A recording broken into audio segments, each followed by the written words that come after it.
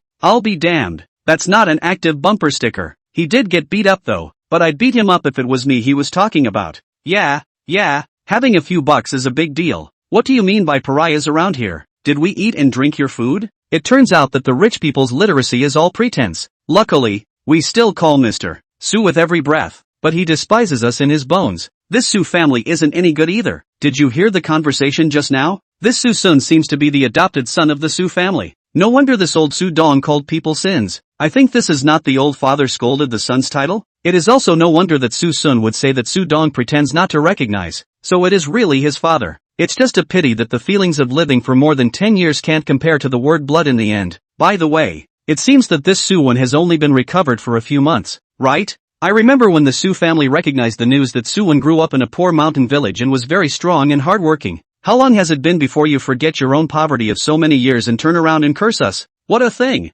Suson was confused at this point. What the is this? Just put the second half of the video. Who the hell put the first half too? And Suyen was terrified at this point. Those gazes around him deeply pierced his sensitive heart, and he could only bury his head in Su Qiming's arms to avoid all kinds of dodging. But the more you do, the more contempt you reap. Gee, isn't it disgusting? I know it's a big man, but if I didn't know, I'd think it was a woman. Girly dead green tea. The whole room was hot. Su Qiming's face was full of iron, and he didn't even dare to look at the contemptuous gazes thrown from the stage. Turn it off. Turn off the video. All of you. He yelled at someone to turn off the video. He couldn't have imagined that someone would actually explode the relationship between the Su family and Suson. He also did not expect that his always well-behaved and understanding baby son would actually say such vicious words in private. But in front of the family's honor, the aggravation Suson received was not worth mentioning at all. Fake. It's all fake. That video was intentionally synthesized by someone to smear my Su family. Yes, Suson is indeed my adopted son, but my Su family has done everything for him over the years. With all the designer luxury cars,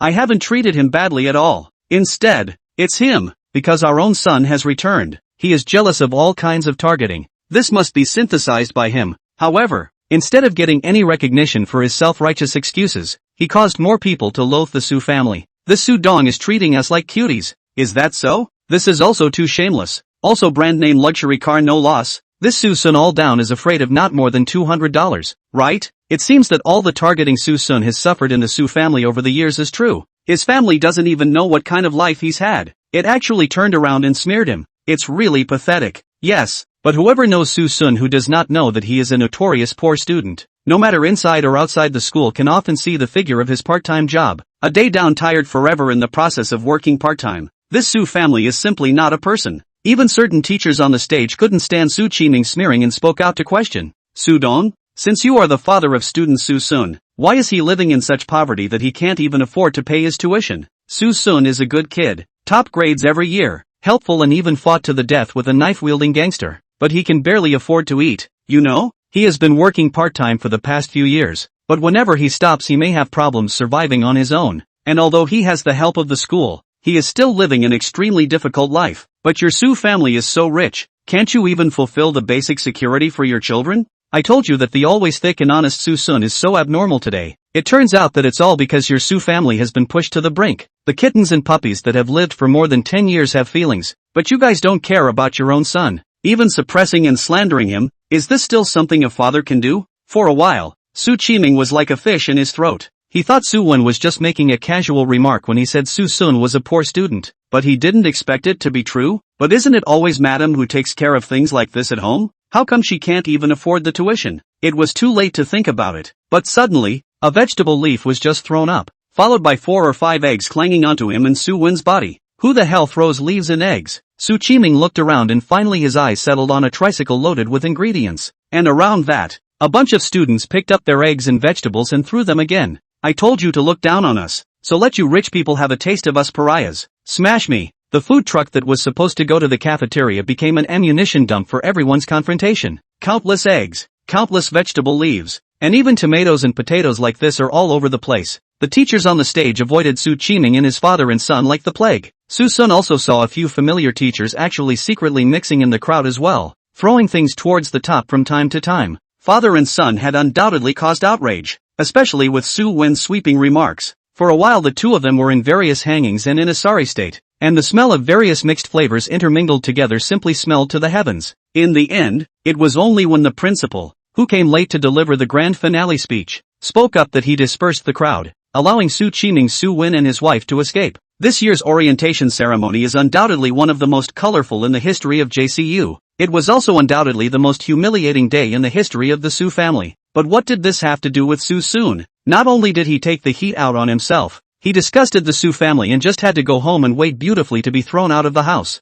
When that time came, the beautiful days belonging to him. Suson, we're coming, let's go home and pack. Chapter 13, Why is it so hard to get kicked out? You rebellious son, how can you still have the face to come back? How dare you make a move on your father? Are you still a human being? And your brother? Look what you did to him. You are simply a. As soon as Suson arrived home, he was unsurprisingly met with a flurry of curses. Looking at Qin Xinlan's hysterical appearance, Suson faintly smiled. Towards the sofa a sit, 2 legs a cock that call and not think. Originally Qin Xinlan's baby son was beaten on the heartache of death. This light-hearted look is undoubtedly fuel. Pick up the ruler to be like the usual general family law service. Suson now is not a former, which do not say in place to be beaten. Backhanded grabbed the ruler a ruler whip and Suwen leg. Ah, my leg. A wail resounded through the living room. Suwen man was dumbfounded, and he grimaced in pain. How could he have never imagined that Suson was now so crazy that he dared to strike in front of his parents? Little, you actually dared to poison.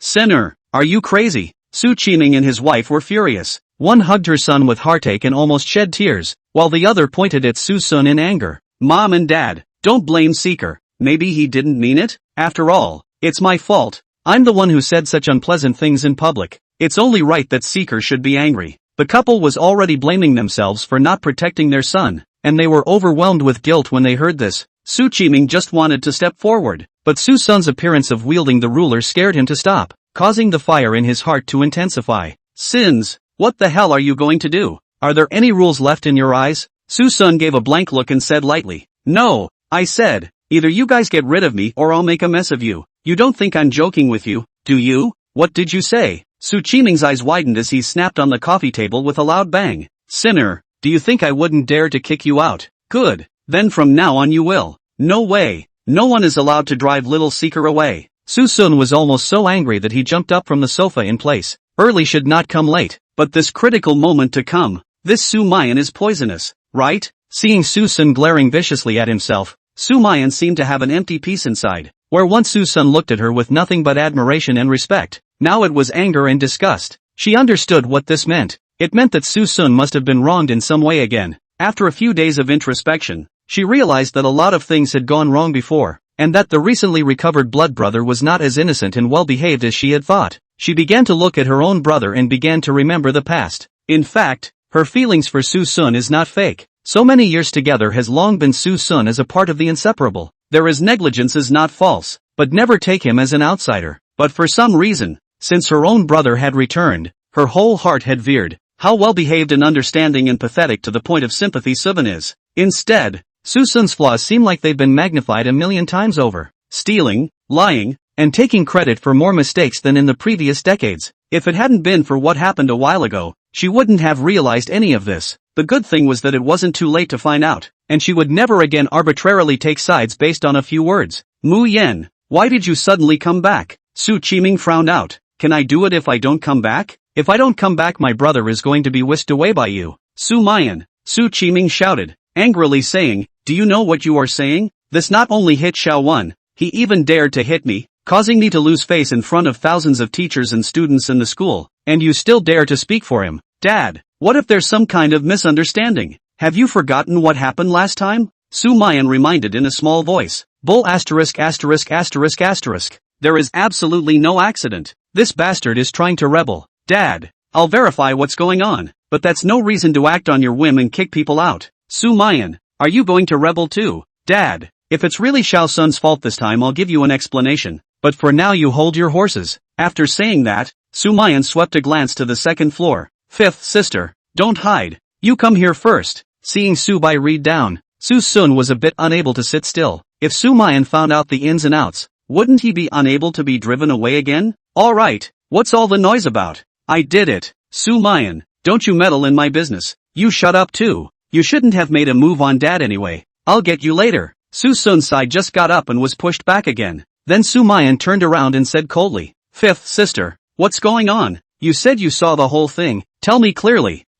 Big sister, it's true that Stinky Suson hit someone in public. The corners of Susun's mouth rose slightly. See, it's been said that I'm the one with all the problems, but it was little brother man who took the initiative to start the fight. Saying that, Subai Nian handed the video from the camera to her big sister. Susun, Susun, have you seen the difference between us? I'm about to go on stage and give a speech, while you have to die standing in the sun, but I, on the other hand, get to be your leader's equal and look down on the stage. Even if you have a prestigious university, so what? Even if you live in the Su family for more than 10 years, remember, you are a fatherless and motherless bastard. Don't even think about coveting my things in this life. So what if you live in the Su family? Aren't you still the same as these lowly pariahs around you? Listening to the cynicism in the video and looking at the malicious planting in the video, Sumayan's face transformed from original shock to intense anger. This word for word is undoubtedly a sword that hurts people. Not to mention Susun this party. It is a person who will hear the blood pressure will rise. Sumayan didn't dare to imagine how sad Susun's state of mind was at that time,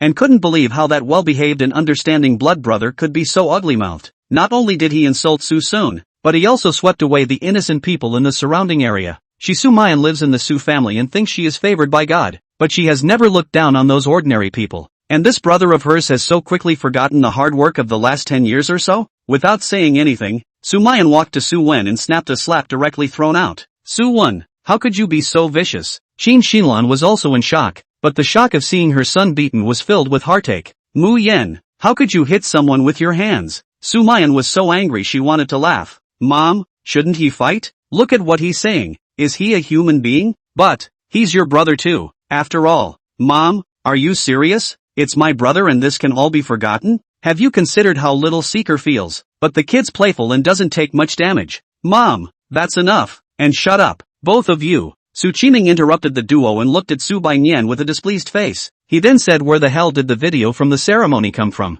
and that it was taken by his own baby girl. Sumayan protected Subai Nian behind her, her eyes defiant and suspicious. Dad, what do you mean you're looking at fifth sister like that? Chapter 14, Not Driven Away was originally badgered. What do you mean? What do I mean? Ask your good sister what she's done. This kind of video she actually dares to put in public. Is she not ashamed enough? Being yelled at like this. Subai Nian's aggravated eyes welled up with tears. Sis, I didn't. That's not the video I put up. How dare you argue? The evidence is in your hands. If not you. Sumayan's face sank. She was a little disappointed in the father in front of her. Shouldn't what should be corrected now be right or wrong? Why is disgrace or dishonor the only thing in a father's eyes? Dad, that's enough. Fifth sister, she's right. The mistake is that you are indulging Suen. Your spoiling will harm him, you know. You shut up. Qiming growled. I'm your father. It's not your turn to tell me what to do. Seeing the situation escalate, Xinlan, the mother, had to step forward to act as a peacemaker.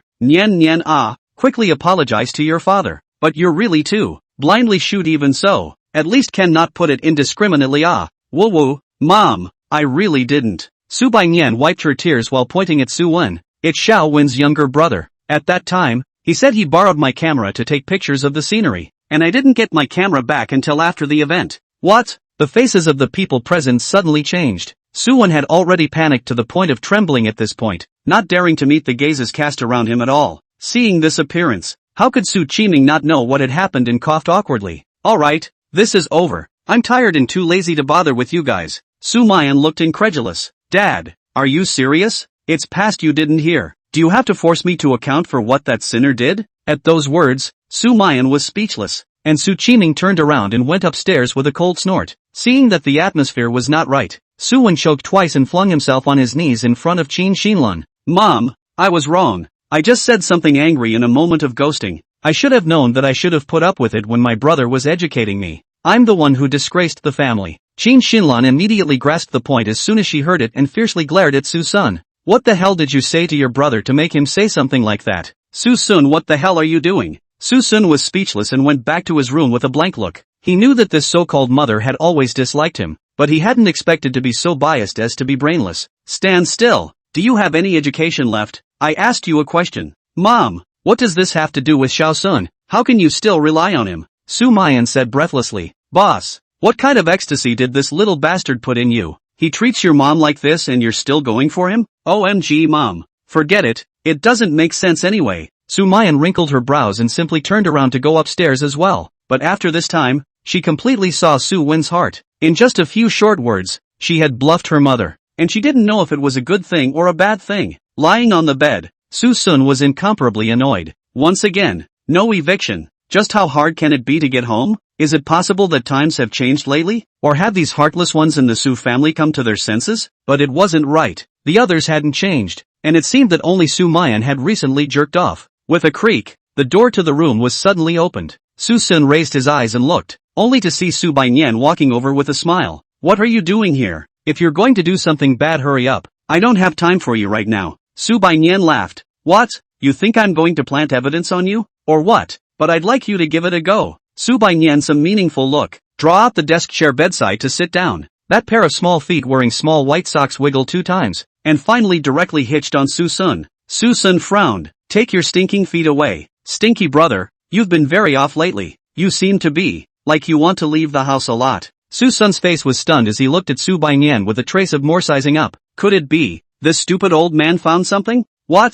Did I get you? Sure enough, you have a secret to hide. Suson laughed. What secret can I have? Simply don't want to be a cow and horse in this family. You believe it or not. As long as your side said to kick me out of the Su family, my side carry the bag and go. How about it? Sumayan is also a member of Su's family, so what she says should work, right? To be honest, so far Suson hadn't been able to figure out what the voice in his head was. Normally, they don't appear at all, only at the beginning or end of a mission, so much so that he has to feel his way forward. Mud. It's not as bad as the system. At least the system gives you reminders, whereas that thing in his head doesn't give anything. Well, do you want to try it? Suson followed the instructions, hoping that Sumayan would say what he wanted to hear. However, Sumayan's eyes narrowed as she seemed to have realized something. I finally realize why you keep wanting to be evicted. Suson, you have a deep heart. Suson froze. What the hell? Humph, don't pretend. I've long since pierced through your plot. If you leave home on your own, that's your own problem.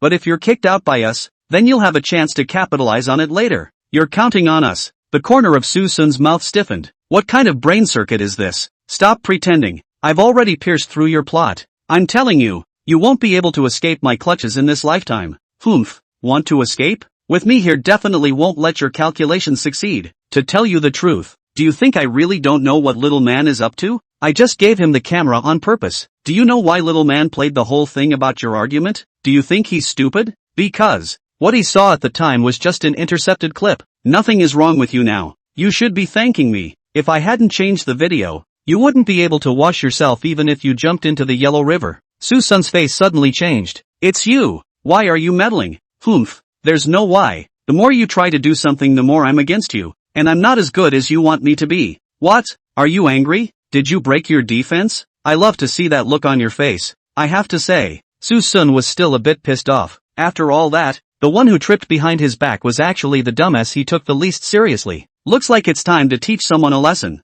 Puffing, Suson smiled coldly. Su Lawu, dare to flaunt yourself in front of me. Are you really not afraid of what I will do to you? Sumayan smiled disdainfully. Just you. Do you dare? Oh, I do not dare. I want to see you later is to endure the aggression against me, or cannot stand the aggression to run to the complaint. I am all good nyen ah. You must not let my treacherous plan succeed ah. Suson suddenly got up and picked up Sumayan and flipped him over, then kicked down the chair. Finally, it was even copied the slipper in Sumayan's turned back and horrified eyes and pumped it out. I told you to bully me if you have something to do. I told you to go against me. I told you to mind your own business. Chapter 15 Punching someone in public just to get kicked out. Fifth sister? Why are you here? Looking at Sumayan, who walked out of the room with an ugly face, Sumayan frowned. What's wrong with you? Why are you covering your drum? Sumayan was a bit grumpy. Do you believe me when I say I was beaten by stinky Suson? I would have believed it before, but now what do you think? Humph. Then why are you asking questions?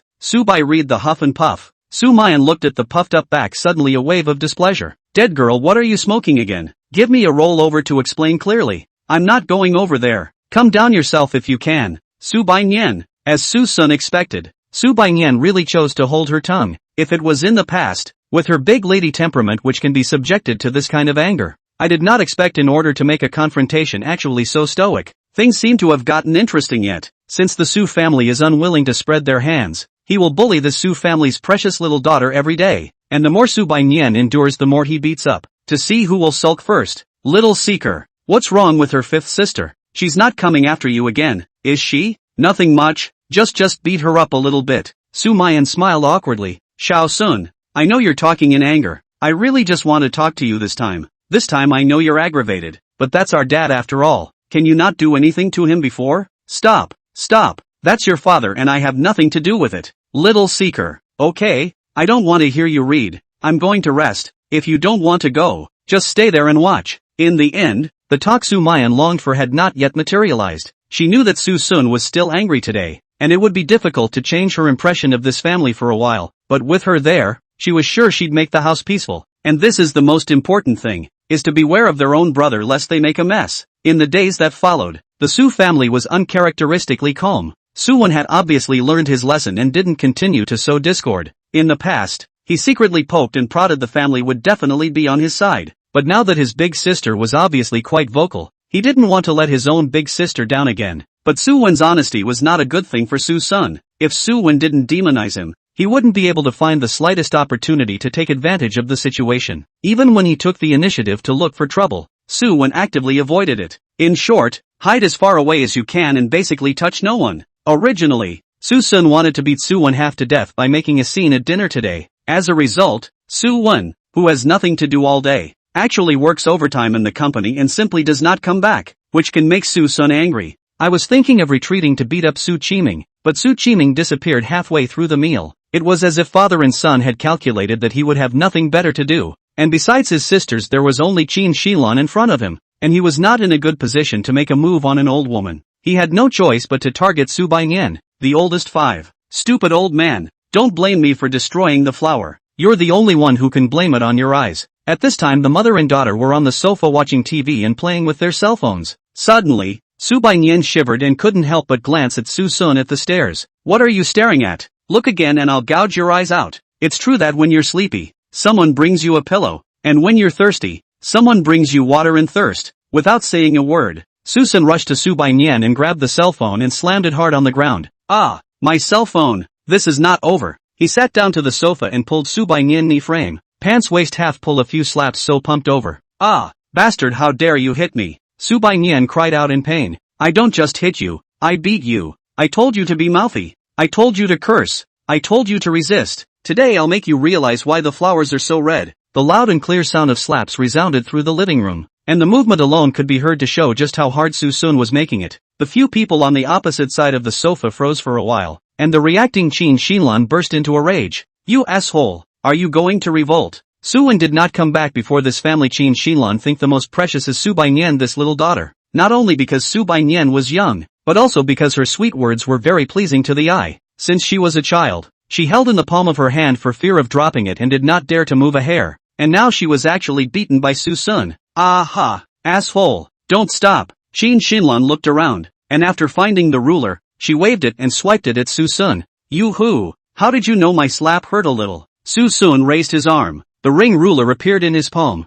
and ruthlessly drew it down, and Sumayan's turned back in horrified gaze. Pop, time seemed to stand still, and everyone present was dumbfounded. This was followed by a scream that resounded throughout the villa. Ah, you asshole. Sumayan would really be beaten to tears this time. Ever since she was a little girl she had been the baby of the family, and no one would chastise her for how much trouble she had gotten into. Nowadays, it's actually being beaten on the legs. Oh, Mom, you must. Suddenly, Subayan noticed the snicker at the corner of Suson's mouth. She instantly understood, realizing that this was deliberate on Suson's part. That's forcing your own hand. At that moment, Subayan stopped crying and howling, and turned back to glare viciously at Suson. Don't think I don't know what you're trying to do. If you have the guts you'll beat me to death today. Ha ha ha. It doesn't hurt. I don't hurt at all. Suson stupid. This dead girl in the end do not want to be so desperate. Qin Shinlan was also dumbfounded and looked at her giggling baby daughter with a worried face. Nyan. Nyen nyen. Don't scare mom. You won't have been beaten, silly. A fire instantly erupted. Qin Shinlan growled. Boss, second. When are you guys still stupid enough to see this? Hurry up and pull this asshole away from me. The two men were an afterthought. Su Wanqing was just about to go forward in anger when Sumayan reached out and stopped him. Stay out of this, Lao Air. I'll take care of this. After saying that, he walked slowly towards Suson. With a snap, Suson pointed at several people with his ruler. Stop right there. Whoever steps forward I'll whip her. Asshole, are you going to revolt? Qin Shinlan was hysterical. That's right, I'm just anti today. I said, as long as I'm in this house, I'll turn it upside down. Got balls. You're all kicking me out of the Su family. Ha, it can't be that you can't let go, can it? Originally Qin Shinlan a few sentences a stomach. Suson also dared to say so. Really think she does not dare. Anyway, the precious son has been recovered, and Suson's presence in this family is no longer necessary at all. Good good good. Really think who do not care about you. I still, today, mom, live. Suson's alarm bells went off at the sound of his voice. Eyes quick to throw Subayan to the ground. A vicious tiger directly pounced on Sumayan. Chapter 16 Beating Subayan in pain or not being driven away. Suson covered Sumayan's mouth and whispered in her ear. I'm warning you, better not make a sound for me. After saying that, he showed a smiling face to Qin Shinlan again. Alright, you can continue now. Qin Lanlan already had a belly full of anger, and when she saw this provocative smile she burst into a rage. Su Hun, what the hell are you doing? Hurry up and let go of your big sister. If you don't stop, don't force my family to serve you. Suson cut out. Cut the crap. What did you just have to say? Continue. I'm all ears. Qin Shinlan came to a realization and said angrily, what do you think you are? I'm telling you, this isn't over. I'm also going to have you. Will I what? What do you say I will you?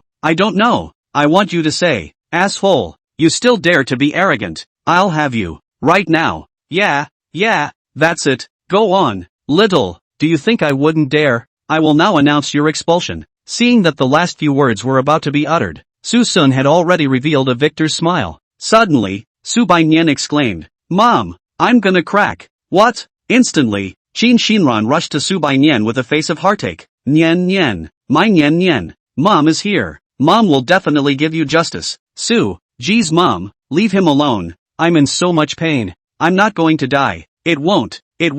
I'm going to get you a medical kit right now. Qin Shinlan ran in a hurry to find the medicine chest, and the smile at the corner of Suson's mouth froze instantly, obviously just short of a kick in the door. Subayan did not scream early and did not scream late, but at this time shouting pain. Subayan, what are you doing? I'm an injured patient now. You can't do anything to me. Looking at Suson walking slowly, Subayan really panicked. He had already been seriously injured like this. Suson wouldn't still want to make a move, right? Duh. Big sister, help me. Suson is going to hit me again. He did it again. Sumayan didn't know where Suson got that much strength. She couldn't stop it at all, and could only watch as Suson raised his palm. Looking at the arm that was raised high, Subayan nearly fainted, but the expected severe pain did not appear, only to see Suson suddenly stop at the moment of his heavy fall, gently patting twice at the place where he received the beating, revealing a seemingly smiling expression.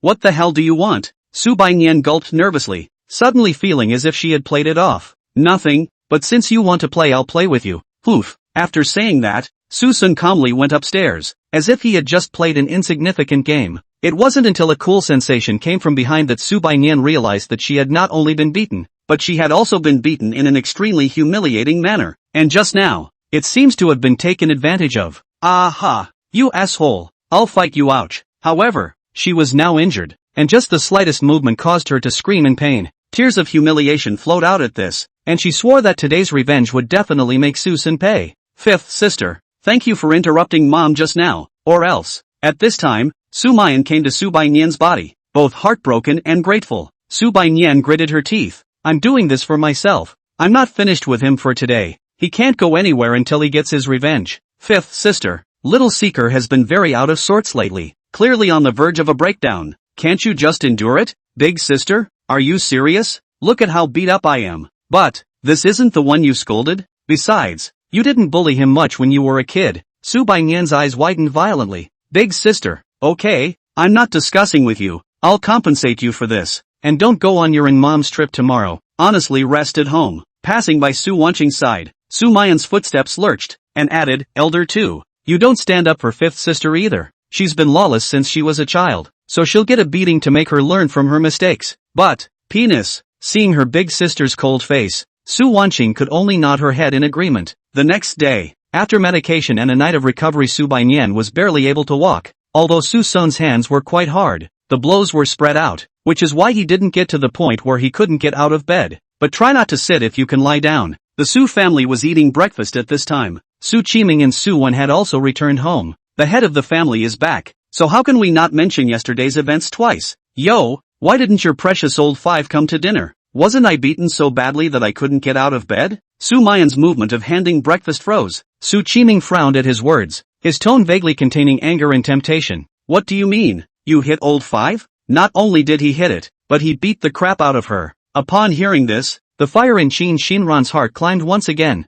and she told the story of last night's events one by one. After hearing this, Su Qiming snapped and slapped the table in anger, bursting into a rage. Sinner, that's your fifth sister. How dare you even hit your sister? Suson sneered. What nonsense. I even beat you up, let alone her. Sins. Su Qiming copied the plate and wanted to smash someone. Sumayan hurriedly stopped it. Dad, calm down first. Yesterday it was fifth sister's mouth that was cheap. It's also time to let her have a lesson. This is called a lesson. The precious daughter I couldn't bear to beat was beaten like that by this asshole. What qualifications does he have? A good dad. 2 kids fighting. It's no big deal. Boss, don't speak for this. I will go to see how old five is doing first, and come back to clean him up later. The table was dead silent after Su Qiming left. Qin Shinlan was so angry that she couldn't speak. Sumayan looked at Suson and sighed heavily, not knowing what to say. But what Suson didn't expect was that Suen actually didn't take this to arch the fire, so honest that it made him feel strange. He wanted to see how long Suen, who had a belly full of bad water, could hold it in. Suson was calculating whether to directly punch Suen later or find an excuse to punch him again. But who knew? Su Wanqing's shriek attracted everyone's attention. It's no good. Something's wrong. Sumayan was puzzled. Why are you so startled? Something happened to your law firm? Su Wanqing put down her cell phone and shook her head with a somewhat dull face. No, it's the tour group that's in trouble. Something happened to the tour that mom and fifth sister joined. Chapter 17, in order to be kicked out? The second beat up Subayan. What happened? How could something happen to a good person? Sumayan opened her mouth in doubt, her face a bit grave. Car accident. There's been an accident. Just 20 minutes ago, that tour bus crashed on its way to the outer city. It is said that the truck suddenly lost control of the emergency braking under the rear of the bus, could not avoid directly leading to a chain reaction, produced a major car accident. Until now Su Wanqing's heart was still filled with a strong afterthought, and her hands under the table were trembling slightly. The tickets for this tour were issued by her law firm, and she didn't have time to go, so she brought home the tickets for this 7-day luxury tour. And it was only after her persuasion that her mother and sister decided to go out on a trip. After all, the two were idle. 7 o'clock in the morning the tour group set off. Who knows, just on the highway not long after the tour group had an accident. If her mother and sister had really gone, she was afraid that she would never be able to forgive herself in her life. Sumayan and Qin Shinlan also blanched when they saw the news on their phones, especially Qin Shinlan. Originally she did quite want to go out to play. If not, Subayan was beaten up and couldn't go. She was afraid that she would also be in the middle of that accident right now. Qin Shinran felt her mouth dry and hurriedly poured water into her mouth. This can't be fake. How could such an unlucky thing catch up with us? Su Wanqing was a bit speechless. Mom, my coworkers also had family members there and just asked me what to do. How could it be fake? It's like this. Glad I didn't go. Glad I didn't go. Qin Shinlan took another sip, a strong sense of gratitude rising in her heart. Sumayan wrinkled her eyebrows into a ball and looked at Su Wanqing with a cold color. Elder, I remember correctly that originally the fifth sister did not want to go, right? You had to urge the fifth sister to accompany mom? You mustn't explain? Su Wanqing's face changed. Big sister, how can I explain this? How could I have known that this kind of thing happened? You're the one who flirted with people, and although you were lucky enough to escape, you're also responsible. Saying that, Sumayan suddenly looked at Suson. Suson froze. Why are you looking at me? You don't think I'm responsible? do you? It does have something to do with you. If it wasn't for you, something would have happened to Mom and old 5. Eldest, you should thank Little Seeker. If it wasn't for Little Seeker, it would be hard for you to escape the blame. Su Wanqing was instantly confused. What does this have to do with him? How it doesn't matter. If Little Seeker hadn't beaten up Fifth Sister wouldn't be lying in bed. If the fifth sister hadn't been unable to leave, she and Mom would be on that bus right now. Do you think it matters? It's safe to say that Seeker helped you out once, so you should know what to do when Dad comes down later. Su Wanqing helplessly smiled. Together they were waiting for themselves here. But while she felt it was a bit of a stretch, she didn't want to go against her big sister's wishes at a time like this. She suddenly remembered again about the last banquet. Can it be that this time Suson also did it on purpose? Either that or why did he suddenly go crazy and hit someone for no reason? After all, she hadn't apologized to Suson for the misunderstanding last time. So this time, let's take it as Suson helping himself. Suson didn't think about so many twists and turns. At this time only a face of speechlessness. No way. How can this be related to me? Qin Xinlan was already angry, since she did not agree with Sumayan's remarks. What does it have to do with him? At best he just happened to be there. Or we are lucky. Sumayan was speechless. Mom, did you forget about that last dad's party so quickly? One size does not fit all. Last time he did find some clues. This time it has nothing to do with him. Qin Xinlan's tone was disdainful, not feeling that Su Sun was helpful in the slightest. Sumayan knew that she couldn't say anything for a while, and could only plead, okay, let's just take it as happenstance. But happenstance also lets you guys dodge a bullet.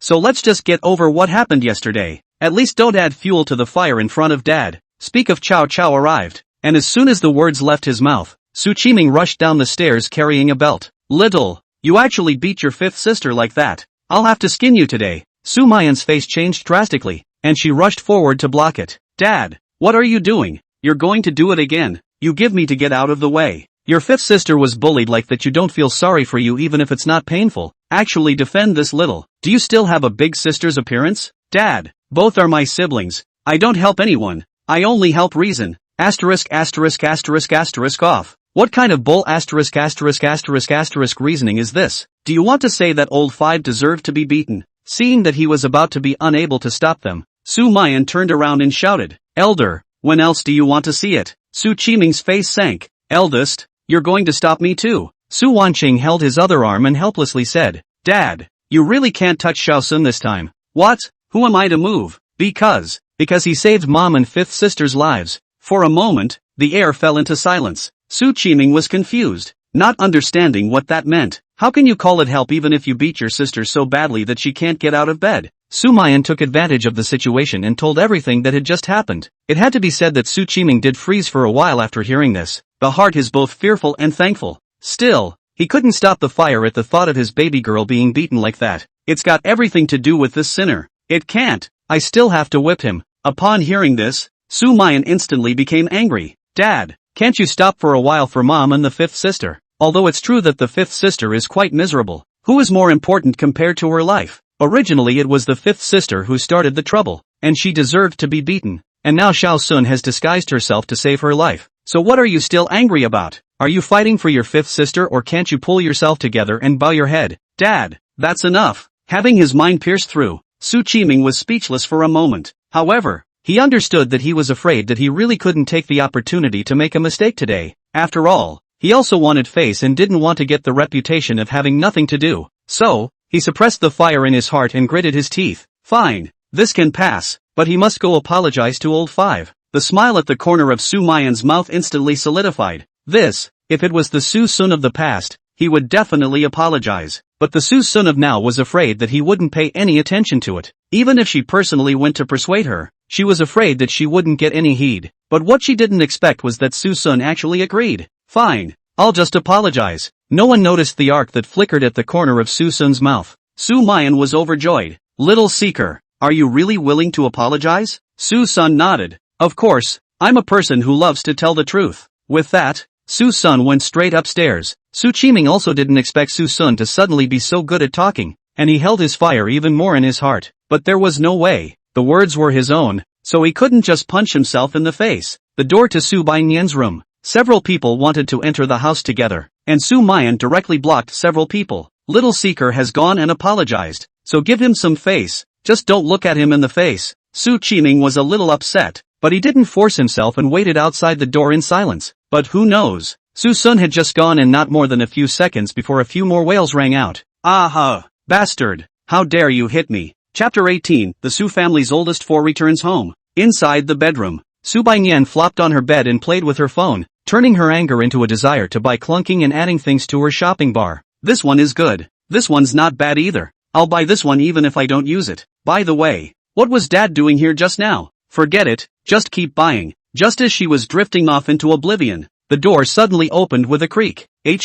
Who gave you permission to come in? Sumayan immediately furrowed her brows and stared at the doorway with an unhappy gaze. While it was true that she was already better today, it didn't mean that she had forgotten the shame of yesterday. Suson just leaned behind the door for a few seconds, then walked towards the bed with no expression on his face. Sumayan was a bit puzzled, and just as she was about to ask what for, she only saw the large slap instantly raised. Instantly, she panicked a little. What are you doing? I'm urging you to be kind. Kindness? I'll be kind to you now. Splat. Aiming at the target, a slap just swung down. A wail followed the sound. Bastard. Snap. Pop. Pop. Suson's set of silky little combos hit Sumayan straight into tears. Yesterday, I at least found a reason to do it. But today, I'm going to do it without saying a word. I have to say that Sumayan is really scared, and her tearful eyes turned back with a pathetic look. Suson is not spoiled. A pull on the corner of the coat, a slap directly thrown out. Ah, what are you? Stop it. I won't. I told you to make trouble out of nothing. I told you to go against me. I'll see how long you can stand it. Please, Seeker. It hurts. I won't dare to do it again. Don't be so pathetic. I didn't even make an effort. What are you pretending? Sumayan became irritated. I'm warning you. I'll scream if you're like this. Okay, you scream and I'll see who can save you. Ah, help. Big sister, save me. Dad, help me. Outside the door, Qiming, who heard the commotion, was desperately trying to open the door. But what he didn't expect was that the door was actually unlocked. At once, the couple became enraged. Xinlan, angry and distressed, kept yelling, Old Su, open the door quickly. Qiming was filled with anger. This sinner actually locked the door. Sins, what a lawlessness. Su Wanqing then helplessly swept her eyes at Sumayan, as if to say, see, this is the good brother you've been protecting. Sumayan also had a despondent look on her face. She simply didn't know what Suson was mad about this time. Couldn't it be that the fifth sister had messed with Sun again? Dad, fifth sister has the key to this house. Brother is a man no matter what. How can fifth sister stand this kind of beating? Suen, who had been silent for many days, finally couldn't help himself. Now that everything is right in front of us, it would be a shame not to fan the flames. Xinlan's face changed at the words and she hurriedly went forward to look for the key. And Qiming was still opening the door, twisting and kicking. Suddenly, the door just opened without warning. Ah, my leg. Qiming's kick directly kicked the air, directly to a standard one-horse, the pain of his face red. Xinran heard the commotion go and return, and several people instantly panicked. Yo, this is a one-horse show. Not I say, how old are you? Be careful of the crotch split. Qiming nearly doubled over in anger at these words, pointing his finger at Suson and shaking with anger. Xinlan was even more furious. Suson, what the hell are you doing? What for? I didn't do anything? Suson innocently shrugged his shoulders and moved his feet to prepare to go back to his room. However, his footsteps lurched as he passed Suen, and he suddenly smacked out. Son, Suson, stop right there. Xinlan's call went unheeded. Suen was also confused as he stood in place covering his cheeks. He didn't say a word, and he gets a beating for that? Instantly, a wave of anger washed over him. Well, I didn't want to use that move so soon. You made me do it. Turning to evening. A day without work is kinda boring. This whole day has not encountered anyone looking for trouble. Suson understands that it must be Sumayan who has spent a great deal of effort trying to maneuver around. Suson really worried.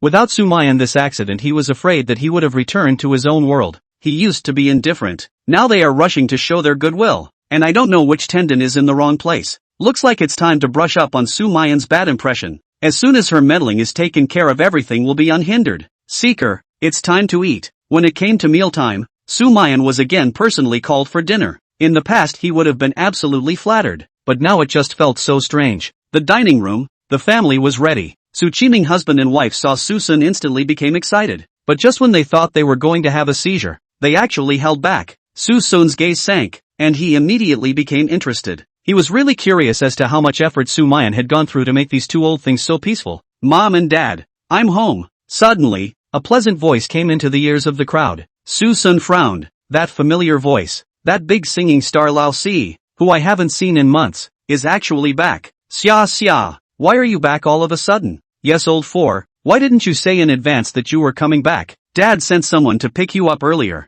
The sudden return of the oldest four, Su Qingxia, made the couple temporarily forget about a bellyful of fire. Su Qingxia is the newest top-stream youngflower, singer talent show debut, usually has many schedules and busy affairs. Even Su Wen's return was a half day of taking the time to come back and leave in a hurry, but now he came home with a big bag. Mom and Dad, I told my brother little man about my return, didn't he tell you? Upon hearing this, Suyen smiled and scratched his head. I didn't want to give my parents and sisters a surprise, that's why I didn't say anything. Yes, surprise, surprise indeed. Qin Shinran hurriedly took the luggage. Well, just in time for us to start dinner. Hurry up and serve. But Xia, this luggage of yours, is it to come back to live permanently? Yeah, we're releasing a new album next month, and aside from the title track which is basically done, we're coming back this time to take some time off. Coming to the dining table, Su Qingxia pounced on the two and gave them a big hug. Big sister, second sister, I've missed you guys. Sumayan patted the head in front of her. Alright, it's good to be back. Come back this time and rest for a while longer. Well, okay, big sis. After taking her seat, Su Qingxia looked at the two people across from her again. She went home to her elder sister and second sister did not get up to greet even if. How these two also sit here as if they did not see it. Fifth sister, it's even if my sister doesn't know how to greet her at home. What do you mean by not saying a word? Su Baiyan instantly returned a blank stare. It's all on the table for dinner. Why am I still welcoming you? The average multi-child family tends to have the youngest two at odds, both competing for parental favor. This was true for Su Baiyan and Suson, and it was also true for her and Su Qingxia. Growing up they both argued and fought a lot and were incompatible. Su Baiyan felt that Su Qingxia fought with herself for everything and didn't know to let herself be the younger sister. And Su Qingxia felt that Su Baiyan was unruly and capricious, disrespecting her sister. So much so that the relationship between the two has always been a meet and greet situation. Being ignored like this, Su Qingxia did feel a little displeased, but compared to her sister's ignorance,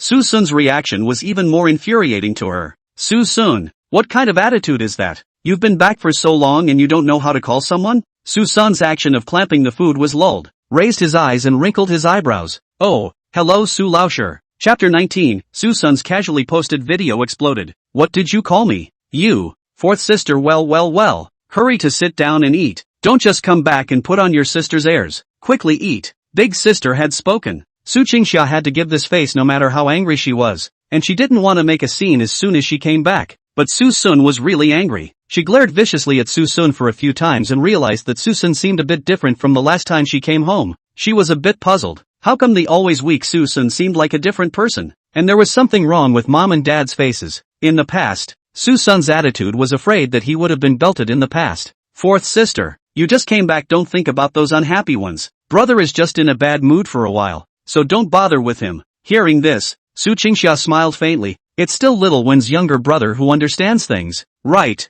Little Wen, you said you want to give me a surprise. What kind of surprise is it? Su Qingxia's gaze revealed a hint of anticipation. When she gets home, Suven talks to her about a surprise that will help her with the long-struggling album's title track. She didn't hold out much hope, but after all, it was her brother's first gift to her, and she wouldn't live up to that sentiment even if it was a piece of junk. Suwen sniffed, but his smiling face froze. That, fourth sister, if the surprise appears in public, it wouldn't be called a surprise anymore. It's fine, everyone will know sooner or later anyway. It's just the right time to show everyone what you have in mind. Little brother one, it's not good. It's okay, I don't even mind. What are you afraid of? Hurry. Having said this, Suwen didn't want to disappoint everyone's expectations, only to see him go back to his room not long with a piece of A4 paper down. Before opening it, also spared a glance at Susun. Although it was only a glance, Susun still observed the scene and could not help but feel a bit puzzled. He was puzzled, and Su Qingxia, who had received the paper, was also puzzled.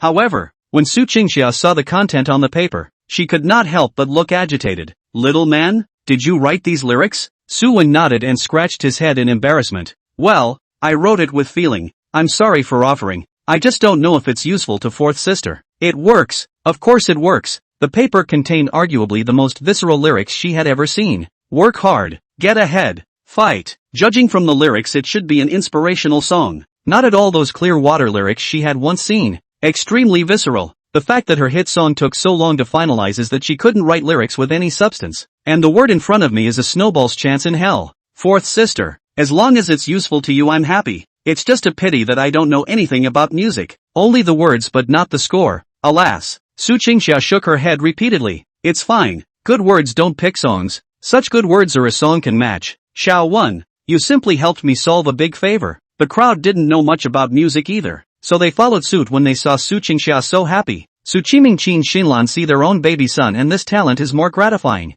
His oldest loved music, and it was conceivable that something could get his oldest so excited. It's really worthy of being the son of their Su family. The only one present who was not amused was Suson, who went straight to his room after eating, realizing that the music in this world was extremely backward. The music on the market was simply unappealing to him, who had heard the fine chaff. As for Suan, what good words can he write? Words like car, ticket and horse are enough to kill his brain cells. How unseemly. Although Susun's voice was small, it was still heard by Su Qingxia, obviously the same brother. How come the difference is so big? One can already write such valuable lyrics, while one is only jealous of others. The highs and lows are immediately apparent. Between meals, Su Qingxia had already begun composing tracks in her head. She didn't want to waste such good lyrics and would definitely give it the perfect song. It's just that after thinking about it all night, I always feel like the tune I come up with is missing a hint of flavor. She went to Suven for inspiration, and Suven couldn't give a satisfactory answer. So much so that she was a bit frazzled all night.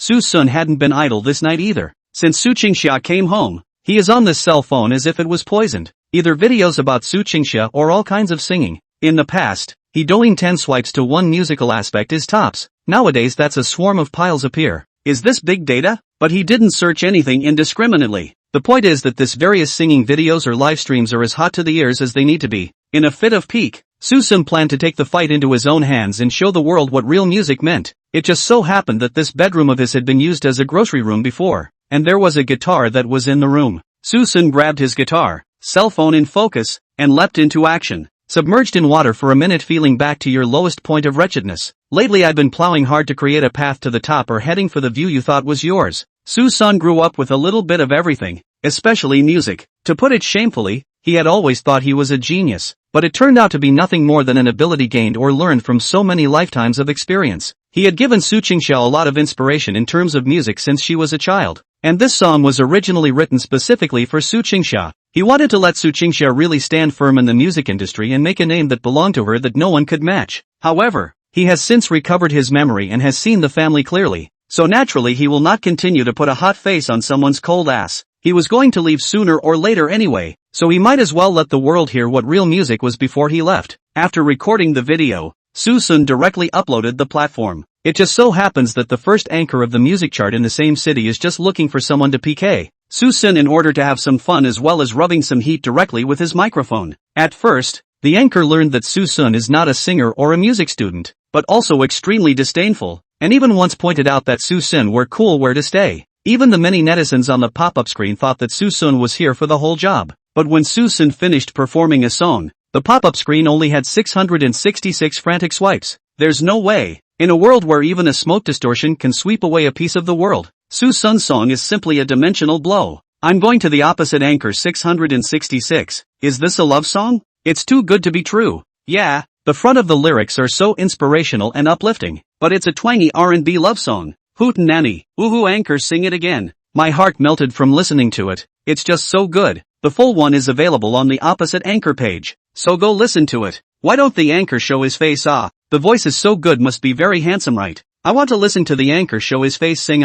In just 10 minutes or so, the video posted by Suson had already broken 1,000 likes. He didn't reply to the messages from the netizens, though, and prepared to go to sleep as soon as his cell phone was turned off. Suson knew that the video had a high probability of catching fire, but it would have to take a while for it to spread. Unbeknownst to him, the video he casually posted blew up straight away, instantly taking over all the major hits in a few hours. By the time the next morning, the blogger with the ID Sun Crisp had become the object of heated discussion among countless people. Chapter 20. Suwen's song was plagiarized? Early in the morning, inside the living room, Su Qingxia was still mulling over the tune. Obviously, she had such a great filler, but she couldn't make a corresponding tune, and it just burned her out. She suddenly felt so sorry for Suwen's heart. Obviously getting something so good but having nowhere to put it to use. She really doesn't deserve the title of newly rising songstress. Yo, look at your pig's ears. Still fretting about your crappy song. Su Baiyan was sneering as soon as she appeared. And Su Qingxia glared over fiercely. No one will take you for a dummy if you don't talk. It's you. Why are you staying home instead of going to school?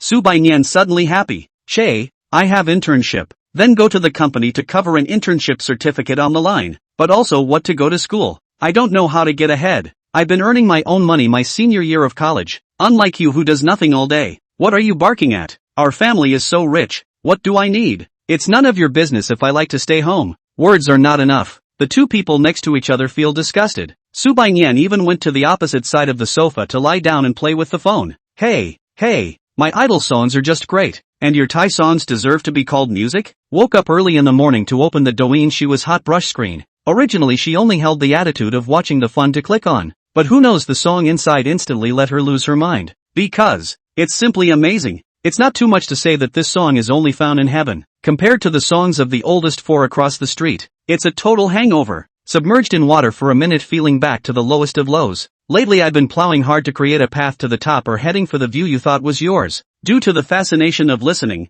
Su Baiyan unconsciously turned up the volume. Su Qingxia, who was already burnt out, almost didn't pick up the pillow and fling it over when she saw the noise harassment. But suddenly, she realized something was wrong. This song, how can it be so good? The point is the lyrics. Why do they sound so familiar? Isn't that the lyrics that little man's brother wrote to himself? What are you doing? Be quiet. Su Qingxia snatched Su Baiyan's cell phone and looked at the video in the phone in a stupefied manner. The song, the melody, it's just all over the place. She finally realized why she couldn't find a better melody. Because it was a love song from start to finish. She'd always thought the sheet was an inspirational song, so the melody had been looking towards the rousing exuberance, completely ignoring the lovey-dovey part of it. She went all white as soon as this soft, whisper-like tune came out. Turns out it's been a love song since the beginning. One is totally looking in the wrong direction. But why is the R&B melody so fitting when little man said it was inspirational? Su Qingxia is confused. She really has some trouble seeing. Humph. Shocked. Ha.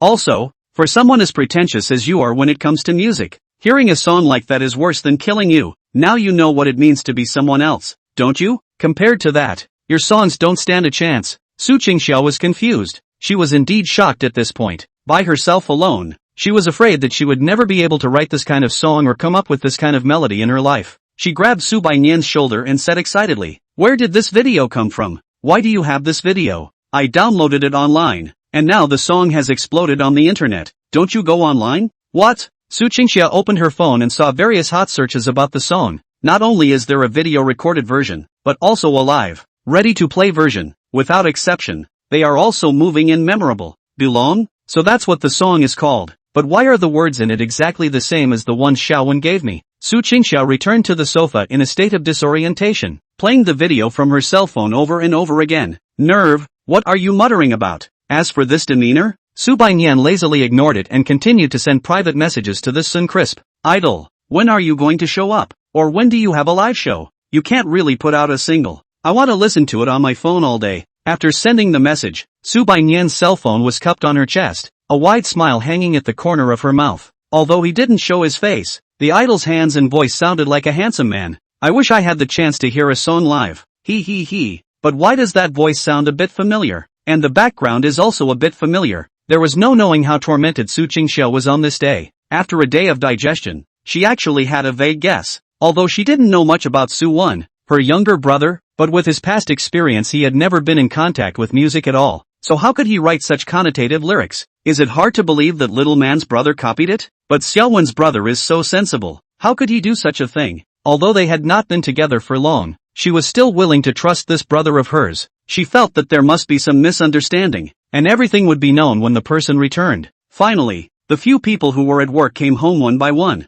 As soon as he entered, Su Qingxia pulled Suen into a corner. Fourth sister, what's so secretive? Su Qingxia raised her head. A touch of seriousness surfaced on her face. Xiaowen, tell me the truth. Did you really write those lyrics? Suwen's heart jumped, but his surface was untraceable. What are you talking about? Fourth sister? Of course I wrote it. What's wrong? So what's going on here? Saying that, Su Qingxia opened her cell phone. When Suen saw the video, his brows furrowed slightly, still not moving. He had known that fourth sister must have had some basis for asking this question, and he hadn't realized that there was actually such a video. However, he was prepared for everything and was afraid of being questioned. At once, he put on an aggrieved look. Fourth sister, you doubt me? At that moment, Su Qingxia also softened her face. No, I'm just asking if there could be any misunderstanding, or if you leaked the lyrics to be copied by someone else? Suyen was silent, but the more this happened, the more it gave Su Qingsha a bad feeling. She was almost certain of it, and wasn't about to pursue it any further. But who knows? Suyen suddenly said, "That's right, fourth sister. I was indeed copied by someone else." "What?" Su Qingsha froze. "Fourth sister, I may have really been copied by someone else, although I don't know how it was leaked, but I really wrote the words." "Right. Surveillance. Surveillance can do it for me, because that's where I wrote the lyrics in my study a month ago." The two men then went forward to the study in a hurry to check the surveillance. Surveillance showed that Suyen was in the study seemingly talking to himself, as if on a whim, and suddenly tore off a piece of paper and began to write. He also accidentally spilled the tea when he finished writing, and the piece of paper in Su Qingsha's hand just happened to have a piece of water stain, and the position was exactly right. "Fourth sister, I know you still don't believe me. It doesn't matter. I have proof in my computer." At that time the paper was wet with water. "I was afraid that I couldn't read the words on it and edited the document on the computer and sent it to the mailbox. If you don't believe me I can show you the mail." "Yeah, there's a computer here. I'll show you the mailbox when it's ready." When the mailbox appeared, Su Qingsha was completely convinced. Not only did Suyen write the lyrics flat out, but the email address which contained the lyrics was also sent a month ago. It's really her little literary brother writing out the words. She was really beyond pleased that her brother actually had this kind of talent. To be able to write such words just on a whim was simply genius. Since there was no problem on my brother's side, the problem was obvious. "It seems, it's our song that's been copied." Chapter 21, Stolen Plan. Suson is accused. "Xia, why are you puffing up? Is something wrong?" On the dining table, Qin Xinlan scooped a spoonful of soup for Su Qingsha, and also pinched a lobster into her bowl. "If there's anything, you have to eat. What's the point of just gawking?" Upon hearing this, Su Qingsha became even more lovey-dovey. "Eat? How am I supposed to eat this? The song Shaowen gave me was actually copied. I haven't even sung it yet." "What?" Under a few people were not calm. Song plagiarism can be big or small, but their baby son's heart and soul of other people took away cannot be tolerated. Su Qiming's face sank as he asked, "Do you know who copied it?" "My Su family's things actually dare to hit the idea. Really give him face." Alas, the man has been contacted. Only no response. "But, I've already informed the platform to contact others to prepare for prosecution. He won't get away with it." The more that blogger called Sun Crisp pretended to be dead, Su Qingsha was more certain that there was a ghost. And most of all, that blogger actually hid the video and definitely had a ghost in his heart. But what's the use of playing dead? "I'll make sure you pay for plagiarizing." Su Qiming was very agreeable to this reaction and bellowed, "Good, decisive enough. Against this kind of opportunistic people should be thunderous. If you have any difficulties, just tell your family, we will help you solve it." Su Qingsha smiled lightly, "It's fine, a small blogger, no need for the family to step in." Suson did not squeak as he ate his melon on the side, but only sighed in his heart at the taste of that plagiarist. It's not good to copy anyone's song but Suven's? Is it hard to believe that that person also has the same pro-brother filter as Su Qingsha, treating a piece of poop as a treasure? Thinking about it, Suson didn't hold back his laughter. "Su Hun, what are you laughing at?" Su Qingsha was incomparably on fire. Her side of a bunch of things have not been resolved. Susun does not want to find a way, even if it's not, but actually still here to laugh. It's outrageous. So Seeker, I know you've been finding alternative ways to get my attention, but I'm telling you,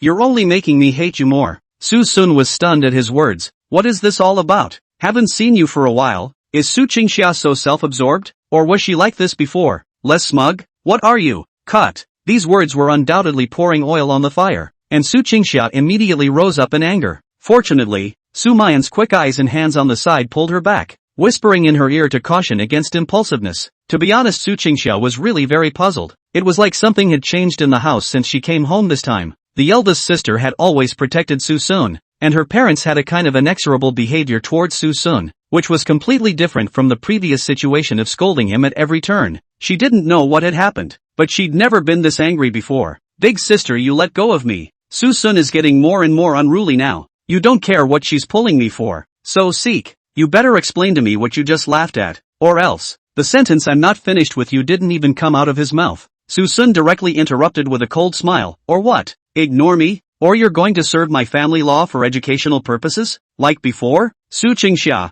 you used to be the one who liked to educate me the most, but times have changed. See if I beat you up or not. It's over. What am I laughing at? I'm laughing at you for treating even a pile of defense thrown out by Suwen as a piece of treasure. That's all you've got in this life. A songstress? Queen of songs? Asshole. Qiming angrily slapped the table and got up violently. Just as Suson copied the dishes, Sumayan rushed forward. It suddenly occurred to me that there's paperwork at work that hasn't been taken care of. So Seeker, you and I will go take care of it. Silently yanking the dish and the big hand away, and ignoring the crowd's dislike, he pulled Suson up the stairs. A dispute was so skillfully resolved, but the fire in Qiming's heart was lingering in his chest for a long time and could not be vented. And Qingxia was also angry, but more than that, she felt aggrieved. Since she was a child, when did Suson dare to talk to her like this? And now even if she had a bad attitude, she even belittled her ability. Dad, Mom, what the hell is going on here? Why does Suson look like a different person? The two parents stammered with wide eyes, not knowing how to speak. They didn't want to talk about the process of being defeated at Suson's place, nor did they want to admit that Suson had helped, and most importantly, they didn't want Suwen's image to suffer. Only Su Wanqing let out a long sigh. Fourth sister, you'd better not provoke him. What he said just now is not false. You'll really get beaten if you mess with him. Just like fifth sister. What? At that moment, a gaze was cast towards Su Baiyan. Su Baiyan was a little embarrassed and humiliated. Why do you even bring this kind of thing up? Second sister is really something. Really, what's the point of telling him? Let her get her ass kicked and she'll be honest. Eat up. Putting down the chopsticks, Su Baiyan huffed and puffed and went upstairs. Su Qingxia was shocked at this point. This fifth sister of hers, she knew her very well. She never suffered any losses, and now she was actually beaten by Suson, the key to the oldest five of the family. This Jir character actually did not find Suson trouble. Even the parents did not react. Su Qingxia really couldn't understand what had happened during the time she wasn't at home. After driving Sumayan away, Suson lay alone on the bed with nothing to do. His finger was already tapping on the screen, but for a moment he stopped moving. The video was even hotter than he had imagined, and as soon as he opened his cell phone there were all kinds of comments and private messages, which greatly exceeded his expectations. Especially the various guild invitations looked like a headache to him. Posting the song was a spur-of-the-moment thing, and anyway, he deleted the video with nearly 10 million likes after his purpose had been achieved. This cuts down on some of the harassment and shows the public what real music means. It's really a matter of hiding your body and name. Only, he didn't know that his behavior of deleting the work was a sign of weakness in the eyes of others. Countless people wanted to work with them, and of course there were those who had bad intentions. The next day, Su's building. As the president's assistant, Suson is still dutiful. Last night he followed Sumayan's instructions, seriously made a plan, is ready to go to the president's office to deliver. But just as he entered the door, he saw Sumayan lashing out at Suen. Originally, he was happy to see Suen suffer a defeat, but Sumayan's reprimand threw him into doubt. Suven, do you know what you've written? A donkey's head and a horse's mouth. You weren't asked to write it, but if you want to write it, take responsibility for it. I want an investment proposal for cosmetics. What did you write for me? You tell me what cosmetics have to do with building a pig farm. The design of the Qingyan mask is as very attentive as a sow's postpartum care? Sumayan slapped the plan on the table with a snap and said angrily, you're telling me how the two are related. Who taught you to make such an analogy? Ah, Suen hung his head, his face gloomy. He really didn't know anything about the business side of things, so he didn't write the plan at all. It's just that he didn't think that a proposal brought from someone else's place would actually flop. At the time he thought it was wrong, thinking it was some kind of jargon, not realizing it was an actual joke. Suson flipped through his planner at this time, and his frown deepened. What the hell? Isn't this my planner? That's right, the plan that is being criticized in front of him is exactly what Suson knocked out last night, word by word, on his cell phone. This program was written by him intentionally to anger Sumayan. How did it become written by Suwen? Suson went up and picked up the planner and realized that it was actually word for word. What the hell? Is it really my program? But the program has been in the phone, or to the company before copying. It is difficult to go to the toilet that will be stolen by Suen. Xiao Sun, you're here. Seeing Suson arriving, Sumayan's face is only slightly better, but when she looks at Suen she still has a displeased face. Alright, you go out. Next time you want to take the credit just give me a snack. Suen walked well. Sumayan took a bottle of juice from the drawer and got up. Xiao Sun, tired. Drink some water. You came to find me? Suddenly, Sumayan swept to the document in Suson's hand. Oh, you are also here to hand in the plan. Right, I just casually said. I didn't expect that you really wrote it. Come and let me take a look. However, just as she reached over, Suson dodged with a sidestep. Sumayan was puzzled. Xiao Sun, what's wrong? I actually haven't written it yet. It's okay, I'll take a look at it first. Maybe I can help you out with an opinion. Sumayan snatched the program, but when she saw the contents inside, the smile at the corner of her mouth gradually froze. This is How is it with little man's? Well, I wrote it. In an instant, Sumayan understood everything, and with that to a deep anger. Suen is really becoming more and more unlikable, usually either inciting the fire or stirring up trouble. Nowadays inviting credit is actually all about directly stealing other people's achievements. Damn. I told you why he was so eager, combined with the fact that the stuff was stolen. Suson froze. So you believe it? I'm not stupid. I'm still clear about Suwen's weight. Don't worry, I'll give you an explanation. Suson was dumbfounded. No? Have we got the focus wrong? I wrote the plan blindly. I don't know what I'm talking about. Suen is really getting more and more unlikable. Why didn't I see that he was this kind of person before? Hey, did you hear what I said? You're getting the point wrong. No, I'm going to get him now. Suddenly, a phone call catches both men's attention. Looking at the fact that it was an unfamiliar number, Suson immediately hung up, but it didn't take more than a few seconds to call again. He waited until the fourth time before Suson pressed answer. Who is it? I don't buy insurance or houses. An emotionless voice came over the phone. Is it the blogger with the Douyin ID named Sun Crisp? I'm Eternal Media's proxy lawyer. Our side will be suing you. Please stop your plagiarizing behavior. Chapter 22. So it's you. Although she didn't turn on the speakerphone, Sumayan heard the general content inside and couldn't help but worry. What's going on? What did the caller mean when he said you plagiarized? I don't know.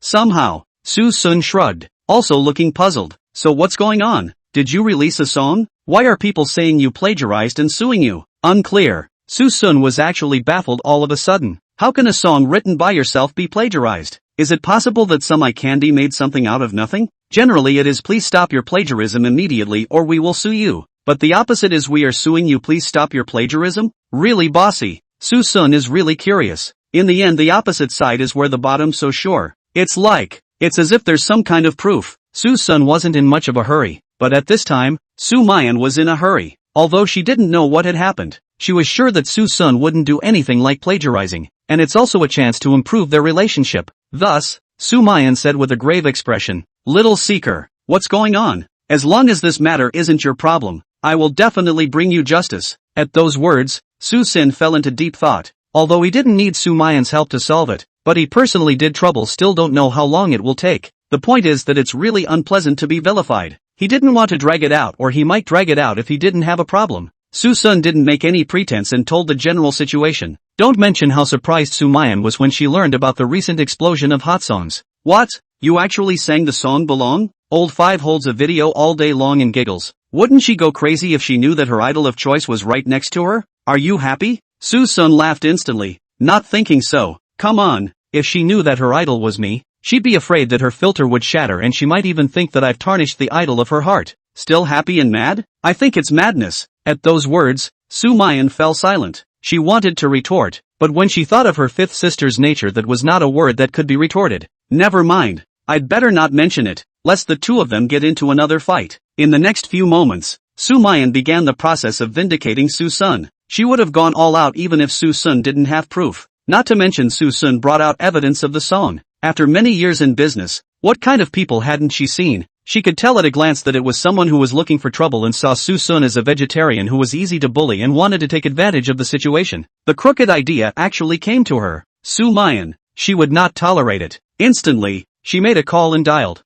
Xiao Zhao, help me make an appointment with the relevant people from Eternal Media. Just say that you're looking for them for the plagiarism matter. Little one, you're finally back. Once he entered the house and saw Su Qingxia's cheerful appearance, Suen couldn't help but feel a bit puzzled. Fourth sister, what's wrong? What's so happy? Brother, we contacted that Sun Crisp. The other party said to meet with us tomorrow. I'd like to see who dares to steal my brother's results. Su Qingxia heart to that Sun pastry some contempt. Normal contact how to find people. This lawyer to find the side on the other side of the concede. And also private discussion. Clearly is afraid of things to make a big deal want to private. It's a long shot to think that she had her share of being plagiarized when she first started out. At the time, it was clear that she had written the song, but merely shared it with her friends in good faith, only to have a song highly similar to her new song appear shortly afterward. She sends out new songs to prove it, nay none of them want to believe her. The plagiarist got a small hit on her song, while she, the original, was falsely accused of plagiarism,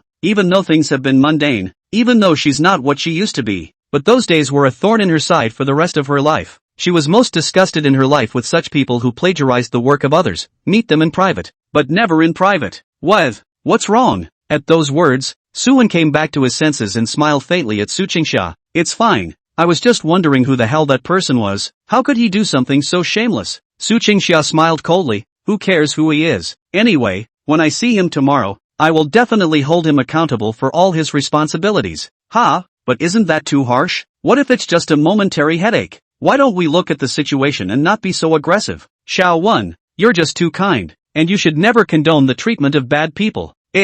Well, no one saw a dark smile lurking under Su Wen's helplessly retreating expression. He actually knew what he was going to face tomorrow, but he wasn't afraid at all, because he had evidence and a copyright to go along with it. Tomorrow he's not only going, he's taking his family with him. He's going to show the guys. This so-called brother of his is not only a thief morally corrupt, but also a repeat plagiarist who plagiarizes other people's hard work. Right, fourth sister? Where will the opposite side ask us to meet tomorrow? Su Wen suddenly asked. The heavenly Qiongda. The place chosen is not bad. It seems to be down to blood to even things out. Su Wen brightened up and pretended to be surprised. That's good. I heard that the Western food there is good. Anyway, we can't possibly have a good meal with our opponents. So let's call our parents and sisters together, and then we'll have a family dinner. Su Qingsha smiled at his words. Good. Your idea is good. Just so you can bring everyone for a change. Saying yes, Su Qingsha immediately went to inform everyone of tomorrow's potluck plan. Dad, let's go out for Western food tomorrow for lunch. I want to change my appetite. Mom, tomorrow morning I'll go shopping with you, and at noon we'll go to the heavenly Qiong court.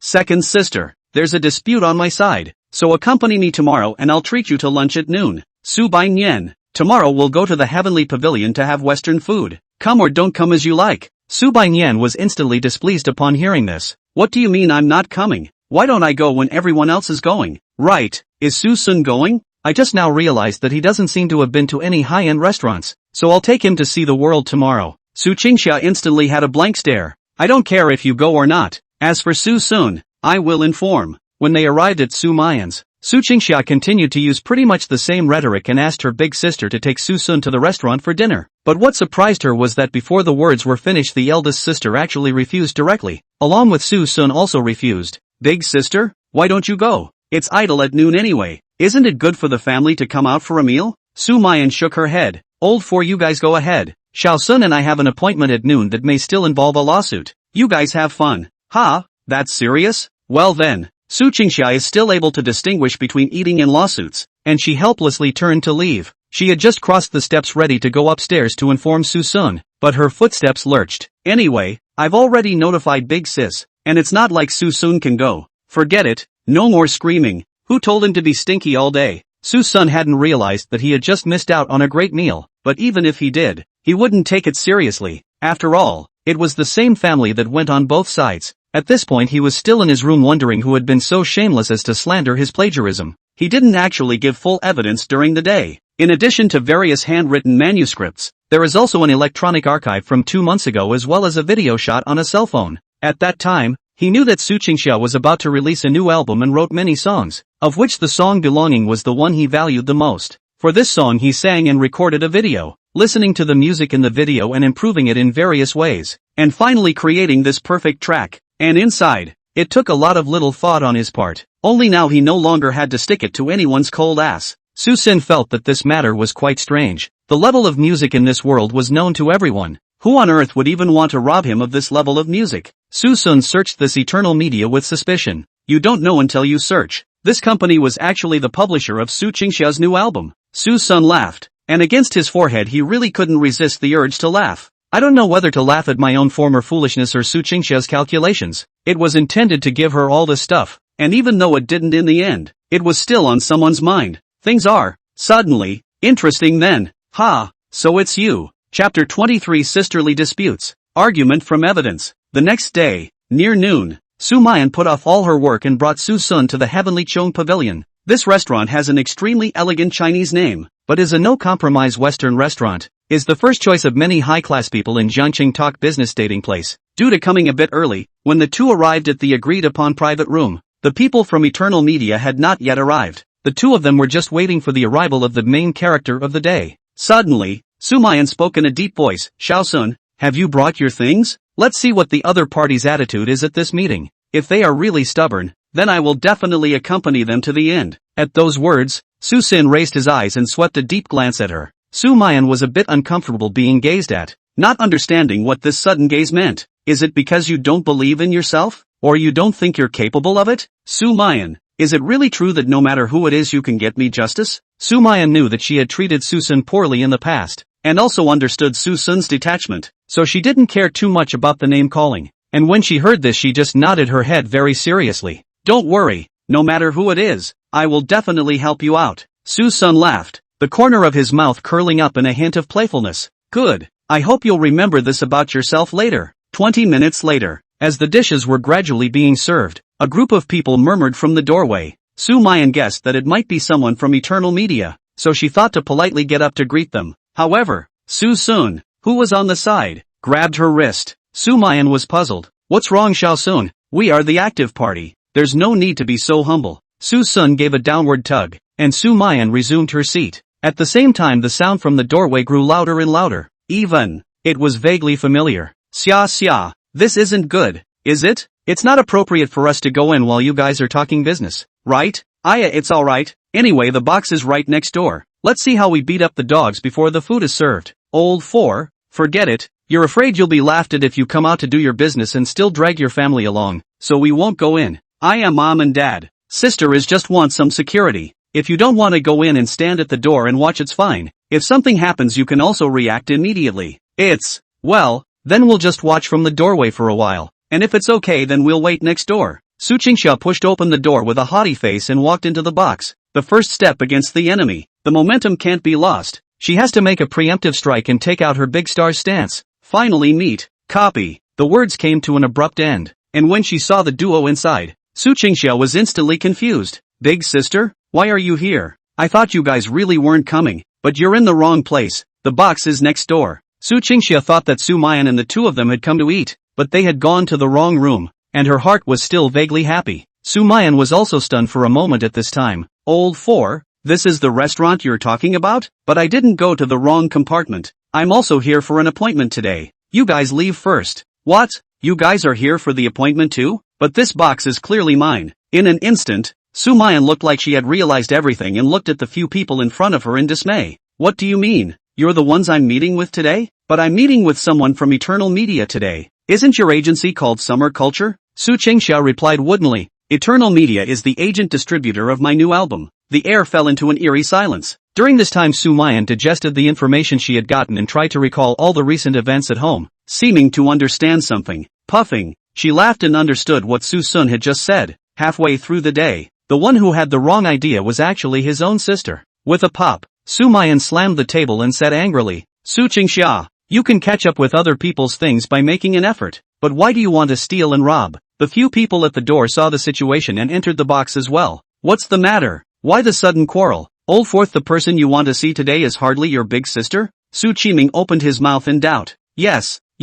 What can't sisters say properly? Don't fight. Qin Xinlan also chimed in. Sumayan at this time but a smile. She can be considered to understand why Suson's so hopeless to her. Obviously she has money and power to solve a small dispute in simple, but it turned out that people had already anticipated this scene, and she had now become the one caught in the middle with a difficult situation instead. However, she would never go back on a promise. So what if it's your own sister? Wrong is wrong. Old 4, you better give me an explanation. Why are you targeting Little Seeker? Are you that jealous? The atmosphere was tense for a while, and the unknown melon eater Subainian was still gloating behind her back. Yo, someone is going to have bad luck. You shut up. Growling back fiercely, Su Qingsha's eyes were red and she also sorted everything out, feeling aggrieved and unwilling. Big sister, I didn't even know that person was Suson, and I didn't target him either, because he's the one who copied that song. Subainian froze at his words. What do you mean? Stinky Suson sent a song? Copied? What evidence do you have? I only see you suppressing behind the scenes and bullying people to be weak. Sumayan retorted angrily.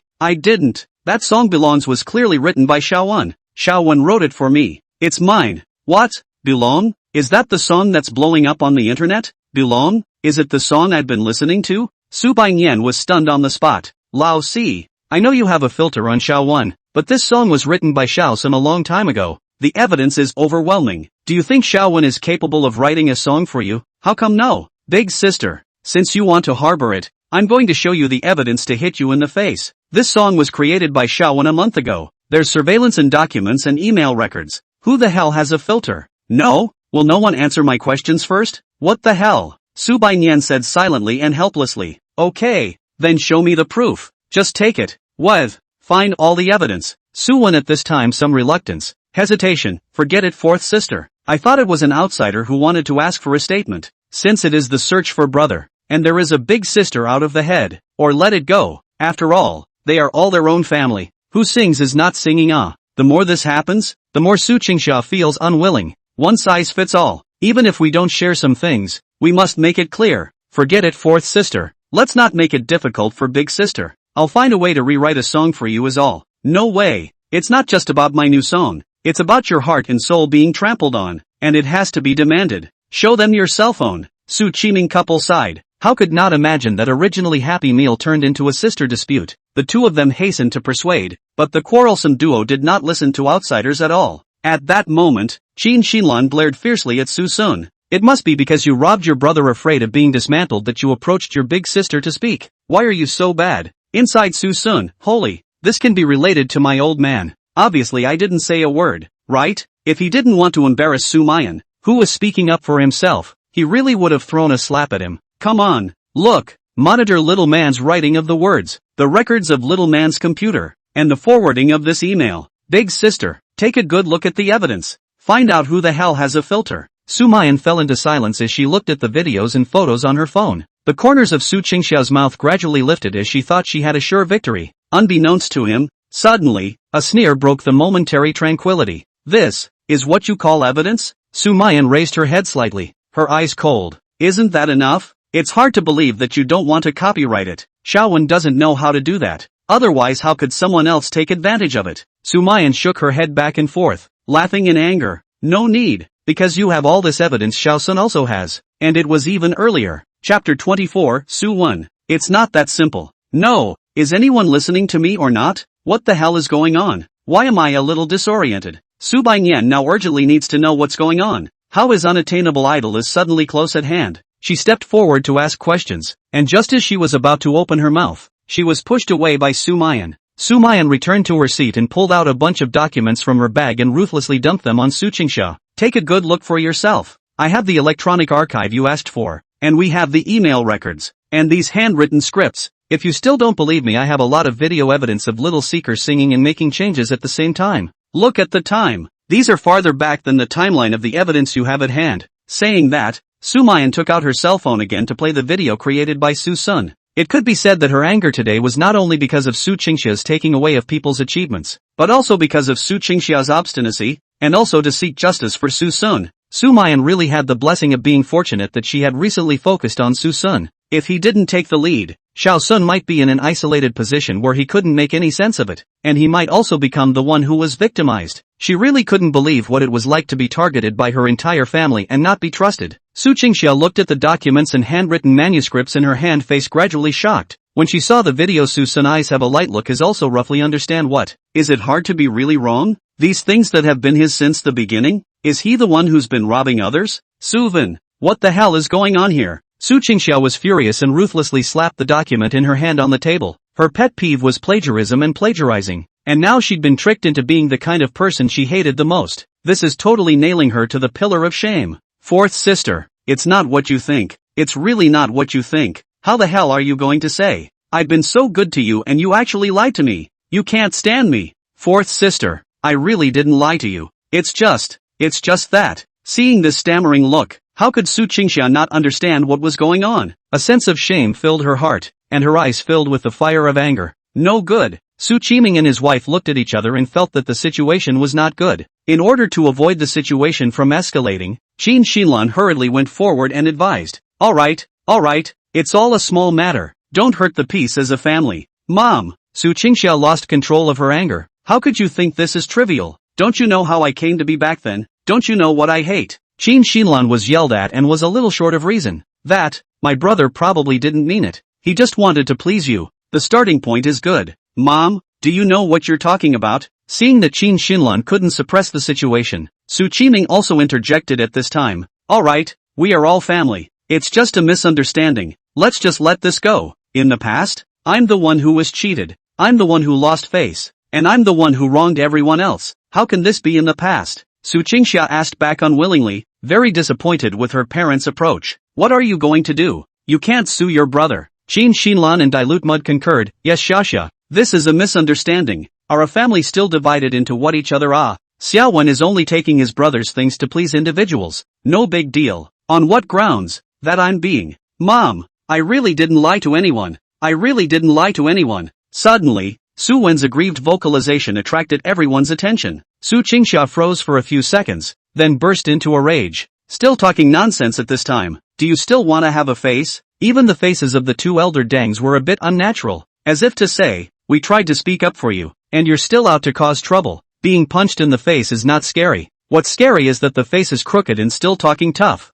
Qin Xinlan smiled awkwardly. That Xiaowen Mom is hungry. You and sister apologize. Let's go next door and start dinner. Suyen pulled out Qin Xinlan's pull and said with a serious face. Mom, you don't need to cover for me. Being upright is not afraid of a slanting shadow. At this moment, Su Qingxia was so infuriated that she silently clenched her fists and wanted to punch someone. Sumayan was also exasperated and wanted to laugh. Why didn't she realize before that this younger brother of hers was actually so mentally tough? The atmosphere is not right. Su Qiming had to speak again. Okay Xiaowen, who is right and who is wrong is not important anymore. Apologize to your big sister and fourth sister and this will be over. I don't. Not only Sumayan Su Qingxia froze. Su Qiming also froze on the spot at this time. It seems to be angry at Su and how he is so unable to read faces. What's the point of calling it that? Do you have to make a big deal out of it to be satisfied? Little man. Dad, thanks for speaking up for me, but I'll say this, I'm not afraid of any gossip. At this moment, Suwen's stance seemed to become erect,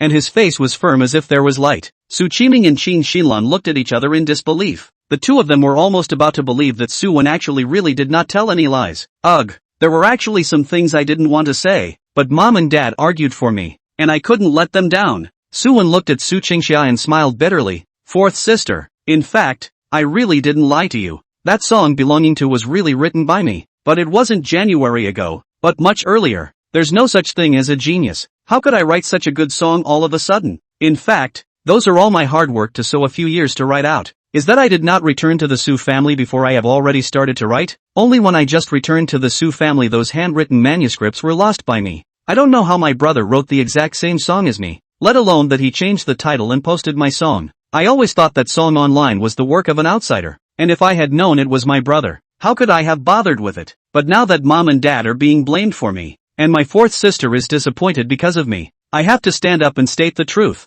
I know people don't want to believe empty promises. That's okay. I have proof, and it's real proof. That's copyright. After the words, Suyen took out his cell phone to show a proof to everyone's eyes. When they saw the contents of the cell phone, the few people who had just questioned it changed their faces. No one cared. The corner of Suwen's mouth hooked up slightly and turned away again. Then he sighed heavily and said helplessly, actually, I registered the copyright of this song 2.5 months ago, just in case I suddenly lost the manuscript again or forgot it one day. I didn't want to prove all this, but I couldn't let Mom and Dad suffer the blame for me. The timeline is much longer. Or is it solid evidence that everything is clear? The old couple was immensely relieved that their son was actually so stoic, even going so far as to give up his own efforts in order to look after the greater good. If they had not been forced to do so for their sake, they were afraid that they would have been kept in the dark and deceived by the miscreants. The more Suwen understood, the more angry they became with Suson. Good boy. I was almost fooled by you. Qin Xinlan turned to Suson and said hysterically, Suson,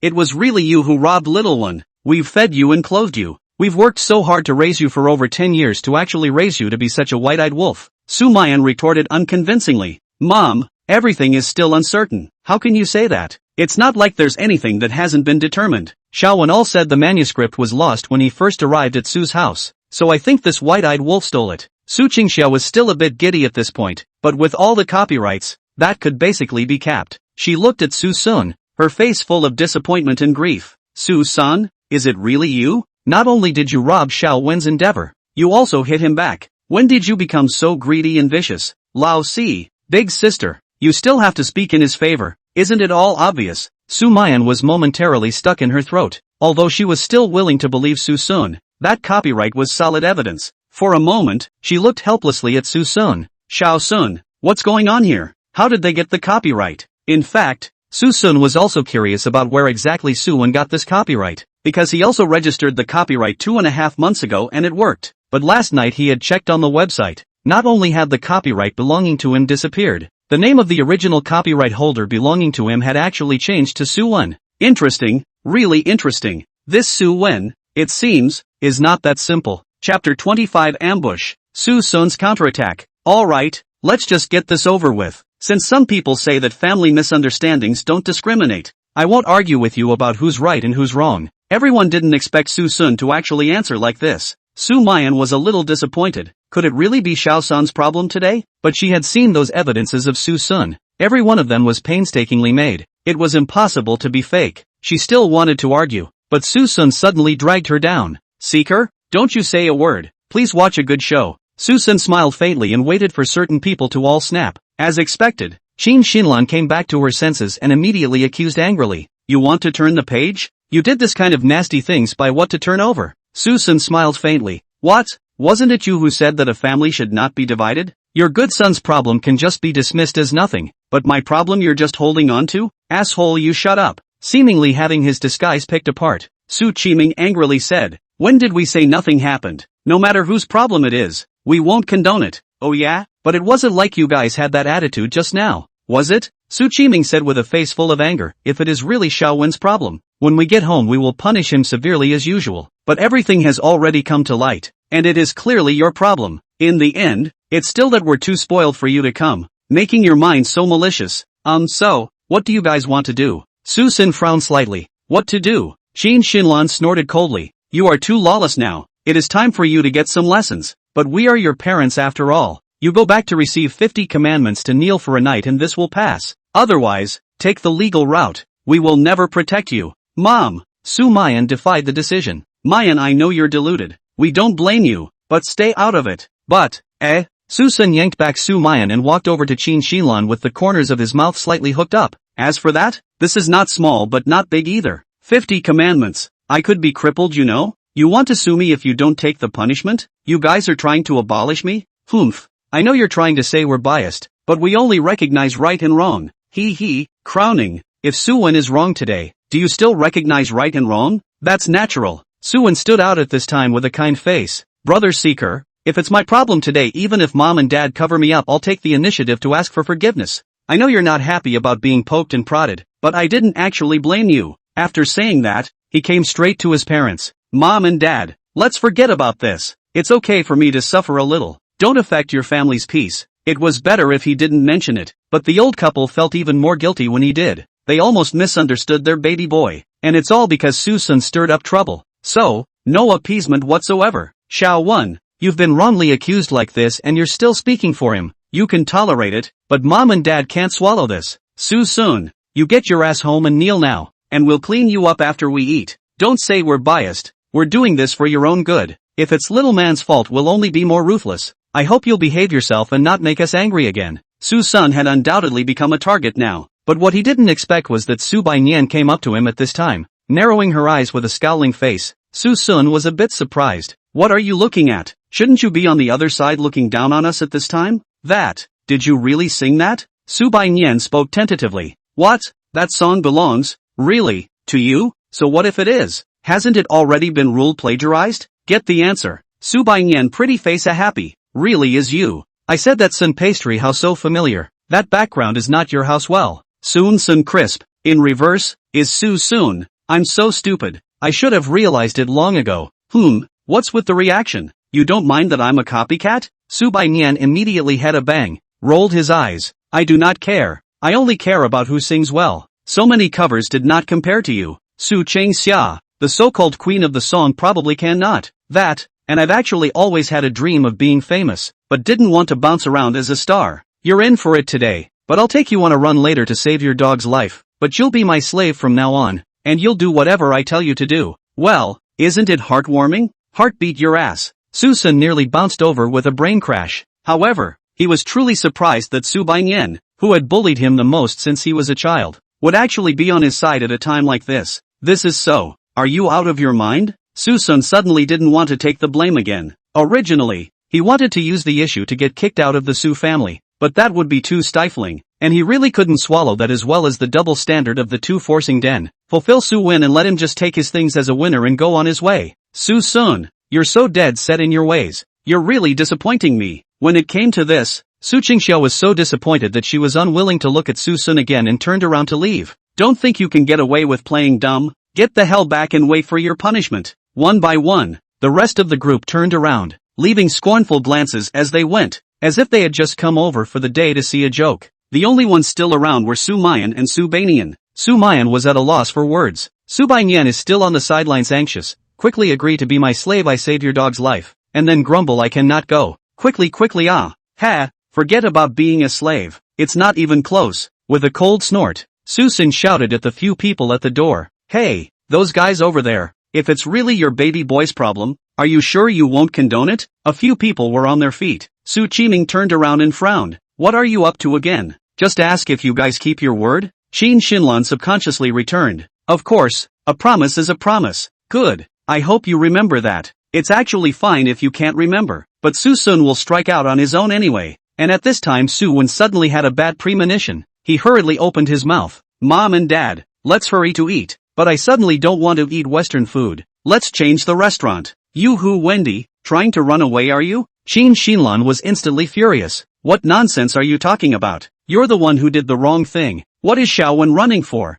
Wendy, since you wrote the song, I'm sure it has a lot of little ingenuity in it, right? The crowd was confused by the suddenness of the sentence. Suwen's face changed slightly at this time, and he weakly said, yes, of course, those are all embedded with my good expectations. Puff. Suson suddenly burst out laughing. Donkey's head. Wendy, you wouldn't be unaware of that, would you? You, what are you talking about? How could I not know? Suwen forced himself to be calm. Oh, tell me then. This, what the hell can he say? The stuff was originally copied. He didn't care what other details were in it. Su Qingxia, on the other hand, realized that something was wrong at this time and looked at Suson in confusion. What do you mean? What do you know? What do I know? That's a lot. Why don't you read the last word of each line of the chorus in a row? Su Qingxia quickly pulled out Su Wen's handwritten manuscript to find the chorus, and when she saw the last word of each line as instructed, her face changed drastically. Sister Qingxia, the new song is a big seller. Forever happy. What's going on? Damn, I can't believe I hid this. Su Wen's heart beat wildly, rushing out while Suson didn't react. Fourth sister, this is what I expected from you. I was going to wait for you to discover it on your own, but it's a pity. Su Qingxia froze. Xiao, is this a hidden poem you wrote? That's for sure. It was supposed to be a song for the fourth sister. Why else would your name be on it? It's amazing that there are such brazen people in the world. Suson couldn't help but admire someone's cheeks that were thicker than city walls. Suwen, your cheek is thicker than a city wall. It's not even if the copyright was gotten by you, but you actually want to grab it even though I've worked so hard to bury this one ambush in total. So why didn't you make a sound just now? Su Qingxia was just in the middle of being touched. When she heard this, she glared back fiercely. Suson, you're stirring up trouble again. I shouldn't have believed you. Suwen sighed helplessly at this moment. Brother Seeker, I know you are upset, but this hidden poem was obviously left behind by me racking my brains. How can you talk about yours? Yeah, why don't you keep a few more if you're racking your brains? Is it because you can't find a place to steal them? Brother Seek, you don't understand. This one ambush is already the limit. In the case of not affecting the lyrics can only leave this one place. I can't help it. This is the lyric you've been writing for years, and there's only one ambush in the whole song? Are you sure you wrote the song at this level? Suwen nodded and humbly said, yes, my ability is indeed weak. This one place alone has almost exhausted my brain. My level is indeed average. Yeah, and what if I find out the second ambush out? What? Suwen blurted out. Chapter 26, the truth comes out. Suson's heart, realizing that he had gotten excited. It had to be said that Suwen did panic at this point. It's not enough to get laid out with one set. It's actually one set after another. If he, the creator, couldn't even tell his own vox pops, he would be met with skepticism, even if he had a copyright. Just when he was at a loss for words, Suson laughed out once again, his tone hanging with undisguised sarcasm. Wendy, just kidding with you. Look at you nervous. At these words, Suwen's heart was relieved, but there was still a fine sweat on his forehead, and he smiled awkwardly. Brother Seek is really good at joking. I told you that I wrote my own song. How can there still be something I don't know? And thanks to that I thought about pondering for half a day. Really? You wrote a song without realizing that it also has your fourth sister's debut day in it. Could it be that you are the legendary genius? Suwen was now completely confused. It turned out that he had been in the middle of someone else's trap. He was stiff and could only watch as Suson took out the original manuscript. Suson smiled playfully at him and walked over to Su Qingxia with the lyrics in hand. pointing to a section of the lyrics on it and said, "The Qingxia here refers not to the cool summer, but to your name Qingxia, and the stroke of the lyrics at the back is, that's right, fourth sister. In fact, this stroke count is your debut day." At this time, Suwen's brain had never been so flexible. He understood what Suson meant and without the slightest hesitation directly jumped ahead to answer. He could only beat a dead horse now. He snatched the lyrics from Suson's hand, scanned the passage he had just referred to, and silently counted the strokes of the last few words. October 14th. There are too many strokes in the back to count. However, he heard Qin Xinlan said, Su Qingxia is a summer talent show debut, the afternoon of the national live choice out of the champion, and that day is 1:34 p.m. On the stage, so that particular time to locate the commemoration of last year's family also celebrated for this. In just a few seconds, Suwen thought of the wording. October 14th at 13:34, this is the time when fourth sister was on stage at that time, and the Shunsui happiness at the back is actually a wish for you, fourth sister, to have a smooth and happy career. Finishing in one breath, Suwen couldn't help but admire his own brain. It could even be rounded back. Suson, after all, I am the one who is good at chess. However, he finished his sentence for a while, but didn't get the desired reaction. A wave of bad premonition came over him, and he turned his head to meet Suson's smiling eyes. He panicked and rushed to speak. Fourth sister, isn't your debut time 13:34? It's... Su Qingxia's face was expressionless and her tone did not fluctuate in the slightest. Scared me. I thought I had misremembered my fourth sister's big day. Suwen's face was not red, and he felt that everything had been finalized. But who knows? A sudden inquiry made him completely shatter his illusions. Su Qingxia, now you should understand, right? What do you mean, brother seeker? Suwen froze, and then revealed an aggrieved look towards Su Qingxia. Fourth sister, are you still unwilling to believe me after all this? If it's true that I lied, then I'm willing to have my face swollen by someone. With a slap sound, a clear slap mark appeared on Suwen's face. Suwen was confused and had an incredulous look on his face. Fourth sister, you actually hit me. At this time, Qin Xinlan also rushed to protect Suwen behind her, saying in dissatisfaction, Xia, why are you hitting your brother? If you want to hit, you should also hit that lying bastard Suson. Su Qingxia didn't bother with Qin Xinlan, just grimaced and glared fiercely at her own brother, whom she trusted immensely. Suwen, tell me the truth. This song, did you write it or not? Suwen was aggrieved. Of course, I know fourth sister doesn't believe that an uneducated person like me would write such words, but I have solid evidence. I even have the copyright. I really didn't lie. Good.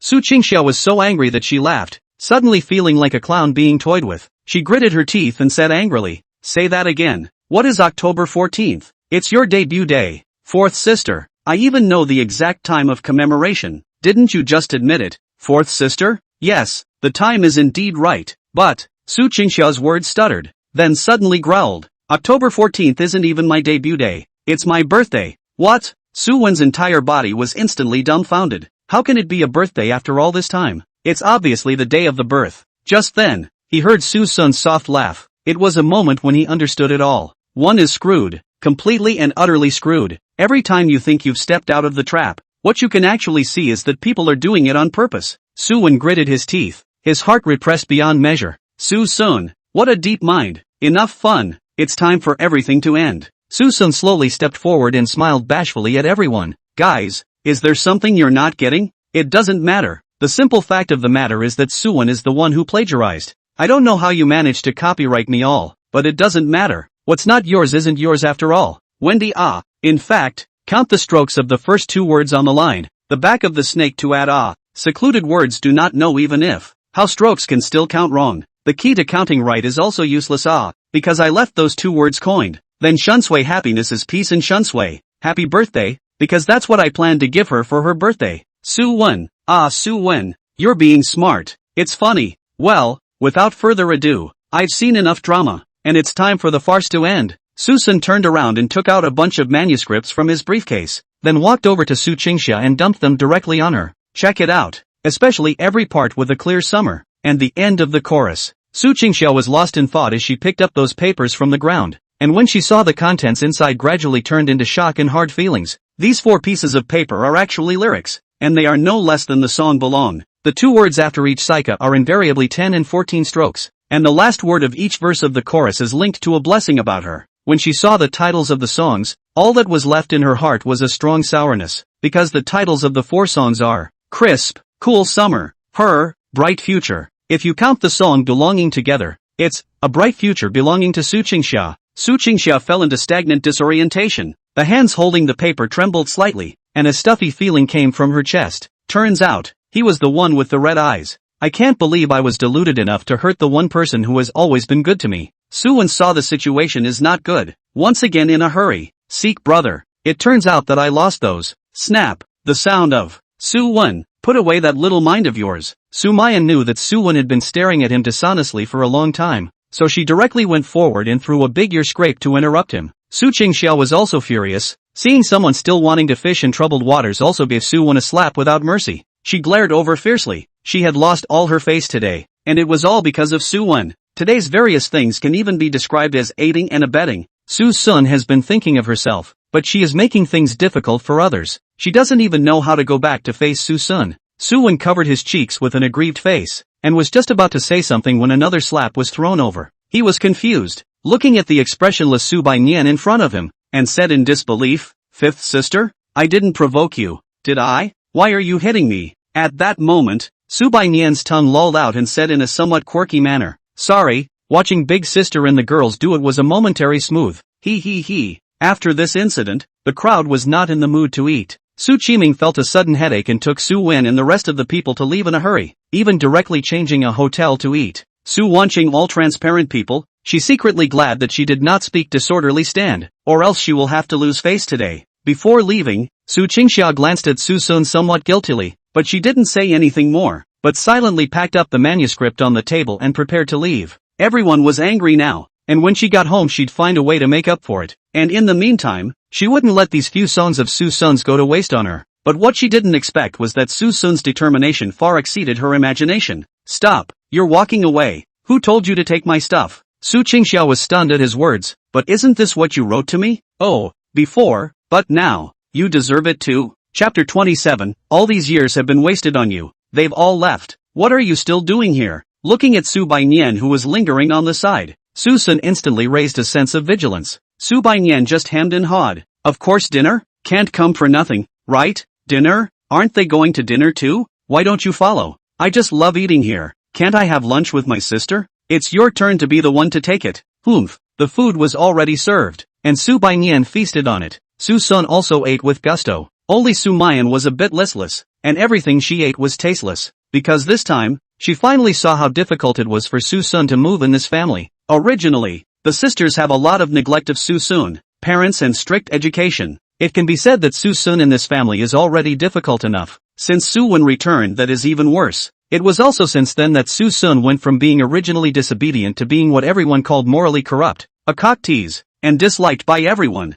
generally speaking, who would show up with relatives when talking about business, especially when it was a dispute. How could she not understand what the sudden appearance of her parents today meant? The parents were enticed to come and watch the play, but the proposer was again her, the fourth sister, so that no one could see the crooked ideas, coupled with Suwen's various greaseballs and backtracking. If not for the final key flip, I'm afraid that I won't be able to wash off that stain in this life. This brother of his heart is actually so deep. It would be fine if this kind of mind was used in the right way, but it went astray. It could be said that after everything that had just happened, Sumayan's last trace of goodwill towards Suwen was gone. The more she kissed her brother, the harder it was for her to accept that her brother was actually the kind of person with a corrupt character. It's not simply jealousy, it's a desire to destroy the family. Most importantly, there was also nothing at all in Suson that was worth being jealous of. The Su family villa. Suson, several people in Su Qingxia's group went home one after another back and forth. After that kind of thing happened, Su Qiming's face was a bit ugly. Although he could still pretend to be smiling when facing Suwen, he could still see the embarrassment after seeing Suson and Sumayan. And Qin Xinlan didn't seem to care about right and wrong, because of Suwen's pitiful complaints. Instead, she felt that her son was really pitiful. For a person who has not been loved by his father and mother since childhood, it is understandable that he is afraid of losing the favor of his parents to make some coquettish behavior. Suwen did not even cry. Hard to squeeze out a few tears while Qin Xinlan bluffed heartbroken, but also for him to Su Qingxia said good words. It was just that Su Qingxia was so infuriated that she didn't want to take care of it at all. However, it was as if everyone had an unspoken agreement that this would just go away. And as for the matter of pursuing responsibility, no one even mentioned it. However, just when Suwen was assured of victory, Suson's appearance directly shattered his illusions. A few of you can't not remember what was said, can you? What about someone's harsher punishment than mine? Didn't think I'd just let it go without mentioning it, did you? Suwen's face changed, burying his head at Qin Xinlan's shoulder, choking his voice. Mom, I don't want to make things difficult for you guys.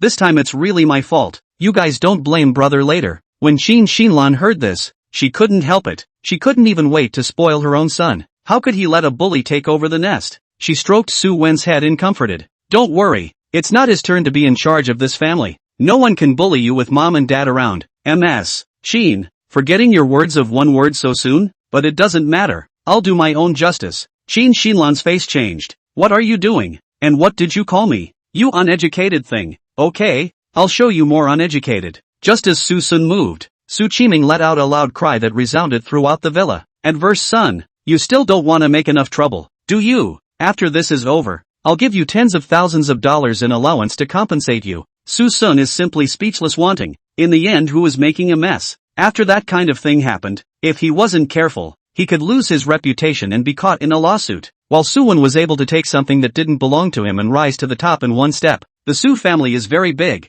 not to mention that he is not even a few $1,000,000, tens of thousands of dollars to send a beggar. Sorry, my decision is the decision. Today, you can't stop me. Suson also no longer nonsense. Today directly in front of the whole family will Suwen beat up. He did not believe that the two old things can still endure. I must be driven myself today. I must finish the job and go home. In full view of everyone, Suson directly pulled Suwen away from Qin Xinlan's arms with one hand. A fist directly on Suwen's face to hit the stiffness. A few slaps again quickly fell to hit the control, and again pressed Suwen's head hard, knocked on the coffee table to hit the damage. Suwen was already dazed under a set of consecutive moves, and it was only a matter of seconds. The crowd was full of shock, and Qin Xinran yelled that she was going to go forward to protect it. Liu, however, it was just a slap. Suson directly slapped her to the sofa and laid her down. Sins. Qiming was furious, but just before he reached the front he was smacked by a smooth slap that sent him backward. At this time, Qiming's chest seemed to have a gushing volcano. He was feeling that Suwen did something wrong today was good,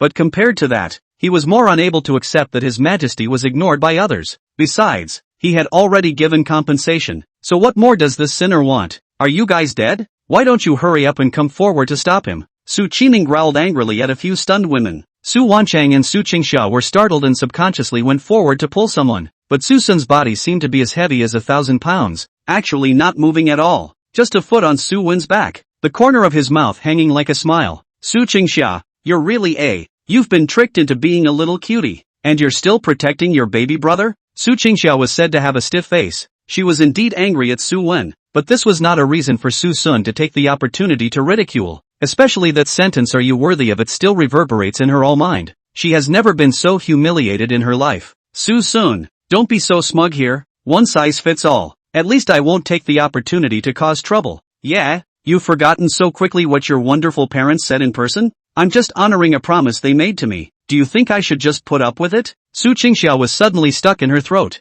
Yes, in their own encounter with this kind of thing, if they do not get justice for fear that it will be more out of control. Their own blood was robbed and cannot prove it. Think of it, to feel suffocated. Seeing the oldest four silent, Su Wanqing had to come out and round the stage. Shao Sun, you calm down first, okay? Give second sister a face. I'll compensate you for this if mom and dad don't give you an explanation. You loose your foot first. Susun sniffed and glanced back. You have no face to speak of with me. You barrister helping these two idiots to crusade. I haven't even looked for you to settle the score. If you hadn't not said anything at that time, I would have even beaten you together. The moment these words came out, Su Wanqing hadn't said anything yet, and Su Qiming, the father, completely exploded. Sinner, are you going to turn against heaven today? Su Sun coldly grunted. That's right, I'm just against it. Crazy, you're just crazy. Whatever you say, right now it's just my little fight. If it really comes to a time when I'm not crazy, then your entire Su family will be gone. Sins. After snarling, Su Qiming glared fiercely at both Sumayan and Subanian. When else are you two going to watch the show? Give me the opportunity to go forward and pull him back. Sumayan wrapped her hands around her chest, glanced coldly and then turned her head away. If you make a mistake, you have to be punished. This is what you taught me since I was a child. Dad, asshole. Seeing that the boss couldn't say anything, Su Qiming directly stepped forward and tugged on Su Baiyan's arm, saying angrily, then you go. Go with your second and fourth sister to pull people away. Of course Su Baiyan was unwilling to stir up this mess, and while she kept struggling to back away, she revealed a pitiful look of panic. Dad, don't yank me. I don't dare. I'm afraid he'll even beat me up. Besides, what strength do I have for a weak woman? Dad, how do you not get on yourself? Qiming two eyes rolled, nearly back over the gas. At this time he really want to say, so many years really white pain you. Chapter 28. He himself has not been driven out of the rightful owner, has been driven out of the rightful owner. I was wrong. I'll never dare again. Please let me go. What's wrong with it? Explain to me instead how the copyrights that belong to me came into your possession. That I can think about. Not going to say it, are you? Then crack me up. The air was filled with the whistling and snapping of the ruler hitting the body. Even if no one stood up for him, so what? Suson finally gave Suwen an unforgettable punishment, and smacked him a dozen times with a ring ruler on his back in front of everyone. Why just a dozen or so times? Because Suwen directly couldn't carry on and fainted. Really can't help but hit. Suson was a bit unfulfilled. In fact, he didn't even exert any effort, not realizing how this one D of his couldn't help but fight. As for the consequences, they are not at all to be feared. It didn't matter even if he was taken to jail. After all, once the Su family severed their ties he could return to his original world, which was the reason he acted without fear. It's up to what the Sos should choose. Also, as he expected, this time the fuss was bigger than any other time in the past, and Su Qiming and Qin Shilan were completely in a rage. Little, are you trying to beat little one to death? I will not let you off. Qin Shilan was in a rage, holding the unconscious Suwen while hissing at the rushing Su Qiming. Call the police for me. I want this little to pay the price. Suson didn't think so, and even had a disdainful look on his face. Call the police? We just lost our hands in a fight between brothers. What can you do about calling the police? Suddenly, his voice lapsed, but well, if you are willing to sever the relationship to drive me out of the Su family, then I really can't go back to heaven, but I guess you can't afford to give it up. It doesn't matter. The good days ahead are still long. Sins. Those words were undoubtedly like pouring gasoline on a barrel of dynamite. Suson, this bastard not only beat up their precious son, but actually said such outrageous words, when they really can't give it up. Su Qiming laughed back in anger. The gaze cast at Suson was full of coldness. Do you really think you are important in this family? Oh, isn't it? Suson asked rhetorically with a smile. Well, since you don't know what's important, I'll make you. Today, Dad, that's enough. Boss, you shut up. I don't. No one can kick Seeker out. Suson's eyelids fluttered. Bad. This dead woman came to spoil my good deed again. Without saying a word, he directly rushed forward to cover his mouth. But now Sumayan still grabbed the first step to open her mouth. If you kick him out then I'll go too. There will be no one left to run the company. Woo. You give me shut up, okay? Suson was simply convinced, helplessly smiling stiffly at Su Qiming. Don't listen to your eldest daughter's nonsense. Hurry up if you want to do something. You won't really be able to give me up, right? But he looked at Su Qiming's sudden silence. He couldn't have really been bluffed, could he? Suson. And to the side, Qin Shilan was furious and yelled, Su Qiming, hurry up and kick this bastard out of the Su family. I'll see how he's still rampant. No. When these words came out, not only did Suson freeze, Qin Shilan also froze. Su, do you know what you're saying? I said no. Not yet. Although the Su family has so many daughters and sons, the only ones who can take on a big role are the oldest Sumayan and the oldest three outside. The oldest three in dead and not willing to merchants. Now the heavy responsibility is on Sumayan. Can be said that Suwen did not come back before Sumayan is the Su family heir to cultivate, and she is not ashamed of the attention of the people. Under her leadership to make Su once turn to safety, and even step by step towards glory. Su Qiming old. Now the big task are in Sumayan one head. If she left there will be no one to have his large Suwen where to go. Even if we have to go, at least it's not now. Su Qiming really angry. When in order to consolidate the position of the Su family in the group has been the implementation of family control. A time cannot find a suitable candidate. Found also do not rest assured. So, today this anger can only be endured first. At least until Suven has a climate. Su Qiming clenched his fists. His heart vaguely had a decision. But before that, boss, are you really going to disobey your parents for him? Sumayan couldn't speak with her mouth covered, but Su Qiming still saw the answer in her determined eyes. He knew the character of his own boss better than anyone else, being stubborn and even a bit paranoid, and never changing what he had decided. Now he understood it all. Boss, don't blame Dad for being cruel when the time comes. Fine, since you're going to give up your whole family for him alone, you two stay and we'll go. And no? Suson was a bit confused. What does this mean?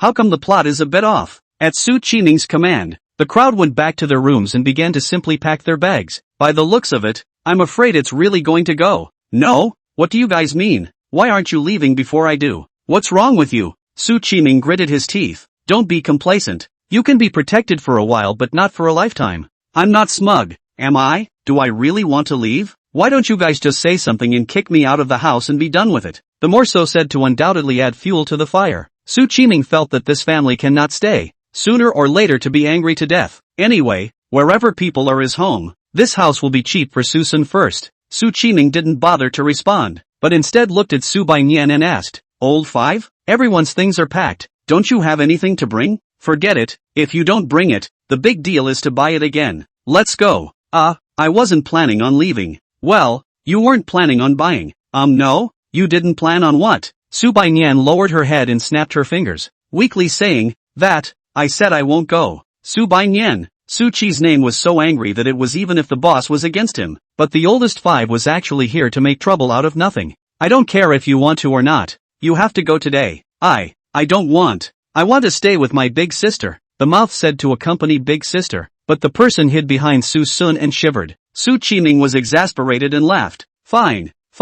Accompany your big sister, right? Then you'll always accompany her from now on. Nian, listen to Mom. Come over here. Shut up. No shouting at her. We're on our own. Forced by Qiming's obscenity, all but the Villa 3 left the Su family, but just after leaving the house Qiming regretted it. This is my home. If I want to leave, it's the 3 of them. Why should I drag my family along? On Suson's side, things happened so fast and so suddenly that he didn't even react a bit. He was just trying to complete his mission and go home. How come he drove the rightful owner away instead of leaving? What a thing to call it. And it was all because of Sumayan. Suson stiffened and twisted his head, literally having the urge to strangle her. What's it called? No one asks for you when you're together, but you're late before you leave? Seeing Suson's ugly face, Sumayan held his hand and smiled warmly like a spring breeze. Seeker, don't feel bad. I'll get everyone to let go of their preconceptions and accept you. Suson was laughed at by the whole thing. He decided that he really wanted to strangle this woman in front of him. Sumayan,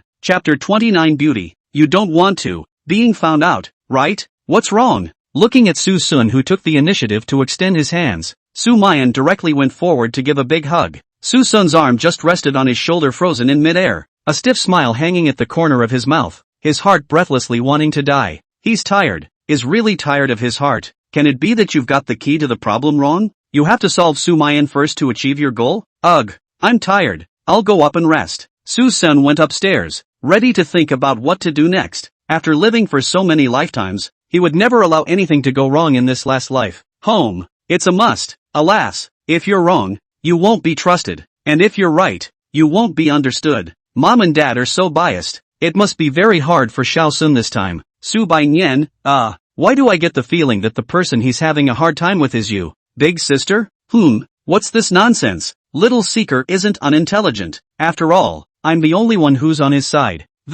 Let's just say, could that be the reason? Nonsense. Shut the up. As things happened over and over again, Sumayan realized again and again the horror of her parents' eccentricity, even ignoring right and wrong because of it. Just watching from the sidelines can be suffocating, while the figure leaving in front of you has been through so many years. If you could have paid some attention in the past, would you not have developed to the point where you are now? The Su family villa had so many people missing all of a sudden, and for a while it really felt a bit cold and quiet. Susun originally thought that the too-old den is a moment of anger away from home. It will not take 2 days, will come back. The results of people really do not come back. After all, it's not like the Su family has more than one villa to live in. So in the past few days, Susun cleared up a lot, but he also felt a bit of emptiness. All day long the company home, both living that ordinary life of office workers, used to fantasize about these, but at present this is not the result he wants. Still have to mess with things. Nyan. Hey. At the dinner table, Susun suddenly cast a mischievous gaze to his side, and a strange laugh escaped his lips. Su Bainyan's heart thumped, and she was so scared that she dropped her bread on the table. What are you doing? I advise you not to mess around. Big sister is still watching in front of us. You think I would be afraid of her? Why don't you leave when they're all gone? Yakking all day long, don't you love to go against me? Look at my Vajra finger. In an instant, Su Bainyan only felt as if her back was being drilled by an electric drill, causing her to jump in place in pain. You asshole, I'll fight you. After a miserable scream, Su Bainyan leaped to pounce on Susun as a set of crazy chaotic grab. Susun obediently pulled, directly set up on the leg is snapping whip down. At the same time also did not forget to cast a mocking gaze towards Sumayan. It seems to be saying, I've punched your sister in the face, so why don't you hurry up and react a little? Well, no, why are you still smiling? Susun was confused. Sumayan didn't even get angry. Why was she still a bit gloating? What he didn't know was that not only did Sumayan not get angry, but she felt a rapport in the two. The two who grew up with the worst of it are now getting more and more rowdy, but they're also talking more and more, and it's nice to have a fight. She realized that Suson's personality had changed, no longer as silent as before, becoming much more cheerful, whereas in the past you would just hold back any grievances. Nowadays you don't suffer any, which isn't really a bad thing,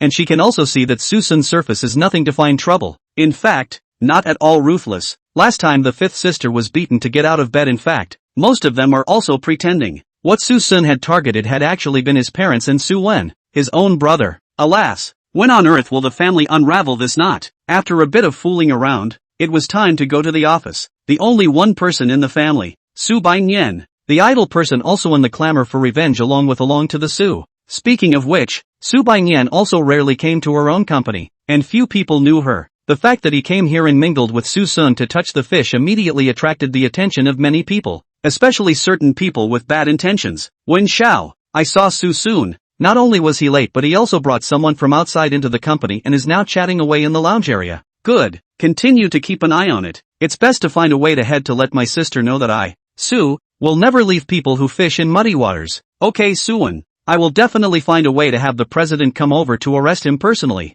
At the corner of the rest area, a middle-aged man with a bloated body was there watching for a long time. Suson waited for so many days and finally waited for Suen to make a move, but he was afraid that sending only a pig's head over wouldn't be of much use. Ugh, it's no fun. What did you say? What did I say? Did you just say it's not fun? You took advantage of me and you said it wasn't fun? I don't care. You're going to beat me back. Suson was speechless. The dead girl actually dared to lock his own throat. He turned around and pressed the person on his lap. I'm warning you, don't make me rule you at work, bastard. You took advantage of me and I'm going to get back at you. Don't talk nonsense here. It's okay to slander my character, but you're actually questioning my aesthetics. Subayan's beautiful eyes glared at what she heard, and she fluttered to get up. You asshole, you actually dare to look down on me. You clearly are. Otherwise why don't you hit somewhere else? This you have wronged me. Do not hit the meaty place to hit your face. If there are any traces left behind, you will fight with me, or hit you in the back? You'd hate me even more if you were paralyzed? Or maybe hit you on all fours? But then I'm afraid that if you're not careful,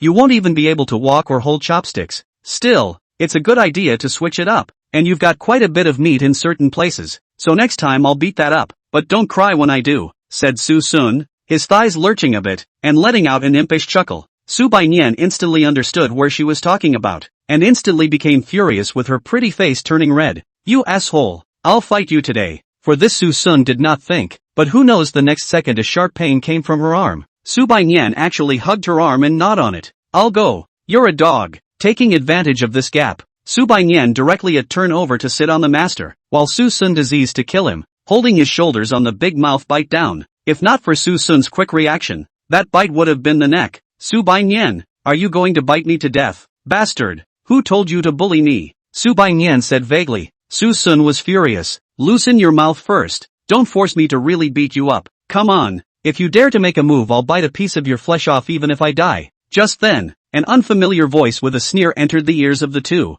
What a passionate little couple. So pressed in public? The two of them sniffed and looked, only to see a middle-aged fat man holding a cell phone and snapping away. Subayan immediately changed her face, and did not care that Susun went forward to seize the person's cell phone. Of course, the fat man would not be as expected, and with a sideways dodge he snatched the pull and said with an evil smile on his face, "This pretty lady, you wouldn't want your nasty business in public to be discovered, would you?" Chapter 30, Subayan being bullied. Backstage competition. If not you, who? Do we know you? The fat man smiled smugly. My humble self, Xu Guliang. It's Su's department head. I didn't recognize it before, but don't I recognize it now? Upon seeing Subayan's looks, a flash of amazement appeared in Xu Guliang's eyes. The most beautiful woman he had ever seen in his life was Sumayan, who was the president of the company. But Sumayan didn't smile and could only be seen from afar. And this woman in front of her actually has a face value that is not similar to Sumayan's. And the key is also quirky and not so high and cold. Wouldn't it be a waste for a woman like that to be the girlfriend of a tiny intern?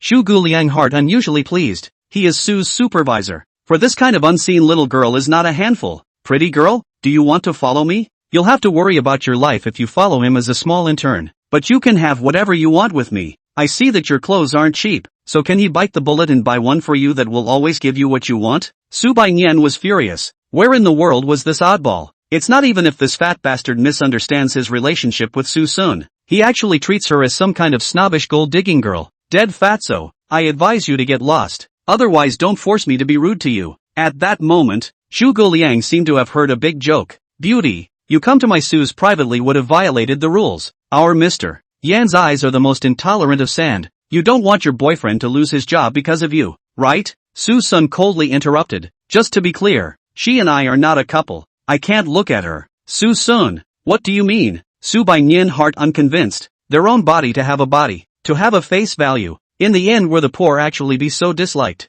At a time like this, even if you don't agree with each other, you're actually looking down on yourself. ING asshole. I'll get you later, bastard. Haven't you been quite cross all this time? You now give me a beating on this pig head. In the face of the order, Suson directly a blank stare. What's it got to do with me? It's you they're looking at, not me. You asshole. Alright, don't act here. I can film the scene just now. It's useless to try to pretend you don't recognize him. Zhu Guliang rubbed his hands together and said excitedly, originally, I was planning to report that kid's disciplinary offense, but now I've changed my mind. Don't just need it. You just report it. Interrupting people to talk who will not. Su Baiyan do not bother to pay attention to this dead fat mouthful of threats. She would like to see, in the end, who will be the last laugh. They are just a little low profile. Actually someone dared to ride on their own head. Really forget the feat of this building last name. Zhu Guliang was stunned and said doubtfully, aren't you afraid that your boyfriend will lose his job because of you? Our Mr. Yan is very strict. I'm not really afraid. He's at least Su Baiyan suddenly turned back. That what are you doing in the company? Assistant to the president. Right, assistant to the president. Su Baiyan instantly bottomed out. He's at least a president's assistant, and you have the power to fire him even as a tiny supervisor? If normal Zhu Guliang really did not have the courage. After all, Suson just entered the company directly from ordinary employees into the president's assistant, but he knows that there is no backstage he does not believe. How can dare to move the president of the people? But behind him is the president of the family's own brother. Is the young master of the Su family? In front of the Suson backstage again hard than the Wenxiao? As an older sister, Mr. Yan doesn't want to help his own brother. Does he want to help this outsider? Oh little girl. So what if the president's assistant? A mistake still needs to be disciplined. I as the head of personnel have the power to eliminate the existence of all muckraking. So what if Mr. Yan knows? If I say fire this kid he'll have to get the hell out. But as long as you're willing to have dinner with me, then all of this isn't non-negotiable. Hey. After enduring for so long, Su Baiyan finally couldn't help herself and violently raised her hand to fling a slap on that fat pig face. Zhu Guliang himself was confused. He was beaten? Beaten by a dead girl? Asterisk. Don't you dare hit me. Suhan save me. Seeing that fat body grabbing towards her, Su Baiyan was so scared that she hurriedly hid behind Suson. Kid, hurry up and get out of my way, or I'll even beat you up. Alright, go ahead. Suson got up from the chair, smiled and made a gesture of invitation. Zhu Guliang smiled in satisfaction, the corners of his mouth hooking up in triumph. Su Baiyan heard this but she was shocked, so scared that she hugged Suson's arm and didn't let go of her hand, and her mouth also cursed. Quickly, you quickly help me to stop him, or I'm not finished with you. As for being so afraid, you're still afraid of your own staff? If you really can't, why don't you ask your big sister to come and treat him? I know that too, but the point is that my big sister isn't here. Come on, he's coming over. Su Baiyan then dodged around Suson, and Zhu Guliang just kept chasing after him. She fled, he chased, and she couldn't get away. After all, his size was limited, and Zhu Guliang was exhausted and panting in no time. Both of them are just deliberately trying to trick the old man. Asterisk. How dare you hide? I'll make you look good later. Su Baiyan gritted her teeth. Dead piggy, I'm Sumayan's own sister. I'll make you look good when my sister comes later. Oh joke. The Su family's fifth young lady is a lady of the world who can't leave the house and is well protected by the Su family. How could it be that you're such a mouthy and incredibly spirited dead girl? Don't you dare scold me. You'll be finished when my big sister comes over. Well, you pair of dogs and girls are still pretending. Later on when Mr. Yan comes over and sees someone causing trouble in the company, I'll see how you end up. As soon as the words left his mouth, there was a pfft. Zhu Guliang was actually kicked straight out a few meters away. Su Baiyan was dumbfounded and was shocked beyond belief as she watched Suson's action of closing his feet. Su Young kicked him? A kick that could send a 200-pound fat man several meters away? Blurry eyes. It must be a blurry eye. At this moment, Zhuge Liang felt his stomach turn over, making him furious, but he could only cover his stomach and curl up on the ground cursing under his breath. As the shouting and cursing grew louder and louder, it also attracted a lot of people to watch. Many people thought that Suson and Sumayan were new employees,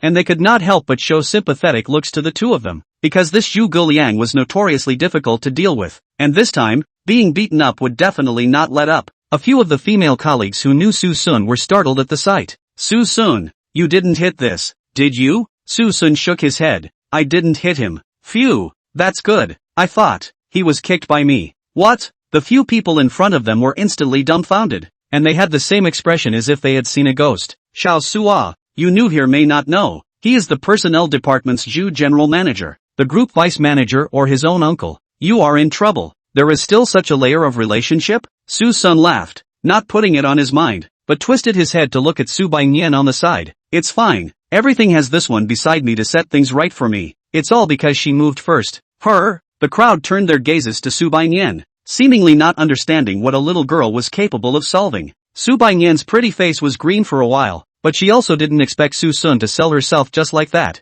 You asshole, even if you don't help me, you're dumping it on me. I helped. Didn't I kick his ass for you? Ouch. Why are you so annoying? Not caring about the presence of bystanders, Sumayan was so angry that she jumped on her feet and went up to whack people. If she didn't take advantage of Suson today, she was afraid that she would be able to hold this breath in her stomach for the rest of her life. At this time, the most difficult than Zhuge Liang themselves have been beaten into such. These two bastards actually have two in this flirting. You too. I won't spare you. I will not let you go. Hearing this, Sumayan was not willing to show weakness. Come on, make it look like who's afraid of you. I'd like to see who dares to touch me in this building. Good. I'll see if I can move you. As the words fell, a cold snort accompanied by a thick voice rang in the ears of the crowd, only to see a middle-aged man with a serious face walk coldly in front of Sumayan. You're the one who was just mouthing off, daring to hit my nephew. Let's see if this assistant manager of mine has the power to move you today. Just when the crowd thought that everything could not be undone to hold a sympathetic gaze, another cold voice then rang out. Assistant manager Zhu, what a big bully, but you really don't have it today. The visitor was none other than Sumayan, who had received a disturbance and hurriedly arrived. Seeing her big sister's appearance, Sumayan fiercely zipped into her arms as if she had seen a savior, and said pitifully, Big sister, you finally came. If you don't come today, your sister will be bullied to death. What? Big sister? The crowd was shocked. Chapter 31, being outside the scene. Suen, what the hell is going on? It can't be that you're bullying others based on your status, right? Sumayan knew Sumayan's jumpy and bossy nature, and couldn't help but feel that she was the one making more trouble. Sumayan that called her wronged. Aggrieved, I did not. Obviously the dead fat first harassed me. Do not agree to still want to take action against me. Big sister, you quickly give me the lord. What? Wasn't this bullying men and women? Sumayan would never allow such a thing to happen under her management. Her eyes angrily cast at the culprit. Supervisor Chu, won't you come out and explain? Zhuge Liang's face was ashen, and he was terrified inside. Suze is a family private enterprise. The old chairman of the board of directors, unless major decisions basically do not show up. It can be said that Sumayan is the real boss of the company. Something chairman of the father have to listen to her opinion. This girl actually didn't lie. A moment of molestation of the woman is actually the boss's sister. If you know earlier to give him 10 guts, also dare not hit the idea. Seeing that Zhuge Liang was too scared to speak, Zhu Dahai, who was the eldest uncle, had to come out and round the stage. Mr. Yen, this might just be a misunderstanding. Supervisor Zhu also just saw an outsider entering the company and performing certain indecent acts before coming out to stop it. I didn't expect it to be Ms. Five herself. It's all a misunderstanding. Zhuge Liang froze at his words. He hadn't informed his eldest uncle either. How did he know about this? Big. Zhu Dahai interrupted. Chief Zhu, do you think I'm right? Right. How could Zhuge Liang not know that his eldest uncle was excusing himself? So he simply stopped talking. Sumayan, however, was very dissatisfied with this answer, as it was not the answer she wanted at all. Assistant Manager Zhu, I know that Supervisor Zhu is your nephew, but if you want to just find an excuse to dump the fault on someone else, it's a bit too much. Certain indecent things? Sumayan's eyes went cold as she angrily said, Zhuge Liang, you harassed my sister first and actually slandered her honor. Have you forgotten the surname of the building under your feet? No, Mr. Yen, I didn't. I really didn't. It's true that the two of them were making love to each other in public. I was afraid of affecting the company's image before I went up to stop them. By the way, I have evidence. I have evidence here. Seeing that he was going to suffer, Zhu Guliang hurriedly took out the video he had just shot. Although Sumayan was only a back, this back was sitting on Suson's lap, with an intimate look to his neck. Sumayan's face suddenly changed. Picking up Sumayan's ear and angrily said, "Explain to me what's going on here." Sumayan was aggrieved. "Big sister, I didn't. It's a fake. It must be a fake. Sumayan, you take me for a little cutie. What the hell is going on? It's hard to believe that you're not interested in Xiao Sun."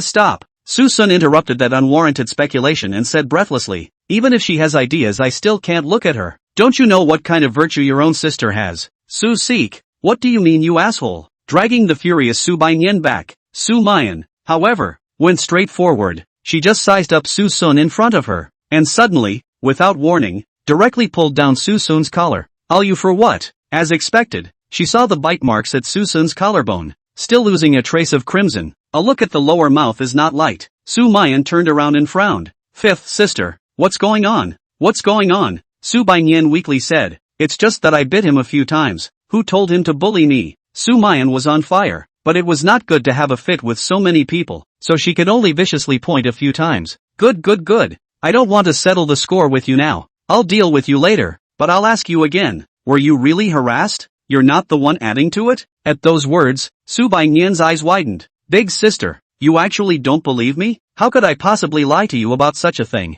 This dead fat not only harassed me but also threatened me. A mouthful of you do not want your boyfriend to lose his job, let me accompany him to dinner. This neighborhood of surveillance do not believe you can go check yourself." "Okay, I get it." After understanding the ins and outs, Sumayan once again resumed that cold and arrogant aura, her face full of frost. "Assistant Manager Zhu, aren't you going to give me an explanation for this?" Zhu Dahai had a difficult look on his face. But it was clearly the two of them who violated the company's rules first. But this nephew of mine should really apologize for his impulsiveness. "Guliang, you go apologize to Miss 5. Zhu Dahai, less playing dumb for me here. I'm talking about what you should do about your nephew harassing this." Zhu Dahai's cheeks stiffened a bit. As an old employee of Su's for more than 20 years, he had once even worked beside the old chairman, and had thought that Sumayan would give herself a few points, but she did not expect to be so aggressive. "Mr. Yen, those who don't know are not guilty. My nephew also didn't know that it was Miss Fifth. Otherwise he would never have done something like that. Besides, the actions of the two of them did make people misunderstand. Song Liang, he is also trying to clean up the company's morale. Hardly a common man he has the right to harass. Besides, where is the misunderstanding? One is my sister and the other is me. Come on, what's the point of wasting words? Just open both of them." Suson's outburst at this time undoubtedly had the suspicion of arching fire. Zhu Dahai's face changed angrily. A small intern dared to point fingers at, simply not putting himself in his eyes. "Who are you to talk? You stinking intern." "He has. His words are also my meaning." Sumayan swept her gaze and coldly said, "Zhu Dahai, I wanted to give you a chance to let you off the hook, but you had to be in cahoots with your nephew. If that's the case, then you leave Su." Zhu Dahai was shocked. "Mr. Yen, what do you mean? Even though he's Miss Fifth's boyfriend, I'm also a company patriarch. How can you do this to me? It's useless to play the emotional card with me. Zhu Dahai, I've given you enough face over the years, but now, you were given the chance and you didn't cherish it, so get the hell out of Su with your nephew. Better have the decency to leave, or else those infractions you two did are enough for you to go to squat for a few years." Zhu Dahai panicked. He regretted meddling in his own business. Su's treatment less welfare good. He is high position and does not need to work hard. In a few years he will be 60. Away from Su's he will never find such a good job. No, Mr. Yen, I was wrong. I don't care. It's all because of this stupid nephew of mine. Do as you wish. I'll absolutely not say a word or even help you teach him a lesson. You asshole. Hurry up and kneel down and apologize to the fifth miss. Zhu Dahai kicked Zhu Guliang in the leg, causing him to muffle a grunt and fall to his knees in pain, followed by a succession of several kicks to his body. You asshole. Immediately 40 and still so do not know the importance of wanting a woman to give me early marriage. To anyone who dares to move the wrong idea, you want to die not. If you want to die, don't drag me down with you. Watching this uncle and nephew's acting, Sumayan's heart has no ripples, just coldly commanded, come on, drive these two out of Su's. In the future, Su's flag of this two people will never be employed. This one completely finalized the end of the two. Zhu Dahai's heart was like ashes, and his body felt like it had been drained of strength. He worked hard for half a lifetime to get to this point, and he simply can't accept it. But subordinates are subordinates, and they can't disobey the decision of the top. He is resigned to his fate. But Zhu Guliang can't afford to part with the hard-earned paycheck for his treatment, because none of this was actually his intention today, and he had acted on orders. Mr. Yen, I didn't mean to be nosy. It's Su. Come on you punk. Get out of here and stop embarrassing yourself. But the eldest. No buts. Just leave with me. In the end, the two men rolled up and left Su. Shu Guliang is extremely unconvinced. He obviously acted according to the instructions. Why should it be his turn to lose his rice bowl? Eldest uncle. Just now why don't you let me finish my sentence? I also went to take my turn in such a bad situation because of Wen Xiao's orders. On what grounds? Shu Dahai slapped him on the head and said, You idiot, even if you call Wen Xiao out, will he disregard his fifth sister's feelings because of us? Not only will he not be able to ask for leniency, he will also hold a grudge against us. We can only hope that Wen Xiao's side will speak more favorably of that Sumayan woman, and wait for a time when we'll be pulled back into the Su clan again. There was no need for such trouble. It's all your fault, you asshole. If you hadn't had the audacity to hit on Mr. Yan's sister, there would have been room for us to turn things around. You brain-dead bastard. That's right, the two are following Su when command to act. Just did not expect to kill a halfway Su by Yan caused his own job loss. Now the two could only pin their hopes on Suwen in an attempt to return to Su again. However, although the two had hidden Suwen to death, Suwen had not shown his face since the beginning. But Sumayan had been sitting in this position full of calculations for so long, and had seen so many deep-heartedness and deceitfulness. How could she not see that something was not right in there? Go, call me Suwen. Chapter 32, be the only one by your side. Big sister, you're looking for me? Putting down the cotton swab in her hand, Sumayan let out a cold snort. Ha, coming quite fast. Suwen smiled. Big sister looking for me naturally had to be quick. He. Fifth sister actually came as well. Brother Seek is also here. Is there something you're looking for me for? Don't you know what you've done yourself? Upon hearing this, Suwen immediately put on a terrified look, as if he didn't even know what was going on. The smile at the corner of his mouth retracted, and he looked innocent and aggravated. Big sister, what exactly happened? How come I can't understand what you're saying? Can't you understand? It was your idea for Zhu Guliang to find trouble, wasn't it? It must have been your idea to send someone to inform me, right? It was meant to be a question, and Sumayan didn't hide it. Hearing this, Su Wen's first reaction was not nervousness after being broken up, but anger at Sumayan's lack of trust. He was his own brother. How could she suspect him without any evidence? It's still because of that Suson. Big sister has really changed. Became no longer look like being a big sister. Why don't you say something? Are you being broken down and speechless? Suppressing his heartbreaking anger, Suwen pretended to feel bad. No, it's just that I don't even know what happened, and I don't know why big sister suspected me. Is it because of what happened before? Suwen, admit it or deny it. Advise you to put away those little thoughts of yours. Big sister, alright, get out, and behave yourself from now on. Suwen clenched his fists fiercely and was unusually angry, but he realized that now was not the time to be angry and could only suppress his anger and turn away. He actually still does not know what happened. It should not be Susun by the big sister accountability how the accountability is instead of his own? So he immediately went to ask someone about it, but what he got almost didn't piss him off. Shu Guliang actually plotted against his fifth sister. Shu Dahai actually used his status as a patriarch to disobey his eldest sister. Aha! Wastes, it's all crap. President's office. In front of the huge floor-to-ceiling window, Sumayan pressed Suson on the sofa and reached out to take off his clothes. Suson startled, broad daylight and clear sky, and Su Baiyan is still in front of actually dare to plot against themselves. What are you doing? I'll never be tempted, but if you are, I may not be able to resist. Puff! With a sound, Sumayan lightly covered her red lips and laughed out. A rare smile bloomed on that cold and lonely face, like a spring flower scene one could fall into. Susan kind of had to admit that the Su family sisters had a problem that was more than one, and that face value was really nothing to speak of. If Sumayan used to be willing to smile at herself like this on a regular basis, I'm afraid that she could be a dog licker for the rest of her life. Phew, it's a good thing I got my memory back or this life would be over. Stop, stop, stop, you're still tugging. I told you I can't stand the temptation. Sumayan could only stop there and swept Susun a glance before helplessly saying, what are you thinking about? I was just interrupted trying to medicate you. I was trying to medicate you. What's the point of undressing me if you're just going to apply the medicine? Isn't it because I'm afraid of dirtying your clothes? Besides, your wound is under your collarbone is not easy to handle without taking it off. Sumayan has always been an arbitrary person. Speaking while Susun was not paying attention directly lifted off his short sleeves. Looking at Susun holding her chest shyly she was a helpless face, and took the initiative to reach out and break it open. It's not like I'm eating you. Why are you so shy? However, upon seeing Susun's figure, Sumayan was momentarily thrown into disorientation. Those full, just right pecs, that wide waistline, and those angular abs. Xiao Hu he, has he always been in such good shape? What are you looking at? Where are you looking if you're not treating a wound? At those words, Sumayan snapped back to her senses and somewhat awkwardly picked up the cotton swabs and iodine to start treating those teeth marks. Suson seemed to know her doubts and explained. I walk when you take the car. I work when you enjoy yourselves. I've carried big bags, worked on construction sites, and even ran takeouts with my legs. Although it was common to not get enough to eat at your Su's house, I would go to my classmates' houses and eat at my teacher's house for fear of starving at night. So I would eat until I wanted to throw up. So naturally I'm not as skinny as you think, because I know that once my body breaks down, sooner or later I'll be killed alive. Don't you see that I'm doing well now? With the food getting better and better, I've gained another dozen pounds of meat, and it's getting easier and easier to beat up people, and it's only hard to be strong in oneself. Although this was said in a snide tone,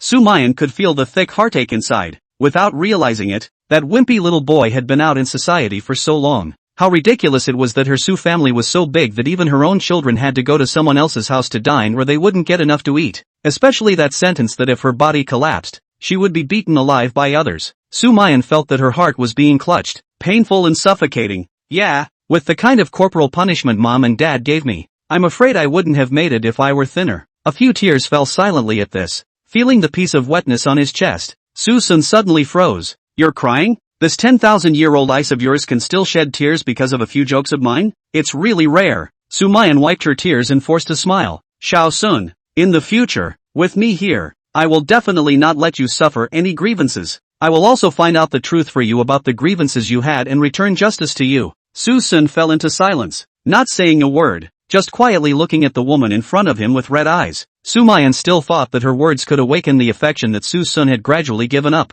However, Suson's thought at this time was, why don't we punch her in the face now and put her off her scent? If she's always meddling then I'll never get home? Suson was dumbfounded, but in the end, he didn't make a move. He could see that Sumayan was sincere, and his actions during this time were well known. Those previous injuries were all caused by those two sisters, and Sumayan was again the least among the 5 sisters. At best, they don't care, they look the other way. If it was a few others, especially Subayan, he would have really clunked up and punched them. Seeker, I know you don't believe me. I'll prove it to you later. Alas, Suson gently sighed, reached out and wiped away the tear stains at the corner of the eyes of the person in front of him, and said in a flat tone, Sumayan, from that day of the rainstorm the love affair between us is gone. Why do you still want to pester me? How happy I would have been to hear that before, but now it's all too late. I don't need it. I no longer have any relationship with you and your Su family. All you need to do is to open your golden mouth and say the words to throw me out of the Su family, and I will never appear in front of your eyes to get in your way. Isn't that good? No good, Sumayan said hysterically. I know you want to use my mouth to break your last lingering love, but I will never and will not allow anyone else to do such a thing. Suddenly, she softened her tone again. Okay, now stop talking so I can rub you down. Suson ignored it and continued. Why bother? Is it hard to believe that you will break up with your parents and sisters because of me? Since you won't, don't give me hope and disappoint me. I will. If they ever get to that point of right and wrong, I'll be the only one at your side. The atmosphere was eerily quiet. Suson was truly surprised that Sumayan would say such words. Are you out of your mind? He knew that Sumayan thought herself to be rational and fair, but he didn't expect that for the sake of that pole of scales in his heart he could actually do so much, which I'm afraid has reached the point of pedantry. And I don't know if it's good or bad. The air is quiet for a long time, and even seems a bit depressing. Subayan sighed atmosphere dare not breathe. Eventually, Sumayan finished rubbing the medicine, and it was also him who took the lead in breaking the deadlock. Well, take care not to touch it for a few days. It's not a big problem, it shouldn't leave a scar, but it's so true. You have to move there. If you bite the neck artery, you'll be in trouble. How do you know she didn't bite anywhere else? Suson shook his left hand, on which a row of teeth marks had clearly surfaced. Sumayan was first stunned, then she burst into a rage. Subayan, are you a dog? Big sister, I'm not. He's the one who bullied first. Come here. You're so light and heavy-handed. I think you're really persuaded to discipline me. Ah, big sister, don't. I was wrong. Subayan see a needle, directly squeezed into the back of Suson, hiding, taking the opportunity to also hold Suson's small hand constantly mooching. Mouth muttered, what muscle? Well, it's just like that.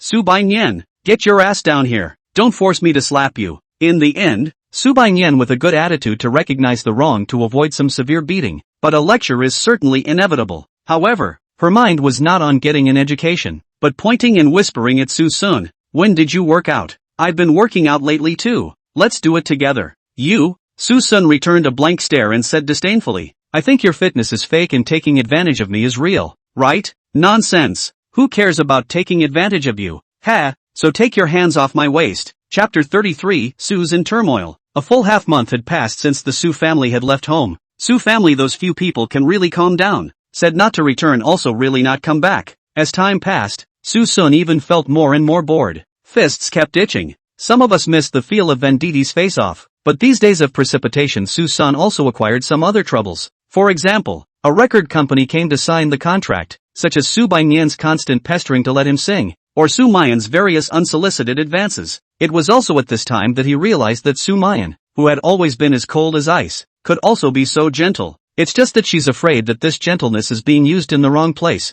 because Suson is planning to go after Sumayan. After these days of surveillance, he realized that Suwen's side had made a move. Su had recently released new cosmetics, which was the very project Suwen had taken over halfway from the previous one's manager. In order to save costs, Suwen uses inferior raw materials, resulting in trace amounts of lead, mercury and other heavy metals and toxic substances exceeding the standard. However, the first shipment of Suben was made to exacting standards, while subsequent shipments were the result of cost compression. Suwen smart in just a trace over the standard. A moment will not happen. Even if the accident he is also a decision-making errors will not be harshly criticized by the family. Anyway, there are Sues for its aftermath. But Su has stood for many years and has always stood for quality in Jiancheng. If news of the health hazards of this cosmetic gets out, Su's stock price is bound to plummet. Before Su could react, Suson released countless circulars with his hacking ability from a certain life. Soon, the matter of Su's products harming people's lives swept across the internet. On the internet, Su's normal products are being questioned as faulty, and faulty products are said to be a health hazard. The serious products are even said to be used with ulcers all over the body and woe to the life. Countless masses of people spontaneously tested and found that Su's latest product actually does have toxic substances. Suson also found out Su's previous product tests, and tested out what wasn't poisonous. The water of the network has always been very deep, from no lack of people who fish in troubled waters. With the beginning of Suson, there are a lot of people also began to accuse Su's previous products have many problems. Whether it's true or not doesn't matter anymore. What matters is that Su has been caught in the storm of public opinion. Mr. Yen, the market value of Su's has evaporated $5 billion in the past few days. The return rate of the distributors under the new products is as high as 72%, and nowadays the internet is saying that we, Su's, are a black-hearted enterprise? Mr. Yen, what are we going to do? Sumayan held her forehead in contemplation, her face full of fatigue. He watched the events of these days, thinking that it was a small wind and a small wave, but did not expect that it would cause such a big impact. Even though Su spent huge amounts of money on public relations, still couldn't hide the negative news. It was like being targeted by someone. One thing leads to another. And the source of all this is because of Suwen. Soon, the secretary called Suwen to him. Once they met, Sumayan couldn't help but be furious. Suven, you explain to me what's going on here. Why are there so many problems with the products you're responsible for? Do you know that because of you now started a chain reaction? Su became the object of public criticism. What the hell have you done? Suwen was visibly taken aback, and once again put on his great innocence technique of asking questions. What are you talking about? Big sister? What does this have to do with me? I'm a victim too. Still sophistry here. Don't let me find out what you've done, or I won't spare you. Suddenly, the door to the office was pushed open. What's all the noise about? What can't siblings say to each other calmly and nicely? The visitor was none other than Su Qiming. Now that Su's had problems, he had to return to the company to preside over the situation. Dad, don't you know what happened in the company? There's a serious problem with the product under him, and he won't admit it when asked. So how can I say it properly? Boss. Su Qiming's gaze was icy cold as he said flatly,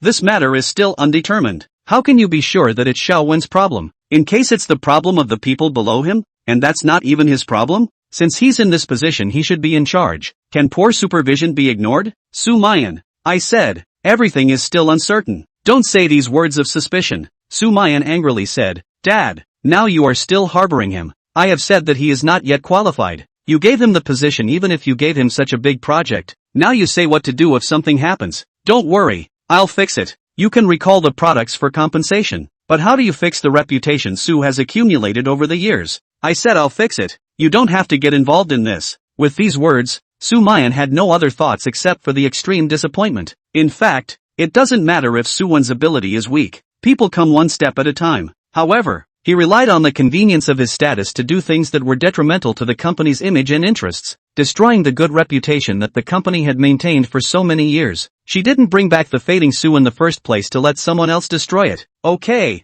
since you said so, Dad, I hope you can solve it, but if you can't solve it and wait for me to make a move, don't blame me for being unforgiving. Qiming became furious. What do you mean? You threatened me. It's hard to believe that you still want your brother to go to the police station. Don't worry, it won't come to that, but the punishment that is due is essential. You rebellious girl, he is your younger brother. Do you have to be so aggressive? It is precisely because he is my brother that I am all the more anxious to prevent him from going astray and to make him realize his weakness. The conversation between father and daughter was uneventful. Qiming felt that his majesty had been provoked. Sumayan, on the other hand, would not allow others to trample on her heart and soul. It's nice that Sue was founded by her father, but Sue's peak was plucked from her hands. She would never allow others to ruin her efforts. Where's Assistant Sue? Why don't you see anyone else? Call him over here for a moment. It wasn't until the father and son left that Sumayan realized that she hadn't seen Suson. The secretary stammered a bit, seemingly a bit bad at speaking. That, I called him earlier.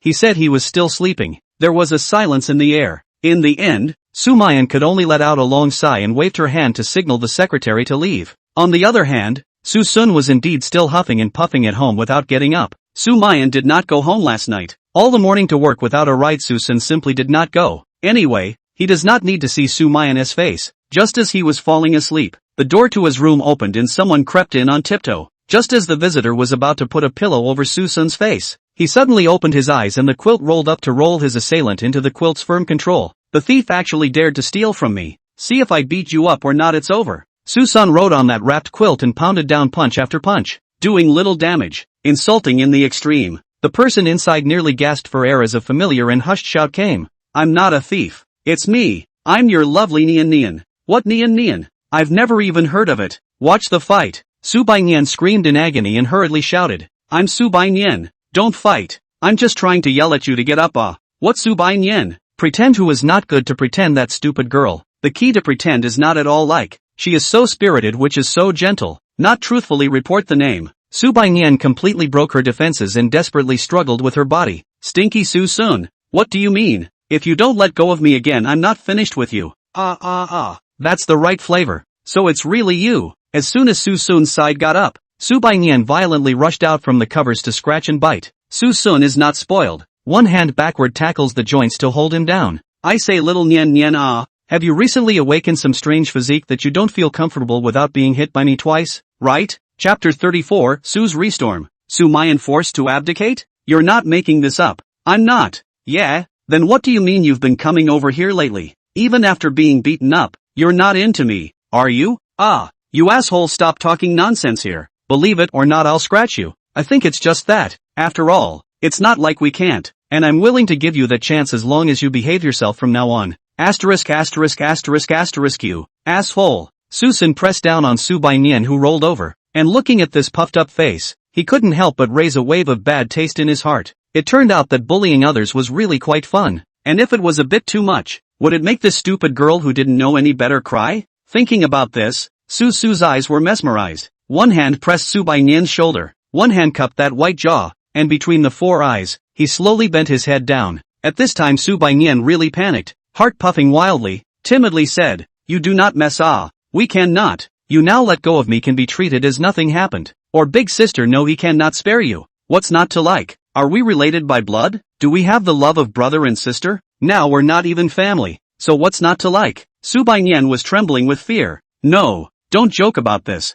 I'm really scared." "You know you're scared now? You didn't bully me well before." Susan let out a gust of cold laughter, and even lifted up a smattering of hair to sniff gently at the tip of her nose. With this one simple ambiguous action, Subainian's face instantly turned red, only to see her pleading for mercy. "Let me go. I won't dare to provoke you again. When I was young it was me who didn't know better. At that time mom and dad didn't allow me to make friends with outsiders. I only had you as a playmate. I was afraid that you didn't pay attention to me before I attracted your attention, and then grew up a bit more I wasn't." The words came to an abrupt end. "Not what?" Susan asked back in disbelief. Subainian averted her head to avoid her gaze. "It's nothing." "What the is nothing? It's irritating to talk in a roundabout way and not tell the whole story, isn't it? I guess I'll have to educate you after all." Speaking.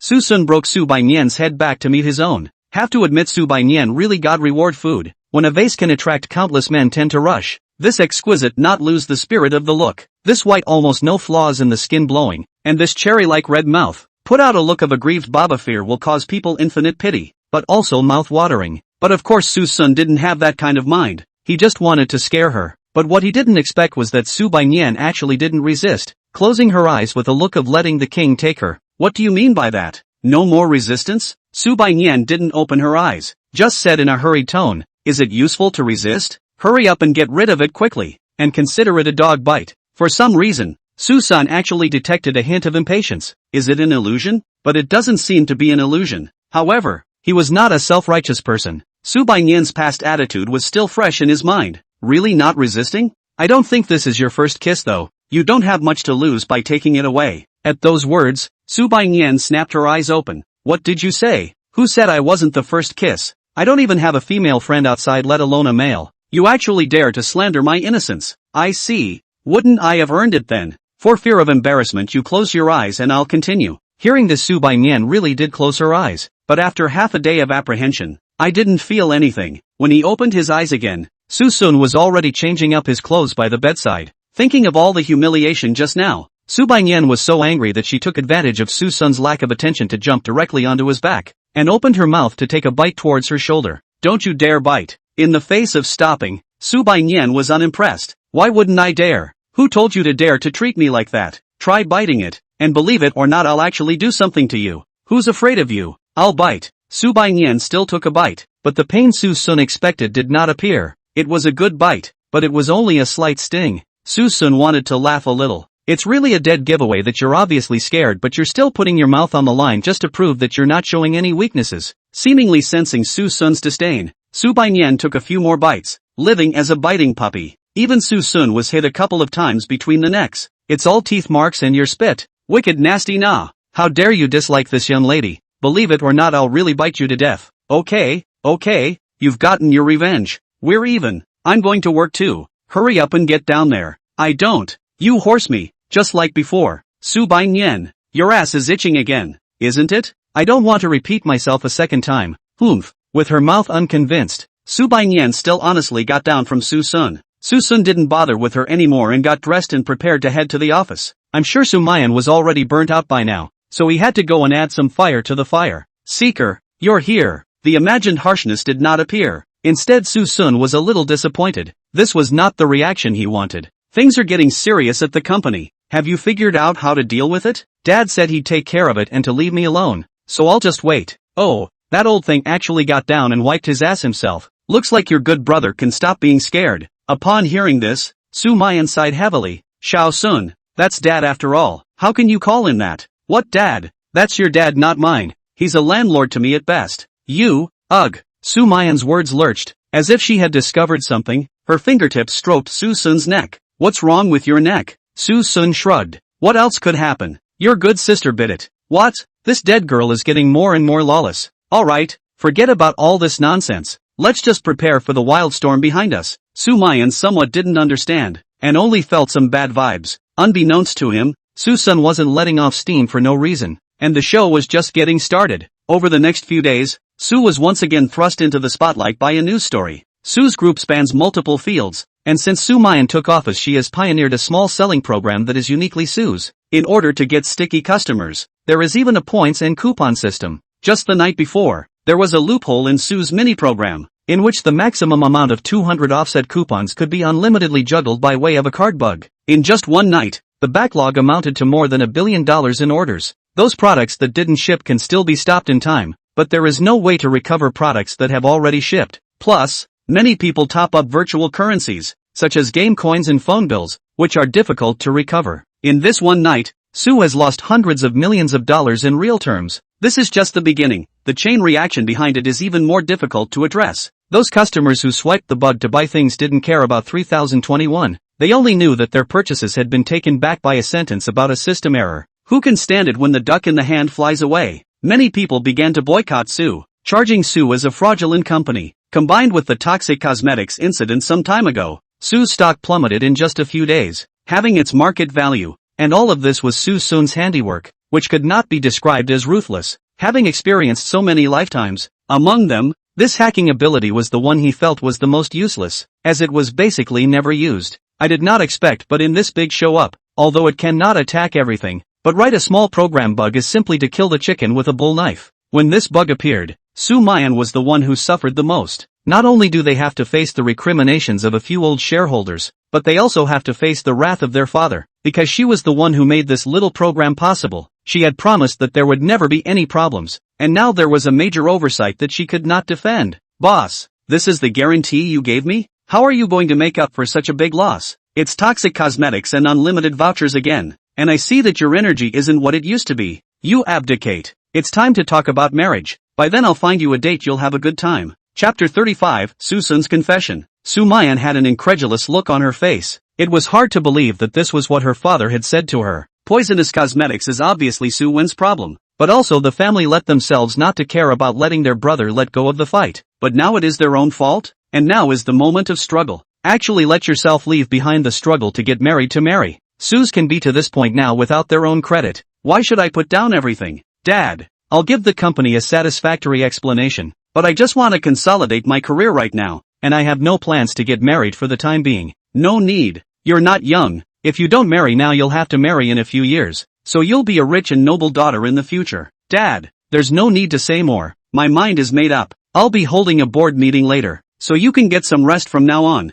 Sumayan smiled, a self-deprecating smile on her lonely and beautiful face. She really felt like she was being unloaded on, or her own father, who had worked so hard for years, and was now being given up with full authority in just one wrong step. Is it really so bad? Suddenly, she felt that this was not an accident, but a pretext to show that her father had long had the intention of trying to get himself out of office, and that this incident was merely a passing fancy. But why? He had been diligent and conscientious for so many years, without a single mistake, and had taken Su to the top of Jiangcheng in one leap. So why should he be treated like this? Sumayan's eyes reddened and choked her voice a little. Dad, then who will be the president when I get off? Didn't you say you wouldn't trust outsiders? Qiming frowned slightly and swept a glance at him and said indifferently, it's not an outsider, it's Wen. Anyway, he'll be on the throne sooner or later, so let him practice for a few years first. At this moment, the light called hope in Sumayan's heart completely dimmed. Sure enough, it was Suen, this own brother. She had fought for years to be recognized by her father for her position,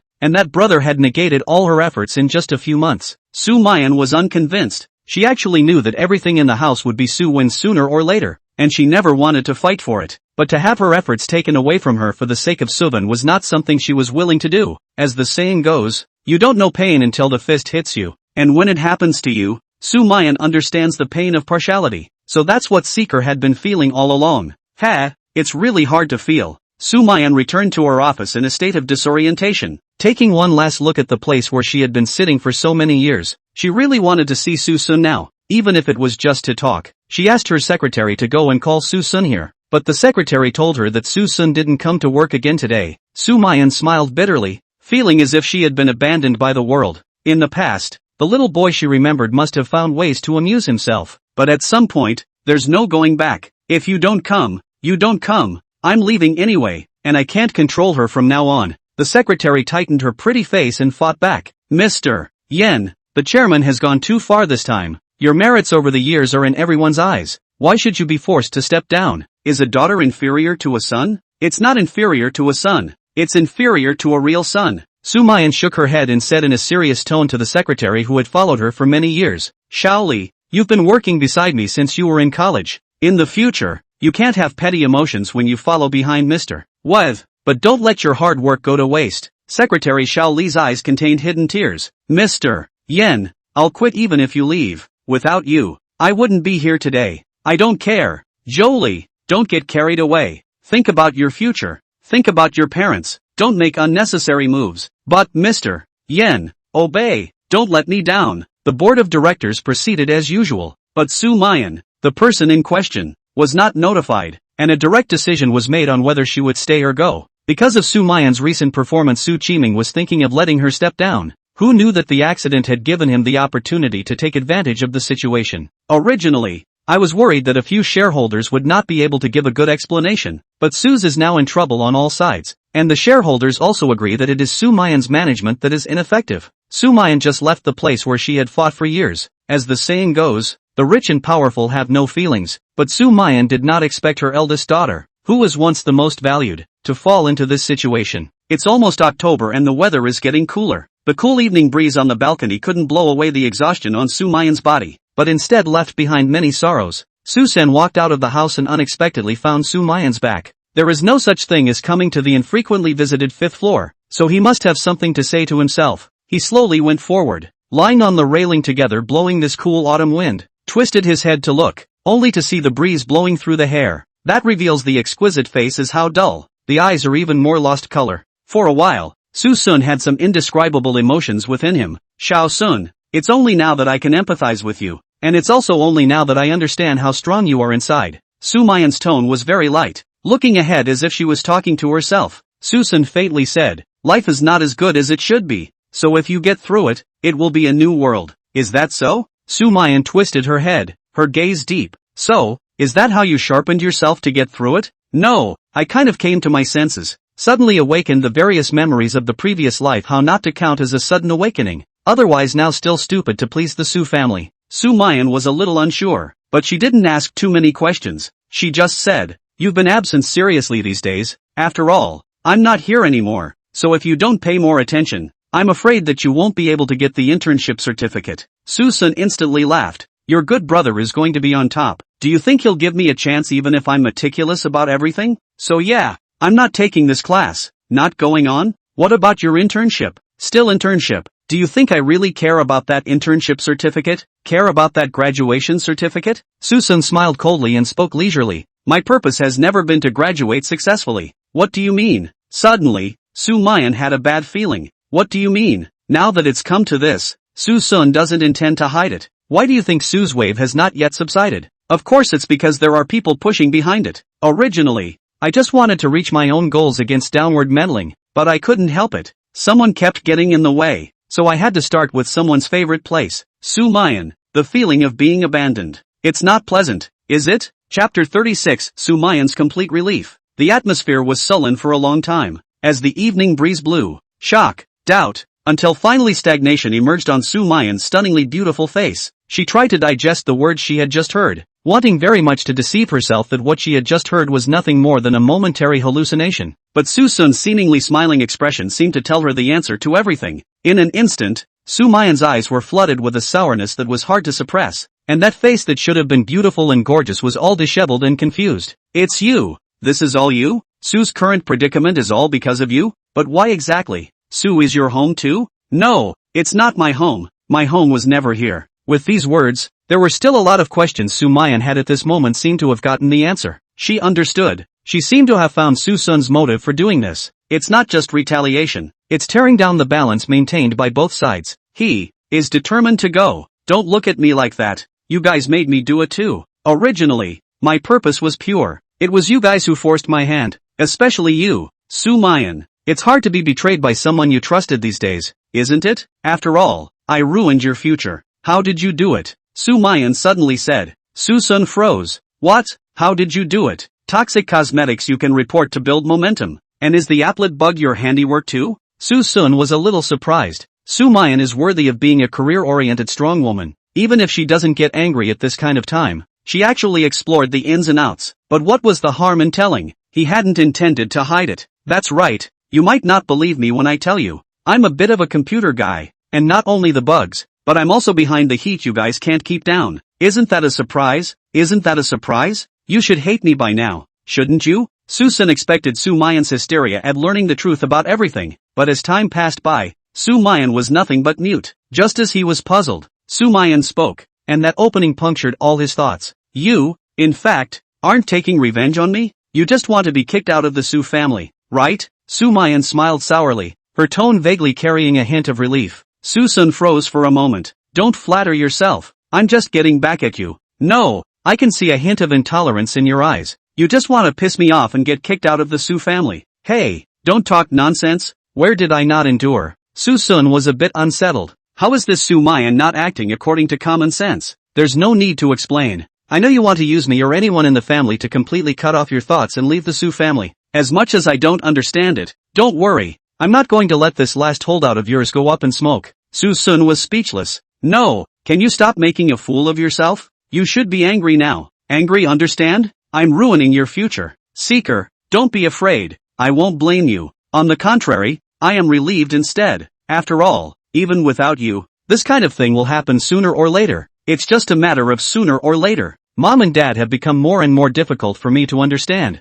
But in the end, we are ultimately outcasts. In that case, let's embrace each other in the future. And in the future, let me guard you. Hey, hey, hey. There's no mistaking it. Suson's face changed greatly. Something was wrong. This Sumayan was simply not right. Shouldn't the normal plot be to turn against each other and hate each other? Now what the hell is this carnal scene? Suson sized up Sumayan and suddenly probed her hand to touch that white forehead. No fever? Why are you talking nonsense? Little seeker. Sumayan suddenly hugged Suson, the invisible corners of her mouth revealing a bland smile. Suson was so scared that he raised his hands high in the air and looked at the woman in front of him in a daze. There's not going to be some guy crouching in the back, and then you yell out molestation and someone rushes over and takes firm control of me. Sumayan instantly pushed Suson away. A hint of speechlessness showed in her eyes, and her slender nails gently poked Suson on the door of his head. What nonsense! Read less of those novels. I rarely see it alright, and if I do, it's only in Root Hill's novels. But how come I don't get whisked away like the protagonist in the opening of his book? Sumayan smiled,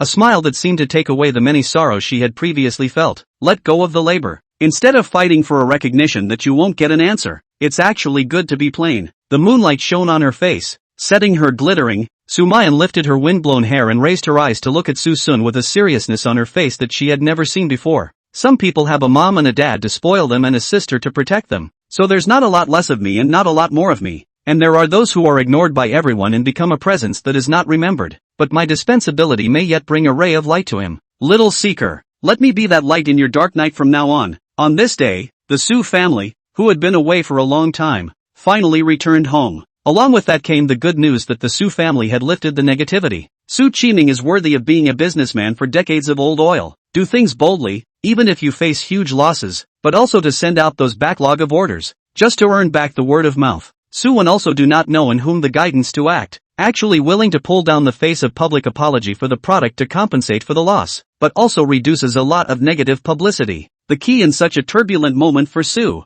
actually let him pull in an order amounting to more than $1 billion. The reason is that the roadside saved an old grandpa also sent a Dan formula, and this old man is the old man of the Tang family who really stands in Zhengcheng, the city's three great families. Suson was puzzled. Is it possible that this Suwen is the son of luck? But there's no such thing as a son of luck. In fact, Suson and Su's time is not all day to fish in troubled waters, relying on their own business ability to observe the recent movements of all walks of life, with a keen sense of smell to learn that the eastern suburbs of Jiangcheng will soon be a new school and shopping malls. Originally he was planning to do nothing to engage in some investment to earn some pocket money, but a moment cannot get so much money to buy land. They thought to find someone to cooperate, and the Tang family is the best candidate, because the old man of the Tang family has been sick for many years, and he just happens to have the ability to cure it. Even the business plan and the cure potion were written, but after leaving Su he tore up the business plan, and the Dan formula. Suson suddenly realized that something was wrong. How could it be such a coincidence? And where did Suwen come to the Dan formula? Nor is it your own Danmaku, as your own Danmaku is always in your cell phone case. It was as if Suwen was able to foresee things, always knowing his plans in advance. It's not a problem if it happens twice. How many times has it happened? Suson fell into deep thought, a bad guess lingering in his mind. If it was really what he suspected, then sooner or later the Tang family would still be looking for him. But it's not too late to think about that later. And currently, Suson blackened his face. It's not whether you're annoyed or not. I'm thinking about things. Can you stop feeding?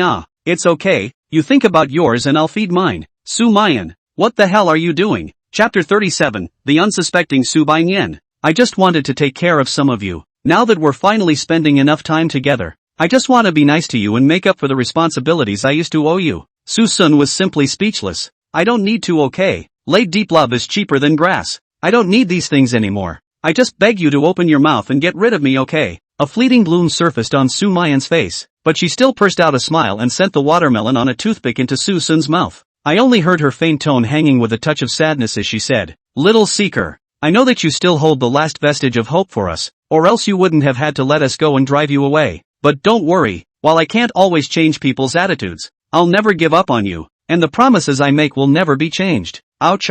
What are you doing? Ahaha. Suson was really so helpless and wanted to cry. Do you have to say that the only way to complete the mission and go home is for you to actively drive me away? I'm not from this world. You get rid of me so I can go back to the original world. But who would believe it if I said it? I'm afraid I'd be taken for a psychopath. Which step was wrong? How come Sumayan suddenly came to her senses? Obviously I just want to go home. Little seeker. Alright, don't talk, I need to be quiet. Suson shrugged off Sumayan's touch and moved his position to keep his distance. Sumayan wanted to stick over, but she was afraid that Suson would get angry. So much so that she ended up in a decisive lapse into fuming. Big sister. Ah. Just then, a sound came from her right. Sumayan frowned at Subainyan who had her mouth wide open on the side. You all what? Ah. Big sister feed me. He doesn't know what to do I accept I'll eat as much as you feed me. Immediately, the fruit plate in Sumayan's hand banged and dropped on the coffee table, and her entire face was filled with displeasure. Take it yourself if you want to eat. How grown up do you need to be fed?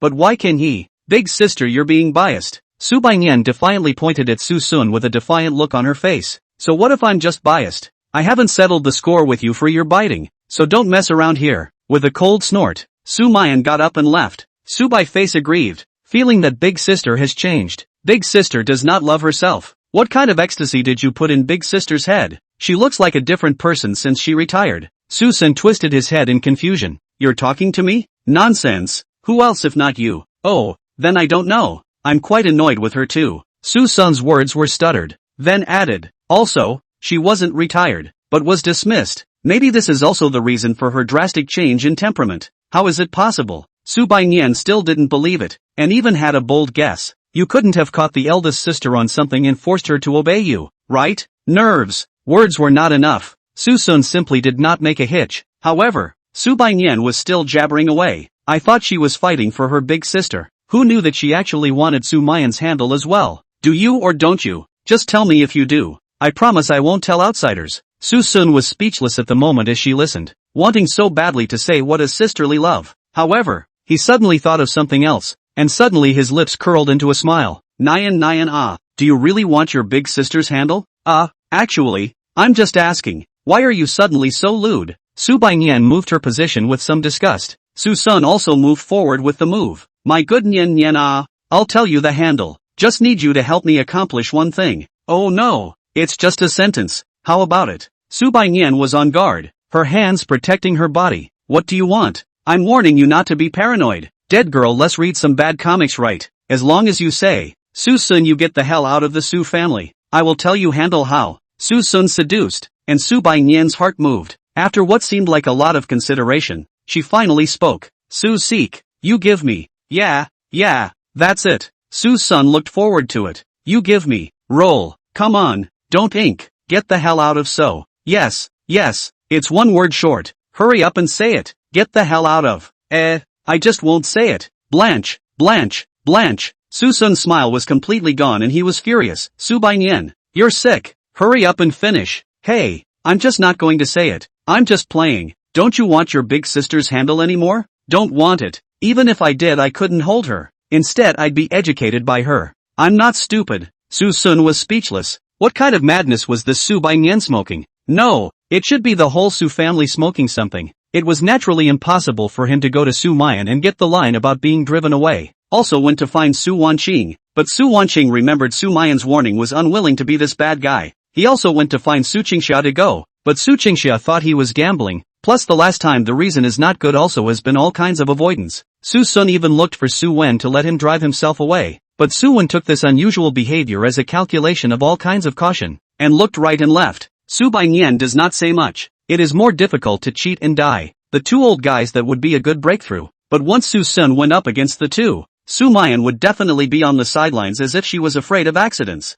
Beaten, cursed, epileptic, and just about threw a turd at this family. Just couldn't wait for that repellent. Alas, the road home is a long one. Susun simply broke the pot, tightly next to Subainyan, pleading, little Nyan, the truth is told. Actually, I don't belong to this world. I'm a traveler who has traveled through many worlds to complete missions. This life is the longest of my adventures. I've been trapped here for over 20 years. I beg you to open your mouth and drive me away. As soon as your little mouth opens, I'll be completely relieved, and I'll fulfill whatever you want before you leave. Whether it's glory and riches, or making it right with the man of your dreams, or breaking out into your own world, I can help you with all of these. How is it? It's better to act than to be moved. If you miss this village, there won't be this store anymore. Subainyan's face gradually became grave. His brows locked, looking at Susun with a gaze full of sizing up and shock, as if he was in deep thought. Suson was stunned. Can it be that it really proves the saying that sincerity is the greatest surefire way to kill?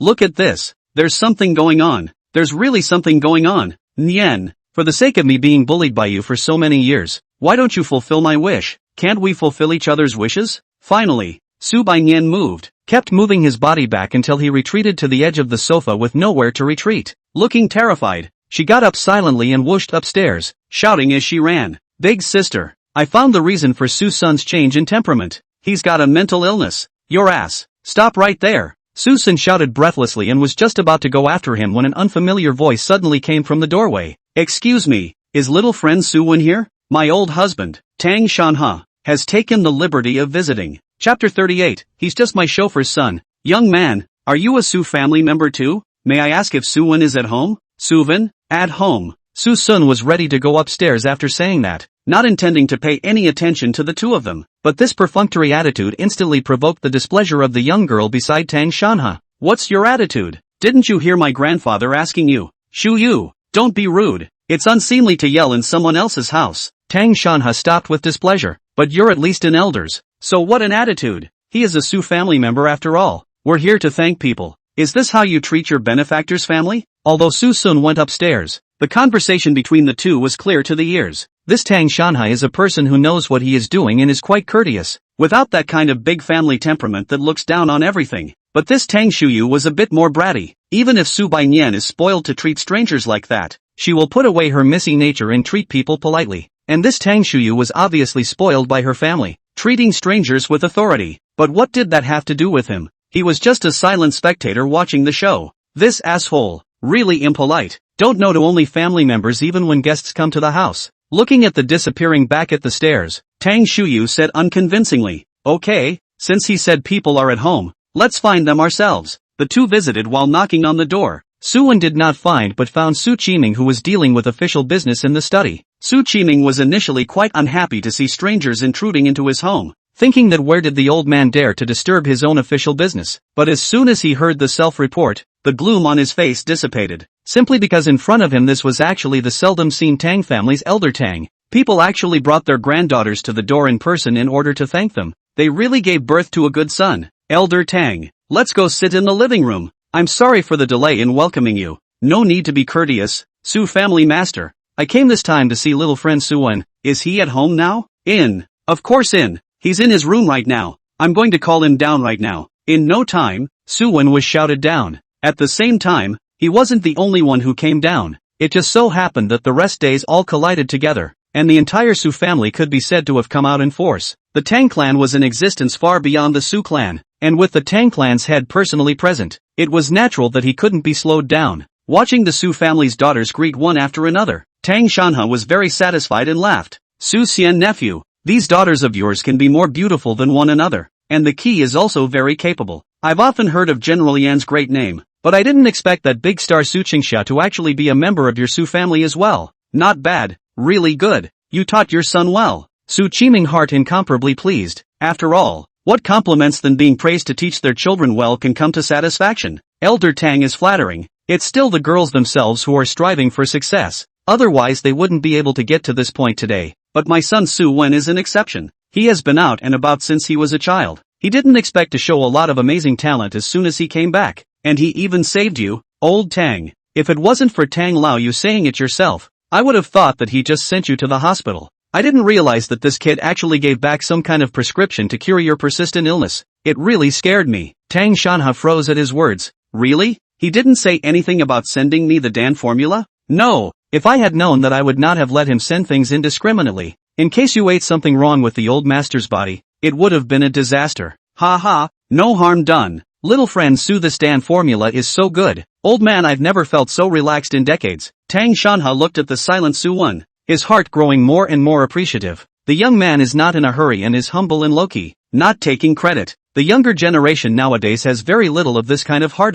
Little friend Su, can I ask you where that Dan formula of yours came from? Old man, I have no other purpose. I'm just curious to ask. If it's inconvenient to say you can also not say. Suen smiled faintly. There's nothing bad to say. In fact, that was left to me by my master. Master? The crowd froze. Yes, master. I grew up in poverty. My adoptive parents left when I was a child. and I can say I grew up on 100 meals, but troubling others for a long time will eventually get everyone else tired of it, and if no one protects me, I'm afraid I won't live to see it. And that man is the master of a far-famed magician in the 10 miles of countryside, regarded by all as a fraud. Although other people take my master as a godly man, I know he has real skills, and I've learned a few things by ear over the years, but ultimately it's not any real skills. Master was afraid that I would struggle in the future, and before he died, he left a few Dan formulas for me to sell for money to survive in the future. Except that I was found by my parents and I don't have to take it to sell for money anymore. So, I then thought that the treasure left behind by that master would be given to those in need, and it would not be in vain for him to do good deeds in his life. After saying a few words, Qin Shinlan was already in tears and could not help but feel sad. It turns out that baby boy is having a harder time than he thought and actually had to have such an encounter. Suyen, I'm all child. How come you never mentioned this? Mom is really heartbroken. Suwen held Qin Shinlan's hand and smiled bashfully. Mom, this has already passed. I don't say it because I don't want you guys to be sad for me. Let bygones be bygones. The more he communicates, the more Suwen's suffering attracts the sympathy of others. Even Su Qingsha felt that before he was not a little excessive. People also hit the gas also spread. Suwen is after all his brother. Also time to break the ice of the relationship between the two. And Tang Shanha was getting more and more satisfied as the exchange deepened, looking at the modest and low-key young man in front of him with eyes full of appreciation. Although he did not learn the true talent of that master, but this heart is difficult to compare with ordinary people. His granddaughter, Tang Shuyu, was also heartily impressed, feeling that Suwen was completely different from the rich kids she knew, and that he could still maintain such an optimistic mindset through many trials and tribulations, and deserved to be the person she looked up to, unlike certain impolite assholes. As the saying goes, what goes around comes around. As soon as this thought came out of Tang Shuyu's mind, the next second she saw a figure come down from upstairs and walk towards the kitchen. Within a few moments the figure returned the same way, with a can of Coke in his hand and in his mouth, seemingly not even noticing the group of exchanges at the living room. Tang Shuyu snorted coldly and spoke softly. Uncle Su, is the one with the Coke also a member of your Su family? Su Qiming looked back and his face suddenly changed. This rebellious son, if he didn't come out sooner or later, he would rather disgrace himself at this time. Tang Shanha was also curious and inquired. Nephew Su Xian, what's wrong? Could that young man also be your son? No, he's just the son of my family's driver, temporarily lending a hand. Su Qiming gave a stiff smile. Sumayan, who heard this, was shocked. Dad, what are you saying? You shut up. Chapter 39. Who can cure me? In that case,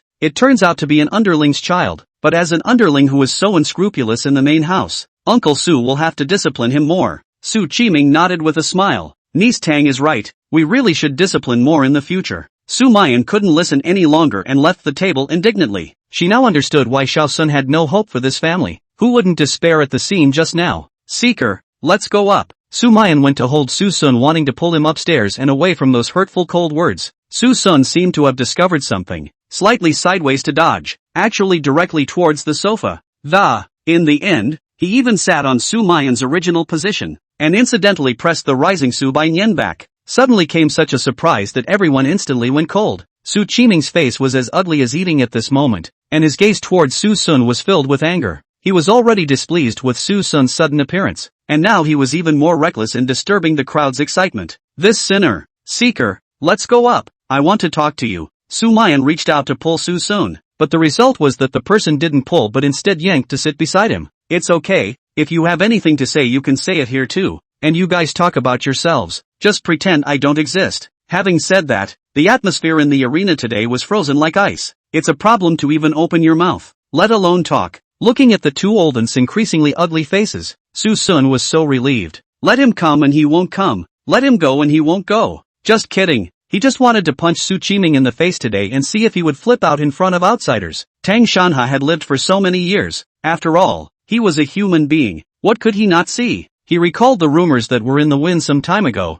the news of Su's real and fake young masters at the freshman ceremony of Jian University. At that time, when the news couldn't be searched, he thought it was a rumor and didn't care, but now it seems that the news should be blocked. Ha ha, Xian nephew Su, this young man has quite a personality, since he wants to stay let him stay, but, it's okay, it's a big crowd. Elder Tang opened his mouth, signifying that the matter could already be revealed, but the atmosphere was never the same as before, so cold that the crowd didn't know what to say. Tang Shuyu disliked this kind of atmosphere very much, and especially disliked this attitude of subordinates treating themselves like masters. Only to hear her cold snort, Certain people can't melt into the circle, don't squeeze hard. The host family treats you kindly, but don't ever really think of yourself as the host. That's close to naming names. Suson laughed and turned his head to raise an eyebrow at Sumayan, who was on the side. See, there are actually people in this world who are even more bratty and bossy than you. It's really a long time to live. Sumayan's small face was dark. Which one of me is savage and bossy? Beware of me biting you. Good. You're not bratty or bossy. Hitting is kissing and scolding is loving. That's your love for me, alright? Less nonsense. But that's pretty much what it means. Sumayan's small face was arrogant with some slight redness, picking up the coke in her hand and gurgling it into her mouth. Or is it iced cocoa? No. Where did I get the coke? Suson shrugged. It's my leftover coke. Why do I have your coke? Just slipped it into your hand as I watched you gawk. What? Doesn't that mean we drank a coke? Your spit? It's more than that. I threw up some imported water. Sumayan instantly broke defense. Bastard. I'm going to get you killed. Seeing that Suson ignored himself and even joked around, Tang Shuyu's face became more and more ugly. She hadn't been ignored like this since she was a child. No wonder it is so powerful. So it is protected by the oldest 5 of the Su family. But an outsider is still an outsider. Banyan's sister. I heard that you have been controlled since you were a child and haven't been in love. Do you want my sister to introduce you to a boyfriend? So that you can recognize some real young talents. And later you will know that not what can all be close to you. Sumayan's action of pinching people gave a start, revealing a face of looking at idiots. Where are the ancient people? Who I love to play with, I'm happy to do so. Sister Binian. Some people are just close to the water. And you don't have friends of the opposite sex. That's why you guys are going to be close. But you're not from the same world after all. Hearing this, Tang Shanha brow more and more tightly knit, can't bear it. Unhappy, well Shuyu, today you what's going on?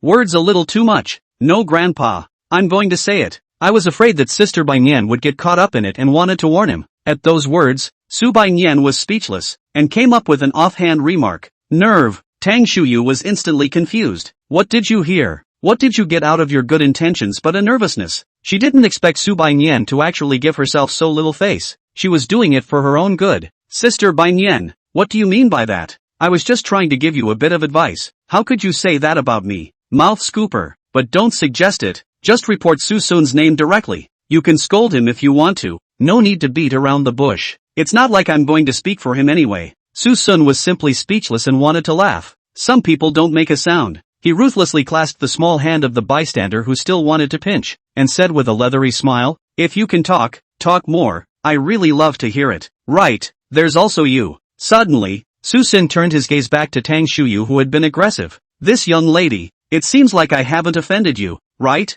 As for targeting me like this, if you have the time, why don't you care about your grandpa's health? In a few hours, he's going to have a relapse. Asshole, you dare curse my grandfather. Curse or no curse, the old man knows himself. The surface pretends to be indifferent again. The body is not hidden. Between the words, Suson held the sneak attack of the small hand, forced 10 fingers clasped, slowly on the arm wrestle. No longer honest, I hand to you, break. Don't. I was wrong. It hurts. Big sister, help me. The two were like no one else. Tang Shanha on the opposite side of the sofa was in deep thought, because Suson was right. He was much less relaxed than before.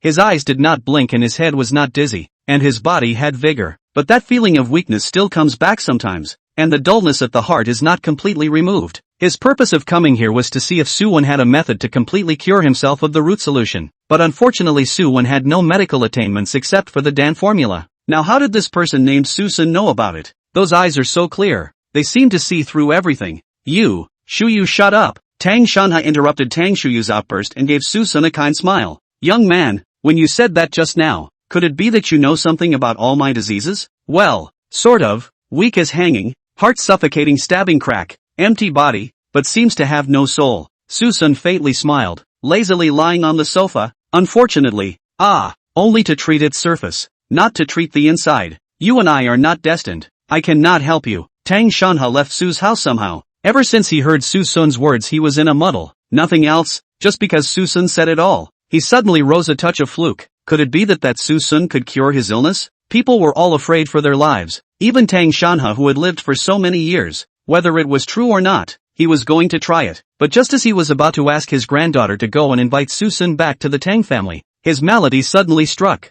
Grandpa. Chapter 40, Suson is dead. Hey, Suson, you said during the day that you could cure old Master Tang. Is that true? Su Banyan came over. Curious, he asked. Suson was astonished. When did I say I could cure a good family? Don't talk nonsense, okay? But you, that swearing tone, but also speak so head, clearly is the chest. You in the end is not nonsense, ah? Suson laughed softly. Does it matter if it does or not? What you should think of now is to stay away from me, or I'll beat your ass when I get annoyed, ah? Humph, you know how to scare me, but I don't see you as someone with that kind of skill. Ha, of course he doesn't have that. Right at this moment, Su Qiming's unpleasant voice rang out, only to see him and Qin Shinran arrive in front of Suson, towering over him, his face full of gloom. Realizing that the situation was not right, everyone gathered around, even Sumayan, who was still eating, put down her chopsticks and hurried over. Mom and Dad, what are you doing again? Little Seeker didn't do anything wrong this time. Su Qiming smiled coldly.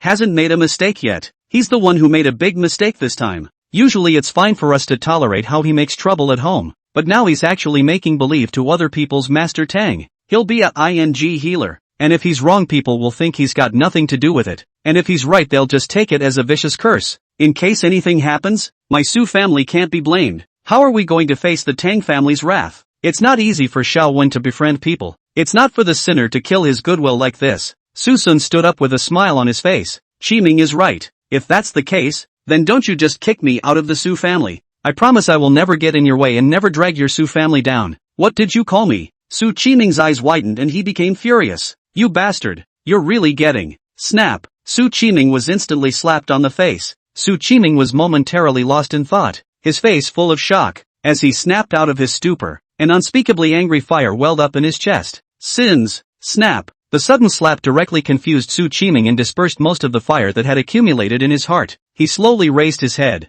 confusion and disbelief surfacing in his eyes, as if he was wondering if everything he had just seen was an illusion or not. He was just about to say something. The corner of Suson's lips hooked up, snatched the next step and said, the name trouble comes out of the mouth. Now we have no more relations. You guys also recognized. I naturally have to change my name. Originally wanted to call you the landlord. Thinking too raw they want to call you by your first name, but also feel not close enough to call you Kai name. After all, we have known each other for almost 20 years. Less distance, but since you don't like it, I'll just call you by your first name from now on. These words can be said to be angry. Su Qiming was once hard to imagine that he would be a few words of anger because of other people to tremble all over the body. But now, he's seen it. I worked so hard to raise you, only to raise such a white-eyed wolf as you. Stop. Two scatterbrains are still hard at work, and you haven't worked as hard as I have as a cow. That's a true statement. In terms of hard work, he used to labor in this house far more than anyone else, not just physically, but psychologically.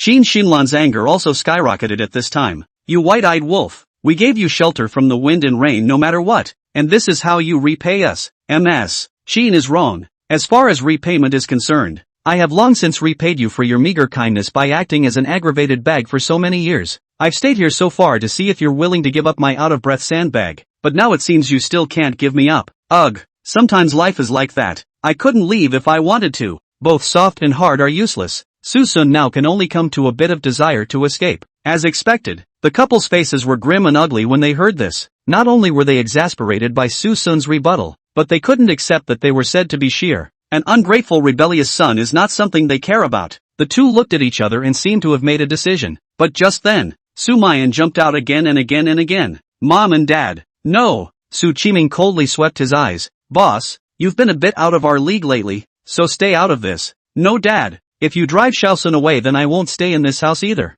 Sumayan, you've passed. It's useless no matter who comes to plead for mercy this time. Since someone is so self-righteous, let's fulfill him. Su Qiming spoke in a cold voice. Suson, I announce. Dad, don't. I declare that you are now expelled from the Su family. From now on, we are severed and have no more ties. You get back to the Su family now. As the words fell, Sumayan felt as if her heart had been struck by a heavy hammer with a thump. Obviously she could still look out for each other if she was kicked out, only losing that name, but she all just couldn't stop panicking inside. It was as if Susun was about to disappear completely. Suddenly, she saw the corner of Susun's mouth reveal a triumphant, surprised, uncontrollable smile. Just as she was lost in thought, Susun had already moved his pace, his footsteps quickening towards the door. Not a single word was left behind, there was only the faint back of a man who was eager to leave. No, don't! Sumayan became more and more uneasy in her heart. Seeing that Susun had already walked out of the villa, she could no longer suppress that uneasiness and hurriedly chased after him.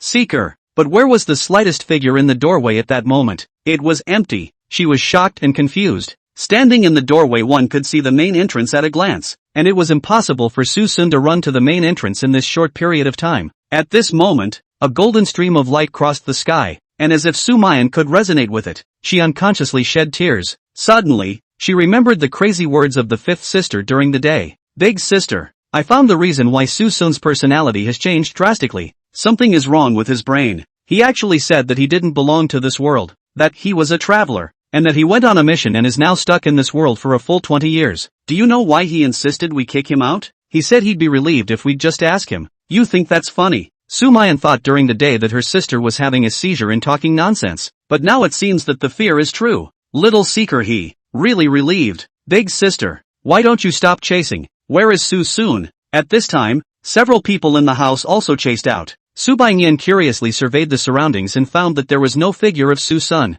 He's not really running away, is he? He doesn't even seem to have his cell phone with him. Fifth sister, it's true. Everything is true. Sumayan was lost in thought and murmured. Subayan froze. What's true? What's wrong with you? Big sister? What you said during the day. It's true. Little seeker didn't lie to you. What he said is true. What? Subayan suddenly remembered the crazy words Suson had said during the day, and looking at her big sister's almost collapsed appearance, a bad feeling came over her. Big sister, Suson wouldn't be disappearing. Sumayan's emotions were completely out of control. Her tears involuntarily kept falling. Her body's strength seemed to have been drained, and she sat helplessly on the ground, muttering and choking. Relieved? He's finally relieved. Little seeker really saw death. He'll never come back. Chapter 41, Suson is alive again. Some unknown neighborhood. Suson woke up from his drowsiness and rubbed his head. Feeling a bit drained, he leaned against the bed, surveying the familiar yet unfamiliar scene around him, a gradual flicker of excitement rising in his heart.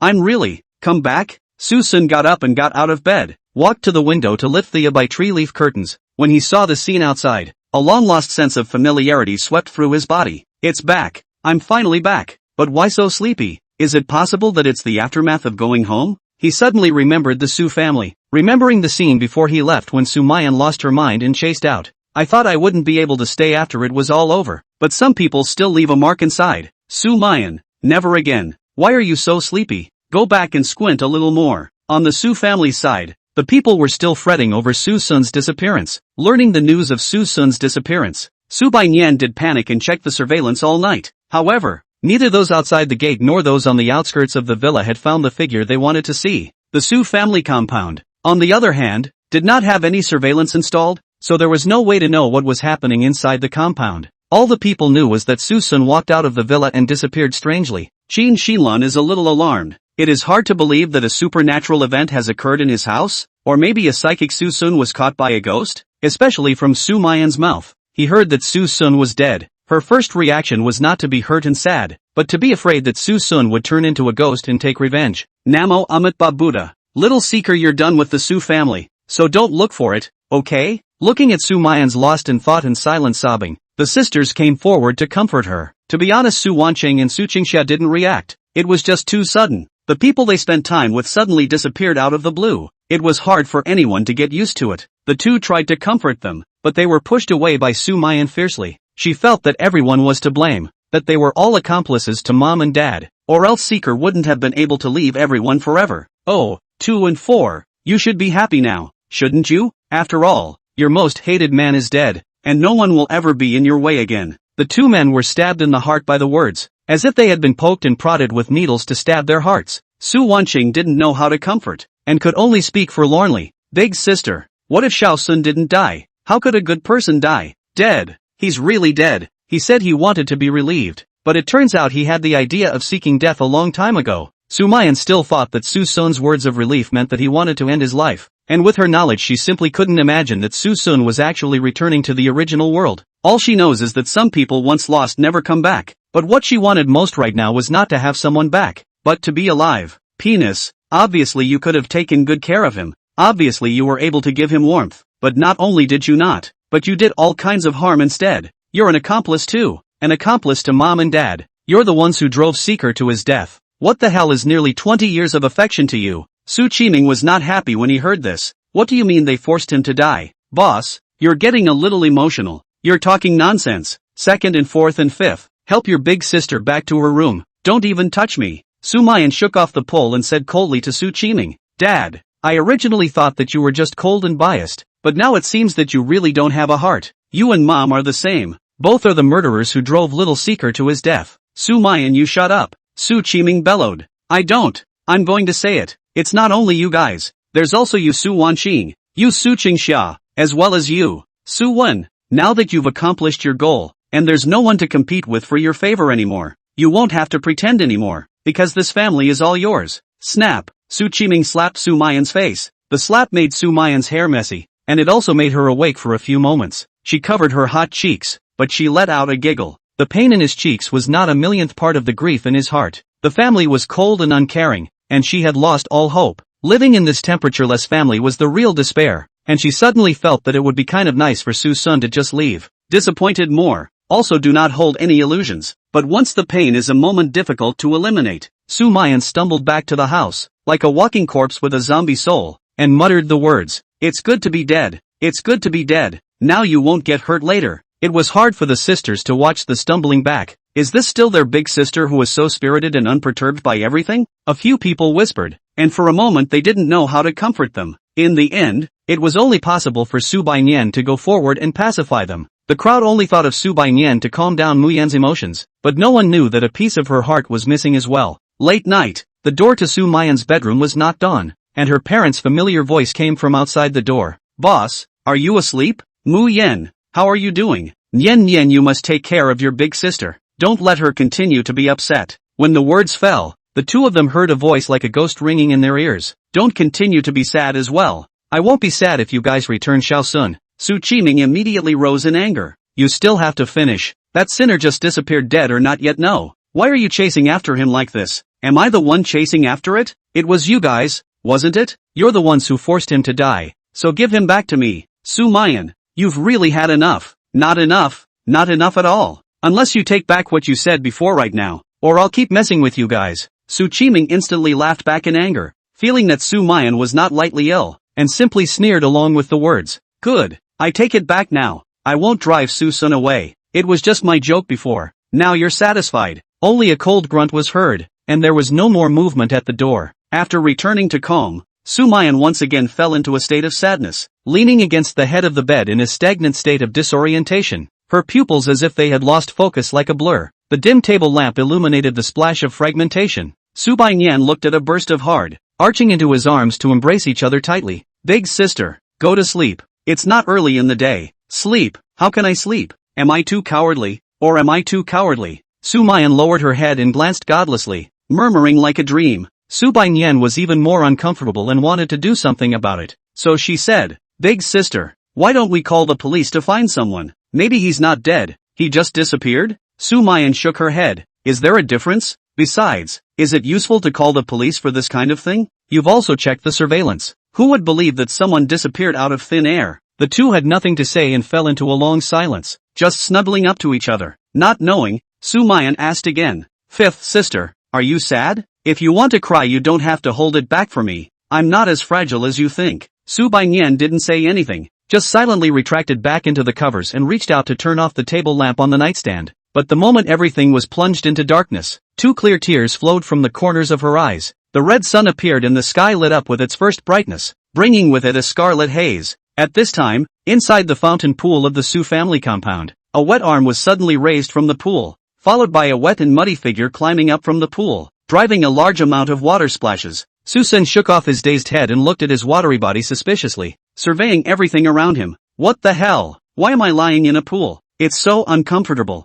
And why does this surrounding look so familiar? Not right. Isn't this the Su family? Why am I back here? Chapter 42, The Su Family's Desperation. The Su family's oldest third sudden return. Suson had a sentence in his mind that he didn't know whether to say or not to say. It's hard to go back, but it turns out to be back again. It's hard to go home with a retraction? Jesus Christ, do you want to play me like that or not? Suson walked into the villa with a despondent face, wanting to say how no one was at Su's house in the evening, but then he inadvertently glanced at the cell phone he had left on the coffee table in front of the sofa. Looking at the time, combined with the fact that it's still light or not even up yet, Suson was speechless, messing around with the fact that he had only disappeared for a few hours. I just left in the first place and came back in the second. The Su family would die of laughter if they knew about it. especially those two old things. They might have to taunt. The journey home was put on hold for a while to hide from him for a while. So, Suson went back to his room and found his ID card and then directly left Su's house. And just a few hours after he left, the wave of cleansing that came to his room.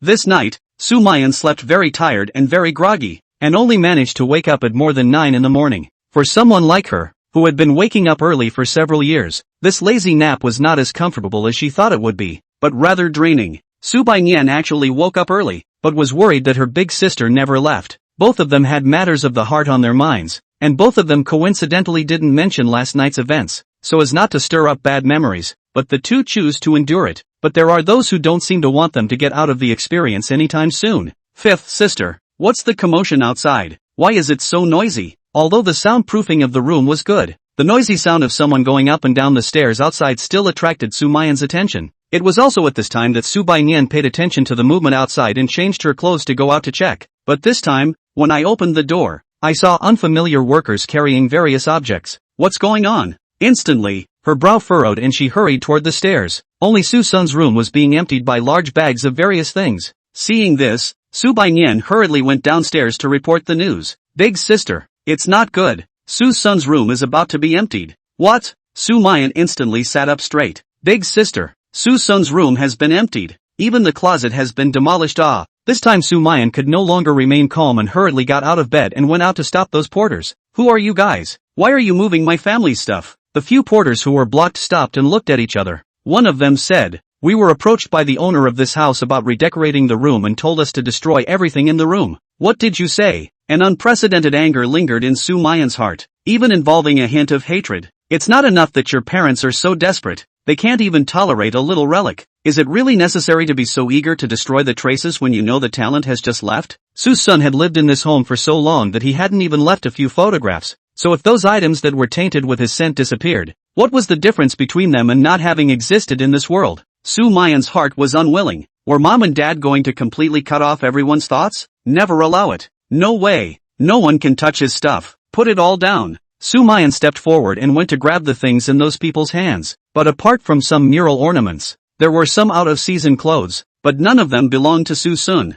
How come? Little Seeker's clothes, Little Seeker's shoes. How come none of Little Seeker's things are there? Sumayan rushed into Suson's room. The whole room could already be described as empty, except for the half-demolished closet. There were only a few miscellaneous items and clothes piled up by the family. Suson's clothes were gone. Suson's awards were gone. Even the computer she had bought Suson some time ago was gone. There is also Suson's ID card. From childhood to the student card graduation certificate are all gone. Where's the stuff? How come it's all gone? Where did all his stuff go? Sumayan fell into a muttering disorientation. And seeing this, the porters looked puzzled. Still, someone told the truth. "Miss, you mean those boys' things in the house, don't you?" "There are very few things about boys in this house. Just a few pieces of clothing, the first batch of which was taken away, and now I'm afraid they've long been pulled away and disposed of. Look, we're just here to wrap things up. We're all just ordinary workmen, so don't give us a hard time, will you?" Several people saw that Sumayan didn't react. The end,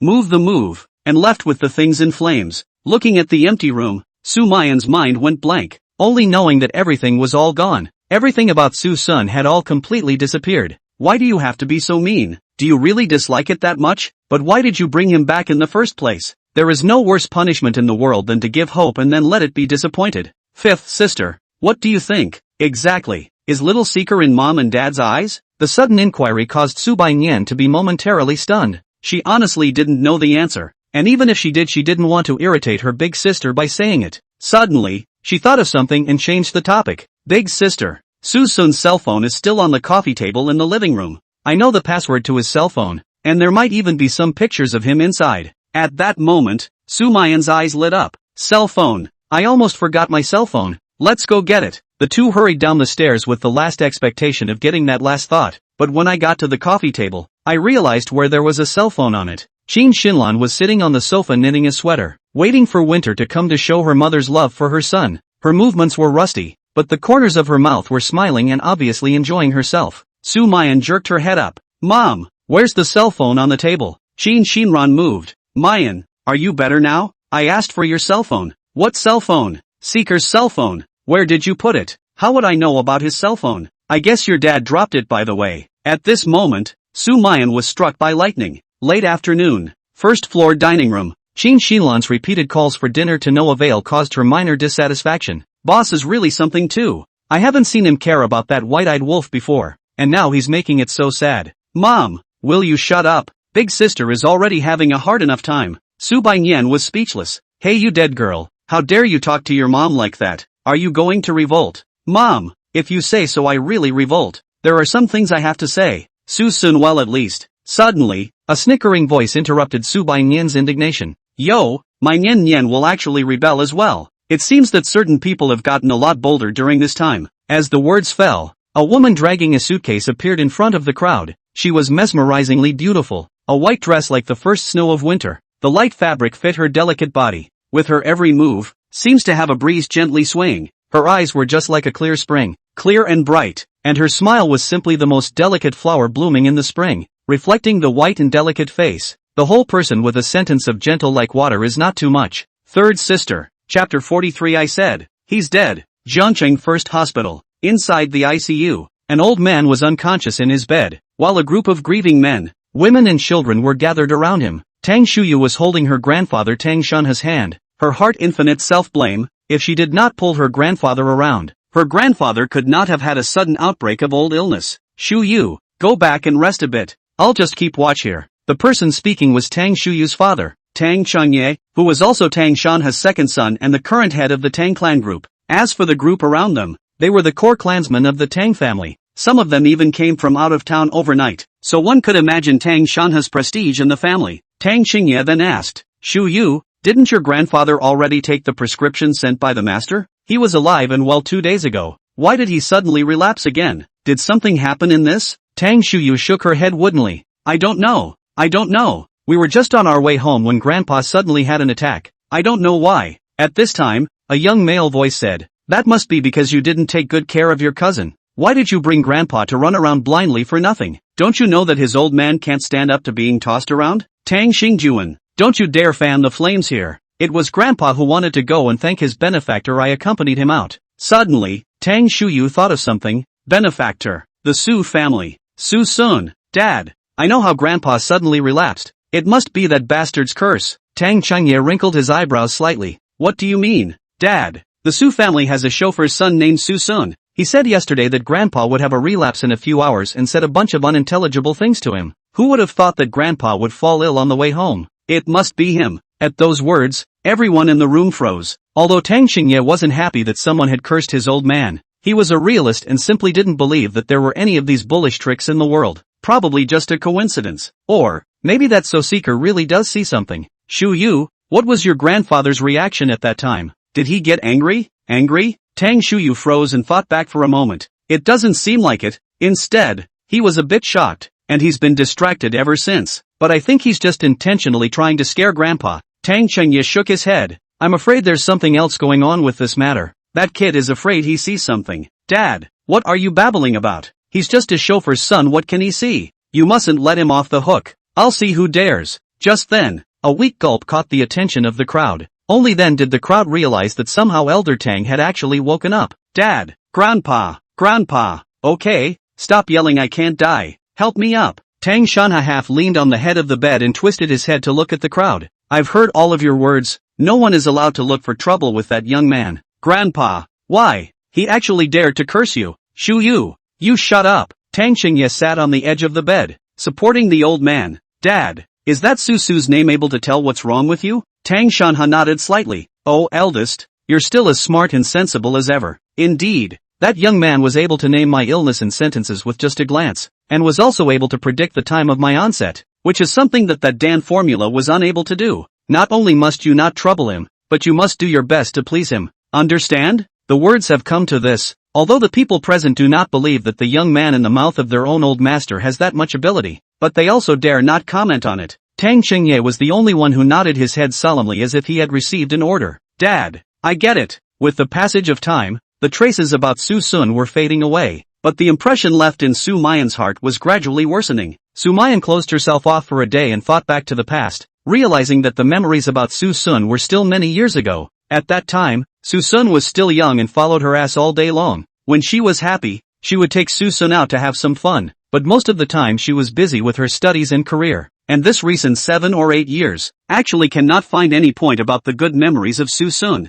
but also the recent days. Due to Suson's temperament change, two people gradually become more and more exchanges, and that was the last time the two crossed paths. Sumayan didn't want to completely forget about Suson's existence. She remembered that her parents' side should have pictures of everyone when they were young. Suson hadn't left any photos in the last few years, so it would be an excellent comfort if she could find a reminder of her childhood. But she learned from her mother that the photo about Suson was lost many years ago. Sumayan finally realized that it would no longer be possible to find proof of Suson's existence in the Su family. When she woke up in the morning, she had actually had the luxury of expecting a miracle, because last night she had forced her father to retract his order. But the miracle didn't happen after all. At night, Sumayan was alone in Suson's room carving a wooden board she got from somewhere as Suson's spirit tablet. Meanwhile, the crowd downstairs had finished dinner. Suxian Ro's sudden return home could be said to have eliminated most of the dullness in the house. At least that's what Su Qiming and Qin Xinlan thought. Mom, I'm not a kid anymore. I'll pour my own water. But, is something going on at home? Why is everyone moping around? Fifth sister, aren't you glad I'm back? I could be bringing you a limited edition patty dog yet. If it was in the past, Su Baiyan would definitely jump 3 feet in the air. But now, she felt that the so-called gift didn't seem that appealing. Just an echoing smile. Happy. I'm happy. Su Xinru couldn't help but furrow her willow brows. She was pretty sure that something was going on at home. Although her parents couldn't see anything strange, the reactions of her sisters were really out of place, especially her fifth sister, who was usually the most rowdy. Mom, Dad, where's big sister? Qin Xinlan laughed. Your big sister is upstairs. She is a little. Now, well, something's come up, so I'll leave her alone. But where is little Seeker? I heard fifth sister mention him when I came back. Has he been disobedient again lately? The atmosphere instantly froze, and the smile at the corner of Qin Xinran's mouth was filled with stiffness. What's going on? What's that look on your faces? By the way, I actually came back this time because of Shaosun. It's just right to say it together. Nian Nian. Go and call Shaosun here for a moment. 1 second. 2 seconds. Until 10 seconds had passed, Su Baiyan sat on the sofa without moving a bit, just silently hung his head, his unseen face looking sad. Su Xinru snickered. Good, can't call you anymore, can you? Then Xia, you go call. Like Su Baiyan, Su Chengxia did not move. Helplessly, Su Xinru could only go and call it herself. But just as he got up and didn't take 2 steps, a breathless voice came from behind him. Third sister, you don't have to go. You'll never see him again in your life. Su Xinru's footsteps lurched, turning back in disbelief. What do you mean? He ran away from home? It's fine. Since he was a child, he listened to me the most. He'll come back. No, he's dead. What did you say? Su Xinru's face changed slightly, thinking she had heard wrong. I said, he's dead. He's gone from this world forever. What? No one noticed that Su Xinru's body shivered slightly. Chapter 44. Little Seeker. I'm late after all. Fifth sister, this joke is not funny. Returning to her senses from the brief shock, Su Xinru's tone also changed, carrying a faint hint of coldness. She hadn't been home for just 2 months. How could someone who was usually in good health suddenly die? It must be something Mom and Dad did. So, she turned her gaze to her parents again. Mom and Dad, is it possible that Shaosun committed something and you drove him away? I have time later. When he comes back, I will be sure to discipline him severely. With that, Su Xinru took out her cell phone and wanted to make a call. However, a small white hand covered her palm. Third sister, you don't think I'm joking with you, do you? He's really dead. He'll never come back. Everything about him was destroyed by Mom and Dad. Even the room was torn down. What's the point of calling now? Su Xian Ro's face was unchanged, only to dissipate that last hint of a smile at the corner of her mouth as she turned her head to look at her parents and said flatly, Mom and Dad, is what Nian Nian said true? Su Qiming pressed out the cigarette in his hand and nodded with a grave expression.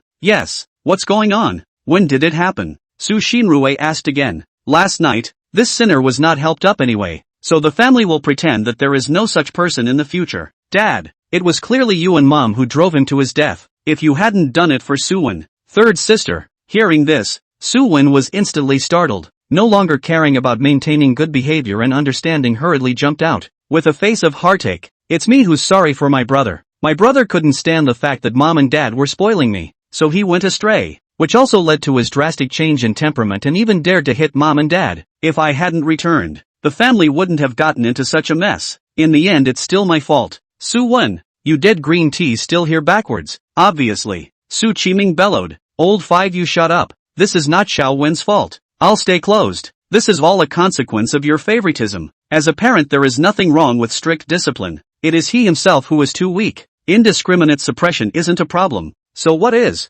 Dad, you're really getting old. At that moment, Qiming's eyes widened. Is he or she being scolded? Or was he scolded by his favorite little cotton girl? Qiming's face turned blue, and he was just about to open his mouth, but someone else grabbed him and spoke back. Fifth sister, that's enough. How can you talk to mom and dad like that? Sumayan was incredulous. Third sister, you actually speak for them? Do you know what they have done? That Suen in particular has a belly full of bad intentions. Enough. Whatever it is no reason for you to contradict your parents. And mom and dad said it's not little man's brother's problem. It really hurts your heart to talk like that, you know? Sumayan smiled, a fleeting sadness crossing his eyes. The family is afraid of Suen's grief, but no one cares about Suson, who is dead. No one cares about the grieving big sister or themselves. It turns out that the vast majority of the people in this family have been blind from the beginning. It's also true that you, third sister, have been disciplining Suson in all sorts of ways since you were a child. Incomparably strict. You don't let him make friends. You don't let him go out to play. He has to be chastised by you if he comes home a few minutes late. You're nothing but oppressive and harsh with him. It won't make any difference to you if he dies. Instead, you can be left in peace. After all, no one will ever come to bother you again. In a flash, Su Shinru silently clenched her fists. However, the face still did not look any different, nor did it make any retort, but turned to leave after glancing at the crowd. Nian, you need to calm down. I'm going to go up and check on big sister first. Su Shinru remembered that someone in the sister group had said that Suson had moved back to the 5th floor, so she came to the 5th floor and arrived at the door of the room she was once incomparably familiar with. There was no movement inside, and her hand gripped the doorknob, actually having a twinge of apprehension just the moment she opened the door. It seemed to be afraid to see the scene inside, but eventually, the door opened, into the eyes of an empty piece. Really, as the 5th sister just said, that there is nothing. The empty room also had only one figure with its back to it, and that figure was carving something with creaking force. She took a few steps forward. Finally, she could see it. It was a spirit tablet. Big sister, old third, you're back. Sumayan's tired tone didn't seem to have any surprise. She just silently placed the spirit tablet in her hand smoothly. Big sister, Shao Sun He. Well, you should be happy that he's dead. No one will ever piss you off again. The air was silent for a long time. Su Shinru didn't retort, but just kept staring at the wooden board and stood silently for a long time. The two looked at each other without words. No one broke the silence, as if they were both digesting the emotions in their hearts. After a long silence, it was Su Shinru who took the lead to break the deadlock. What the hell is going on here? There was another moment of silence, followed by a soft chuckle. Sumayan got up and turned back, walking over to Su Shinru to survey the gentle, watery face. But she understood that this third sister of hers was the one Susan feared the most among the sisters. What's the point of getting to the bottom of it now that the person is dead when they've been ignored in every way? Oldest, ask our good parents. Ask your good brother. Su Xian Ro didn't get the answer she wanted from Su Muyen, but she did get everything answered from Su Baiyan. I'll talk if you don't want to. Big sister. Su Baiyan suddenly barged in, with a laptop in her hand, and directly played multiple videos. And during this time, Su Baiyan recounted the changes in the family during this period of time, recounting how Suson had now helped the family through many times, even dodging life and death. It also tells of Suson's drastic change of temperament, Suen's various calculations, especially that plagiarism smear incident. The family's unknown right and wrong is simply suffocating. The more Su Baiyan said, the more angry she became, catching whoever bites who. A few of them are also even if Su Qingxia is simply brainless. By Suen poorly pretending a few times actually do not care about it. Really is stupid. Looking at the surveillance in the computer, Su Shinru looked like she was caught up in it and couldn't move out of the way. This was all beyond her knowledge, and in terms of what she had heard and the video in front of her, wouldn't it mean that Suson had disappeared in a bizarre way? Nian, is this video sure it hasn't been touched? Sure. Suson disappeared in the front foot and we checked the surveillance in the back foot. Besides, big sister chased out at that time, and in just a few seconds the person was so gone. Su Shinru asked again, then how are you sure he's dead and not disappeared? Upon hearing this, Su Baiyan's expression dimmed. Because, he's been forcing us to drive him away. I've always thought that he wanted to break off his thoughts. As a result, the day before, he said a bunch of inexplicable words, and he said that if he finished his mission, he could. Complete relief. It was only later that my big sister and I realized why Suson wanted to be superfluous. Obviously can go but had to ask us to open our mouths. It turned out that he had long since lost the idea of life. Also is, change us as Suson, afraid is already committed suicide, right? dying is indeed a relief. But the good thing is, his big sister and I have been standing firmly by his side during his last moments. I can tell he doesn't hate us anymore. And during this time, he should be able to feel that he's not alone, right? This last sentence was intentionally said by Sumayan. It was best if she could irritate the third sister. And it didn't matter if she couldn't. She just wanted to add to people's hearts anyway. However, she was still disappointed. Suyen did not show any sadness, and simply left a sentence of knowing and turned to leave. Big sister, she's also too cold. Sumayan was disgruntled. Sumayan re-squatted down and rubbed the spirit tablet, the corners of her mouth curling into a reminiscent smile. Hasn't she always been like this? Early the following morning, Suson beautifully woke up from the hotel's large bedroom, stretched, opened the curtains and looked out the window at the traffic. Feeling a little hungry, he picked up his cell phone on the small table by the window and prepared to order a takeout. Tapping the screen, a sender he hadn't seen in a long time instantly caused him to frown. Seeker, I'm late after all. Chapter 45. You're too late. Suson is already dead. What the hell? Is it hard for Su Shinru to come back? Among the 5 sisters, the one Suson was most unwilling to face was Suyen, a woman who was gentle on the surface but poisonous on the inside. Is an individual to see Suyen is afraid to be her all gentle folded. But other people do not know the true face of this woman.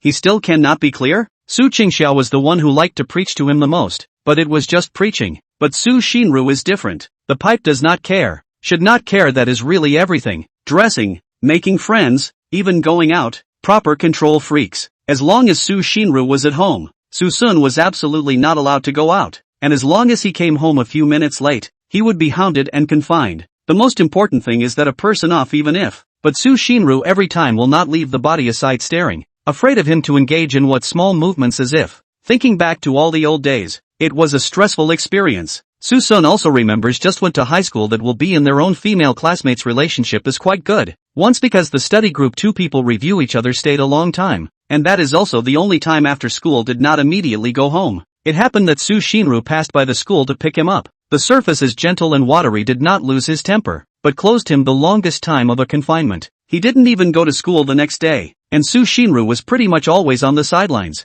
By the time he went to school again, his female classmates had changed places and wouldn't even talk to him. Suson didn't know why, but he didn't care too much about it, just some small loss. Then there were a few more times when he went back a little late, and that's when he didn't have any more friends around him, male or female. Suson was deep in it at the time and didn't notice anything wrong with it, but now he seems to be afraid that it was all Su Shinru's interference. This serpentine woman, sooner or later I'll find you to settle the score. Dropping his cell phone, he put on his clothes and started to wash up. Everything is ready. Suson also do not order takeout, simply go to the store to eat, just to buy a few change of clothes. After a simple breakfast, Suson ran towards the men's clothing area, and just before passing by a luxury store, an anxious call came into his ears. Someone, my grandfather has fainted. Is there anyone to save him? Saving a life is better than building a 7-story pagoda. Suson did not hesitate to squeeze through the crowd and squatted in front of the old man who fell to the ground. Just going out the door and meeting an old grandpa to save himself. It seems there is some chance, but why does this old man look so familiar?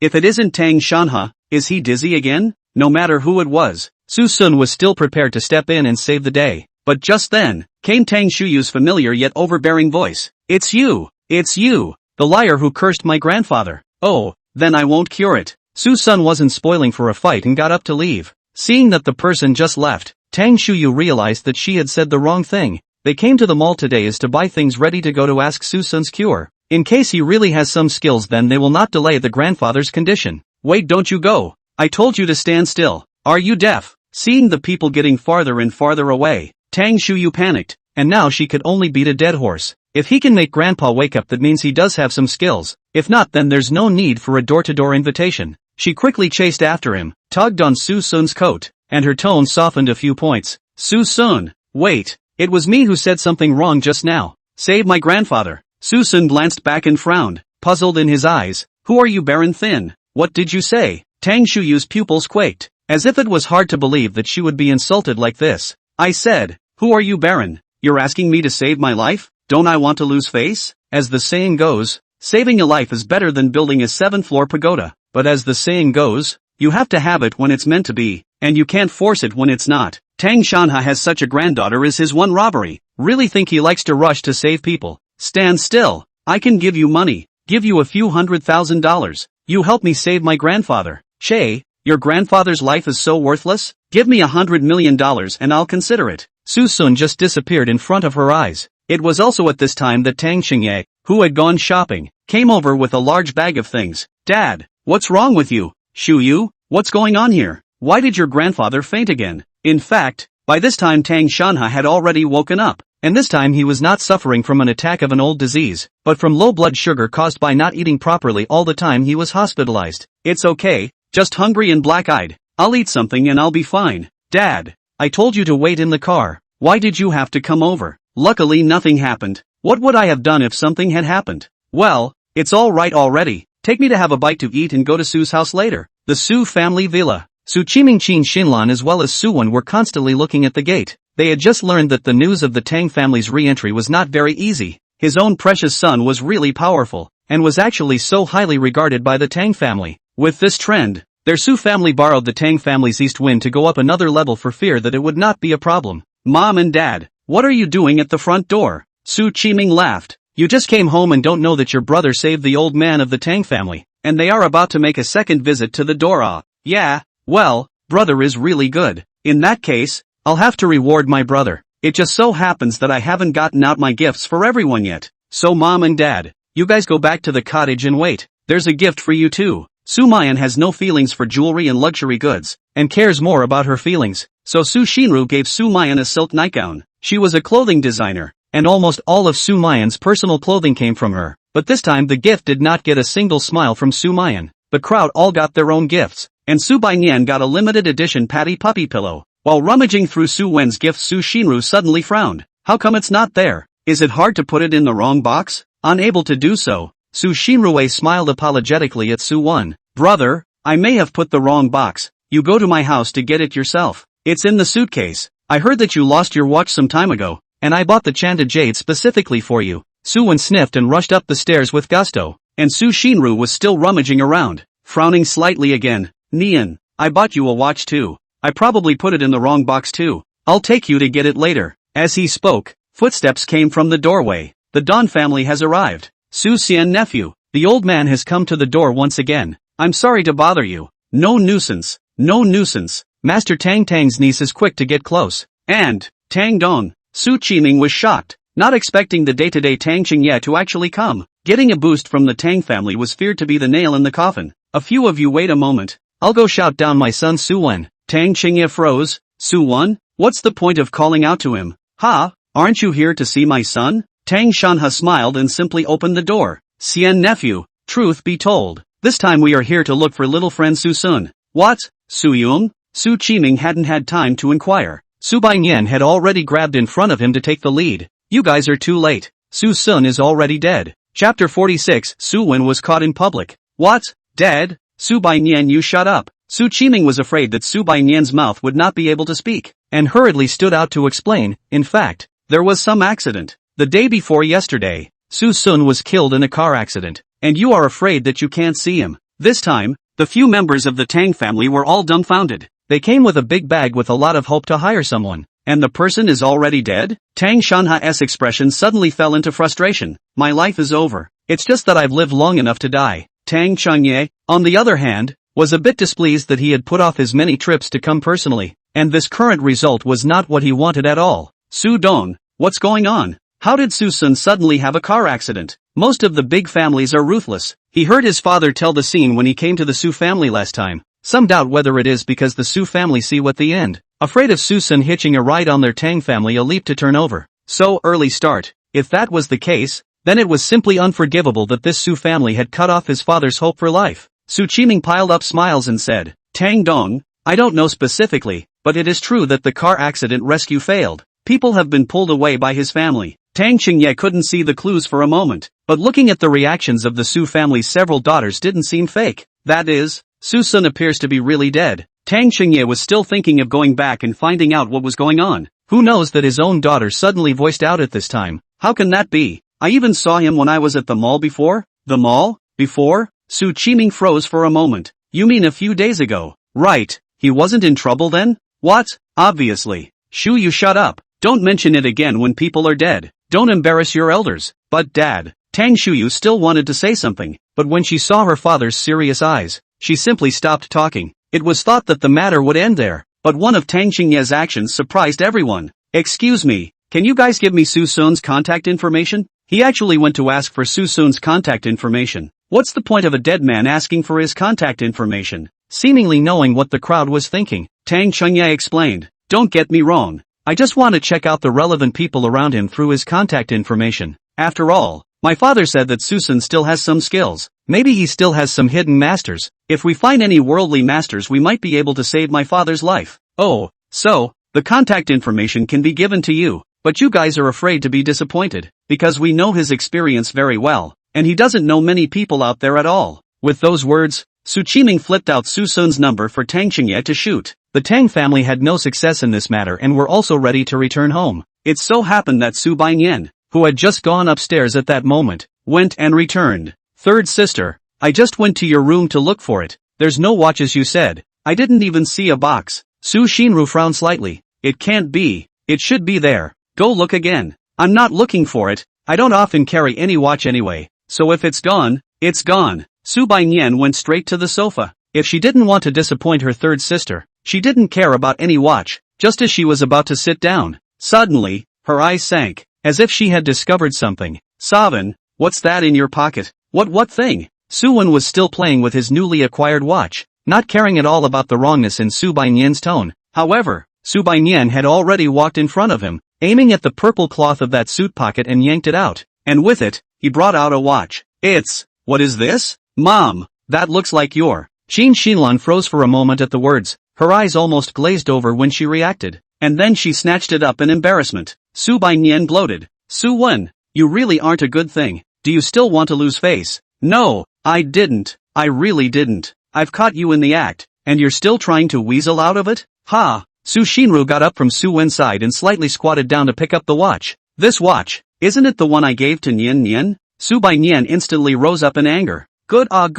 I told you how my stuff is gone. So someone stole it. Not only are you shameless, you actually dared to steal even my things. Suwen, you obviously got everything. Why do you have to rob others? I'm not spoiling you when they do. Su Baiyan looked around, pulled out the ruler from under the coffee table, and directly jerked it up. Go to hell for this young lady. What's all the noise over there? The guests haven't left yet. At the doorway, Su Qiming turned around and rebuked unhappily. Suwen was shameless in public and stole my watch, which I caught in the act. Looking at the chickens flying in the back, the three members of the Tang clan looked embarrassed. Tang Xingye smiled awkwardly. Su Dong, we will leave first. No need to send. You go back to deal with family matters first. Ha! Well, you guys take care. Su Qiming has always been a person who wants to save face, especially in front of outsiders, but at this time, he felt incomparably humiliated, or in front of the Tang family. It could be said that this was only second to the last time he was beaten by Suson in front of the whole school, and this time it was still a silent humiliation, more humiliating in a sense. You two assholes, do you want your old man to lose face in front of your honored guests? Outside the villa, the three members of the Tang family were ready to hit the road. As soon as she got into the car, Tang Shuyu couldn't wait to ask, Dad, why didn't you let me go on just now when it was clear that Suson wasn't dead? Chapter 47, Suwen's Unforgettable Shame. Shuyu, what did you mean just now at Su's house? Are you sure Suson isn't dead? Tang Xingye asked in a deep voice, actually already having some guesses in his heart. Yeah, Dad, So-seek isn't dead. I was just about to say it, but you interrupted me. What the hell is going on? You speak clearly now. Dad, actually I just ran into Suson when I was at the mall. When Grandpa fainted, I asked him to save Grandpa and he just walked away. There really isn't any kindness. So that's how it is. But are you sure he didn't save rather than being pissed off by you? Suddenly, Tang Xingye's tone was a bit gloomy. Tang Shuyu thumped. How could? I don't have anything to do to anger others. Humph, it better be. If your grandfather's condition is delayed because of you, I'll make you look good. Since the daughter of what virtues of Tang Xingye or no, although not domineering, but extremely high-minded and proud of people, to see the eyes of the people will not give any good face. He could only hope that Tang Shuyu hadn't completely offended the young man named Suson to death. Eldest, have you discovered something? Just now, you didn't let Shuyu open her mouth for fear that there was a reason, right? Suddenly, Tang Shanha, who had been silent all this time, voiced his inquiry. Tang Chunye nodded. Well, the Su family is too perverse, like they can't wait for Suson to die. I guess they don't want Suson to hitch a ride on our Tang family, thus they deliberately lied to us. If Suson doesn't have any skills, it's fine. If he does, With our Tang family's help, Su family is afraid that they can't suppress this dragon in the pool anymore. After all, an underling riding on his master's head is something no one wants to see. Tang Shuyu smiled faintly. So that's how it is, but I think Suson's identity is doubtful. He doesn't seem to be an underling of the Su family. None of that matters. What matters is whether he can cure you. Tang Shuyu then realized afterward and said, Dad, it turns out that you are afraid that the Su family is concealing Suson's whereabouts. So you won't let me tell the truth yet. You asked for Suson's number. You're trying to contact me directly. Not bad for a bit of brains, but Shuyu, I'll give you a warning first. No matter if Suson is capable or not, you're not allowed to offend him until he cures your grandfather. Ah, but he doesn't seem to be as powerful as you guys say he is, or else why did he see death and save him? Tang Shuyu was a bit unconvinced. I'm not discussing, I'm ordering, do you hear me? Okay Dad, I got it. On the other hand, the Su family villa, Su Baiyan and Suen are fighting it out. To be precise, it was Su Baiyan's one-sided beating. Suwen's heart is about to explode with resentment, but he can't do it at the moment. Once he does it to Su Baiyan, the fifth sister, the other sisters are afraid that they will lower their imprint on him. He had no choice but to take the beating unilaterally and then pretend to be aggrieved to win the sympathy of the rest of the people. Mom and Dad, you have to believe me. I really didn't steal anything. Xinlan stepped forward to protect her with a heartbroken face. Nian, it's just a watch, isn't it? If it's a big deal, can't Mom just buy you another one? Get out of the way, Mom, or I won't be blamed for smoking you. I won't let you. Your brother's old wounds aren't healed yet. He can't withstand a beating like that. Mom! Su Baiyan looked embarrassed and yelled, do you think it's the watch I care about? I'm fighting for you. He actually stole something like that, and it's yours. It's just treasonous. Okay Nian, Mom knows you're doing what's best for Mom, but the fight is almost over, so it's time to stop, right? No way.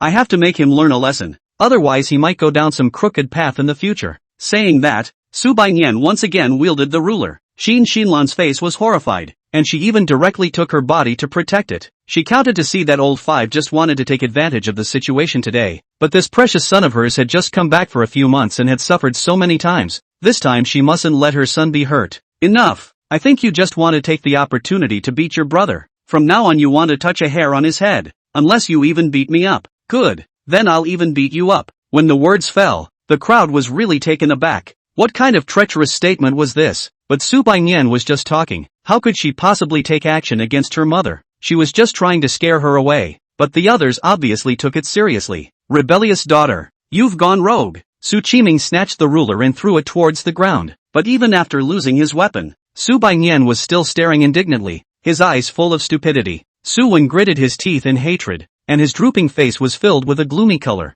He actually understood everything. Su Baiyan was taking it out on Suson. Since entering this home, Su Baiyan's surface has been smiling, but there has been a sense of distance. Although a mouthful of a small text brother shouted, but Suyen always felt that there is like a block of transparent glass between the two people, separating the distance between the two people. On the contrary, Su Baiyan would often play with him, which was really enviable for him who grew up without a woman's touch. Why Suson swollen your ass, you are not angry? Their own move you will watch to be beaten and punished. On the basis of what? The bottom line is that he didn't actually take those two items in his pocket. He was wrongly accused, but he was already certain that the odds were that it was Su Baiyan's handiwork. Why else would you suddenly go through your pockets and poke at them in front of outsiders? If not to discredit yourself? It seems that this fifth sister can already give up. Since you look down on me, don't blame me, Mom and Dad. Since fifth sister says it's my fault, then it's my fault. I'm willing to be punished. Su Baiyan instantly became energized upon hearing this. What do you mean by saying it's your fault? Is it not your fault?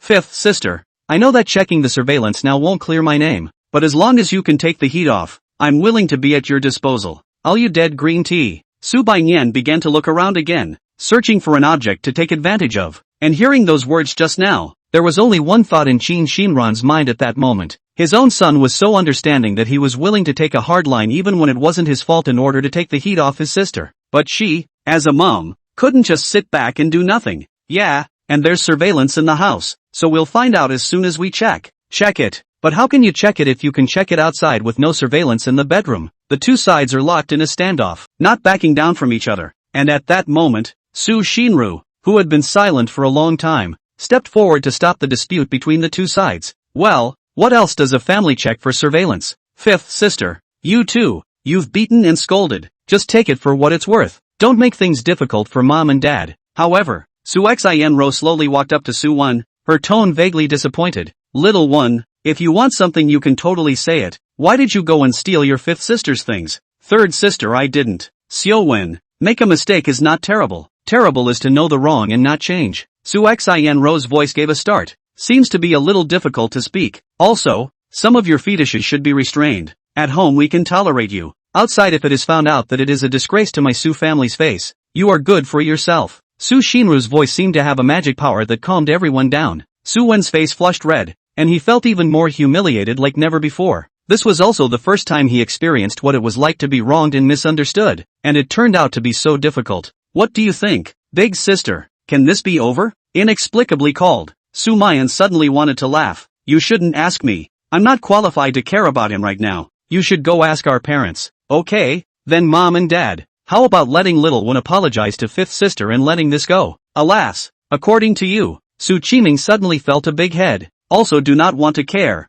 Put down such a sentence and went to the study. In the end, even though Suwen was no matter how clever and soft and pitiful he was, he still took the blame and uttered that apology. This moment was by far the most humiliating one for him, especially the strange and complicated eyes of his several sisters, which he could hardly forget in his life. Evening, Starlight Hotel. Suson was eating takeout and watching a video when several strange phone calls in succession interrupted his pleasure. Who is it? No massage, no house, no insurance, no need to set up any cell phone service. Stop calling. Hello, young mister. Suson. I'm Tang Shuyu, Tang Shuyu's father. What Tang Shuyu? Don't recognize, hang up. There was a drop and the phone hung up straight away. Chapter 48. He turned and walked away, as if he had made up his mind of some sort. Dad, how's it going? Over there. It hung up straight away. What Tang Shuyu Li Shuyu? To Suson no one can disturb his meal. The Tang family side was also quite good at reading faces, seemingly knowing that Suson was eating, and it took a long time before they called again. It so happened that Suson had also finished his bath, and anyway,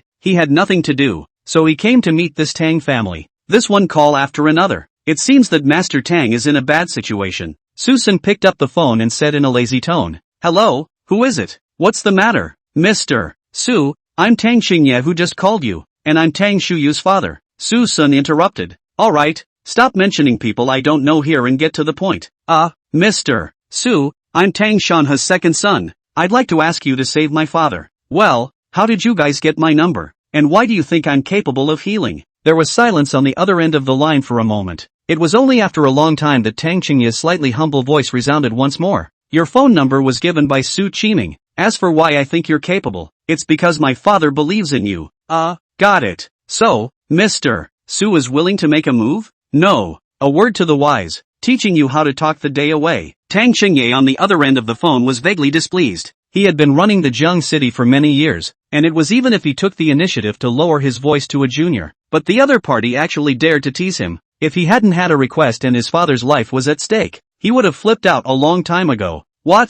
Upset? So a few words can upset you rich people, but when you are so domineering, have you not thought about why others should be subjected to your anger for no reason at all? Tang Xingye instantly understood what Suson meant. This was a nod to his own pretentious daughter, so he glared fiercely aside and whispered, I'll clean you up later. Tang Shuyu was confused. What's about to clean me up? What did I do? Shut up. Suppressing the displeasure in his heart, Tang Xingye tried his best to make his tone not sound different. Mr. Su, I apologize to you for my daughter's disrespect. Please make a move to save my father. No matter whether it's a success or a failure, we'll admit it. You're still smart enough to know that everything piles up a smiley face to meet later, but begging people with just their mouths with no return? You're saying yes? Tang Xingye slammed his head. Look at me. I forgot to say the remuneration in a moment of haste. As long as you can cure my father, my Tang family will surely give you both hands as much as we can. Good. Let's make it $100 million then. Plus you Tangs canceling your cooperation with Suen.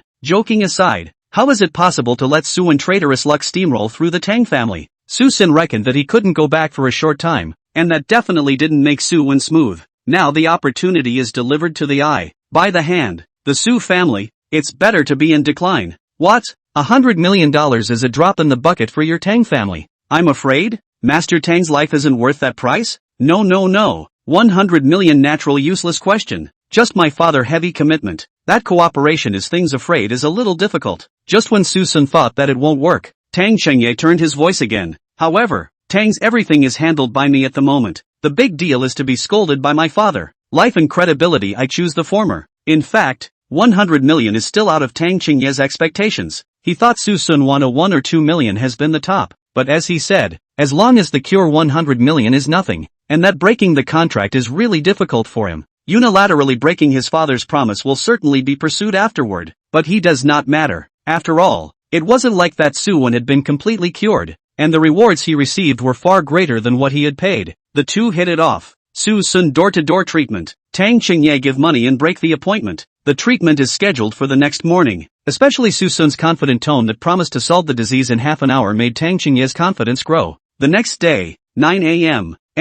Susun slept until he woke up naturally, and only then did he get up lazily, since he didn't know what time he slept in. Susun didn't let the Tang family send someone to pick him up, and after getting up, he casually ate breakfast outside before heading to the Tang family. The Tang family's location was in Zhengcheng No. 1, the most expensive villa area in Zhengcheng. The Su family is at best a luxurious detached villa, while the Tang family is an entire villa estate, the kind that money cannot buy. The Tang family was very conspicuous, and Susun quickly arrived at the entrance of the Tang family's manor. There seemed to be people already stationed at the entrance of the manor waiting, and Susun would have thought that he was here to greet himself if he hadn't seen the disdainful expressions of a few people looking at him. "You're the con man who's going to cure my grandfather." A youth with a bratty look stopped Susun, his gaze full of sizing up. Upon noticing that Susun is so young and ordinary, he is even more certain that the second uncle's family has been tricked. "But this does look better than me." "Nope, got the emphasis wrong. Kid, people should be self-aware. My second uncle and grandfather were desperate and messy begging, but it doesn't mean that anyone can woo my Tang family." Susun let out a light laugh and didn't respond. Instead, he playfully looked at Tang Shuyu, who was silently watching the show from the side. "Tang Shuyu, is that how you greet your guests? I'm the one your father lowered himself to beg to come. Are you sure you don't want to explain?" "Explain? Of course." However, she looked at Susun with extreme displeasure, so it wouldn't hurt to give a bit of a downward spiral. "Susun, I didn't think you'd really dare to ask for $100 million. What a lion's mouth. Have you thought about the consequences of taking the money and not being able to cure it?" Susun said indifferently. "I'm a person who eats based on my ability. Do the job first and get the money later. Don't want the money if you don't succeed. My patience is average. I'll ask you one last time. Are you sure you won't let it? You kid, you're still pretending. Xingjuan, don't do it. After all, he's invited by my dad and grandpa. It's not easy to explain if he's hurt." "Oh, then what does cousin want?" Tang Xingjuan had an expectant look on his face. "Nothing, naturally, to verify someone's ability. This cousin of mine has some problems in the body. If you can see that, I will respectfully invite you in. If not, then, nerves." Tang Shuyu was stunned. Her face turned ugly. "What did you say? Remember, you don't have a chance. It was your father who begged me to come. You go back and figure out how you're going to deliver. And don't ever come crying to me." The corner of Susun's mouth revealed a sneer. Then he turned around and walked away, as if he had made some sort of determination. Tang Shuyu was confused. She didn't expect Susun to flip out when he said he would. She saw Susun walking towards another manor not far away. That was the Gu family, one of the 3 big families in Zhengcheng. For some reason, she suddenly panicked. Her body unconsciously chilled, and a bad feeling surfaced in her heart. Chapter 49. I went, but was thrown out. "Mr. Su, it's me." Inside the large manor, Susun just walked into the villa in a dignified manner, surprisingly not being stopped in any way. The beautiful and graceful woman got up and went out to meet her, with a slight look of surprise on her face. Generally learned Chinese medicine are old and old-fashioned type. Susun not only did not have his imagination old but very sunny and handsome. "Hello Mr. Su, I'm Gu Qingwan who contacted you last night. I thought you wouldn't come. I didn't expect to come so early. It's really a lost cause. I can't help it. I was going to go next door to your house, but certain people won't even let me in, so I can't make a trip for nothing." "Ha ha, then it's really true that they have no eyes." Susun curiously surveyed the woman in front of him, who was filled with flavor. "You trust me that much? But I'm curious as to how you guys know about me." Gu Qingwan smiled and said, "I learned about it when I followed my father to visit Elder Tang in the hospital, and Elder Tang said that you were able to penetrate his illnesses with a single glance. And since Elder Tang's illnesses are almost unknown to outsiders, I believe that having such abilities is not mundane. And you still really came, confirming my suspicions even more. Oh, you have a big heart." Susun casually found a seat and took the tea handed over by Gu Qingwan. "But how did you know my contact information again? From the Tang family?" Gu Qingwan gently shook her head, the corners of her lips with a smile. "No, the Tang family's girl said that you are from Jiangcheng University. I went to ask the university for it. I'm really sorry for having no choice but to do so. It's okay, just asking. Well, let's get right to the point. Where's the patient? Okay, you come with me. Following that swaying figure, Suson came to an open study room. What came into view was an old man with reddish blood, but with ailing legs, sitting comfortably in a wheelchair and listening to the opera played in a huge outro. This is your dad? So old? Gu Qingwan nodded slightly. My father will soon be 80. He is indeed getting old. What the? 80? And how old are you? 39. Suson was a bit dumbfounded for a moment. He thought that the woman in front of him would be 2089 at the end, slightly older than Sumayan, because of that ripe flavor, which is not at all something that a young girl can have. I didn't expect to be so old. What kind of age-defying secret technique is this? Shawan, who is this young man? It's not your boyfriend, is it? You've finally gotten the hang of it. Suson inwardly froze. What? Still single? Gu Qingwan helplessly stepped forward and gently squatted down, her one-piece long dress outlining her perfect curves. Dad, don't talk nonsense. This is the one I specifically invited to treat your leg. The old man was a bit gloomy. So that's how it is, causing me to be happy for nothing. But my leg has been paralyzed for so many years. It can't be cured. Dad, it never hurts to try. This is the one Uncle Don said was capable. Oh, really? Gu Tianwei's eyes lit up, but when he thought of his own situation over the years it instantly dimmed again. Forget it. How many hospitals I've run to with this leg are useless. It's better not to torment people. Shawan, treat people well. Don't let them make a trip for nothing. Old master, don't you believe me seeing as I'm young? Susan suddenly voiced out. Gu Tianwei laughed. That's not true. It's my legs I don't trust. If I say I can cure it, I'm going to get on it next and it might hurt a little. Pain? I can't feel my legs anymore. I wouldn't even cringe if I cut them. Pain. Gu Tianwei was shocked, looking at Susun who was holding his head down with a face full of incredulity. I can feel my legs? Shawan, I can feel my legs. Gu Qingwan instantly had tears in her beautiful eyes. Dad, I heard you. You were screaming very loudly. You child, don't mention such things. Don't I want to lose face? Gu Tianwei's old face reddened, his voice getting smaller and smaller. Susun was somewhat fond of this old man's character, being straightforward and not pretentious, to his nature. Old master, you had a gunshot wound in your leg when you were young, right? Was it not treated in time and kept dragging on? Procrastination is not taken seriously. Hidden problems accumulate, accompanied by perennial rheumatism and bone pain. Legs and feet are not as sharp as a year. Look at you, both legs that have had the traces of open cuts, slightly deformed. Should have been in a car accident resulting in a fracture, and later, although the connection is good but the old disease added to the body also led to complete paralysis of the legs. Gu Tianwei's eyes gradually brightened with every word Susu said. Oh tall man, all said and done. I did serve as a soldier for many years in my youth. Alas, it was a miserable. Old man, I'm here to heal, not to listen to your bragging. Oh, you kid are the first one to dare talk to me like that. It's really no big deal, but I like it. Susun returned a smile. Alright, no more selling. It can be cured. The root cause of your paralyzed leg is the blockage of the meridians caused by the stagnation of qi in blood. The problem is not in the injured calf but in the waist, and the dark injury there coupled with the atrophy of the muscles is the key to your complete inability to move. Just stimulate some blood. Susan pulled out the silver needle set that was $9 in 9 packages online. The key to take out cheap silver needles even the express package is the scene to open. The scene to take the needle. Take a lighter to burn a little bit is ready to apply the needle. The corner of Gu Tianji's mouth could not help but twitch a little. Some suddenly began to suspect just now is not their own hallucinations. How does this look a little unreliable? But Su Sun didn't let him down. When those needles were stuck out, a warm heat flowed up his leg. His knee was suddenly tapped and he actually had a knee-jerk reaction. Gu Tianwei was instantly delighted. In about the middle of 20 minutes, he was actually able to stand up with someone holding him up. I can stand. I'm going to. Su Sun had thought that Master Gu was trying to come up with a sentence to run and jump. He also wanted to comfort him to be at ease. As a result, the person came to say, I want to send a friend circle. Shawan, bring me my cell phone. Su Seeker. Just when he was speechless, his cell phone suddenly rang, and it was Tang Shuyu. Mr. Su, where are you now? I'm healing. Ha, I've been waiting in front of the villa and I haven't seen you? It's at your neighbor's house. Neighbors? Tang Shuyu froze. The closest neighbors of his family were the Gu family. You're in the Gu family? Aren't you coming to my Tang family? Well, I've been there, but I was shooed away by your daughter and that curly-haired what's-his-name Hingjun. Tang Shuyu was like a lightning strike. What did you say? Earnings broke 100. Continue to add one more chapter. Everyone point and click to urge more bookshelves, free small gifts, more support. Chapter 50, Tang Xingye's anger. I say, your Tang family blocked me at the gate to make things difficult, so since you don't trust me, what am I going to cure? That's all. Without waiting for Tang Xingye to respond, the other end of the phone had already hung up.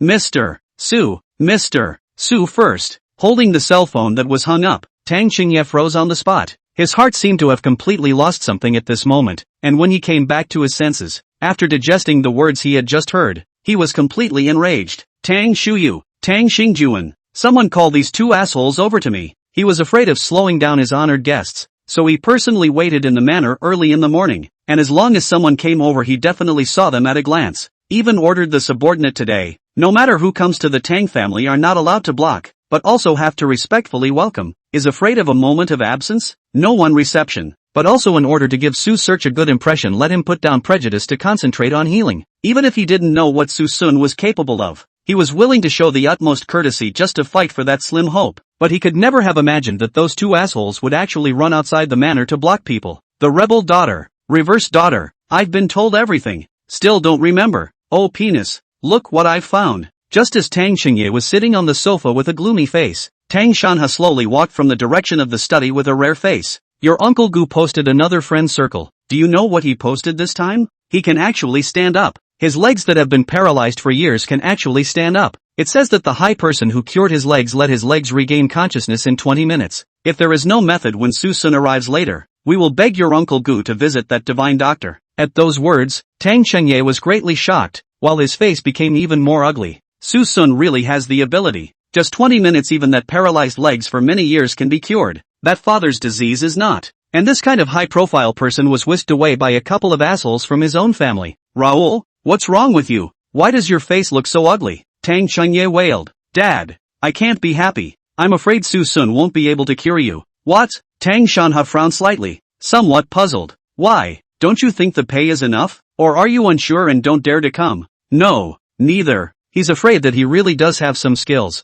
because he's the one who cured Uncle Gu's leg. Really? Then wouldn't I have hope? Tang Shanha was overjoyed, but he was whisked away by your grandchildren before he went to the Gu family. What? Tang Shanha was instantly confused, his brain nearly short-circuiting. Tang Chengyi also looked despondent at this time, not knowing what to do. Second uncle, you wanted to see me? Dad, is something wrong? Coincidentally, that's when the two culprits arrived. Tang Shuyu, in particular, had a look of weakness on her face at this time. Seeing the two, Tang Xingye's fire churned, no longer able to suppress the anger in his heart. He drew out the belt on his waist and lashed out at the two men. You two assholes! Tang Xingjuan and Tang Shuyu were whipped and wailed all over the place, screaming in agony. Tang Xingye didn't keep his hands off. Both of them were viciously whipped a few times on their bodies, even though Tang Shuyu was a woman or his own daughter. Second uncle, why are you hitting me? It hurts. You two assholes kneel down for me. Forced by their obscenity, the two men dared not obey. Tang Xingye angrily jerked his belt hard towards the ground with a crackling pop. What the hell did you two do? Why did Susun come and go?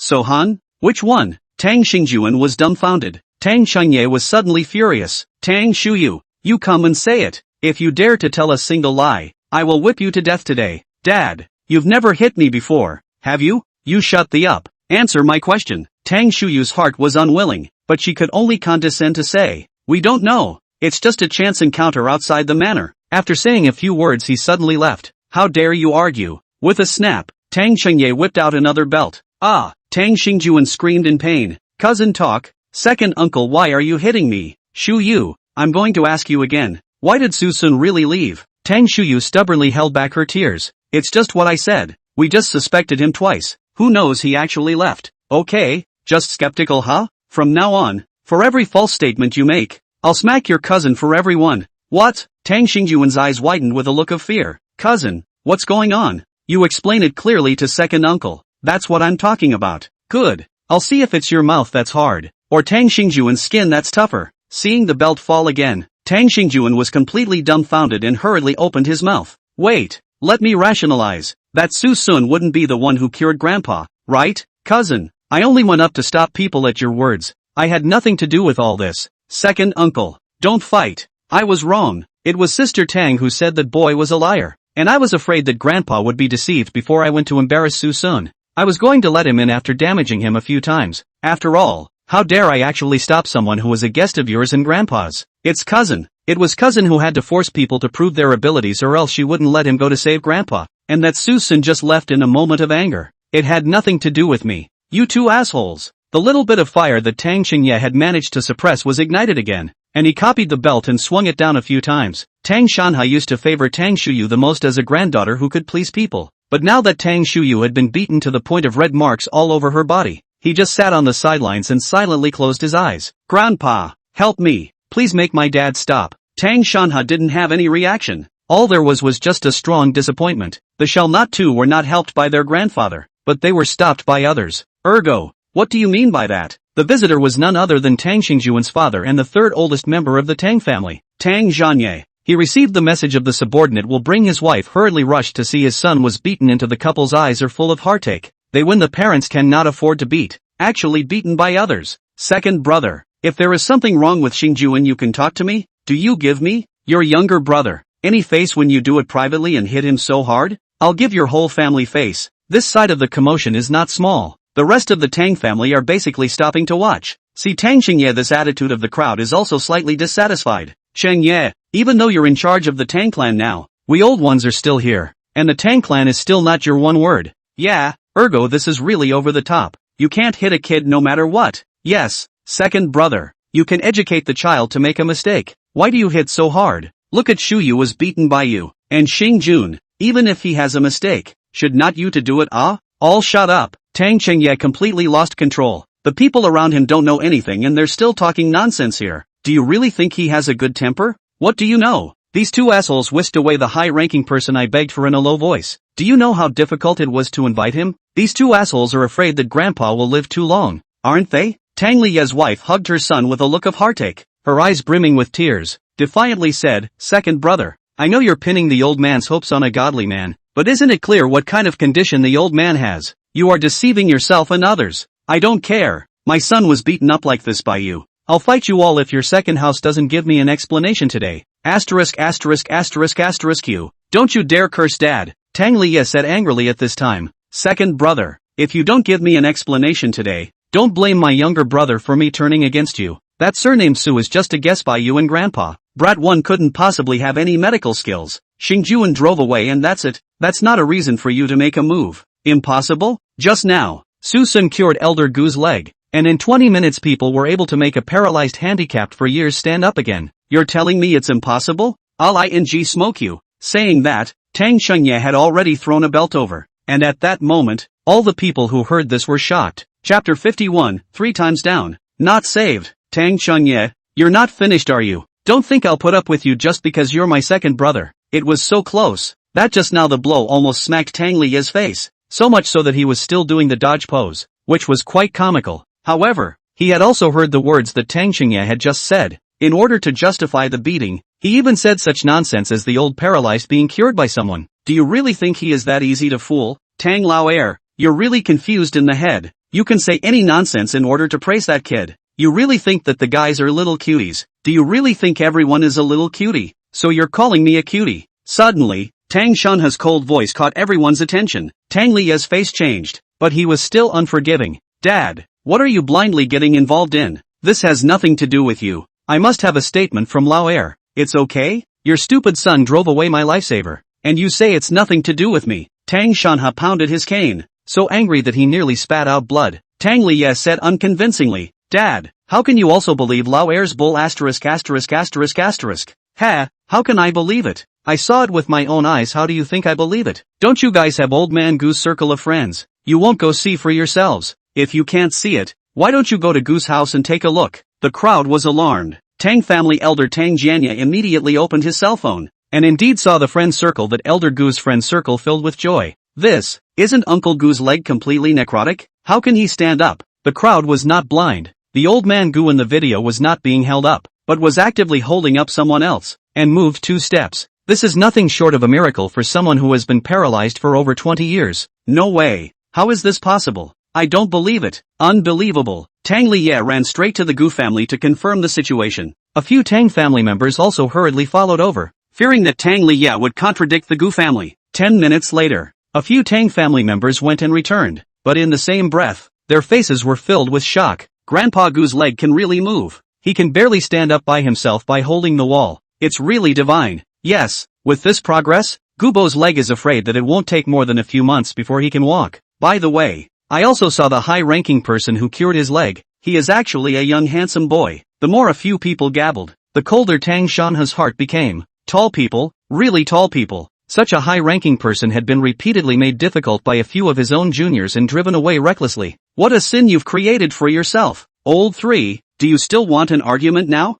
Your precious son has victimized your old man. I suddenly feel that Lao Er still struck lightly just now, and should have smacked that rebellious son of yours to death. If you persist, then you too, along with your son, will wait for your punishment. Feeling the chill in this tone, Tang Liye knew that his father was moving to true anger. He panicked and no longer dared to ask for any argument, but went forward to peel off his wife, and kicked out a foot at Tang Xingjuan. You rebellious son, I'll beat you to death. You sinner. Dad, I'm your son. I'm my father's son too. If you won't let my father live, then I won't let you live either. Aha. Wrong. Dad, I'm really wrong. Don't hit The scene was in chaos, and no one dared to speak for Tang Liye's family anymore, except for Tang Liye's wife's heartfelt protection, but she was also indiscriminately swept a few slaps. At this moment, Tang Shuyu was trembling all over, and her brain was already blank. She finally realized why she had a jittery feeling when she saw Suson heading to the Gu family's home, and she panicked, completely and utterly panicked, because Suson was afraid that he could really cure Grandpa, and Grandpa's best hope for survival was actually pissed off by himself. Shuyu what else do you have to say? Hearing this voice full of disappointment from her father, fluttering, Tang Shuyu fell straight to the ground. Dad, I'm sorry, I'm so sorry, I didn't mean it, I really didn't mean it.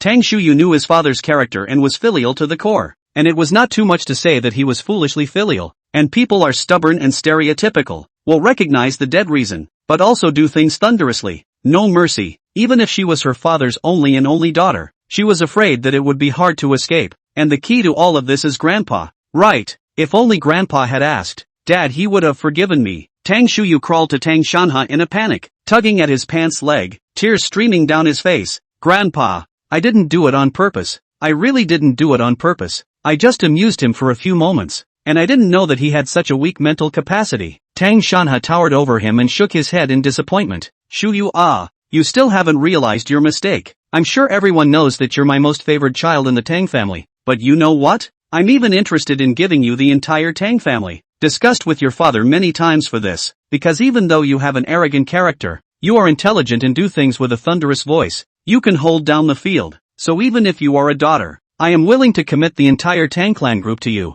but it's me who spoiled you too much and raised your character of having no one in your sight. In the future, everything in the Tang family will no longer be related to you, and I will let you marry out as soon as possible. Tang Shuyu was confused. Leading the Tang clan was something she only dared to fantasize about in her dreams, and Grandpa was actually willing to give the Tang clan to himself? No, I'm young, I haven't made it big yet, I don't want to marry someone I don't like. Grandpa, I was wrong, I cannot want Tangs, but you do not marry me off. My mind is made up, unless little friend Suson is willing to continue to help me save my life, then go abroad after you get married and never come back again. With those words, Tang Shanha rushed at Tang Chunye and instructed, Eldest, contact him again, I'll speak to him personally. Good. Tang Shanha dialed the phone, but instead of suffering setbacks as expected, he got through once. At once, his face was delighted. Mr. Su, Don's family? What's the matter again? Mr. Su, I already know the ins and outs of the matter, and I've already severely punished the two disrespectful people.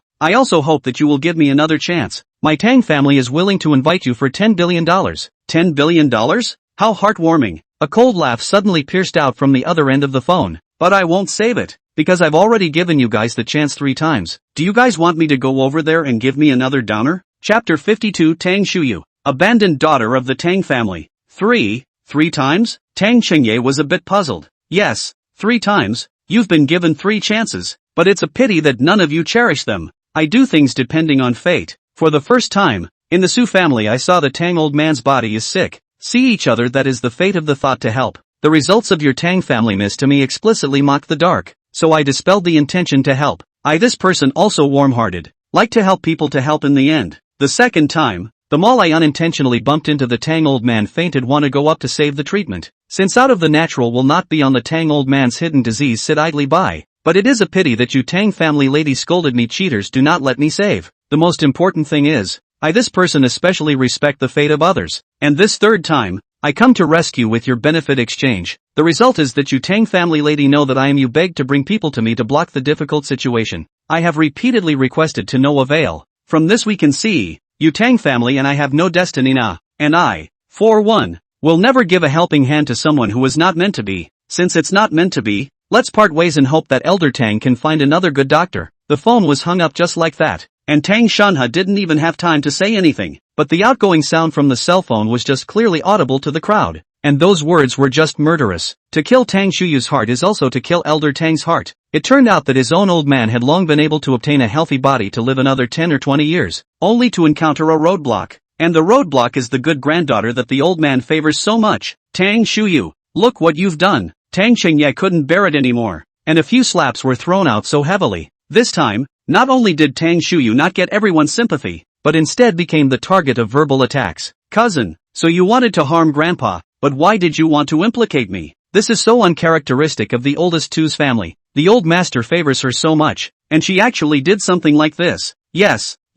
even if one suspects people again and again, the old master and second brother have warned again and again that they should be more restrained, but they are still making things difficult for people. Clearly they are not taking her grandfather seriously. 3 times? The second girl actually stopped people 3 times. What kind of sin did Big Brother create to have such a granddaughter? Listening to the accusations of the crowd, Tang Shuyu only felt that the magic sound was wrapped around her ears and her brain was dizzy. She covered her ears with her hands to death and kept shaking her head helplessly while shedding tears, muttering, "No, I didn't. I really didn't want to harm Grandpa." Alas, Tang Shuyu sighed heavily. Nowadays whenever he saw this granddaughter that he loved so much it was like sticking needles into his heart. It's just that maybe this is my destiny. Tang Shuyu waved his hand at Tang Qingye and said bitterly with the corner of his mouth, "Lao that kid from your driver Lao Lu's family and Shuyu were classmates from high school to college, right?" "Yes, Dad." Tang Qingye nodded. "I heard you say before, the old Lu family's child seems to have some interest in Shuyu. It just so happens that the two are also considered childhood sweethearts. Shuyu has also reached the age of marriage.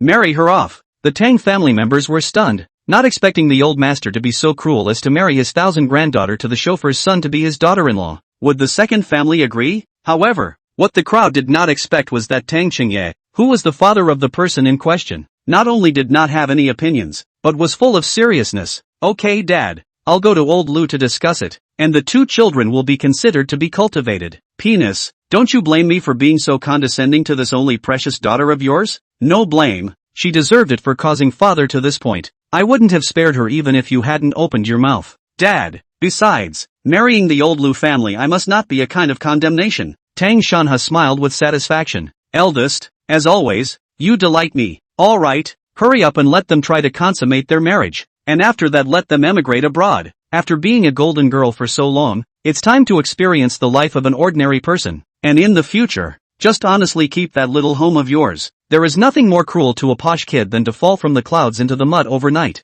This decision of Elder Tang could not be described as ruthless. It was a complete attempt to drive Tang Shuyu out of the Tang family. Tang Shuyu was completely stupefied at this point, a look of disbelief on her face. It's okay for Grandpa to marry himself off, but to marry the chauffeur's son? Even though they had grown up together, Tang Shuyu had never looked down on a chauffeur's son. One's son is nothing but a good student. Licking dogs for people makes her sick, and the key person is ugly. She Tang Shuyu even if she wants to marry is also rich and powerful, top high-flying handsome. How can she in this kind of subordinate to go to the days of suffering? "No, Grandpa, you can't do this to me. I don't want to marry. I don't want to marry into the Wang family. Take her down, get someone to watch, and release her when the marriage is finalized." Tang Shuyu waved his hand and commanded. Just like that, Tang Shuyu was dragged back to her room amidst her struggles, but she was not convinced, not willing to end up like this, and she kept screaming before she disappeared. "Grandpa, I don't want to marry anyone. I don't want to marry a man named Wang. I can go and beg Suson to cure you. I will be able to bring him to cure you. Believe my grandfather." The crowd just took it as a momentary jest without paying any attention to it. Even if he went to beg Suson,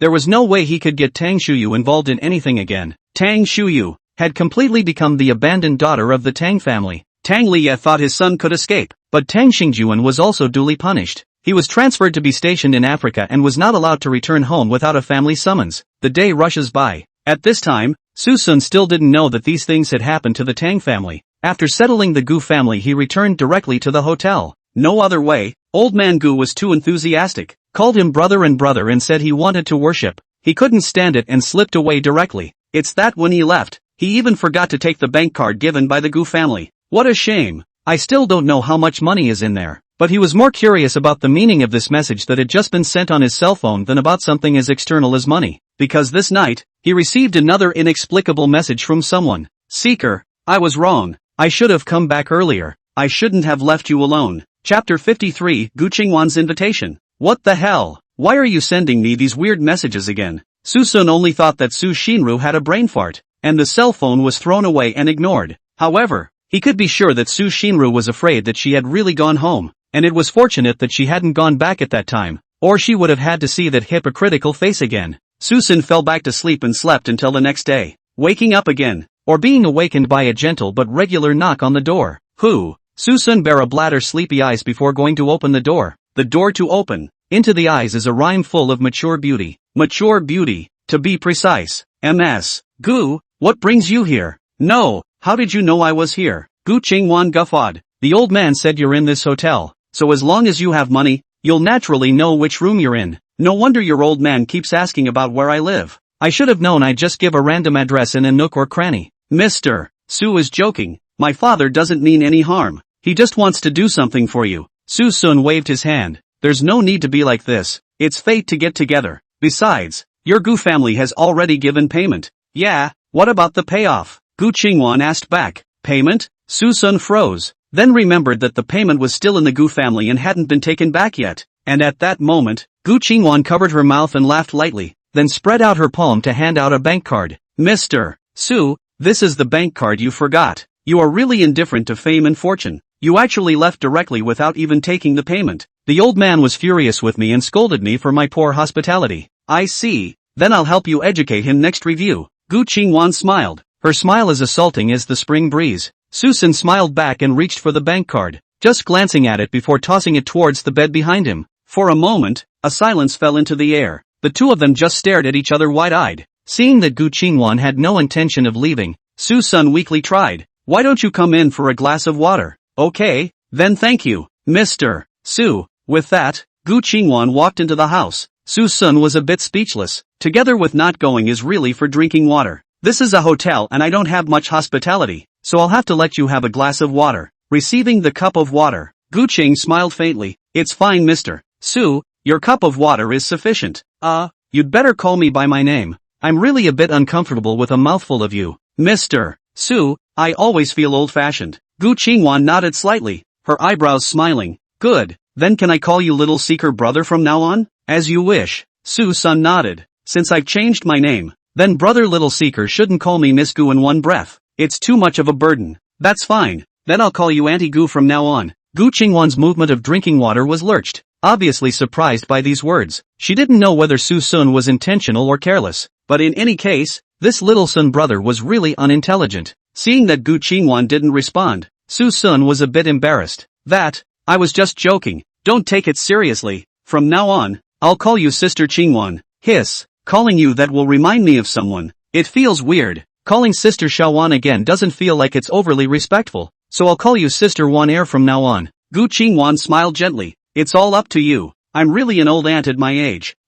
It's okay to be a human being and belittle others, but never belittle yourself. Instead of self-reflection, look for problems that others have to deal with. Just like you. Who can tell how old you really are? Not only do you have the appearance of a young man, but you also have the maturity and poise that a young man doesn't have. And the two complement each other so well that it's simply unbeatable. For a while, Gu Qingwan was a bit lost in thought. After spending so much time in that house full of boring people, you can't lose sight of the fact that everyone you meet is polite and respectful to each other. Now that someone had suddenly said such things to him, it was quite something else. She could tell that Su-sun had a great personality, optimistic and cheerful and spontaneous, and also possessed an extraordinary skill. But someone with such a good temper could actually be forced away by the Tang family. What had this Tang family girl done? It's also really unappreciated. Sister Wan, what's wrong? Why are you suddenly dazed? Gu Qingwan smiled faintly at Su-sun. It's fine. I was just thinking that little brother Sun is still really unpretentious. At those words, Su-sun glanced at himself. Bare bladder, big flower pants, feet stepped on personal slippers. Good body like words, otherwise it is a typical beggar standard.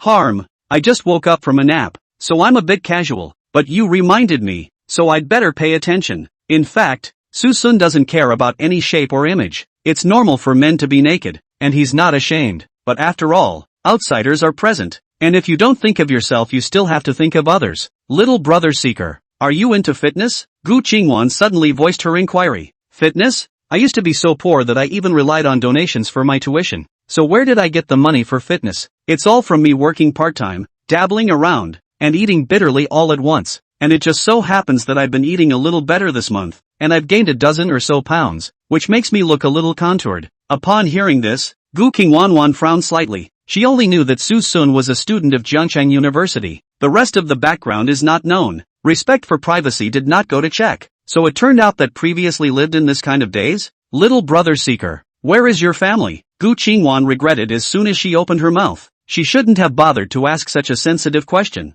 I'm sorry, I spoke out of turn. Suson just smiled. It's fine, there's nothing that can't be asked. I'm an orphan. My family died out a long time ago. I didn't care a long time ago. Gu Qingwan was shocked. It turns out that behind every optimistic and cheerful person there is really a period of past events that they don't want to recall. Xiao Sun's younger brother comes from a prestigious university, is handsome and cheerful, and has an unbelievable medical skill. How proud his parents would be if they were still alive. Little brother seeker, come home with me. Suson froze. What do you mean? You have to pay for a room when you stay here, and the environment is not good and the service is not good, so you are aggrieved. I have a lot of rooms in Gu's house, so you'll stay in my Gu's house from now on, and we'll be able to take care of each other a bit more if there's anything. Suson, it's not good for me to be an outsider, right? It's fine little seeker. The entire Gu family is spoken for by my father and my big brother, and they all listen to me. No one dares to have a problem with you with me around. Most of all, my Gu family's family style is strict. There will never be anything like the Tang family's girl. If there is, the old man will definitely take it out for you. Once upon a time you were all alone, but in the future my Gu family will be your solid backing. Suson is actually not happy to go to any Gu family. It's quite good to be free and easy alone. Besides, he still has a mission to complete. Seemingly aware of Suson's hesitation, Gu Qingwan spoke up again. Little brother son, don't you have to give the old man needles many times during this period of time? Consider it for the sake of the old man to live in the Gu family first, and save you the trouble of running back and forth. What do you think? This proposal is not bad. In the next month Suson will have to apply needles every 5 days, and it will be more convenient to be closer. Anyway, there was nowhere to go for the time being, so it wasn't impossible to find a temporary place to stay. Okay, then go stay for a while. Gu family. Elder Gu performed holding the wall and getting up in front of a bunch of Gu family members. It couldn't be helped. His legs were feeling now, and he just couldn't resist the desire to stand up. Even if it was a lot of work, he was happy to try. The Gu family had frozen at this point,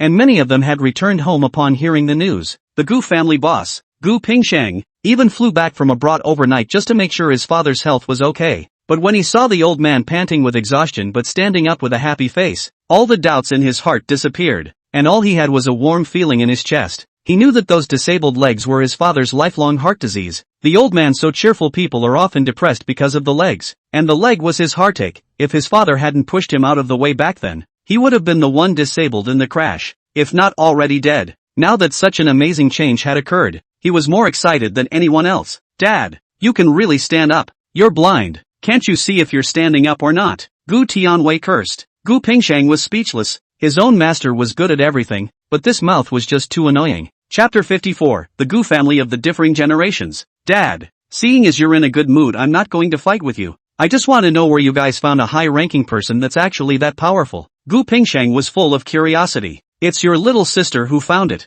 That's a truly capable person. Thinking back to the scene of the leg treatment, Gu Tianwei still has an excited look on his face. 20 minutes, and I was given a miracle. He's a god. Gu Pingsheng was puzzled. Wan Air, where does she get the connections if she's not sociable? Someone else that cut off. What the hell? Gu Tianwei recounted the visit to Elder Tang and what happened between Suson and the Tang family. Gu Pingsheng couldn't help but feel fire in his heart after hearing that someone as powerful as Suson was actually being made to walk away by a few juniors from the Tang family. He was also aware of Elder Tang's body, which was getting worse by the year. It was so hard to find a high-ranking person and then they were just thrown out? Simply illiterate. Deception is too much. Tang Shuyu, that girl is high-minded and arrogant. Empty-eyed. I've long since disapproved of her. Dad, you even wanted her to enter my Gu family in the first place. Luckily, I didn't agree back then. If you agreed, would that Mr. Su still be able to treat your leg? I'm afraid it's all been thrown out by her. Gu Tianwei's old face darkened. What old scores are you rehashing now? It's not like he didn't enter our house.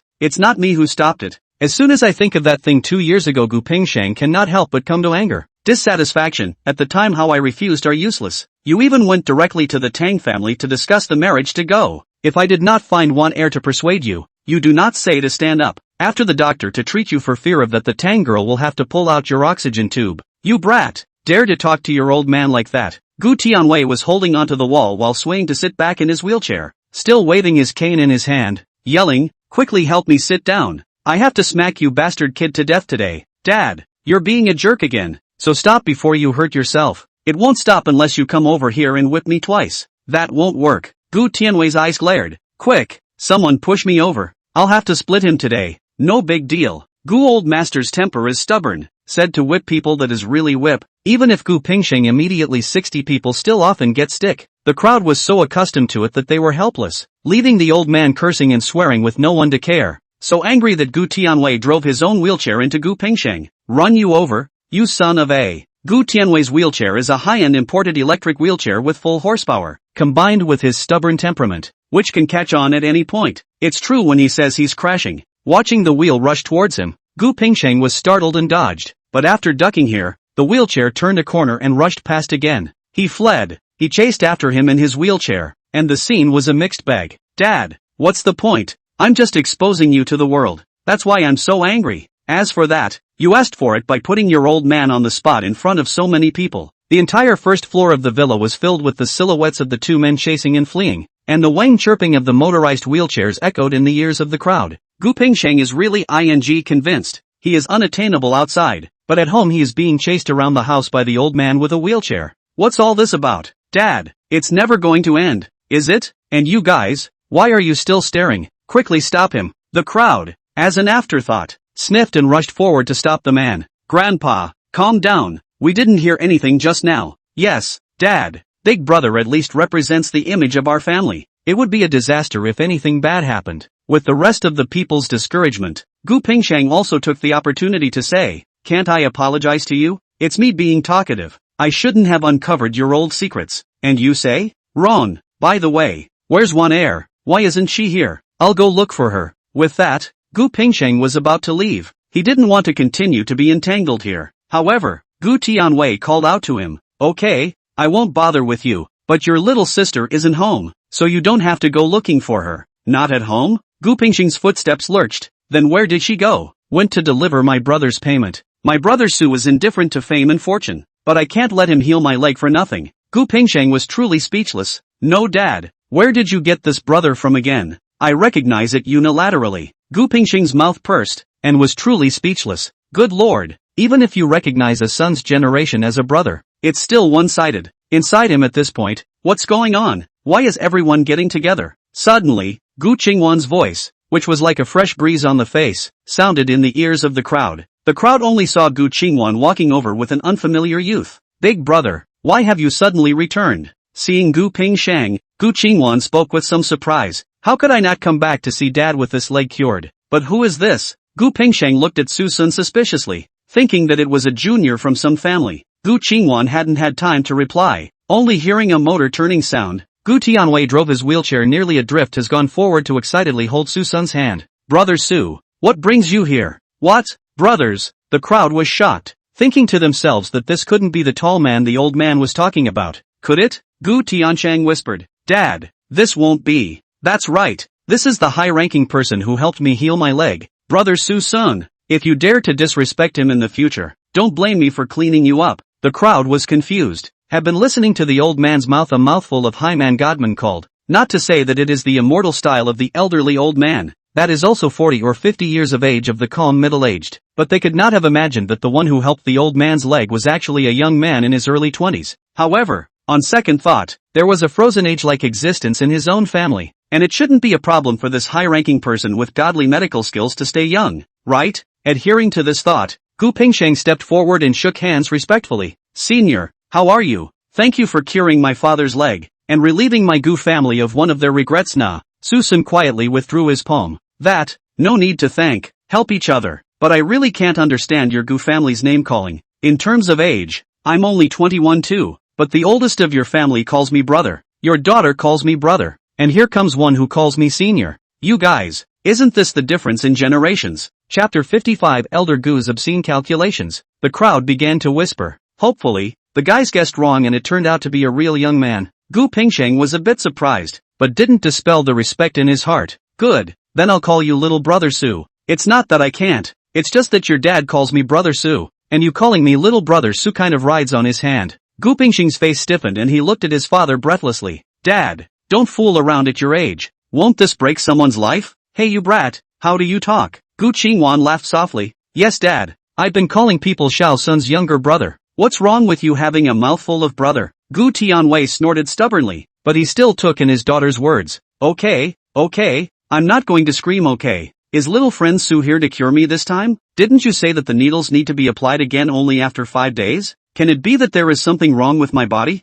Gu Tianwei welcomed Su Sun's doorstep, but the special nature of Su Sun's identity made him especially afraid of his sudden doorstep. After all, the doctor suddenly visited either an accident or aggravation of the condition. They have not been happy for 2 days. Do not tell yourself what is wrong with this leg out. Seeing the old man's apprehension, Suson smiled faintly. Don't be afraid. There's nothing wrong with your leg. I'm here by invitation. Invited? Father and son were a little puzzled. Yes, invited. Gu Qingwan smiled faintly and stepped forward to explain. It's me who let little Seeker's younger brother live in my Gu family. He has no one to depend on but also has a caretaker. And it just so happens that he doesn't have to go back and forth. And it's also convenient to treat dad's leg, so there should be no objections to that, right? No. Who the hell dares to have a problem with that? Gu Tianwei's old face was about to crack with laughter. Not to mention opinions, he was now all excited and happy. My daughter is still great. Sending a bank card to abduct someone straight to her home. It would be a blessing for his Gu family if someone as capable as Su entered the Gu family. There were quite a few young and beautiful juniors in the clan, and he had already begun to calculate which one he would marry to Suson,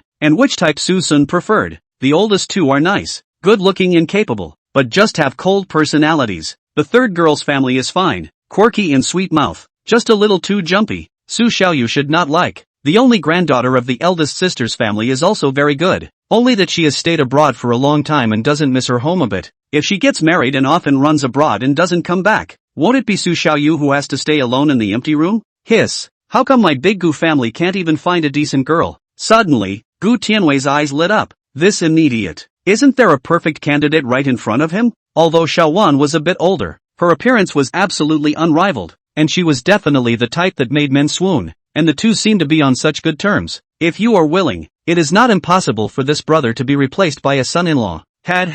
That's it. Gu Tianwei just started calculating right in front of the person in question, his gaze lost in thought, his mouth smiling, an impish look on his face. Holy, why is this old man so lewd all of a sudden? Although the voice was small, Suson's little mutter happened to be heard by Gu Qingwan who was on the side. Gu Qingwan's willow brows furrowed and her gaze snapped to her father who was giggling. Dad, what are you doing? Gu Tianwei's brain instantly cleared. Nothing, just thought of something happy. I don't care what you came up with. Don't get any bad ideas and don't make things difficult for little brother Seeker. See what you're saying, am I that kind of person? Your father? Not the best. The Gu family manor is so big that the entire mountainside in the back is the Gu family's territory, with several villas, and Susun is staying in this villa where he is currently staying. The rest of the Gu family have become families, and there is no one else in this villa except Master Gu and Gu Qingwan, who has not yet become a family. But starting today, Susun will be staying here temporarily for a while, and after all, the Tang and Gu families have dealings,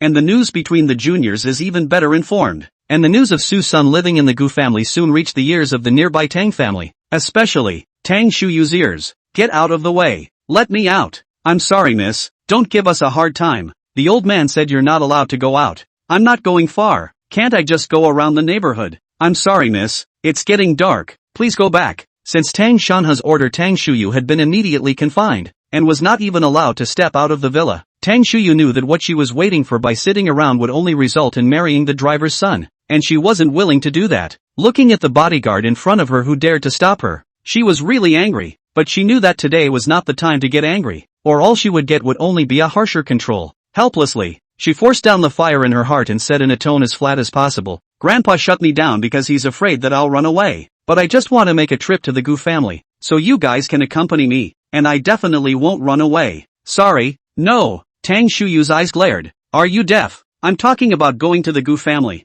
the closest neighbor to the Tang family, the Gu family, and it's not okay for you guys to watch. No way. You can't come out of this villa. Aha. Can you guys not be so rigid? Can't I even just visit the Gu family? No. Tang Shuyu was hating this bodyguard at this point. Where did such a rigid wood come from? He couldn't even understand human language, but there was no way. She couldn't even leave the door without these two bodyguards in front of her. No, I can't just sit around and wait for death. I'm going to find Suson. I must go find Suson. Meanwhile, the Gu family side, Suson still did not know that he had been missed. At this time he had just sent off Gu Qingwan, and was looking at the message in his cell phone in his room with a grave face. Yes, another inexplicable message came through tonight. Little seeker, if only you were still around. If you were still around, you would be willing to scold me even every day. And this time, Suson couldn't hold back any longer. This is crazy every night, and she's looking for a scolding, so how can we let her get away with it? A voice just dialed back. Chapter 56, Suson who entrusted me with a dream. Hey, little seeker, are you finally willing to give me a dream? I came back late, but a day earlier, even just a few hours. You wouldn't. Woohoo. As soon as the voice was connected, it was Su Shinru talking to herself repeatedly. Suson was a little confused. What the hell is that supposed to mean? What do you mean by giving her a dream? Your own self is not dead yet. Su Xin Ro. Trust in your grandpa's dream. What kind of nerves do you have every night? Have nothing better to do, go spoil your good brother. Don't send me some messy stuff. Creepy. Ha, seeker, you never used to talk to me much. It used to be before. That is, when you weren't in front of me, or else you'd see the end of it if I slapped you or not. Fine, slap me. I'll do whatever you want as long as you can show up in my dreams every day. I was so hard on you before. Don't you want revenge? Come on, I'm waiting for your revenge. You mustn't let me go. Oh, what the hell kind of mush are you talking about? You've been drinking? Suson was a little confused as to what Su Shinru was up to, which didn't match her usual calm and smiling persona, but by the tone of voice, it looks like he's been drinking, and drinking a lot and being sad. Su Shinru, who didn't drink a drop of alcohol, actually drank? One must know that she not only doesn't drink herself, but also doesn't let others drink. Suson remembers a part-time job ended in colleagues outside to drink some beer to go home to be sniffed out by her. That night Su Shinliu so expressionless sitting on the side of the bed. Do not play the phone, also do not speak. The whole night. What a strain this was on the once young Suson. It's just horrible. Okay, don't want to talk more nonsense with you. I'll directly pull you black if you send any more nonsense messages in the future. The caller panicked a bit. Don't pull the plug. Come visit me in my dreams often from now on and I'll leave you alone. Dream you sister. I'm not dead, how can I give you a dream? Not dead? It would be nice to be really not dead. What's the difference between disappearing and being dead? Wait, Suson suddenly grasped the point. You think I'm dead? Who the hell is so unethical to rumor that I'm dead? It's Dad. And, good. I knew it was Su Qiming and Qin Xinlan. These two old things. Suson's fists tightened and he said angrily, anyway, we'll meet again sooner or later. And since these two old things are so eager for me to die, let's see how I'm going to stir up the world when I go back. My slap. It's already hungry and thirsty. Seeker, can you show your face? I want to see what you look like. Do your ass and hang up. The call ended abruptly. The Su family at this time. Su Shinru wrenched her cell phone with a panicked look on her face, so drunk and agitated that the bottle of wine in her hand banged and slid to the ground. She panicked, a wave of fear that she had never felt before filling her heart, because the voice was suddenly gone. The voice that had come out so easily from the heart just disappeared. No, where's the voice? Where's Seeker's voice? Seek, don't be like this. I don't want to see you. Will you come out and talk to me? At this moment, Su Shinru seemed to fall into an endless abyss, surrounded by emptiness and helplessness. She held the cell phone tightly in her arms in grief, her eyes pooling with tears of sadness, her mouth praying in anticipation of a miracle. Yet instead of waiting for a miracle, all that was waiting was the dizziness of the brain and the onset of drowsy sleep. Sniff. Third sister, have you been drinking? Why do you smell like alcohol? On the dining table, the Su family members were gathering to eat breakfast. Su Shinru faintly said, I never drink. Yes? Can it be that I smelled it wrong? Su Baiyan, who was on the side, was a bit puzzled. Just went to the kitchen. Probably got it from the yellow wine in the kitchen. So, several days had passed since Suson's death, and the entire Su family was still somewhat dead to this day. Even Suyen had expressed his grief in public. However, for the duo of Su Qiming and Qin Xinlan, it was as if they didn't even realize that there was one less person in their house. Due to Suson's disappearance as too bizarre, The investigation to the end of the biggest suspicion will fall on the head of the Su family for fear of affecting the reputation of their own family. Su Qiming implementation of the delay again and again, and so on a few months to disappearance reported. For this reason, Sumayan was deeply disappointed. When people die, they don't even deserve a grave. Come alone,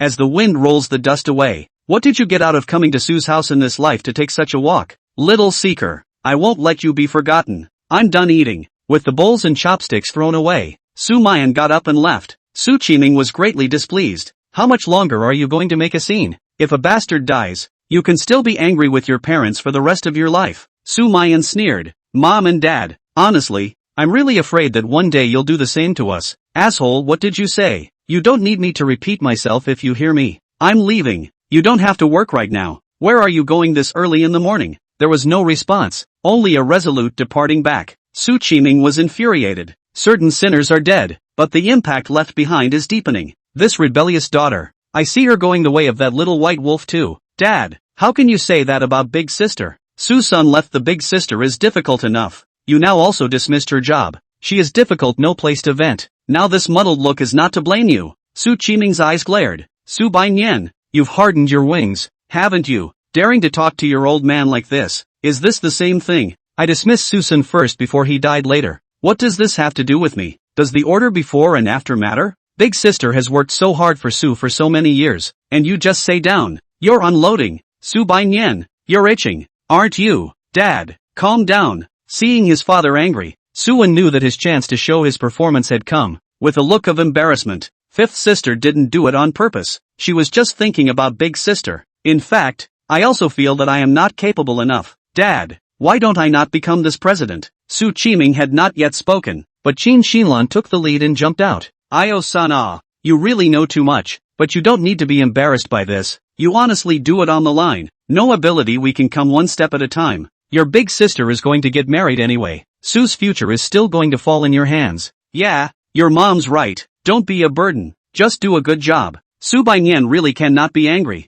This parent's bias to the navel to go. Su's if not the big sister was afraid of a long time ago, where there is nowadays achievements. Now, the company has grown, and it's a shame that it's been given to a man who can't do anything. You guys just spoil him. I'd like to see how many times you guys can wipe his ass. Su Baiyan angrily left the table. She really missed the days when Suson was still around. At least she could cure a certain dead green tea. I think you're really going to rebel today. Yeah, fifth sister, don't make Dad mad. Everything is my fault. At those words, Su Baiyan's footsteps lurched, and she suddenly fell back in place in full view of everyone. Walked to Suen and snapped a slap and threw it out, then advanced the same way, without uttering a word. Su Baiyan, seeing her father's anger, Su Xinru hurriedly stepped forward to stop her. Okay, Dad, fifth sister is still young and doesn't know any better. Don't bother with her. Let's eat properly. She's small. My ass. The older she gets, the more she doesn't know. She's so spoiled. Someone stepped in and stopped a dispute that was about to happen as well. Su Xinru seems to be born to come out to soothe the emotions of the good medicine. In her 3 words under the stalemate of the atmosphere is very dissipated.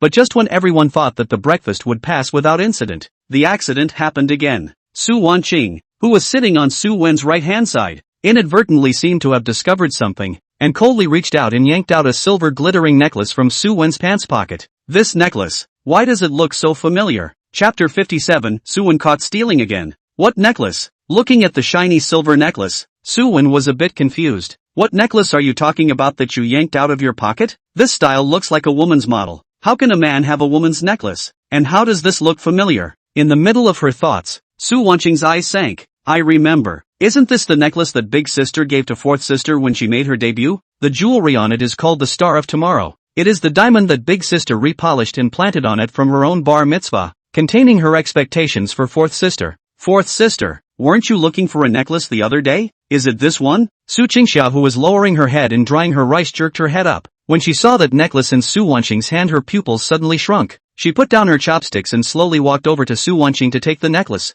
her face grim and ugly. What's going on? Why is my necklace here? Suven, you better explain to me what the hell is going on. Suwen's face changed greatly. What necklace? I don't know. I really don't know. How dare you argue? Su Qingxia slammed the table and said angrily, you don't know why the necklace is in your pocket. You must not say that you picked it up. This necklace has been placed in the display cabinet of my house and never taken out. If not 2 days ago I purposely counted the jewelry. I really didn't know that something was lost. You stole other things, but also forget about it. You actually dared to steal this big sister sent me. You're really good. No, I really don't know what's going on, fourth sister. I was wrongly accused. Suyen could not cry. This has nothing to do with him. Who knows how this necklace appeared in his pocket? Obviously never seen it. Okay? But the stuff was on him and he couldn't say anything about it. Who in the world would be so unethical as to set someone up? Suddenly, Suyen's eyes lit up and a figure appeared in his mind. Again, what's with the coincidence? Last time it was this time too. Su White reads, fourth sister, it's really not me. I haven't even seen this necklace of yours. Right, fifth sister. Last time, fifth sister misunderstood me. This time could it be her? Suyen, you still have the face to mention it. Su Qingxiao was incomparably disappointed. Last time, you let the matter fool you. I thought you really didn't mean it. But this time, do you still want to say you were wrongly accused? You want to talk about your fifth sister shaking you off in those 2 seconds and being able to stand and shove something into your sitting pants pocket when everyone couldn't see it? You're being someone else's little cutie. Yeah, I wasn't even going to bother with you about the plagiarism incident last time, but you gave me this again. Seeing that the situation was getting worse, Qin Xinlan was completely unable to sit still.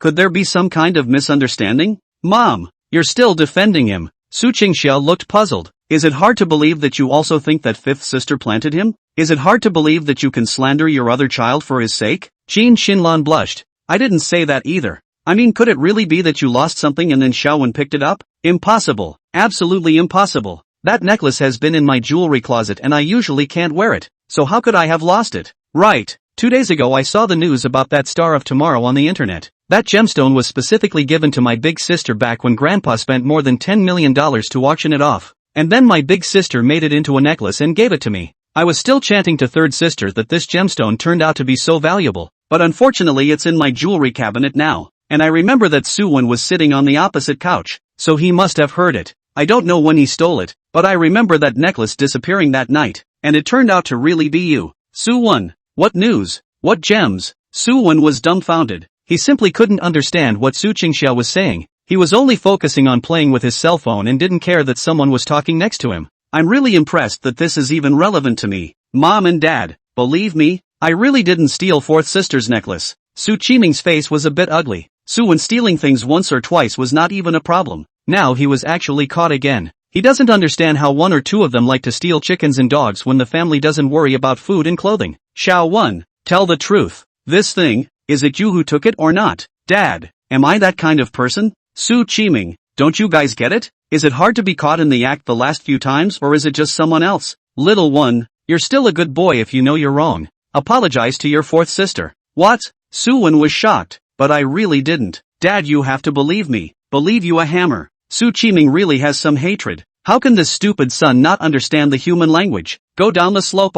Seeing that his parents were also suspicious of him, Suwen was extremely unwilling. Why should I be blamed for something I clearly didn't take? Mom and Dad, check the surveillance. If you don't believe me, you can check the surveillance. I'll prove my innocence. Seeing Suwen so serious, the couple was also a bit skeptical. Is it possible that their son really did not do it? In an effort to help clear their son's name, several people got out their laptops and checked the surveillance. Shockingly, the local storage is empty and none of the home surveillance is even on. Suven was alarmed. What's going on? Where's the local video? Why aren't the monitors on? Su Qingxia sneered. I can kind of see. No wonder you're not afraid to check the surveillance. The original surveillance has long been handled by you. No wonder you're not afraid. No, I didn't. I didn't move the monitor at all. Are you sure you didn't move it? Yesterday you said you lost your watch and wanted to check the surveillance. And you dare to say you didn't move it? Su Wen's heart thumped. Not bad. I do seem to have moved myself. But I did check my watch at the time and did nothing else. I really just checked the surveillance, found the watch and left. I didn't delete the video. Oh,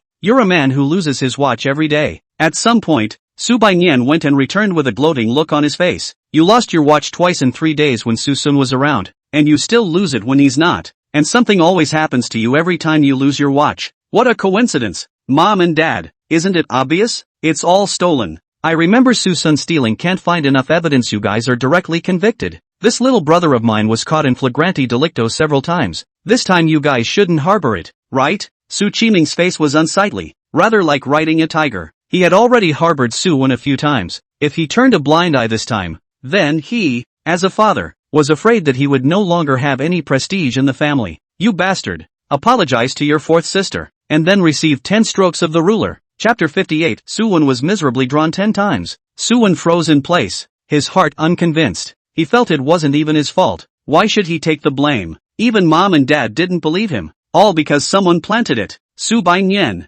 you wait for me. But in the end, even though he was no longer convinced, Suyen still lowered his stubborn head. I'm sorry, fourth sister. Since you want to punish me, I'm willing, as long as you're happy. Su Qingxiao was stunned. I'm going to punish you? If you have done nothing wrong, why would I punish you? It seems you haven't realized your mistake. Alright, xia. Little one didn't mean it. Right at this moment, Su Xinru stood out to ease the atmosphere, and said to Su Wen with a gentle face, Little one, are you very short of money recently? The crowd sniffed. Su Wen was also stunned, with a hint of weakness in his tone. Third sister, I don't understand what you mean. Su Xianro smiled gently. Xiao Wen, you don't need to hide it. I know all about it. I know you're selling gifts for money. How did you know? Su Wen's face changed. I saw the receipt you dropped on the floor and went back to the store to ask about it, which is how I learned that you sold quite a few of the gifts people gave you, especially the watches. But don't panic. What's given to you is yours. What you do with it is your freedom. And I think it's really good that you have this idea of selling things for money. However,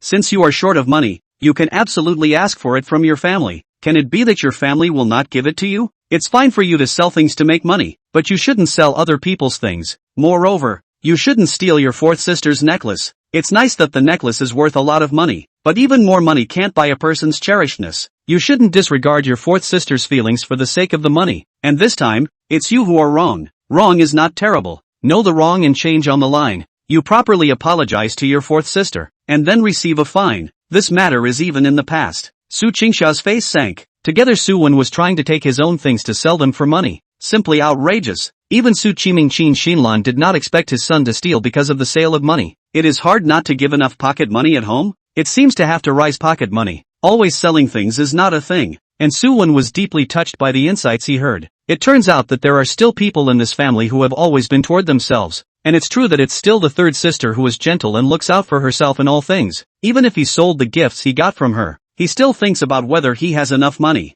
Suwen's heart was flooded with warmth. Now even if the things were not stolen by him, he had to take the blame. We can't let the third sister's hard work go to waste. So, he directly bowed 90 degrees to Su Qingxia. His tone was sincere. Fourth sister, I'm sorry. I also want to start a business for a moment to make something in urgent need of money. But I don't want to rely on my family, so I've gone astray. But I'll never do it again in the future. Mom and Dad, I'll take the 10 commandments. Who's going to do it? Come directly. After the words were spoken, he turned and knelt towards the ground, with that resolute attitude as if he was generously going to his death. I'll do it. Just then, Su Baiyan yelled. Suwen instantly shriveled up. In fact, it doesn't matter who comes to beat him, only can't Su Baiyan. He has already seen Su Baiyan targeting his own mind. If she comes to make a move, will she not be smoked to death? Mom and Dad, how about? Just as he was at a loss for words, Su Xianro seemed like a beam of light once again blocking in front of him. Nian, it's better if I do it. You're not doing it lightly. No, just me. I won't hit too hard. Su Qiming's face was grim as he said, give the ruler to your third sister. You go down. I won't. My third sister has such a soft nature that she definitely won't exert herself. So what kind of punishment is this? You rebellious daughter. Alright. Su Xianro stopped the duo and directly grabbed the ruler, coaxing at Su Baiyan. Give third sister a face. It's better for me to do it. But don't worry, I'll use a little bit of strength. Su Baiyan, typical eat soft but not hard, was so begged, but also can only obediently give up the position of the executioner. Suwen finally let out a sigh of relief. Fortunately, it is the third sister, not Su Baiyan the one, or today he has to be no. Su Qiming took a call and left in a hurry. Qin Shilan couldn't see her son being beaten, also went back to her room to avoid it. However, there were still 4 sisters in the field, so Suwen couldn't escape if he wanted to. Su Xianro squatted down and whispered, Xiao Wen, your 4th and 5th sisters are staring. I can't show too much mercy, so bear with me. It's okay, third sister. You did your best. Okay, then, little man, turn your head. I'm going to do it. Suwen did not think so. The third sister so gentle people hands, and then the pain can hurt where? However, this first drawdown hurt so much that his eyes nearly glazed over. Aha, why does it hurt so much? Su Baiyan said unhappily, less pretending here. Third sister didn't even make an effort. You're hurting like hell. Suwen inside a burst of numbness by batch. Did not make efforts, how can be so painful? Suddenly, He realized that this was hitting the old wound from the last time he was smacked by Suson. Third sister, don't fight. Little man, bear with me, I'll give you a hard time. Snap, snap. With a series of 9 lashes, Suyen cried out in pain and rolled on the spot, unable to even say a complete sentence, simply because those 10 swipes all hit in one spot. It hurt so much that he only felt that his back was almost about to split open, and I don't know if it was an illusion or what, but he felt like the foot was doing twice as much damage as the other. Su Qingxia Su Baiyan looked on the side and frowned. Even Su Wanqing felt that Su Wen's play was a bit too much. Su Sun could not even say a word for a few times when he was being beaten by Su Sun. How come Lao San, who was so soft and weak, kept screaming so heartbreakingly? I'm sorry little one, I hit too hard. Are you alright? After the beating, Su Xian Ro had a guilty look on her face and went up to assist Su Wen. It's okay third sister, thank you for being merciful. It's okay, I should. While speaking, Su Xinru accidentally touched Su Wen's back, causing another yell. Su Wen grimaced in pain, tears streaming down his face. He is now considered to understand. Fortunately did not let Su Baiyan hands. Even the third sister is playing so painful. If that hand down today is not to die in this. On the other hand, Su Xinru's excessive concern also attracted Su Baiyan's dissatisfaction. This dead green tea is obviously pretending. How come third sister can't see it? I should have known I shouldn't have let it, so that he wouldn't even have the strength to pretend. Su Wen, just pretend. Your brother Seeker gave me a dream last night. He said he wouldn't let you go even if he was a ghost. Now this is your retribution for planting evidence in the past. Dream? Su Xinru was violently stunned. A wave of memories thus surfaced in her mind. Last night's was a dream? No. Cell phone. Where is my cell phone? Only then did Su Xinru understand where this empty feeling came from this morning, and hurriedly found the cell phone that was thrown on the sofa. Upon seeing the 2.5-minute long voice call, a gradual wave of excitement welled up in his heart, and his entire being fell into a state of disorientation. So, it wasn't a dream. Chapter 59, Shocking Words Old Man Gu. Gu family. 2 days had passed since Su Sun came to the Gu family. I don't know if he had been specifically instructed or what, but no one from the Gu family had come to disturb him, and he had spent the past 2 days quite comfortably. After all, what's uncomfortable about being a host is that people are curious and ogling you, and as long as no one cares, it's no different than staying in a hotel. Little brother Seeker, are you used to these 2 days in the Gu family? Habit is habit, and I'm happy to be quiet, but what the hell is your Gu family running away when they see me? Making it sound like I'm some kind of bad guy.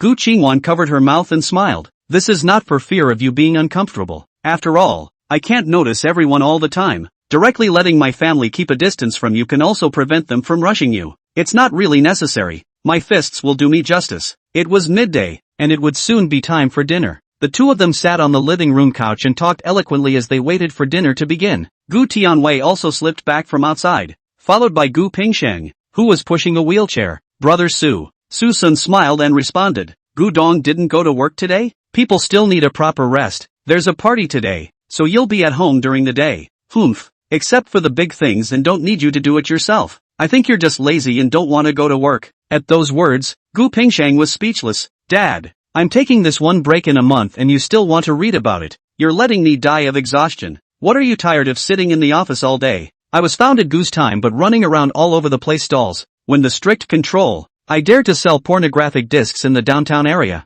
Chased by law enforcement. Ouch Dad, I beg you to shut up. Gu Pingsheng smiled awkwardly at Su Sun. Sorry brother Su, my dad's mouth is not guarded. Don't believe anything strange he says to you. Haha it's fine, but the old man's experience when he was young can be somewhat wonderful. Gu Pingsheng some helpless, alas, do not look at him before as a soldier, but when he was young can be completely no military temperament. With the gangster like almost what hooks are dry. Near the 10 miles of the townships can be said to be a sentence near and far. I was a child did not dare to say that he is my father. You brat, dare to rumor about your old man. Just your father. I retired for many years and was called into the army. This determination is enough for you to learn for a lifetime. At that time I was really in the life and death. Come on Dad, I'm tired of hearing about it. I'm going to find Wayner to discuss the party. After saying that, without the ugly face of his own master, he walked over to Gu Qingwan's side to discuss important matters. You brat! Gu Tianwei was furious. If not for the fact that his legs and feet were still not well, he would have had to go up with a kick. Whenever he remembers those heroic events, his family thinks he's blowing smoke, which is outrageous. When has one ever told a lie? Little friend, I tell you do not look at my ear. Was discharged after more than 10 years to be recalled, but my hands but more than ever before. Remember once our platoon out of ammunition and food, facing the enemy's pursuit of the blockade, I only have a shovel around, but I a sliding shovel. Geez old man, dinner's ready. Don't go. I'm not done yet.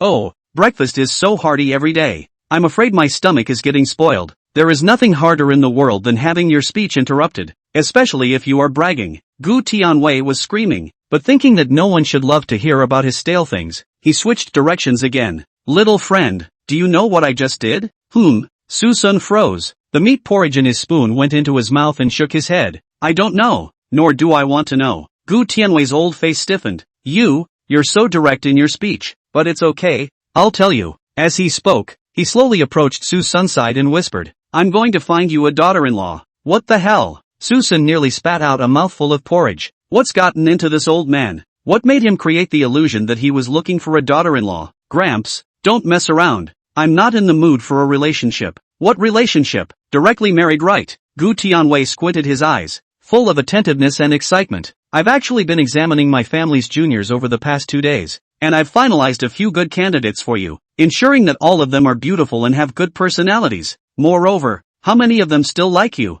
People see your face value at a glance. Have a good feeling. You guys are still afraid of not getting along, hee. I go. Suson simply sighed at this old man, feeling that he was getting more and more lewd. Master, are you serious this time? You don't want to mess around with it. What messed up point? Isn't this asking for your opinion? Get out of here. I'm not going to be a door-to-door son-in-law. Little friend is wrong. I never said I wanted you to come as a son-in-law. On the contrary, my Gu family will still strongly support you, and support a new Su family in Jiangcheng that only belongs to you. Damn old man, you roll. In this way I will turn my face with you.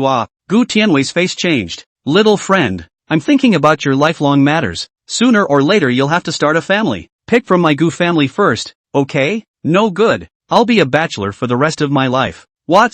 Could you be? I'll go. Where did you learn that word? You're the one. Since it's not, then what are you afraid of? Just pick one. My Gu family's girls will never let you down. No picking. Pick one. Not picking. Pick one. At this moment, Suson's heart had 10,000 grass mud horses galloping past, really annoyed enough by this old man. He didn't belong to this world. How could he start a family in this world? Wouldn't that harm the girl? Just when he was speechless, suddenly, a figure came to his mind. And this figure was a candidate that old man Gu would never agree to. Yeah, this is a candidate that you could never agree to. Alright, don't rush it. Marry Sister Wanner to me if you're capable. Or don't mention this later. Wanda? As expected, Gu Tianwei's face changed and became all gloomy. Susan smiled with satisfaction at the sight. What? Can't give up? Wasn't it optional just now? It's okay to choose someone else's baby girl, but not your own? Gu Tianwei frowned. You really want to choose Shawan? It's not a joke? Sure. I'm a man who loves to tell the truth, but Shawan is quite a bit older than you after all. Why don't we just switch? What do you mean? True love is priceless. True love can't be measured by superficial things like age and appearance. In that instant, Gu Tianwei sank his head without a word. Seeing this difficult look, Susun patted his shoulder with satisfaction. It's fine. I'm not a person who makes things difficult. You don't have to make things difficult. Just don't mention it again in the future. Alas, I am ashamed. Little friend, a seat is as good as a hearing. That's an understatement. Little friend, I didn't expect you to be so enlightened. In the end it's instead the old man I'm shallow. Both so. Not right? Susun suddenly felt a bad feeling. In his shocked gaze, Gu Tianwei's eyes suddenly locked onto Gu Qingwan, who was speaking across the room, and again, in his horrified gaze, that old mouth with a few gold teeth opened. Wanda, you, give, I, close, mouth. Susun subconsciously put out his hand to cover his mouth, but he was still a step too late, and Gu Tianwei's astonishing remarks were like a thunderbolt exploding in everyone's ears. Shawan, little friend Su, he wants to marry you. Chapter 60, the Tang family comes to the door begging for help. Tell them to get lost. Gu Qingwan was momentarily in a daze, and Gu Pingsheng, with whom he was speaking, also fell into a stupor. As for Su Sin himself, he was even more clueless, so embarrassed that he could pick out a Barbie dream castle with his 10 toes. What a thing to call it. No wonder his own son doesn't like to talk to his old man. Whoever touches this broken mouth with him will be unlucky. Only Gu Tianwei, at this time full of excitement and eagerness to look at Gu Qingwan, looking forward to their own this baby daughter, can give a satisfactory answer. Finally, Gu Qingwan let out a long sigh, her tone thick with helplessness. Dad, can you stop talking nonsense? Have you ever considered people's feelings when you talk nonsense? Who's talking nonsense? It's Su Xiaoyu who said he likes you. Susun's face changed. Don't be ridiculous, dead old man. I didn't say that. You kid. You just said that true love has nothing to do with age and appearance, and that you want to marry my family's Suan. Why are you embarrassed now? I'm sorry, my ass. Suson didn't care about the quality of the situation and said loudly, it's not because you insisted on finding me a daughter-in-law, so I didn't just say that I hoped that you would give up on the idea. I didn't know that you even sold your own daughter. This is not a good thing to say. I've been waiting for Suan to get married for decades, and now it's hard to wait for a virtuous son-in-law, so how can I call it a sale? Good. You're awesome. I admire that. But what's the point of you agreeing? Did the person himself agree? Besides, Mr. Gu wouldn't want his sister to find a brat as her future partner. Would you say I'm right? Mr. Gu Pingsheng, who was inexplicably called back to his senses, actually carried a hint of earnestness as well. Brother Su, you are unaware that I've been wishing for Wanner to have a family for a long time now. Besides, how can you be a brat? You are truly the proud son of heaven. How could I possibly disagree? Don't worry, with me and my dad around, no one would dare to disagree. Oops, what are you doing? What are you doing? Suson intended to let Gu Pingsheng come out to relieve himself, but it turned out that not only did he not understand what he meant, but he was desperate to get on. What's all this about? Helpless, Suson also lazy to continue to break the story, simply open the door. Sorry, I currently have no intention of starting a family. People in this life young only so long. I still want to go out to break into the world. The family, it will only become an obstacle to my way forward. And Sister Wan Air, you don't have to worry. I don't have any improper thoughts about you. Don't listen to your old man's nonsense here. The words have been spoken, and those who should understand and those who shouldn't can hear them. Gu Tianwei felt immense pity. Although it was a great pity that Susun couldn't be his son-in-law, he couldn't force it. He could only say that there was no destiny between the two. After all, his own Shaowan couldn't afford to wait any longer. And if he waited a few more years, he wouldn't necessarily be as young and beautiful as this. That's all. It's better to go and meet my Gu family juniors. Maybe I'll fall in love with one of them? Susan instantly darkened his face. Dead old man, if you do this again, I'm going to give up my job and leave. Hey, just kidding, don't be angry. Little friend, a meal was spent in such a frightening way. Gu Tianwei, this old man also no longer open up what to find a daughter-in-law. Just Gu Qingwan since the beginning has not said a word again. Although Gu Qingwan had lived for more than 10 years, Susan knew that a woman's skin was still much thinner than a man's, and she was afraid of being embarrassed by her own master's coaxing than herself. Alas, this old man Gu's leg couldn't have been broken because he was talking nonsense back then, right? Gu family garden. Gu Qingwan was mostly at home, and on weekdays when she had nothing to do, she would plant some flowers and plants to cultivate her mood, and this garden became the best place to soothe her mood in her life. At this time she took the spray can, one after another, slowly and methodically watering the flowers and plants she planted, lips with a smile, and the whole flower garden into one, just like a beautiful scene. Gu Pingxing quietly came to the side and watched the back of that watering flowers for a while, sighing. What is it that makes Big Brother so worried? Even without turning around, Gu Qingwan knew who was behind her. Gu Pingsheng sighed again. Wan Air, why didn't you say anything just now? You haven't touched any men since you were a child, and now with the exception of Su Sun, don't you have the slightest idea? Ideas? Gu Qingwan smiled faintly. I'm not on the same page as him. What ideas can I have? Don't pretend. You can fool others. Can you fool your big brother me? You've never been this attached to a man before, and now you're being so considerate to Su Sun. Do you really not feel anything at all? No, I just think of him as a benefactor. You are deceiving yourself and others, Gu Pingsheng said with some hatred. What exactly are you afraid of? Are you afraid of the comments of outsiders? Or are you afraid that you'll be disliked because of the age difference? Since you intend to, why do you have to pretend that you don't care? Do you really want to be single for the rest of your life? Even if you can continue to look young and beautiful for another 10 years or so on the outside, is your body still up to it? Remember how you used to love Xiaotong and Xiaozhao so much? Don't you want a child of your own before it's too late? Gu Qingwan did not reply, just lowered her head and watered silently, seemingly too lazy to respond. Gu Pingsheng felt angry every time he saw his sister's appearance, and when something happened, he avoided all kinds of things and never listened to his family's advice, which was a big headache. He had no choice but to leave a sentence. Su Sun is not a superficial person. He is a person full of enigmas. The world is afraid that in his eyes it is nothing at all. I will fight for you, but the back is up to you. Seeing that there was still no response, Gu Pingsheng could only leave with a cold snort. Nowadays, the only regrets of the Gu family were his father's leg and his sister's marriage, and no matter what, he would understand all of the Gu family's regrets. It's just that he alone can't do it, and it's going to take some people on their own as well. He could only pin his hopes on Gu Qingwan to take his words in. Pingsheng, Shaowan. Just then, the sudden arrival of a guest brought the two. who had just disagreed, together again. Uncle Don, Tang Shanha and the two sons and a few old men flanked down to the Gu family. This sudden visit, what purpose in fact everyone knows. After all, the elders are personally present. Gu Pingsheng is not good to be slow, but he has also heard a little about the Tang family and Suson. If he takes the risk to bring it, he is afraid that it will cause Suson to be displeased. Uncle Tang, old Tang, we're all acquaintances now, so I won't sell the story. Are you guys here to look for Suson today? Tang Chunye nodded. Yes, Lao Gu. Since Mr. Su is at your house, please also take us to meet him. It's fine to take you guys, but I have to go ask first. I know what's going on between you guys, and I have to warn you to be prepared for the fact that you're probably going to come back without any success. Soon, Gu Qingwan informed Suson of the news of the Tang family's arrival. However, Suson is not a person who eats back the grass. To the Tang family is considered to be benevolent and righteous. Now come to beg, so what? If you say you won't save them, you won't save them. Tell them to off. Chapter 61, Su Qiming, watch me savagely charge. He said to tell you guys to off. At those words, several members of the Tang family froze in place. And hearing this, Gu Pingsheng's mouth nearly twitched, whispering, Wan Er you are usually not the most delicate and watertight. Why today?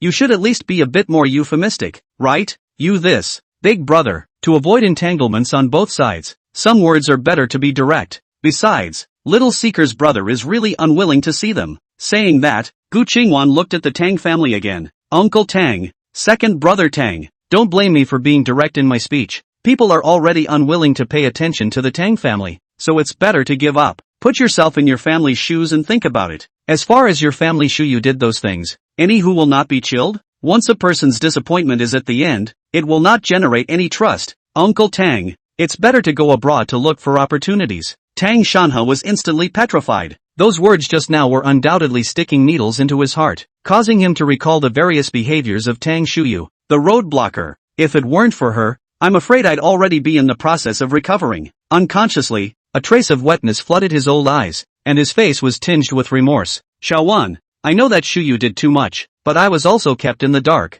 I came here this time because I want to return an apology to him, so you can take me over to meet him. Gu Qingwan slowly shook her head. I'm sorry, you guys better go back. Big brother, waste what words with them. Let's directly find the line. A few juniors still dare to stop us, a few old guys not. Just then, an old crone behind Tang Shanha stepped forward to push and shove, trying to force back the two people blocking the way by virtue of her weak body. Gu Pingsheng's face was a bit ugly. No wonder he brought a few old ones over. He was waiting here, but you don't say. He didn't dare to stop. When he saw the old woman slamming into him, he hastily dodged, fearing that he would give a bone to break. Gu Pingsheng's face gradually became gloomy. Uncle Tang, you guys are passing here. Is it possible that you still want to force your way in? I'm sorry, Pingsheng. I just want to see Susun for a while. Please help us out for the sake of the two families. If I help, then what if Susun is angry with my family for not helping my dad with his leg? No, I can see that he's a big fan of love and wouldn't take it out on you guys for such a small thing. You guys? Alright. Gu Qingwan stood out and straddled the middle of the two sides, her pretty face icy cold.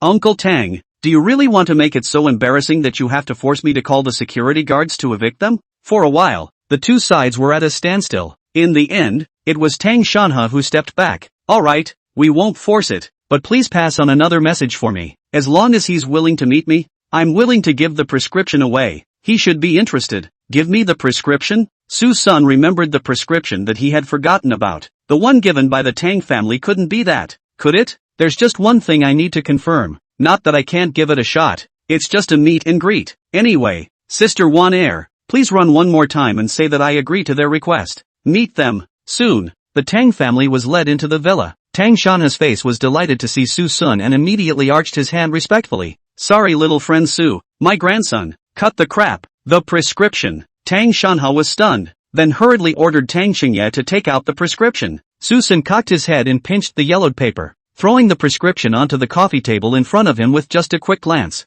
Alright, you guys can go now? This prescription can also be taken away. Ha! The Tang family members were stunned. Tang Shanha was puzzled. Little friend Su, is the prescription unsatisfactory? Satisfied. Very satisfied. If you are satisfied, then why? Why? Susun let out a cold laugh. Taking my things to please me. You're also the only one in the Tang family, but you're also being cheated. This prescription can indeed cure you, but it has to be coupled with my spellbinding acupuncture therapy. Otherwise this would just be a pair of painkillers for a couple of times. That's right, the prescription. The Dan prescription to be precise is indeed something of his. Suson really wondered how something he never left his body was stolen by Suwon, the previous planner, lyrics, copyrights, and now the Dan formula. Could it be that there's something weird about this kid that can directly steal other people's achievements? Interesting, really interesting. Alright, since we've met, why don't we leave? Sister Wanair sends off the guests. Tang's family is silly. This is really seeing one side. Do not give a little chance to talk? Tang Shanha is not a little cutie. Also understood the meaning in those words just now. No wonder Suwen only had the prescription but couldn't cure the disease. So he stole it. It's also true that both of them lived in Sue's house before. So wouldn't it be easy to steal something? One worships a charlatan but ignores the truly capable. Should have thought of that one. What a shame. Seeing that he was being driven away, Tang Chengye hurriedly shouted at this time. Mr. Su, please give me some time. I'll just say a few words. No need to say. I can't save it. You taught your son poorly implicating his father. This is originally your life, and also the life of your Tang family. Recognize the reality. Mr. Su, Mr. Su. Susun just turned around and went upstairs, not leaving the Tang family with any hope. Several clansmen were all disheartened, not to mention Tang Shanha, who was a party to the incident, and at this time, his face was even more like ashes, and the last flicker of fire in his heart was about to be extinguished. Only Tang Qingye's hope rose in despair, and he looked at Gu Qingwan with the last trace of luck. Sister Qingwan, our families have known each other for so many years. I beg you to help us? I beg you to help us. Gu Qingwan shook her head. I can't help. No, you can help. You call Mr. Su your brother, and Mr. Su calls you Sister Waner. You must be on good terms. I beg you to intercede with Mr. Su and help my father, or else he doesn't have much time left. Gu Qingwan sighed helplessly. Second brother Tang, I can't help. I can't offend people because of you guys. My father's health. I'm still counting on him. Please forgive me for being selfish. Alright old Tang, let's go. No good staying longer. Think of something else while there's still time. But, what's the use of just pestering? All you'll get is more boredom. So go back. Gu Pingxing finally sent the Tang family away, and several people returned to the Tang family in disappointment. Some people are upset. Some people are at a loss. And some people are as if their hearts are dead. Some, moreover, thundered with rage. Come on people. Bring me those two assholes. Tang Shuyu and Tang Xingjuan. What happened during the day was a small episode, and Susun didn't care too much about it. In the evening, due to Gu Pingxing's temporary commitments, the party turned into Gu Qingwan coming to attend, while Susun was requested to accompany him to the party together. The party banquet thing Susun don't know how many times he has been there. It's no different from drinking water, but it's Gu Qingwan who is a bit surprised and thinks that Susun is really too calm. Calm to the point of being like no one else, sight unseen, because Susun, hiding alone in the corner, was eating pastries, blowing on a whole bottle of red wine, and playing a game in his hand, as if everything around him had nothing to do with him. To both choose auxiliary even if, Yao riding vegetable text chicken head on you also want to sit shaking car. Su Dong, I heard that your Su's president has changed. What a great vigor. Where? My family boss is going to prepare for the wedding. Naturally I have to replace someone to succeed me, just so that I can also let my son experience the experience. So that's how it is. But I've heard that you seem to have two sons coming up. Is that true? Where are the rumors coming from? They're all rumors. Mr. Su, you're even hiding it from an old friend like me?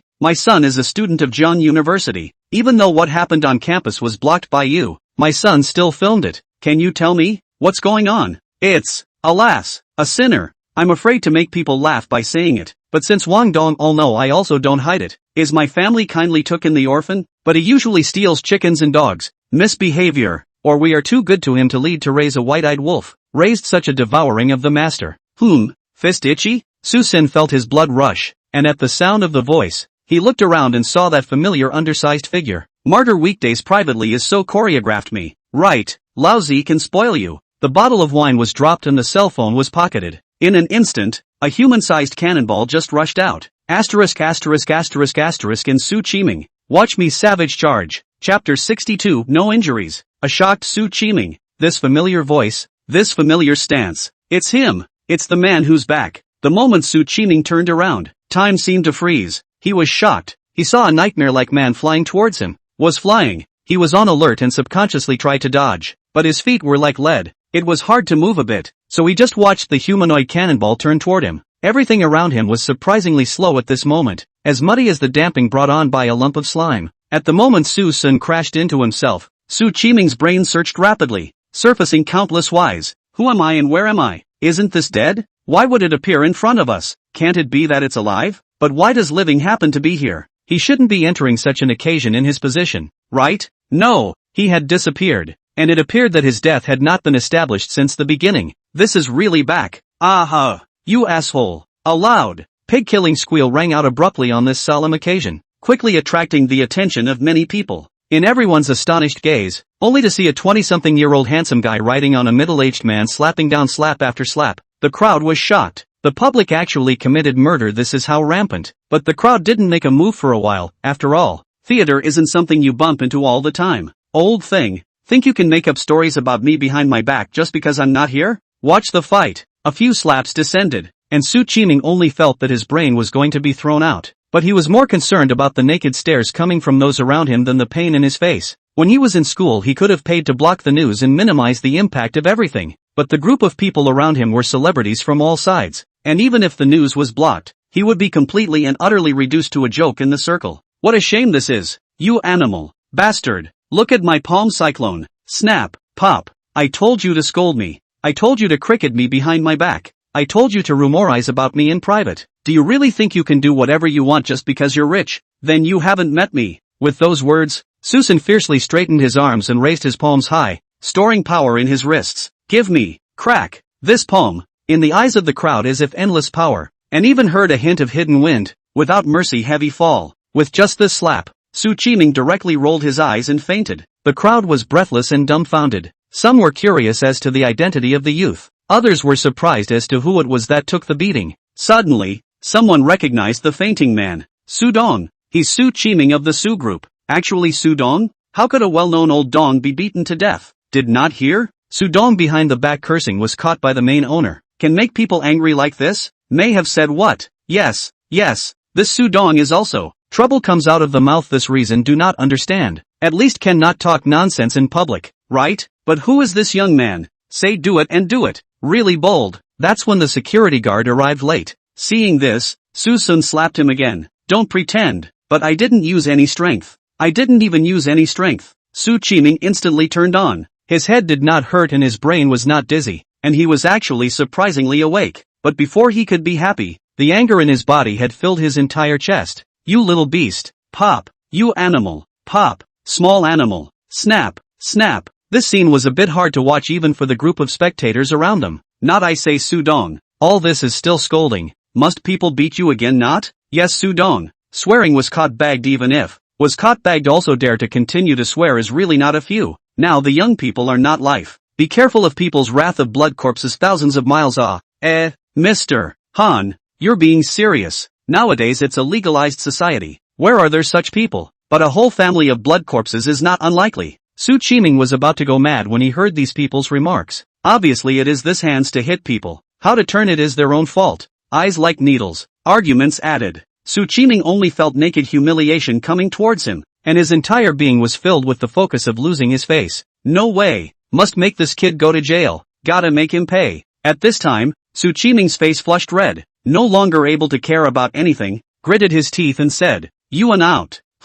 Out. Suson. You wait. I'll make sure you're in jail today, and sit through it? It was clearly you who cursed. I was just angry for a moment. Suson was unimpressed. Qiming smiled coldly. I cursed? Do you have any evidence? It's clearly you who intentionally hurt people. So you have proof that I hit someone? It's obvious that you deliberately provoked the incident. These people around are the witnesses, and the surveillance in the video is the physical evidence. You can't escape today. I'm going to sue you. I'm going to make you go to jail for the rest of your life. So powerful? But we were just having a small fight, and you weren't hurt. So what reason do you have to sue me? Just then, Qingwan came over with a grave face and said something. At those words, the smile on Suson's face grew even wider. No wonder just now Qingwan has not been moving, together with the first time to find someone to hack the monitoring. Now it's even more fearless. Qiming, I'm afraid your calculations are going to come to naught. Subsequently, Qiming said to do, immediately reported to the police. Law enforcement officers quickly came to the scene, listening to Qiming's various accusations are also quickly looking for evidence.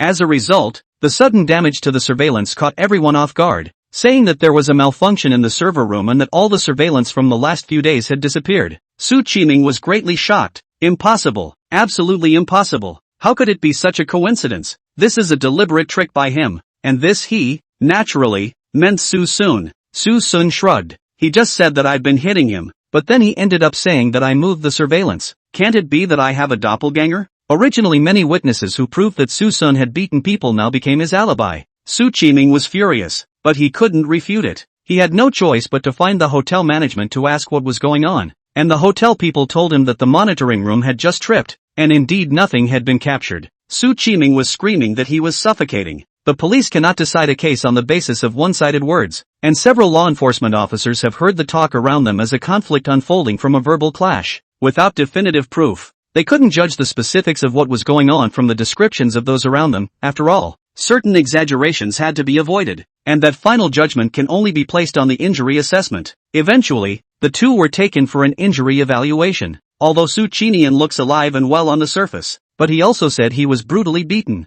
The police suspect and cannot be ignored, can only wait for the results to appear. Qiming did a full examination, and a few hours later, the appraisal also expedited the results. The result, nothing different. Even though Qiming kept saying that he was dizzy, no injuries were detected, not to mention any bruises, not even the slightest abrasion was detected. Suchi celebrities are stupid. Pinching the report are trembling. Impossible. Never possible. I almost saw my two milk. How could there be no injuries at all? A few law enforcers were speechless. They remembered that Qiming said before that he was pressed to the ground and swung a slap, and then he said that he was beaten to the point of fainting, and his brain was almost slapped out, and now he said that he almost saw the two milk. But if he was really that ruthless, he wouldn't even have a slap mark on his face. This is clearly borrowing from the topic. Uncle Policeman, I'm just a poor orphan. If he hadn't insulted me to my face, how would I have dared to take a swing at a big boss like him? He's obviously fine, but he's acting like he's not. I think he's intentionally trying to make me pay for it, trying to take away the last of my savings to make my life worse.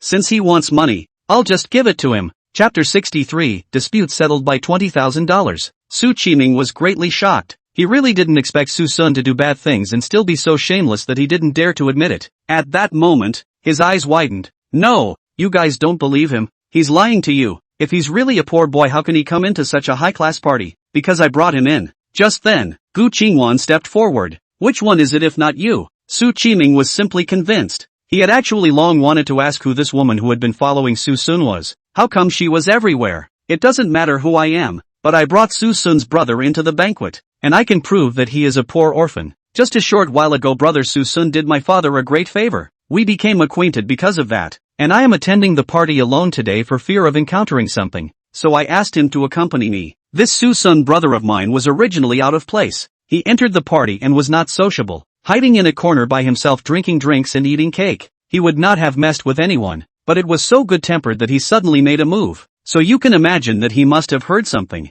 Mr. Police Officer, I believe you also heard the onlookers at the time say that this Sudong wantonly insulted the matter. If it was not for his prior insults, how could this brother of mine possibly strike? I know some people have money and they're eyeballing everything, but that's no reason for them to look down on people. Upon hearing this, the faces of several law enforcement officers gradually began to stare. They remembered the testimonies of those eyewitnesses. Suson was indeed hiding in the corner alone and gorging himself. According to those people's descriptions, it was as if he had never eaten something so good. Unsurprisingly, this Sudong thinks that people's country bumpkins can't make it to the Hall of Honor, and then starts to do insulting things. And at that time also someone said that this Sudong a mouth a small call people, to a person who do not know each other to such great malice? Of course, there are some things they can only think about in their minds. After all, they are law enforcement officers and they cannot carry personal emotions. But the flash of contempt in his eyes was still perfectly captured by Qiming. He was confused. No, I'm the victim? What kind of look are you guys giving me?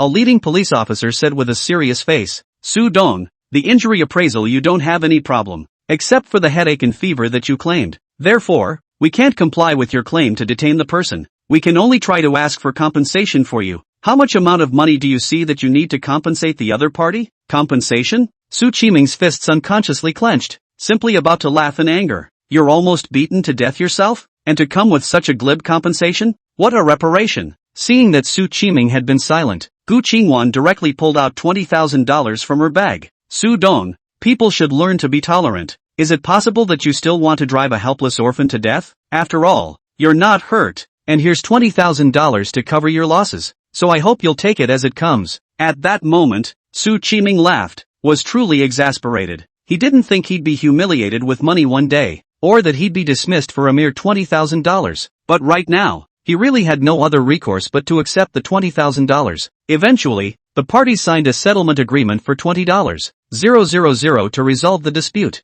However, Su Qiming's heart was afire that had never been there before, and it was more suffocating than being beaten. Dad, what the hell is going on? The people who came were none other than Su Wanqing, who had suddenly received the news, as well as Su Xinru, who happened to be in a piece at the time and heard the news. The two heard their father into the bureau immediately rushed over. But look at this, afraid to come a step too late. The second, and the third are here too. It's okay, let's go back. Su Wanqing was puzzled. Dad, what's going on? What do you mean by coming alive and calling me here? Who did you have a conflict with? Who? Su Qinian propped up his forehead and laughed. Aside from that sinner, who else could there be? What did you mean? That's right, it's that little Suson. Su Wanqing's face changed. But isn't Shaosun already dead? How could he be? He's dead my ass. This little is alive and well. Iron fist of justice. With a whoosh, a figure just rushed straight over and punched Su Qiming's old face. Old thing, I'm not leaving yet. The crowd was shocked. No one had expected Suson to appear so watery. There was shock, excitement, and anger. And the angry one was naturally Su Qiming, who had just received a punch.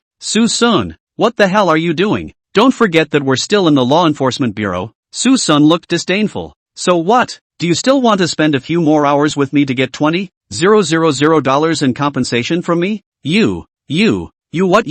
I'm still young enough to wear out. I don't know how many nights your old bones can make it through. The two just started fighting and looking at each other again. Although Su Wanqing didn't understand what was going on, but when she thought of Suson's behavior some time ago, she also took it as a small fight between the two. So she stepped forward to act as a peacemaker. Seeker, how could you do that to Dad? You apologize and we'll go back. Back to you. That's your dad, not mine. I'm an orphan. Su Wanqing frowned. Suson, how much longer are you going to make a scene? Do you know that you disappeared that day and everyone thought you were dead? Do you know how sad big sister is for you these days? Hurry up and give in. Let's go home. He goes back to his ass. Do you want him to turn our house upside down? Oh Dad. What conflicts can't be said calmly and properly? Do we have to get to such a point of death? Can't calm down. You know what he did. Well, let's sing and sing here. Suson interrupted the two of them and said with a flat face, you don't need to beg me here. I want to go back to my own, will go back. Don't want to go back to your 10 cows to pull, also useless.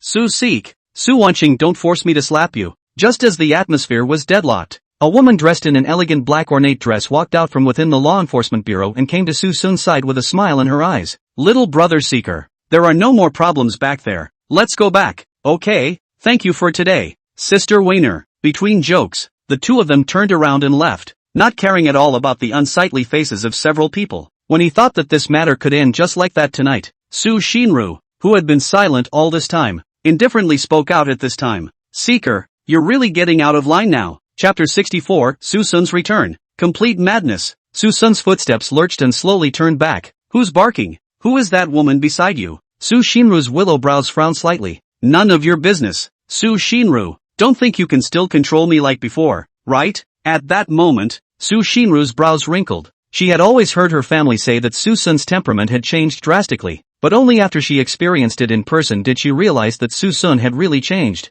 and was no longer the same obedient, coy little Sun of the past. Little Seeker, come home with me. I won't let you suffer any more in the future, whether it's before or what happened tonight. I promise I won't let you be judged harshly in any way, as long as you come back with me. Suson's eyes narrowed as he surveyed the woman who spoke in front of him, suspecting for a moment that there was something wrong with his ears. This was something Su Xinru could say? Is this the kind of treatment one can get in her presence? But, once humble you love to ignore. Now I'm completely crazy who still care about your bull asterisk promises. Sorry, not rare. Su Xinru's face was stunned. What did you say? I said, I don't care. But Su Xianro, you are really hypocritical. I'm afraid you want to trick me back to make things difficult for me, right? Only have you ever thought that if I go back, the ones who will be embarrassed will be you guys? Gu Qingwan was listening to the clouds from the side, but she also found some clues on both sides. One is the well-known Su family in Jiangcheng, and the other is another obscure but enigmatic man. The two, rather, can collide in unexpected ways. Little brother Seeker, you know these people well? Sort of. They were my last landlords and do look slightly familiar. So it's just the landlord, but those two girls are quite taken with you. No good chat? Uptight? That's all an illusion, and I don't want to bother with them. Let's go. Suson is really lazy to take care of those people. There is this space, might as well go to bed earlier. But before he could take 2 steps, he felt his arm being pulled. Looking back, it was Su Shinru who had a grave face. Little seeker, come back with me, and I can make the family forgive you for what happened before. Su Shinru, are you sure your brain isn't broken? Do I need you to be fake nice here? I'm not. I really want to help you and only I can. Susun sneered. I'm sorry, the only thing that can help me is my fists. Besides, what did you do earlier? Now you're here acting like a big-tailed wolf? Behave. Don't lose your temper. Do you want to stay at someone else's house in the middle of the night? Listen to your grandma. It's none of your business who I stay with.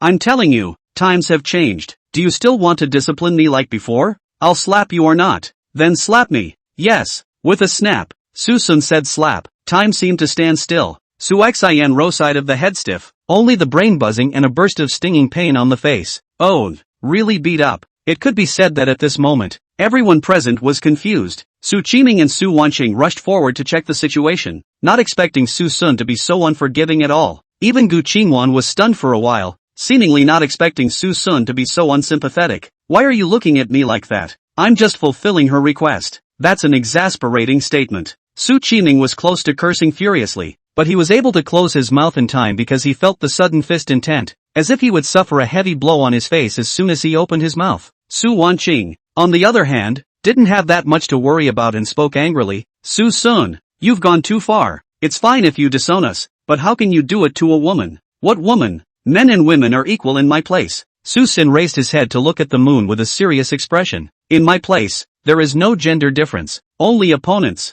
An opponent worthy of my seriousness, do you understand? Su Sun, how did you become like this? It's not because you guys forced me to. Su Sun suddenly yelled. You're the only one who can yell, aren't you? I can too. Do you want to compare whose voice is louder? Against the unreasonable, it's better to defeat magic with magic. By Su Sun's voice, the scene was deathly silent. Except for the rustling of the leaves, there was only the gentle whistling of the breeze. When the world is quiet, Su Young turns around 3 times. However, the hand on his wrist remained in a death grip. How? Still have something to say? Third sister. Su Wanqing saw this and anxiously said on the side, just let him go, lest he does it to you again. No. What? A ghostly voice came and everyone froze, only to see Su Shinru slowly raise her head with an expressionless face, her eyes reddening. I can forget about the slap I just gave you, but, you must go back with me today. You tell me again? Su Sun's eyes narrowed. I said, you have to go back today, otherwise when I get someone to invite you back later, I won't be as nice as I am now. The atmosphere was stagnant, and the words were filled with thick threats. Everyone hadn't expected Su Shinru to come out of nowhere and be so insistent. Su Wanqing, besides scared, swallowed his saliva. After all, nowadays Su Sun's mood is extremely unstable, looked like the edge of the outbreak. But unexpectedly, Su Sun suddenly laughed, covering his face and laughing wildly. Good. Want me to go back, huh? I hope you won't regret it. Su Qiming's heart thumped, and he suddenly had a bad feeling in his heart. Su Xianro then smiled contentedly and held Su Sun's arm intimately. I knew that little Sun listens to me the most. Don't worry, I'll protect you when we go back. He. I hope you're true to your word. A flash of madness crossed Su Sun's eyes. Sister Wan Air, you go back first. I'll take care of some things on my side. Okay, you go and come back soon. Gu Qingwan went home alone, but the moment she turned around, a voice came into her ears. He's not going back. For some reason, she actually sensed a hint of unexplained hostility in those words. This Su Shinru seems a bit off. After seeing Gu Qingwan get into her car and leave, Su Sun then got into Su Wanqing's car. Along the way, Su Qiming's heart was full of reluctance, but he understands that the current situation is useless even if he is against it. He can only endure all the way, silently calculating how to go back to pack Su Sun. Su Wanqing was optimistic about Su Sun's return because not only did Su Sun not die but he also came back, so Big Sister would be able to get out of the haze. Since it was 2 a.m. when we got back to the Su's house, everyone was asleep. The news of Su Sun's return home was kept quiet for the time being, waiting for dawn. And this night Su Sun was arranged to go into Su Shinru's bedroom, while Su Shinru herself went next door to Su Wanqing's room. But it didn't matter to Su Sun. Anyway, when he was sleepy, he fell asleep. What was he afraid of as a big man? However, it wasn't until the next morning that he finally realized why he wasn't allowed to go back to sleep in his previous room. 5th floor. Scanning the empty surrounding and pinching the spirit card in his hand, Su Sun's face was full of gloom and was completely on fire. No wonder I'm not allowed to go back to my room. It's been demolished. I don't care if I dismantle it. The two old things actually got a spirit tablet. And the key is so ugly. Splat. The wooden sign split in two. With that, Sue searched for a baseball bat and came to the first floor with a face full of gloom, icily scanning everything around her. Didn't you want me to come back? Then I'll turn this house upside down. Clang. There were several loud bangs. The shattering of the coffee table was the beginning of his return, and the battered furniture around him was proof of his existence. Sue family, your king has returned. Completely insane. Chapter 65, Making a Scene in the Sue family. Shinlan, is there construction in the house today? But this person came too early. The thumping noise makes it hard to sleep. What construction? The construction team won't be here until 2 days from now.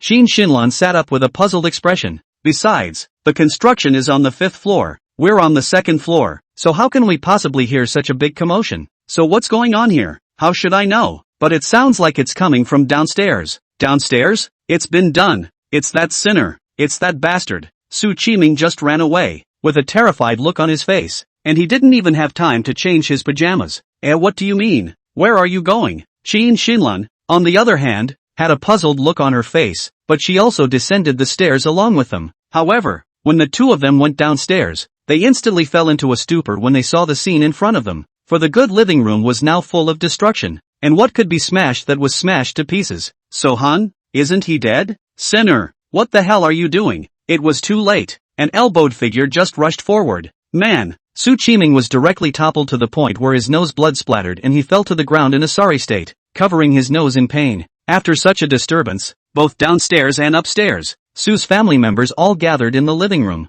Looking at the scene in front of them, it could be said that everyone was incomparably dumbfounded. That is to say, it is stupid to look at the sores of the living room, but also stupid to look at the youth sitting in the middle of a pile of ruins with his legs crossed and his face full of arrogance. Little seeker. Sumayan's eyes were moist and full of excitement, seemingly forgetting everything around her. With only the man who came back from the dead in her eyes, she moved her vapid steps, as if stepping into the clouds floating uncertainly, as if she felt still in a dream. Is so false. Was it a dream? She came to her heels and reached out her trembling fingertips to touch the handsome face. Feeling the happiness in those fingers, realizing it was not a dream, she hugged her tightly in a hug. Seeker, you're not dead, are you? Suson pushed the embrace in front of him away, picking up the baseball bat next to him and slamming it down heavily towards the floor. Who the hell said I'm dead? Step forward. Looking at the cracked floor, the crowd's hearts jumped, and none of them dared to respond to this. Only Suen, remembering Sumayan's hostile behavior some time ago, evoked some thoughts of revenge in his heart. Seek,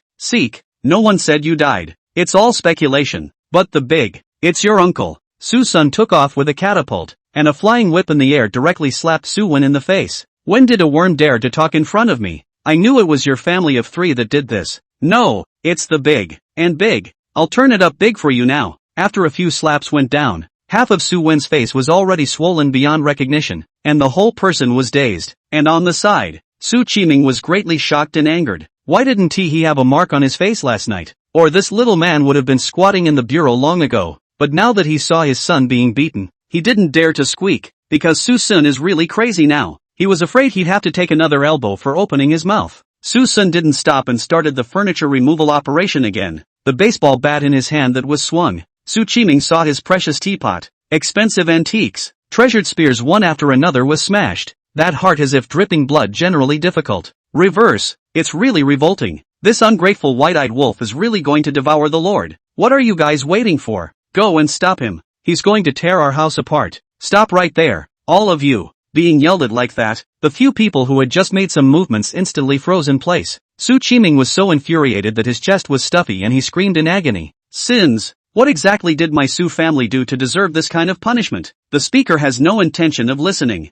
In fact, the guys more or less know. Suson, now epileptic into this, is not a little wrong. Shinlan had just regained her senses from the shock at this time, and couldn't help but speak in a trembling voice. Old Sue, what the hell is going on here? Isn't this kid dead? How did he suddenly come back? He's dead my ass. Well. As for why did you come back? Qiming looked at Su Shinru with a bitter expression. You have to go ask your good daughter. You ask her what the hell is she so crazy about that she had to bring this living king of hell back. It's clear that people don't want to come back. Who? Lao-san? Shinlan's face was shocked, and the gaze she cast at Su Shinru was filled with surprise and incomprehension. In her impression, her own eldest was the one who would be the least nosy and the one who had been the most critical of Suson since she was a child. And now what was this all about? Su Shinru secretly clenched her pink fists, some unspeakable emotions in her heart, but more than anything else, it was displeasure and embarrassment. In fact, she didn't expect Suson to be able to go crazy to this extent, so crazy that he did whatever he wanted. Was this his real face after his temperament changed drastically?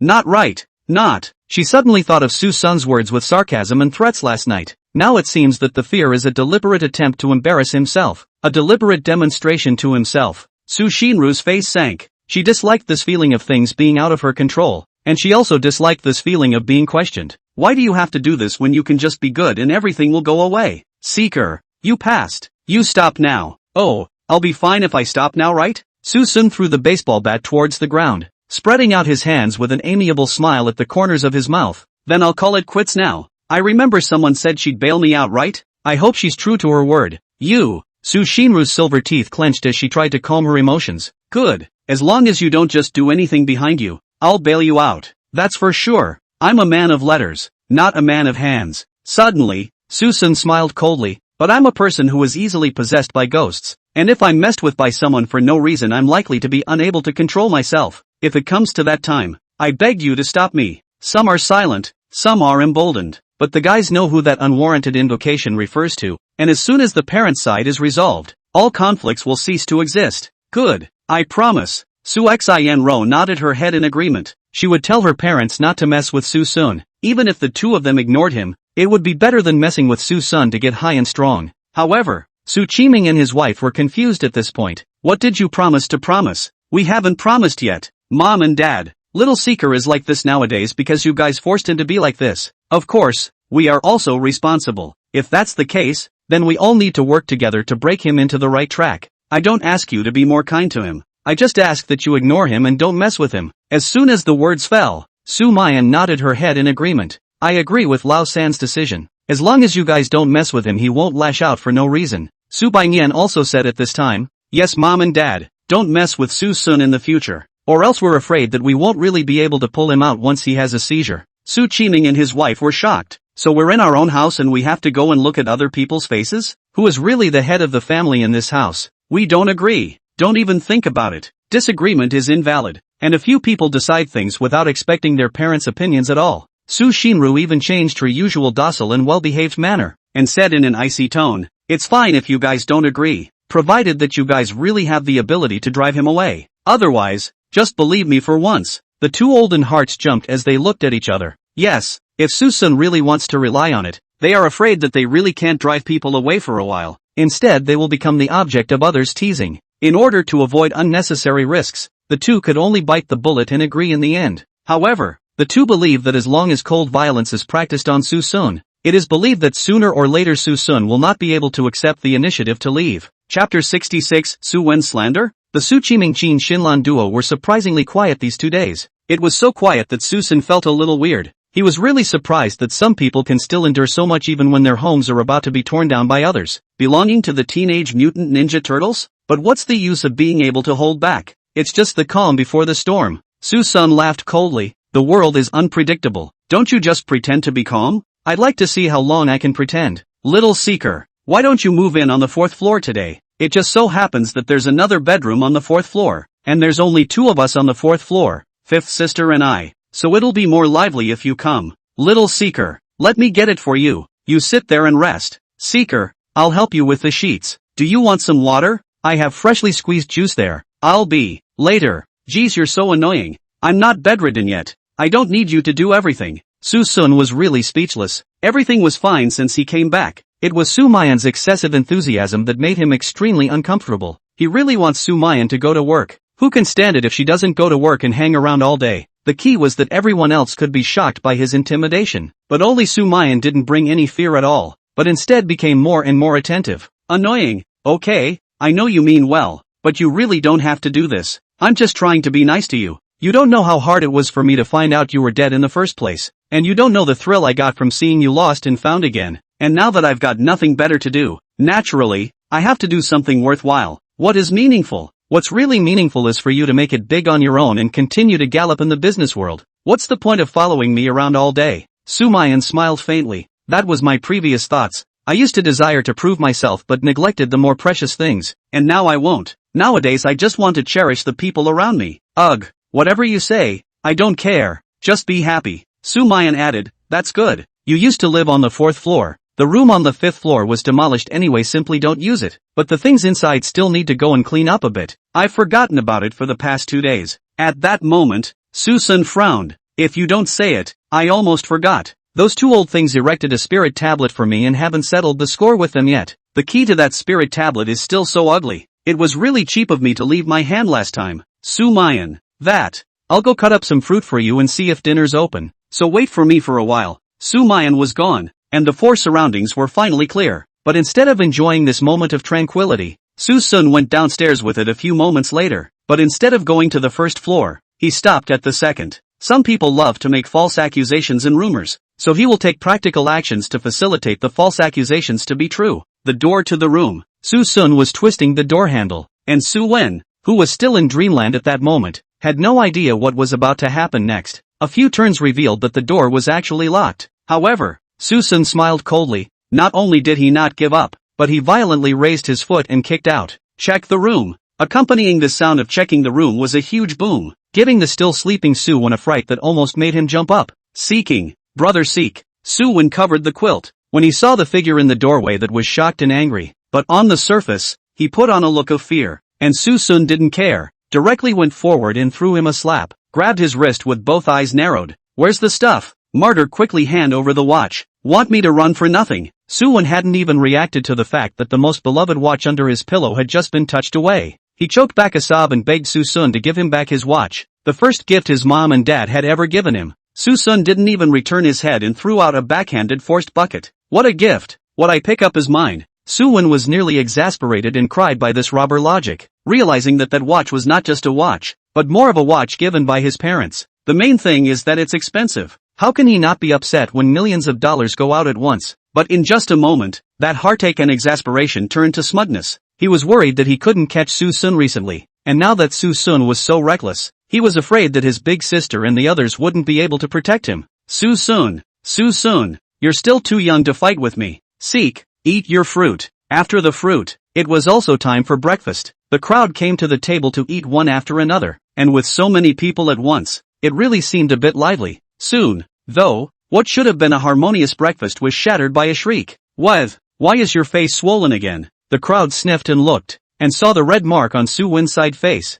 Mom, I'm fine, I bumped myself. Having said that, the look of horror that subconsciously glanced at Susun and quickly dodged it still revealed everything. Qin Xinlan was instantly furious. How could she not understand what her son was afraid of? Susun haunted their two old bones, actually, even their own precious son is not spared. Simply outrageous. She had been harboring a fire for the past 2 days, but now she was just not pretending. Susun, you're still finished. What did Shaowen do to offend you? Suwen was horrified and hurriedly said, Mom, this is not about Brother Seeker. This must be some kind of misunderstanding. Otherwise he wouldn't have come early in the morning and kicked the door and slapped me. And I gave him that watch. So you guys don't blame your brother. What? Not only did he beat you, but he took your watch? Suwen was so scared that he hastily covered his mouth. No, I said the wrong thing. There's no watch. Seeing her son like this, Qin Xinlan was heartbroken. What kind of sin is this? Even if I was beaten up, I was actually robbed. Is there any law in the world? Suyen na, tell mom the truth. It's not the watch that your father and I gave you that he robbed, is it?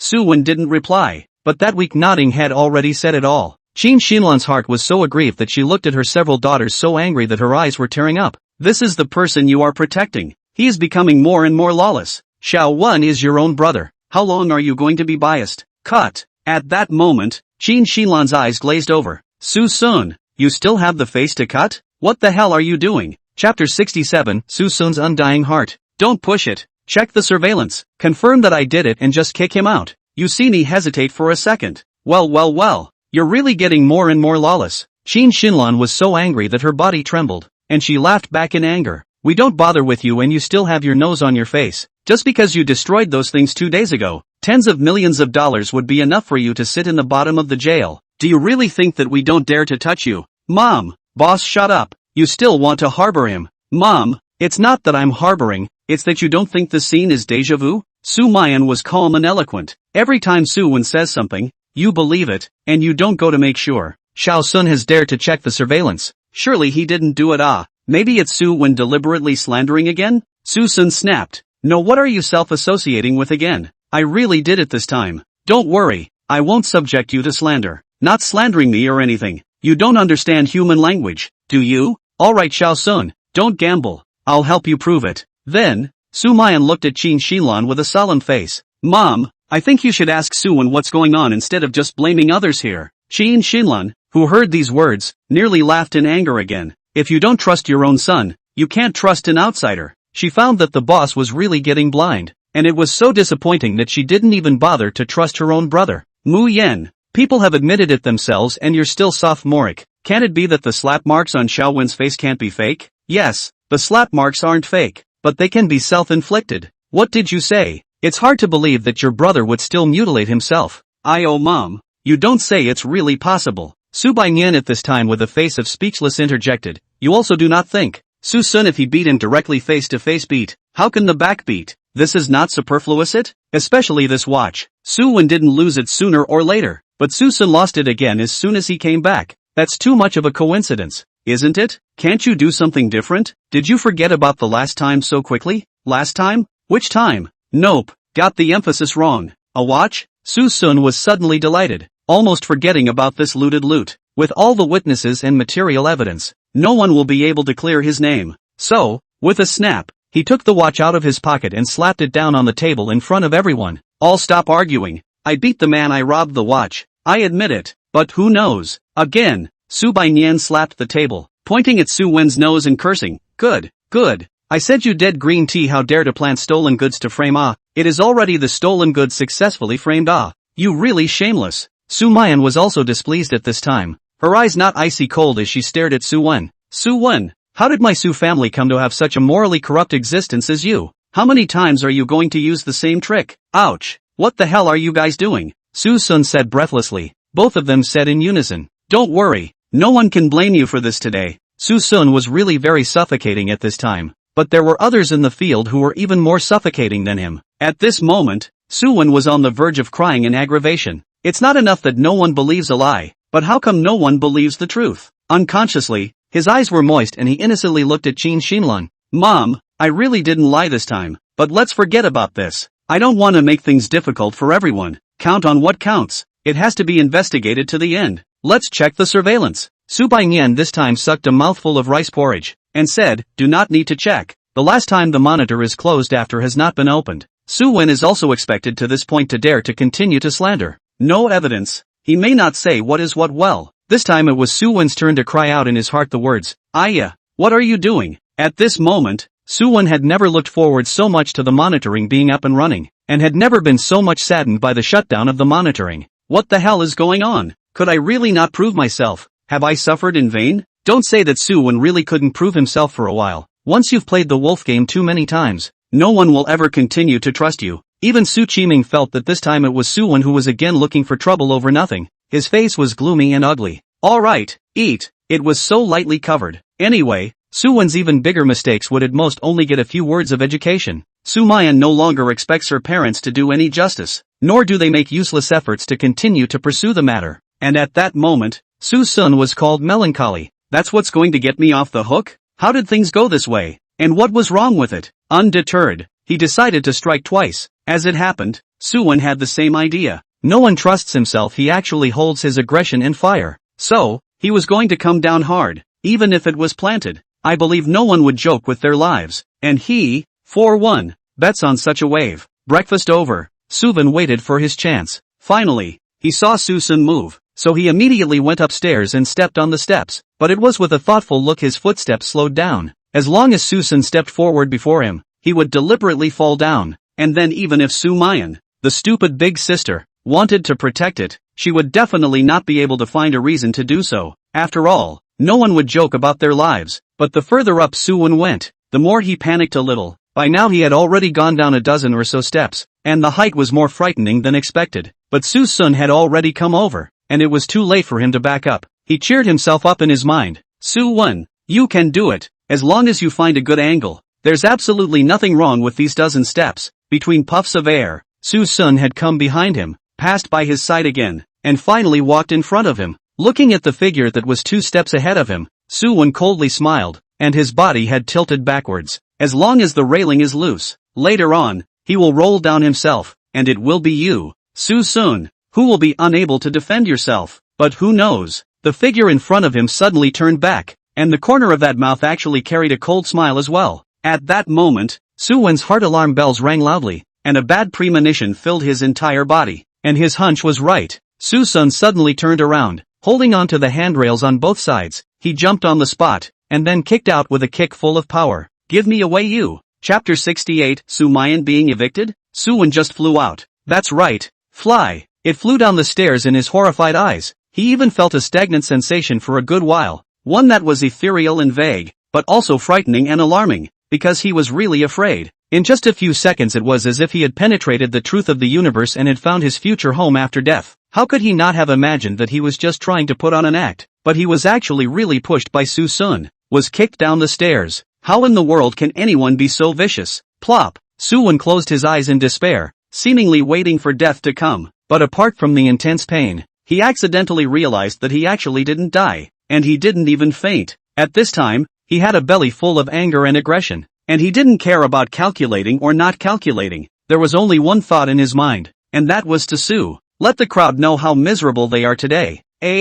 With a mournful howl, the villa, which had just recently regained its calm, once again clamored. The culprit at that moment, Suson, was sitting on the steps, watching the scene below with interest. In fact, he had long guessed that Suyen must have some kind of luck added to his body, and this kind of accident would never kill him. I just didn't expect to be kicked down from such a high place, but actually nothing serious. Not even a few broken arms or legs, and even still have the strength to yell here. This bone, it's still really hard. Little man, what's wrong with you? Don't you scare mom. The crowd rushed at the sound and gathered around Suyen, who was curled up on the ground in pain. Seeing his son's hideous appearance, Qiming and the two of them were worried. The pain in the body of the child hurt in the heart of the mother. Qiming didn't even need to ask, and was sure at a glance that it was Suson who had done such a poisonous thing. What the hell are you white-eyed wolves up to? Do you have to force Suen to die before you're willing to give up? Slowly, Suyen grabbed Qiming's arm. Mom, don't blame brother. I accidentally fell down. Brothers shouldn't have done it on purpose. Familiar words of tea. Familiar words in plain sight. However, Qiming could not think carefully. Only her son's miserable condition. Pointing at Suson's nose, she screamed and cursed. Good. It's really you. How can you be so vicious? Mom, I really don't blame my brother. Don't give him a hard time. Little one, you're just too kind. Otherwise you wouldn't have been bullied like this. Mom, I'm fine. As long as everyone is at peace I'm satisfied. This aggravation of mine is nothing. Son, don't worry. Mom will get you justice. Seeing this mother and son's 1-2 punch, the crowd was honestly a little speechless in their hearts. After all, Suyen did what everyone knows clearly. He does not go to mess with others and wear the crime to suffer. Sumayan even directly a blank stare. Interrupted, mom. In the end you want to be cheated by him how many times? Isn't it obvious that this is another trick that failed to work? Look at Suyen's dark poke. It's better to just say that he was kicked off by Suson to make sense. I was really kicked off by him. Suyen subconsciously spoke. Sumayan was immediately happy. Look, give him a pole and really climb down. This is not premeditated? Enough, Qiming roared, stopping the crowd from arguing. He really didn't want to know exactly what was going on. He just wanted to know if it was true or not, so he directly asked, When you tell me the truth? What's going on? Dad, I just said the wrong thing. I'm fine, Qiming instantly yelled. I'm asking you what's going on. Don't give me anything else. Yes, it's... This time Suyen really wasn't green tea, but his brain was a bit down from being yelled at. Seeing that her husband wasn't even on her and her son's side, Qiming was instantly displeased. Qiming, what are you yelling for? Your son was bullied like this and you don't help him. So what's the point of being mean to him? I just want to know the truth. If it's true I'll do it for him. After all, he did it before. What did he do? Qiming was like a shrew screaming and cursing. I think you're really old and blind. Your own son does not help to help outsiders. Is it possible that Suen made some small mistakes before you can use prejudice to look at him for the rest of his life? Are you still a father? You're not a father anymore. Qiming, you're less of a troublemaker. I naturally believe in little one, but every time I help him, I get slapped in the face miserably. So what's wrong with me confirming it now? With those words, Qiming looked fiercely at Suyen. Tell me the truth. What is going on in the end? Was it Suson who pushed you or not? At this point, Suyen also understands that with today's situation he cannot continue to be pretentious. Everything is the truth anyway. and now the time has come to tell the truth. He immediately put on an aggrieved face and said, Dad, I really didn't lie to you this time. It's brother Sun. He really kicked me down. Just now I felt like I almost died. I really don't dare to joke with my life, but I think brother Sun shouldn't have meant to do it. There might be some kind of misunderstanding. Qin Shinlan burst into a rage at his words. Look, I knew it was this little guy of his, but you as a father actually even. Whirlwind shadowless leg. In a flash, a figure suddenly kicked down the 20 or so steps just like that. That bent left leg, that straight and powerful right leg. It's hard to imagine what it would feel like to kick someone from that high up. Duck! Qin Shinlan is still stupidly frozen in place, but Su Qiming seems to have some conditioned reflexes, and the alarm bells were already ringing when that little just rang, and it was not surprising to see that suddenly riotous figure. When it was too late, he pushed so hard that Qin Shinlan was pushed to sit on her but on the ground, causing her to curse in pain. Qin Shinlan had just gotten up and was ready to throw a tantrum, when she heard a bang. When she heard bang, a figure fell heavily in the middle of the two, and the floor under the figure's feet actually spread cracks. At this moment, everyone's jaws dropped. If that kick hit a person, I'm afraid that the whole person kicked into two halves would be considered light. What was even more horrifying was what kind of physique Suson had. Jumping down from such a high place actually didn't do anything at all. It was simply appalling. Little Seeker. Sumayan was shocked at the situation and rushed forward to check the situation. Only after seeing that Suson was unharmed did her heart settle down.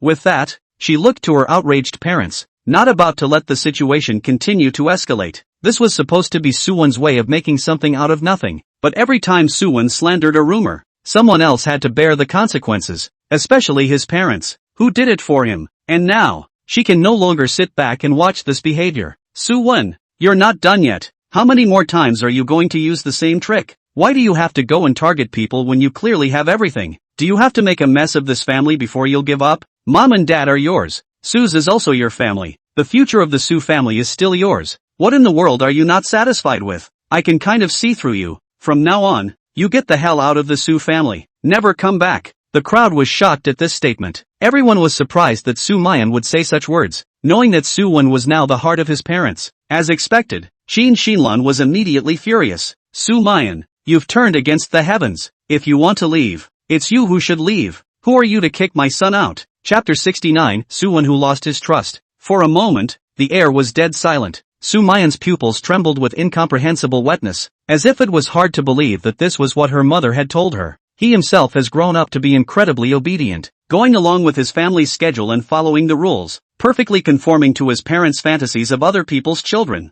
and even making a mark. But in the end, it's amazing that 20 years of living together can't even compare to a scumbag of mediocre ability and moral turpitude who's only been living for a few months. She was genuinely hurt by that. Beyond chilling, Sumayan's sadness was hard to describe, but as her most loyal fangirl since childhood, Su Baiyan couldn't hold back this anger. Mom, your words are too heartbreaking. For the sake of a Su, when you actually said that about Big Sister. I tell you, if Big Sister leaves, I'll leave with her. This family has changed. I don't care about it anymore. You. Qin Shinlan was so angry that she was shivering. Su Baiyan, you've grown capable, haven't you? You dare to threaten your mom. That's not a threat I'm making. It's a reminder. Because I'm really afraid that one day I'll be poisoned by Suwon and you guys are still there caring about Suwon's thirst and hunger. In that case, then I have to make plans for myself in advance. You.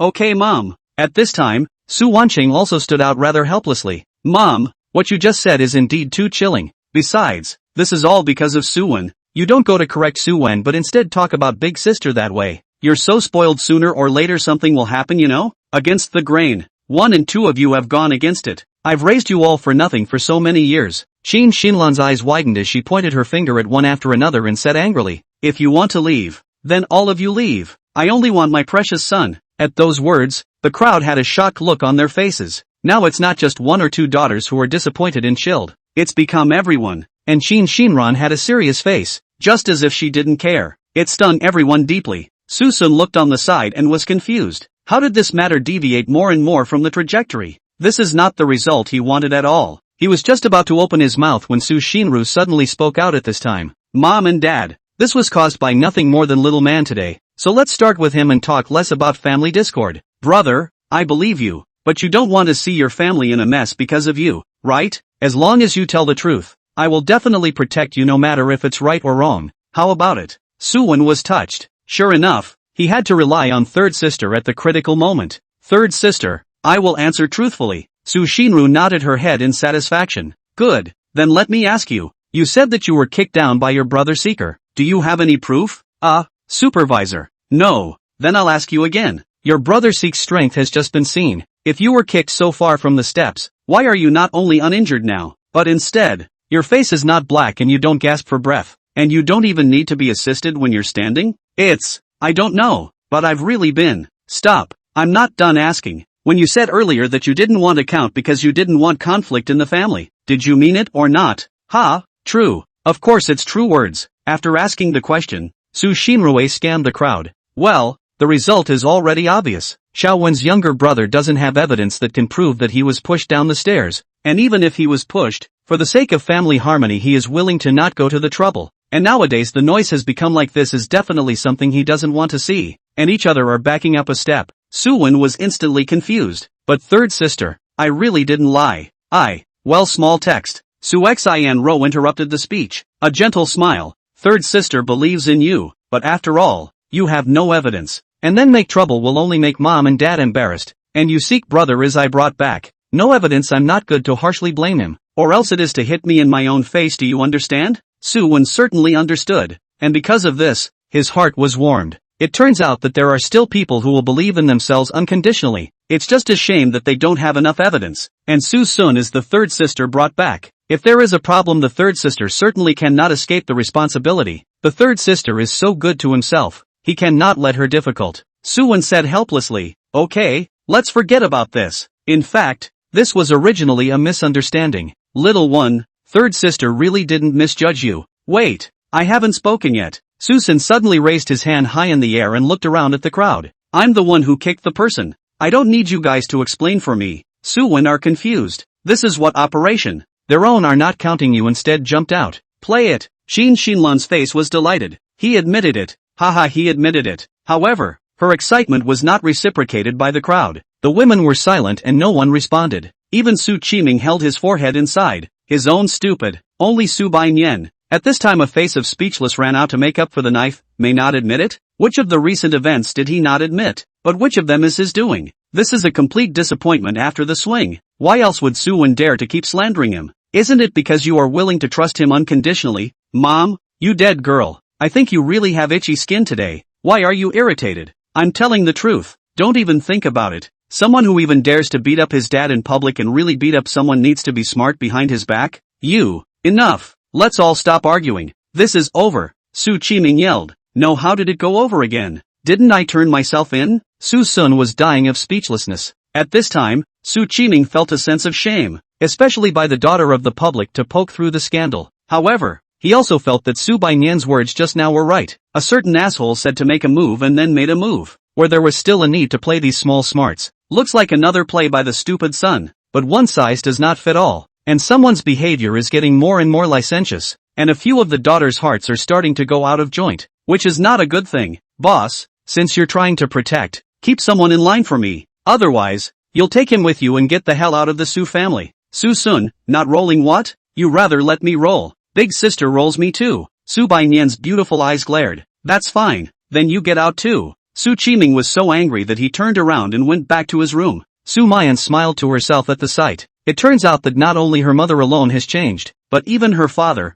who had high hopes for her, has begun to change, becoming blind in the eyes and mind. To this point can be said to be the point of all people do not want to see. Originally Suson and Su Wen's problems inexplicably evolved into the Su family's two factions of conflict. A good family gradually fall apart. Everyone is into a thick sadness, dark sadness. However, Sohan is still going out of his way to report his own incriminating evidence. Don't go away. I kicked the man. I kicked him off with a Rio flying kick. You guys are judging me instead. Sumayan slowly stepped forward. Alright little seeker. The people are gone. No need to continue taunting them. I'm not the one mocking anyone. Am I? I'm telling the truth. How come no one believes me yet? I'm telling the truth. Xiao Sun. I know you're still gambling, but don't worry. You don't need to gamble and admit when things go wrong in the future. I won't let you be tainted by the things you didn't do. Su Xianro also said at this time. I said, as long as you are obedient, I won't let you be aggrieved. So when it comes to things, come over and look for me. Don't take matters into your own hands. Suson completely convinced. I can't go back, must imprison the two of you and let you go meddling every day. Chapter 70, Su Shinru's advice. Mom, Seeker dropped my cell phone. Mom, Seeker burned my hair with a lighter. Dad, I can't take it anymore. Suhan, he's gagging me with a toilet plug. Mom and Dad, I really didn't lie to you this time. Just now Susan, he stole my bank card and even messed around with my hard-earned money right in front of me. I really can't take it anymore. This pile, piece by piece, fully demonstrated Susan's violent behavior, which was simply outrageous. Sumayan happened to be on the side, listening to the extremely speechless. I say you're not finished, right? These days in order to frame you for a full change of 6 or 7 tricks. You're not boring. Get lost, you dead girl. I don't need you here to talk smack. Get lost. Who cares about your sons? Qinlan was furious, hugged her son and cried, and glared at Su Qiming with aggression. Surname Su, you still don't give not to give your son to do the Lord, in the end, but also want us to endure until when?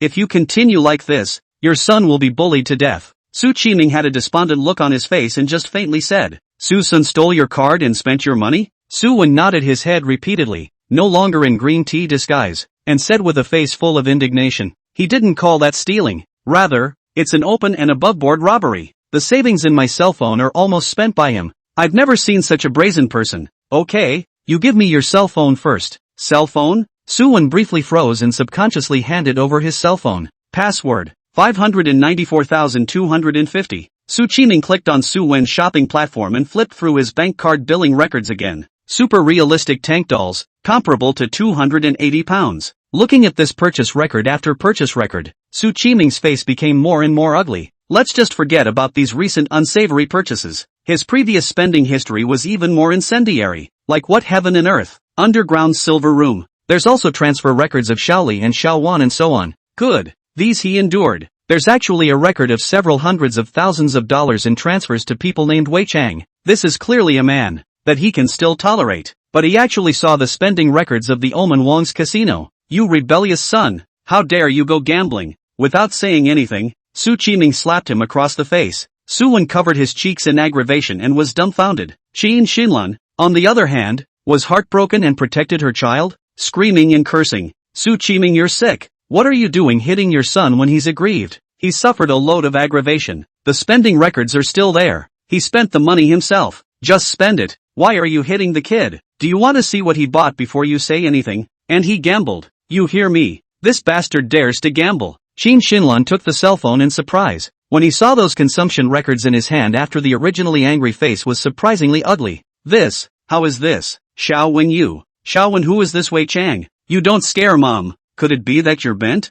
Suen was also instantly jolted. Mom, what are you talking about? This Wei Chang is my partner. I said I wanted to start my own business, so I invested in him. Oh, so that's what happened. It really scared Mom. Just be normal in your sexuality. Xinlan. Su Qiming was really a bit unable to stand this stupid of his and yelled, there's no rush to bring up that kind of thing later. The key is that he went gambling. Gambling, you know what it means. Gambling? Xinlan realized the point and her face couldn't help but sink. Xiao, did you really go gambling? You can't get into that kind of vice. Mom, I don't have. And lying. It's hard not to believe that this record of several $1 million is a fake. Or do you have a cooperative friend who happens to be called the Huang family casino? Suen had already panicked at this point. Shouldn't we be discussing Suson's guilt? Why did you start counting your own behavior instead? Under this massive pressure, for a moment he was stuck in his throat, not knowing how to explain it all. And just as he was despairing, the woman who was like light to him suddenly appeared. Mom and Dad, there's no need to be so nervous.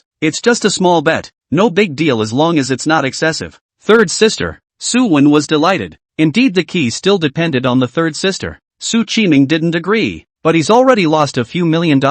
And looking at that record, he's still a regular. So it's still not too much? Dad, a few $1 million is nothing to our family. Now that we found out early, it's not too late. And I'm sure my brother will be able to warn himself over this. But Fumi, so you sold your gifts because you went gambling. If you were selling gifts to save money or to make money, third sister would definitely support you. But you're wasting everyone's thoughts on gambling. And that really breaks my sister's hearts. You know? Third sister, I didn't. I just using it on that. A very small part on. Suyen's voice was getting smaller and smaller, so small that he himself was too weak to speak up. Su Xinru just smiled faintly and continued. Xiao, it's not scary to do something wrong. It's scary to know that you're wrong and not change. I know you've been under a lot of stress lately and are very worried about losing something, causing you to do a lot of wrong things. But it's okay. Everyone, including Mom and Dad, will forgive you as long as you actively admit your mistake. Suyen was delighted. Really, third sister? Mom and dad will forgive me? Of course. Or why didn't mom and dad speak out against it at this point? At those words, Suyen glanced at his parents in fear, and the two of them were really silent. But unbeknownst to them, Su Qiming and his wife are not using Su Xinru to give Suyen a step down. Little man, I'll call everyone down later, and you'll apologize to mom and dad in person and promise that those vices will never be repeated in the future. Fine, I definitely will. Suyen laughed. Then, apologize to your sisters again for the gift and cherish any gifts you get in the future. No problem. I'll never sell gifts for money again. I knew little one knew best. So in the end, you apologize to your brother's seeker again. Okay, that's easy. Who did you say? Suyen was confused. Chapter 71, why should he apologize to me? The culprit, for suffering all day long? What's the matter, little man? Not happy about it? No, it's just that I really didn't lie about those things. Let me go to the aggravation. Okay, little man, I know you're disconcerted, but you don't have proof after all. Even if you've brought it out once, you've already consumed your sister's trust, you know? But, seeing Suyen's silence, Suyen threw a reassuring smile, and said in a good way, actually, sisters have always believed in you, but anyone who plays the game of the wolf too much will not be trusted. Your recent planting schemes are just too frequent, not to mention big sister. Even second sister and your fourth sister feel that you are maliciously stirring up trouble. Is this what you want to see? Sisters can actually tolerate those little thoughts of yours. Once or twice is harmless, but more often the nature changes. Little one, you don't want your image to completely collapse in front of your sisters, do you? So give your brother's seeker an apology, prove that you're open-minded, and take the opportunity to turn an enemy into a friend. So if he does something to you again, it won't be your problem, it'll be his. Besides, he's the one who came back in a moment of brainstorming, when I assured him that he wouldn't suffer from targeting when he came back. And now it's hit me so often that I'm even a little bit ashamed to be in front of him. Shao 1, give third sister a face, bow your head and let these things pass. He won't be able to sneer at me so often because of these things, and then I won't have to be wary of him because of my promise, and I'll be able to stand on your side better, won't I? At this time, Suyen was really incomparably despondent. He could actually hear all this reasoning just now, but he just couldn't keep his head down. Obviously it wasn't himself who planted the evidence. Obviously it was that bastard Suson's evil deeds, but no one believed it. Even the most trusting third sister felt that it was her own fault. Is there any justice at all? Why should he, the one who was beaten, apologize to the one who hit him, when he is clearly the victim? But third sister, lately I really haven't. It's really all brother. Shao 1, Su Xinruo's tone was suddenly a bit stern. Don't continue to be stubborn. It's not scary to admit your mistake. I'm asking you to apologize, not to admit your fault to Suson, but to do it to show your several sisters understand. But I really, Suyen's words were a beat, and his heart was 100 times more reluctant. But those words just now kept pouring into his mind like a magic voice, filling his thoughts. Not to apologize to Suson, but to a few sisters. Yes, as long as Suson was in this family for a day, he himself could not completely gain access to get everything in the Su family. And for the moment, one must have the support of most of the sisters, and must not allow them to microaggressions against them. Qin Xinlan listened with great reluctance. Who is his own precious son to apologize to that white wolf? He deserves it. Su Qiming, on the other hand, felt that Su Xinru had a point in her words. Xiaowen's recent image plummeted, must not be disgusted by the sisters, or in the future with his ability to manage Su's lack of support from his sisters fear that it will be difficult to walk alone. The oldest is hopeless and the fifth is a problem child, but the second and fourth must be fought over. Nowadays, it really needs a great time to refresh the impression. Little one, listen to your third sister, it's just an apology. Besides, your presence has really been too strong in the past 2 days. You need to change your impression. Qin Xinlan, on the other hand, had a reluctant look on her face. No way. Small diploma what to that little beast? Savage. You shut up. Su Qiming quickly covered his mouth and looked around in horror. That was close. Luckily no one was there. But did I just hallucinate? It was only at this moment that Su Qiming realized that he had cast a shadow over Suson, making him feel quite ashamed. His own $10 billion enterprise, Su's old director. Now he was actually scared out of his shadow by a brat? No, it can't go on like this. Under his anger, he was cursing loudly at Qin Xinlan. You stupid woman. Can't you stop thinking with your straw worm mind? What's wrong with Xiaowen apologizing? If Xiaowen is completely loathed in front of his sisters, then what will he do in the past? And what will my Su family do in the future? Who will assist him? Is that the same thing? Little man, he can do it himself. You stupid. Calling you stupid even compliments you. Su Qiming was so angry that his face turned blue, and he said angrily, fine, then you can continue to let little one make it. Let him be completely hated by everyone. The oldest has outstanding ability. Originally she was enough, but now there is a suspicion that cannot be counted on. The oldest 5 is now waiting for death, and can give up even if they don't have any use for it. But the second and fourth can't. Behind the oldest 2 is the Heavenly King law firm,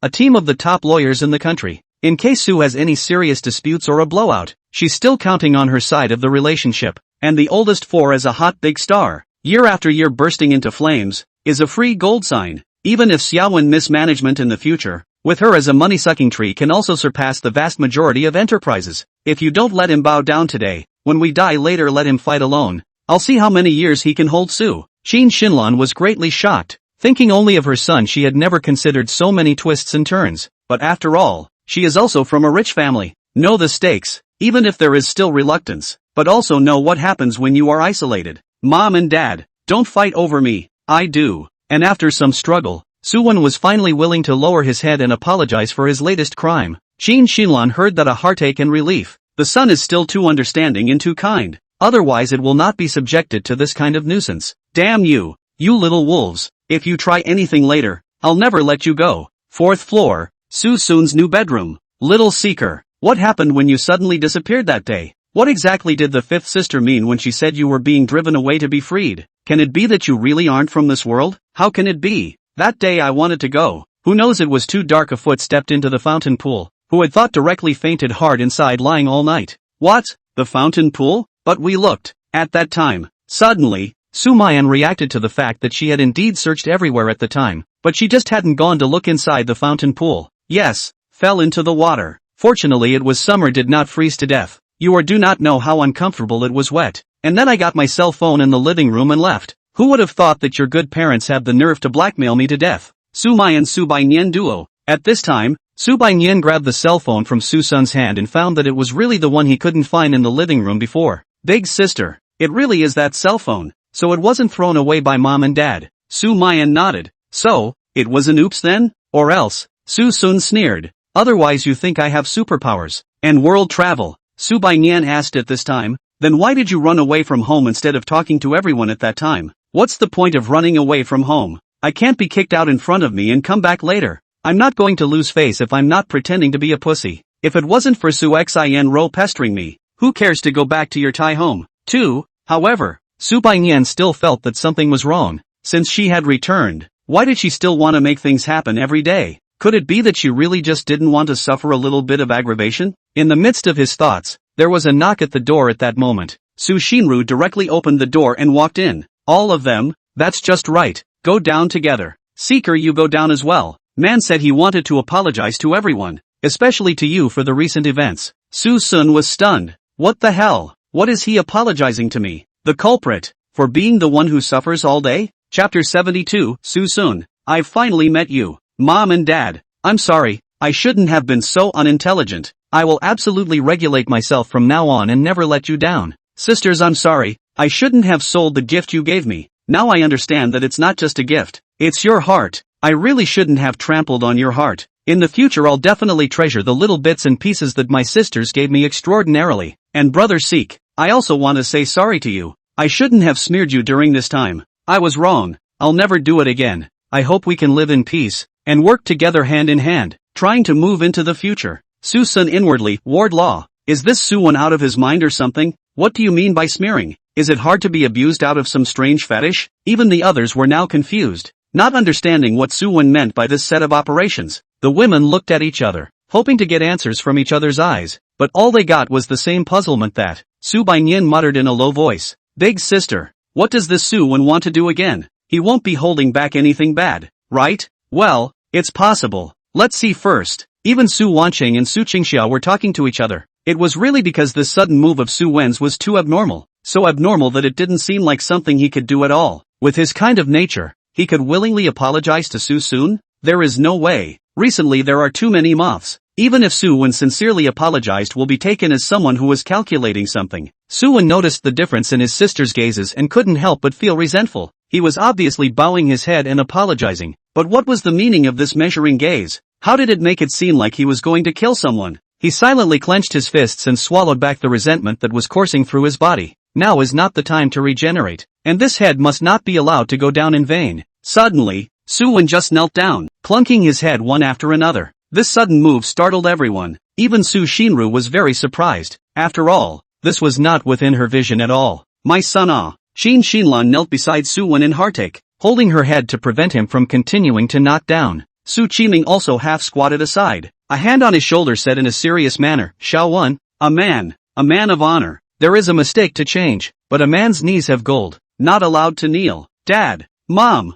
Suyen looked self-condemnation, choked and swept around. And sisters, I know I've let you down lately, but I'll definitely come back to you. You be positive and become a Suyen that satisfies you. As long as everyone is willing to forgive me, as long as brother. Where's brother Seeker? The crowd sniffed. It turned out that at some point Suson had already left the scene. Su Shinru's face immediately changed. Where is he? Where did he go?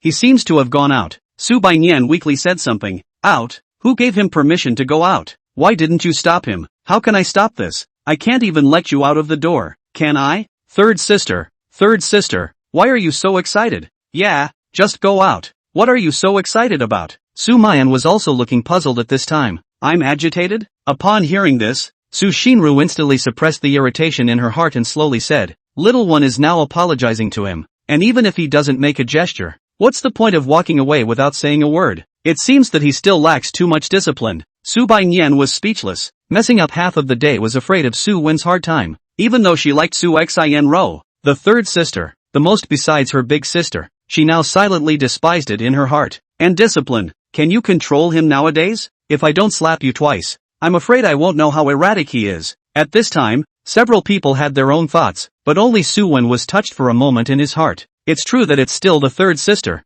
It's so nice to think of yourself all the time. Gu family. Suson left the house and went straight to Gu's house. Counting the time, it was time to give Elder Gu another injection. Rather than listening to Su Wen's false feelings there, it would be better to finish the business earlier. Under the consumption of his withered wood and spring tonic soup, Gu Tianwei's legs and feet had obviously gotten much better in the past few days, and the time it took to get up by holding onto the wall was obviously much sharper than before, and it was also no longer so painful. Suson's subsequent application of needles was to stimulate musculoskeletal development and speed up the recovery of the legs and feet. The second application of the needle went down with remarkable results, and he was already able to gallop a distance of 20 centimeters or so with human assistance. Divine! It's divine! Gu Tianwei's heart was overjoyed. Seeing that his legs and feet were getting better day by day, it would be a lie to say that he was not excited in his heart. He had even begun to fantasize about climbing and diving before his leg healed to make up for years of regret. Gramps, this last shot today might tickle a bit. Itchy? I'm not even afraid of pain but still afraid of itching. I brown. Suson instantly laughed, holding the needle in one hand while teasing. Aren't you not afraid? Why are you screaming so loudly? No, little friend. What kind of stitches are you doing? There's a billion points of pain. This needle of mine is also known as exploding thunder drill. As the name suggests, the general pain of being drilled by a lightning explosion, but the effect is naturally excellent. Drops. Was afraid that you could not stand it. Since it is only a little pain, then I will add a few more needles to help you restore your meridians. What? There's more to add. Of course. I'm coming. No. I think it's better to do it another time. Mad Cascade Za. Aha. I #@ Yuan. Gu Tianwei wailed as he was stabbed. It was painful and shocking. The surprise was that I didn't expect it to hurt so much. Joyfully, the more pain meant the more feeling he had in his legs, and he'd rather be able to hurt as opposed to the numbness he'd felt before. Of course, it's okay to be in pain for a while, but if you're in pain for the rest of your life, then it's better to remain paralyzed. Gu Qingwan was extremely helpless and reminded, Dad, how old are you? Can't you pay attention to your words and behavior? What does cursing look like? Daughter, I'd love to, but this ing hurts too much. There. Doesn't hurt anymore? Gu Tianwei instantly looked disdainful.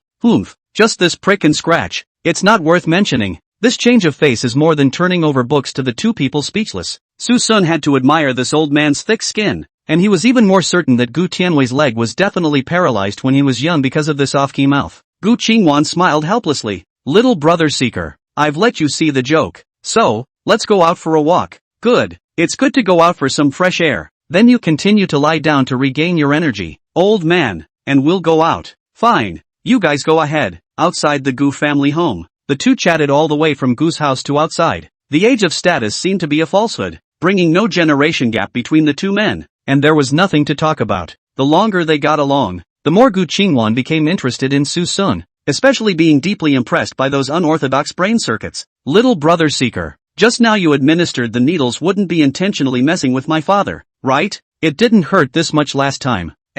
Don't be ridiculous, that's proper healing for me. Is that so? I think you're just mad at my father for his nonsense a while back and are using the opportunity to get even. But he did let a little bit of suffering grow on him. Gu, I really didn't. Am I that kind of person? If I were, I'd be haunted by an evil spirit right now. Suddenly, a voice suddenly rang out. Suson, I finally see you. Chapter 73, Tang Shuyu pleads for mercy again. Gotta. The evil spirit is really here now. Suson's smiling face was withdrawn and he looked at the woman in front of him indifferently. The visitor was none other than Tang Shuyu, who had always wanted to see Suson to salvage everything. The family had been gradually loosening their grip on her over the past few days, and she understood what that meant. It meant that her grandfather had failed in his begging, and it meant that she was really going to be married off to an underling, so she mustn't sit around and wait for death. And she found a gap and snuck out. Except that Suson had already left the last time she came to Gu's house, and this time, she received the news as soon as Suson arrived at the Gu family, and would definitely not give up this opportunity. As long as Suson cured his grandfather,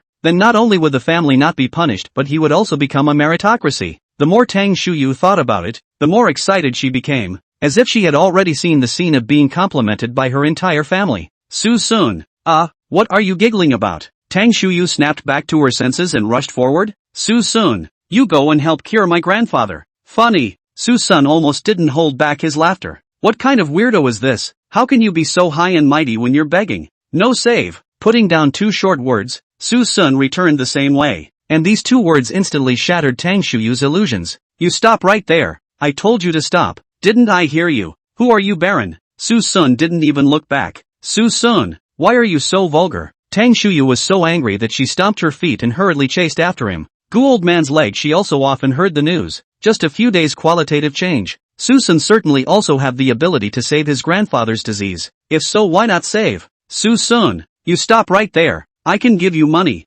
As much as you want. Okay then. 50 billion. What? Tang Shuyu's eyes widened in horror. Then why don't you go grab it? What's the best way to get money out of a robbery? In just a few short sentences, Tang Shuyu was so infuriated that she was trembling. Who dared to treat her with disrespect since she was a child? And who dared to talk to her like that? And she had never seen anyone with such a sharp tongue. She could see that Suson was just leonizing herself and deliberately teasing herself. Suson, don't you want $100 million?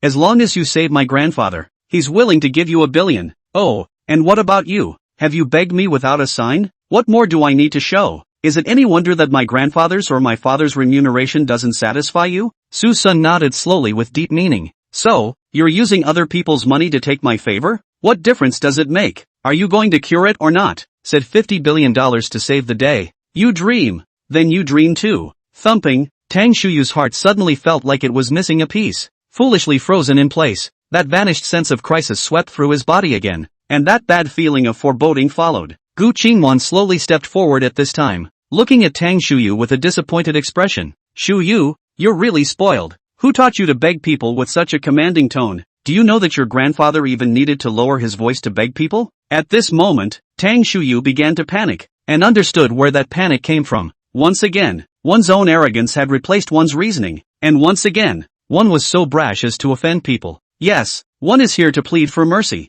so why be so high-minded? No, I'm sorry, I said the wrong thing for a moment. Suson, I beg you to help cure my grandfather. $50 billion. I'm sure Grandpa and the others will consider it. I beg you. I'll kneel down for you. As long as you're willing to go for the cure, you can beat me and scold me any way you want to take out your anger. With that, Tang Shuyu slowly knelt down, and Suson just glanced at it indifferently, not moved at all, just standing with his arms folded, looking into the distance. He faintly said, Scholar, you and I are not destined to be together. W.H. What?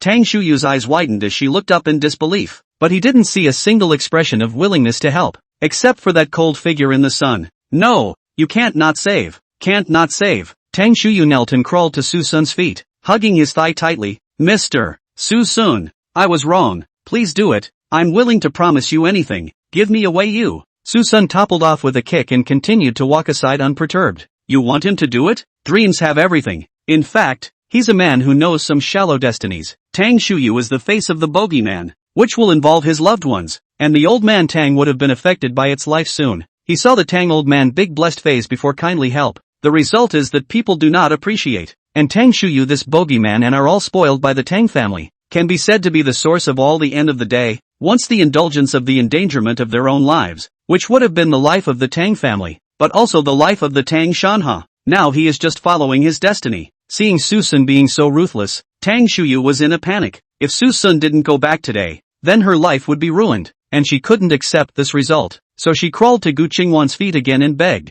Auntie Wan, I know you and Suson are close. I beg you to intercede. Will you help me persuade him? If he doesn't cure Grandpa, then I'll have to marry the son of an underling, and my life will be ruined. Tang Shuyu, Gu Qingwan said with incomparable disappointment. What do you mean marrying a subordinate your life is ruined? You are not nobler than anyone understand. If it wasn't for your pretentiousness, how would you have offended people? I can't help you, Auntie Wan. Alas, go back. Don't make a pointless struggle, or you'll only be speeding up the severing of your grandfather's hopes. After a long time, Tang Shuyu remained kneeling in place in despair. Seeing this, the two of them didn't care much and turned to leave. Suson has never been a person who is overflowing with the heart of a saint. He is a person who says one thing and does not say another. The opportunity to give will definitely help. If not to give that heavenly king to come also useless. Moreover, the Tang family's forward-looking style he is very unhappy, and Suwen's cooperation has not been withdrawn until now. Really think that he does not know the Tang family's small mind?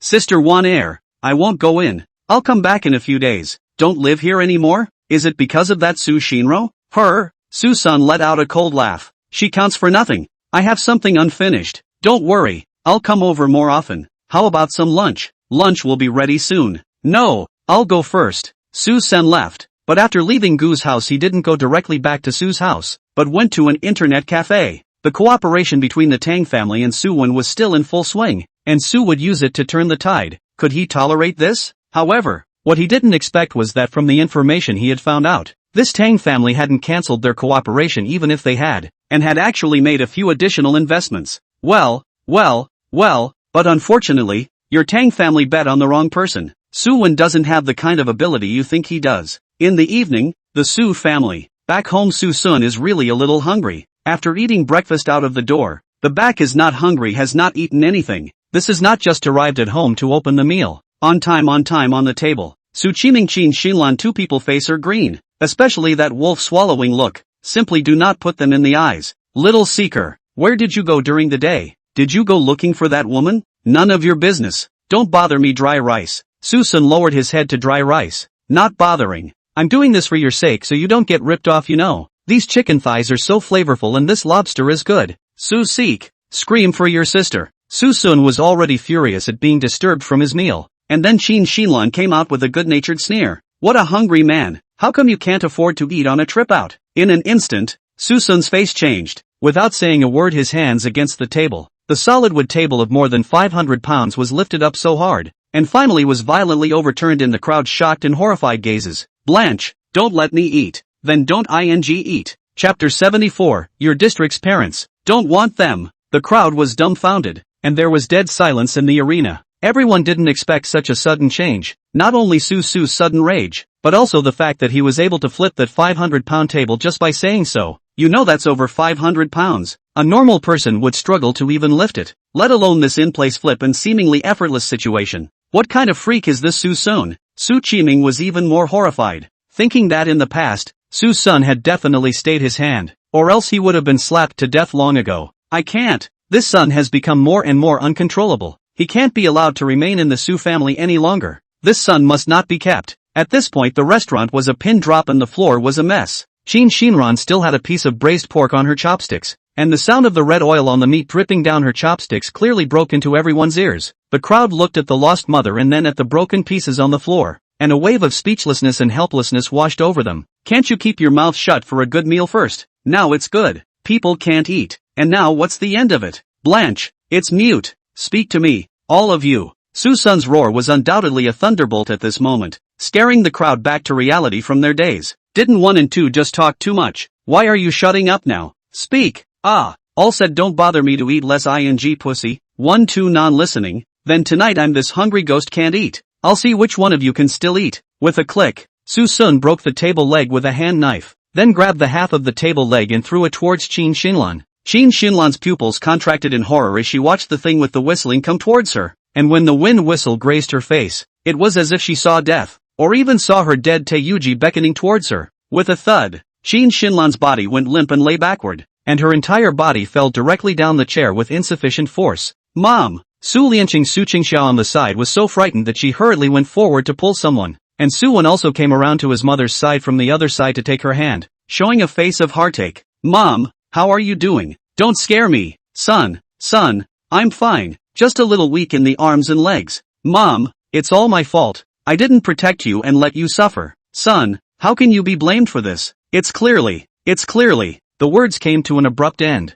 Qin Xinlan was no longer as high and mighty as she was before, and the words that came out of her mouth were stifled by Suson's look. It couldn't be helped. The afterglow of that fear she had just felt was still there, and she was really afraid that she would really be accounted for here today. But while she was afraid to speak up for a moment, someone couldn't just sit back and watch. A good meal into this, Su Qiming already have a stomach of anger. Now Suson is more and more unscrupulous. He cannot continue to tolerate even if the scruples. Lao San, this is the guarantee you gave me. I think it's time for you to give the family a satisfactory answer, or this family won't have to live. Dad, I repeated my advice before. This is clearly Mom, and Lao San deliberately stirring up trouble. Suddenly, Sumayan snatched back with an angry look. It's obvious that you just need to shut up. Why do you have to go and show your condescension? Old 3, can't you curb your disciplinarian nature? Why don't you stop even when you're eating? Don't you understand the principle of not speaking in bed without eating? Su Shinro, I didn't. Whether or not you do or not, you know in your heart.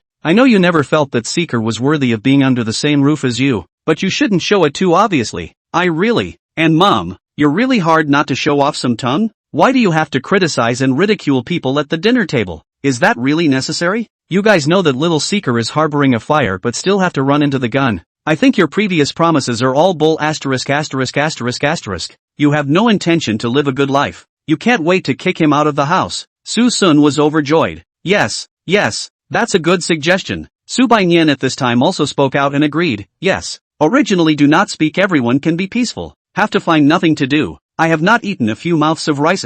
Qin Xinlan was going crazy when she heard those words. What kind of sin have I created? My own mother has been wronged and the 2 unfilial daughters are still turning to outsiders. Let me die. Mom, can't you stop messing around? Sumayan said in dissatisfaction. I'm messing around? Sumayan, I see that you really don't have me as your mom in your eyes. I actually think big sister. Su Baiyan, you shut up. Qin Xinlan twisted her head and yelled, grimly saying, dead girl, all these years have hurt you for nothing. I should have drowned you in the toilet in the first place. Che, drowning is drowning. Anyway, since childhood with me to play is not you guys. Education me for me to go to the parent-teacher conference is not you guys. One all day long does not go home. One everyday shopping and playing mahjong. Su Baiyan had actually long since stopped caring about what her parents thought. Being her parents, they were almost rarely present in her childhood except for giving her money and buying her gifts. But it doesn't care about what should be regulated, and it's very harsh where it shouldn't be. For example, one must follow the path arranged by the family.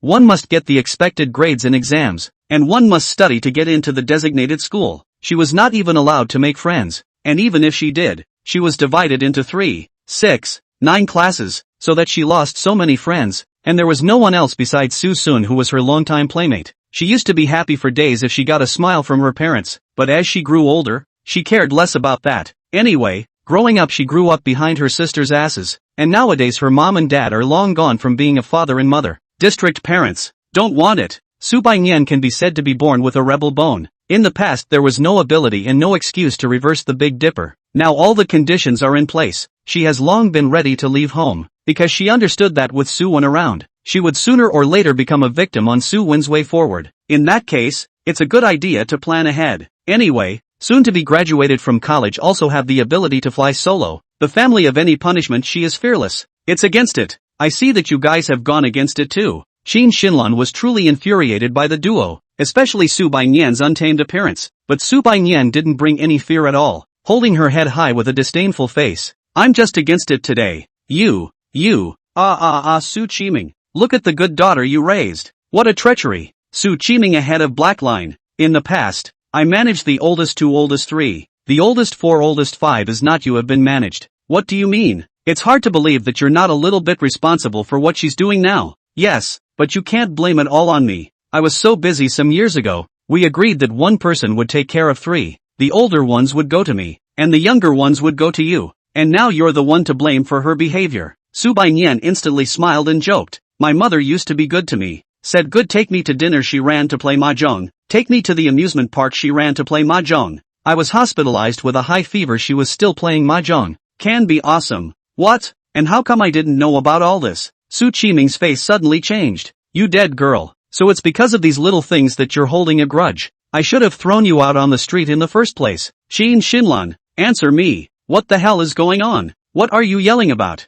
Don't I need to relax when you used to stay out of the house all day? Don't I need to make money to support my family? Is it easy for me to support the huge Su clan all by myself? Qiming stretched his neck and said angrily, I know you love to play, but you actually ignored your child for the sake of playing mahjong. Are you still a mom? I didn't. Then you have. Come back once a week. Are you keeping a mistress outside? Don't you fart for me here. Inexplicably, the accident that no one cared about just now turned into a hysterical mutual revelation of Qiming Xinlan, the old couple. Suson looked at the arguing two breathlessly. No, what about me? Am I just forgotten? Chapter 75, Sumayan's forced marriage. There's a fight going on over there, and the sisters over here are suspected of being at each other's throats. Su Qingxiao walked up to Sumayan and frowned. Fifth sister, you're a bit too much. That's at least mom and dad. You actually talk to mom and dad like that. Che, who are you? I don't want you to care. Sumayan, I'm your fourth sister. What kind of attitude is that? I haven't had this attitude for more than a day or two, and now that times have changed. Do you still think I'm going to put up with you like I used to? Inside Suen, isn't that my line?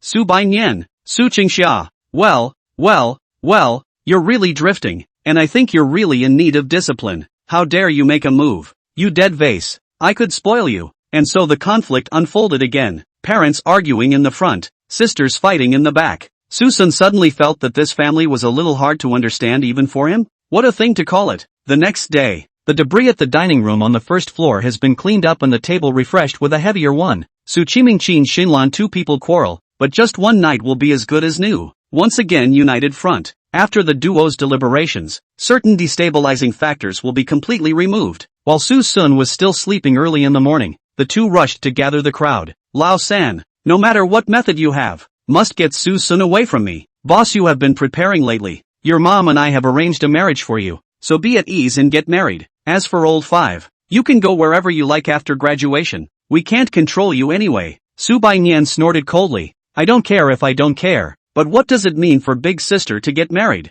You guys want big sister to get married? So what if I am? Qiming shot back with a cold face. Is it hard for you not to let your big sister get married? You want her to be a bachelor for the rest of her life? Did big sister agree to this? You are in an arranged marriage. I boycott arranged marriages. The boycott is ineffective. Dead girl, get off to the side and cool off. Xinlan pushed away. And what if I do? This inquiry from Sumayan caused the atmosphere to fall into a momentary stalemate. In fact, Qiming Xinlan did not intend to ask her opinion at all. In their hearts, parents' orders, matchmakers' words. The family's arrangements will always be the best, and cannot allow Sumayan to refuse. A moment later, Qiming spoke in a deep voice. Boss, you've also reached the age of marriage. It's time to live a life of your own. This time the one who arranged for you is the Han family's son from the next city. You'll be satisfied. Satisfied? When did I say I was getting married? Then do you plan to remain unmarried for the rest of your life? Qiming said angrily. So what if it is? I won't accept your arrangement anyway, and you can't force me. Sumayan,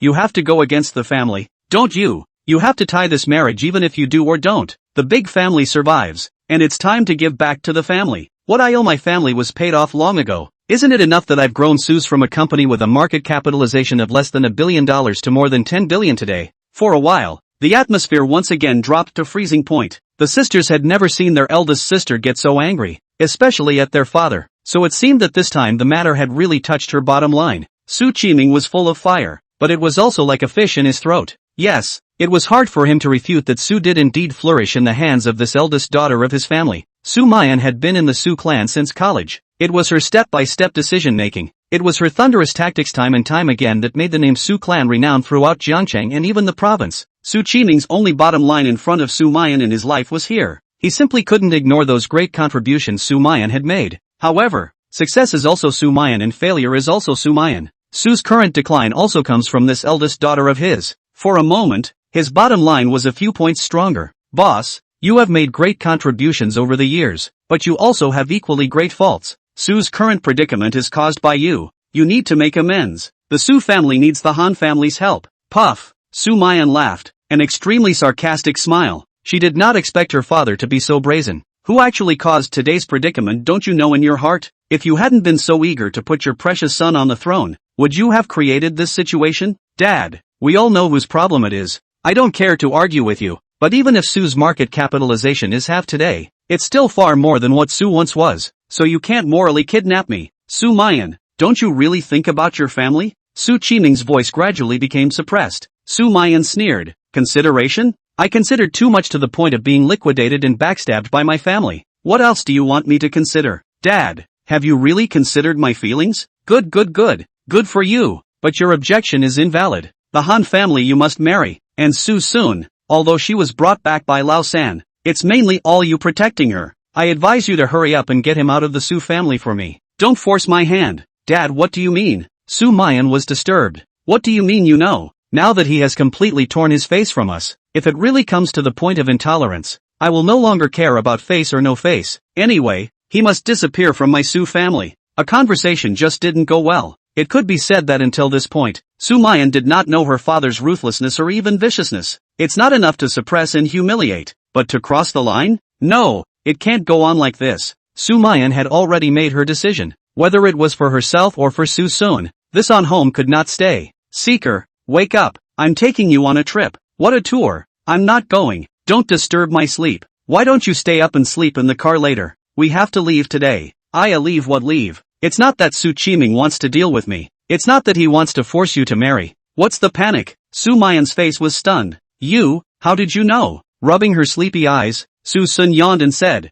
I heard it this morning when I went downstairs to get a drink, and I didn't have the heart to disturb you guys when I saw you guys chatting happily. Sumayan was shocked. She thought Suson didn't know anything, and wanted to not let him feel bad and directly take him far away from the high. And it turns out that people know everything and they seem to be full of it? But the more so she heart instead the more uneasy. After all, with the nature of Suson nowadays, afraid to know the risk, in case the fathers decide to do it in advance, she didn't dare continue to think about going back. No, now that you know, all the more reason to leave. Don't worry, I'll take you to a less personal place, away from the chaos of the Su family, and I'll take care of you. Never mind, I'll just keep squinting for a while. After the words were spoken, Suson went down again like a soft bone. Sumayan was even more anxious. Xiao Sun, don't gamble. Listen to me and let's leave, okay? As long as we leave, no one will talk about you anymore, and we can live in peace, right? Geez, don't be a pain in the ass. What's the point of me just leaving? Running away from home?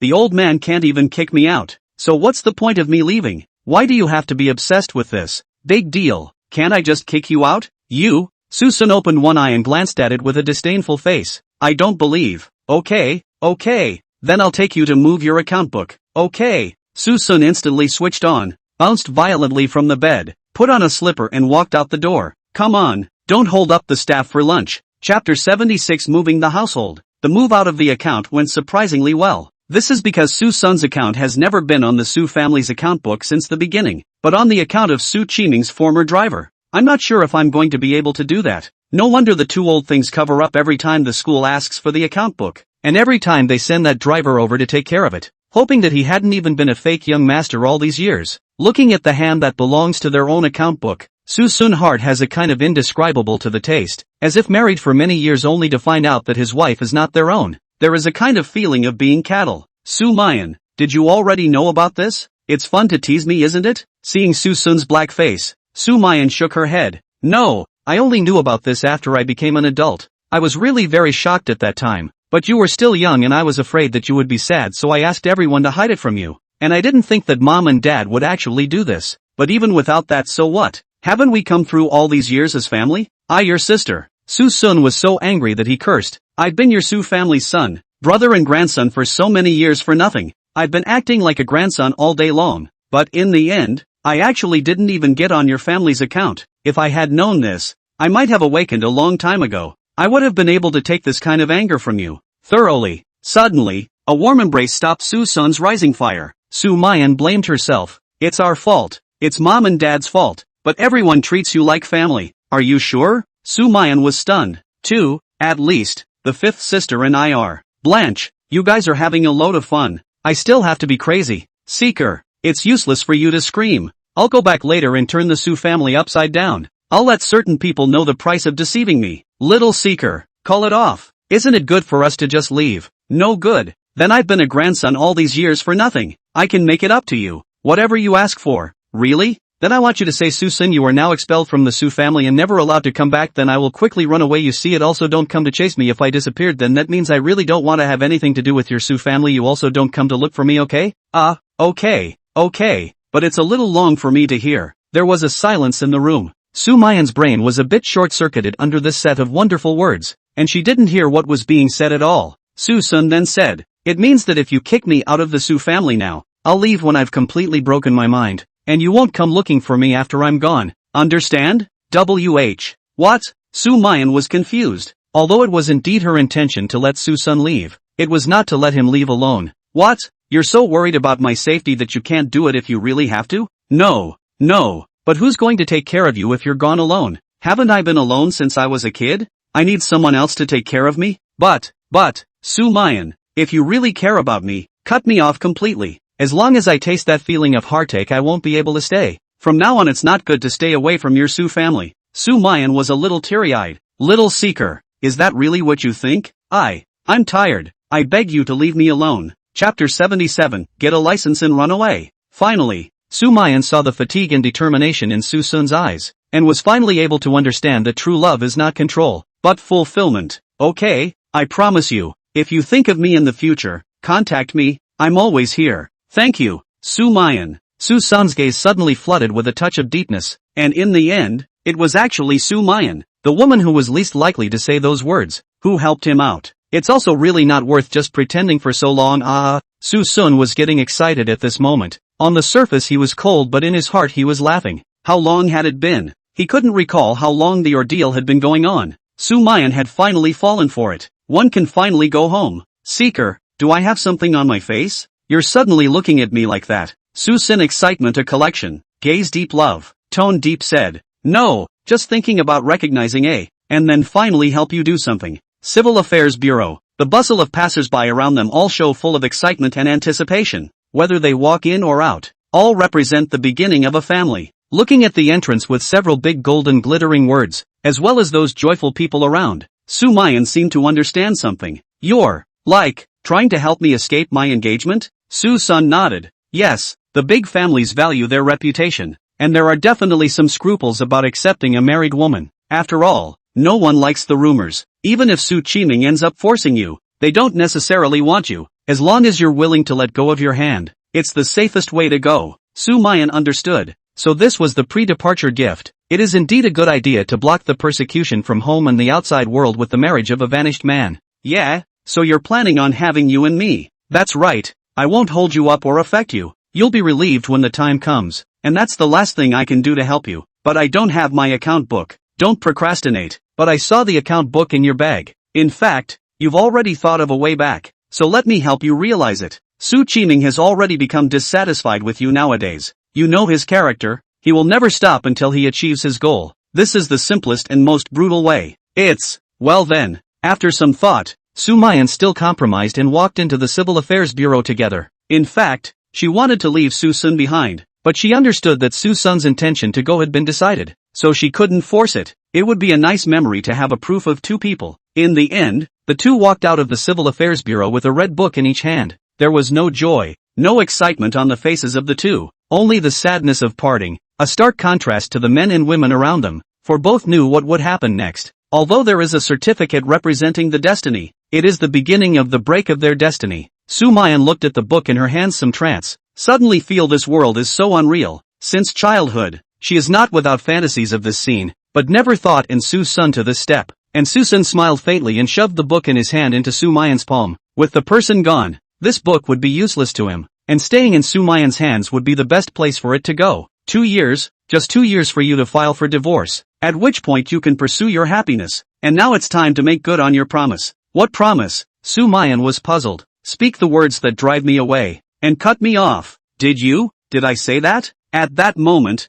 Susun's eyes snapped wide open. No way? You wouldn't have been acting with me all along, right? Puffing, Sumayan laughed. obviously that smile like a flower, but the ensuing is a thick sadness. Just kidding, look how scared you are. Suson slapped her violently heaving chest and narrowed her eyes. How naughty. I didn't realize you could joke around too. It really scared me. Little seeker, are you really leaving? Suson sighed softly. To go, not go you raise me ah? Yes, I can support you for the rest of your life. That's a good thing. What the hell? Let's just forget it. Life comes and goes. Our destiny ends here. Come on. At this moment, an extremely strong sense of severance filled Sumayan's heart. She already had a premonition, and she understood that there was no avoiding it now, and for a moment her eyes were moist and her gaze lingered, as if she wanted to keep this last big boy in her mind. I don't know how long it took, but Sumayan finally suppressed the reluctance in her heart and opened her mouth with a trembling voice. Suson, I declare that you are now expelled from the Su family and never to return in the future. Chapter 78, you guys, going to elope? Well, I'll see you later Sumayan. He turned and walked away, like he had long since looked away from everything. That back is decisive, determined, and so depressed, as if a flatboat in the sea, drowned in the sea of people. Unconsciously, Sumayan burst into tears, her heart stunned like it was torn, and she just stood there stupidly, watching that back disappear around the corner. I didn't mean that, you really do want to leave after all. On the other hand, as soon as Suson disappeared around the corner he immediately withdrew his calmness and violently ran wildly, quickly finding an alley where no one cared to shrink. Finally waiting for this day, Suson reached out and screamed into the air, that whatchamacallit hurry up and send me back. 1 second, 2 seconds, 10 seconds, until 2 minutes have passed. Everything winds down and nothing happens. Suson fell into a daze, greatly puzzled. Why wasn't that familiar warmth there? Shouldn't you be going back yourself? Why are you still here? What went wrong when you were evicted? The play was not seen, and you quickly found a place to hide? Shouldn't I? At that moment, the conversation of a couple approached from a distance from the side path. Baby, now that we've gotten a license, from now on you're my person. From now on you'll be a member of the Wang family, and others will have to call you Mrs. Wang. I am nasty. I'll marry you if I marry you, but my last name is Li. I'm obviously a Li. A married daughter splashing out water. You are living in your husband's family in the future. Isn't this my Wang family? Li is your surname. Wang is your ultimate life. Ah ha ha ha ha. Deadbeat. Look at you being so proud of yourself. Who cares whose family he is? As long as you're good to me then I'll be yours for the rest of my life. That's for sure. You're my guy. You're my guy. Married daughters splash out. Splash out. You are my people. You are my people. For a while, these two words kept hitting Suson's brain, surprising him, making him sluggish, and sending him into shock. Suddenly, his pupils shrank and he awoke suddenly. Blanche. Bad. Good intentions. At this moment, if there are words that can describe Suson's mood today it is bound to be tearful, mixed feelings, and shocked. He got it. All of it. Sumayan has now received a certificate with herself is also equal to the water that has been poured out, and she has not been a part of the Su family since the beginning, which means that Sumayan is no longer judged as a member of the Su family from this moment on, but is her own person. That means she can no longer deport herself on the basis of her status as a member of the Su family? Blanche, Blanche, Blanche, this works too. Is there any justice in the world? Suson ah Suson, you have nothing better to do than meddle with chicken feathers. It's not like that's the only way to settle someone's marriage contract anyway. What are you talking about? Suson nearly burst into tears. A chance to go home with great difficulty ended up being buried again due to a moment of weakness. He now seriously suspected that Sumayan was the stumbling block on his life path. Otherwise why did he give up halfway every time because of her? Suson was so angry that he raised his arm and slapped himself in the face, but he stopped violently just as he was about to touch his cheek. No, you can't be so ruthless as to even smoke yourself. You still have to think of other countermeasures. Your sister Sumayan. I hate you. You're really my nemesis. Lost in thought, Suson drilled out of the small dark alley, covered in what looked like a lump of mud as he walked down the sidewalk. Seeker? Suddenly, a familiar voice came from behind him. Sumayan went forward with a surprised face. With a hint of excitement and fluke in her eyes, she subconsciously pulled Suson's arm, as if the person would disappear if she let go. Her eyes were like brilliant stars. The moment she lifted her eyes they glittered in the sunlight, just staring unblinkingly at the boy in front of her, and suddenly her face was tinged with a hint of timidity, because she wanted to inquire, but she was afraid that it would not come out as the answer she wanted. Still, after struggling a bit she spoke weakly, for she realized that those who were going away could not be kept. Seeker, you haven't left yet? Why don't you go eat first? Ha ha, do you believe me when I say I can't spare you? Suson said breathlessly. In an instant, the apprehension in Sumayan's eyes turned into thick excitement and joy. She hugged Suson, her eyes flushed with moisture. and with a choked sob, she said, "I believe it, then don't leave. If there are any problems we'll overcome them together." But who knew? Suson suddenly laughed out loud, and reached out his hand to slap her shoulder. "Muyen na. In fact, the matter of getting a license was just a little joke I played. Now it's almost time. Let's go and get divorced." "What?"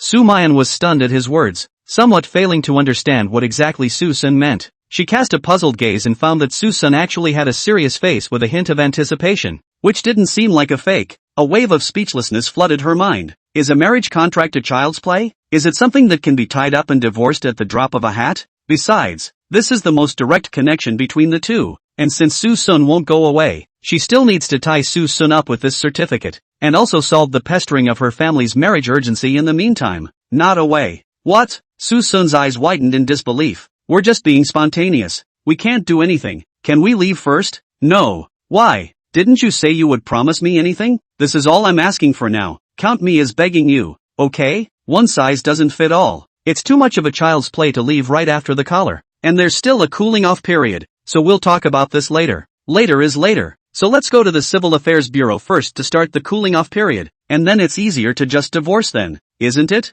"No, go eat first. You haven't eaten since this morning, you must be hungry." "Who's hungry? Go to the Civil Affairs Bureau first. I'm telling you, this restaurant is especially good. Especially his Buddha jumping wall." "Sumayan, are you listening to me or not?" Suson ultimately did not divorce the marriage, and his attempt to get through the divorce card bug completely fizzled out. After the divorce, Sumayan would become a member of the Su family again, and then he would be able to go back successfully. Nay, Sumayan kept avoiding the question, making him rather helpless. Suson seriously doubted that Sumayan knew anything, so she was deliberately dragging her feet. Otherwise, why did she die without letting go? But it doesn't look like that, does it? After eating, the two returned to Su's house. It was really Suson who had to come back, and Sumayan couldn't be persuaded at all. Having no choice, the two of them went back together, just so they could pack their bags as well. Fearing that the worries in her heart would turn into reality, Sumayan still planned to leave the Su family with Suson. Although she didn't know where Suson's bottom line came from,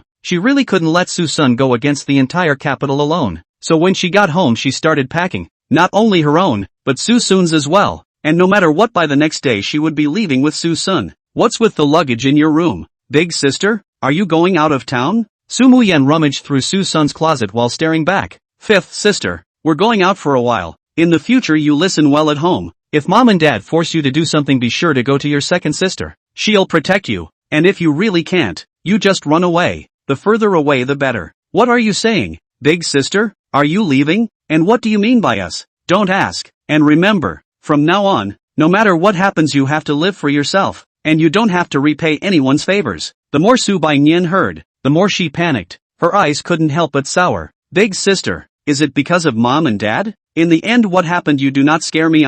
It doesn't do any good to ask too many questions. If you don't see me in the morning, that means I'm gone. Try to panic a bit so they don't keep after you." "But, gee, ask.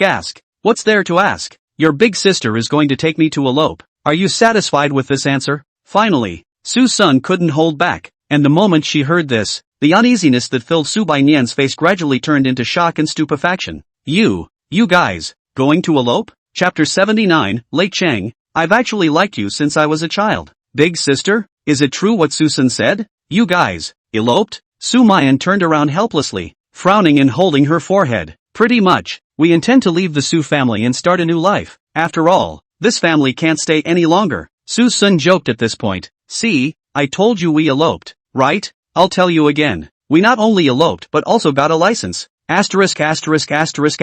You, big sis, will get a license with you? Delusional you. Alas, no one believes in telling the truth these days. Believe you. Subayan did not think. In her opinion, the big sister does not even have a boyfriend. How can I get a license? And besides, and who can not, and is Suson simply a joke? Big sister, then you take me to run together. She didn't bother with Suson and begged Sumayan to take her and run away together. This home had changed anyway. She also wanted to go out and feel the new life. Most of all, she thought this running away from home was really cool. She wanted to be so rebellious for once a long time ago. Sumayan really didn't want to bring a burden, but couldn't withstand Subayan's pitiful pleas, and finally could only decide to take her away. It's just as well. More people are lively. Okay, stop tugging. Hurry back and pack. We'll leave first thing in the morning. Okay, big sister. Tomorrow we will run away together. Time flew by and the day rushed by. The day was surprisingly calm, surprisingly peaceful, and nothing happened. Even the meeting of the crowd at dinner was without any friction, as if they had coincidentally reached a tacit understanding not to intrude on each other. It was reasonable to say that everyone being at peace with each other was a thing to be happy about, but Sumayan always felt uneasy in her heart,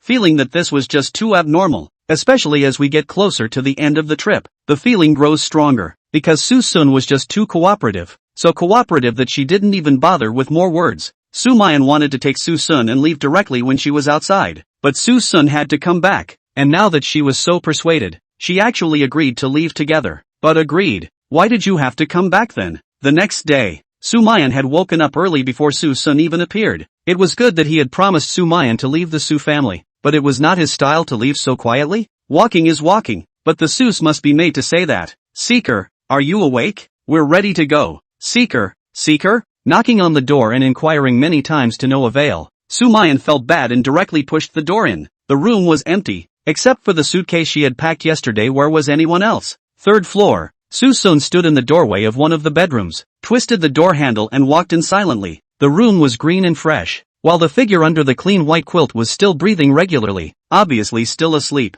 Suson's face was expressionless as he slowly stepped forward and leaned over the bed, one hand just pressed down. Feeling the strangeness at the tip of his nose, feeling the difficulty in breathing, the figure on the bed snapped his eyes open, and was instantly greeted by a familiar yet oozing face. Su Qingxia was terrified and kept shaking her head with wide eyes in horror. Suson put his index finger against his lips and shushed. Don't resist. As long as you agree to my demands, I won't do anything to you. When that big hand loosened, Su Qingxia gasped violently and tugged at the quilt to keep backing away, as if she had encountered some man-eating devil. You, what the hell are you doing? No need to be nervous, said promised I wouldn't do anything to you on my request. Otherwise, you're in trouble today. What? Su Qingxia's heart thumped and she said in fear, what do you want me to do? Simple. I want you to kick me out of the Su family. Now. What kind of request is this? I'm not rushing. I'm not going to be this bad guy. I know you're still angry about the lyrics. I can apologize to you. You don't have to gamble on leaving. Besides, if Big Sister knew about it she would definitely scold me to death. Suson yelled. You must hurry. She won't know either. Hurry up, or don't blame me for being rude. No, you're gambling. You didn't have to. Can't understand human language, can you? Don't make me do it. I won't say. I don't want to be the villain. That's good. Then don't blame me for being hot. Aha. Suson had just grimly stepped forward when Su Qingxia's eyes rolled over in both directions and she was no longer moving. No? You're so timid that you've been scared out of your wits? Su Hanxiang shook him twice and found that Su Qingxia had really fainted from fear. Breathless, extremely breathless, pulling over the quilt and covering Su Qingxia's head, Suson turned around and left the house. This one is too timid to be scared, so let's change it. Anyway, Su Wanqing, Su Xinru, Su Qingxia and these people all live on the third floor, so Suson went to the closest Su Wanqing's room.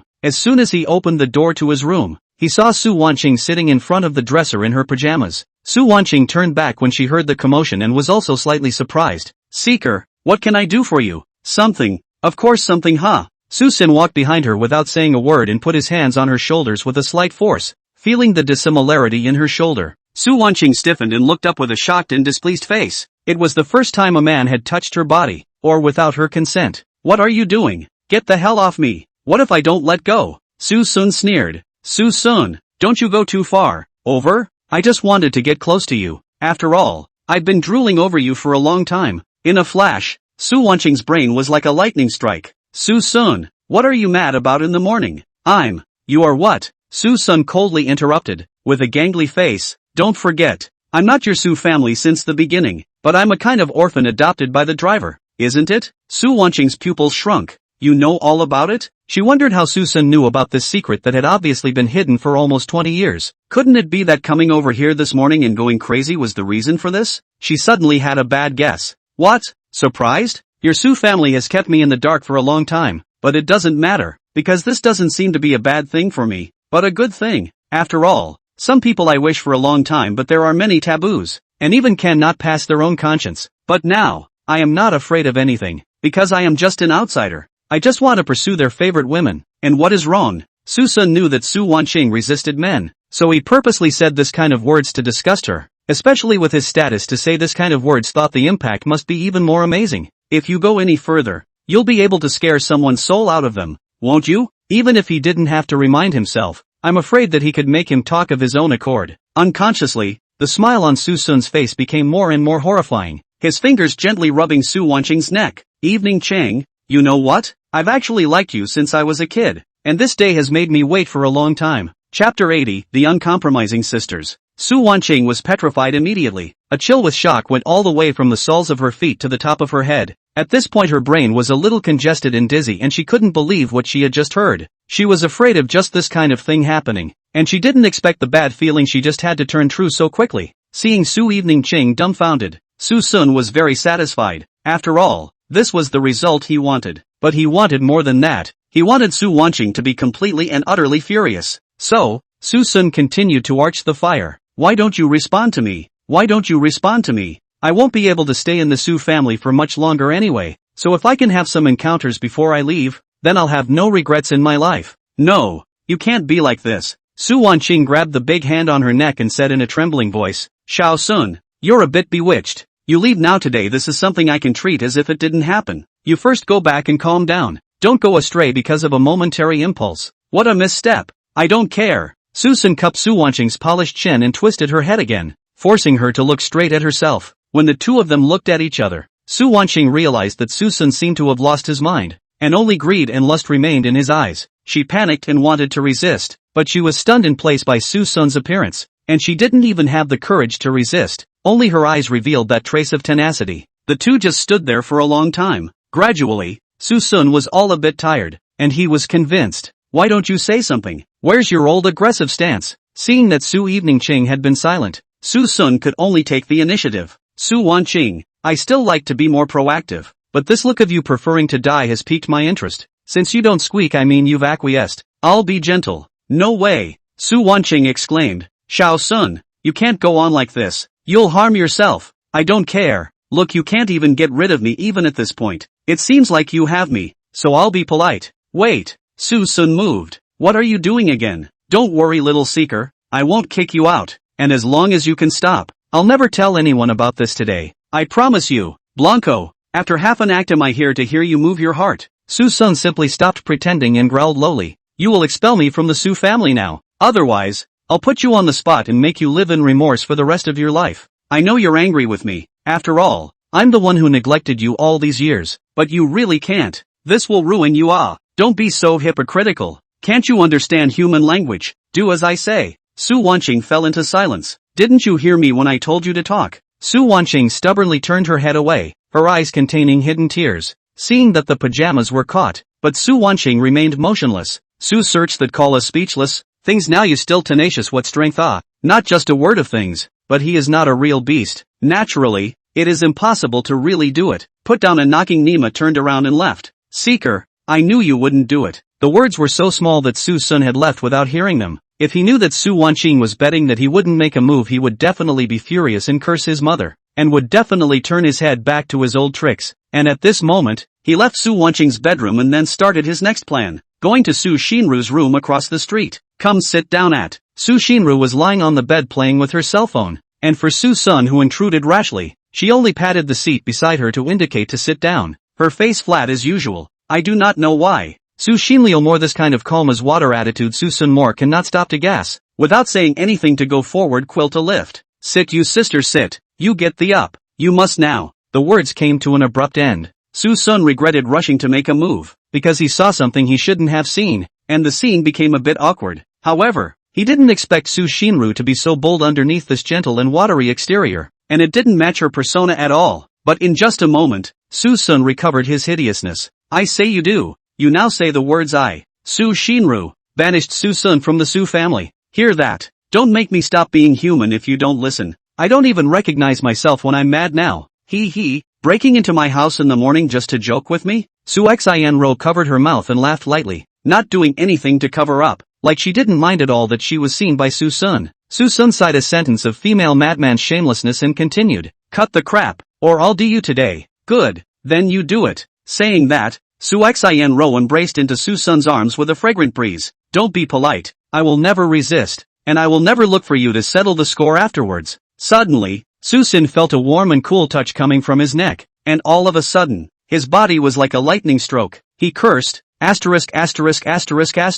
You really are a crazy. What madness, am I not catering to you? Pandering your ass off. Give me a buzz. A hand knife. Su Shinru fainted. Suson wrapped her into the quilt and turned around, cursing under his breath. I knew this poisonous woman was not in her right mind. I should have known not to look for her. Waste of time. Helplessly Suson switched targets again and walked straight down to the second floor. Anyway, there are still a couple of sows left. Big deal. One by one. When they reached the second floor, the closest thing was Suwen's room. Suson without saying anything vigorously kicked. But such a big movement, Suwen still sleeps like a dead pig. At that moment, the fire in his heart was rising outward, striding forward. Picking the person up was snapping a few slaps. Sleep sleep sleep. Sleepy muddy beep up and get high. Chapter 81, Suwen who knows everything. Aha. Who sneaked up on me? Me? Your father. My father? It's you. Hearing this familiar voice, Suwen suddenly sobered up. But even though he was furious, he had to continue pretending to be a grandson.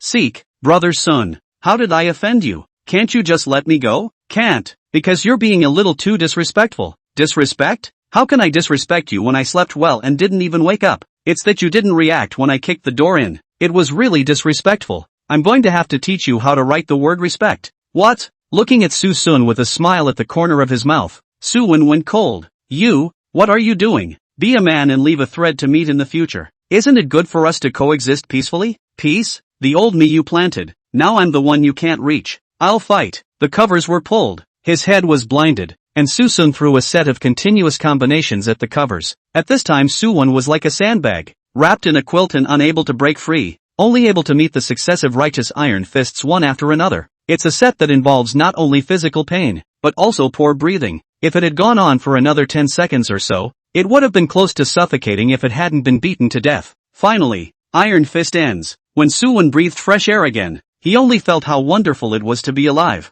It's nice to have survived another tough day after all, but what followed after the respite was full of hatred and anger, and at this moment, he completely removed his disguise. Susun, what else do you have besides more strength? Even if you beat me up all day long, Mom, Dad, and my sisters are on my side, and with me around, you'll always be nothing more than a worm in the sewer. Pa! Susun threw over a forced bucket. I called you a bug. I'll slap you into a bug now. Snap, snap. Susun, don't you go too far. Suwen was completely enraged and kept struggling. Seeing this, another fist slammed over. Susun looked disdainful. I'm just going overboard. What can you do with me? Su-seek, call your sister a call. Give me to go you. Pa! Suwen completely convinced, also did not dare to scream. Curled up his body to cover his cheeks with a face of fear looking at the man in front of him who looked like a devil. Seeing this, Susun smiled with satisfaction. Early so honest not on the line, have to force me to do it. Come on. I say you do it. Now you say the words kick me out of the Su family, and I'll let you off the hook if you say it well. What? What is this request? Suwen was astonished. Never mind the demands. Just do it.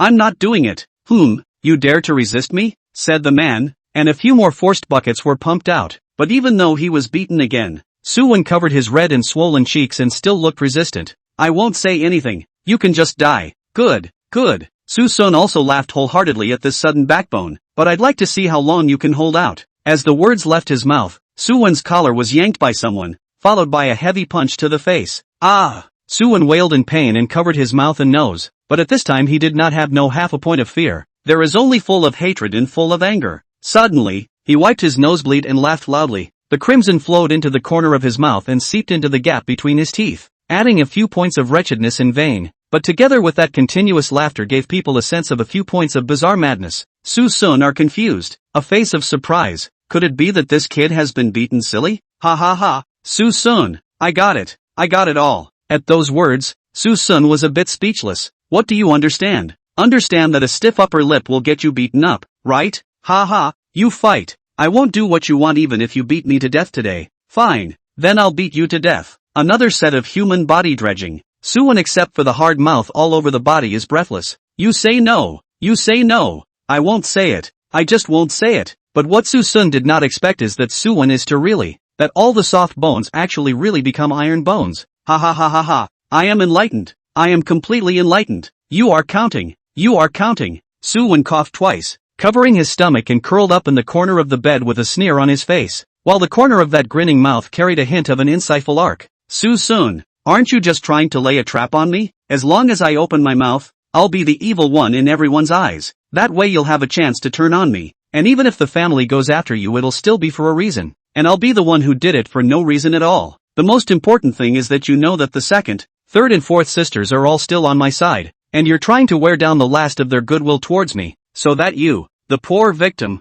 will be sympathized with by them, and then everyone but mom and dad will be on your side. I finally understand why you had to force me to go against you all this time. You're trying to mold me into the wolf from the wolf, so that no matter what I say no one will believe it. And you've been laying the groundwork all this time for today, to force me to say the words to expel you. At that time, I'll become a complete villain. My previous performance of apologizing will also be undone. And third sister and the others will be greatly disappointed in me. Suson, you have a deep mind. No wonder even dad thinks that I'm the one causing trouble for no reason. So this is all in your plan. But I'm telling you, today, I'll die before I let you catch a chance to capitalize on this. This kid, what kind of nonsense is he talking? Suson immediately felt a wave of speechlessness. One said one. He was really convinced by this brain circuit. After half a day this Suen himself gave himself a reverie on, but also fantasized a bunch of things that are not necessary. He doesn't think he's smart, does he? Seeing Suson's silence, Suen was even more certain of his guess, and his laughter was even more sarcastic and confident, as if he had everything under control.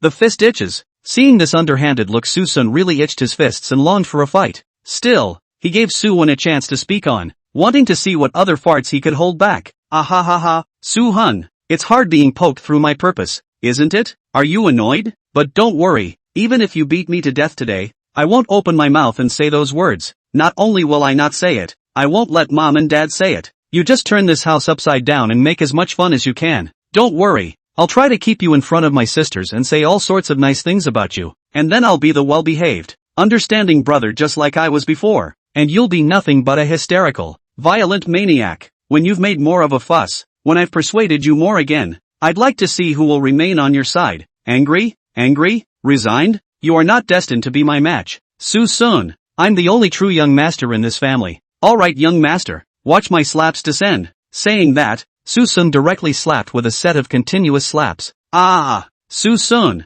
30 years east of the river and 30 years west of the river. Today's revenge will be returned later. Snap, snap, I'm still not deceiving the elderly and the dead. If you don't tell me, you'll suffer today. You don't think so? I'll die before I say anything. Well, let's see how thick you can get with that cheek. Asshole, shoot me if you dare. You unwanted orphan. You won't have a good life as long as I'm around. I won't let you go. I want you to live a life worse than death. Right at this moment, a call suddenly rang out, giving Sue an ray of hope. Stop it, little seeker. It was Sumayan and Subanian, who barged in with panicked faces. Suen actually did not know how long he could hold out. After all, someone's forced bucket and loud and painful. Once or twice is okay, but if dozens of down he really dare not imagine. Now that someone's evil behavior had finally been caught in public, his own beating had been worth it. At that moment, Suen's acting skills were so great that he wanted to cry and put on a heartbreakingly aggravated look. Big sister, fifth sister, you finally come. One step later,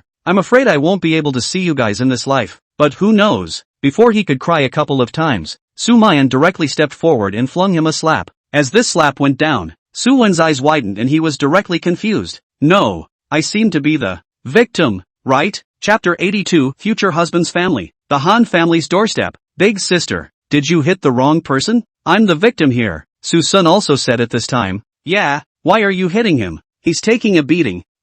Don't you know in your heart why I hit you? Sumayan stared at Suen. Her pretty face chilled. Suen, I've really endured you for a long time. We're all about to leave and you still can't let go of those little thoughts of yours. Tricking people over to insult them in the morning. How could I have a brother like you? Sue Seeker, what the hell? I was tricked into insulting you? How come I don't know? Suen was also confused at this time. What do you mean by tricking someone over to insult them? Obviously, he was still asleep when he was woken up by someone. Okay, who tricked someone? Big sister. I didn't, obviously. That's enough Suven. I've really had enough of you. We'll leave the Sue family soon, so you can let go of your resentment and dissatisfaction. No one will be in your way anymore. What are you talking about? Big sister? I'm the victim, okay? It was clearly Suson who was beating me up. Shut up you. Su Bainyan suddenly chided, despising, still trying to pretend. We heard all those vicious words of yours just now. Still pretending. Wicked words? Susun froze for a while before reacting to what it meant. It couldn't be that angry word when he was beaten up, right? Suwon was speechless. This is also good. Coincidentally, he heard this last sentence. Will he not die unjustly? That's actually. Sumayan interrupted again. Still arguing. Suwen, you really make me sick. Do you want to say that Suson woke you up in the morning and beat you up? He's sick of doing that. Suwen was all excited. Yeah, that's what he did. You're shameless. You don't even know how to make a draft when you lie. Big sister went to his room early in the morning to look for people. The result is that he is not there. This person loves to sleep who do not know. A sleepy early wake up. This shows what? It means that there is a reason for what happened. He never stays on the second floor, let alone your room. And now he shows up here early in the morning and beats you up so angrily. How dare you argue that you didn't do anything? I heard what I just said. Let me guess. Do you want to deliberately go to stimulate Suson? Wait for him to do it. You can shoot the evidence of his beating. Compared to the previous many times of mouth to mouth, this time you have solid evidence. You can take advantage of the issue. Right. Well, you have such an evil mind. Luckily we bumped into you. Or else Suson would have jumped into the Yellow River today and wouldn't have been able to wash himself off. Let me find where the camera is. I'm going to poke holes in your schemes today. After talking to himself for a bit, Sumayan started looking around for the whereabouts of the camera. And at this time Suwen is almost mad. This big smart Sumayan in the end chaotic speculation. What things? Simply dog. One is the victim. It's obvious that you're the victim yourself. Say, where's the camera hidden? There's no camera. I told you I'm the one who got hit. Okay. You're still being tough, aren't you? Let's see how you'll explain it when we get all the evidence. Sumayan wanted to continue searching, but suddenly a large hand tugged her. Come on, cut the self-association here. I initiated everything. Stinking Suson, what are you pretending for? I know you don't care about your reputation anymore, but I can't stand to see that thieving look on his face. What do you mean I don't care about my reputation? Suson's lips pursed, and for a moment, he was speechless. And at this time, Sumayan also pulled back the stupid Sumayan. Alright, don't waste time here. Anyway, later on, no matter what, it has nothing to do with us. Let's get ready to go. Upon hearing this, Sumayan did not continue to dwell on it, and Suson gave Suwen a meaningful look, and after a long sigh, he also turned to leave along with the two of them. In the empty house, only Suwen was still alone on the bed, pounding the bedboard, tears of humiliation flowing from the corners of his eyes. Woohoo! What's going on here? Is there any justice left? Suson, and you too. I won't let you go. Absolutely not. Sumayan's few people were very quick and went upstairs to get their luggage and left directly. Suson also thought of going to find Su Qiming and Qin Xinlan to try to find out, only to be told that both of them were not at home today. I have to say he was really tired, and his mind was far more exhausted than his body was laboring. Sometimes people's thoughts can change radically, often in a split second. Suson actually has a vague premonition, belonging to their own home. This life is afraid that cannot go back. Whenever everything is about to work out, either a roadblock comes along or something unexpected happens and just doesn't give you what you want. That obsession of his was dissipated in an instant. His brain empty, no longer wanting to do that hopeless struggle. Forget it. If you can't go back, you can't go back. You're just passing through wherever you are anyway. So maybe that's your ultimate destiny. Stop right there. You guys, where are you going? A few people were passing through the living room when a loud shout suddenly disturbed the crowd. Sumayan was surprised, only to see that her parents, who shouldn't be in the house, were now actually sitting in the living room. Mom and Dad, didn't you guys go to an event? Why haven't you left yet? What activity? Later there will be a noble guest door not to go, but you if you carry a big bag. What do you mean? Anyway, having been caught, Sumayan simply didn't hide it. Didn't you all wish for Suson to leave? I'm taking him away now. Isn't this fulfilling your wishes? Leave? Su Qiming's heart was delighted, but immediately said in a deep voice, it's okay for him to leave. Then what do you and old five mean? Don't say that these 3 boxes are all his luggage. Naturally not. And anyway, I have no need to exist in this house any longer, and I am leaving together. What? You still want to leave? Delusional. Dad, the gap between us can't be repaired anymore. What's the point of keeping me around? I have no value anymore. And the company has been given to Suyen. Are you still not satisfied? Su Qiming was furious. No way. It's okay for him to go. You and old five must stay for me. Dad, don't be too aggressive. You can't stop me if I want to go. Unbridled. I'll see if you can walk away. The Han family will be here later, so you'll have to wait to see your future husband's family. Sumayan was stunned at his words. The Han family? The Han family that you forced to marry? Chapter 83. They ran off with their suitcases in tow. I said, I'm not marrying. No one can force me to marry someone I don't like. Sumayan, this is not up to you. It's about the rise and fall of the family. You must contribute to the family. Stagnant, dead silent. frozen. Sumayan couldn't have imagined that the father in front of her actually didn't even pretend anymore, and opened her mouth to this kind of rhetoric of selling her daughter. She wondered what she had gotten out of all those years of hard work and dedication. Is it possible to obey your family and end up sacrificing your future for it? At this moment, she was flooded with thick disappointment towards Su Qiming and even Qin Xinlan. She becomes the perfect daughter to her parents, while the parents in front of her do not become the ideal parents in her mind. She doesn't really ask for much, just an ounce of love and respect, but even that small request was not met by the two parents. Sumayan's face was grim as she once again voiced her attitude. I said, I won't marry. None of you can sway me. Let's go. But just as the few people reached the door, they were surrounded by oncoming black-clothed people. Sumayan's pretty face sank, because the men in suits in front of them were bodyguards, well-trained looking bodyguards. To know the Su family has never been very few bodyguards underlings such as these roles. The family has only 2 aunts contained cooking and hygiene, and after the work will basically leave directly, only because of the Su Qiming Qin Xinlan do not like outsiders at home. But now, there were actually 7 or 8 strong bodyguards in the house. Purpose, self-evident. It was to prevent her from going AWOL. Sumayan was very angry, as a parent actually guarded their daughter to such an extent, for the sake of the so-called interests, and now even the freedom of their own daughter to restrict. She suddenly felt that being born in this kind of family is simply a kind of sadness. It turns out that the big families being ruthless really isn't all talk. Dad, do we really have to go this far? This is your life. Isn't it good to be your rich wife in peace? Why do you have to struggle? Mrs. Broad, is that really what I want? Sumayan smiled coldly. Dad, you still don't understand me. Even if we can't leave today, I also have 10,000 ways to stir up this marriage, and even make the Han family loathe the Su family. Su Qiming's face suddenly changed. Rebellious daughter, how dare you? See if I dare. Since you all don't treat me as a human being,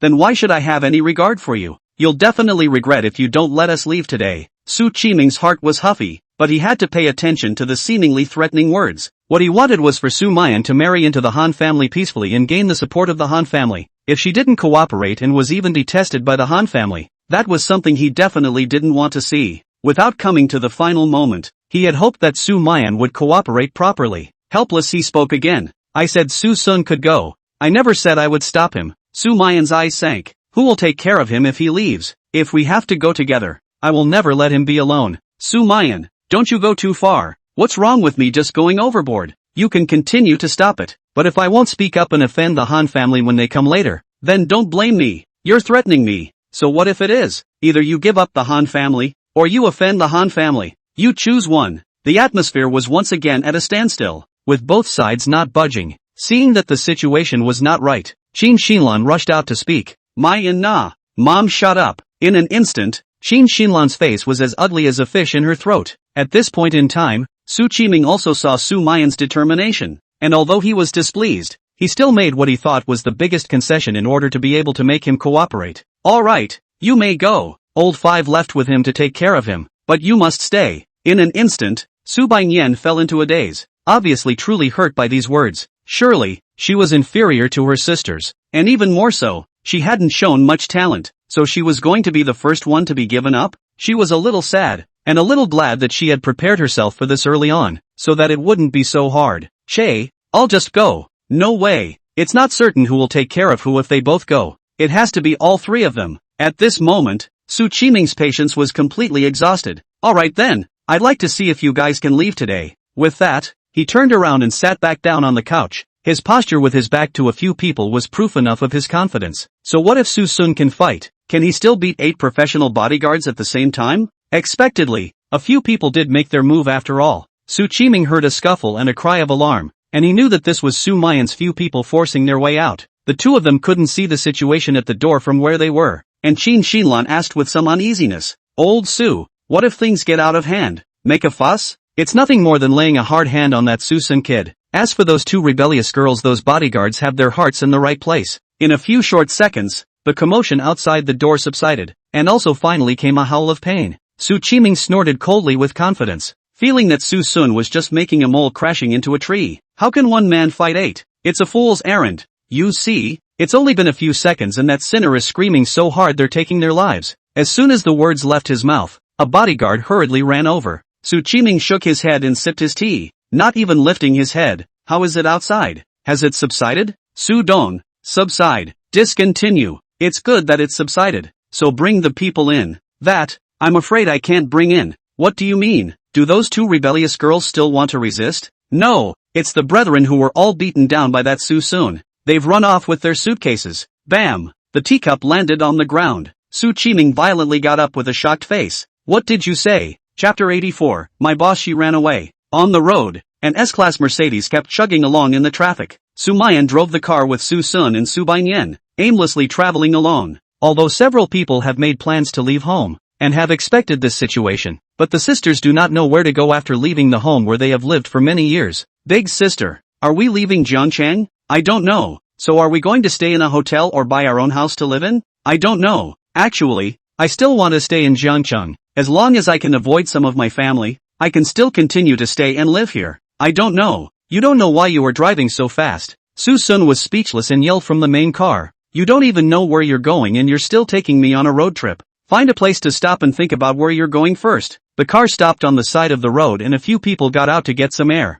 Sumayan had a despondent look on her face on this journey. She had become silent since she left home and had lost the confidence and stubbornness she had at home. Suson know that this is hurt. In order to that home diligently pay for many years. In the end, but by their most respected parents as goods sold, anyone will be difficult. Sumayan still had to practice. She had to learn the thick skin of Subayan. After all, it's heartless for someone to be thrown out of their home like garbage and not see any sadness. Ah Yan. Subayan's brows wrinkled as she looked around. Who's bad-mouthing me? Is it you? Something's wrong. Lazy to take care of Subayan. Suson twisted his head to look at Sumayan on the side. Comforting, okay, early to see through early relief. Just as if there is no parents. Anyway, that so-called nurturing grace you have already paid back. Sumayan smiled bitterly. Yes, it's good to see through. I thought I would be strong, but I still can't help but feel bad after the real showdown. I'm sorry, originally thought of taking everyone to the field, but now I don't know exactly where to go. It doesn't make any difference where you go.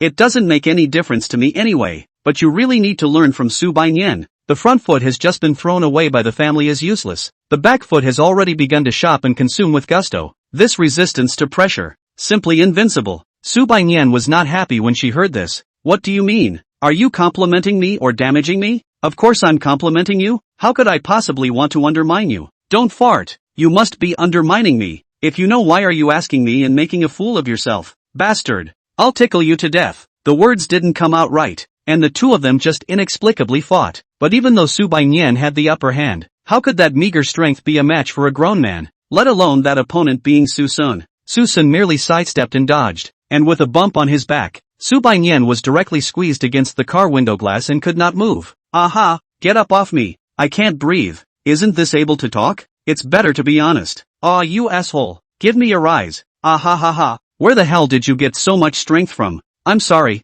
okay? Sumayan held her forehead on the side and felt a sudden headache. The two of them were now considered stragglers, and they actually had the leisure to make a scene here. To be honest, she really didn't know whether putting Suson and Subayan together was good or bad. I'm afraid that I won't be able to avoid a lot of drama in my future life. You two stop messing around and think about where the hell we're going. Where to go? Suson thought for a moment and returned. It's better to stay in Jiangcheng. I have a patient on my side. Although he can recover even if I don't go nowadays, he can speed up his recovery if I go. And besides, I have promised someone. Subayan was skeptical. You heal? Aren't you studying finance? Where are the patients? Mind your own business, my lord. Che, beckoning. But I also support staying in Jiangcheng first. After all, the graduation certificate has not yet been taken, and the school will sometimes call us back. Staying in Jiangcheng is also more convenient. In fact, Sumayan also do not want to leave. People are after all nostalgic. If it can naturally do not want to go to an unfamiliar place to start again.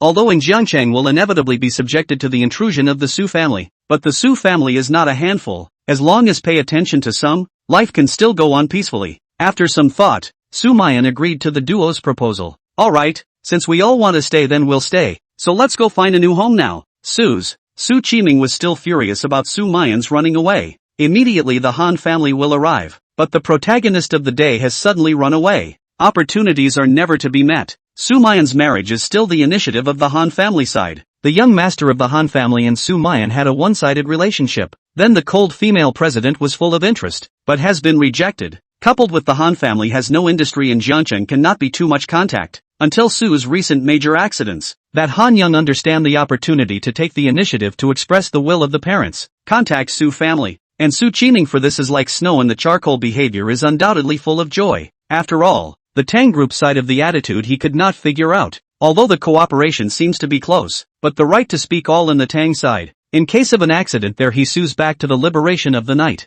so he had to capture the Han family. He was more willing to trust the Han family, his future in-laws, than his partners. Old Su, the Han family will be arriving soon, but Mu Yan has already run away. How should we explain then? There's no rush, there's still time. As long as we find her whereabouts then there's still a chance. Let's stall for a while. Suddenly, the sound of several honking sirens came into the villa. Su Qiming's face turned white. It's over. I'm afraid it's too late. People have already arrived. Not long after, a couple with extraordinary temperament stepped into Su's house, followed by a young man in a suit with an imposing appearance. Su Qiming brought Qin Xinlan forward to greet this long-awaited honored guest. Mr. Han, Mrs. Han, haha Su Dong, we finally meet. The two sides were polite to each other and heaped smiles on each other. Upon this entrance, that young master of the Han family slipped a small box into Qin Xinlan's hands. Auntie, this is a gift for you called the Immortal Star Chain. May you always be young and beautiful. Inside the box was a very gorgeous necklace. At a glance it was worth a lot of money. Qin Xinlan, who received the gift, was ecstatic. The smile at the corner of her mouth was almost grinning to the heel of her head. The key thing was that Han Mingyu's demeanor was generous, and he personally took out the necklace and put it on for him, his eyes full of appreciation. Auntie, it suits you so well. Looking at the young man with a straight posture in front of her, Qin Xinlan was called 10,000 satisfied, polite, gentle, generous, handsome, humble and unassuming, and sweet-mouthed. A wise son-in-law, simply a wise son-in-law. Qin Xinlan was secretly annoyed at Sumayan's ignorance. Obviously such a good man actually ran away without even seeing him. She really didn't know what to do. However, she felt that if this boss of her family was still around, she was afraid that she wouldn't be able to run away from the idea. Right? The two families began to take their seats and make small talk. Marriage is a big deal. Who do not want to be that too much initiative party? And this is exactly Su Qiming's intention. All kinds of pull east and west. The Han family is also the same. After all, the marriage is his Han family initiative. If too much haste will inevitably let the Su family get an inch. And Han Mingyu was not arrogant, silent aside, and did not rush to meet Sumayan, the object of the marriage. But as time passed, the marriage between the two families had even been brought up for discussion. But the heroine of the day never appeared. Han Myung-woo, finally, couldn't sit still. Uncle and auntie, where's Mu Yan? Is she resisting this marriage, so she doesn't want to come out to see me? No, Mingyu, don't think too much. Qin Xinlan waved her hands in denial. So why didn't Mayan show up? Not at home? For a moment, Qin Xinlan did not know how to respond. Han's father and mother also noticed something wrong on Su Qiming's two faces. At that moment, Han's father frowned. Su Dong, we're all in-laws soon. It's time to meet your family's boss, right? Now, Su Qiming also knows that it is impossible to hide again. Simply truthful. Sorry, my boss, she ran away. What? Chapter 85, Three Sisters Looking for Suson. Su Dong, we will stay in Jiangqing for a few days. I hope that during this time you can get the person back for me. The sudden accident made the Han family extremely unhappy and caused the discussions between the two families to break down. The Han family prides itself on being a prestigious family, and marrying into his family is a blessing that many people can only dream of. But now the Su family's daughter has actually run away. So isn't this a disdain for his Han family, and a slap in the face of his Han family? This is a disgrace to the Han family and a slap in the face. It is simply outrageous. Su Qiming also had a very hard time, and it was definitely not something he wanted to happen. He also wanted to continue to hide, but was afraid of accidents cannot be found. Dragged to the end of the more offended by the Han family, and even once rose the idea of simply withdraw directly from the marriage. Timely stop-loss, or better than the frequent occurrence of accidents. But Qin Xinlan was unwilling. Han Mingyu she really liked too much and must adopt him as her son-in-law. Auntie, it's fine. My parents were just up in arms for a moment. Just go and find Mu Yan at ease. I'll wait for your news. Especially this voice of care. It warmed her heart and made her like this future son-in-law more and more. What a great kid. If I had a son like that it would be worth it in this life. Although Suen was her precious son, in some ways, he really couldn't compare to this aura of Han Mingyu. However, her own son was just staying in the countryside for a long time, and she believed that it wouldn't be long before Suen would become this confident and high-spirited as well. In-laws parents, slow down haha, and Mingyu, auntie will definitely get Mayan back. Don't worry, the 8 characters haven't even glimpsed yet. Let's get the man back first. Dad, it's only a matter of time before Mayan and I do it. Besides Mayan will be back, right uncle and auntie? Su Qiming Qin Xinlan nodded her head with a continuous smile. Yes, don't worry, she will definitely come home. Well then, Auntie and Uncle will leave first. Suddenly, a cry of alarm reached the ears of the crowd. Mom and Dad, Suson, he's crazy, he's really crazy. Just see Su Qingxia panicked and ran downstairs, although just an ordinary suit, but it is difficult to hide the beautiful posture. A body cape hair with white jade skin, just like a beautiful youth. Old 4 pay attention, there are guests here. Su Qiming frowned and reminded. Han Mingyu's footsteps lurched, obviously a little surprised by Su Qingxia's appearance. He looked towards Su Qiming and said in confusion, Uncle, this is Su Qingxia, is also your Su family member? Haha, that's right, this is my 4th daughter, just a small star, not worth mentioning. Qin Xinran grabbed the first reply, her words modest but full of complacency. Auntie is modest. Miss Su is a hot big star at the moment. I didn't expect that she is actually a member of Su's family. That's awesome. In fact, not only Han Mingyu did not expect, even Han's father and mother were also very surprised. They have heard a little about Su Qingxia. I did not expect that this hot singer is actually also the daughter of the Su family. Mom and Dad, where's Little Seeker? Have you guys seen Little Seeker? Suddenly a professional dress Su Wanqing also frowned and hurried downstairs. That gentle temperament, that extremely extraordinary appearance. At this moment, there was only one thought in Han Mingyu's mind. This Su family's daughters are really all stunning. Uncle and Auntie, since you have something to do then we'll leave first and catch up next time. Han Mingyu did not look at more, not to mention the initiative to accost, just like a gentleman style, along with his parents will directly leave the Su family. Su Wanqing was a bit puzzled about the origins of a few people, but she didn't ask too many questions, but said, Dad, have you seen Xiaosun? I'm looking for him for something, and I haven't seen anyone else in my house after looking around. Suson? Su Qiming snorted coldly, he's dead. Why are you looking for that asshole? Geez Dad, I really need to talk to him. Have you seen him?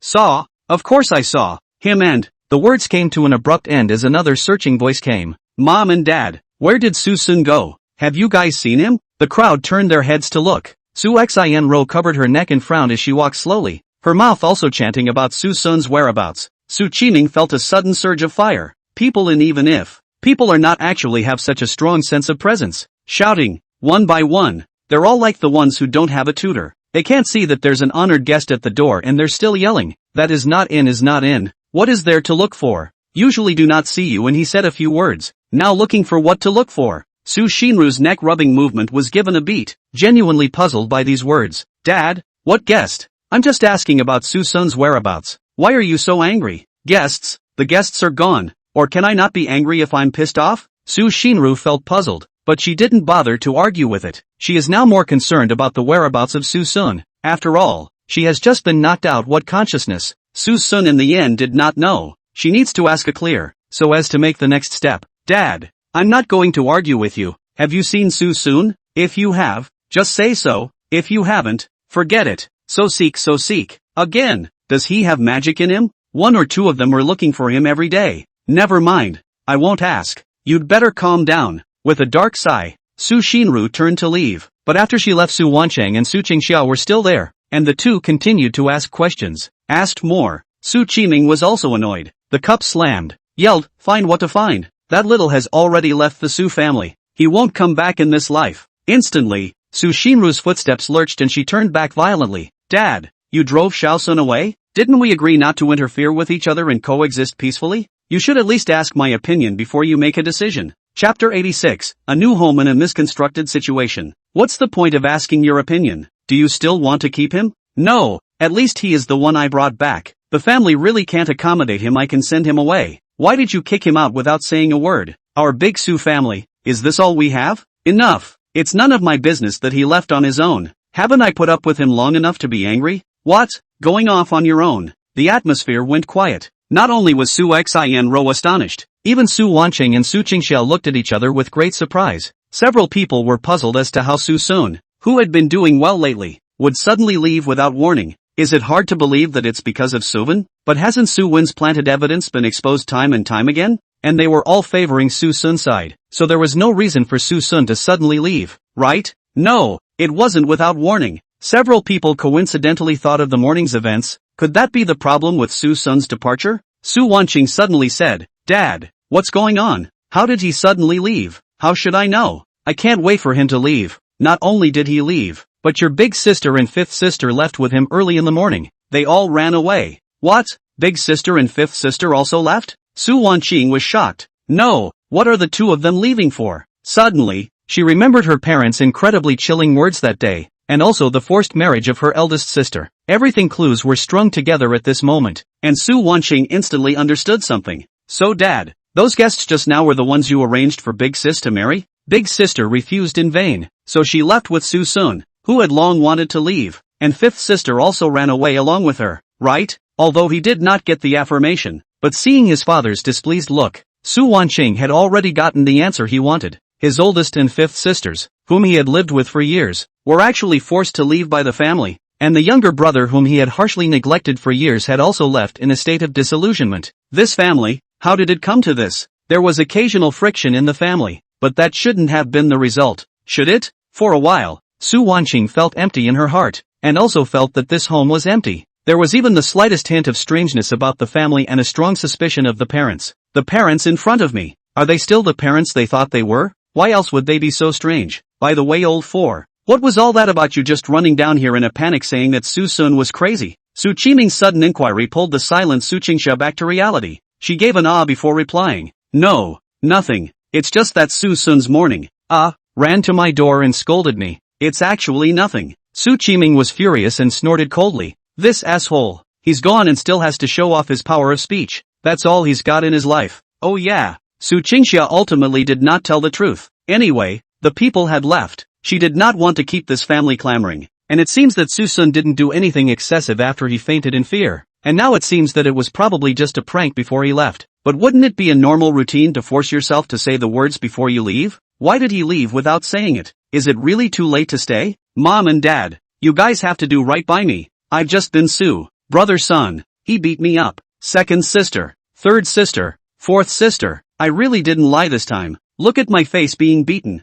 There's even blood in my mouth. There was another shout, only to see Suen running down the stairs in a state of disarray. Qin Xilan was shocked at the sight, and her heart ached as she cradled him in her arms. My son, how could this happen? What's going on? What's going on? Mom, it was Brother Seeker who hit me. This time it was really him. After all, I couldn't have hit myself that hard. Since being unblocked, Suen laid down for a long time before he could slow down. But when he was able to move, in addition to the red and swollen right side of his face, he couldn't see any other injuries at all. But in order to show off his pathetic appearance, he directly bit his tongue, beat out the nosebleed, and even scratched his cheek with his nails, as miserable as he wanted to be, and he didn't believe that he was all like this, and a few blind sisters still didn't move, just as he expected. Seeing his son's current miserable state and hearing about that heinous act, Su Qiming was greatly enraged. This little actually laid such a poisonous hand. When did he move his hand? Wouldn't you have looked for us for help then? Just now. Look at this blood still lingering in my mouth. Brother Seek really wants me to die this time. Unbeknownst to me, a sentence is directly botched. At that moment, everyone except Qin Shinran froze. Suen instantly froze and said in his heart, what the hell? How come it's such a reaction? Is it not pathetic enough? Thinking of this, he wailed even more vigorously. That painful appearance, that aggrieved look. If it is unknown to the truth, will absolutely sympathize deeply. However, Su Qiming just let out a long sigh. Alright, take him to rub some medicine on him, otherwise the wound will heal later. Suen was directly confused. What kind of reaction is that? What about the hysteria you just had? Your son is going to be killed off. And sisters, what's with the looks on your faces? Are you giving me a hard time? What's the meaning of this bland face? In the end, Suen was taken to be medicated, while Su Qiming left home directly for the company. Su Wanqing shook her head with some hatred inside heavily. This younger brother of ours, it seems that he really can't hold up the wall. Su Qingsha concurred.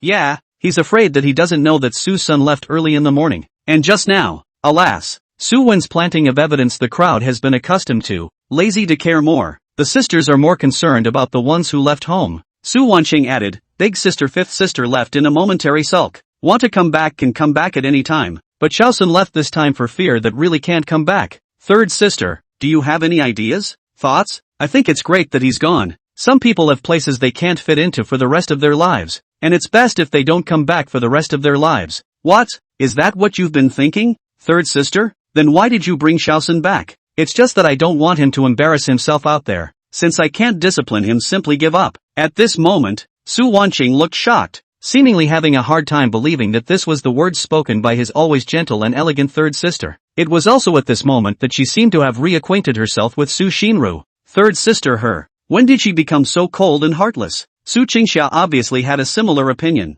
Come to think of it, your third sister, she, seems to have always been like that to Little Seeker. The other side. After a day of twists and turns, Suson's few people also managed to find a new landing spot. A large 300+ square foot bungalow. But it's renting not buying. Several people understand that Jiangcheng is not necessarily able to stay for a long time. For the time being there is no need to buy a house. Moving into a new home meant the beginning of a new life. And even Sumayan's worries were swept away. However, Suson suddenly has some minor troubles because the neighbors of this new home are actually Tang family members. And this Tang family should be in Africa digging for minerals at this time. This juncture appeared here really disturbed his mood. Suson, are you that arrogant? I'm the young master of the Tang family. I've never seen anyone dare to refute my face all the time. Ah, my face. Face? Ha? Is my slap enough to give you face? With that, Suson threw out another slap. Pussy face. Crack it for me. Chapter 87, Suson's little joke. Suson, how dare you? I'm a member of the Tang family. How dare you do this to me? Go you. Pop. Seek. Snap. A few slaps down. Tang Xingjuan like a dead dog paralyzed against the wall. The swollen cheeks. The bright red palm prints. Extremely woeful. He could kind of see that this Suson was just a little cutie. He is a little cutie. Through and through. Otherwise, they wouldn't have heard the name of his Tang family and been indifferent. He must not know what kind of weight his Tang family had in Jiangcheng. Su-hun, you're finished. You hurt me like this. The Tang family won't let you go. Just you. Are you worthy? Suson laughed disdainfully, even as he flung another backhand. After a miserable scream, Tang Xingjuan completely lost control. My face. Surname Su. Are you trying to make an enemy of my Tang family? Just you? You can represent the Tang family? You're the one who almost killed Grandpa. Your family would care about you? You're lucky you weren't immediately dispatched to Wakanda. Good. You have guts. But I am after all the Tang family's first-line young master. If I tell my family about today's incident, you see if the Tang family will come after you. That's fine. Suson spread his hands in disbelief. You can sue. But do you believe that I will make your family's third house removed from the Tang family with a single word? After all, I can save your grandfathers. At those words, Tang Xingjuan's heart thumped and his face was horrified. Although he is a bit of dude, but not absolutely stupid people, instantly clear up a lot of curves and roundabouts. He wasn't afraid that his grandfather would turn on his third house, but he was afraid of that second uncle who controlled half of the Tang family's power. With the degree of filial piety of the second uncle that can be called foolish filial piety, even if Grandpa does not agree. But as long as it can save Grandpa's life, fear really will make a move on his third house. In an instant, Tang Xingjuan didn't dare to be in a frenzy, and a stiff smile pulled at the corners of his mouth. He wanted to beg for peace. Even if he got beaten up today for nothing, it was better than losing the identity of the Tang family's young master. But who knows? Before he could open his mouth, Suson suddenly grabbed his cell phone. What are you doing? Tang Xingjuan's face changed drastically, and a wave of panic came over him. Suson coldly smiled, grabbed his finger and pressed the fingerprint unlock, and then quickly opened the address book to find the contact with the note of grandfather. Suson flipped the screen in front of Tang Xingjuan and sneered. I'm going to dial O. Let's see if your grandfather wants his own life or your useless grandson. Dropped, came the music from the cell phone. A short while later, an aged and stern voice came from inside. Xingjuan, what do you mean by calling me? Don't ever tell me that you're causing trouble outside again. Hello, Gramps. The caller was visibly stunned, and a few seconds later came a surprised. It's you, Dad. What's wrong? Wasn't it Tang Xingjuan who called? At that moment another voice rang on the phone. When Tang Xingjuan heard it, his face suddenly changed, and the fluke in his heart was gone. Uncle Junior? Why is Uncle Junior at home? It's over? It's all over. Dad, I was wrong. Please hang up. Tang Xingjuan blurted out, no longer caring about dignity or not. Suson called his grandfather, he could still accept it. After all, with his grandfather's character he wouldn't give up his clan for himself. But the second uncle is completely different. If Suson conditions to tempt that his third house can really be finished. Tang Xingjuan, who are you calling father? Did you get into trouble again? Tang Xingye's disgruntled voice came, and Tang Xingjuan was too intimidated to squeak. Suson looked at the goon in front of him was also a burst of laughter. To the phone end of the feint, naturally, I shouted to me father, Tang Dong don't come back you're Suson? At this moment, Tang Xingye finally understood why his old man was so surprised. Okay, let's get right to the point. This third young man of your family provoked me, ran to my house in broad daylight to yell at me and threaten me. I am very angry. The consequences are very serious. But, I'm a magnanimous person. Not only do I not hold a grudge against you, instead I will treat Master Tang, as long as you can expel his entire third house family from the Tang family. How about a reasonable deal? Dad, quickly agree. Tang Xingye's exclamation of surprise immediately came from the phone, as Tang Xingjuan had expected that the second uncle really didn't care about his family's death. However, Tang Shanhe was obviously hesitant. Little friend, Tang Xingjuan will soon be stationed in Africa, and the expulsion of all the 3 houses from the Tang family is too much. Can we change the request? If you don't change,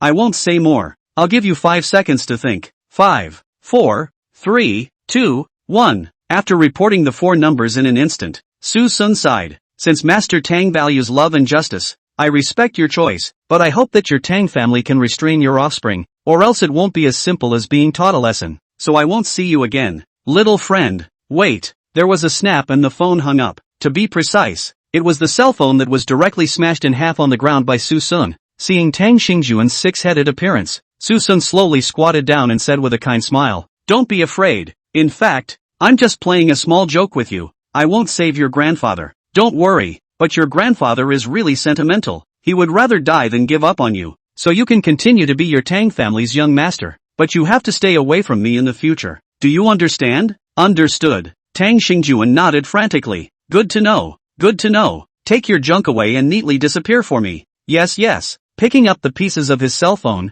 Tang Xingjuan rolled and disappeared. Sumayan and Subanian both looked dumbfounded. According to the description just now, that youth should be the young master of the Tang family, and it was still that Tang family of the 3 great families. But this young master of the Tang clan was actually so afraid of Suson, and the Tang family's family head, who also seemed to be incredibly respectful to Suson. Little seeker, when you said that you cured people before, it can't be true, right? Sumayan opened her mouth in disbelief. Suson nodded bashfully. Of course, I'm a person who loves to tell the truth. On the other hand, Tang Xingjuan went back to his house with his ass in the air, which was the side opposite of Suson's big bungalow. But from today onwards, he was afraid that he would never dare to live here again, because he was afraid to make Suson unhappy. And then Suson blackmailed the second uncle with the cure. Then he really harmed himself and parents. Oh, it was nice of Grandpa to never give up on him as his oldest grandson, but what he doesn't know is that, in the Tang family, Tang Chengye was angrily and helplessly questioning Tang Shanhe,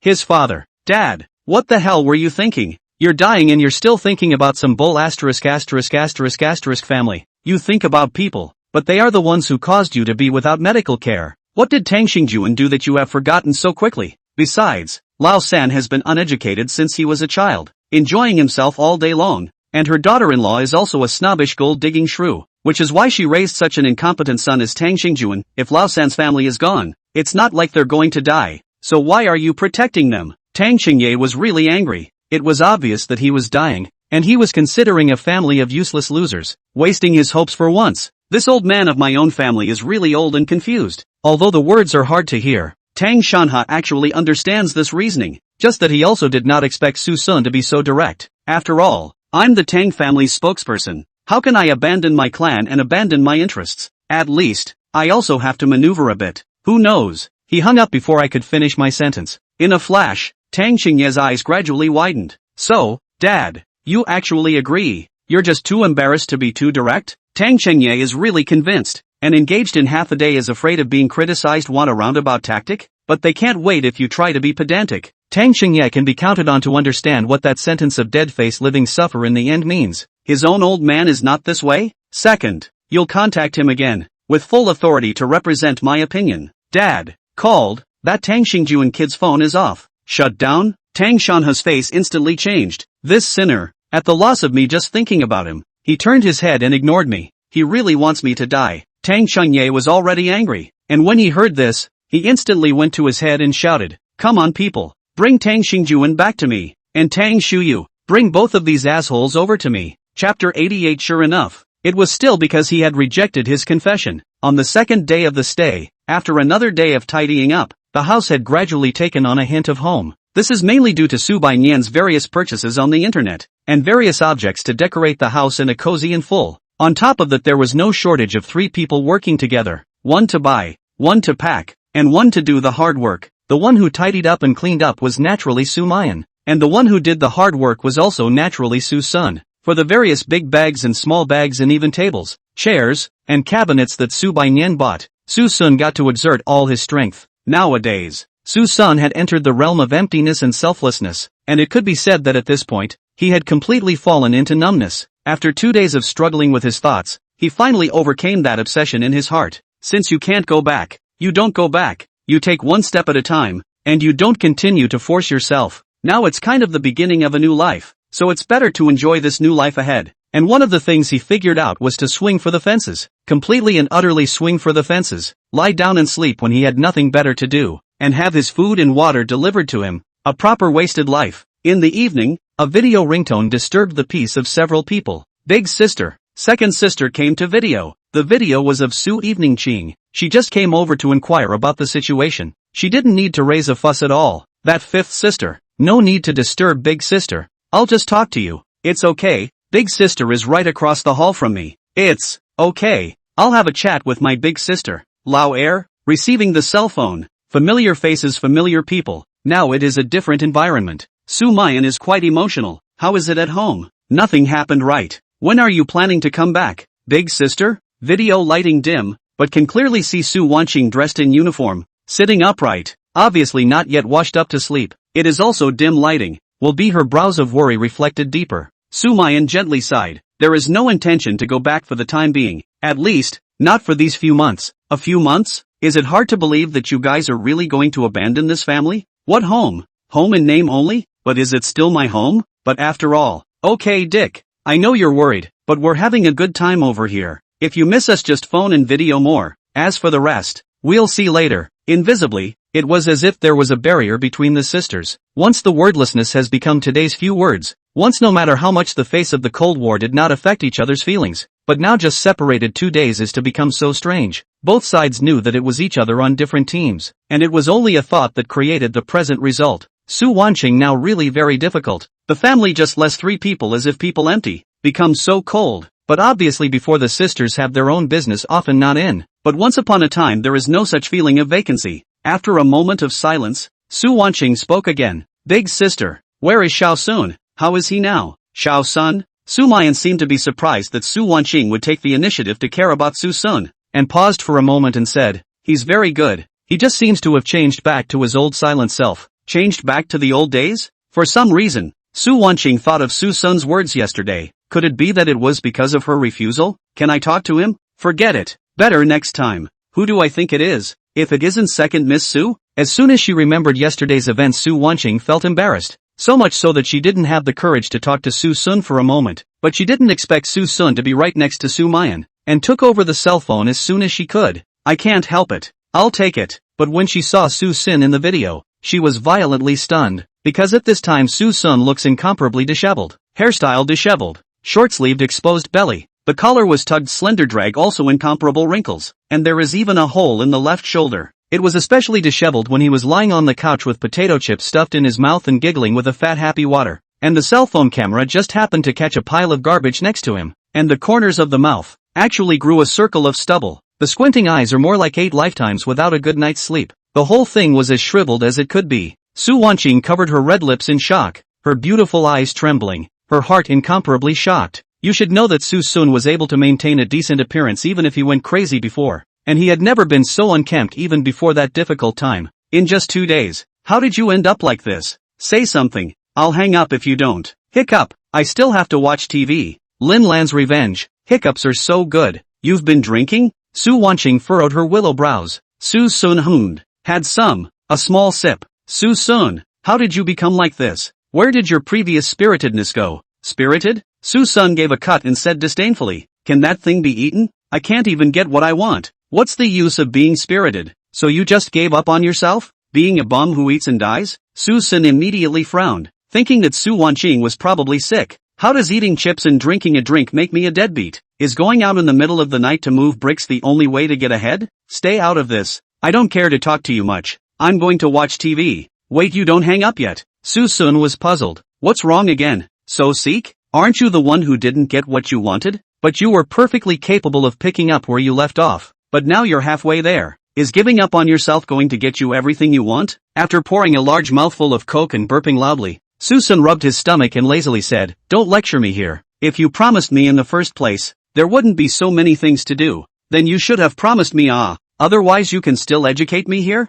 Just kidding. At that moment, Su Wanqing's brain shook and a buzzing rang in her ears. Sure enough, it's still because I rejected his confession, isn't it? Chapter 89, Su Wanqing's final decision. Seeker, you know I can't possibly promise you that, right? Well no, so I've given up. It's fine to just live with it from now on. It doesn't matter. The more Su Wanqing heard, the angrier she became. Because of a woman? The woman is still herself. But losing hope for the future over a woman is just plain unproductive. Her impression of Suson should be undaunted by difficulties. The courage to forge ahead is right, although recently crazy a little, but that fearless strength is better than turning into a puddle of mud. Any more of this and you'll either be a complete wreck, and even if you finally make it out of the shadows you've wasted a couple of years of the most perfect time you've ever had. Either way it's not a positive solution. Xiao Sun, some things are impossible. Is it really worth it to be so persistent? Even if I promise you, how are you going to deal with the gossip and the naysaying of outsiders in the future? Don't you want your own reputation? Fame?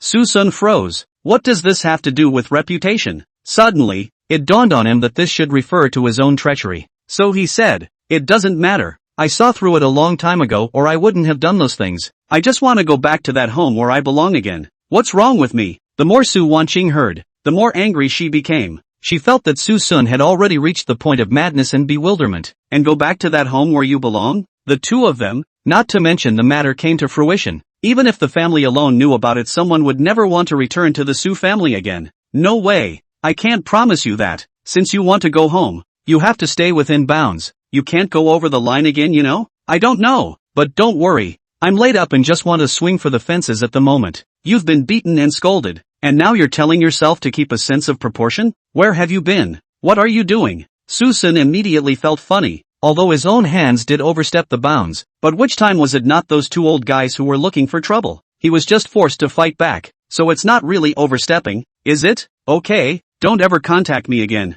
I don't want to talk to you. Wait, not you, and what for? Suson breathlessly changed his posture, helplessly said, have something to say quickly. This is the last time you see me. Don't worry, it won't get in your way in the future. A wave of panic struck Su Wanqing, and she actually felt a hint of nonchalance. What is this? Is this a final goodbye to myself? Do we have to break that boundary? What's wrong with getting along now and then? The big thing is to treat you better in the future. It's hard to talk to you. Hang up. I still have 2 bottles of wine left here or I'll run the taste tomorrow. Wait, I promise. There was a beep and the phone had hung up. At that moment, Su Wanqing violently covered her red lips, and she realized with horror that she actually faltered. If the video hadn't hung up so fast, she had just almost agreed to Su Sun's request. How did this happen? Su Wanqing couldn't believe that she actually had this kind of thought, which made her feel ashamed, angry, and groundless. It was fine for her, Su Wanqing, to have that kind of mind towards anyone, but definitely not towards Suson,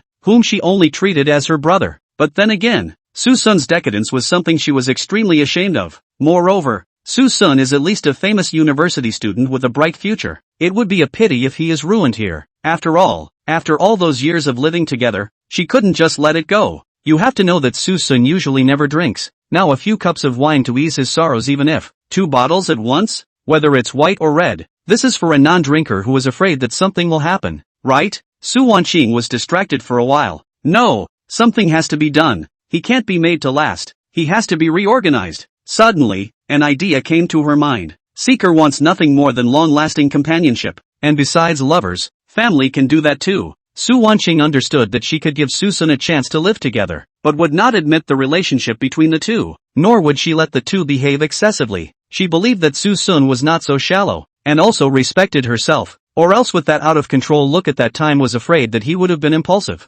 Besides, she couldn't contact any male since she was a child. The male around her besides her father was Suson. The men outside made her sick. She avoided them. Although she was quite annoyed with Suson at times, it was by no means the bone-crushing loathing of an outsider. Su Wanqing actually understood that she was going to be a bachelor for the rest of her life, but she was not someone who could endure loneliness. Her parents would grow old, her sisters would marry, and eventually she would be the only one left. If Suson could really endure that kind of rule-based life all the time, she was willing to accompany along and spend her whole life taking care of making up for this big boy who lacked care. It's kind of a hug between two people who have no one to turn to and work together. Thinking of this, Su Wanqing immediately dialed Suson. Seek, I can answer. Pressed it wrong. Pressed it to answer. The phone hung up with a drop. Su Wanqing's arm holding up the cell phone suddenly froze in midair, her expression frozen.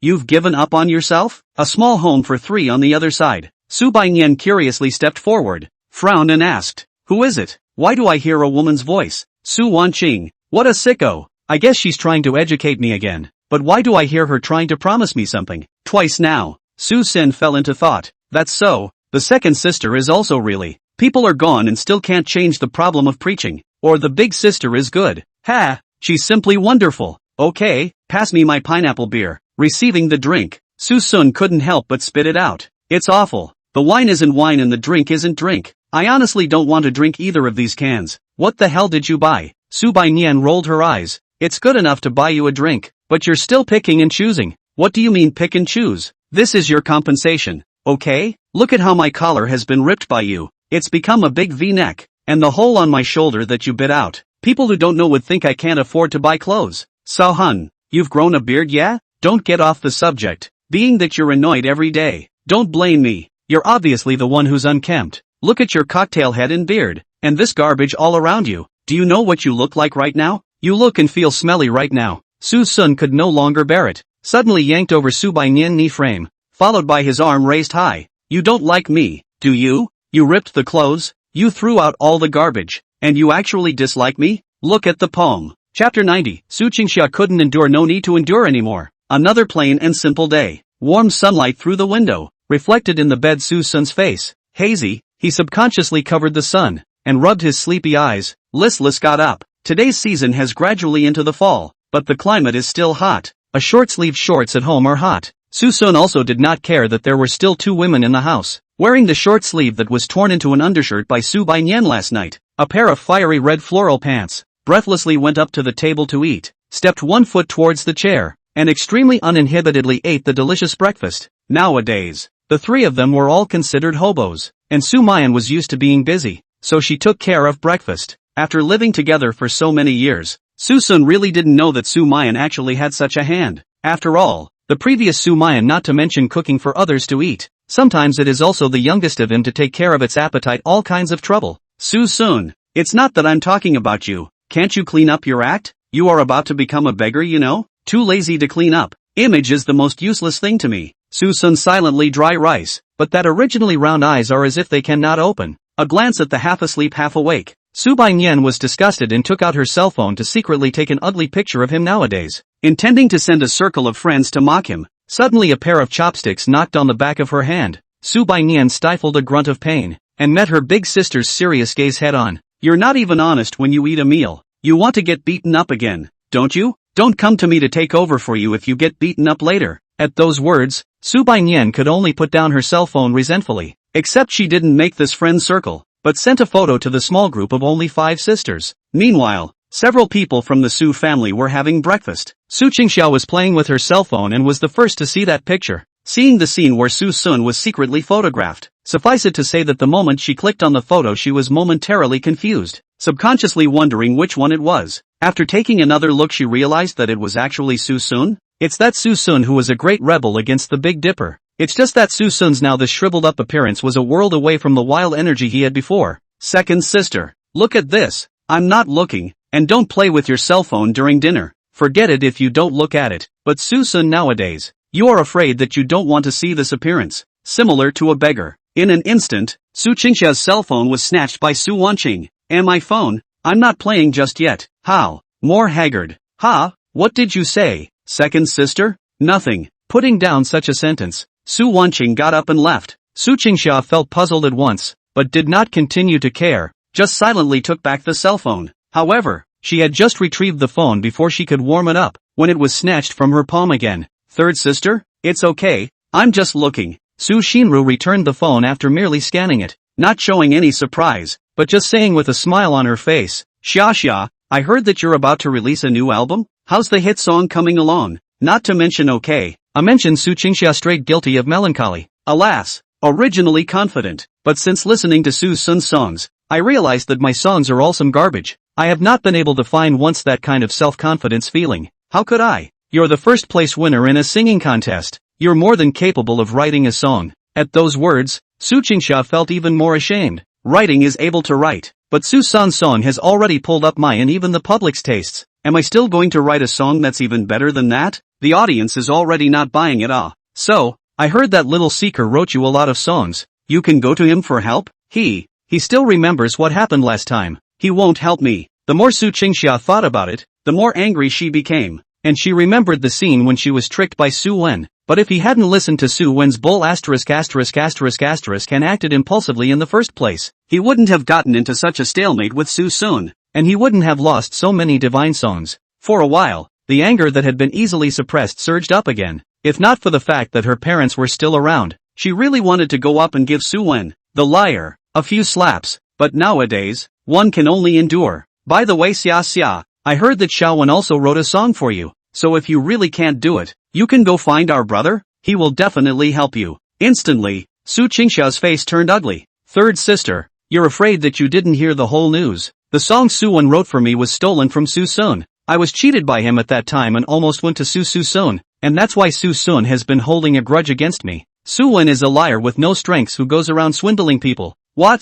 Actually is this? Su Xian rose Willowbrow's knit, her face deep, but one size fits all. Xiaosun is also really a bit stingy. The misunderstanding is lifted on the line, but also has been calculating. Don't you know the importance of this first album to you? Su Qingxia was a bit dumbfounded. She was happy to have someone to speak up for her, but the more she said it, the more groundless she felt. In fact, she all understood that although she was indeed cheated in the first place, but put herself in the shoes of anyone who encountered that kind of thing would be very angry. After all, they gave you a gift out of the goodness of their heart, and you took another person's loaner instead of biting back at the one who actually gave the gift. Anyone would get chills, right? Third sister, this actually really can't be blamed on Suson. I wouldn't be able to forgive that kind of thing in my place, and I'm very ashamed of myself for being the person I hate the most. If you want to blame, you can only blame that good brother of ours. Knowing that plagiarism is my biggest pet peeve, he lets me be the villain myself. Although Su Qingxia's voice was small, the gnashing of teeth could not hide her anger.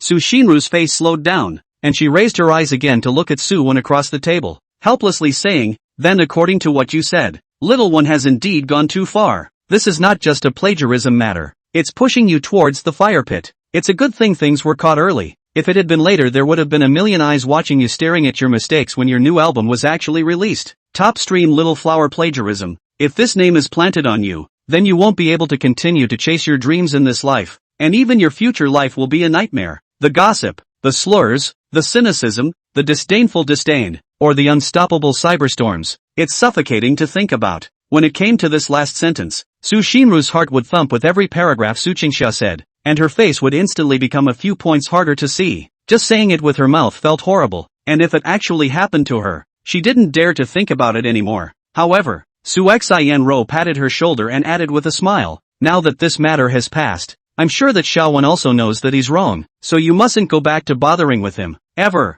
After all, he is our younger brother. Look, Xiaowen is smiling so happily. I think he must have already stepped out of that shadow, so don't go reminding him of that bad experience. Let him live every day happily or even heartlessly. How good is that? At this time, Su Qingxia's brain gradually blanked out, and these exhortations kept echoing in her ears. But she couldn't listen, really couldn't listen at all. Not only could she not listen, when she saw Suen smiling with a spring in his step, her heart became even more angry and unwilling for no reason. Mom, see how good I am. The pig farm I spent $2 million to invest in made money. It made a full $2,000 in one day. Dad, I feel like I'm becoming more and more of a president, and I'm going to work on a few more side businesses to add some income to the family. By the way, I'm also planning to go to the university to give a speech about my entrepreneurial journey, so I'm sure I'll be able to earn a lot of face for our family then. Ha. At this moment, it was as if the beast in Su Qingxia's heart had broken free. That incident in the beginning was obviously started by Suan. Why can he be so happy and complacent now? He himself was still living in the haze of what had happened,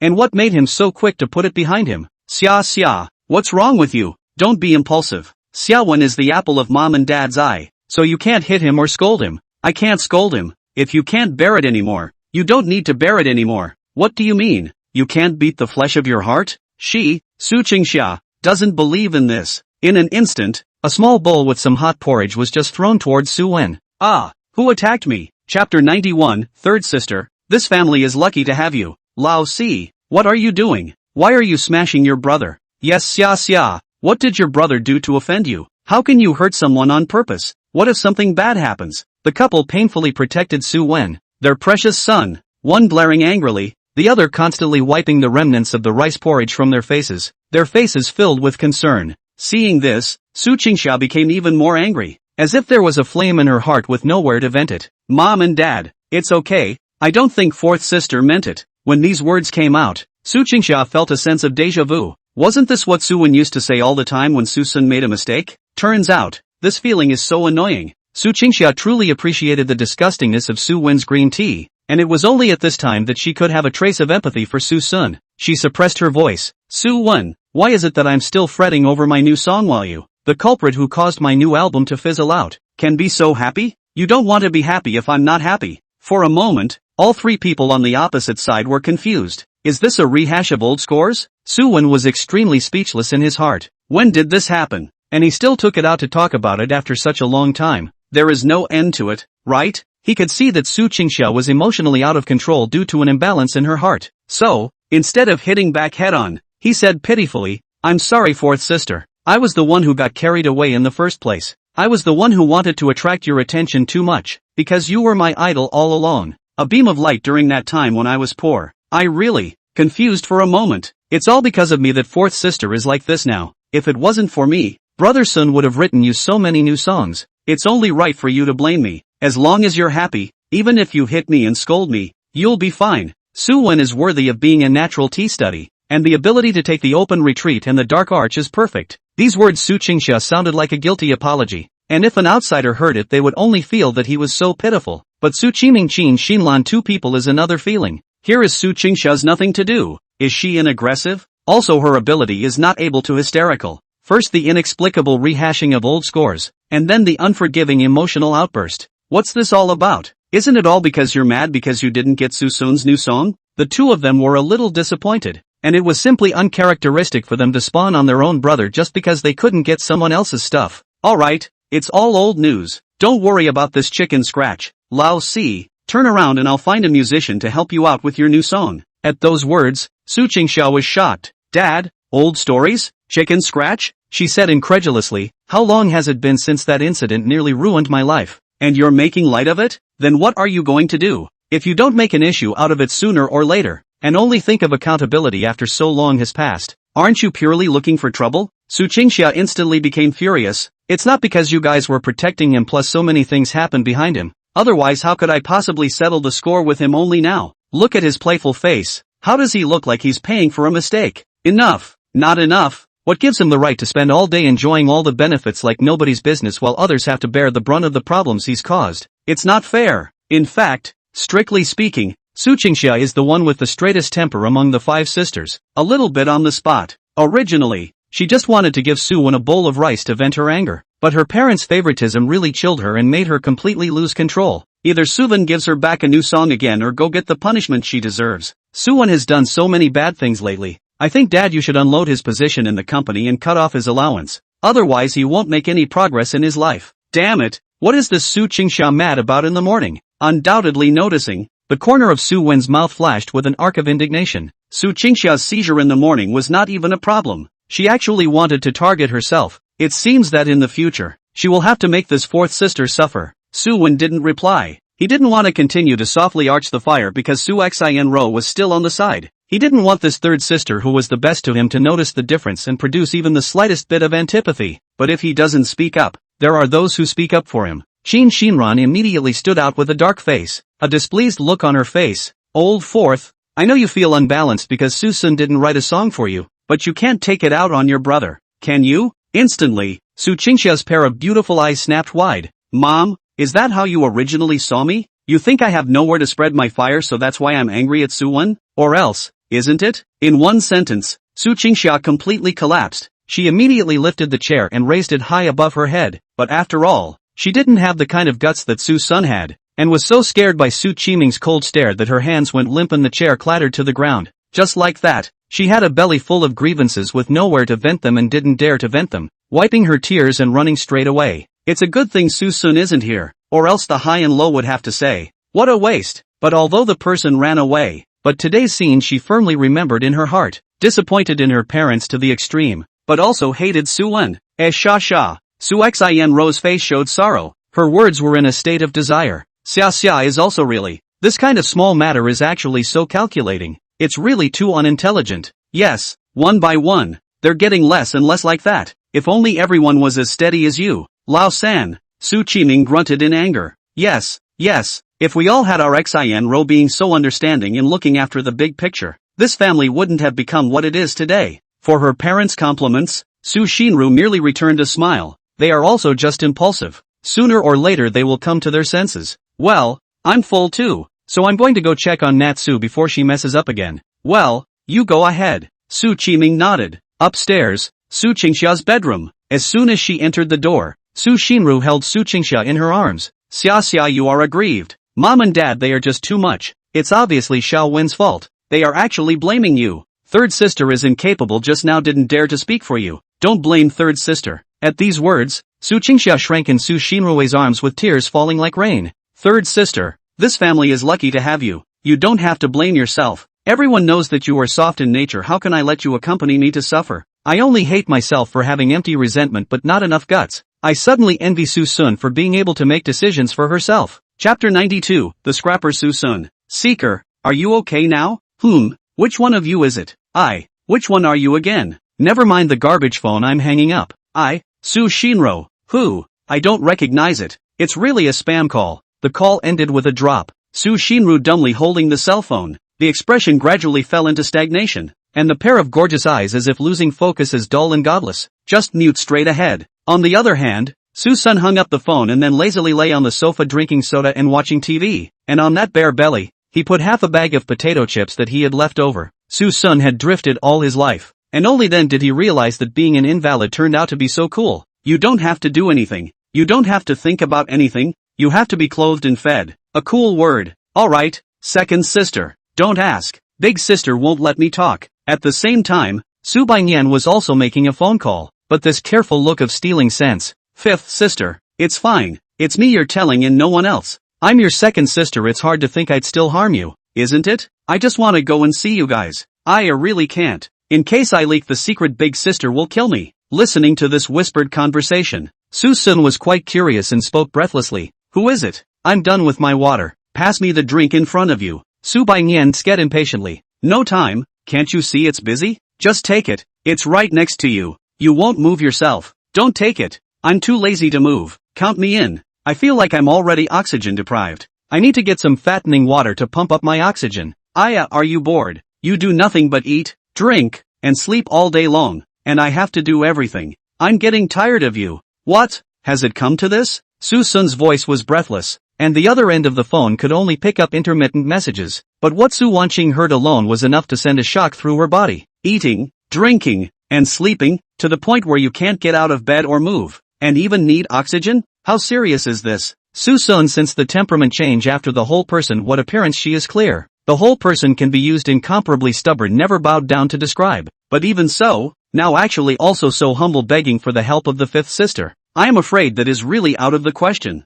Fifth sister? What's wrong? How is little Seeker now? Him? Su Baiyan subconsciously glanced to his side, only to see Susun had just finished his drink, patting his stomach and burping with satisfaction, then grabbing the chips and stuffing them into his mouth with a handful of them. That mouth full of grease, the chip crumbs at the corner of his mouth, and the sound of crunching and chewing, as well as that hefty giggle and cold lick of the corners of his mouth. A wicked chill came over him. Su Baiyan was extremely contemptuous. He is now ruined. Even getting up is difficult. A proper invalid. If it wasn't for big sister forcing me to take care of him, I wouldn't even want to take care of him. Bam! It was like a heavy hammer hitting the brain. There is only one voice in Su Wanqing's head. Wasted? Can't even get up? It turns out that the old book is true, that worrying about your thoughts makes you sick. But she hadn't hurt her feelings for a few moments before she was then enraged, because she remembered Su Baiyan's voice of extreme dislike just now, treating a patient who actually dared to be so disliked, and even insulted so much in front of her face. How hard it must be for Xiao Sun to hear it. Su Baiyan, where's your tutor? How can you talk about him like that? What? Su Baiyan was scolded and confused, but she was never one to keep her mouth shut, so she gamely replied back. He's a wreck right now. If you were here you would also dislike him. You would even call him disgusting to his face. I won't. You will. Second sister, you already hate men. I don't believe you won't be disgusted when you see Susun in this dead state. Ha? Susun froze. Was he scolding himself? A cold eye was cast. Subayan was so frightened that he let out a sarcastic laugh and explained in a small voice, haha, slip of the tongue. I said the wrong name. What I said was Suan. Receiving the explanation, Suson nodded his head in satisfaction and continued to hold his fat house happy water and gulped it down. Burp. Powerful. Su Wanqing still continued to question, and Su Baiyan muddle through once again to restore the momentum. The two of you back and forth without giving in. Anyway, the one who cursed was Suyen. So what's wrong with her cursing a few more times? Su Wanqing was really pissed off by Su Baiyan, Suson because of their own problems. Su Baiyan, this sister does not take care of it even if it actually dare to dislike the abuse. The guilt she already felt was getting the better of her, and her mind was even more desperate to see a few people. And the scene of the two quarreling on the phone was also bumped into by Sumayan, who had just finished washing her clothes. Just a phone call? Who did they argue with again? Sumayan subconsciously thought it was Su Qingsha. After all, these two oldest five pinched each other since childhood. But when I took the phone, it was actually my penis? What's going on? What are you two arguing about? Su Wanqing couldn't wait to say. Fifth sister said that Xiao Sun is an invalid. Big sister, tell me that's not true. Su Mayan frowned, twisted her head and glanced at Su Sun. Looking at the huge pile of snacks on his stomach, there were only 6 points in her heart. It's a waste to waste a hard-earned body like this. What's the matter? Big sister. Speak up? Su Mayan, Xiao Sun is like this nowadays. In a way it's not lying to you. You see? Second sister is still being stubborn with me, and says she doesn't mind seeing it. Just kidding. Who doesn't know she has a cleanliness fetish? Su Wanqing was completely in a daze, no longer able to calm down. After a long while, she hung up after leaving a reminder in a cold tone. You guys pay attention. Dad's running out of patience when he can't reach you. He says he's going to get you back. This concludes the call. Sumayan put down her cell phone with a puzzled look. Why do you feel that your second sister is weird? Did something happen? Su Baiyan was also confused. I don't tao. Chapter 93, Qiming, do you think I don't exist? Another day. Suson wanted to swing bad by the sisters dragged to go shopping. The beautiful name of the ventilation. Dissipate his moldy gas. A few people mall-hopped, ate, drank and shopped, with large bags in hand. In the end, it was Suson who couldn't hold out any longer and clamored to go home before ending the outing. There's no way. Su Baiyan wants to look at everything, and it's really torturous to walk and stop. Anyway, he couldn't hold out. It was almost more tiring than moving bricks at a construction site. The time was approaching 11 p.m. and it was also time for lunch. Sumayan stopped at the supermarket outside when she returned to the neighborhood, ready to buy some ingredients to go back and cook, but she just got out of the car. Not far from the entrance of the neighborhood, a black big labor instantly attracted her attention. That car was really familiar, and I'm afraid that not many people in the entire Jiangqing city owned this level of luxury car, and it appeared in her surroundings again. With all the signs, Sumayan was vaguely uneasy in her heart. Due to the distance the car was on its side, the license plate was not visible at all, but she already had a bad guess in her mind. As it turned out, her hunch was right, because she saw a few figures coming out of the small area, a few figures that were incredibly familiar. Fiercely, her face changed and she immediately opened the back seat and questioned, Su Baiyan, did you tell this side of the address to the family? At this moment, Su Baiyan was still playfully playing around with Su Sun. Her movements instantly froze after hearing this, and she was also suddenly puzzled by Su Muyan's sudden temper tantrum. How can you blame yourself for this when you've obviously kept your mouth shut? Asked you? Mute. No. Although second sister has been asking me about my whereabouts, I swear to God that I have in no way spoken out of turn. Saying that, Su Baiyan also did not forget to raise her hand and stretch out 4 fingers. Seeing this, Su Sun broke off a finger for him and mocked, swear it's 3 fingers together, not 4 fingers apart. To be in charge of you. You're the smart one. Hey my grumpy ass. Alright, stop arguing for now. We have to leave here first. Sumayan subconsciously wanted to hide, so she prepared to leave this place of wrongdoing first, but just as she got into the car on her side, the voice coming from behind her made her suddenly stunned. There's no need to go. They're already coming. Suson glanced out the window, his tone flat. He had long known that he couldn't hide for long by hiding, so he had long waited for this day to come. He just didn't expect it to be so soon. Now that the person has been found, it's good to get things sorted out, and then we can get another license. And is that Slim Hope just going to die? Yes, he wants to go back again. Them? Who? At this moment, Su Baiyan was still confused, but when she looked along the line of sight, when she saw the raging several people, she instantly realized, and that bellyful of good mood also instantly dissipated. After all, the two women didn't have the kind of mentality that Su Sun had to face it openly. And the first meeting after falling out with the family was bound to be the beginning of displeasure. Suson was the first to get out of the car to meet the enemy head-on, and the two women could only follow after seeing this. Sometimes just hiding isn't the answer. You still have to strike head-on. Upon hearing this, the two women gradually gained some momentum, and just bluntly met the oncoming gazes of displeasure. The visitors were none other than Su Qiming and Qin Xinlan, as well as Suen, a family of three. As soon as they met, Qin Xinlan pointed at them with a shrewish face and scolded, "You two rebellious girls are really against the law. You're really running away from home? Look at what you all look like now. Can't you save the family some trouble? Going back so you can force big sister to marry her? If that's the case, we'd rather not go back." Qin Xinlan's eyes glared. "Old five, you dead girl. You've really turned over a new leaf now, haven't you? How dare you talk to your mom like that? Did I treat you too politely and spoil you too much in the past? I've been too polite to you in the past. Have I spoiled you too much? So what if it is? We won't be at your mercy anymore anyway. Reverse. Su Baiyan, you're really against it. Look at me. Enough." Su Qiming chortled coldly and said unhappily, "What's it like to quarrel as soon as you meet? And now you're still on the street, don't you mind being humiliated? Boss old five. These days you have made a mess and run away, even without any news phone calls, but the capriciousness should come to an end. Now go back with us. No return." A word that goes straight to the death of the conversation. This time the one who opened her mouth was not Su Baiyan, but Su Muyan. With that serious look, that decisive tone, and that determined look, Su Qiming froze for a moment, and then more dissatisfaction welled up. He had always thought that Sumayan was concerned about the overall situation, even if there was a momentary resistance, but after calming down, she would also understand what should be done and what should not be done. All he gave Sumayan a few days of buffer time, in order to let her calmly digest. "But I never thought that it would still be so stubborn. Sumayan, do you really want to disobey your parents?" The moment she came up and directly deducted a big hat. If it was the previous Sumayan would definitely reflect on herself, but today's Sumayan was no longer the Su family's eldest daughter who blindly complied. She said coldly, "If refusing an arrangement that disgusts me is called disobedience, then yes it is. Sumayan, Dad, it's no use screaming as loud as you can. I won't agree to the union even if I die. Egu Muyen, why are you so stubborn?" Su Qiming forced the order to fail. Qin Xinlan immediately launched her soft policy. "Think about it. You're not young anymore. Mom and Dad just want you to live a richer life in the future. What exactly are you resisting? Do you want to stay unmarried for the rest of your life?" Sumayan coldly responded, "If there's no favorite, it's not impossible to remain unmarried for the rest of your life." Mu Yen, what kind of foolishness are you talking about? Do you want to follow Lao Er's example? Lao Er has no choice but to be single. Why don't you get married if you don't have any physical or mental problems? It's not like we're letting you suffer. We're letting you enjoy your life. Otherwise how could we have gotten you such a big mansion? We're doing this for your own good. Qin Xinlan spoke in a heartfelt and bitter manner, making the couple look magnificent, all for the sake of happiness. But even though she spoke dryly and wonderfully,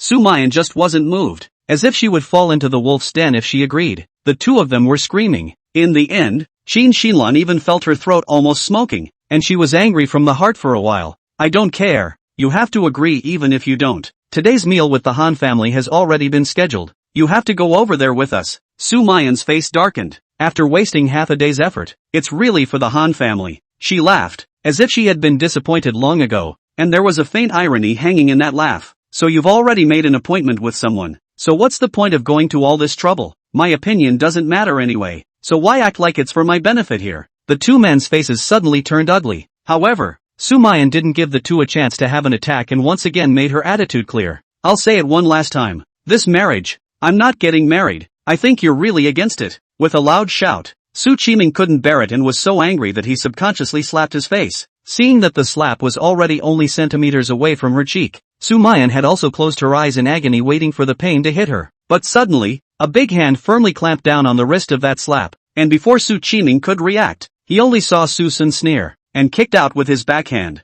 Only heard an ah sound. A figure just flew out. "Qiming ah, dare to touch my people. Pretend I don't exist, right?" Chapter 94, They both abandoned me. "Little how dare you. Shut the up you. Pop. Aha." When Qin Xinlan slumped next to Su Qiming, she realized how scary this slap from Suson was. She felt like she almost died in that moment just now as she clearly perceived herself flying. Yes, flying. Slapping someone away with a slap? What kind of terrifying power is that? Qin Xinlan suddenly felt that she was truly blessed with a great life for not being slapped to death. "Mom, how are you doing?" Seeing her mother being beaten, Sumayan Su Baiyan subconsciously went forward to assist her. However, Qin Xinlan pushed the two down and said indignantly, "Two white-eyed wolves, get out of here. If you still have me as your mother, Go back with me. Honestly listen to the family's arrangements. At those words, the worry in the hearts of the two quickly dissipated, and all that was left was a bone-chilling chill. As daughters, it's not even if they're not treated well when they go up to care, but they're actually being morally abducted at a time like this.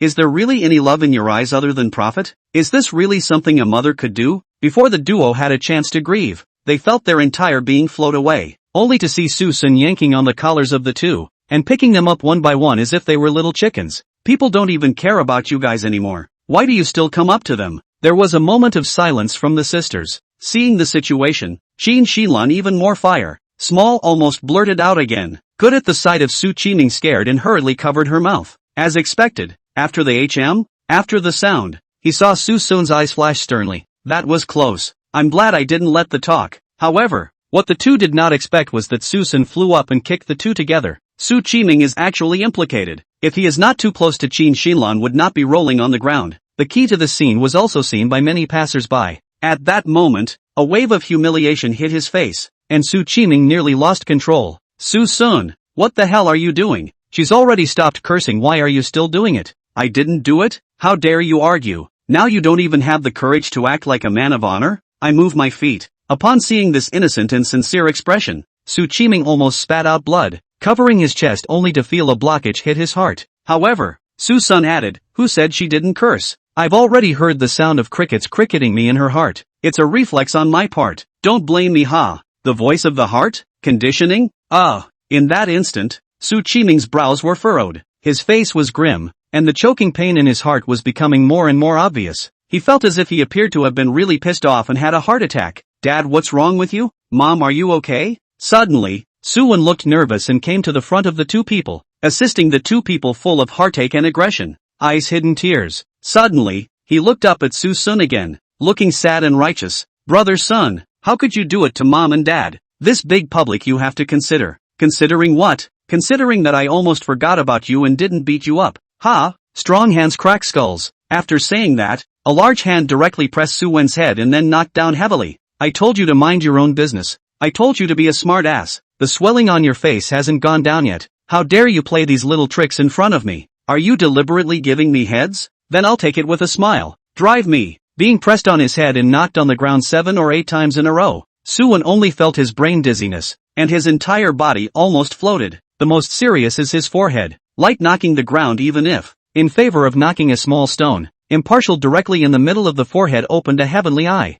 Son, my son, Suson, you quickly stop. You're going to kill someone. Relieved, Suven drifted off into a trance and struggled to live through another day. When he subconsciously touched the center of his forehead, not only did he feel a crimson patch, but he also touched a hard one in the center of his forehead. A stone actually got stuck in his swollen forehead. Aha! After a miserable scream, Suen felt another wave of dizziness, but this side just 2 eyes rolled. Qiming to others in the middle of the fierce pinch. Don't sleep, son. I'm taking you to the hospital. Suen really fast to their own. This father speechless dead. Fainted, at least nothing to feel. To pinch yourself awake is to let yourself be pain deaf. Open your third eye. Suven, you've got me to thank for that, but a black dog would have been more in keeping with your image today. Suson, I will make you pay. Suson's cold mockery completely ignited Qiming's anger. Suson didn't think so. The old thing had been farting for not a day or two now. There was no threat at all, but he was fearless, and Sumayan immediately changed her face. Now in public, if Suson's actions were to be accused to the police station, the consequences would be extremely serious. In a flash, she made her choice.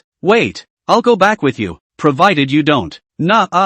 Shut the up you. Having guessed that Sumayan would have a brain fart, Suson directly covered his mouth and came with a small banning technique. Sumayan kept struggling, but how could her strength compare to Suson? Not only did she not free herself but suffocated even more. Helplessly, she turned her head to show a begging look. She didn't want anything to happen to Suson and hoped that Suson would be on point, but Suson just looked around, not responding to the gaze she cast. At this time Qiming that call a gas Sumayan if he can go back with him is not a loss, but the Su's search out of the wrong thing. He was just about to open his mouth when Suson said something he could never have imagined. Just take me to rub my nose in it, and I'll take the initiative to bring Sumayan to meet the Han family. When the words fell, Sumayan felt 2 knocks coming from the large hand on her face. At once, she understood that this was the intention to directly showdown and take out the last card between the two. Somehow, underneath this cynical exterior, she could feel reassured in a way she had never felt before. It was as if everything was solved as long as Suson was there. And at this time, Qiming Xinlan was in a daze. Suson's condition was really counterintuitive,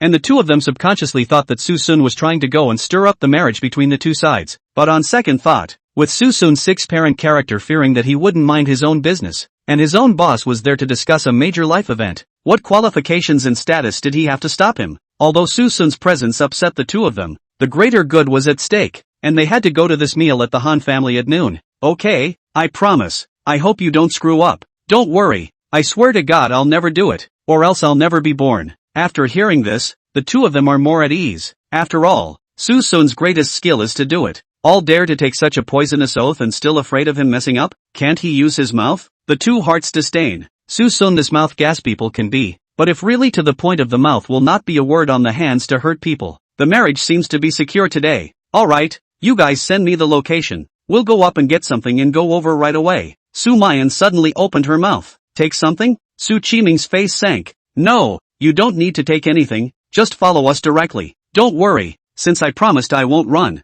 If you don't believe me, just hold the fifth sister as a hostage at your place. Steeply, Subainyan's neck shrank, pointing at herself in confusion and doubt. Me? Hostage? In the end, Subainyan was still held as a hostage. Sumayan's character is something they naturally understand as parents. She is serious and stubborn, and will not go back on her words, not to mention that she is willing to leave a hostage behind. Qiming is also an extremely confident person. Leaving the address and then Xinlan took Suen to the hospital to treat his wounds first. Subainyan was naturally pulled away together. Suen's injuries were not light to say the least, but not heavy either, and after he was cured, he was sent straight back home, while Qiming Xinlan took Subainyan to continue to the banquet, and reported the news to the Han family. The Han family is satisfied. Their son is about to marry the woman of his choice. They as parents are naturally happy. The key Sumayan outstanding ability will be an extremely outstanding virtuous wife. But as the minutes ticked by, the two families went from enthusiastic at first to silent. It was already 1 o'clock in the afternoon, and a full hour or so had passed since the appointed time.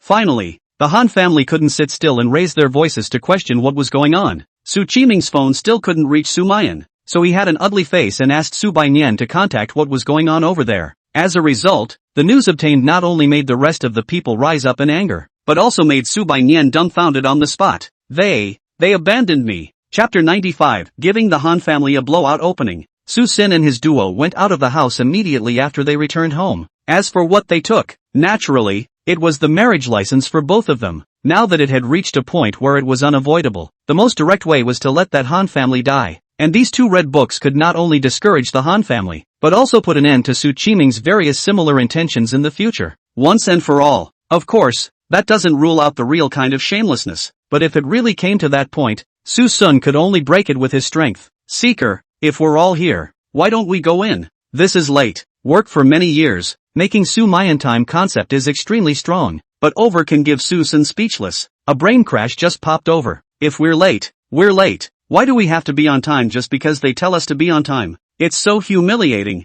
Besides, are you in such a hurry to sell yourself? Sumayan rubbed her brain. Isn't there you? I believe you will help me solve this trouble. Ha, so what if I can't? Then we'll just keep running. The world's so big anyway. Sooner or later there'll be a place for us to live. That's a pretty good mindset you have. But you don't want your hostage sister? Sumayan smiled at his words. Don't worry, she's not stupid. If there's a problem she'll definitely run away the first time. That's not really. Yo, speak of the devil. The moment the phone rang, Suson reached out and took the cell phone in front of Sumayan's desk and hung it up directly. A short while later, his own phone rang, but it still hung right up on him. So, Sumayan's phone rang again, repeated several times where Suson hung up. Even if the message is not returned, Sumayan was puzzled. There must be something wrong with fifth sister's call. Why don't we go in? Who knows that Suson not only didn't listen to her, but instead pulled Subainyan's phone into the blacklist and then sent another text message. Fifth sister, the family forced to forgive me difficult to follow. I have the right to choose happiness. Death will not accept that so-called marriage. So I am now with the small search has been on the way out of Jiangcheng. If the situation is serious or have the intention to go abroad, I am afraid that it is difficult to see each other again in the future. Today is the big sister sorry for you. If there is a next life and then make up for you as an ox. This life our sisterhood has been exhausted. Do not miss. Sumayan only saw Suson holding her cell phone for a while, and when she took it back to take a look, her heart jumped. Why did you send a fake message? If she sees this text message from you, She'll die of embarrassment. Susan smiled faintly. It's fine, she's heartless and scared to death. At most she feels abandoned, feels betrayed, and then feels she's been sold. Oops, it's fine. Sumayan felt an evil chill, thinking that Susun was really too malicious, but fortunately it wasn't true. Otherwise she was afraid that she could blame herself for the rest of her life if she really encountered such a situation. Okay, a little joke. Now it's our turn to play. Inside the box, there had just been a long silence. A growl was the first to break the silence. What did you say? I said, they both left me behind and sold me out. I just messaged and called my big sister and never answered. And in the end, I was even directly blacked out. Then, I received a message from my big sister. She said she wouldn't join forces. She has now left Jiangcheng. The people present were dumbfounded. A dead silence once again fell over the large box. This was followed by a roar of thunderous rage. This rebellious daughter. Qiming's face was so gloomy that it was nearly dripping. He really didn't expect that he trusted Sumayan so much, but this good daughter of his had set him up once again.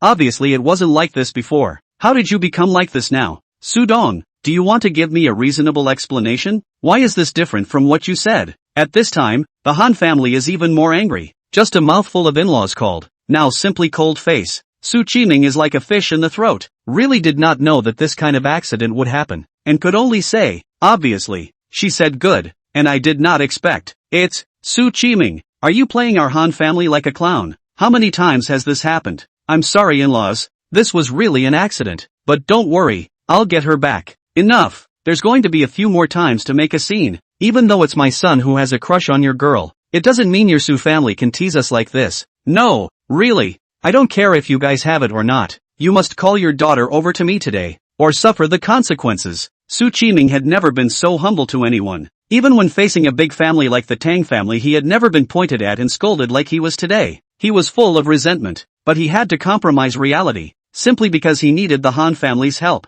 Just then, seemingly aware of her husband's humiliation, Qin Xinlan anxiously said on the side, it's Susun. It must be Susun. As long as we find him, we can find Muyen. So Han? Which one? Han Bogij looked puzzled. Sohan is my family's call. The driver's son. Recently, he has lost my Mayan's mind in some unknown way, making my Mayan defend him in all kinds of ways, and he must be the one who urged my Mayan to run away. What? There's such a thing? Han Bogij was furious. Doesn't this mean that the relationship between the two is not ordinary? A driver's son dares to steal a woman from my son? That's not possible. Qiming reminded in a small voice. What's impossible? Hasn't this already run off with your girl, and you still speak for him? This is one size fits all. And the two of them really aren't what you think they are. But this fling, old Su, what else are you saying for him? It must have been Suson who flirted with him, if it wasn't for that little. Boom! With a loud bang, the door of the compartment was suddenly kicked open, and a figure rushed in with lightning speed, leaping at Qin Xinlan in a forced fight in the air. Qiankuan collects the devil's palm. Chapter 96, Susun is a mistress. It happened so suddenly that Qin Xinlan didn't even react, subconsciously covering her cheeks and hissing angrily, who dares to hit me? But when she looked up, the figure in front of her silenced her and infuriated him to no end. Su Young, it's Sohan again. Somehow Qin Xinlan even felt a hint of reasoning. After all, apart from Susun, I'm afraid no one else could do such a thing. In an instant, panic, anger and the embarrassment of being caught in the act surfaced in his mind together. But more than that, it was the anger that gradually overflowed her chest. Actually being beaten like this in front of her in-laws, how could she raise her head in the future? How can she hold her head up in the future? In the future, whenever the in-laws recall this important day, it will be this humiliating scene of their own. Won't they be reduced to a laughingstock for the rest of their lives? Susun, you out. Don't curse, I'll fight. As soon as the words started, there was another jumping forced fight, and Qin Xinlan, who had managed to stand up, was slapped to the ground again. Qiming panicked and went up to assist. As a man, he couldn't even protect his own woman. His heart was ashamed and angry. He knew that Susun's degree of insanity did not dare to make a move, but the anger in his heart could not be stopped, and he could only stare angrily at Susun. Susun, what the hell are you doing? Didn't you say you wouldn't do it? It's hard to believe that you're going to go back on your word. It can't be helped. Who told someone to provoke me? I'm a person with sensitive muscles who can't take a little anger. Susun, don't forget that you swore a poisonous oath. Beware of bad karma. Well, then what? Then what? At that moment, Qiming's eyes glared round with disbelief. You have made the most vicious poisonous oath. You break your promise, beware of the curse of no good death. So what? I'm an atheist. Any poisonous oaths, curses and such don't work on me. I bounce back. The The words out of the two nearly a white I fainted, especially Qin Shinlan, chest trembling violently, really angry nearly suffered. They knew that Susun was crazy and didn't follow common sense, but they didn't expect that he could actually be crazy enough to ignore even the poisonous oath he had taken. They really regretted believing Susun's bull ******. A person who is not even a normal person nowadays. Are the words he said still human words? On this side, a few people passionately confronted each other. On the other side, Sumayan came to Sumayan's side in surprise. Big sister? Didn't you two run away? Silly girl, am I that kind of person? Your big sister? How could I possibly leave you behind and run away? So what was that message you sent me? It scared the out of me. What do you think? That was just a joke seeker played on you. Sumayan's pretty face darkened. Fine. This damn stinking Suson, to actually use this kind of thing to scare me. Big sister, you don't know how desperate I was the moment I saw the news. Today this is something I will definitely return. Well, what's to give back? Don't come crying to me then. Just as the two were whispering, a sudden roar interrupted them. Why don't you two rebellious daughters hurry over here? Look at how your mom has been beaten up. At those words, the sisters' faces changed and they subconsciously stepped forward. However, Susun reached out and stopped the two, turning back with a cold look on his face. What? You want to get scolded for sticking your hot face up your cold ass again, don't you? But that is, after all, get lost. I don't want these two rebellious girls to care. Get the hell out of here as far as they want to go. Wide-eyed wolves through and through. In an instant, the words came to an abrupt end, and the trace of sympathy that had just risen in Sumayan vanished. Qin Shinran didn't even realize that every time she made a demon, she would wear down the mother-daughter bond between the two sides, and when the number of times was too many, the last trace of kinship would completely die out. But not only did she not realize it, her heart was nothing but anger. As if today, not only was she angry at Susun for doing it, but she was even more dissatisfied with her two daughters for not standing on her side. In her opinion, no matter what she, as a mom, did, as a daughter she had to do whatever she was told and stand by her side unconditionally. And this repeated disobedience of Sumayan was regarded by her as treasonous, and she doesn't need such a treacherous daughter. Susun's sudden appearance brought about a good deal of clamor, and the Han family, who had been watching from the sidelines for a long time and had been silent, finally sorted out the relationship between the two sides. It turned out that the man who made the move was Susun, the son of that Su family chauffeur, and the man who compelled Sumayan, for this kind of existence that didn't know the sky and the earth. They, the Han family, were extremely disdainful. It's not even if an underling's son is delusional, but he actually dares to be so rampant. It's simply lawless. You're Susun? Susun raised an eyebrow and looked at the man who spoke in confusion. Which one of you? My name is Han Boj. I'm the chairman of the Han group in the next city. You who or a foreign name?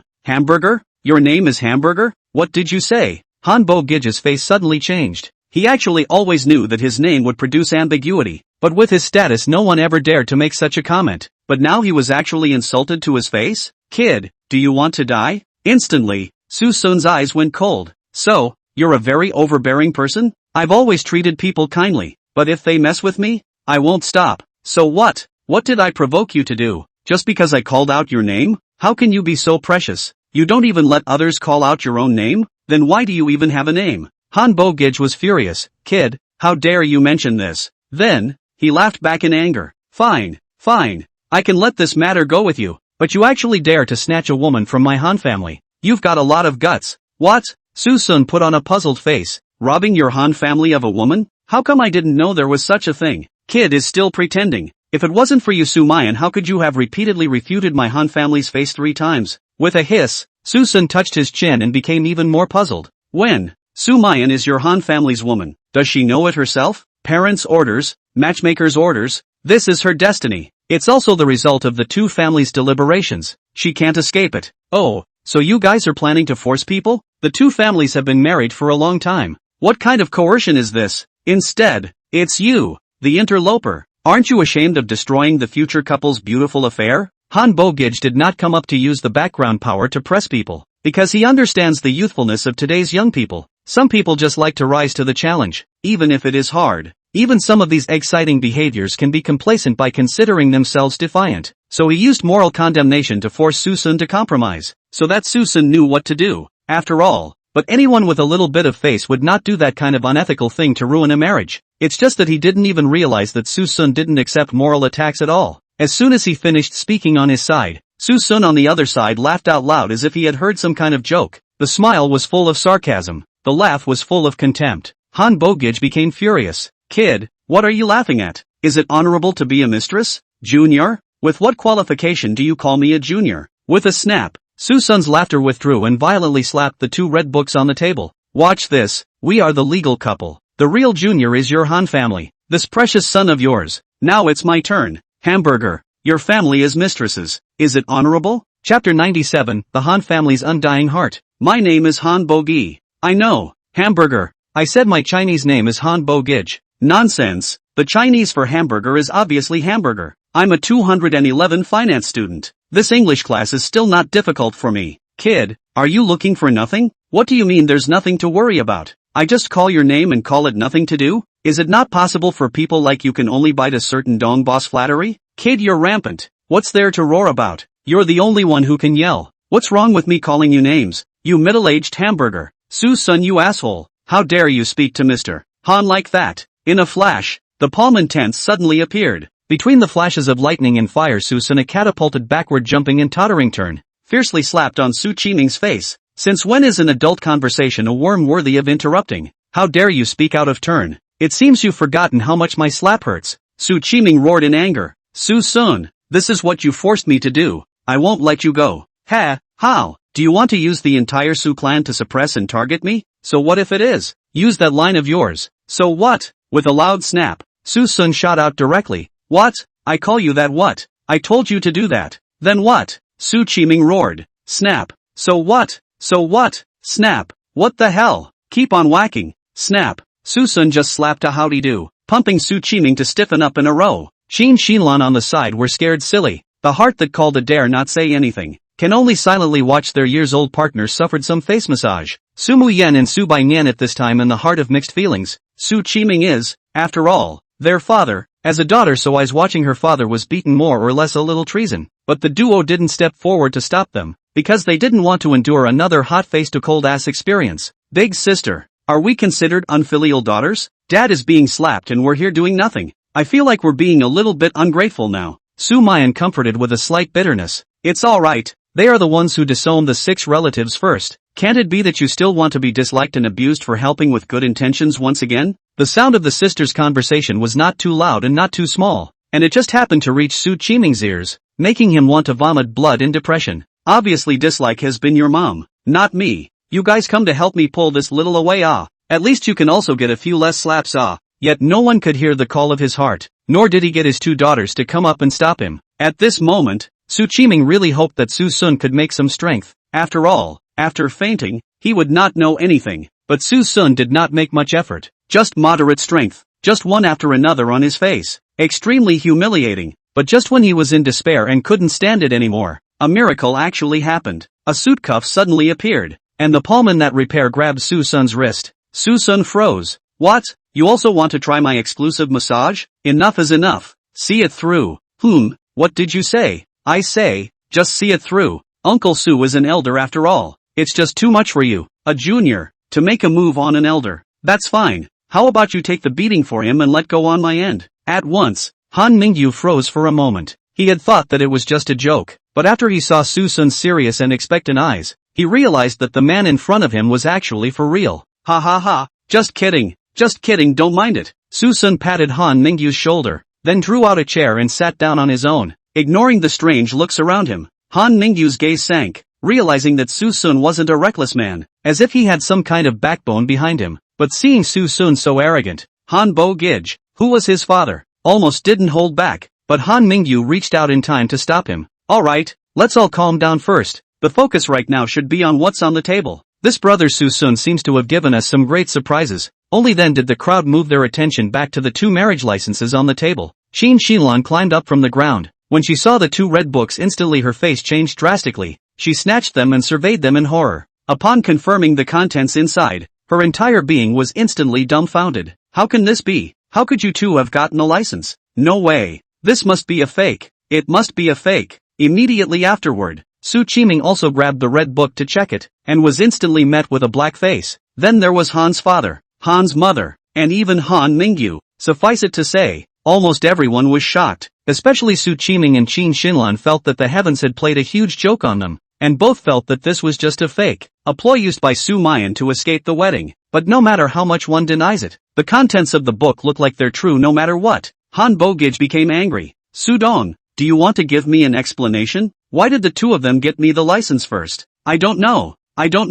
It's impossible. It's possible for anyone but these two. No way. What? The evidence is in front of you and you're still equivocating. With this move, it completely caught everyone off guard. As expected, Han's father and mother immediately withdrew from the marriage. No matter what, their Han family could not marry a married woman. It's just that they didn't expect their son to be more determined than they thought. Mom and Dad, it's fine. They're just getting a license as a means of escaping marriage. I don't mind. No, how can you marry a married woman? Dad, it's fine. As long as the people present today don't say that outsiders won't know. Even if they do, it doesn't matter. Is our Han family still afraid of that little bit of gossip? But this Sumayan is determined to refuse the marriage. So what's the point of you marrying such a woman back? It's fine. Feelings can be cultivated slowly. But Mu Yen did go overboard this time, and should really ask for a reasonable statement. At this moment, Su did not make a move and just watched the whispers of several people from the Han family. This Han family is a little more difficult than he imagined. It is reasonable to say that after seeing the certificate, they will immediately state their position.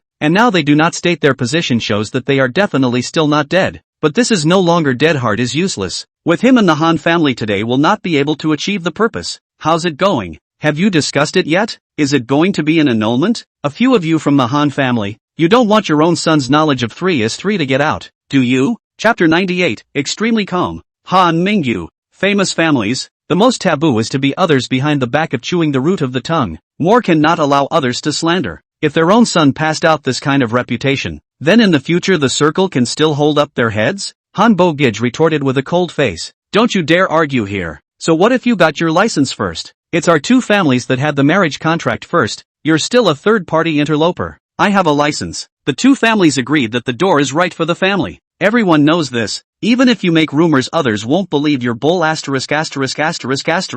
have a license. You're just an ordinary person. You're not even in the same world as the Su family's young lady. So if you know what you're doing, you should take the initiative to leave, so as not to make others laugh. Well, I have a license, kid. Han Bo-gij was truly infuriated. His face grim. What do you have besides this one card? I advise you not to be ungrateful. Oh, then I'll have more. Saying that, Suson got up and walked over to Sumayan, wrapping an arm around her thin waist. Now, then I'm going to start. We're a good-looking man and a good-looking woman. And we know each other. And we love each other. We've known each other since we were kids and grew up together. And we're kind of like childhood friends, spending time together and knowing what's going on. Now we're out on the road, sharing the same pain and suffering, still sharing the same room and supporting each other. All that alone. Does your son have it? I'm afraid the two of them haven't even spoken to each other more than a few times, and are only at the point where they know their names, right? Don't ever say anything about money or background. Doesn't that feel shallow? Do you,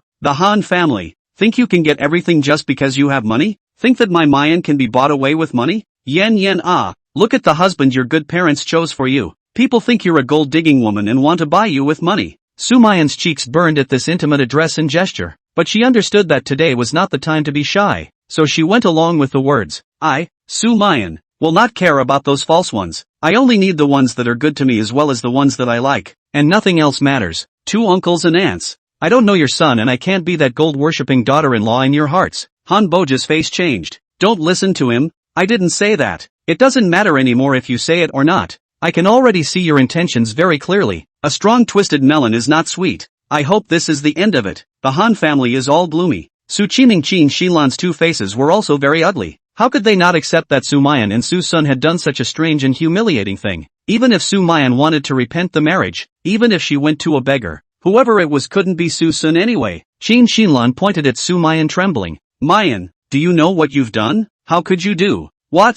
Sumayan disgraced you guys by being with an ordinary person like me? Su-seek, you know full well that's not what I'm referring to. What's that? I'm just a driver's son, the account book kind. Muyen and I have been spending time with each other and coming together is considered to be the right thing to do. Speaking of which, I still have to thank the 2 of you for giving me a chance. The Su-Chin duo's faces changed drastically. Su-sun actually knew about the account? But when you think about it, it's true. Both of them got their licenses, so they definitely can't hide it. The 2 men were so remorseful. They saw whoever said that Suson was the driver's son and ended up giving Suson a suitable reason instead. Now that the two of them have taken the license again, and there are outsiders around, they can't even poke the two of them even if they want to. After all, that would be a disgrace to the Su family. It's suffocating, it's really suffocating. Okay guys, now that that's out of the way, we're going to pull out. I'm sure the name Mistress isn't everyone's cup of tea, and I hope some people don't end up with their reputations ruined because of a woman they don't really know well. After saying that, Susan tucked away the red book on the table and led Sumayan to leave straight away,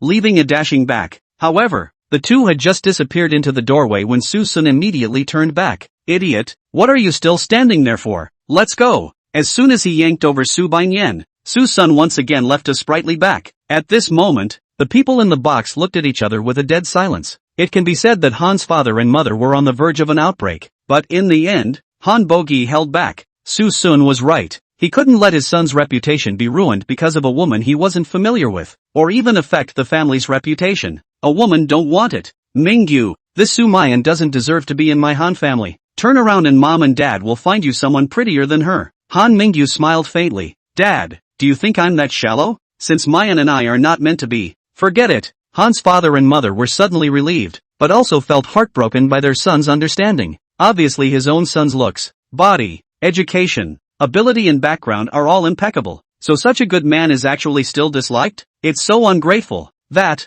Han Dong, Su Dong, there's no need to say some words. Let's call it a day for our two families. You'd better go mind your daughter more. Highway. After quite a bit of time to digest, Su Baiyan still had a hard time believing the fact that her big sister and Susun had gotten the license. Even though Susun had already informed that it was a fake marriage, she always had a feeling that there was something wrong with her big sister somewhere, seemingly resisting the issue. Stinky Susun, are you guys really married under false pretenses? It's not going to lie to me, is it? Egg, why are you so annoying? How many times do you want me to say it? Are you afraid that I'm going to do something bad to your big sister? Even if I could see her, she can't see me. That's not necessarily true, Su Baiyan muttered in a small voice. What did you say? Wait, something's not right. This car behind us has been following us for a long time. Suddenly, Susun realized something was wrong. Hurry, speed up, turn right at the intersection ahead. Don't ask why. Come on. The black sedan in which the three people were riding quickly turned and accelerated, and roared all the way, while the two silver subs behind them were in hot pursuit.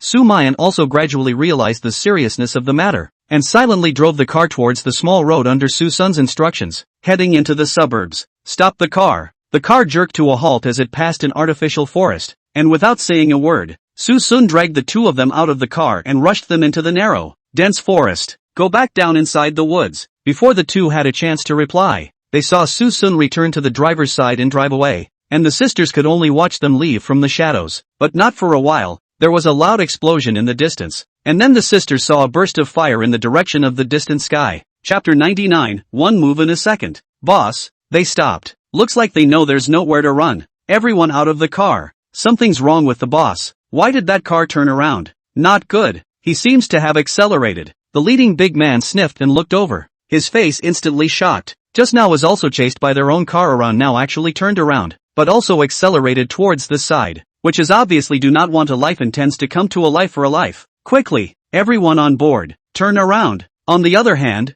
Susun drove the speeding sedan with an expressionless face, as if the car he was driving wasn't crashing into anyone, but just accelerating normally. Yet as bland as his appearance was, the flash of excitement in his eyes fully revealed his thoughts. He's serious. Since some people didn't want him to have a good time, then he was going to see who was more life-thirsty. Let's see if this group of people had the awareness to sacrifice their lives in order to accomplish their mission or not. Just as that group of car chasers fell back in terror, suddenly, Susun's speeding car actually slowed down. The two silver SUVs had been scared back to a safe distance, and seeing the crashing car come to a stop instantly gave them the feeling that they were being teased. The leading man burst into a rage. He felt that the opposite side is playing a psychological game with himself, and he is at least a knife-mouth licking blood-like existence. Actually being scared by this kind of mundane routine is simply a strange shame. So, he stopped escaping and commanded his men to crash head-on at once. He'd like to see who had the bigger balls. But what I didn't expect was that just as his order was about to exit, the car in front of him that should have slowed down actually accelerated again,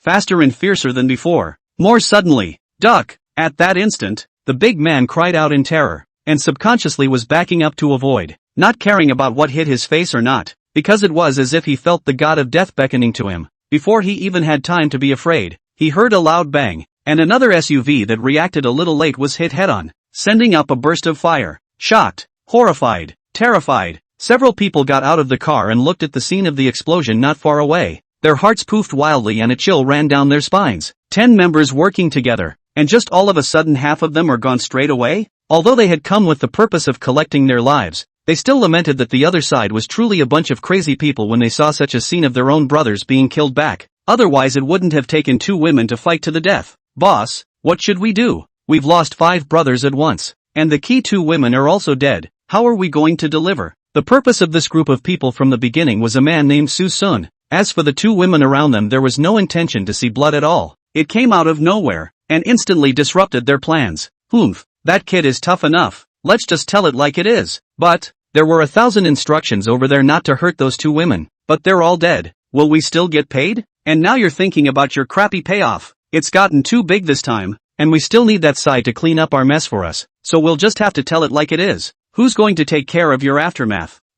Can you tell me about it? Suddenly, a ghostly voice rang out from behind the crowd. Such a tense situation suddenly came to such an end that several people stood in sweat and turned back violently. Only a youth in his 20s seemed to smile as he slowly stepped forward. That smile was flat, that laugh disdainful. Who are you? The leading big man's face changed, and at that moment, the junior brother beside him appeared to recognize the youth's identity. Old boss, he seems to be our target today. Suson. What? At these words, the 5 people beside the silver SUV were instantly alert, and even a wave of uneasiness vaguely rose in their hearts. The leading big man even saw a hint of threat in Suson. Suson's appearance was too weird, and he shouldn't be alive. Everyone saw the 2 cars collide, even half of his men were gone. Why is this Suson still alive?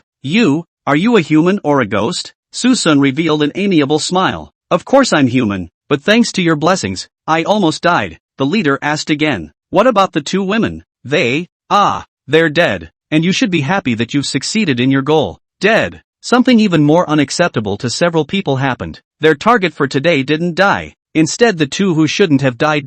The leading big man continued. Then why are you still alive? Obviously everyone is dead. It's only right that you shouldn't be alive. Oops. I just let go and suddenly reversed myself. So I jumped out of the car. So I survived. I'm so lucky to be alive. Several big men were all confused. So it was the young man's idea to fight to the death. But at the critical moment he left the 2 women and jumped out of the car himself? How can there be such a brazen person in this world? The leading man's face was gloomy. More and more felt that the youth in front of him was not right. This calm appearance, this calm demeanor, it was not at all like a young man in his 20s as they had received information. The leading big man was enraged. Why are you so vicious? It was clearly your bad idea, but you abandoned your companions to live on alone. Are you still a human being? How can you still laugh out loud? Do you still have some humanity?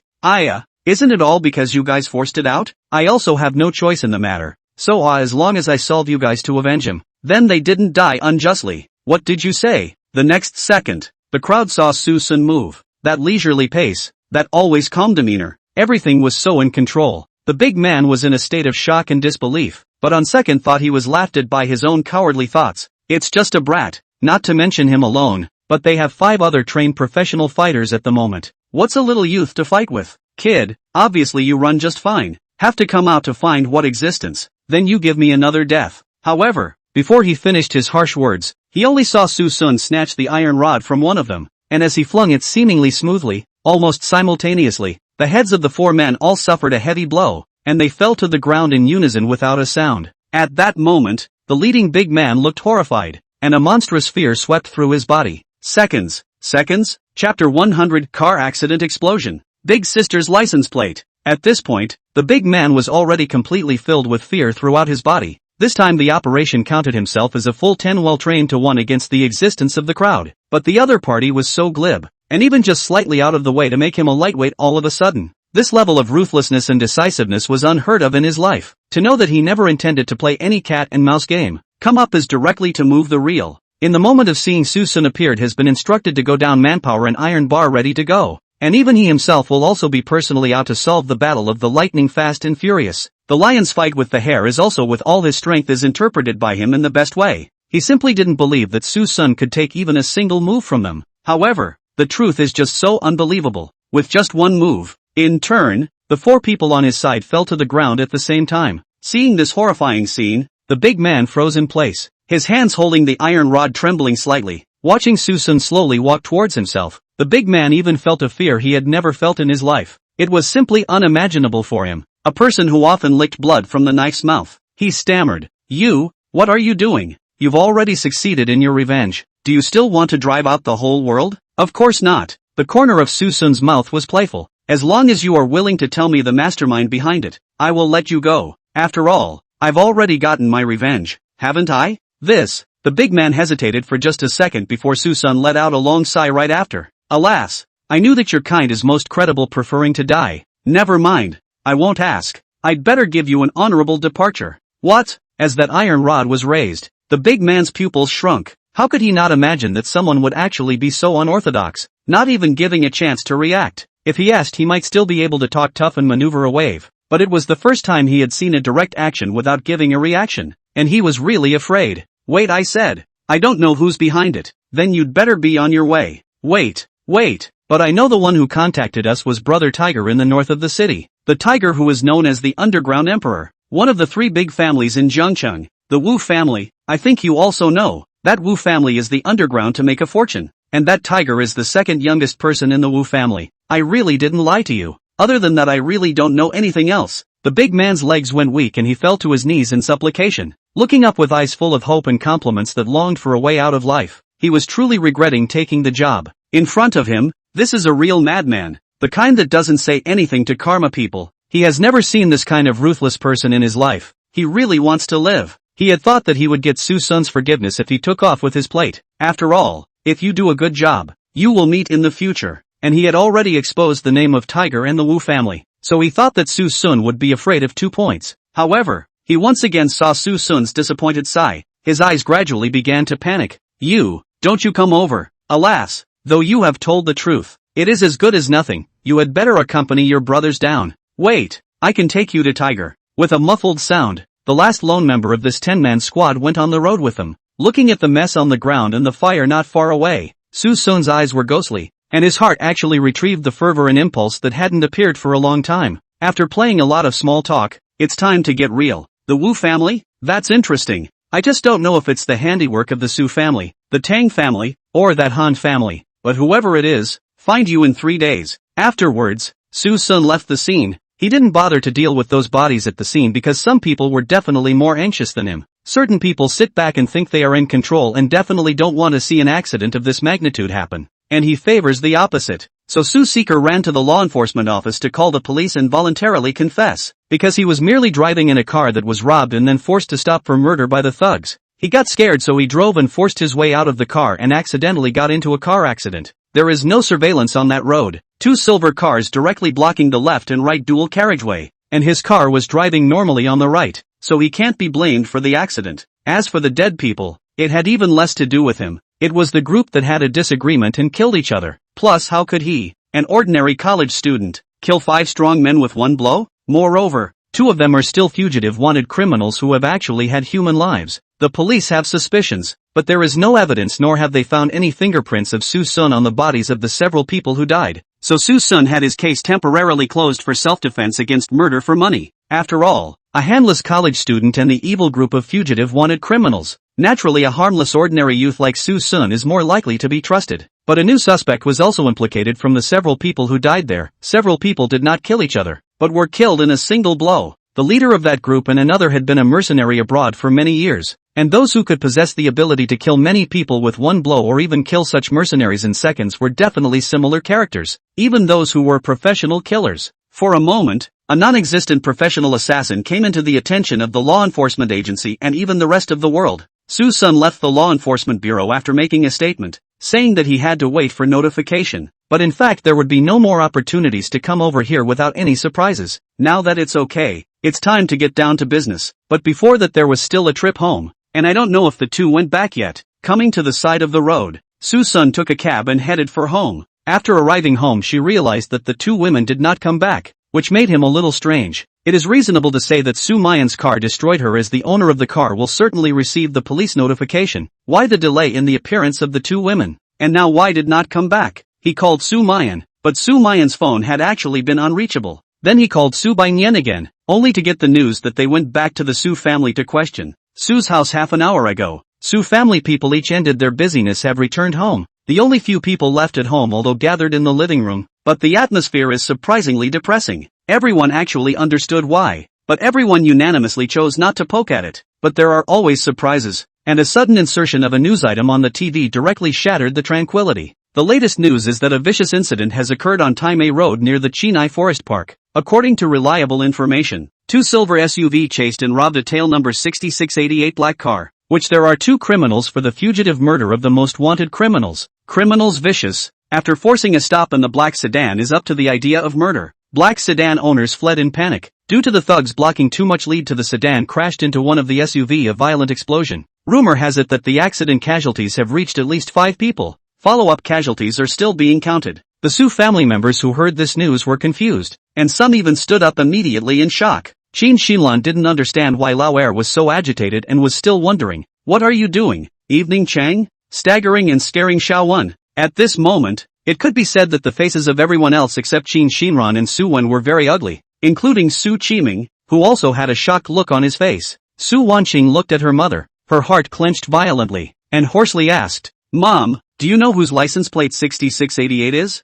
Who's that?" "How would I know?" Qin Xinlan looked puzzled. For some reason, Su Wanqing, who heard this, inexplicably smiled, her tone thick with apprehension and disappointment. "It's Big Sister. This is Big Sister's license plate." Chapter 101, Cutting it off completely and returning everything to the Su family. "What? Your big sister? How is that possible? I even met up with her at lunchtime, so it was probably just a license plate collision." "Mom, do you want to see the charred outline of the car on the TV? And the small print underneath about the sedan's license plate? There? Let me take a look." Qin Xinlan's eyes narrowed, and when she saw what was inside she suddenly let out a joyful laugh. "Big Ben, it's not worth much money." "Mom!" Su Wanqing yelled out of control. "Do you know that Big Sister is also driving this car? The license plate, the car model and the time all match. This is clearly Big Sister." It wasn't until then that Qin Xinlan grasped the point and realized the seriousness of the matter. However, she was still unwilling to believe that Sumayan had died just like that, so she said, "Coincidence? Your big sister was still so proud to leave at that moment at noon. How could something happen this time?" Hearing this retort, Su Wanqing's heart at this moment could be described as shocked beyond words. It's reasonable to say that a mother would be anxious to hear even the slightest trace of her daughter's accident. But what was her own mother doing? Has she ever been the least bit worried? Don't even know what kind of car their kids drive or what license plate. "No, I'm going to call my big sister. Don't let anything happen. Don't let anything happen." Su Wanqing panicked and dialed Sumayan, but invariably it didn't connect. Hearing the reminder that the phone had been turned off, Su Wanqing became even more desperate. All these signs indicated that something had really happened to her big sister. The sudden bad news threw her into confusion and made it hard for her to think, so much so that she forgot that there was a Su Baiyan to contact. Just as she was grieving, a sudden roar came from the doorway, once again breaking the silence that had lasted so long, and pulling her back from her sadness. "Dad, did you do it?" Only to see Sumayan burst into the crowd's field of vision in a furious manner. As the saying goes that there must be hope after despair, Su Wanqing really didn't expect hope to come so quickly,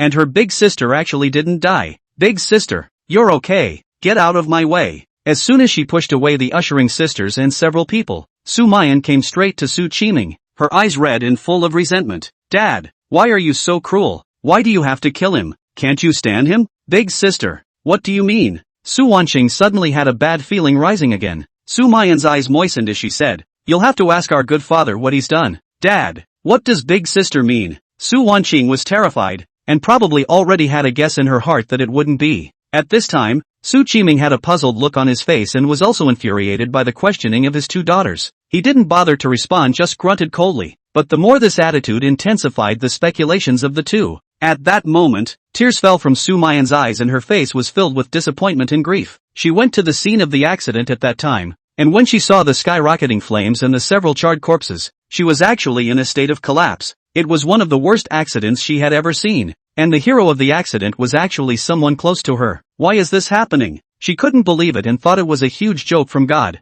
At that moment she rushed straight into the scene despite the fire, but the police came fast and immediately surrounded the scene, stopping her outside. She just waited and waited and waited until the finishing touches of the scene were complete and she was told she could leave with the police later. However, she flinched away from facing the dead Suson. Then she thought of her father's threat and it dawned on her. Muddled, she silently returns home against the summons of law enforcement, seeking only one answer. and now she had confirmed the answer she wanted. The answer, however, is a little too harsh. Dad, you're so mean. You're really mean. That's a life, and one that's been with you for more than 10 years. How can you bear to lay your hands on it? Dad, this is the last time I'm going to call you Dad, and even though I can't make you pay with your life, I'm going to avenge him, unless you kill me as well. You will surely pay for what happened today. Qiming slammed the table and rose, bursting into a rage. Rebellious daughter, for an outsider to actually dare to speak to your father like this.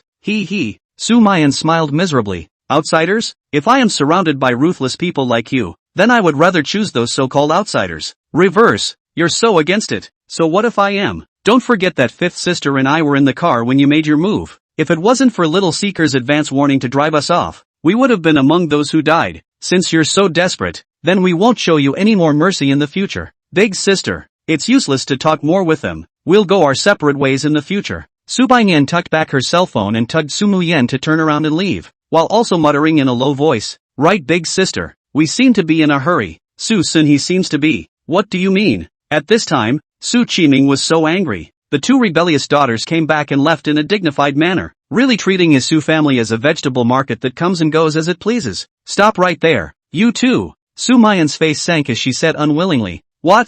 Can't help but want to make a move on us so soon? Assholes. You guys have to look at me like that, don't you? Well then, I'll draw a line with you today. From today onwards, everything you have on you concerning the Su family will be returned to me, especially the money. That's the Su family's money. You're not qualified to use it. By what right? That's my big sister's own hard work." Sumayan still wanted to argue something, but Sumayan directly stopped her. Anyway, now that the cards have been laid out, she doesn't care to take anything from the Su family anymore, and she won't get involved with the Su family anymore. Okay, I don't want all these years of hard work. I'll give you everything back. Good. Is that what you said? Never take a dime from the Su family again. As long as you are still in Zhangchang, I won't let you get a job in Zhangcheng either. The moment these words came out, the faces of the several people on the side who were silently anxious, Su Wanqing, suddenly changed. Dad, how could you be so cruel? Right, Dad, you cut off big sister and fifth sister's financial resources and even blocked them. How do you want them to live in the future? Are you going to kick them out of Zhangcheng?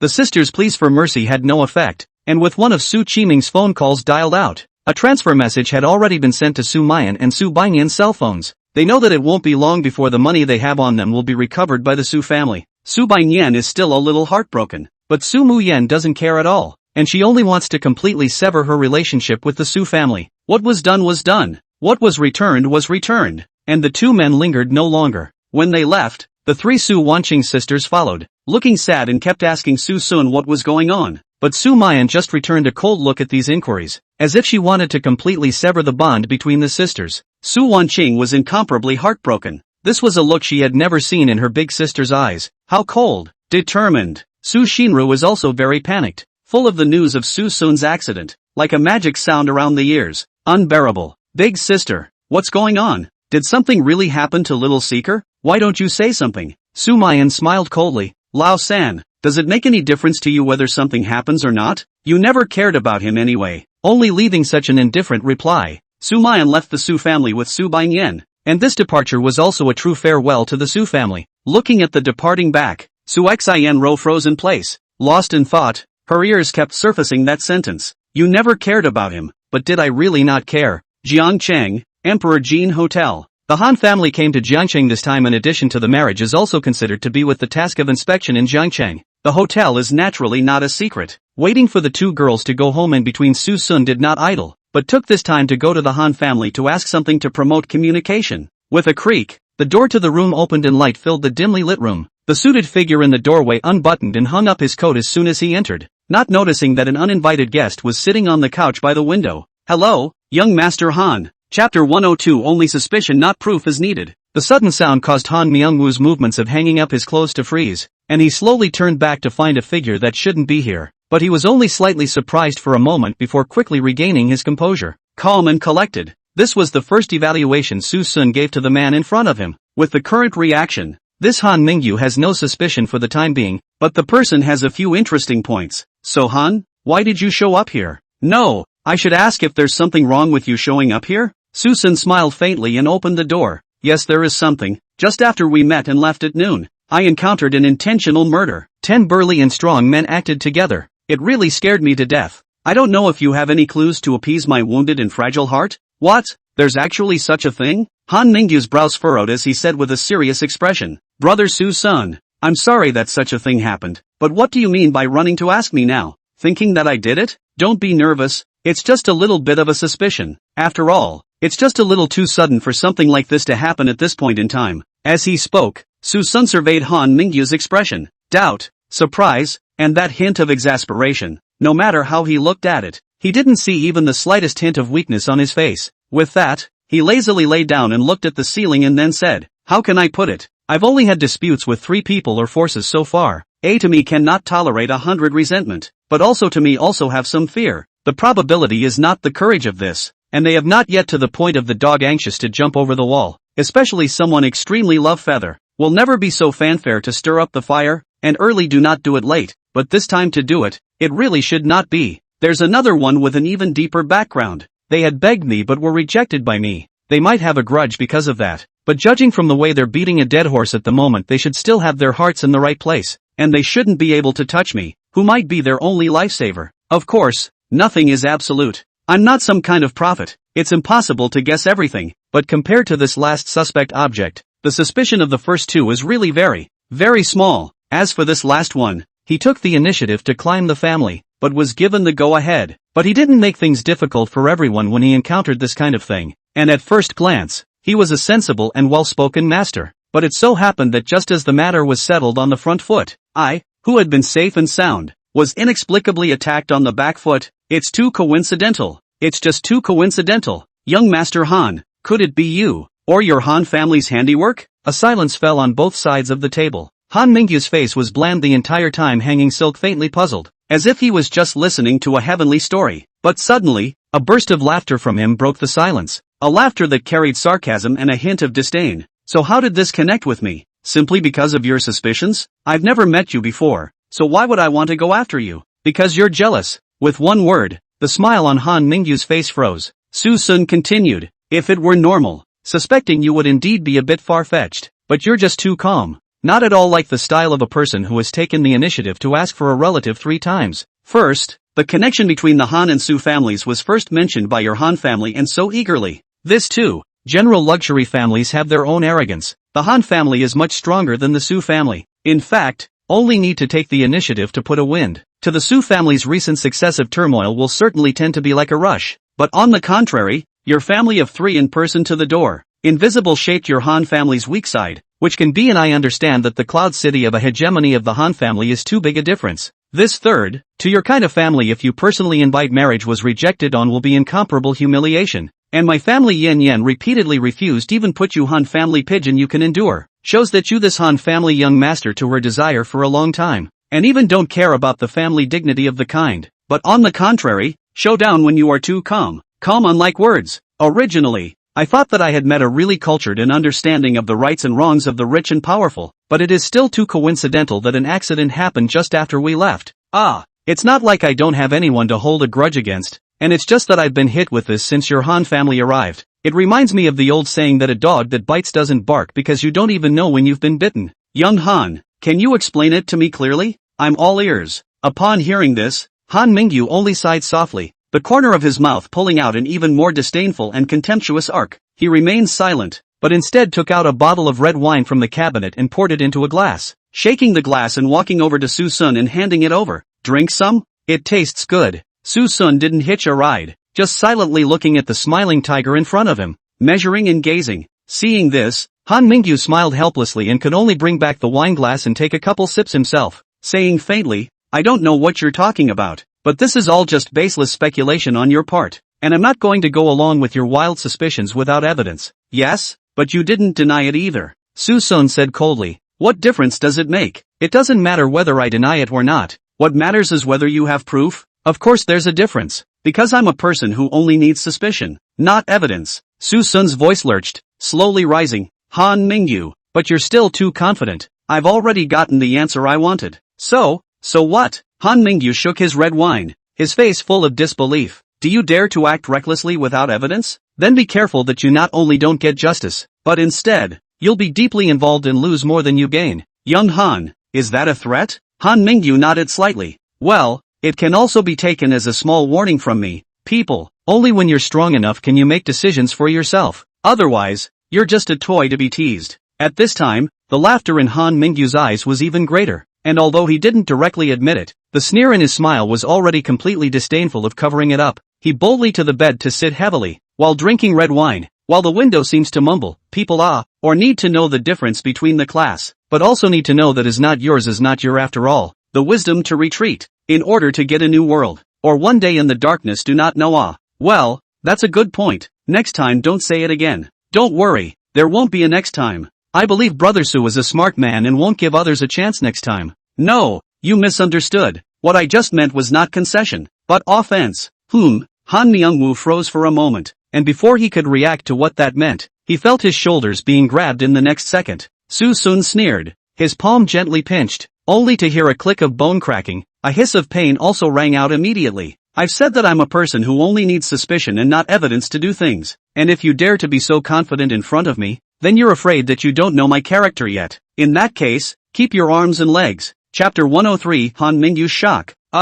Suson, are you crazy or not? You're trying to send me to my death, so it's not too much to ask that I break one of your arms? Is it? Crazy? You're crazy. The intense pain made Han Mingyu unable to calm down a bit more, eliminating his all-around calmness. In fact, he is no different from ordinary people. He will also be hideous and also woeful, will also be hysterical, just as he is now in this appearance. Suson's move was too sudden. He had never seen a capricious person in his life. Whoever does something will have some scruples before doing it, and even if they do it, they will have some signs. But this person in front of them is not at all in line with common sense. How could Han Mingyu not have imagined that his lofty, strategizing stance would have no effect on Suson? But instead he suffered first. He was indignant and upset, but he also realized that Suson was not a lord to be messed with and had to explain. You misunderstand. I never said it was me who dealt with you. You're being deliberately hurtful. Suson shrugged his shoulders with an innocent face. Then what did you just pretend? If you want to blame it, you can only blame yourself for making me misunderstand what you said. It's your own bad luck.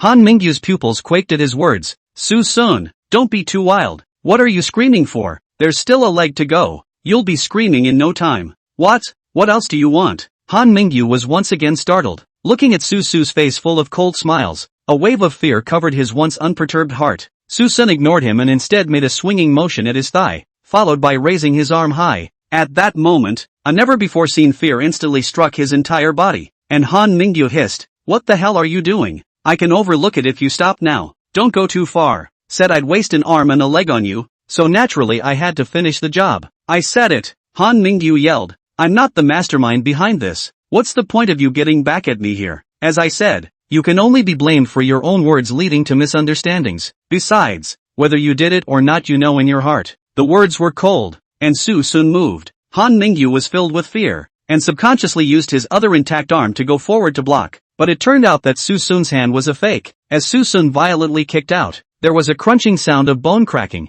Han Mingyu was shocked beyond belief at this moment, and the pain nearly choked him. After living for more than 20 years, not to mention this kind of pain, even the kind of small wounds that broke the skin were extremely rare, but now his legs and arms were actually wasted. Crazy. You are a madman. I won't let you go. Don't worry. I don't intend to let you off the hook either. This time it's just an appetizer. I'll find out the truth within 3 days. It's best if it's not you, but if it's even remotely related to you, then I'm sorry. You'll be expelled from this world. LOL. If Han Mingyu was in shock from the pain all over his body before, he was now in shocked chills, because he could see that the man in front of him wasn't joking, and with Suson's current actions, it appeared that he could really do it. Han Mingyu was incredulous. How did he dare? How on earth did Suson dare? Who gave him this kind of confidence? Is there some big power behind him? But to Han Mingyu at this moment, even if Suson had any background, the thought of his current miserable state and the threat he had just made caused a monstrous hatred to rise in him. He was going to make Suson pay no matter what. Ignoring the face of resentment, Suson turned his head to leave. He knew that Han Mingyu must be thinking of waiting for an opportunity to retaliate, but he was not afraid at all. Even if the surface pretends to be how much planning, it is still a flower in the greenhouse. What can be done? This kind of pretentious person doesn't deserve to be his opponent. If you want to make a scene, it won't be as simple as a right arm and a left leg when the time comes. Into the night, Suson went home when it was already dark. Coupled with eating out and hanging out for a while, when he waited for home the night was already deep. However, there were two other people at home who had been waiting for him to return. As soon as they entered, the two men immediately surrounded them. Sumayan looked haggard and her eyes were red. Suson was quite embarrassed to see this. He seemed to have forgotten about these two people. At this time the atmosphere is sentimental. After all, it is also considered to have experienced a life and death parting. As a result, an untimely remark directly broke the atmosphere at this moment. Suson, you're alive again. Instantly, Suson passed with a blank stare. You're the one who's alive. When have I ever died? Subayan continued. Last time, and this time. You don't know how sad Big Sister looked when she saw the accident scene. It just scared me. What about you? Aren't you sad for me? Subayan cut a disdainful sound. What am I sad about you for? You're not dead. But didn't you all think I was dead then? Why aren't you sad? Humph, what have I got to be sad about? If you're dead, you're dead. Well, you heartless one. If I'd known to leave then I wouldn't have dragged you away. Che, I can run by myself without you. The two actually managed to argue in this situation. If it was usual, Sumayan would definitely sternly stop the two. But now she felt a familiar sense of happiness. As long as the people are okay, the little bickering that goes on every day is actually a taste of life. Now that the three of them are dependent on each other, anything less would be a major blow to anyone. Alright, you guys stop arguing. Little seeker, you haven't eaten yet, right? I'll go cook for you. Rubbing her red and swollen eyes, Sumayan turned around and walked towards the kitchen. Suson stepped in and called out to her. No, I've eaten out. Now Subayan was not happy. Did you eat and come back? Do you know that we didn't eat at all just to wait for you to come back? I see, so I'll buy you guys takeout. Is that okay? What? Takeout? Then we still need you to order it. Okay then, order your own. One sentence ignited Subayan's struggle once again. Sumayan looked at this scene, eliminating the last of the sorrow in her heart, and even almost laughed out loud, because this blandness feels so good. The takeout arrived, and Suson chose to serve it together even though he had eaten. The three of them ate and chatted. That pleasant atmosphere, as if all the various scares and unpleasantness of the day had never happened. The two didn't ask where Suson had returned to, but they were curious about how Suson was safe and sound after that kind of thing happened. Being asked this way, Suson didn't care to hide it, and naturally answered truthfully. You don't know how exciting it was. Two cars were chasing one of me, and I did a U-turn and crashed into them, and they were scared less of me. And then I jumped out of the car at the critical moment, but I still had a collision with one of them and caused an explosion. Although I killed 5 people at once, but the other car still has 5. I came down and directly a iron stick to tease down 4, and then a stick swung that the leader of the original rise to the sky. Just a few seconds to end the fight. I'm great, right? I'm great, right? Ha, how did you become so self-absorbed? The two listened in silence, but Subayan still couldn't hold back her contemptuous outburst. Suson knew he was being treated like he was blowing awesome by the two. Ugh, it's so hard. No one believes you when you tell the truth these days. The night passed in a hurry, except that none of the three went back to their rooms this night, but instead they all lay on the sofa and chatted freely all the way to midnight, until they gradually closed their eyes. Early the next morning, everyone was still asleep when the peace in this home was once again shattered with the ringing of a cell phone. Mr. Suson, this is the Junchum Law Enforcement Bureau. Someone is accusing you of maliciously injuring someone. Please take the initiative to come over and cooperate with the investigation. Otherwise we will take coercive measures. Chapter 104, Suson, do you think I'm Superman? Mr. Suyun, where were you at 6 o'clock yesterday evening? 6 o'clock? I was just home from your law enforcement office shortly after that time. At home. What about 7 o'clock? Any alibis? Also at home.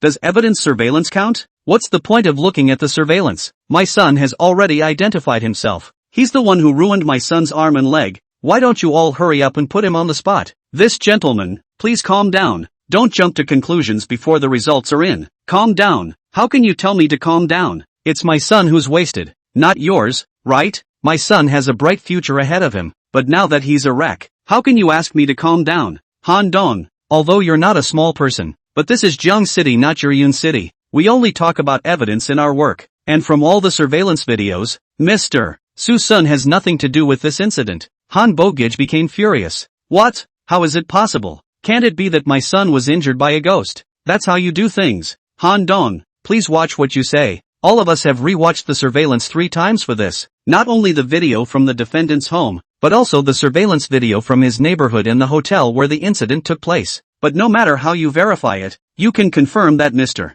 Suson was at home at that time, and although the neighborhood he lives in has some surveillance dead spots, it's almost impossible for him, an ordinary person, to try to completely circumvent it. And the hotel where the incident happened didn't capture any of Mr. Suson's figure, so all the evidence suggests that Mr. Suyen has a good alibi and that this matter has nothing to do with him. The Han family's identity and background will be treated favorably by others wherever they go, because they can drive the development of a place. So the Jiangcheng Law Enforcement Bureau will attach great importance to the report as soon as it is accepted, and even verified many times for this purpose. But all the signs indicate that this matter has nothing to do with Suson. And even shortly before the incident, Suson was in the Law Enforcement Bureau due to a car accident. And a number of peers can still prove it. The crowd didn't understand why the couple had to insist that Suson, an ordinary college student, had done it. Having an empty bottom but failing to produce any actual evidence makes them really speechless. Between the stalemate in the atmosphere, Suson's opened his mouth to break the current deadlock. Mr.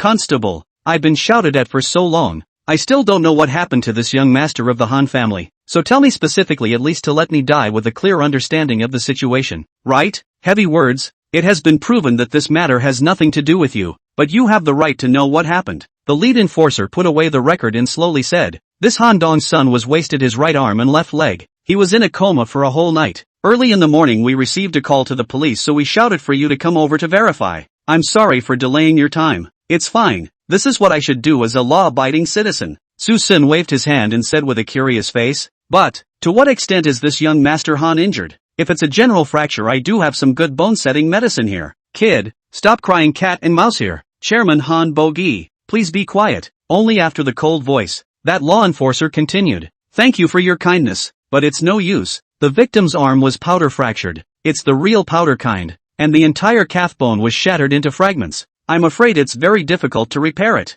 And we didn't find the tools of the trade at the scene. According to the victim's description, he was pinched hard to break his shoulder in kicking calf. Hiss. Suson stroked his chin with a look of astonishment. So, I'm an ordinary person with no hands, and I pinched someone's shoulder into powder with the palm of my own hand, and it wasn't even a single fracture, and even used my calf, which is harder than iron, to kick and shatter someone else's leg? No, Dong Han, what do you take me for? Superman? Think this is humanly possible? Pinch it into powder so rip. You think my hands are hydraulic tongs? I won't mention this. If I really kicked your son's leg to pieces, do you think I can still stand here intact myself? Do you know about the interaction of forces? I know I intercepted the woman your son had his eye on, but you're not so bad as to slander me like this, are you? If you leave me with some kind of record, then how can I work hard in the future? Kid, how dare you argue? Han Bo-gij's face turned blue, but the law enforcement officers present didn't give him a chance to flare up, and then turned to Suson. What did you mean by that just now? What do you mean you cut people off? Agu comrades, I get angry when I say this. Actually, that's not called a cut-off. My wife and I have known each other since we were young and grew up together. We were already in love for life, but it turned out that this young master of the Han family saw my wife's beauty and even pressured her mother's family. So my wife secretly got a license with me to try to make them completely dead. Originally we were planning to have a grand wedding. Just because of this accident, causing us to tie the knot, have to be sneaky. You guys say this is like it? I don't call that an interception, because the two of us were originally a pair. But we're just ordinary people after all. Even if we dodged this bullet, I'm afraid there will still be other accidents waiting for me. Alas. A long sigh went into the hearts of the crowd. The crowd knew the brutality of the gentry and expressed deep sympathy and indignation towards Suson. And everyone present can understand why the Han family insisted on suing Suson. It is clearly a kind of revenge for not being able to get what they want, but after all, they couldn't do anything to the Han family in this matter, and could only cast a look of contempt towards the Han Bo-gij couple. Don't listen to that brat's nonsense.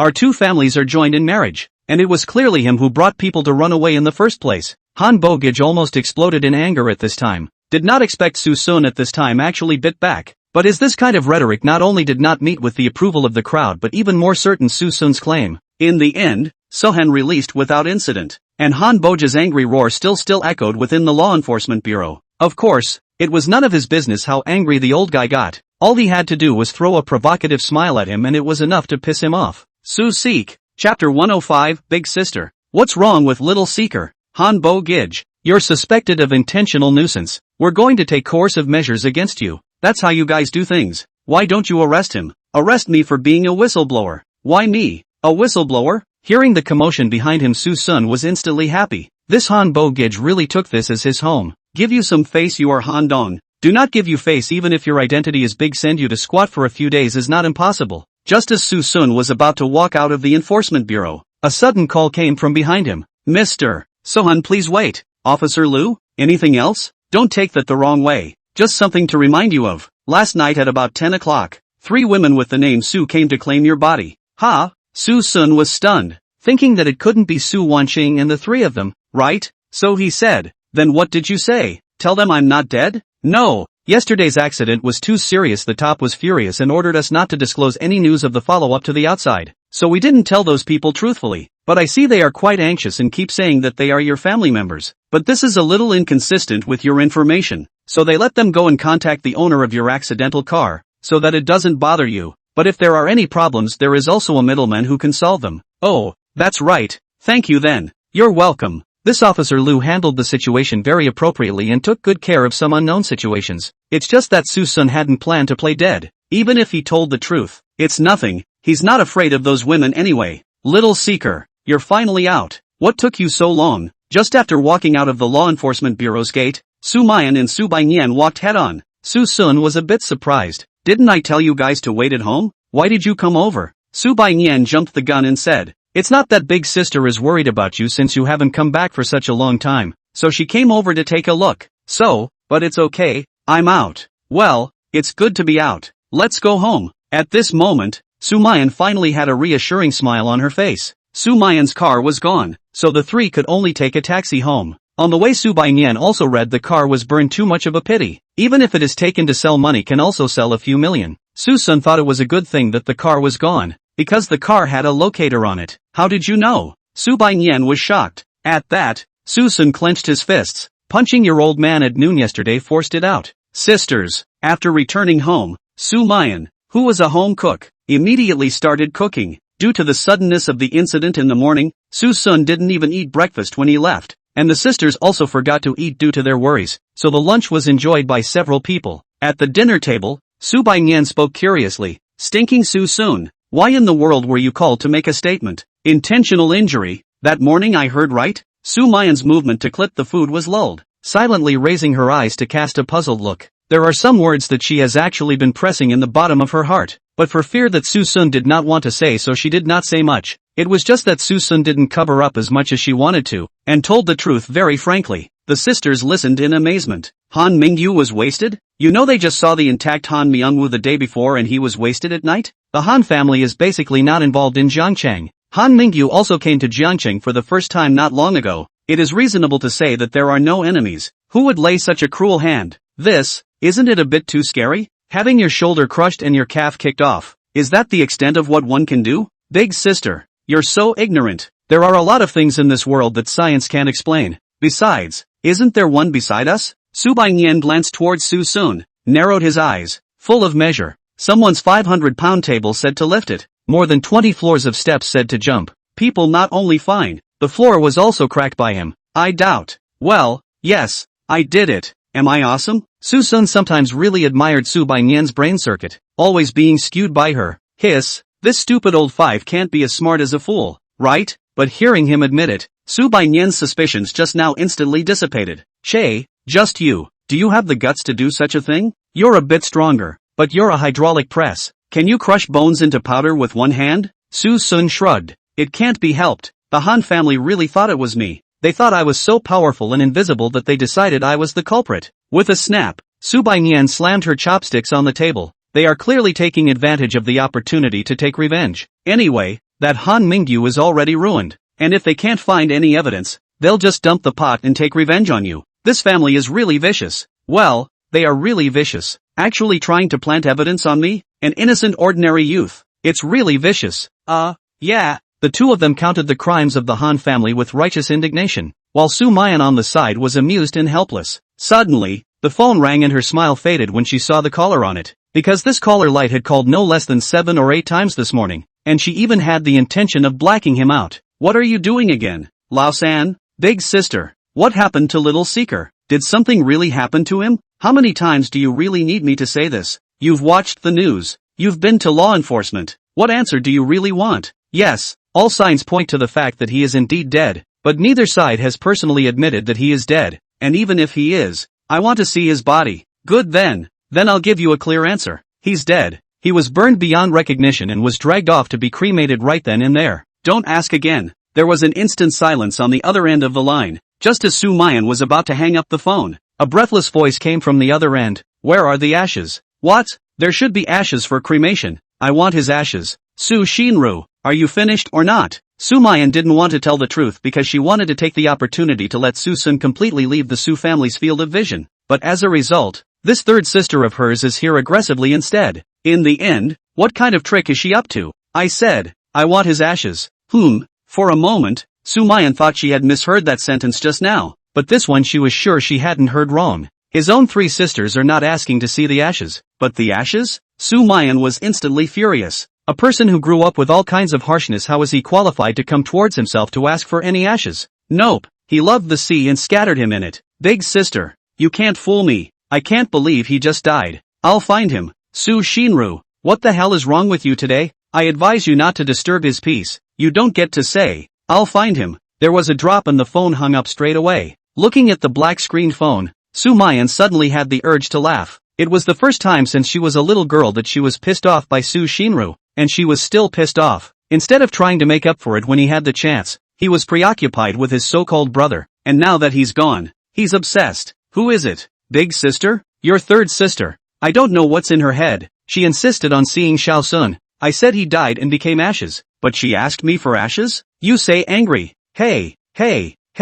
I'm not dead yet. What do you mean ashes? Chapter 106, Su Bainyan's treasure chest. I'm sorry, I was just trying to get Su's side of the family to never bother you again. I just didn't realize Laosan was so persistent. Susan helplessly shook his head. What's so hard to figure out? She has been in charge of me since I was a child and I suddenly lost it. It's normal for her to be uncomfortable. It's just like when you carefully cultivate a person. No matter if he succeeds or not, at least there are some expectations, but if he dies halfway, it's not hard to change who he is, and that's pretty much the mentality she has. Like that? But with the kind of character Laosan has, it does seem that way. Of course, I've sort of grown up under her tutelage, and to put it mildly, her soft and gentle demeanor is nothing more than the barest of appearances. In fact, her heart is harder than anyone else's, and it wouldn't take more than a few days for her not to annoy you. Well, that makes sense too.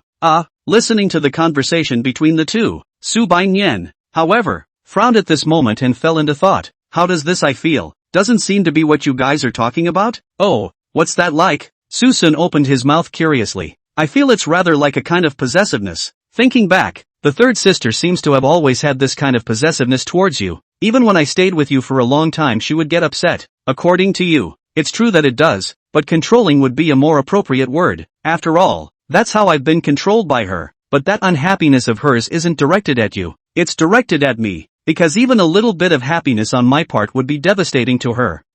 Is it like this? But it always feels weird. OMG, scalp itchy. Feels like I'm going to grow a brain. Su Bainyan scratched her hair haphazardly, rather annoyed because she always felt that something was wrong, but couldn't figure it out. Forget it, don't think about it, don't want this brain. Suson nodded in relief. Right, a brainless old 5 is a good old 5. There is no need to have so many brains for you. Suson, you actually dare to mock me. I'll strangle you. The Imperial City PK again. Su Bainyan recently diligent exercise. A move will be chopped under the horse. Can only be racked on the knees and even begged for help. Sumayan ignored the cries for help and instead left the table to count her remaining assets. Now that all the money she had on her had been recovered by the Su family, the family still had a lot of expenses and had to sell something to maintain their living expenses. As a result, the assets after counting disappointed her greatly. When she left home she didn't bring anything at all. And yesterday she went to the Su family so much so that even the jewelry on her body were returned to the Su family. Now, the most valuable thing on her body is the bag in her hand and a few pieces of clothing, which will not last long. She must find a job. However, Su's side of the family let out another word that the three of her would be blocked. For a while, Sumayan was a bit worried. Is it really hard to leave this place where you've lived for decades? What's wrong? On the other side the two ended the fight. Susun came to the living room and sat next to Sumayan. Seeing this sad face could not help but ask, "We, out of money?" Susun froze. What do you mean? Yesterday when we went back to the Su family, all the money we had on us was taken back, and as long as we're in Jiangqing for a day, they're going to shut us down and not give us work. Nowadays I only have a bag and a few clothes on hand that are still worth some money, but if it lasts I must leave Jiangqing. Susun smiled in disbelief. He thought it was something big, but it was just this small thing. Anyway, he still had that bank card given by the Gu family here, so it came in handy. He went back to his room to take down and return again, and the card in his hand was just about to be handed out, when he saw Sumayan carrying a box out and couldn't wait to open it immediately. Don't panic, big sister. I don't have any money, but I have a lot of stuff.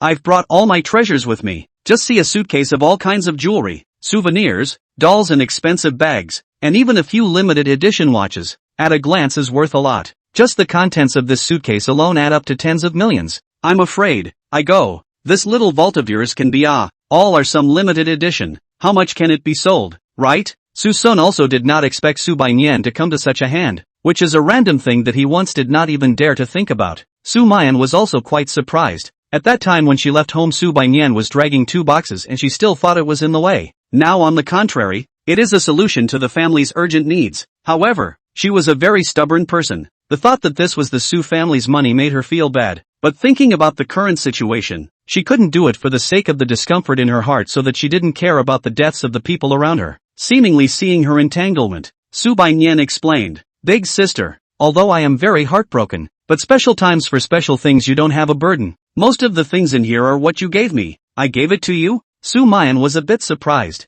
"Yeah, Mom and Dad only give gifts at certain times. Usually they give money, but now the money's been taken back, so none of the gifts in here are from them. This bracelet was given to me by you when I came third in the exams, big sister. That watch was also something I kept dying to beg you to buy me in the first place. And that limited edition doll, which you also gave me on my birthday. There's also the bag and cosmetics given to me by second sister. The necklace stamps given to me by third sister. And yes, there's also the oil painting and championship trophy that I stole from Su Qingxia. I stole from Su Qingxia the oil painting and the championship trophy, especially this trophy. The base is pure gold. It must be worth a lot of money." Sumayan in this as if counting with the name of the dish. Suson suddenly for the previous self a burst of heart imbalance. "What's all this about? Obviously, we grew up under the same roof, but how can our lives be so different?" Sumayan had enough to clothe and feed him just by picking things out of his teeth. Sometimes the differences between people can be really jealous, but it wasn't all unbalanced. With the extent of Su Qiming's 2 old things doting on their son, in case they raised Suwen that way, wouldn't they be finished with their own life? "Fortunately, if I had these things before, I'm afraid I'd have played with them long ago,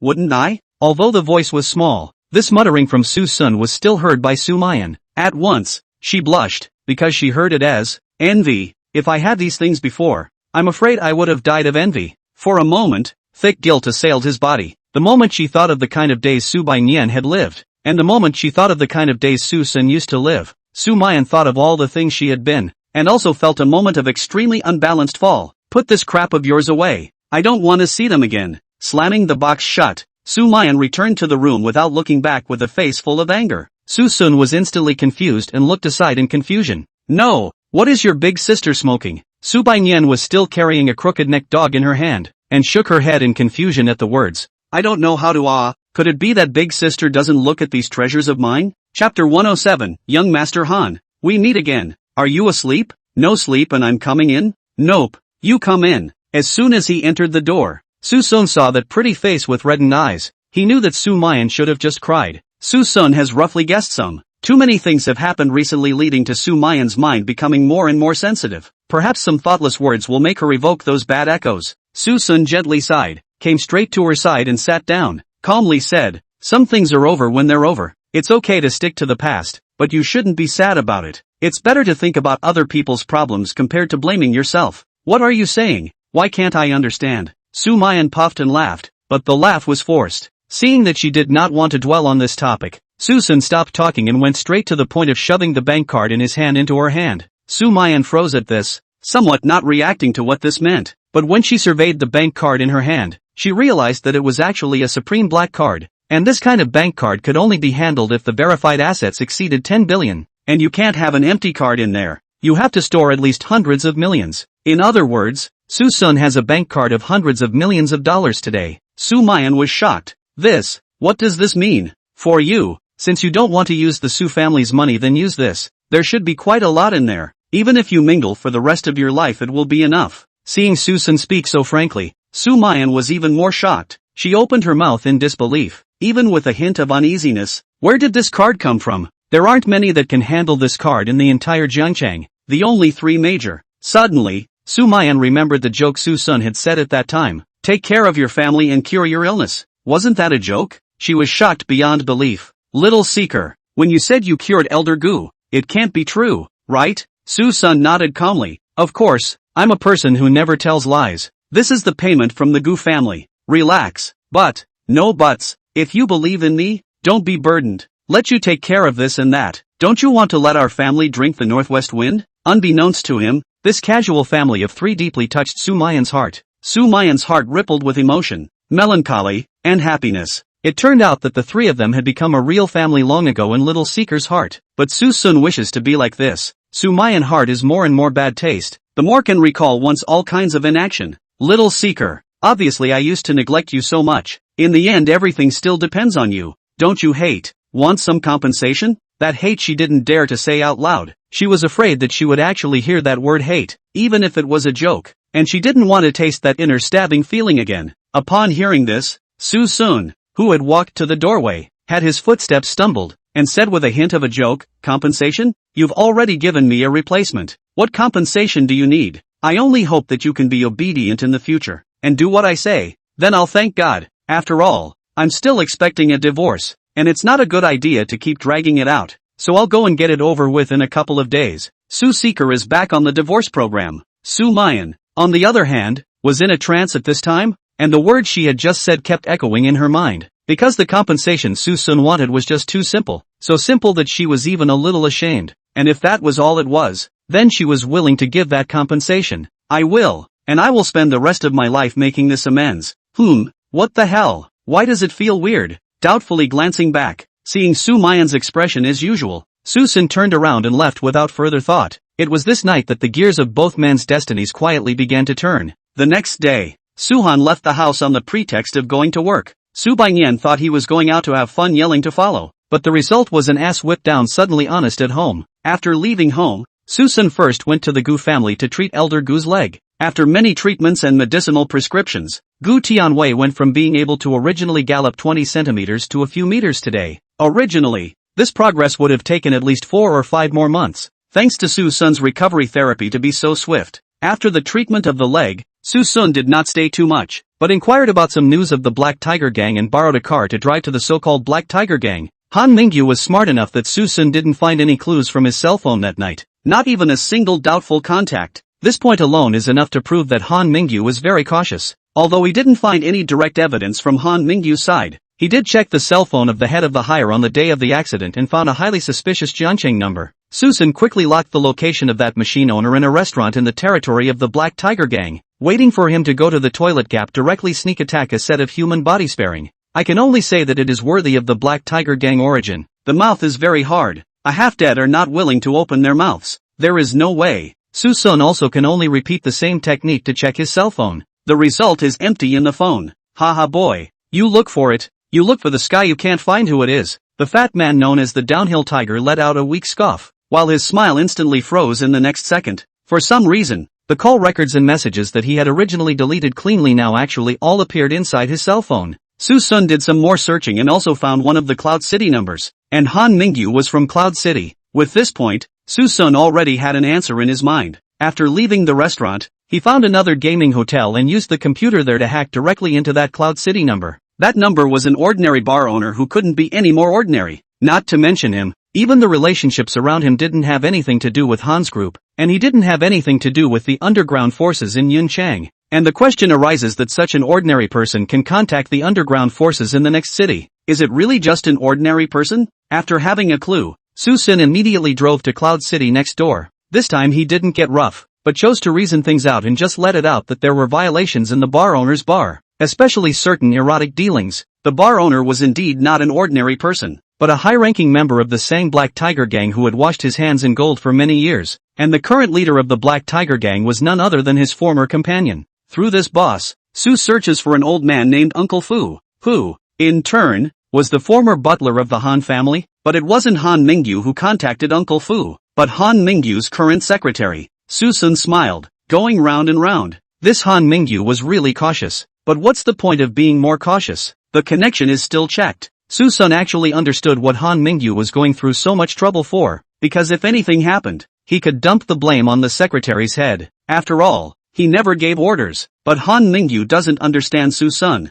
because Susun never cared about that when he did anything. It's getting cooler, and it's time for certain people to drift away with the falling leaves. Late at night, The first hospital in Zhongcheng. At this time, Han Mingyu is still lying in the intensive care unit, although the person has been awake, but the body is still weak. He only had to wait 2 more days for observation before he could transfer Yuncheng to his Han family's private hospital, but the arrival of an unexpected guest late at night completely cuts off his hopes. Young Master Han, we meet again. Chapter 108, Han Mingyu's death. Who's there? Young Han, it's only been 2 days since I've seen, and you've forgotten me? Han Mingyu heart alarm bells. A chill instantly attacked the whole body. He followed the sound of the effort to look at the window. I do not know when the tightly closed window was actually wide open, the cool wind whistling into the window, and that the moonlight illuminated the window. Actually appeared a black silhouette of the figure cannot be seen. Unease instantly filled his heart, although he couldn't see the black shadow's face, but listening to the slightly familiar voice and tone, he knew.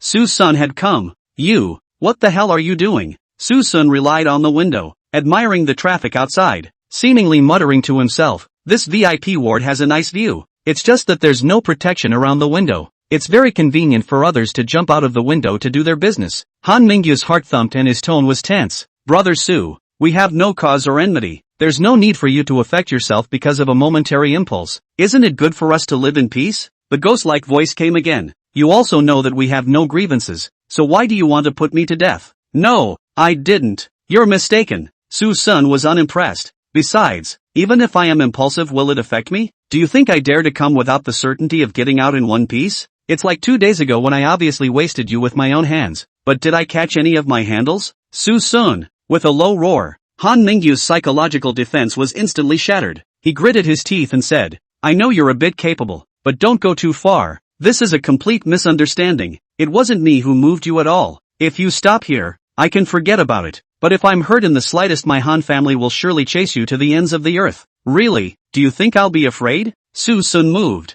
His footsteps were like the ringing bells of the god of death, pounding Han Mingyu's heart step by step, slowly approaching. It really wasn't you? You're Han family's former housekeeper. You're Han Mingyu's current secretary. I have to say that you've circled around in a big circle very cautiously, but do you really think you're doing a seamless job? In an instant, Han Myungwoo's heart instantly rose to his throat. He did not understand that he has always been careful and cautious. Even when contacting his own secretary, did not even use his own contact information, but also after all kinds of turnover to find the person who made the move. As long as there was a slip-up in the middle, it would be impossible to find it on him, so why was Suson able to find it in just 2 days? At this time, Suson looked at the bed with interest. The man is quite a mess. Even if Han Mingyu had to pretend to be calm, the bottom of the eyes of the flash of panic is how cannot hide. Suson moved, but just by finding a chair and sitting down, Han Mingyu was already babbling in fear. Don't do it. It's really a misunderstanding. We can sit down and talk it over. Han Mingyu pretentious,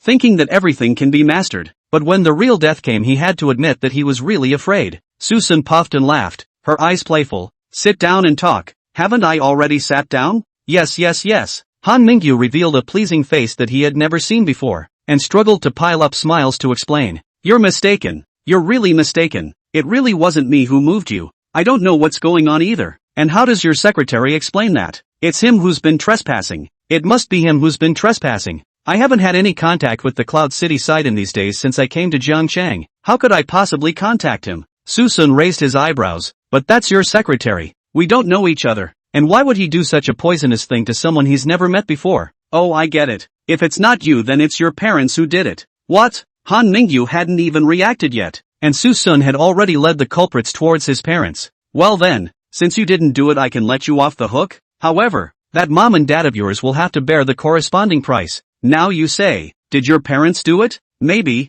it's possible. My dad has always had sand in his eyes, so maybe he really did give the order. Hearing this, Susun smiled heartily. He guessed that Han Mingyu might panic in a crisis, but he really didn't expect that Han Mingyu was actually a great filial son. Dumping his parents actually didn't bring any hesitation at all, but anyone with a shred of conscience would not transfer the scourge to his family. Would he? Han Mingyu, would you like to contact your secretary? What do you mean? Suddenly, a bad premonition grew again, and while the cell phone was clearly by the nightstand on his left hand, Han Mingyu didn't dare to reach for it. Seeing this, Susun ignored his thoughts of escaping and directly picked up his cell phone and dialed back for him. However, no one answered on the other side. At this moment, Han Mingyu seemed to understand something. No, how did you know my cell phone password? It doesn't matter. Susun then dialed the other secretaries around Han Mingyu, and as soon as this call was answered, There was a sound of surprise with a hint of horror inside. Mr. Han, you're finally awake. Something happened to Assistant Lee. He fell off that mall overpass near the office and died instantly. Instantly, like a thunderbolt exploding in his ears, the cell phone that had just been delivered to Han Mingyu's hand was softened by his hand and fell to the ground.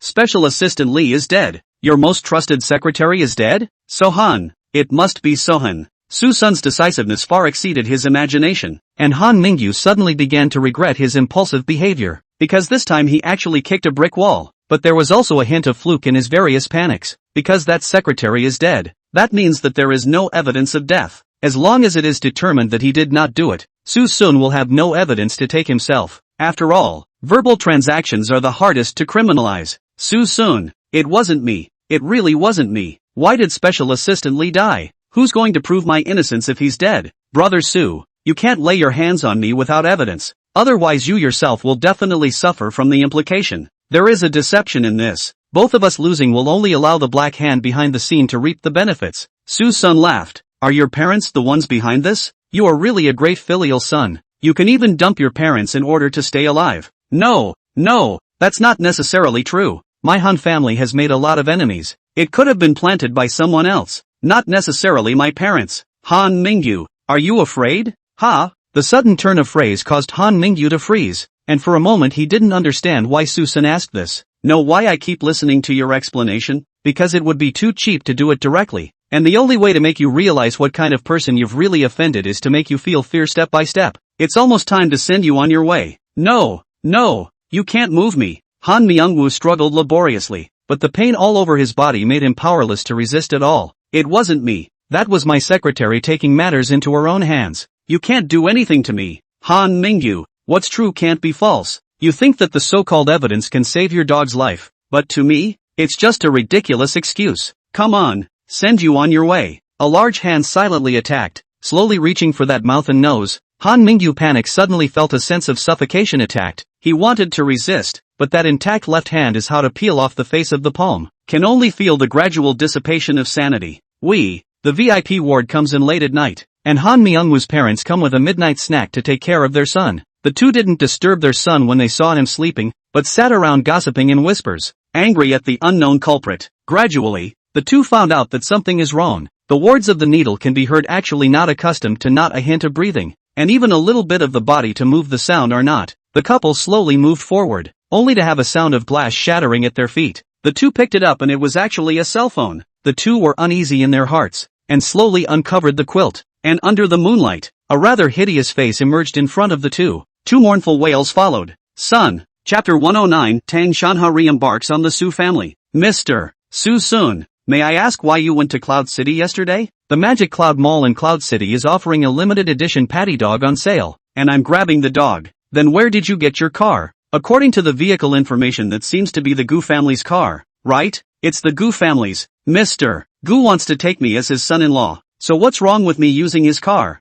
Then may I ask, why did you go to the first hospital of Jeoncheon yesterday again? Susan held up his bandaged hand. The broken car autopilot drove me into a ditch and nearly caused me to break a bone, so of course I went to get it bandaged. Speaking, Susan got a little impatient. No, what do you guys mean by calling me over early in the morning again? Is it possible that Han Mingyu has been beaten up again? No, Han Mingyu is dead. What? Dead? Susun was shocked. That's right. According to the hospital's preliminary judgment, it was asphyxiation due to pain-induced respiratory distress. You scared me. So you're the one who's in pain. What's that got to do with me? I can't be blamed for this, can I? Is that hamburger ever going to end? The lead interrogator's face sank. Susun, does this really have nothing to do with you? Isn't it a bit too coincidental? Susun looked innocent. What do you mean? That Han has been making false police reports all day long, causing me to run here for 3 days. Even if it's not enough, why is the victim still guilty? At those words, the two officers also looked stunned. Generally speaking, they are looking for evidence to determine the suspect's guilt, but to Susun this is completely the opposite. But all kinds of help him off the suspicion. Susun's appearance was indeed too coincidental, but both his reaction and the physical evidence found proved that Susun was innocent. At that moment, a police officer walked into the interview room. Team Wang, those two girls asked out too. Oh, how? It's consistent with what Susun said. And according to our door-to-door raid, one of the little girls named Su Baiyan does have a habit of collecting those patty dog dolls, and many of them are limited editions. There's also the Gu family side that we visited, and Elder Gu did have the intention of having Suson as a door-to-door son-in-law, except that the age difference between the one he wants to marry and Suson is a bit big, but that's not the point. The Gu family's car did have an autopilot failure at that time, and the failure was reported into the cloud control platform at that time, and the car driving into the ditch at that time was indeed an accident. As for Suson's visit to hospital, no. 1. It was purely coincidental because he didn't go there of his own accord, he was sent there by the crane driver. Moreover, there was no sign of Suson outside the victim's hospital room, and everything indicates that Suson had nothing to do with the matter. Upon hearing this, Team Wang fell into deep thought. What about the 0.2 seconds of surveillance missing from the hospital? Is there a way to fix them? It can't be helped. It was a momentary power outage caused by a hospital maintenance worker's overhaul malfunction, but even if it had been restored, there's no way an unusual person could have perfectly dodged all the surveillance in the corridor in just a few dozen seconds. One team must be the last thing you also know. This Han Dong, in the absence of evidence only based on speculation in the case of arbitrarily accusing others, this would have been out of order. This Susen and just an ordinary to be by young people, if so continued to entangle. Team Wang let out a long sigh and waved his hand. Alright, I know, I'll explain to the Han family. He can go, but he still needs to stay away from a background like the Han family in the future. After all, he can't afford to offend an ordinary person. After finishing the tense and exciting questioning process, the trio immediately returned home. One more second in that kind of place is a kind of torment. Even if there is no crime to be asked, so much it feels like I have committed something. Sumayan still encountered this kind of situation for the first time. Her heart was even more nervous, and she almost started babbling. Instead, though, there was a small thrill of excitement inside her when it was over, rather like a sinking feeling. Although it was true that she hadn't committed any crime, she was just inexplicably agitated. Scared the hell out of me. I almost stuttered when I was talking, so I'm glad I strung together a confession ahead of time. But stinking Suson, you obviously came back late that day. Why did you want us to lie and say you were home all the time? I almost let it slip, no? Then thank you so much for luckily not saying anything. Suson sipped his drink and said lightly, if I hadn't said that, they would have kept digging deeper, because that night Han Mingyu had an accident. Even if I only went out for a few minutes, I would have become the object of suspicion. So some things can't be said honestly, but of course I have a clear conscience. Su Baiyan also understood some of what she heard, and immediately said angrily, this Han family is really not a thing. When something happens, they rely on you, causing me and my big sister to be questioned. So annoying. Yeah, they've been looking for a backstabber, and now that Han Mingyu is dead, they might already be thinking of how to plant evidence on me behind my back. What? Han Mingyu is dead? The two women were shocked. Yeah, dead. I even ran out of town yesterday and he still managed to dump the pot on my head. So yeah, you guys have to say what I tell you or there will be endless trouble. This time, even the two women couldn't see through it, because it was too coincidental that Susun was not at home for 2 nights, and something happened on both nights. A bold idea surfaced in the minds of the two men at once. Shouldn't, Shubini, and you shut up. If you dare to think nonsense, beware, I will beat your ass. I am a good man, a great good man. Do you understand? Meanwhile, the Su family villa. The Su family, which had recently suffered a series of setbacks, had welcomed several distinguished guests just today. That is the Tang family. Tang Shanha visited the Su family with his 2 sons, Tang Jianye and Tang Qingye, as well as Tang Shuyu. This time, he came to the Su family to meet Suen, and Tang Shanha planned to fight for a chance at Suen. And Tang Shuyu was able to come over because she had quite a few exchanges with Suen last time, and it was a chance for her to make up for her mistakes. I wonder what Elder Tang is here for this time. Is it to look for Su Sun? I won't hide it from you all. Su Sun was accidentally killed in a car accident 2 days ago, so you all are afraid that you won't be able to find him. At once, Tang Shanha and Tang Qingye's cheeks stiffened. The last time they came over, Su Qiming also used this excuse to lie to them that Su Sun was not here. This time it is actually still. The key is also used in the car accident. Su Qiming also realized the change in the 2 faces. Thumped, hurriedly explained, this time I really did not lie to you. Su Sun this time seems to be really dead. 2 days ago he drove my boss's car out racing. Car accident also on the news. Do not believe that you can go to check. At those words, Tang Shanha's heart felt a pang of bad taste. Although Su Sun was unwilling to save him, there was still a sense of regret in hearing that Su Sun had died. That's just it. It's probably just not meant to be. Ha? What did you say, Elder Tang? Su Qiming froze at his words. Haha, it's nothing.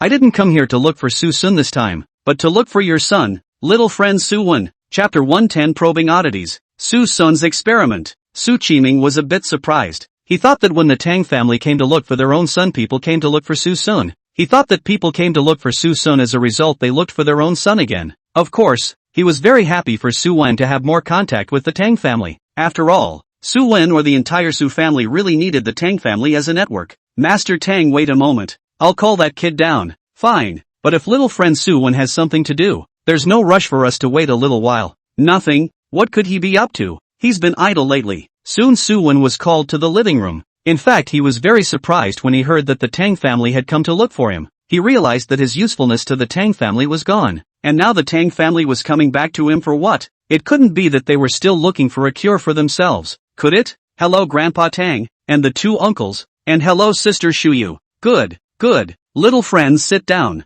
This is your home, you don't need to be formal. Begging people to do things, subconsciously will have a good feeling about that person's heart. Tang Shan has several people even forget for a moment the last time to break through the Suwen theft scandal, and now see him so polite and humble instead of feeling like a child can be taught. Suwen sat down obediently, but before that knew how to serve tea and water for each person. Su Qiming and Qin Xinlan were shocked. They have not taught the son, actually, so will come to things. It seems that the aspects of human affairs since the son really self-taught. Grandpa Tang, is there something you guys came to see me about this time? After all, Tang Shanha was a person who valued face, especially since he had chosen Suson last time, thus refuting Suyen's face, and being asked this question. It was in turn a bit difficult to speak. Seeing this, Tang Shuyu knew that her chance to perform had come, so she immediately sat down next to Suyen, revealing an amiable smile to draw the two closer. Brother One, we came here this time to ask you if you have any solutions for my grandfather's illness? Still really looking for my cure? Suyen was incomparably surprised. Brother Man, is there a problem?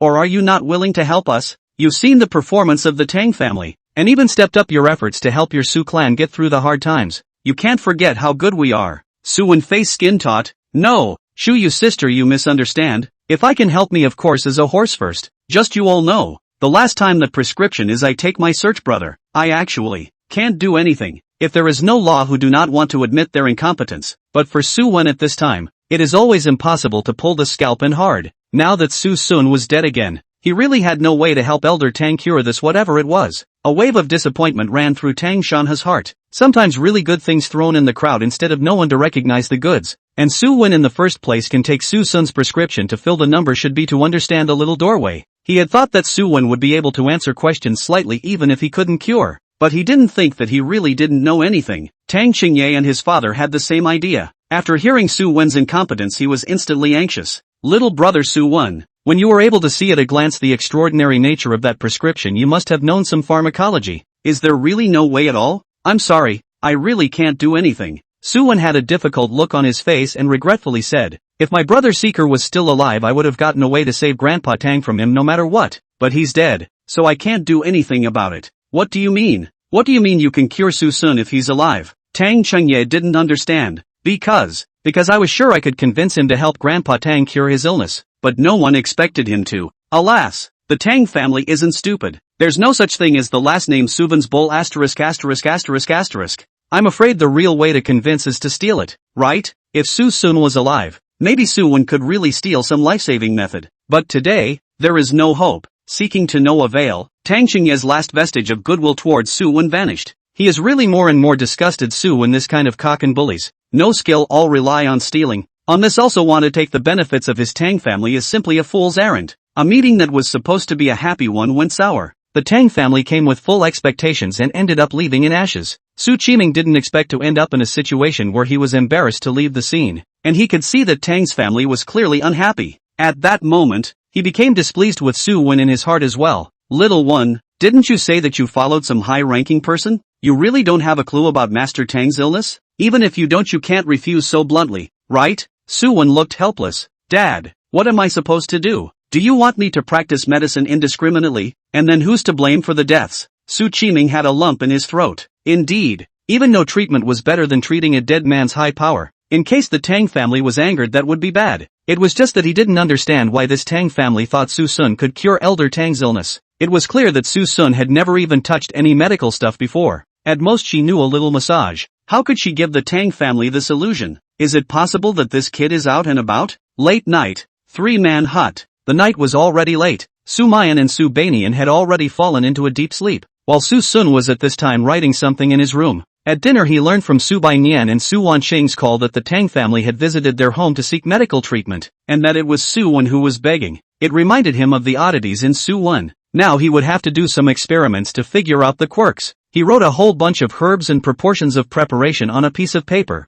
and a whole bunch of stimulation therapies for acupuncture points. However, he had just written a whole course of treatment and then burned it in a fire straight away. Looking at the burning ashes on the ground, Suson frowned and thought he would like to see if news of Elder Tang's physical recovery would be rumored in a few days. Meanwhile, the Su family. Regular breathing sounds came from the darkened room against the silence, and beyond that there was only the mopping sound of the figure on the bed as it rolled unconsciously. But suddenly, the figure that was supposed to be sleeping sat up, and then a sound of surprise suddenly came from the room that was out of reach. He's not dead. Chapter 111, Little Seeker, I was wrong. Time passes. According to Suson, 3 people moved to the new home has been a period of time. Living is quite adaptable. Compared with the Su family, at least do not have that kind of depressing feeling. Instead, Su Baiyan was the one who was the most happy to be exposed to a new life, because she didn't have to put up with certain obnoxious people anymore, nor did she have to accept her parents' blind behavior that was biased to the bone. Compared to her sister's lack of understanding of hardships, Sumayan considered a lot more and was more troubled. She is not a person who can be idle. All day at home doing nothing is not her style. Although Suson gave a bank card with at least hundreds of millions of dollars, enough to feed and clothe everyone,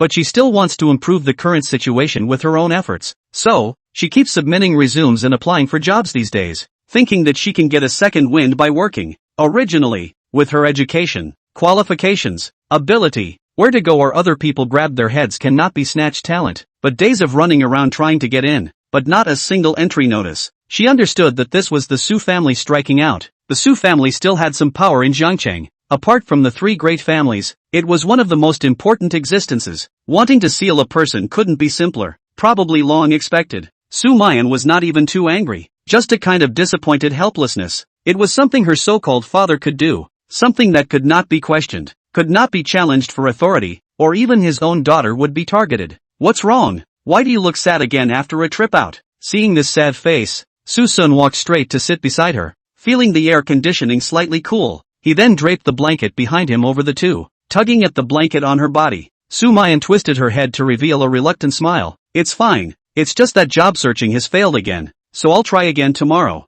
Just? For Sumayan, disability qualifications are not missing and in charge of the big picture for many years. The failure of the job search is undoubtedly a major blow, although there are people behind the target, but still inevitably will hit a part of the self-confidence. Suson was a bit helpless. Why do you have to try when you know that certain people won't let you have a good time? It's not like we don't have money. No, it's not the same. Sumayan sighed, her tone serious. I'm really ashamed. You've been caring for us in life when you're incapable, and when you're capable, you still have to rely on you to solve the current difficulties. 5th sister doesn't know how hard life is, but I do understand it, so I want to do something for this family, and I want to do something for you, by my own efforts. Oh, so how do you want to work your way out? As long as you're in Jiangcheng there's no way out. Is it hard for you to go out of town? Sumayan slowly shook her head. It's not to that point. I can go to the Gu family, Wu family. The hands of the Su family behind these families shouldn't be able to reach out. Then again I'll just go and do those most basic jobs. I'm sure that cashiers, waitresses and these jobs I can still find. Tang's group, due to the relationship between the Su family and Sumayan, does not want a contact with it. But Wu's and Gu she has not yet gone. She feels that she should be able to fill one of the positions that are still acceptable. If it really came to a point where there was nothing else to do, she would let go of the condescension in her heart and do those ordinary tasks. Either way she didn't want to be a loser with nothing to offer. Unbeknownst to her, this thought of hers was extremely ridiculous to Suson. So you'd just rather give up all that knowledge you've learned, even if it means going to work as a factory girl waitress, than spend my money because you don't want to be beneath me? Sumayan's face changed and she hurriedly explained. I didn't mean that. So what do you mean? Are you looking down on me? You think my money is of unknown origin and you don't dare to use it? Xiao Sun, I really didn't. Sumayan subconsciously held Suson's palm and said in a panicked tone. Don't think too much. I just don't want you to feel pressurized. I also want to pay something for this family. I said before that I will make it up to you in the future. But if I keep having to ask you to pay, what kind of making up is that for me? Suson smiled at his words. What pressure do I have? Money automatically comes to my pocket when I move my hands for things. Need you to go out and run around? In case something happens, do you want to help me share the pressure or add to my mess? At once, the smile on that pretty face froze. Suson then continued. Sumayan, in front of me, put down your pride. You don't want to be lower than me. How is it that you don't feel unbalanced about the fact that I'm stronger than you nowadays? You have such thoughts. In the end, you still don't see me as an equal to you. You don't feel good about me helping you, but you take care of me as a matter of course. Or do you think I'm 3 years old? Sumayan, you disappoint me too much. Since you think my kindness to you is a burden, then this family can live if you want to, and if you can't, forget it. I'm quite fine being free alone anyway. After saying that, Suson shook off the white jade hand in his palm and resolutely got up. Seeker, wait. However, just as he had gotten up, his arm was grabbed in a death grip. Suson turned back with a cold face, only to see that familiar pretty face full of fear and self-reproach. Yes, after the conversation just now, Sumayan also understood her problem. She had been treating herself as the stronger party, thus ignoring Suson's dedication. And how was this not a repeat of the same mistake? Just like Suson's previous shushing, the previous stomach-nourishing porridge, or the fatigue massage. In the past, she would always have various reasons to forget about Suson's contribution, and even feel burdened. Now for Suson's help feel a kind of burden, is not the same reason? Sumayan then realized that she had been playing the role of that big sister, unaware that Suson was no longer the same Suson she once was. The current Suson is stubborn and tenacious, but underneath that seemingly casual surface is full of commitment and seriousness. Now that the three of them are dependent on each other, why would one feel that being cared for is a burden? Would a real family feel that way? Sumayan came to the realization that what she had been wanting to give was actually hurting the person who was giving to her. Maybe it's not such a bad thing to try and be taken care of. What? It's fun to call me out and not say anything, isn't it? Hurry up and pack your bags, and then we'll split the money in that card in half. As my last favor to you, right at this moment, a hug with a fragrant breeze just embraced Suson's arms. Seeker, I was wrong. Chapter 112, Invincible Rescue Technique. Suson froze and asked rhetorically, wrong? Then where are you wrong? I was wrong not to be raw. I was wrong to reject your kindness, and I was wrong to still put myself on the strong side, thus ignoring your feelings. I realize now that if I wanted to be unconditionally good to someone and that person kept trying to give me back my goodness, would that be the outcome I wanted? Xiao Sun, don't go, okay? Our family is just getting on track. Do you really want to tear this little family apart? At those words, Suson's face was flat, seemingly unmoved, and she just wanted to push away the embrace in front of her. However, the figure in front of him hugged harder and harder. The eyes with stubbornness snapped up, and for a moment, the two of them stared at each other. In the end, it was Suson who sighed softly and took the lead in breaking the deadlock. It's too late. What's the point of you realizing it now? We can't go back. No, it's not too late. Haven't I come to my senses in time? Don't you want to give me a chance? Alas, what's the point of waking up? It can't make up for this broken heart of mine anymore. Ah, it's better to fall apart. No way. I don't agree. Sumayan directly held Suson's arm to play a rogue. Since it does not make sense, drag also want to drag people to stay. Suson frowned. Sumayan, what do you mean by this? Do you still want to force me to stay? So what if I am? I figured out that I used to think about respecting and understanding each other no matter what I did. But now, I see nothing wrong with being selfish. And anyway, you can't leave. What the hell are you doing? Do you have to make a scene to make everyone unhappy? Suson said angrily, looking very unhappy. But Sumayan was a rogue that she had never seen before. It's useless for you to make faces at me. Unless you make a move on me today so that I can't move, I will definitely stop you. Really? I'm a man whose strength is that I don't hit women, but my weakness is that I don't distinguish between men and women. So don't force me to really do it. Then you do it. For a moment, Sumayan revealed a stubborn and serious look.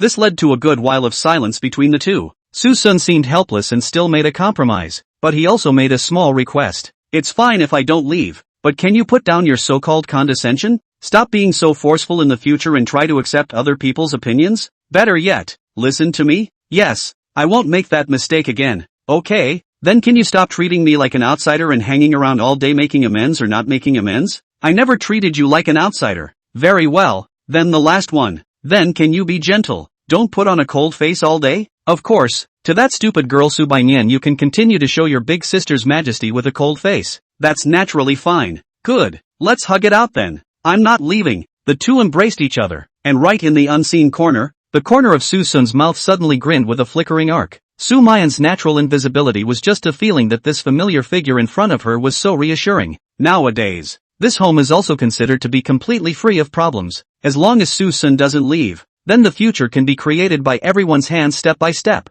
until they create an ideal little home that belongs to them. You guys, what's this all about? Suddenly, a voice like a ghost rang out coldly. extraordinarily abrupt in this silent living room, startling the two. Sumayan subconsciously pushed Suson away and hung her head with a sheepish look. Suson hate iron is not steel, the heart is not extremely speechless, and did not do anything bad. As for Suvain, he directly put his upper hand on Sumayan's shoulder and rushed at Subainyan and said faintly, "Can't you see? We were hugging just now." Hugging? Subainyan was puzzled. What are you two suddenly hugging for in the middle of the night? I'm planning to venture out of the country, so let's hug it out and say our final goodbyes. No? What? Subainyan's expression froze. But then again, your big sister has just convinced me that I feel too tired to go out and hustle, and that it's better to stay home and eat soft food. It's just that I see you're usually pretty bad for me, so you must be itching for me to get out, right? I think it's better to leave. Humph, I didn't think so, Subainyan muttered in a small voice. Ah, what did you say? You want me to get out? Roll immediately? Then I'll go pack my bags later. When did I say that? Subainyan instantly glared and huffed. If you want to get out, hurry up and get out. Who cares if you stay? Humph. Looking at the puffed up back, Sumayan on the side shook her head helplessly. This girl obviously can't bear to let you go, but this mouth has to be so hard. I don't know who it follows. Ha, if her mouth wasn't hard then it wouldn't be called Subainyan. Forget it, I'm going back to my room to sleep too. See you tomorrow. Well, I'll see you tomorrow. After Suson went back to his room, Sumayan was the only one in the empty living room. Instead of leaving, though, she crouched on the couch to ponder the conversation she just had. She was reflecting, correcting, warning herself not to make similar mistakes. She felt the need to change the perception regarding the relationship between the two. Now they are both no longer members of the Su family. They are both independent individuals, and there is a bond between them that locks their relationship. That former status no longer suits the two. After thinking through, Sumayan was enlightened, so much so that her mood was much better, as if the tangled knot in her heart was completely unraveled, peeling away the clouds to see the sky, all in one easy. Perhaps living on in this new way might be the best way to end up. Drinking the cup of tea, Sumayan got up and went back to her room, going back to her room with a good mood to fall asleep. But just as she passed Subainyan's doorway she suddenly stopped in her tracks, only to see her yell out at the door of the room. Fifth sister, little seeker is gone. Are you really not going to see him off one last time? As soon as the words fell, Subainyan rushed straight out holding a doll dog. What? He actually did leave. The Don family. At this moment, a bunch of people gathered in the Tang family hall. Not only the curious Tang family members, but also the Gu family members who had heard of the news and ran to join in the fun, just to come and observe this rumored holy hand-wandering doctor. Tang family master, today this last injection has been completed. Tomorrow another course of treatment will end. Is there any discomfort in your body? God's wonderful hands. God's wonderful hands. Tang Shanha laughed out loud, his face full of chi returning to spring. A total of 3 treatments in 3 days. Now it's only 2 days. I feel soothed all over. It's simply divine. Family Master Tang is overstating it. I'm just borrowing the flowers. What's really powerful is this soul-snatching needle and this Yellow Springs Great Tonic Soup. The stitches and remedies on that formula are simply divine, and I'm thankful to have such an opportunity to practice them. Well, today's treatment has been completed, so I'll leave first, and wait until tomorrow to give you one last treatment. Good. Tang Shanha smiled and arched his hand. If Mr. Liao has something to do, go ahead and get busy. Take care. As soon as this Mr. Liao left, the Tang family members immediately gathered around, each face filled with excitement. Dad, are you okay? Big brother, how do you feel today? Grandpa, how are you doing? Fine. Don't worry about me everyone. It's fine. I'm fine. Tang's family gathered together, the face full of joy, the full of care, causing Tang Shanha to laugh. It was safe to say that he had never been happier in his life, and this time it wasn't like the empty recovery of the last time. This time he was actually feeling the changes in his body. My chest was soothed, my body was energized, my ears were clear, and even my mind was much clearer. It simply takes over heaven and earth. Even Gu Tianwei, who was watching the show from the sidelines, was shocked and couldn't help but open his mouth. Old Tang, where did you invite this Mr. Liao Fengchun Liao? He's really a high-ranking person. Tang Shanha laughed out loud. Yes, indeed. He's a tall man. He can be regarded as a holy wandering doctor by many people. However, he can't cure me of this disease. What can really cure me is the invincible rescue technique that little friend Suen sent me. Chapter 113, Suen's highlighted moment. What the hell? Invincible rescue technique? Why is that name kind of random? Hey, old Gu, you don't understand. Real treasures are often plain and simple. Tang Shanha reached out and beckoned for a pot of tea, pouring it as he said, This invincible rescue technique covers a set of needles and a prescription within it, and you've seen the state I'm in nowadays. A real miracle. Hiss. That's true, but why does the name Suyen sound so familiar? It seems like the one who gave you the prescription last time was also this young man named Suen, right? Yes, him too. At once, Gu Tianwei was worried. Old Tang you're still in too much of a hurry. The last time this Suen gave you a prescription there was a problem, and this time it's his stuff again. How did you dare to use it directly? Tang Shanha laughed. It's fine, I believe in little friend Suyen. Besides, I can't fake my current state, can I? Gu Tianwei wanted to say something else, but seeing how happy Tang Shanha was he couldn't bear to hit him. However, he always felt that the name Suyen was still familiar, and it seemed that he had heard it somewhere else besides about that prescription. Just then, Gu Qingwan, who had been silent, opened her mouth to help him answer the doubts in his heart. Uncle Tang, this Suyen wouldn't be the same Suyen who stole my brother Suson's prescription, right? At those words, Tang Shanha's smiling face froze. Seeing this, Gu Qingwan knew that she had guessed correctly and kindly reminded,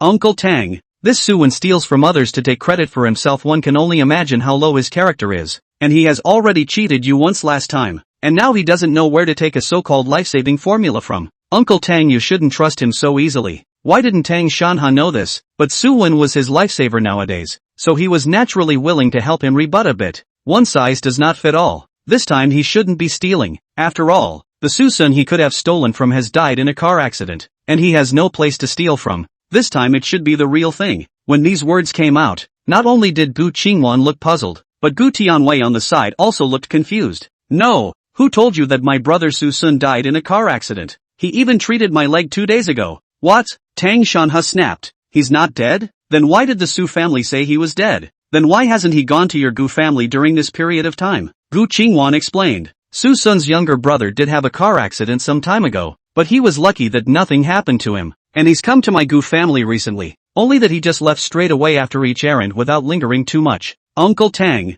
you guys have been to the Su family, you must know something about the relationship between Suson's brother and the Su family, so there are some things I won't say. Since Uncle Tang, you also know that Suyen has a bad character, the origin of the things he gave is doubtful. After all, not everyone is as full of mysteries and extraordinary abilities as Suson's younger brother. This time I'm afraid it's the same as last time. This, Auntie Wan, what does this mean? Do you want my grandfather to give up his treatment? Just as Tang Shanha was momentarily speechless, Tang Shuyu suddenly spoke out in retort. The last time she begged Gu Qingwan for help and was rejected, she still remembered it. Now that Grandpa was about to get well, someone actually dared to jump out and oppose it. She would never allow it. And one, Suyen is the one I personally begged to come back to cure Grandpa, and the one who can cure the disease in this world is not only the one you are talking about. Suyen's family has been drifting around since childhood and practiced with high-profile people, so naturally, he has real skills. I know at one that you and Suson are on good terms, but you can't let my grandfather go untreated because of some wild speculations,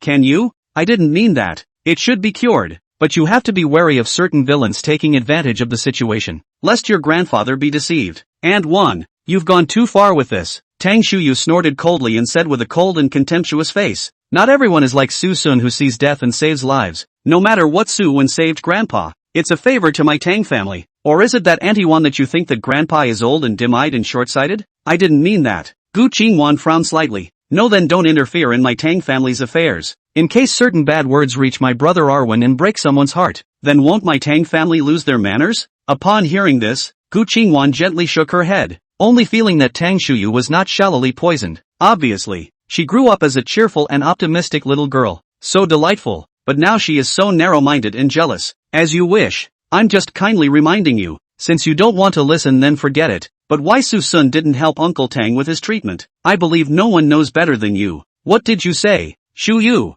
how do you talk to elders? But Grandpa, shut up. Tang Shuyu is still young, thinking that he has the upper hand in words, not realizing that a single word from someone else can knock him back to his original form. Furious, seeing that the atmosphere was not right, Gu Tianwei hurriedly laughed out to ease the atmosphere. Sorry, old Tang. My little one talked a bit too much today. Don't blame me. It's fine. It's Shuyu who's not big enough. Besides, Shawan is also looking out for me. Ha ha, as long as you don't get angry, don't affect the peace between the two families. It won't. Naturally not. The Tang family's side cheered, and it was natural for them to be happy without the Su family's favor. In the evening, the Su family members were having their dinner. The table was dead. No one talking, not the same buzz as before. Except for Suwen and Qin Xinlan, the rest of the people seemed like two pictures. Qin Xinlan hated the situation more and more. A few girls made it look like who owed them money, or the son was good and knew how to please his mother. Just as mother and son were engrossed in conversation,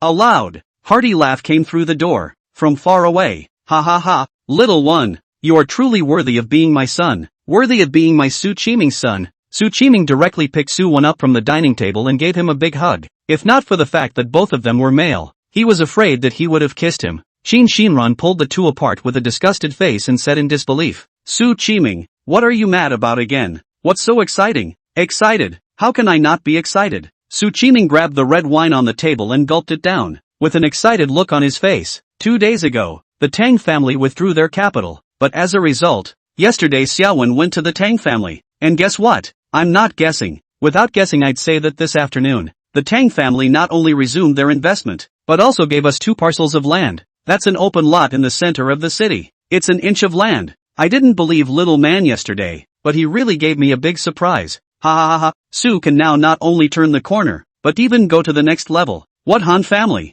I don't need it anymore. Come on little man, tell dad how you did it. How on earth did you convince the Tang family? For a while, everyone threw puzzled and curious looks towards Suwen. This moment of attention, Suwen grinned, confident and calm. It's nothing really. Didn't dad ask me to cure Elder Tang last time? So for the sake of the Su family, I directly used all my skills. Who knows? I was actually cured. Snow Leopard has been lost. Cannot uncover your false mask. The sudden ringing of the phone interrupted his excitement. Seeing that it was a call from the Tang family, Suwen directly turned on the speakerphone and waited for the words of thanks from the Tang family. As a result, a frightened voice actually came from inside. Brother man, my grandfather is vomiting blood. Chapter 114 Accidentally Suddenly Suwen personally saves the day. It's okay Sister Shuyu. I'll go to the Tang family right away to take a look. After the phone hung up, surprisingly Suwen actually had a calm face. You have to know that it was Donald Trump. All the treatments were because of him. If something really went wrong he could not absolve himself of the blame. But now he had this clouded look as if he had expected it. However, Su Qiming wasn't in as good a frame of mind as he was at the moment, and was shocked to hear the contents of the phone call. The Tang family had just invested in themselves on the front foot, and then something happened to Elder Tang on the back foot. Little one, what's going on? Didn't you say that old Master Tang has been cured by you? Dad, don't worry, I've got everything. It's just that I don't feel at ease with you. Su Qiming secretly grumbled in his heart. Suwen didn't explain too much, still had a calm and relaxed face, as if everything was under control, and directly left the house in a dashing manner. For a while, Su Qiming was in a bit of a trance, because he saw something in his son that was in control and strategizing, something he had wanted to see but couldn't. Did my son really grow up through the trials and tribulations? Su Qiming, what are you waiting for? Why don't you accompany your son? Qin Xinlan can't think of so many twists and turns, only afraid that his son will be implicated by the Tang family, so he wants to let Su Qiming to go around. Su Qiming naturally ignored it and just shook his head slowly at her, because he had a premonition that his son would make a world for him in the future. Don't worry, we have to trust little one. I believe he will give us a big surprise. The main entrance of the Tang family. At this time, Suwen had already arrived at the Tang family, holding a medicinal pot in his arms, his face filled with confidence. Brother man, you're finally here. Tang Shuyu received the news early. Long stood at the door to meet, because Suwen is considered her introduction, and Su family cooperation is also her to facilitate. If Suwen's side of what happened to her will not be good, it was not easy for her grandfather's side to show signs of relief on the marriage matter and was willing to postpone the marriage for the time being. She did not want to have a change of heart at this time. Today's Tang Shanhai is pale and depressed, lying on the bed unable to move, obviously suffering a lot of crime. As soon as he came to Tang Shanhai's room, Suwen immediately gestured with his hands in a stylish manner, frowning and sighing, scaring the hearts of the people around him. When Tang Qingye saw that he looked rather like he was pretending to be a god, he was furious. After all, Suwen had cheated them once last time, and now he had cheated them again,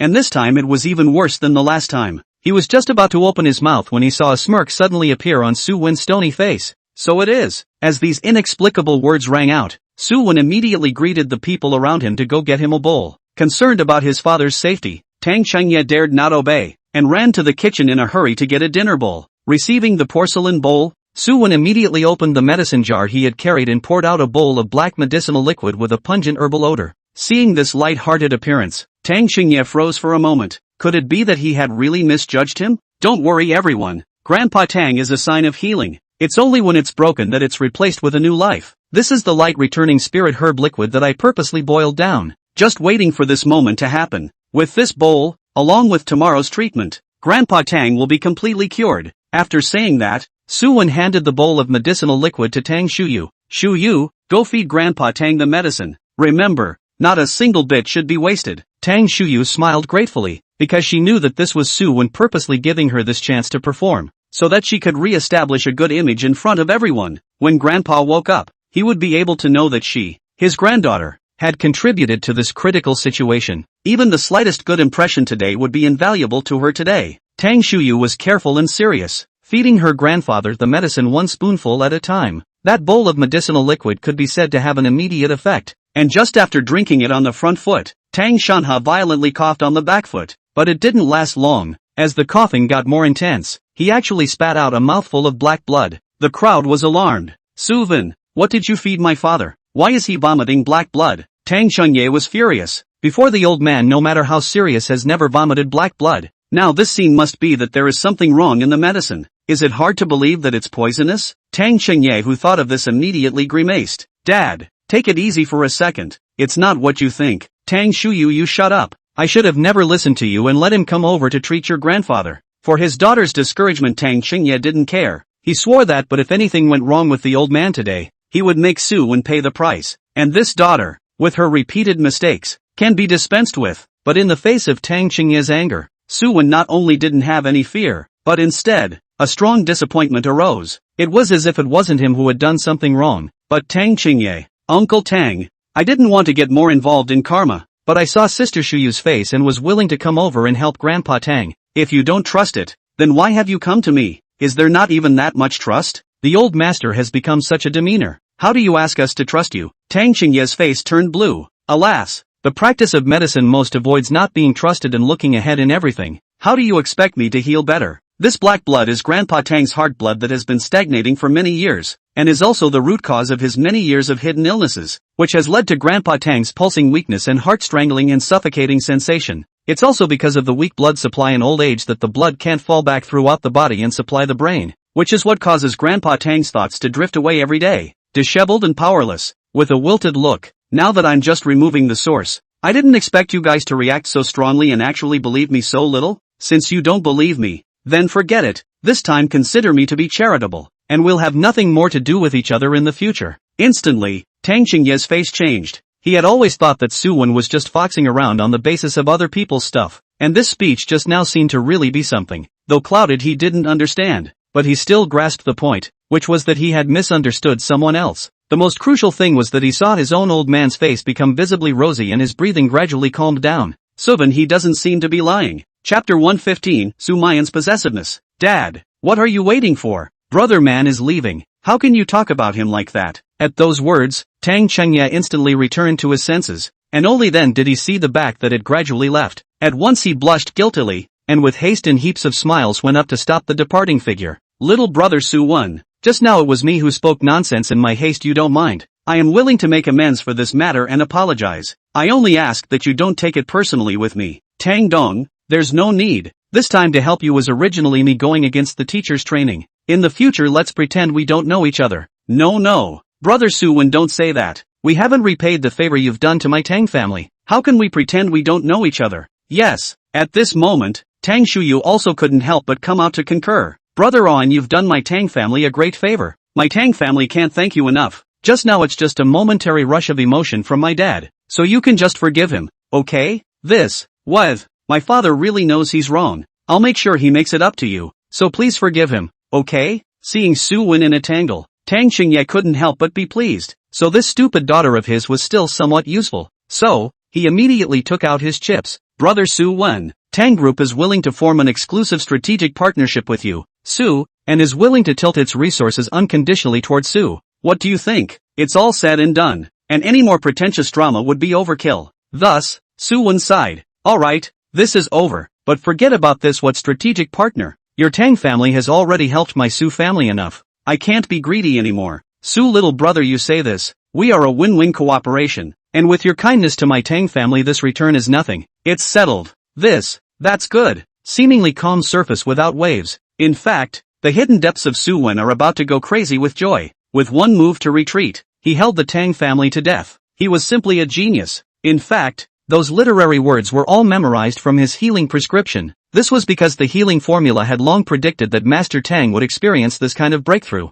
and the solution was written on it. Even the so-called elixir was something he had gone to the herb store to have someone else boil. It could be said that he had done nothing as a whole, and had gained the esteem of the Tang family with just a mouth. Suson. Ah, Suson. All your chances belong to me. Little seeker, have you heard the news from the Su family side? What's the matter? Is it hard to believe that Su is going bankrupt? No, not only is it not bankrupt, but I'm afraid it's going to go even higher in the future. Oh yeah? Fine. Thus, Sumayan sat down next to Suson and slowly said, "Tonight, the Su family will be hosting a joint banquet with the Tang family, announcing the cooperation between the two families as well as the future development of the two families, which to put it bluntly, is an alliance, and this Tang family is laying out a clear intention to support the Su family. Originally I thought it was just a rumor, but I just asked my second, and it's true, they're holding it at the Imperial Ding Hotel. It's said that Suwen personally saved Elder Tang, so the Tang family is going to vigorously support Suyen. So, this banquet is not only on a business level, but also a celebration of Elder Tang's physical healing, as well as a networking banquet conducted specifically for Suyen. In fact, halfway through the sentence Suson roughly guessed the end. It can be said that he very much did not want but somehow expected things still happened. Suyen how many kilograms he still knows, sooner or later, but at this time to cure the old man Tang. Isn't that a bit of a coincidence? However, he was willing for Suyen to keep it up. After all, the higher you stand the harder you fall. Some people think that the moment of highlight in the limelight, but I do not know that the smugness of the early, but they are all illusory illusion. Next is when the really good stuff happens. I'm going out. I won't be back for dinner tonight, don't wait for me. Wait. Sumayan rushed to the front and stretched out her arms to stop Suson with a nervous face. What are you going to do? Are you going to the banquet? What party? Why would I go there? To see Suven get his kicks? Then why don't you come back at night? Now that the Su family thinks you're dead, you'd better not have anything more to do with them. Suson helplessly pressed back those two slender arms and said in a serious tone, "Don't worry, I don't have the time to get involved in their idle business. I really have something to do." What's the matter with you? Then you take me with you. Sumayan, you're being a bit annoying. Don't I have any personal space? If you could have in the past I wouldn't have asked, but not today, especially not tonight at this particular time. Don't ask. I'm going on a date with someone, okay? I've recently met a new girl, and I want to go and grow my relationship with her. So are you going to be a light bulb? What?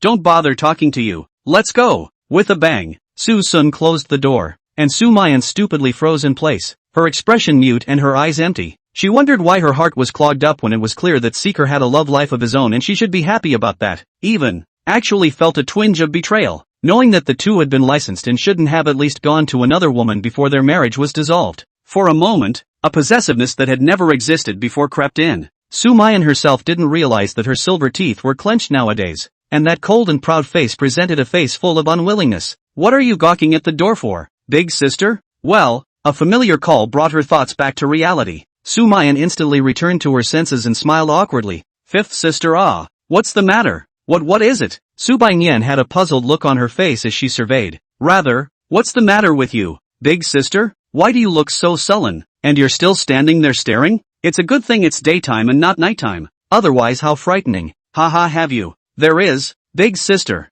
You know what you look like now? Like what? Sumayan froze. You're acting like a whiny woman whose husband doesn't come home. And it's creepy. What did you say? Across the road, a building called Wuxi Lending stands out. Suson was sitting in a cafe across the street from the building, drinking afternoon tea and leisurely surveying the building not far away. In this era of the internet, the public's privacy for some people is completely virtual. The surface of this Wuxi Lending boss named Wu Shi. In fact, the real owner of this lending company named Gao Li. Not only is this company not as interest-free as it appears, but it is indeed a real loan shark like the real owner's name suggests. And this company is inextricably linked to Jiangqing's infamous underground force, the Black Tiger Gang. It's not too much to say that it's the headquarters of the Black Tiger Gang. Cow Knight, Tiger, Wu 11, Wu family. Interesting, boss, thanks for the computer. It's okay, welcome to the next one. Putting down the coffee in his hand, Suson left the store and went straight to the Black Rolls Phantom across the street. Obviously there is a suit driver is leaning on the front of the car waiting,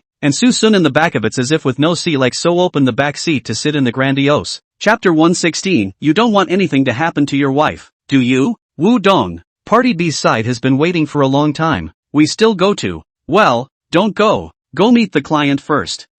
Yeah, it's going to. The suited driver attentively opened the car door, but the moment he opened the door, his face suddenly changed and his movements froze. This car that should have belonged to the boss actually appeared to be a strange man. Who are you? Why are you in our boss's car? Wu Shi, Wu Dong. Let's talk, kid. Talking to you can't hear you? You know who our Wu Dong is and you dare to be so wild. Susan smiled disdainfully. I know, that's why I came over. Toast to the world. Just as the driver was about to make a move, Wu Shi beside him suddenly stopped him. This young man's calmness was not like an ordinary rash. Knowing his identity and still daring to come over, either he was in possession of skills, or he had a strong background behind him. It's not impossible to talk about it since there's no malicious intent visible at the moment anyway. Wu Shi winked at the driver and then stepped into the car with one foot. Just as she entered the car, the driver returned to the seat, while a suited bodyguard got into the passenger seat. The car drove on, heading into the unknown, the duo in the front seat occasionally watching the movement behind them through the rearview mirror. As a party,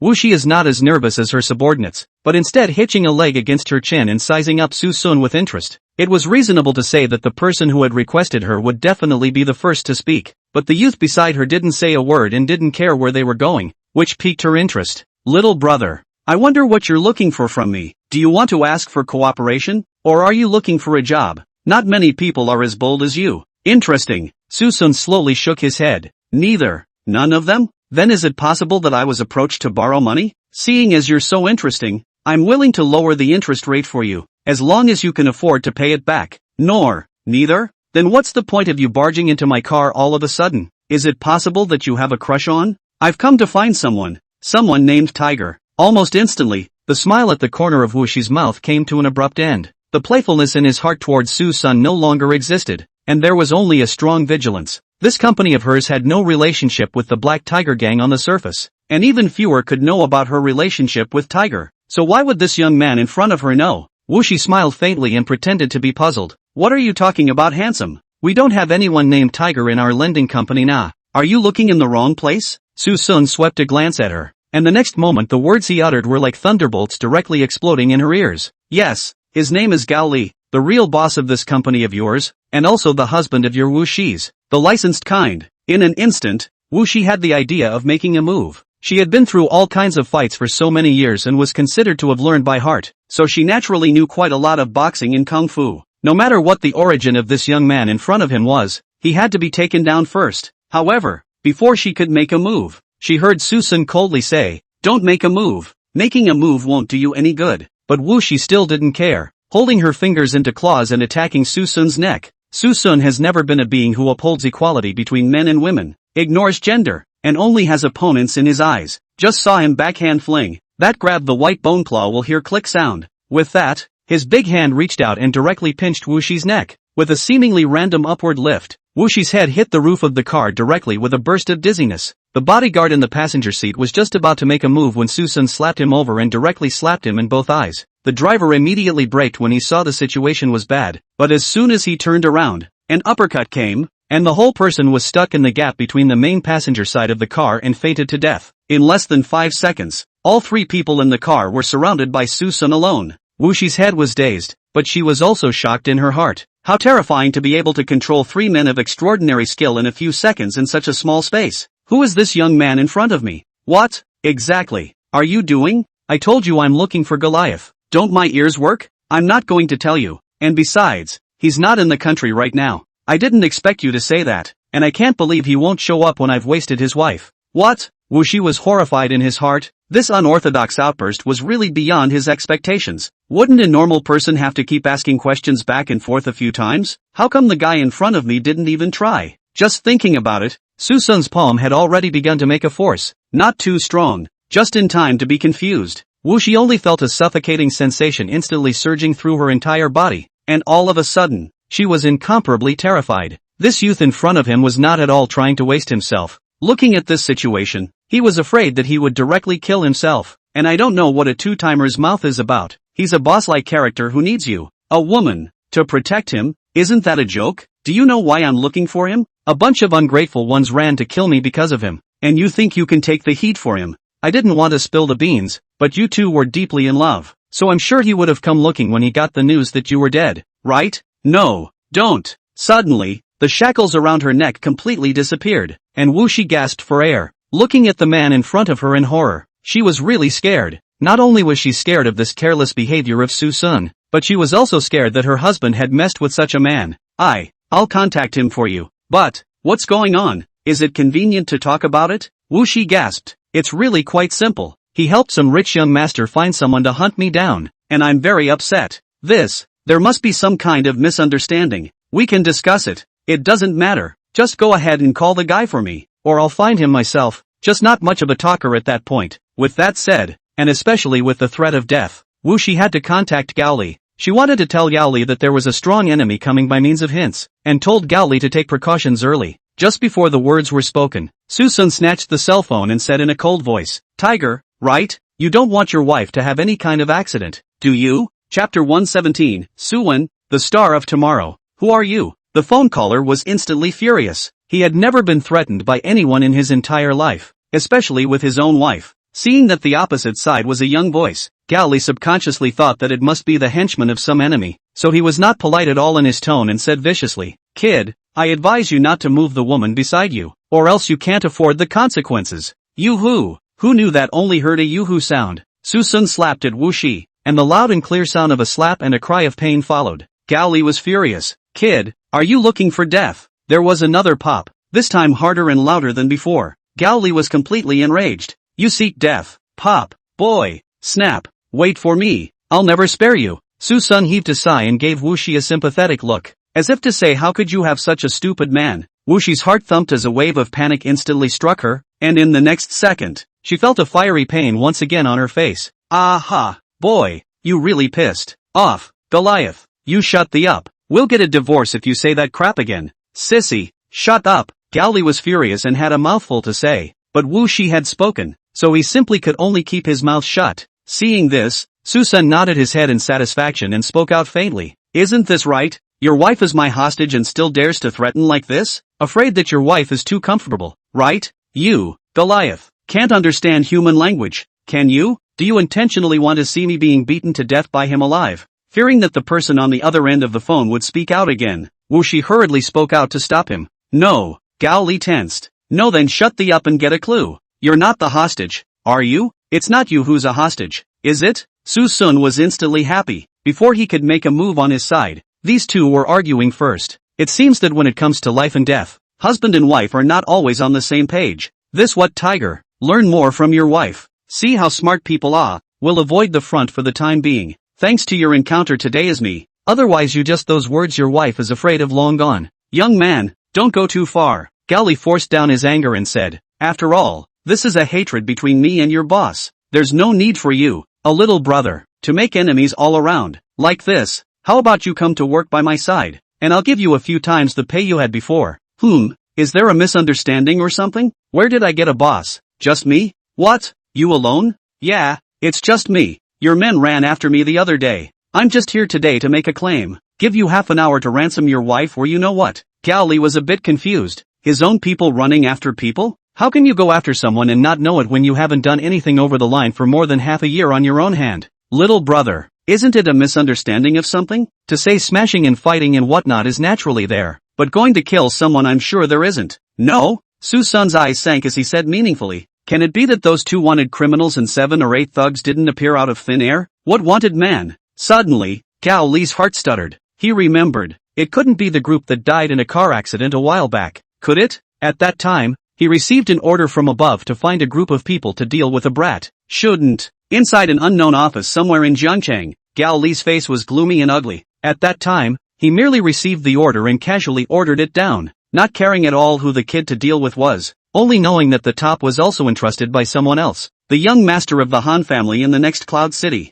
It appears that this was the source of the accident. He was a little remorseful that he shouldn't have gotten involved in a fight like this one between the rich and powerful. All 10 hitmen sent out are dead, while the target is unharmed, and has even kidnapped his wife. This time I'm afraid I've kicked the bucket. 5 minutes past the hour. 25 minutes to go. Speed up. Without giving room for rebuttal, Susun directly gave to command, Tell her to give me the address. Gao Li didn't say much, put on his clothes and hurriedly left. He felt that the opposite side should not dare to do too much. Now to find himself is nothing more than want to talk about compensation. Then he gave his. Meanwhile, the Su family. At this time, Suan is gradually becoming a nobleman and is being cleaned up by his parents. He was dressed up to show off in front of people tonight, just to give the Su family a chance to win, and tonight was a turning point in his life. Suwen used to be a spiritual boy. Due to malnutrition resulting in a weak body, it is good that the genes of the Su family are good. Otherwise there would not be so beautiful 5 daughters. Customized suits with the face that has not grown crooked,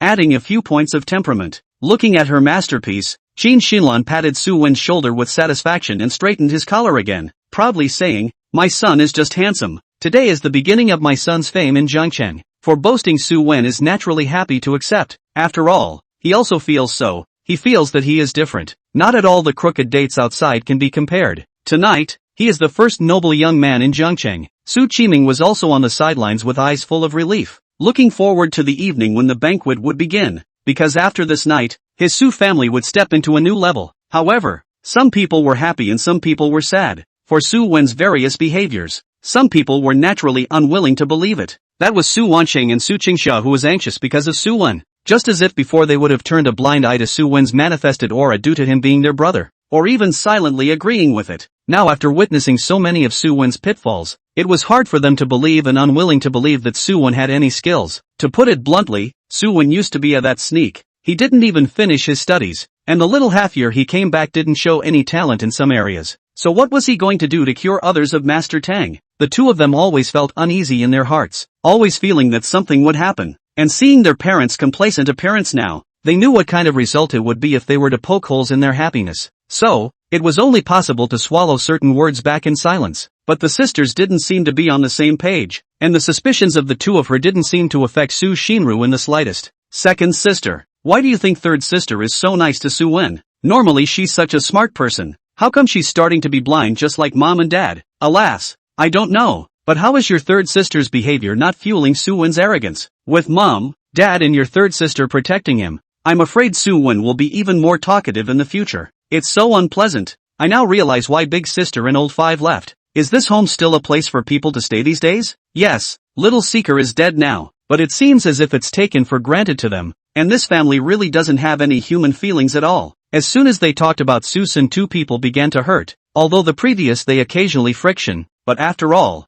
that is a living person. Live together for more than 10 years of people just die. Say not sad natural is false. Just they did not expect as parents and as sisters of some people on Suson's death regardless. Did not show sadness even if, and even day by day happy. This family, never to be whole again. Alright second sister, don't be sad. When we go back to beg big sister to let her tell us the whereabouts of Suson's grave, let's go and see him then. With a beat of her voice, Su Qingxia pointed at the opposite side of the room again. Guess what third sister gave Suwen this time? That small box can't be a ring, right? No. As soon as the words fell, suddenly, Su Qingxia's face suddenly changed. That looks like a brooch. Like it's my brooch. Chapter 118, there are still experts behind? What do you mean? Third sister? Why did you take my brooch? Su Qingxia rushed over and grabbed the brooch, clutching it in her hand, her pretty face full of anger. Although the one in her hand was just a small brooch, it had a different meaning to her. Her third sister actually gave her own thing to someone else without her consent, and the key to give it away was Suyen?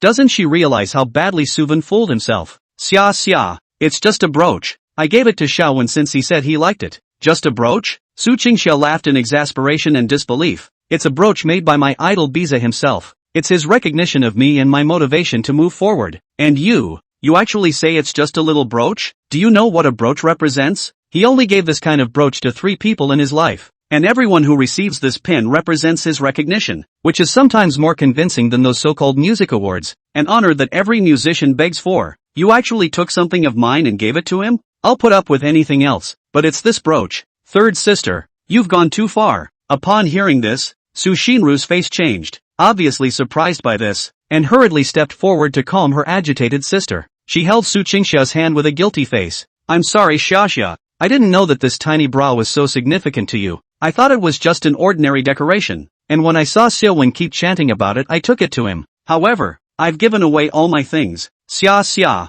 can you bear the pain? I see that little one likes it quite a bit. How about third sister giving you other compensation then? No way, Su Qingxia yelled, Why should I take my most precious thing to please Suyen? He is your son, your brother. Am I not your daughter and sister? The crowd's faces changed. That's pretty close to stating that they're biased. And Qiming Qin Xinlan hated it when people said they were biased, even when the duo's hearts were already biased to their throats. Compared to the black face of the two, Su Xian Ro was still apologetic, even coaxed and said, okay xia, things you take back, don't be angry. This time is the third sister's wrong. In a few days the third sister will definitely give you a satisfactory compensation. I don't want any compensation, Su Qingxia said hysterically, and it's also true that it's your fault, but listening to you that you were also fooled. You must be saying that Suwen secretly instigated you. Suven, what's so disgusting? Suwen was speechless. Why did he pull on himself? He didn't say anything himself, although it was true that he had taken the initiative to mention things, but it was only a mention.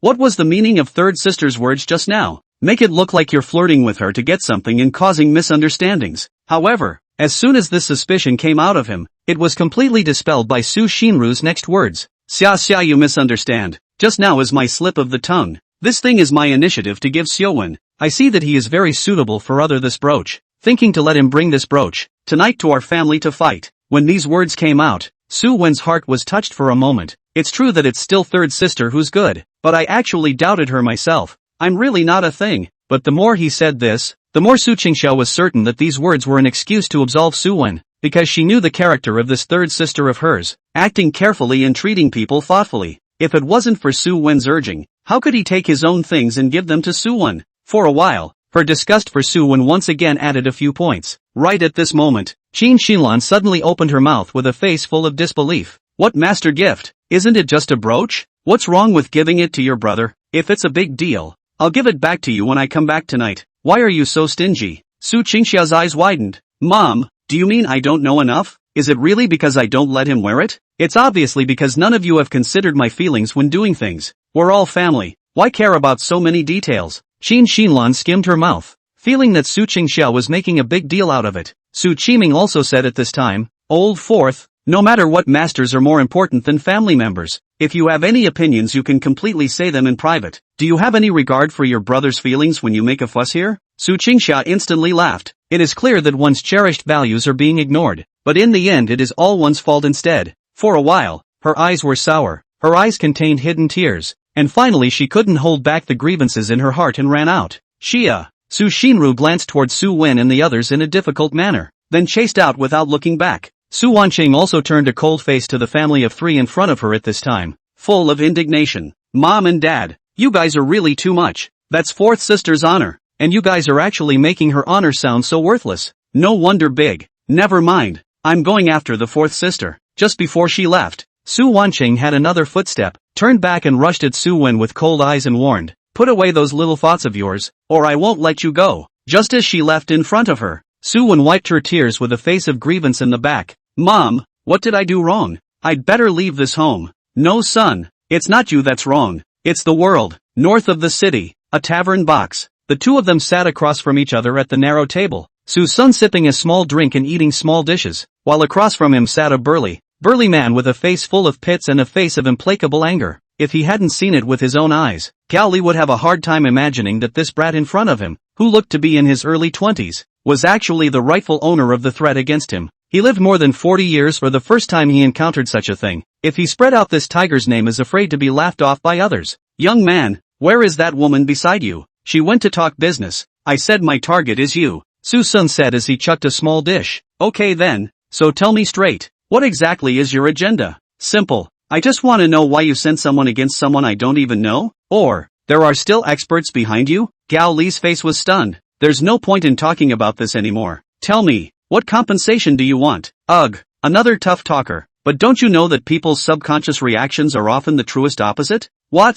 Suson put down his chopsticks and crossed his fingers. It means that I've gotten the answer I wanted. If it were you, you would have just admitted it. But your scruples indicate that there is someone else behind it. The Wu family. Wu Ershao, right? Chapter 119, the Su family is going to produce a true dragon. In an instant, Gao Li's pupils shrunk, and his entire body began to be on guard. Who the hell are you? The Wu family is not something you can afford to offend. Knowing that the Wu family was again so unimpressed, the young man in front of him must have come from a great place, or else a rash young man would not have been able to be so cloudy and talk to himself. This man must have a great pedigree. Well, without further ado, it's time to talk about your compensation. My compensation? What do you want? Naturally, the matter of your men killing me can't be settled so easily. Those guys aren't my men. At best they know each other for a game. Gao Li corrected. It doesn't matter. It matters because you have people coming to kill me. So drink this first. Gao Li froze. What? Can it be that you still want to poison me? Having said that, Gao Li still finished his drink, obviously not thinking that the young man in front of him would do anything with the wine. As a result, the next words that rang out nearly made him cough. You guessed it, I did poison it. What? Cough cough, cough cough cough. Gao Li nearly choked to death from a mouthful of wine, but then he sensed something was wrong and felt the pain in his stomach as if it was being stirred by a knife. In an instant, Gao Li's pupils trembled violently. He then realized that the man in front of him wasn't actually joking. You, how dare you? Suson shrugged his shoulders with an innocent expression. I'm avenging an enemy, an eye for an eye. It's not too much to ask, is it? But you shouldn't. Talk about deliveries first? Goliath struggled to speak. Talked about it? Didn't I ask who was behind you? But you had to talk tough, so I had to get real. With a wow sound, a mouthful of blood spurted out violently. It was good that Suson dodged in time. Otherwise that mouthful would have sprayed directly onto his face. So close to being hit. Seeing this cloudy appearance, seeing this playful attitude, Gao Li's heart was horrified and depressed to the extreme. The young man in front of him was doing things without any rules, and he simply couldn't predict his opponent's next move. Shouldn't a normal person be circumspect? Why did the man in front of me go straight for it? The key is also playing dirty. You don't speak. Woo do. Leaving these last dying words, Gao Li knocked his head on the table and fell asleep forever. At the same time, there was a clamor from downstairs in the tavern. A man in an overcoat with a menacing face led a bunch of his men to surround the tavern, eventually coming straight upstairs. Bang! The door to the box room was just kicked open. Hi night. Finally we found a time to fall on our asses. Ha, ma, it's really getting out of sight. I'm here and you're still sleeping. Hiss. What is this? Why does this look like blood? Blanche. I'll do it, Brother Panther. Saying that, a junior brother carrying an iron bar directly smashed towards Gao Li's head. Wait. And this reminder from the leader was obviously too late. The stick had already struck Gao Li's head solidly, and immediately, it was a crimson red. Blanche, you dumbass. That's ing blood. We've been set up. Young master, on whose side? Something seems to have happened. What's going on? Didn't I tell him to be careful lately? Originally, but I don't know why. Tiger he went to a tavern, and as a result, he met Siki Must Panther group, and their two sides had a dispute over the territory there some time ago. Cut the crap and tell us the results. Tiger he was killed by a stick to the head. Emperor Ding Hotel, as one of the most prosperous hotels in Zhangchang, due to its unique location in the city center, makes it that most brilliant street scene every night. In conjunction with the surrounding buildings and the collection of luxury cars, it stands for paper, gold and drunkenness. And Suson came to the venue tonight, just hiding in a corner by himself, eating cupcakes and drinking red wine. After all, there was a show on tonight, and naturally he wasn't going to miss the fun. Suen actually had the guts to steal from him, even without even changing his name, so how could he allow Suen to continue on his high? No Wanda, did you call out for Sosik tonight? No? What's wrong Dad? So how did I see that kid? Just walked past with a plate full of pastries? Upon hearing this, Gu Qingwan looked around, but did not find the figure that her father had mentioned. Dad, you're blind, aren't you? Little Seeker's brother has some bad blood with the Su family. How could he possibly come over? So, that might be. Suddenly, a loud, cheerful laugh interrupted his doubts. Old Gu, I thought you weren't coming tonight. Old man Tang, you say this. The two of us are considered to be difficult brothers for so many years. How could I not come to such a celebratory moment? Yeah, I used to be weak from heart attacks and you were lame and paralyzed. But now we're both getting better. Gu Tianwei laughed. Yes, I thought it was my leg that could get well first, but I didn't realize it was you who got well first. Looks like we can be old friends for another 10 or 20 years. Ha, yeah, we're blessed by fate. The dinner was held as normal. The people didn't know exactly what kind of disease Donald Trump had. They only knew that Donald Trump was now cured, and they only had good words to bless him. So that one piece of gift, that one sound of congratulations, all made Tang Shanha smile widely. In fact, he didn't care about these so-called expensive gifts, but he was very satisfied with these people's congratulations. Every thrill of a compliment meant that he had now become a man of good health, which was a delight to a frail and sickly man. This night Tang Shanha greeted all around, as if to prove that he was a normal person nowadays, walking without wheezing or getting tired, and how such a small request was out of reach for him at one time. But today, it feels good to be a normal person. Due to Tang Shanha's various proactive greetings, the crowd had an easygoing impression of Elder Tang, and the crowd also noticed that he had been followed by a young man, whom Elder Tang was very jovial and even respectful of. There were many people who were unfamiliar with the young man, though a number of people recognized the couple beside the young man. Isn't this Mr. Su of the Su group? I remember. He's that son of the Su family who was just recently recovered. So that's how it is. No wonder Mr. and Mrs. Su have been following along. It looks like the Su family is going to produce a real dragon. Chapter 120. Being hit by a chauffeur's brother is just a little bit. Brother man, soon you'll be on stage with my dad and grandpa. Don't be nervous, I'll always be behind you. Well, don't worry. I'll make the socialites of Jiangcheng remember my Suyen's name on this night. Good. There's ambition, worthy of being someone I, Tang Shuyu, look up to. Suyen now can come to this step in addition to parents, the most happy than Tang Shuyu. The two can be said to be a glory, a loss. Suyen was kind of the one she forcefully sought out. Now that Suyen had cured his grandfather's strange disease, he thought that his grandfather and father would never again marry themselves to a chauffeur's son because of their previous mistake, even if Suson didn't make a move. So what? He's not the only one in the world who can heal and save people. Her Tang Shuyu's vision could never be wrong. It's just that he pities his stupid cousin, who he was going to take with him to make up for his mistakes, but he's already been sent to Wakanda. Tang Xingjuan Tang Xingjuan. To blame can only blame your bad luck. Learn from me to save for a rainy day is not good. Have to run to provoke Suson again. What an idiot. Shuyu, come here for a moment. Okay dad, here we go. At this time, the other side of the venue. Qiming and Qin Xinlan temporarily left Suyen's side and came to the hotel entrance anxiously waiting for something. Both of them frowned and paced back and forth in the doorway, looking outside every now and then, but sighing in annoyance whenever the figure they wanted to see didn't appear in their vision. According to reason this night Qiming should have been the happiest one. However at this time his face was gloomy and unsightly. Several daughters won more than one flip, the oldest old 5 even if, in the future, as if there is no these 2 daughters. But nowadays, even the oldest 4 don't listen to him as a father anymore. Call Lao Si. Tell her to get her ass over here. Called so many times, finally just turned it off. Qiming became furious. This rebellious daughter, she doesn't know how to take the big picture into consideration. Why should she be so concerned about a small matter? The Su family, besides the Su group, was most proud of Su Qingsha,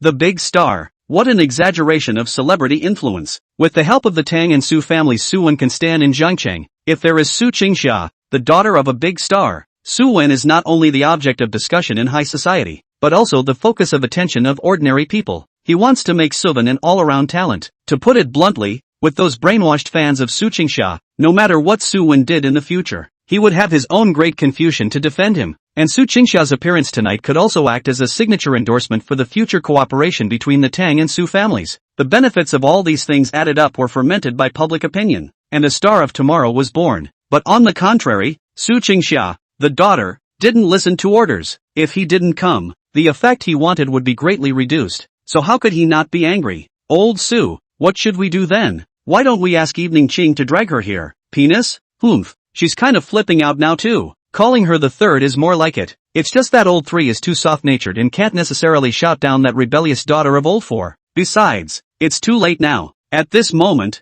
Suyen went up to the stage surrounded by the Tang family, which meant that the end of the day was coming. Let's go. The Tang family's side is going to make a speech. We as parents are going to stand up for our son. I'm sure everyone is curious about this young man beside me, right? Well then, now the time has come to clear up everyone's confusion. This young man next to me is named Suyen. He comes from the Jiangcheng Su group. I'm sure you don't know him well, but you should know Su very well. However, he can stand here not because of his Su origin, but because he is a true young talent. Little friend Suyen has been lost since he was a child. Once his family was poor and penniless. In the past, although he didn't have any strong background or intelligent learning, he had a tenacious and hard-working heart and a charitable character. A lot of people wonder what disease I have. Others wondered how I got better. Then now I'll tell you all that my illness, which I've been searching for doctors for decades to no avail, and which has plagued countless experts for years, has now been completely cured by little friend Suyen. So little friend Suyen is not only a young talent, but also a benefactor of my Tang family. Little friend Suyen has been wandering around for these years, following his master to sharpen himself, possessing a proud heart, and has also learned some extraordinary skills, which can solve difficult and miscellaneous illnesses. And likewise he is also an outstanding business genius, and will later become a bridge of communication between the two major corporations of my Tang and Su. I announce that the Su Group will become my Tang Group's exclusive strategic partner, with its resources prioritized for it. The Tang Su Alliance is officially established tonight. A few words blew Suyen out of the water, and the corners of Suyen's smiling mouth almost grinned to the heel of his head. A million eyes and a halo. Yes, that's what he wanted. He could finally be as proud and dominant as the fictional heroes he saw in TV dramas. Unbeknownst to him, at this moment when he was enjoying the light of 10,000 suns, the two Tang family fathers and sons on the side were whispering and muttering something. Dad, aren't you exaggerating a bit? You're making Suyen sound flawless. He's clearly. Don't mention the past again. Now that Suyen is my Tang family's benefactor, it's only natural that I have to put in some good words for him. But this is too fake of you, isn't it? In case his abilities don't match or his character is exposed in the future, how will the outside world look at my Tang family? Tang Shanha's face sank as he said meaningfully, so, it's up to you guys to be on top of things. You have to urge him forward and not let him make mistakes. Tang Shenye was really speechless, so he was planning to throw the mess to himself. Although Suyen was his father's savior, but one size does not fit all. It was really hard to agree with Suyen's character, but what could he say when his father had said so? I just hope that Suyen will be able to match his virtue with his position in the future, so he won't make any trouble. Young Su is really young and talented. Even the famous doctors can't do anything about the hidden disease. The future can't be measured. Yes, with such a handful of skills and a business wizard, I'm afraid that Jiangcheng is going to carve this stroke of his in thick ink in the future. Mr. Li, you are wrong. Su Xiao has now carved his name in the book of Jiangcheng. Originally people are from Su's family, and now with the support of the Tang family, how many young people in Jiangcheng can compare to Su Xiao? These are some businessmen present, never stingy with their praise. After all, words are an art. We'll speak often to reap the benefits. Suyen was complimented with smugness and joy. It could be said that he had never been so happy in his life. The bigwigs in front of him were existences he once couldn't even meet, and now they were all flattering themselves. This feeling, it's awesome. By the way, young Su, is your face allergic? Our company produces a face cream that specializes in treating all kinds of sensitive skin. Would you like to try it, young Su? No, young Su's face doesn't seem to be allergic. How come it looks like a bruise left after being beaten? Just kidding. Who is Su Xiao? How could he be beaten up? It's a joke. Hearing the discussion from the stage, even Tang Shuyu, who was on the sidelines, became curious, because Suyen not only had those inexplicable marks on his face, but even on his hands and arms. She had been curious for a long time, only she hadn't had the heart to ask, and now was an appropriate opportunity to inquire. Brother Arwen, I'm also curious as to what exactly these are on your face, but if it's not convenient to tell, then forget it. At those words, not only did Suyen not feel disgusted, but he instead revealed a resigned expression and heaved a sigh. At the sight of the crowd, they all understood that there must be something strange about this matter, and the curiosity in their hearts grew stronger. Suyen also did not hide it, but put on a soft and pitiful look of frustration and said, "It's nothing really, just a little beating from a chauffeur's brother." Chapter 121. Suyen slandered and was caught, forcing his face to crack for me. What? Beaten? Or by the driver's son? Even an underling dares to hit his master these days? This underling who devours his master doesn't dare to be wanted. The crowd was greatly puzzled and sympathetic. After all, in the eyes of those of them, the underlings could not lay hands on their masters no matter what. It was a big no-no. But in front of this, Su Young actually beaten by the subordinate, and this is a look of aggression. Could it be that there is something unknown hidden in this? Why else would it look like that? Suyen continued. Originally, there were some things that I didn't want to mention more, but since everyone was so righteously angry because of me, it was not good for me to continue to hide it from everyone. The one who hit me is the son of my family's driver. My parents saw him as a pitiful single parent, so they took care of him, even treating him as a family during the years I was away, even raising him as a young master. Everything was fine, but who knows? I'm back. I don't want to conflict with him, I just want to live in peace, but he's always looking at me differently. I know he's unbalanced and I've never bothered with him, but he's so aggressive. I was hated by my sisters because of his choices. Mom and dad also fell out with him because he forced them to choose, losing a talent they had nurtured for years. Even, he sabotaged my eldest sister's marriage union for his own selfish reasons. Obviously I've never wanted to compete with him. I don't understand why he's so jealous. We're perfectly capable of coexisting peacefully. Do we have to fight to the death? Everyone has treated him like family all these years too. But why can't he just be quiet and feel how good his family has been to him? Have to go and be this ungrateful, white-eyed wolf. By this point, the crowd was furious at this son of the driver's family, obviously just a subordinate origin. To put it bluntly, that is just a dog, the result of the master of his good. But he got an inch really take himself seriously. It's really not a thing. Tang Shuyu,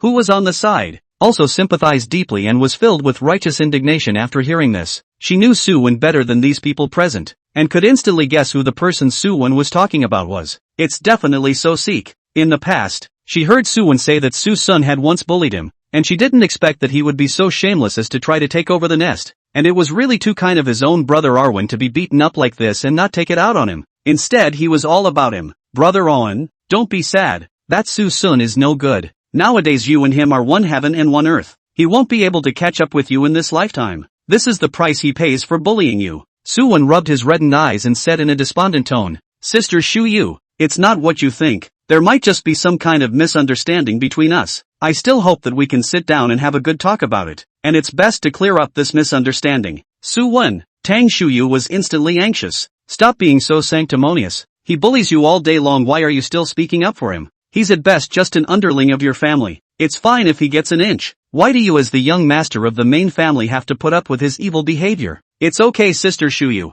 If it's possible, I still hope that we can put aside our differences. As long as he can let go of the hatred in his heart, even if he bullies me all day long, I'll be able to tolerate it. After all, he's miserable too, isn't he? These are the fallout from the status gap. If it wasn't for my appearance, his life would have been wonderful, and I'm the one who made him unbalanced in his heart. What the crowd felt at this moment was not the Madonna's heart overflowing in Suyen, but the greatness that was revealed under that single thin body. As a young master of a powerful family, he actually considered so meticulously for an underling, even going so far as to risk his own life just to awaken that rare conscience. This is truly the implementation of equality for all to the end. This kind of broad-mindedness. Why worry about not being able to do great things in the future? Young Su, you are so kind. The openness of your heart is simply rare in the world. We admire it. That's right, Su Shao. It's his good fortune to have a main family like you. Otherwise, if he dared to offend the main family like that, he would have been packed up long ago. Yes, Su Young misses the love of master and servant, but people don't miss it.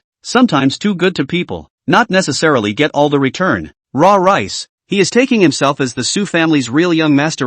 The crowd murmured. Some praised, some belittled, and some were indignant, but without exception, the implication in the words were all in favor of Suyen. Suyen was delighted in his heart. The effect he wanted had been achieved. Sometimes being strong isn't the only way to get approval from others, and being appropriately soft is the only way to be more sympathetic to you. An underdog will always be pitted by others, and the contrast created by an underdog from an extraordinary background will be felt even more strongly and be recognized even more. Seeing that these people under the stage were getting more and more agitated, Suyen knew that it was time to end it, so he started to show his broadness and stopped it. Thank you all for speaking out in support of me, but as I just said, I don't want to count anything. What I want is always an opportunity to clear up a misunderstanding, always a result of wanting him to lose his way. After all, I don't want to see him go poking around, see him kill and set fire to people, or see him get carried away by jealousy and do more wrong. If I could, I'd like him to be normal and not a wreck, fantasizing about something he's begging for.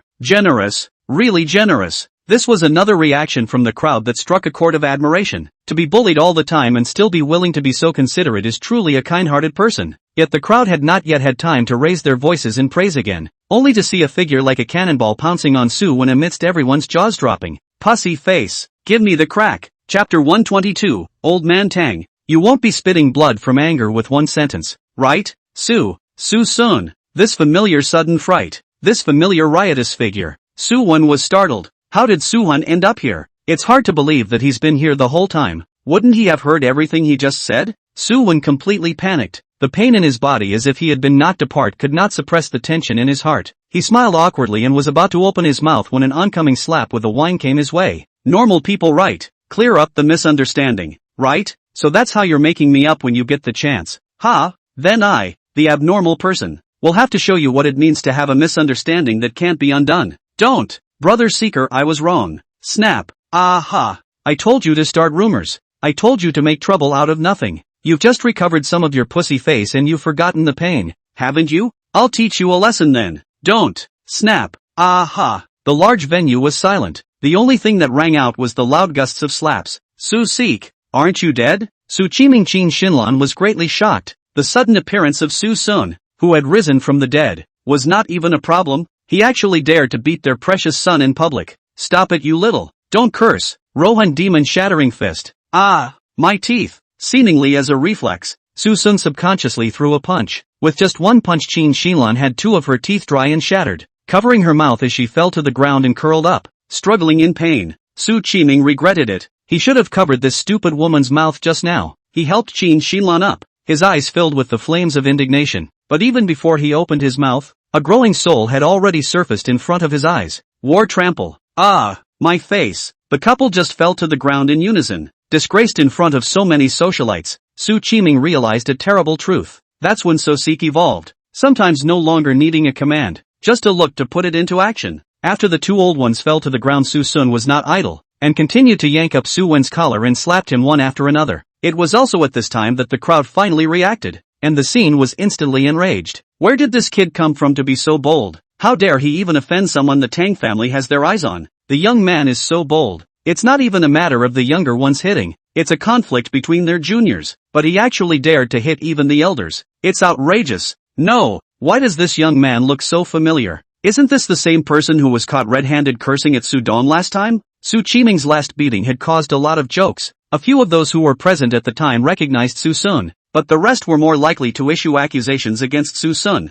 They didn't care who got beaten or not. They only knew to perform well in front of the Tang family. As expected, someone immediately went up to block it. With a cold sweep, Suson slammed his fist heavily on the ground, and immediately, a fist-sized crater appeared. The crowd was shocked. Although the floor of this long platform was a wooden structure, a normal person would need to exert quite a bit of effort to even hit it with a hammer. But this young man in front of him directly created a large hole with a single punch. What kind of weird power is this? As expected, force is the best deterrent. No one dares to go forward again after being scared by Suson. Suson coldly said, I am the son of the driver he talked about. He made rumors and slandered me behind my back. Do you guys think I should be beaten? He twisted the facts to lead public opinion to criticize me. You guys say again, should I be beaten? Anyone who dares to take another step forward, don't blame me for showing no mercy. And when the time comes to exchange the cost of me going in for your lifelong paralysis in half, I'll see who gets the better deal. Threats. Naked threats. Everyone here is a man of honor. When have they ever been threatened like this? But although these people were furious, no one dared to make a move.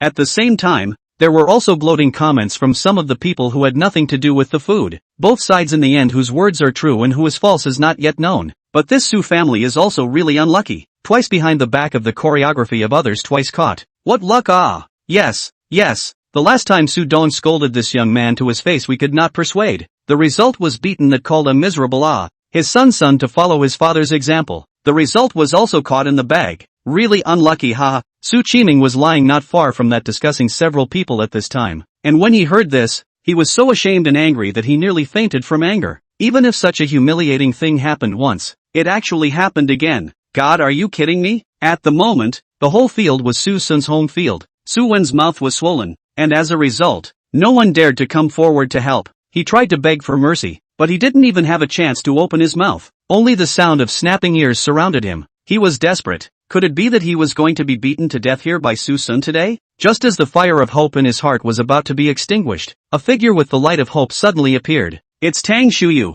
Su-seek. You asshole, give me. I'll you. In a blink of an eye, that last glimmer of light in Su-wen's eyes was completely extinguished, because Tang Shuyu didn't even get a complete sentence out before Suson slapped him away. Shuyu/granddaughter. Tang Shanha Tang Chengye was shocked. Just this slap a few meters away from the force. His own girl is not hanging it. Luckily, the two tried breathing and realized that they had only passed out and the person didn't seem to be in any serious condition. However, Suson's faceless behavior still angered the duo. Suson, it's fine if you come to smash the scene. After all, it's the Su family that has a reason for what happened. But aren't you giving my Tang family too little face by laying such a heavy hand on a girl? Suson was unimpressed and said seriously to the infuriated Tang Chengye's eyes, there's no gender here with me. Only opponents worthy of my Han. Opponents worthy of my seriousness. You're just messing around. Tang Chengye was shocked beyond belief. Besides, what do you mean that laying such a heavy hand on a girl doesn't give your Tang family face? No one would dare to say you're protective even if you directly say I touched your daughter? Suson, don't you go too far. Zip buzz. At that moment a loud motor revving sound stood out in the ravening silence. Gu Tianwei drove his wheelchair to a sharp braking stop beside Suson, twisting the gas pedal with a stupid posture, as if a disobedience would rush out. Elder Tang, how did my brother Suson go overboard? It wasn't your daughter who cursed first. The grudge between my brother and the Su family that's between them, what does it have to do with your daughter? In what capacity is she meddling? She deserves it. Tang Chengye was angry and speechless. Uncle Gu, you're being unreasonable. It's fine for him to educate Shuyu, but he shouldn't have laid his hands on him so harshly. What's so tough about it? It looks scary, but it's just a fainting spell, isn't it? Do you want to see what kind of asshole is lying across from you? Uncle Gu. I don't care. Dare to touch my brother first, drag me off the top of this wheelchair. Dad, what's with all the name calling? It's making people old. Gu Qingwan arrived late, her face full of helplessness as she pulled her father's wheelchair back. Then her gaze turned to Tang Xingye. Second brother Tang. My brother Suson has a measured hand, or else your family Shuyu wouldn't be as simple as fainting. What you should control is your family Shuyu's temper. This time it's my brother Suson who doesn't bother with him, but if it were someone else, it wouldn't be the same. It's not once that your family Shuyu's character has misplaced a major event. It's better to pay attention. You guys. Alas, Tang Xingye flung his arms out, was truly speechless, turning back to Tang Shanhe. Dad, I can't talk to them. You talk to this old friend of yours. What? The big one can't say no to the old one? Old man Tang, what are you going to do to my brother? Tang Shanhe's face turned cold. Old Gu, are you really going to indulge him in such a way that he doesn't give face to my Tang family? What do you mean by indulgence? People have their reasons, right? If he is still tolerating the wrongdoing, then I will look down on him. Well. Put. As he said that, Tang Shanhe sprayed out a mouthful of old blood. Gu Tianwei immediately changed his face. I'm going to old man Tang. You can't be that fragile, right? 2 words and you're vomiting blood? No, not. It's like an old illness. It's coming back. Chapter 123, Tang Shanhe's potential overdraft. This sudden scene once again caused a furor. Master Tang is actually vomiting blood when he's well. What's going on? It is not that has been cured by Su Xiao, but now there is an accident. In case something goes wrong, this Su Xiao will probably become Su Beggar tomorrow. Dad, how are you doing? Ask. Your father or vomiting blood cannot see. Hurry up and take your dad to the hospital. What's the point of dawdling? Being rebuked by Gu Tianwei in such a way, Tang Xingye could only leave behind the worry and panic in his heart and hurriedly greeted people to send Tang Shanhe to the hospital. With the departure of the organizer, a good dinner party came to an end, and it could be said that it was a farce. The Su family, several people were confused by this sudden situation. Things happened too fast. Just more than 10 seconds a lively old man was carried to the hospital as is seriously ill. But hasn't Master Tang been cured by his own son? At this moment, Suen was dumbfounded, and his heart was flustered. Why is this happening when it's clearly all cured and we do see results? The therapy doesn't say anything about this kind of accident, does it? What the hell is going on? Suen disliked the feeling that things were out of control, and he also had a bad feeling that if something really happened to the old man today, it would usher in the Tang family's even more furious rage. Son, what's going on here? Su Qiming asked anxiously from the side. Originally a good time to create momentum in front of people, suddenly beaten into the Su family's disgraceful moments even if, and now the old man Tang also accident. This time the Su family is afraid to really become the focus of the whole city. I don't know. Mom and Dad, let's go back first. Suen's brain was blank at the moment. He didn't know what was going on. He subconsciously wanted to run away, so he dragged up his painful body and prepared to leave. As a result, just as the person's side climbed up, Tang Xingye's side went and returned. Suen, come with me to the hospital to see my father. What? Me too? You cured my father's accident. If you don't go, who will? Tang Xingye was in the middle of an emergency. He didn't care if Suen agreed or not, and dragged him away. Suen wanted to cry. He went to the top of the useless in case nothing cannot be seen will not be questioned again or even take the blame. He wanted to refuse, but they didn't give him a chance to refuse, and several bodyguards came up to control him. Su Qiming and his wife saw their son being forcibly taken away, and they followed along with them under the worry of their hearts. When he left the hotel, he could still hear Tang Shuyu's comforting voice coming from the side. Don't be nervous, brother On. When the time comes, you just use your superior medical skills to cure my grandfather. I believe in you. Suen's heart fell into tears and a grass mud horse galloped past, but I don't even believe in myself. In the next few moments, the guests present retired.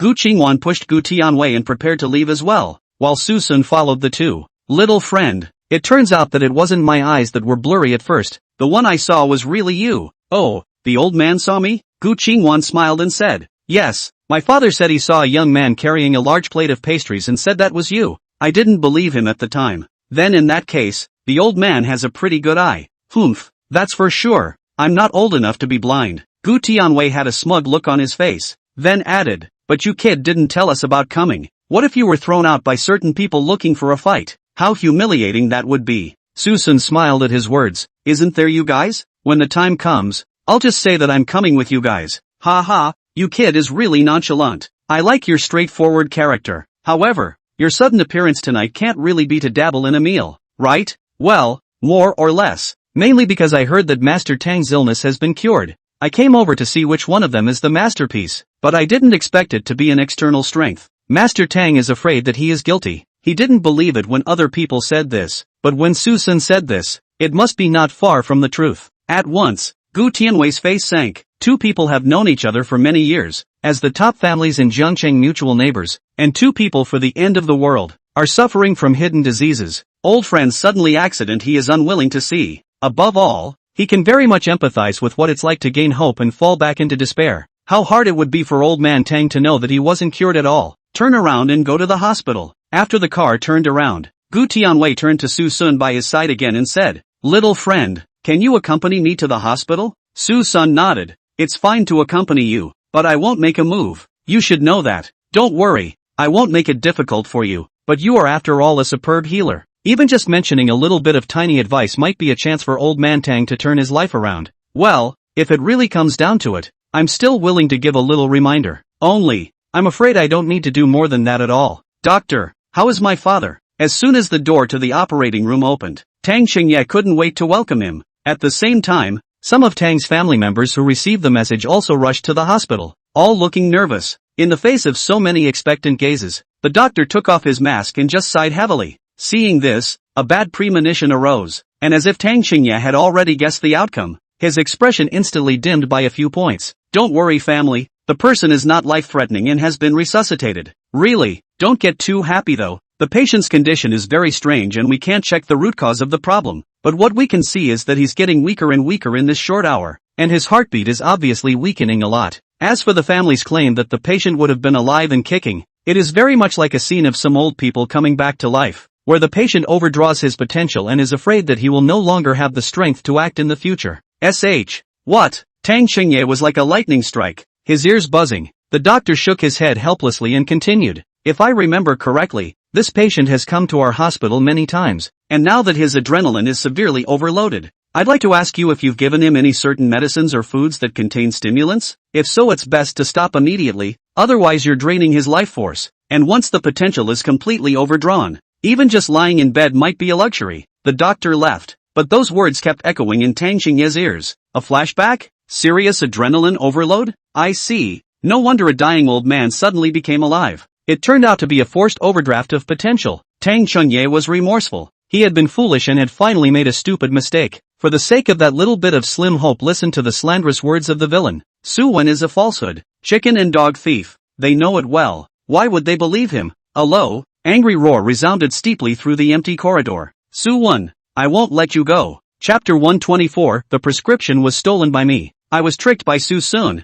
A hospital room. Son, eat more fruit for vitamins and I'm sure your face will heal faster. Geez mom, I don't want any fruit. Good, then mom will pour you some water to drink. Hurry up and lie down and don't move, in case you pull the wound. It's a disaster. It's okay, all my injuries are on my face. I can still move. Don't move even if you can. As the saying goes, it takes 100 days to injure your bones. So hurry up and lie down and get some rest. Bang! The door of the room was kicked open heavily, and a few people in the room were startled. Qin Shinlan subconsciously cursed. Which ungrateful thing, upon seeing the visitor. However, her exasperation ceased and her subsequent words were instantly swallowed back into her stomach. Suven, get your ass out here, because the one who kicked the door was Tang Shuyu, full of anger. Seeing this scene of motherly kindness and filial piety in the house, Tang Shuyu could be said to be furious. His own father is still out of breath in the operating room, and these guys in the room are putting on a show of mother-son bonding in family harmony. Snacks, fruit, juice, and even a flat screen with a movie playing. Why should his own father suffer for no reason? And the culprits, instead of trying to figure out a solution, not even to the point of immobilization, have a hospital room here to cozy up in. Is this coming on vacation? Tang Dong, why are you here? You stupid woman. Shut up. Bellowing, Su Qiming was all smiles. Tang Dong, how is the old man? If there's anything you need help with, just order. Help? Ha! Your son has harmed my father to such an extent that he naturally has to help. But can you help with this favor? My father is there resuscitating and your son is here enjoying himself. What a good deed. Suven, shouldn't you give me an explanation? A cold eye swept, and Suwen jolted with a sharp jolt. There are times when it's not that he doesn't want to give an account, but that he can't give an account. and he's thought about it all the way to the left and right and he just can't figure out what the problem is. Obviously, the people were already alive and kicking, which meant that they had already eaten well. But why did this happen? Could it be that Suson had undermined him? No, it was impossible for his secret Suson to know. Something must still have gone wrong. Just as he was dumbfounded, Qin Xinlan spoke out in embarrassment. We are also very sorry about the old man's matter, but this really has nothing to do with my family. Xiaowen. Ming was angry by that gu old man to spit out blood. This is clearly an undeserved disaster. What did you say? Tang Xingye's face darkened. I say, you've seen what's going on with the old man these days. If it wasn't for that gu family meddling, this wouldn't have happened, would it? Mrs. Su, you treat me like a little cutie. And Tang Xingye became furious. My father wasn't cured at all. Even if he was pissed off, how could he be so pissed off that his old illness returned? It was your son who overdrew my father's potential, creating the illusion of his recovery. As he spoke, Tang Xingye took a big step forward and yanked Suwen off the bed. You'd better give me a satisfactory answer. Otherwise I won't be able to spare you. Don, Uncle Don, you calm down first. Take it easy. How do you expect me to take it easy? It's not your father who's in trouble, is it? No, I didn't mean that. If it doesn't mean that, then what does it mean? Or did you mean to put my father in this position? No, how could I? It's just that the situation is special and my ability is weak, so I can't solve it for a while, but my master definitely can. Master, again! Tang Xingye was furious and laughed on his back, not expecting that at this moment. Suwen was actually still full of nonsense. For a moment, he could no longer hide the riot in his heart and slammed his fist over. And ing lied to me. Where did you get this bull? Master? You think I don't know what you're like? I told you to lie. I'm telling you to cheat. Don't fight. I'm not lying. Give me time, I can fix it. If you could really fix it, you wouldn't be here doing nothing. Suhen didn't crack your lying mouth open. So I'll do it. No, Mom and Dad, help me. Tang Dong, anyone who dares to take a step forward, your Su family will be removed from Jianqing tomorrow. Dad, what are you doing? Just in the nick of time, only Tang Shuyu hurried over and pulled Tang Xingye back in time. Dad, let's take things slow. Why are you hitting people here? I didn't hit you, did I? Saying that, Tang Xingye threw a backhanded slap at Tang Shuyu's face. Although this was his daughter in front of him, he was already disappointed in Tang Shuyu. This stupid daughter is just like a life beggar, repeatedly causing her grandfather to have accidents. He really feels that it is really lucky that his own old man can still live until now, or else sooner or later he would have to be killed by this granddaughter. Tang Shuyu was also dumbfounded by the slap, with a look of disbelief. Dad, you actually, Pa. Another slap was thrown over. Tang Xingye angrily said, if you still want to be beaten like the previous times, you go ahead and bull **********. Tang Shuyu had a lump in her throat, and could only reveal an aggrieved and dissatisfied look as she glared fiercely at Tang Xingye, her father. However, as soon as Tang Xingye's arm was raised, Tang Shuyu shrank her neck in fear and closed her eyes in horror. Sure enough, a slap in the face speaks louder than anything else. Seeing Tang Shuyu subdued just like that, Suwen was furious. Tang Shuyu appeared at critical moments every time, but it was just that every time. It didn't help at all. As he had feared, after Tang Shuyu was settled, his collar was once again pulled up. Looking at the eyes that were full of hatred and anger, Suwen believed that, but if the old man really didn't have it today, he was afraid that he would have to go to his death on the spot. Tang, Uncle Tang, shut the up. Who are you to call me that? Well, then Tang, Mr. Tang, I have a solution. Give me some time. Do you think I'm stupid? You can't even tell me a reason why you have a king solution? I think you're trying to escape. No, I really didn't. I really did. So tell me what your solution is? Tell me now. My master, he is very powerful. He must be able to solve it. Just that he is closed for many years and does not come out easily. Rough. Tang Xingye finally couldn't hold back his foul mouth. Then what the hell are you talking about? If you don't give me an explanation today, I'll waste you now. I don't know. Then you're just like my father, lying in bed for the rest of your life, looking at the raised chair. In an instant, Suwen's pupils quaked, his heart was filled with fear, and he hurriedly shouted, Suson, it's Suson. What do you mean? What does this have to do with Suson? The chair had been raised above his head, and Tang Xingye's movements froze. Because I stole that therapy from Suen. What? Then why did you say it was yours before? Besides, you're stealing someone else's stuff that went wrong and you're trying to dump on someone else. You take me for a cutie pie. Saying that, the chair swung down again. Wait. It was Suson who deliberately tricked me into stealing that healing formula. I was tricked too. That chair once again froze in midair, and Tang Xingye's face was full of cold color. You'd better explain it to me clearly. Fine, I'll explain. Suson knew that I would steal from him, so he intentionally left me a cure so that if something happened to Elder Tang, your Tang family would retaliate against me and his scheme would succeed. Ah yes. Qin Shinlan was listening to the clouds, but she also followed the talking stick and agreed. It must be Susun. He's always looked at my family's little one with displeasure and thought. Suddenly, Qiming frowned and had a flash of light. What's going on? Why is the heart suddenly beating so fast? It must be the trap he left behind. It's him who lied to my son to be retaliated by your Tang family. It must be that little bad. At this moment, the surrounding scene seemed to fall into retardation.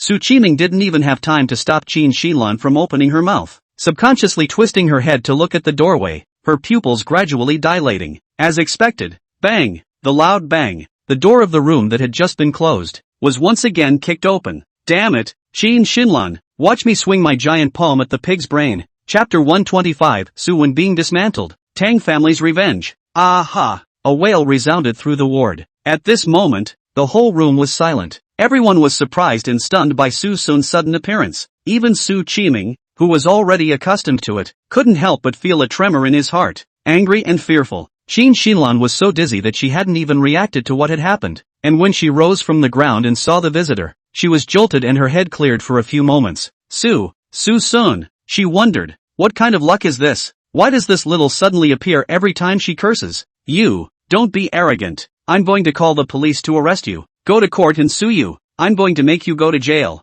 Suson was unimpressed. Then I'd like to see if it's serious for me to hurt someone with my hands, or if it's serious for your rumors and smears to deliberately slander. As he spoke, Suson didn't forget to give Suen beside him a few slaps. Suen's cheek stung greatly. Speechless. I didn't mess with you. Why are you hitting me? Sorry, by the way. Short 5 words. Suen nearly depressed vomit blood. If not Qin Shinlan help him, afraid of really have 2 eyes rolled over, backward a fall. At the same time, he was starting to get scared because Suson suddenly appeared, and he didn't dare to guarantee whether Suson heard what he just said or not. In case he heard it, Suson would likely become suspicious, but if he didn't hear it, then what he had just said to Tang Qingye wouldn't be easy to explain. For a moment, he was in a dilemma. Uncle Gu, Sister Qingwan, what brings you here? Tang Qingye temporarily put down the hostility in his heart and politely went forward to greet him. Gu Tianwei sighed softly and said, we just went to see your father, and came over to see you when we heard you were over here. Qingye, it's not easy for you to come this far. Doing things is to think about the consequences. Don't ruin yourself for people who don't deserve it. Thank you for reminding Uncle Gu, but I know in my heart. Okay, there's a number, then I'll stay out of it and you work it out. Gu Tianwei's appearance made it bad for Tang Qingye to continue losing his temper, but the fire in his heart remained. Just now Suwen's words had been echoing in his ears, and now that Susun was present, he felt the need to ask for clarification. Little brother Su, I have a few words to ask you. Susun frowned slightly. What? You want to take the lead for them? Just now. But this old woman started to curse first. I was forced to fight back. Gu Tianwei echoed. Yes. Old man, I can testify. That dirty word almost made her say it. Fortunately my little friend Susun did something decisive, which strangled all the dirty words in the cradle. Qin Shinran's face turned green when she heard this, and she wanted to scold the dead old man for asking you to mind your own business. However, he was the head of the Gu family. She didn't dare, and she could only hold her anger silently. Tang Qingye didn't care about the grudges between the two sides. He only wanted to know if Suwen was telling the truth or not. Little brother Susun, I just want to ask you one question. Does the healing formula in Suwen's hand have anything to do with you or not? What the heck healing formula? Susun looked puzzled. Is it hard to believe that Suwen picked up something to help cure your old man again? Isn't it your Tang family that can be fooled by the same trick twice? One sentence nearly caused Tang Qingye to explode out of his mouth again. He stoically continued. Suwen said that the prescription for my father's cure was stolen from you, and he said that you deliberately guided him to steal the prescription so that my Tang family could take revenge on him if the cure went wrong. I don't care about the grudge between you guys, and I don't care that you counted on him to cause my father to have an accident, but I know that you must have a way to save my father, and I'm asking you to make a move, and I'm sure that my Tang family will be able to do it. Wait, stop for a second. Susun hissed with a stony face. He's saying that I guided him to steal my formulas? The problem is that I do have many formulas, but he can't steal them. First of all, I've been away from the Su family for quite some time now, and secondly, the Su family thought I was dead, and the first thing they did when they saw me at the dinner party, have you forgotten that so quickly? This couple was surprised that I was still alive. Imagine how they're going to steal from me when they all think I'm dead? Tang Dong, this kind of nonsense you also believe? It's a good thing I'm here today, or else I'd really be taking the blame for this. You lied. Suwen's eyes widened and he subconsciously said, it's obviously yours. Why don't you admit it? What am I admitting? I did write out a prescription in a moment of kindness thinking of saving Master Tang's life, but after I wrote it out I realized that there were too many problems in it and immediately burned it again. So it's hard to believe that you can still steal what I burned? Suyen shut up instantly. This is good. Dumping Suson, he cannot explain where his healing formula came from, but will cause Suson's suspicion. But if he didn't dump the pot, then he was going to be finished, and the Tang family would never let himself go. He really regretted being redundant. Tang Dong, Suyen, what kind of virtue you have been in contact with for such a long time, don't you understand? He is a liar. How can you trust him? No, dare to make me take the blame and beat him up. When all was said and done, Suyen was directly pinned to the bed and received a severe beating. Aha! As the meal went on, he felt like his soul was going to float out of him. Qin Xinlan Su Qiming watched from the sidelines with his heart like a knife. Qin Xinlan said angrily, Suson, I will not let you go. I will definitely sue you. Che, do you have the energy to sue me? Think about how to fix this mess with your son first. Suson just inexplicably appeared, made a move at the drop of a hat, and then left in a dignified manner. Qin Xinlan still thought that Suson was a fool, thinking that she would take her son to the examination of the injury, and she must make Suson squat in the prison. However, she had completely forgotten about Tang Qingye's anger. Ha ha ha, it turns out that soul-snatching needle isn't snatching souls from the hands of Ghostbusters, it's hooking people's souls and snatching people's lives. The key to the Yellow Spring tonic soup is not the tonic either, but the word Yellow Spring for stepping into the Yellow Spring. Returning light spirit herb liquid. It also just means returning light. So, there was a sign for all this. Tang Changye regretted everything. After hearing Su Sun's explanation and Su Wen's reaction, he had actually understood everything. Himself finally fell for it. Just then, a group of black-clad bodyguards appeared at the entrance of the ward. Tang Changye turned around and sighed, coldly saying, take that little one away. But before that, let's waste him. Chapter 126, Bad. He's coming. Old Su, think of something. It's been 2 days and there's still no news of little one. Go beg the Tang family and ask them to return little one. Cry, cry, cry. All day long you know how to cry. Do you think I don't want to? But that stupid bastard actually dared to go and cheat the Tang family. Thanks to me trusting him so much before. Now he's the one to blame. Suyen is Qin Xinlan's heart, but also her regret for many years. See, her husband actually said so. Suddenly fire from the heart. Hysterical. In her opinion, Suyen had to understand whatever they as parents had done. It was something they owed their son, and she would never allow someone to talk about her son like that. Su Qiming, he is our son. It's our son that we need to care for, protect, and make amends for. And you're actually talking like this. What do you mean by blame? It's still not for you, the Su family, or else how would Shaowen do such a thing? Su Qiming's face reddened at these words. What do you mean for my Su family? Did I tell him to cheat people? I should have known how many kilograms he weighed. Had I known that he was cheating, I would have died before I would have allowed him to contact the Tang family. Surname Su. He's your son. I know. That's why I'm so guilty right now. But is it any use for you to just cry here? That's the Tang family. He's not an ordinary family. Thanks to the fact that nothing happened to Elder Tang. Thanks to Tang Chengye, he's still rational. Otherwise little one wouldn't have been invalidated but would have gone straight to his grave. And this is all because you spoiled him. Qin Xinlan was greatly shocked. Obviously everything was for the sake of the Su family, and her son's contact with the Tang family was also for the sake of Su's future. But now it has turned out to be the fault of both mother and son? What do you mean I spoiled him? It wasn't your bad idea back then that caused him to wander around and develop this kind of temperament. It's not for the sake of your Su family's future. Shut up. Didn't we say we weren't allowed to talk about this for the rest of our lives? Being yelled at like this, Qin Xinlan closed her mouth, but her eyes were scarlet with hatred in them. Remember, Shaowen is like this now because you owe him. If it wasn't for your Su family, he would be a wealthy young man with outstanding abilities and clothes. But if anything happens, I won't forgive you. An unforgivable past gradually surfaced in his mind. Although he was very angry at Qin Xinlan's blaming and threatening, Su Qiming was indeed difficult to refute. His Su family is by the nobleman guidance to develop today's point, but also because of that nobleman to let their son drifted away for more than 10 years. Also, therefore, his Su family year by year prosperity. But today, things are completely off course from where they should be. Su Qiming sighed helplessly. We can't wait any longer. Wait for the Tang family to let go of the remote. Go find him. Qin Xinlan was stunned. Looking for him? But he has already disappeared for more than 10 years. Where are we supposed to look for him? In fact, he left me something back then. If the Su family is in trouble, you can follow the token to find him. Now, it can only be a dead horse. There was a moment of silence. Who would want to pin their hopes on someone so remote and unseen if they didn't have to? But the thought of their son still suffering in the Tang family, and even the scene of being tortured, the two of them were heartbroken. At least, there is hope when one lives. Mom and Dad, did something happen to Su recently? Why hasn't little man been home for a few days? He's only how old? Why make him work so hard? Right at this moment, Su Shinru, who was dressed in pajamas, slowly walked down from upstairs and came before the duo with a face of annoyance. At the same time, Su Wancheng and Su Qingxia followed closely behind, also having these doubts in their hearts.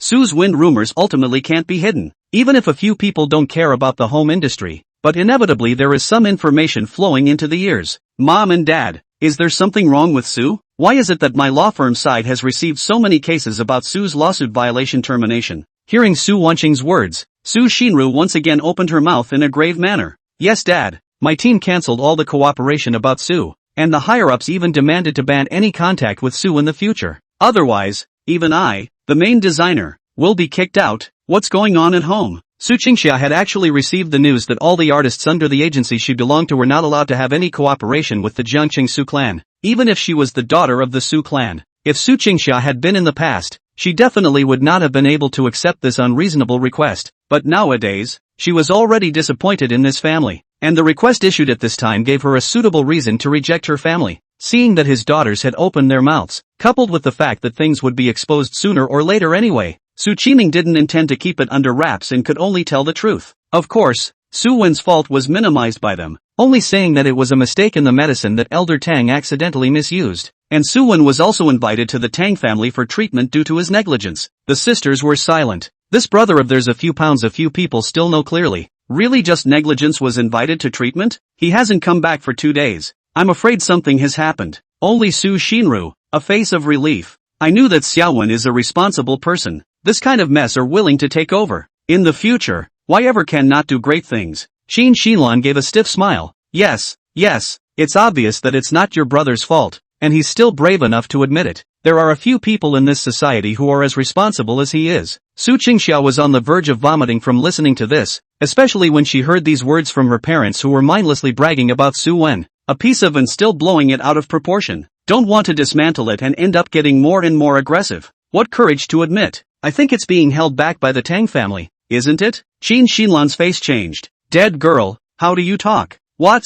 Did I honestly poke a sore spot? Su Qingxia, you're really getting less and less domesticated? No tutelage? Ridiculous. He cheated and stole from me 2 times and you turned a blind eye to him, and even harbored him, and now I'm being uneducated by telling the truth? You guys are too biased. Su Qingxia, do you have to be so catty over such trivial matters? Then I'm just saying it. And I'm a little bit of a dick, then why are you being so hysterical and catty? Seeing that the mother and daughter were quarreling, Su Shinru blocked in front of the two at this time and pulled Su Qingxia away. Xia, Xiaowen is at least our brother. Even if you don't wish him well, you can't curse him, right? Third sister, do you know what you look like now? Su Shinru froze. What? Like a roundworm in Su Wen's belly? Like you know him so well that you have to speak for him in everything? Third sister, you've really become unrecognizable to me. Okay, fourth sister, almost on the line. Su Wanqing was afraid that the two sisters would quarrel again, changed the topic and said, Su Wen's matter is not mentioned for the time being. The company's matter still has to be solved early. The Tang family is a behemoth. If there is no way to solve the problem, then we have to be ready for bankruptcy at an early date. The words directly brought the crowd back to reality. The huge Su family was at least $10 billion, but it was also so unbearable in front of the Tang family. Su Qiming sighed and fumed glumly. When Qin Xinlan thought that her son would be ruined in the future and her family would go bankrupt, she was even more furious in her heart and couldn't stop venting her anger on Suson. Blame it on that little Suson. The words came to an abrupt end, and Su Qiming's eyes widened in an instant, his pupils trembling. The two of them just looked around, both terrified and fearful, as if someone had suddenly appeared out of nowhere from all around them. And this half-said behavior caused a few of the sisters to be puzzled. Su Shinru's heart trembled, and she had a vague premonition in her heart. Mom, you just mentioned Xiaosun? What does this have to do with Xiaosun? Isn't Xiaosun already dead? Qin Xinlan looked around or looked worried and carefully said, Old Su, there should be no one nearby, right? Is the gate closed? No one. The gate to the yard is locked, and I'm going to close the gate to the cottage right now as well. Su Qiming looked at the door for a while. Only then did he feel relieved to close the door of the villa. Then he pulled the curtains of the living room. Everything was ready before he sat back on the sofa. Seeing that everything was in place, Qin Shinran patted her chest to show her peace of mind, and was finally able to openly complain. Suson isn't dead at all. If it wasn't for that, Qin Shinran swept around again, before she incomparably whispered, if it wasn't for that little crows and airplanes. In an instant, the couple should be stimulated to get up. Pupils earthquake, full of panic in unison. Bad. He's coming. Chapter 127, Su Wanqing's invitation. You guys, what's going on here? The too sneaky even if inexplicably jump up can really scare the sisters of few people. Su Qingxia picked up the remote control that fell on the ground, but also could not help but complain.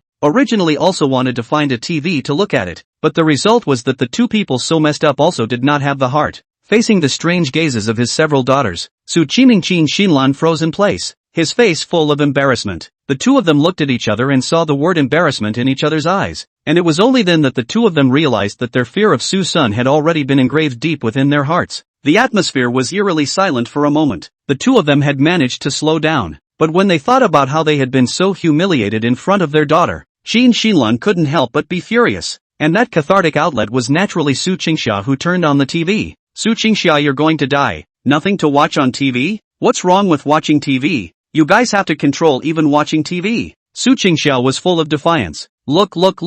Go back to your room if you want to look. What are you looking at here? I'm still here to watch today. Let's see if any of you can stop me. As soon as the words left his mouth, a yell came from the TV again. Tornado destroys parking lot. Su Qiming Qin Shinlan subconsciously heart-thumped. It couldn't be helped. Suson would give a warning before each move, and they couldn't help but associate those strange and weird move names with those sudden riotous figures as soon as they heard them. Seeing Su Qingxia not listening to herself, Qin Shinlan directly snatched the remote control and slammed it on the ground. Look at it. What are you looking at? Get the hell back inside. For a while, Su Qingxia's eyes were moist and full of aggression. Her kind belongs to the typical and vegetables and fun-loving. Neither Suson's fearlessness nor Su Baiyan's thicker than the city wall skin. Being so aggressive, he once again ran back to his room in aggravation. This time no one chased after her to comfort her. Su Wanqing and Su Xinru were more concerned about the information about Suson. After hearing that Suson died, Su Wanqing was once haunted by this matter, because Suson's period of time before his death was so disheveled,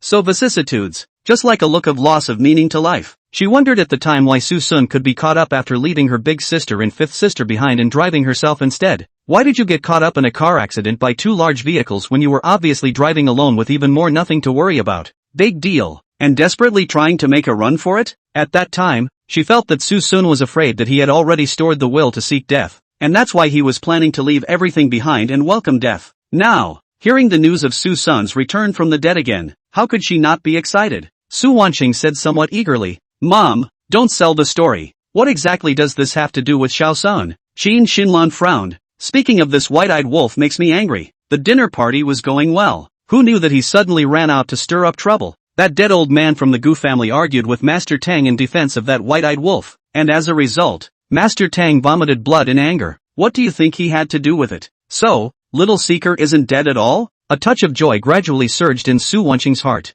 I wish he was dead. This kid's life is tougher than an asshole. I've heard him die several times, but he didn't die once. This asshole even beat me and your father down in public. If I didn't have time to bother with him right now, I'd sue him and send him to jail. What are you doing? Su Wanqing did not return her head. It's getting late. I'm going upstairs to sleep. Humph. Strange. I think it's because that kid didn't die secretly happy to go. It's still Xinru who's smart. She could tell that kid was eating out of the palm of her hand and had been treating him badly since she was a child. For these words that she didn't know whether they were complimentary or demeaning, Su Xinro laughed bitterly in her heart, revealing a faint smile. Mom, anyway, he's already an outsider. We don't care about him, and you guys should go and think about how to get your brother back when you have the time. What fished back? What nonsense is this child talking about? Qin Shinlan frowned, her face somewhat unnatural. Mom, what are you hiding from me? I know that something has happened to little one. Don't worry, I'll find a way to save him with you guys. The couple was moved and relieved for a moment. Sure enough,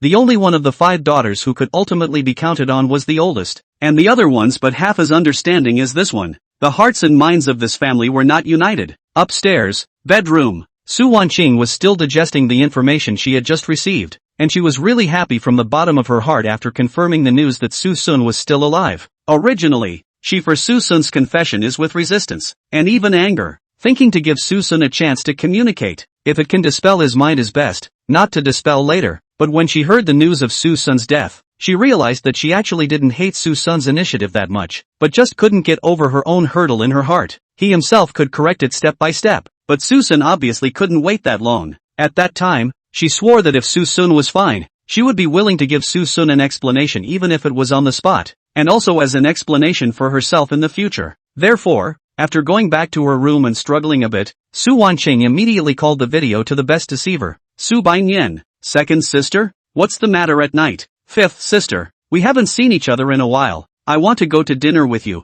Early the next morning, Su Baiyan woke up early, humming a little song, in a good mood, ready to go to the appointment. This time, the main reason for agreeing to Su Wanqing's meeting was to see if he could get some money over from her side. She still didn't know that Suson had given her big sister a bank card with hundreds of millions of dollars, and it would take a while for her to sell those treasures of her own, and now if she could have some extra income it would be considered as a solution to the family's urgent needs. Fifth sister, what are you doing? Big sister? You got up so early? Sumayan's sudden outburst startled Su Baiyan. Isn't it normal for me to get up this early? Besides, it's already 8 o'clock. So what's early about it? Where are you going so early? Haha that. Would you believe me when I say I went to get breakfast? Buying breakfast dressed up like that? You're not going to meet up with your second sister, are you? I heard you guys chatting yesterday. Chapter 128. What do you mean? Big sister? Why is it that if I dress up pretty I'm going to see second sister? Can't I just be in love and be going on a date with my boyfriend? Su Baiyan twisted and turned, but her face wore a face of stubbornness. Seeing this, Sumayan smiled.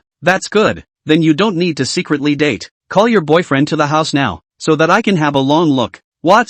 Su Baiyan's face changed slightly. No. In case I bring someone back and you're not satisfied, won't that break my marriage in advance? I still have to try what sweet love feels like. Don't worry. I'll agree even if you lead back a beggar, but only if you call the person over to me now. That.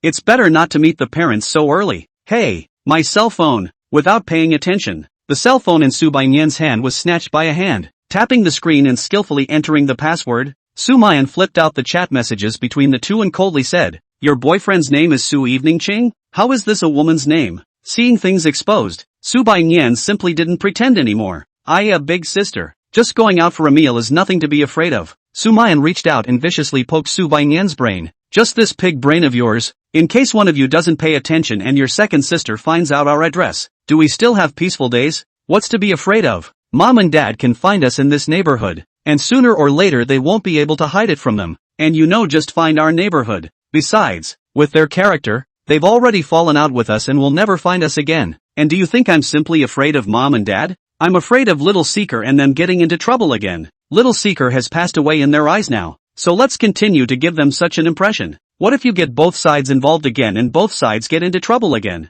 Su Baiyan was unimpressed. It's not that serious, is it? Use your pig brain. Sumayan poked her finger harder and harder. Why did your second sister secretly contact you without telling me? Don't you understand what she's trying to do? She's not trying to catch up with you. She's clearly trying to trap you. But second sister is already waiting for me. Is it hard to stand her up? Su Baiyan was worried. Of course not. I'm going to see. What the hell is she up to? Center Cafe. Su Wanqing leisurely sipped her coffee and waited for her sister's arrival. Her intention is to first take Su Baiyan to go shopping to relax the vigilance, and then take Su Baiyan to go to eat a big meal. Step-by-step strategy. Step-by-step set of words. The only way she could find where a few people lived and meet them in a dignified manner. I'm here. Looking at the message in her cell phone, Su Wanqing's mouth revealed a smile, and she stood up to greet the figure outside the open store. However, her face gradually changed as a cold and arrogant figure approached from afar. Big sister. Eldest, didn't you say catching up? And fifth sister can renew.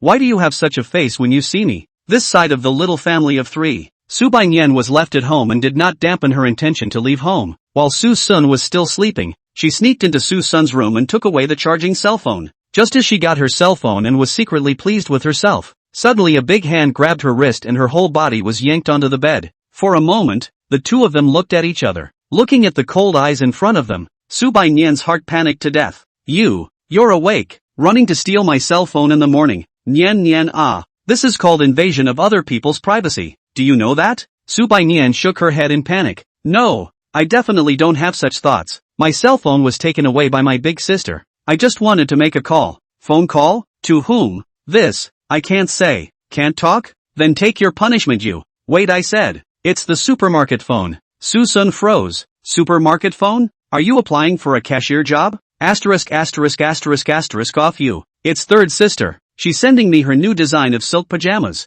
I'm asking if the supermarket got my stuff. In fact, Sumayan left today mainly for two things. One was to meet Su Wanqing, and the second was to get the things that Su Xinru had sent. However, she didn't reveal her location, but asked Su Xinru to send the stuff to a nearby supermarket. If anything happened, the Su family's side wouldn't know her specific address nowadays. What the hell? A pajama where you can't buy it and you need people to give it to you. Suson had a look of contempt, thinking that these sisters were really idle. Sumayan was instantly unconvinced. You know nothing. Our sister's intimate apparel has always been tailored by third sister. No matter the material workmanship is first class, the comfort level of wearing it is not comparable to those goods outside. Speaking of this, Suson seems to have remembered something. Hiss. Suxian Ro seems to have given me those things as well, but they were so ugly that even I didn't really want to wear them before. Besides, they were all tight and didn't fit. Where was the comfort? Nonsense. Everyone used to think you were skinny. Who knew you were so strong? And third sister couldn't help you customize it like we could. She could only look at the look and do it, so naturally things wouldn't be to your liking.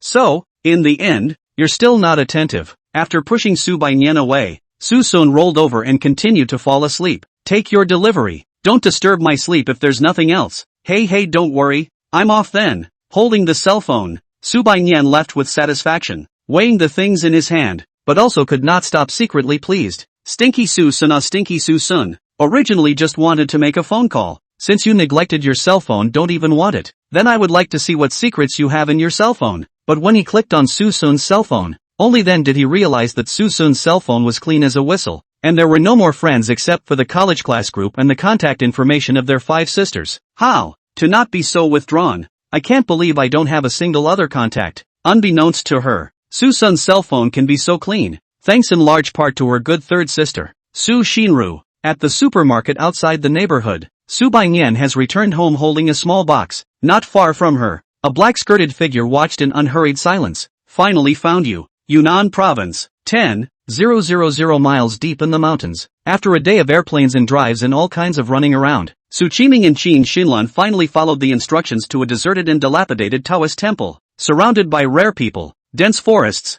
if not actually appeared in front of the two simply do not believe that there is actually a building here exists. It was just that even when the two of them arrived here, they got a feeling that they had been cheated. This place had been deserted for many years, and it didn't look like a place inhabited at all. Qiming frowned as he surveyed the surroundings and pondered for a while, but he still brought Qin Xinlan to arch his hand respectfully. Qiming of the Zhangcheng Su family, bringing a token to see a high-ranking person. Chapter 129, The Beginning of Tang Cheng's Anger. Qiming of the Su family in Zhangcheng, with the instructions of the higher power many years ago, seeks to see the higher power. Zhangcheng Su Qiming, seeking an audience with a high-ranking person. Su Qiname, seeking an audience with a higher power. Seeing that there was no movement, Su Qiming repeated it a second time, a third time, and even a fourth time, yet there was never any reply. All there was just the insects and birds chirping around. Qin Xinlan was immediately upset. Originally she came to this deep mountainous forest with a belly full of anger. It was not easy to find the place, but it turned out that no one was there. Is not it a wasted trip? Old Su, we're not being cheated, are we? What kind of person is this? He didn't show up even after shouting for half a day. I'm afraid he's just a godly man. Upon hearing this, Su Qiming hurriedly covered her mouth, his face full of annoyance. You'd better mind your damn mouth. Don't piss off the higher power. Qin Xinlan was not happy, immediately struggled to shake off Su Qiming. Did not show weakness. What do you mean? Control my broken mouth? What do you mean by keep my mouth shut? Is there something wrong that you can blame on me again? You're still a high-ranking person. I think it is a liar is more or less. So many years have passed. I guess it has long run away. Stupid. Shut up. Su Qiming was really pissed off. The more he saw Qin Xinlan's shrewish appearance, the more he felt angry. If I had known that this dead was like this, I wouldn't have brought her here even if I had come alone. I'm warning you, shut the up. If your son can't come back because you've offended them, it's all your problem. Her son had always been Qin Xinlan's life, and when she was spoken to like this, even though she was full of displeasure, she obediently shut her mouth after hearing this. Su Qiming went on to say, what is the situation of our family in these years you also see? You have to say that he is a liar. He did not take a penny of our family. He lied to us what? What did he lie to us? He was even able to predict more than 10 years ago that something would happen to little one, and that something would happen to my Su family. Is this something that an ordinary person can do? You better show some respect. This is our last hope. If you want your precious son to come back alive, then you'll shut the up. Qin Xinlan finally chose to shut up. Even though her heart was unconvinced in 100 ways, she was willing to hold back for the sake of her son. Even if the dead horse is a living horse, Dr. Heart a fluke, but also better than her son really accident. After all, she also understand that this so-called high man may be the key to his son to save him. Subsequently, Su Qiming asked for a meeting one after another, only to remain greatly disappointed and unanswered. Unable to do so, he brought Qin Xinran to kowtow to that main observatory hall as a sign of respect, and simply went straight into the observatory to look for someone. However, it was only after going inside that the two realized that it was covered in dust and had obviously not been lived in for a long time. Gradually, even Su Qiming couldn't help but feel despair and even doubt. But when he thought of that old Taoist's advice back then, he felt that there was still hope in this matter, because that old Taoist said, if something happens to the Su family in the future, they will follow the instructions to find someone, and if they are honest in heart, they will come to meet each other in 3 days. Old Su, what should we do? There's really no one here now. Xiao Wen is afraid that he really can't come back. Su Qiming frowned and looked grave. The high man won't lie to us. In the end, it's still our heart that's not working. Liu Bei also invited Zhuge Liang in 3 visits. We only came for half a day and we want to find someone? Why would a high person hitch a ride with us? So, what do we do? Come once a day. First come to him for 3 days. Sincerity is the key to success. The higher power will definitely be touched by our sincerity. Underground warehouse of a factory building. Inside the dark room, a ragged as a beggar-like figure was in it, surrounded by not only darkness and no light, but also airtight, emitting a disgusting odor. Su Wednesdays were pretty bad these days. He was locked up here ever since his limbs were broken by the Tang family. No freedom or food, and only a bag of nutrient solution every day to maintain his vitality. Even the most basic urination and defecation had to be done on the spot. In just a few short days, he had become a man without a ghost, and this was the punishment that the Tang family had given him, the price for his deception. This was still the case when Elder Tang was still alive. If Elder Tang really left the world, he couldn't even have the chance to live meticulously. Crunch! The iron door of the dark room was opened by someone. A light came from it, and a big man endured the stench and stuffed the water bag in his hand into Su Wen's mouth, then quickly left. As the house was once again plunged into darkness, Suven despaired once more. At this time Suwen was experiencing the most desperate moment of his life. No one helped. No one asked for help. No one even responded. He wanted to live, and the group out there didn't give a damn what he wanted. He tried to run, but the broken body became a liability again, leaving him nowhere to run. He didn't understand why he was repeatedly thwarted when by all rights he should be doing everything smoothly. He hated Suson. If it wasn't for Suson's things not being complete enough, how could he have been victimized and reduced to this? He also hated the Tang family for flipping out at every turn, causing him to be reduced to an invalid, living like a dog. He also hated those sisters. Obviously he hadn't gone back for some days, but as a result, none of them came over to look for him. Even his parents have also produced a slight word. Think Su Qiming, Qin Xinlan, but where not so waste has long saved him out, not to let him in this living suffering. Are you willing to die like this? I'm not willing to die like this. Well then, if it costs you something, are you willing to? I'm willing, just to be alive. I'm willing to pay the price. The sanction for Su Wen was far from the end of Tang Xingye's anger, and he naturally didn't let go of certain people who encouraged and guided him. In the hall of the Tang family's main villa, in the presence of many Tang family members, Tang Shuyu ushered in the most severe punishment in history. It's not scolding or beating, because those are no longer relevant. In the presence of the crowd, she was directly married on the spot to the one she detested and disliked the most, the chauffeur's son. Dad, I'm not wearing any wedding clothes. I don't want to marry this pig of a man. Lu Shi barge. I don't want to. Tang Xingye's face was cold. It's not up to you. Today you have to marry even if you don't. No, I'm not marrying. I'm going to my mother's, and I'm going to say that you're forcing me to marry an underling. Tang Shuyu, don't forget that your mom was pissed off by you in the first place. Even if you complain to her, what's the point? Do you think she can sway my opinion? Dad, you can't be so cruel to me. Yelling, Tang Shuyu ran to a greasy young man, his face full of excitement. Ji Bao, true love is to learn to fulfill. You won't marry me, right? You definitely won't marry me, right? Being said so, the plump youth was obviously in a dilemma, turning his head to look at Tang Xingye. Uncle Tang, since Shuyu isn't happy about it, then, Tang Shuyu's eyes revealed a light of hope. Sure enough, this dead-licking dog did listen to himself. However, Tang Xingye slammed the table and walked up to the youth with a body that was a head taller than the youth, condescendingly, exuding the pressure of a superior. Lu Shi barge, one can be a man with no money, no ambition and no guts, but one can never lose one's dignity. Did you hear what she called you? She called you a pig's head. She called you an underling. And behind your back she called you a dog licker. She treats you with disdain from on high. And what do you have to defend for her? Lu Barge frowned. But a strong twisted melon is not sweet. Lu Barge, you don't even dare to take what was sent to you. Where did your guts go? Anyway, she'll have to marry someone else if she doesn't marry you. And since a twisted melon isn't sweet, it's just as well that I find a random beggar and marry him off. What? Lu barged his eyes and instantly changed his tone. Then it's better to marry me. At least I'll be good to Shuyu. In a flash, Tang Shuyu's face was ashen. Chapter 130, Forced Marriage. Expulsion. Tang Shuyu falls to the clouds. Someone, take the young lady to change her clothes now. Even if you knock her out you have to make her change her wedding clothes for me. Otherwise you can all stop working. At these words, the maids looked nervous and began to move. Even as a sweeper in the Tang family is several times the salary outside. And Tang Xingye is half the head of the Tang family. And now it's for real.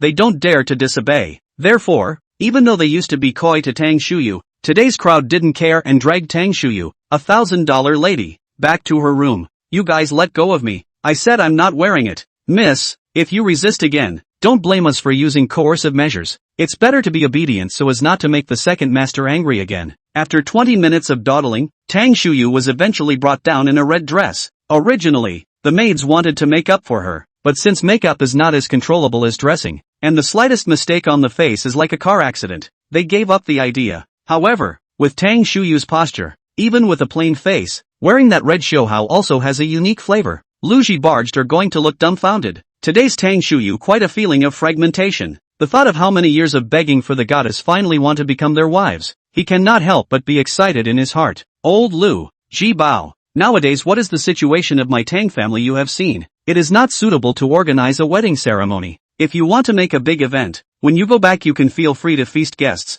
Now, serve the wine. Ji Bao, bring your new wife over here to toast me. Okay. Lu barge excitedly went to pull Tang Shuyu, but she was stubbornly shrugged off by Tang Shuyu. Seeing this, Tang Shengye directly made a wink, and several maids directly set up Tang Shuyu to accompany Lu barged over to toast. Lu barge is naive on the surface, but in fact, he is quick-witted in the heart. He knew that he was now the son-in-law of the Tang family, and even more so, he directly called out that dad to Tang Shengye. However, Tang Shengye rejected the title in front of everyone. You don't have to call me dad. I'll never be your dad in my life. When these words came out, not only did Lu's father and son freeze, even the crowd of Tang family members were filled with puzzlement. What's that supposed to mean? You look down on Lu gang? Then why did you marry your daughter to him? But who knew that what Tang Xingye said next was the heavy bomb? Shibuya, I didn't mean to look down on you. What I mean is that I sever the father-daughter relationship with Tang Shuyu from this moment onwards, and declare that Tang Shuyu is forever expelled from the Tang family, and shall not be allowed to act in any way outside as a member of the Tang family in the future.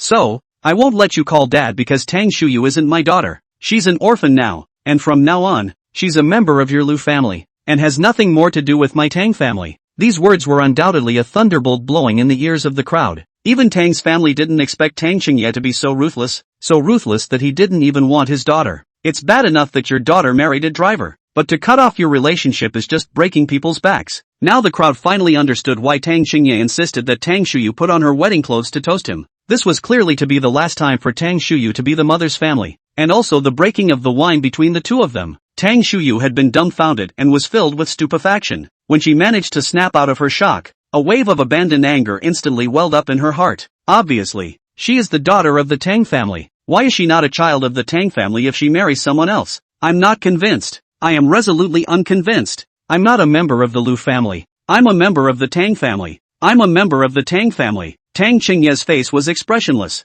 The toasting ceremony between your husband and wife has been completed, so you are now a member of the Lu family. No, what a bull ******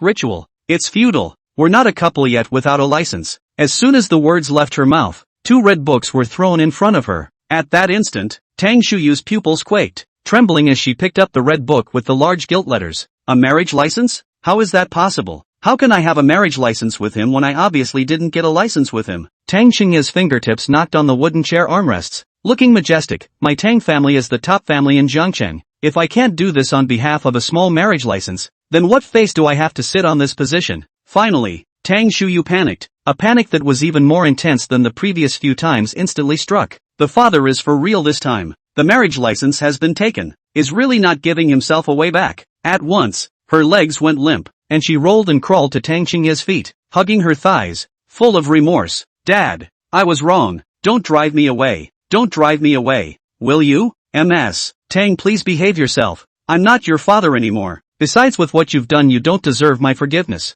No, Dad. I was wrong. I'm willing to marry into the Lu family. Just please don't kick me out. I'm still a member of the Tang family. Still a member of the Tang family. Lu Shi Barge, take your wife down to live a good life later. Remember, restrain your wife. Don't come to places you shouldn't. Yes, yes, Uncle Tang. I will take Shuyu back home and never set foot in Jiangcheng again. No, Dad. I was wrong. I was wrong. Lu Shi barged to the side of the middle-aged man, anxious. Io, Dad. Do not freeze. Quickly with me to take people away.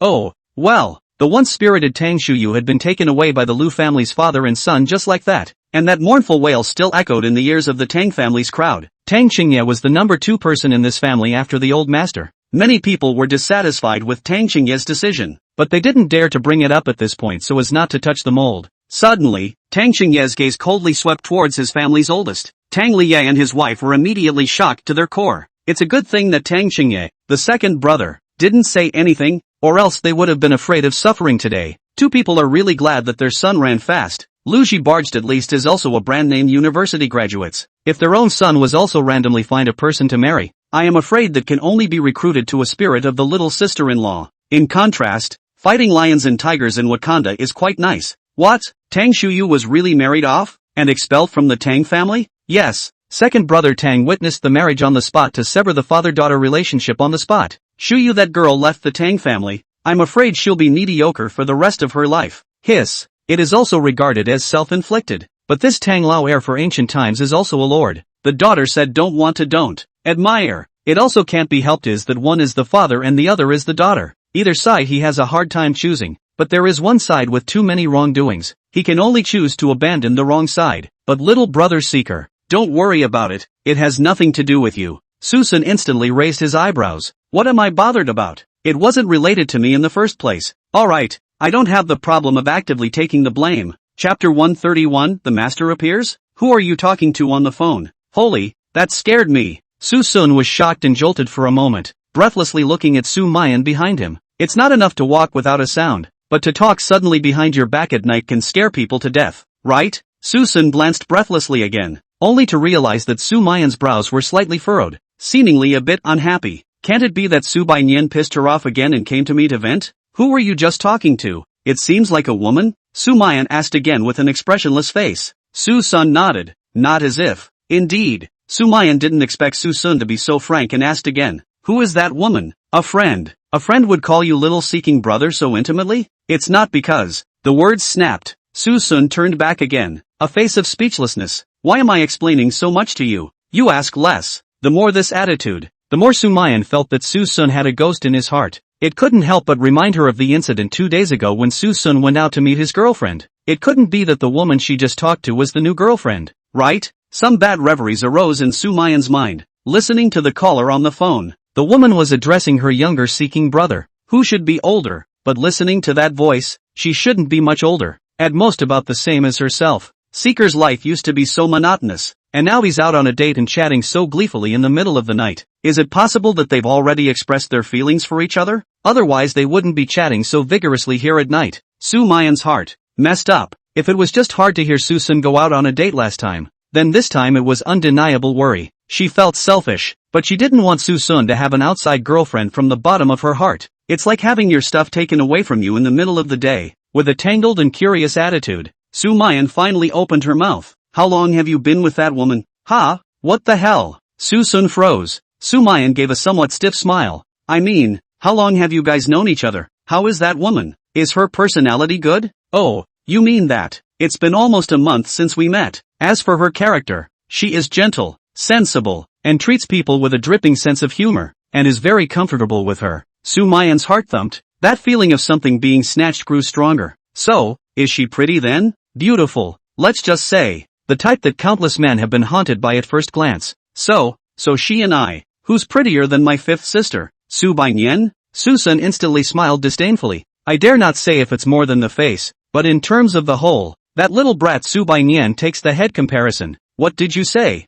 Who are you calling a brat? And who are you comparing me to? How am I inferior to her? I don't know when. Sumayan actually appeared behind the two. Coincidentally heard those words just now. A small temper on this head. However, spare being caught by the party. Suson also does not bring panic. Continue to disdain. Look at you, this spirited look. Whoever marries you in the future will have 8 lives of bad luck. Bastard. I'll bite you to death. Look. Say you're a brat and you won't admit it. Who but a child would have nothing better to bite? I'll fight you. Feet flung. Slippers split. Sumayan a vertical leap. Jumped to Suson's body and pinched and bit. Get the hell out of my way. You're dripping your harlotry all over my face. Sumayan, where are you grabbing at? Let's see if I don't educate you properly today. The fight between the two. Sumayan did not intervene. At this time she was full of those words just now. In other words, not much better looking than the 5th sister. Just attractive in temperament. Sumayan felt a sense of relief in her heart. I don't know exactly what that overall aura refers to, but as long as you don't have that unusual face value then you don't need to worry too much. Although the 5 sisters are all very beautiful, they are the kind of eye-catching, but to really distinguish a high and low, it must be her big sister when the first, bathed in face value. She didn't carry a face in her name for nothing. Having grown up with the face value of several of their sisters, she believed that Suson shouldn't be so easily mesmerized by beauty. Big sister. Suson, he's playing a hooligan. I'm going to go. You don't want to slander me for being a decent guy. You're the one who put the pajamas on my head. Upon hearing this, Sumayan then turned her gaze to the two who were fighting in a white-hot battle, and seeing the scene in front of her instantly became furious. Sumayan used her clothes to cover Suson's face, and then her 2 arms held Suson's head to death, with a stance of wanting to smother him to death. Suson also just subconsciously put his hands on her waist. Was said to be a hooligan, and for a time, it also made him angry. Brute charge. Suson's head was pushed hard. Sumayan was directly knocked to lie on the sofa, and for a moment, the situation was reversed, but the loose hand was still stuck on Suson's head. The scene was as awkward as it could be. Sumayan was instantly enraged. Sumayan, do you still have the appearance of a girl? By the way, Seeker, can you bring her back for me to meet? I'm going to go. Your change of wind is too fast, isn't it? A slightly dull voice spread out. I just wanted to meet her to see if the girlfriend you made, is she right for you? Instantly, Sumayan's beautiful eyes widened. What? Stinky Suson has a girlfriend? Suson drew his head out and was also confused. What? I have a girlfriend? For a moment, 3 faces were confused, miles deep. According to Qiming and Qin Xinlan, it was already the 4th day since they arrived here. The 2 of them had been bowing 3 times and worshipping for 4 days at least, but they still had nothing to show for it. Gradually, Qiming also lost confidence in that so-called instructions. After all, it said that 3 days to see people, and now this is the 4th day, or no trace. Do they have to stay here and kowtow for 3 days and 3 nights in a row to be considered sincere? There is no food and no water here. If you really continue to kowtow for 3 days and 3 nights, I'm afraid that people do not see their own first kowtow to death. Qiming, I told you it was a liar. You still don't believe me. Running around for the past few days has given me blisters on my feet. We've been played like a dog. Enough. The master may be out for a while, so we'll come back another time if we can't. Going out my ass. This place is broken down to what you blind. We've been tricked. Shut up. Don't you dare insult the master. Qiming, I think you're really. Suddenly, the wind rolled over the fallen leaves, and a languid voice with an air of power reached the ears of the two. Congratulations, Daoist Su, for successfully passing my test. There's a ghost. Qiming slapped Qin Xinlan on the side of her head. Ghost your mother's head. It's the master. It's the master who has appeared. Just then, a rustling sound of feet stepping on fallen leaves rang out, followed by a bark, and a black and white dog wagging its tongue woofed and ran to the duo. The most crucial thing was that the two actually saw a strong disdain from the intelligent blue eyes. At once, the two were confused. Grand Master? Chapter 132, The True Master. Old Su, am I seeing things right? Master is actually a dog. I don't think so. It's not possible for both of them to be all blurry-eyed. So, the master we're looking for is a dog? How did the master turn into a dog? The 2 men were shocked. They had gone through a lot of hard work to wait for the master to come out of the mountain. It turned out that this so-called high person was actually a dog. How could finding a dog back help them save their son? Master. A master? So let's. Now. Woof woof. Woof woof woof. Qin Xinlan was confused by the barking. Old Su, what is the master saying? I don't understand. I don't know. Qiming slowly squatted down and looked at the dog with a puzzled face. Master, can you speak human language? We don't understand dog language.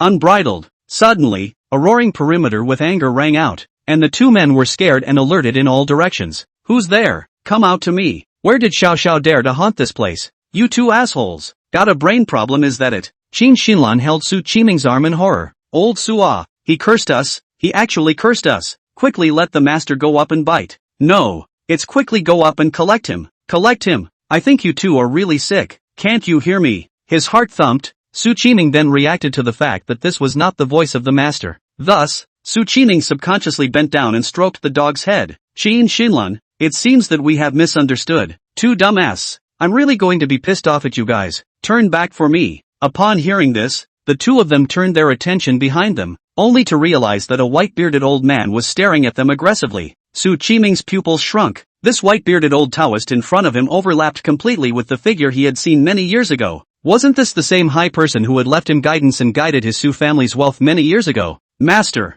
you finally showed up. Qin Xinlan also had a look of astonishment at this time. This is the master. Then who is this husky next to him? Two brainiacs. Go cure your brain disease first. The white-bearded old Taoist knocked the two men hard on the head with the handle of his duster, full of displeasure. Where is this dog from? How could you guys treat a dog as if it was mine? Have you two never seen me before? As he spoke, the husky ran to the white-bearded old Taoist and spun around again, resulting in the old Taoist lifting his leg and kicking. Watching the husky grunt and run off without a trace, the two were confused at this point. Yeah, how did we ever think a dog was a master? Su Qiming then realized that because of all that had happened recently both of them had become nervous. Like what appeared out of thin air panacea. Like what never heard of miracle doctors present. Especially Suson's strength, copper body and iron arm. Jumping more than 20 layers of steps, people are fine floor cracking bizarre strange things. Combined with all the things, not to mention the master turned into a dog. As long as they can save their son, even if they say there are immortals, they will believe. Su Qiming smiled awkwardly.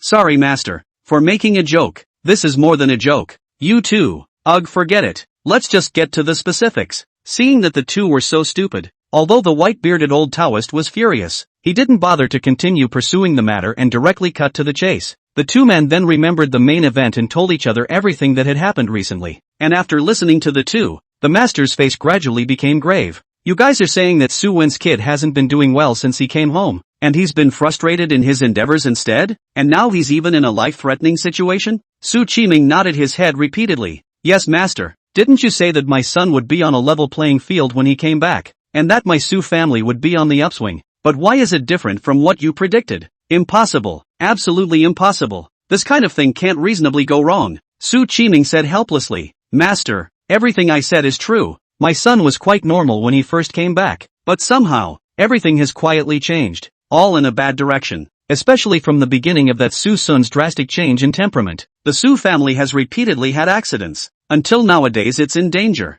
Master, you have to help my Su family and save my son. The maestro lapsed into silence, his brow wrinkled beyond recognition. He had never made a mistake with his strikes, and since Suen's game was the one he had set up for the longest time, it was unlikely that anyone would be able to break it, even if the end is discovered. It is not at all possible to detect exactly what the problem is. What went wrong? You said that Suhen had a change in temperament. Be specific? Su Qiming was first stunned, then slowly said one by one, he is simply a Superman. The master's face grew more and more grave as he went through the narrative. You mean, he's as strong as an ox, as bold as a tiger, as treacherous in his movements, as cut off from love and desire? Su Qiming, it's almost the same, but the vocabulary is a bit inaccurate. He is not a tiger's courage and ambition. It is purely a life-threatening playfulness, and it is not appropriate to cut off love and desire. It is purely a lack of recognition of all 6 relatives, but the other 2 descriptions are accurate, especially this treacherous movement. Between words, Su Qiming subconsciously looked around for a moment. You are not aware of, but where we curse him now?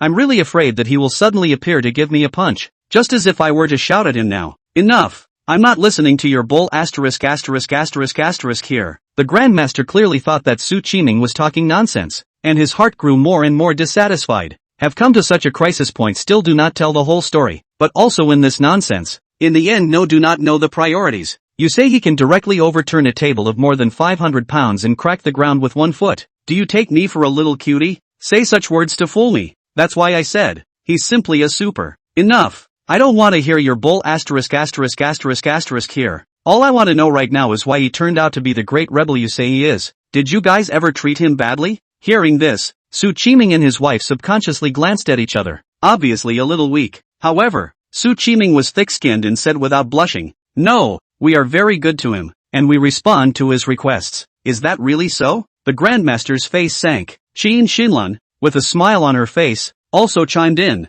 Yes, we've been good to that white-eyed wolf for a long time, but he's just ungrateful when he grows up, and there's nothing we can do about it. Still farting here. If you guys are going to be nice to him, how can he beat you up like sandbags? He's got nothing better to do. Since you're not willing to tell the truth, I can't help you, so be good. With that, the master turned to leave. Now the two men were panicking. It's hard to find someone. There is still a son waiting to be saved. If the person is just gone, not to mention his son, his Su family is also finished. Master, I confess, I'll do it all. About the son, Qin Xinlan is always the most anxious. Immediately will be on Suson wants all sorts of things to tell out. We took him home. No matter what. 500 pocket money a month. He went to school, expenses are dependent on classmates to raise funds, and at home even have no food. I heard that he would run to the home of his classmates and teachers to rub food, and the fact that he was often beaten and scolded, and the money he earned was confiscated, and we would take it out on him whenever we had a bad day, especially since little man came back. He's been stealing repeatedly, and we've been even tougher on him. Is it really stealing? The Grandmaster's tone was cold. At that moment, Su Qiming lowered his head somewhat awkwardly. That one was stolen, but there has been no evidence over. Isn't this a pure and simple false accusation? The Grandmaster was completely enraged. I didn't help you find such a candidate. I didn't ask you to abuse him. I asked you to cultivate him properly. What the hell are you doing? Qin Xinlan was dissatisfied, but letting him eat and drink as an orphan is already cheap enough. Don't you ever talk without thinking? You just said he can't get enough to eat. You two are really stupid. Do you know why this 10 years worth of innings was laid down? It wasn't for the sake of your Su family's soaring success. Suson has an extraordinary destiny. The better he is, then the better your son Suwen will be. The more the Su family gets in return. You guys are good. Even if you don't cultivate them properly, you actually raise people to become enemies. These 10 years of innings are all ruined. The Su family and that son of yours are also ruined. This is all due to your stupidity. For a moment, the two of them were like lightning strikes. Su Qiming was in a trance.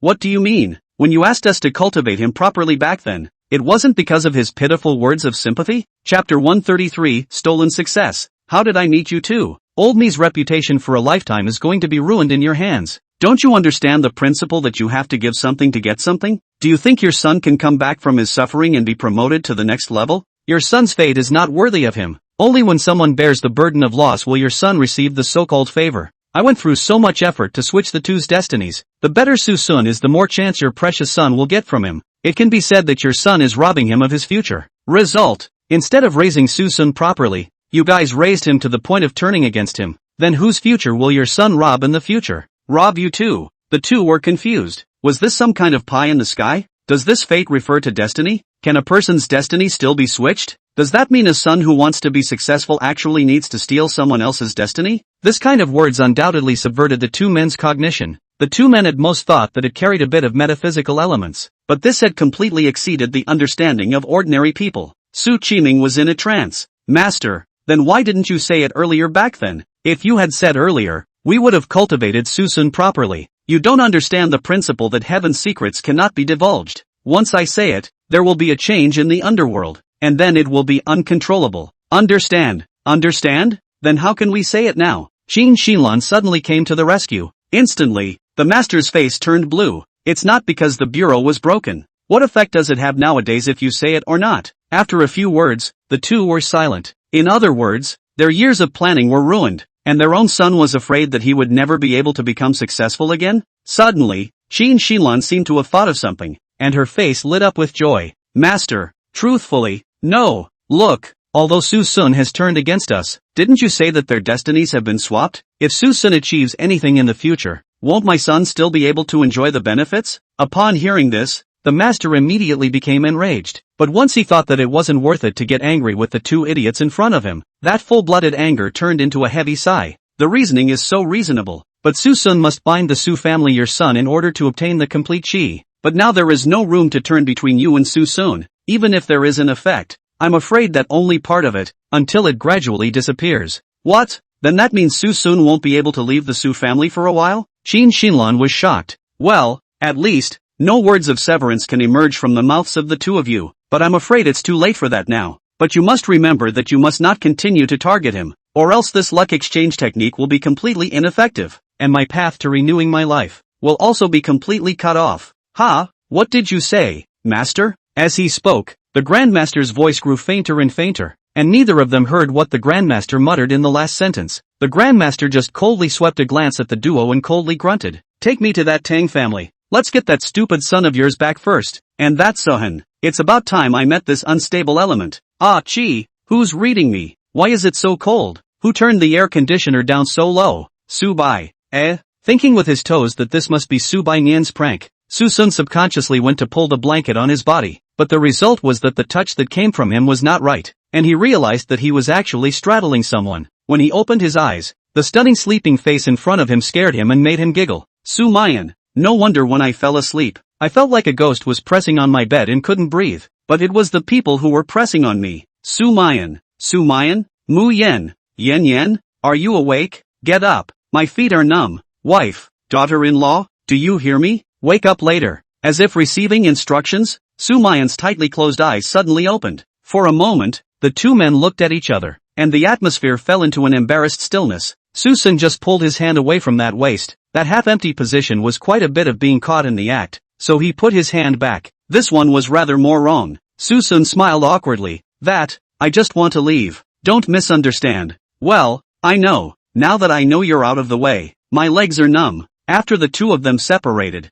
thanks to the city wall-like face skin, Suson's face did not look different, but it was Sumayan who sat on the side, silently helping him to knead his tingling ankles. Suddenly subjected to this kind of treatment, Suson was still a bit unaccustomed to it for a while, so he asked without words, why are you next to me? If someone sees you, she'll definitely think I'm taking advantage of you and fight me. Sumayan laughed softly. I was here first. I vaguely remember someone coming over and tugging on my blanket while I was asleep. Hearing that said, Suson remembered something. At that time, Sumayan was resting on the sofa while he was sitting on the other end playing with his cell phone, and as a result, he also fell asleep while playing. In the process of falling asleep he felt that the temperature was not right, and in a daze he squeezed into the other end to cover the blanket. At that time he was feeling hugged, but he completely forgot about Sumayan's existence, thinking that it was Subayin who was playing some kind of mischief again, and since he was too sleepy at that time he didn't pay any attention to it. Now that I think back on it, it looks like I really did go rogue.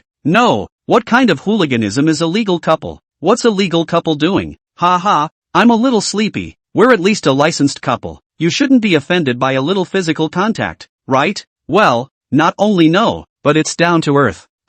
This answer could give Suson a whole lot of trouble. He thought about Sumayan being angry, ashamed, or silent, but how could he not expect to be so honest? I had thought of preconceived ideas to make Sumayan speechless, but how should I answer now? Ghostly, Suson came up with. Well, why don't you, go back to sleep? Well, if it doesn't matter to you, then it doesn't matter to me. I go. Suson was so shocked that he almost jumped up in place, reaching out his hand to touch Sumayan's forehead. That's not right. There's no fever either? Are you serious? Shouldn't you lose your temper? Why the tantrum? With your character, shouldn't you be impervious to profanity? You're not even a little offended that I'm being so flippant? Not mad because it's you, so you don't get mad at me for what I do. Sumayan slowly raised her head, her red lips hooked in a smile, her eyes playing with the flavor. Of course, after all, you've called me your wife. We're husband and wife. Chapter 134 Intimacy Through Mischief. Well then, let's go back to sleep. What? Wait, I thought you said let me do whatever I want.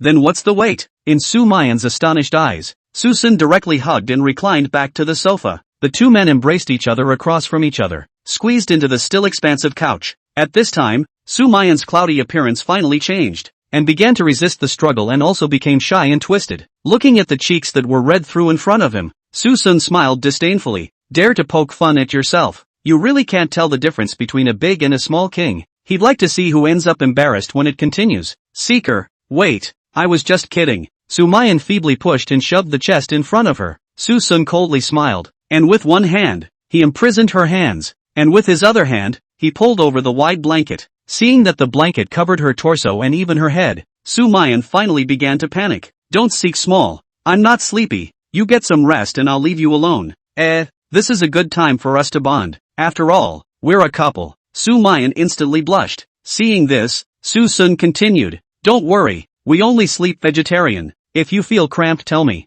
I'll move outward, but don't aggravate yourself. After all, I can't aggravate my own wife, can I? I can't let my wife down after all, can I? At this moment, Sumayan was ashamed and annoyed. She could sort of see that Suson was just getting back at herself for the jab she just made. But you're the one who said wife first. I can't even joke about it. For a moment, a wave of stubbornness surged into her heart. Sumayan raised her head and viciously said, "Are you letting me or not?" "No." "Good. Then I'll go out on a limb too. I'm not the one who's disgraced anyway." The two of them just barreled into each other, and Sumayan, who was on the inside, pushed out as hard as she could, trying to squeeze Suson off the sofa. Suson has already retreated to the edge, a posture that is about to fall down, but no matter how the back squeezed, the body in front of her did not move in the slightest, as if an iron block erected in front of her, and she could not escape. Sumayan, how stubborn. Squeeze cannot be pushed, push cannot be that on the hands and feet. It can be said that she made every effort, but the figure in front of her still does not move. In the end,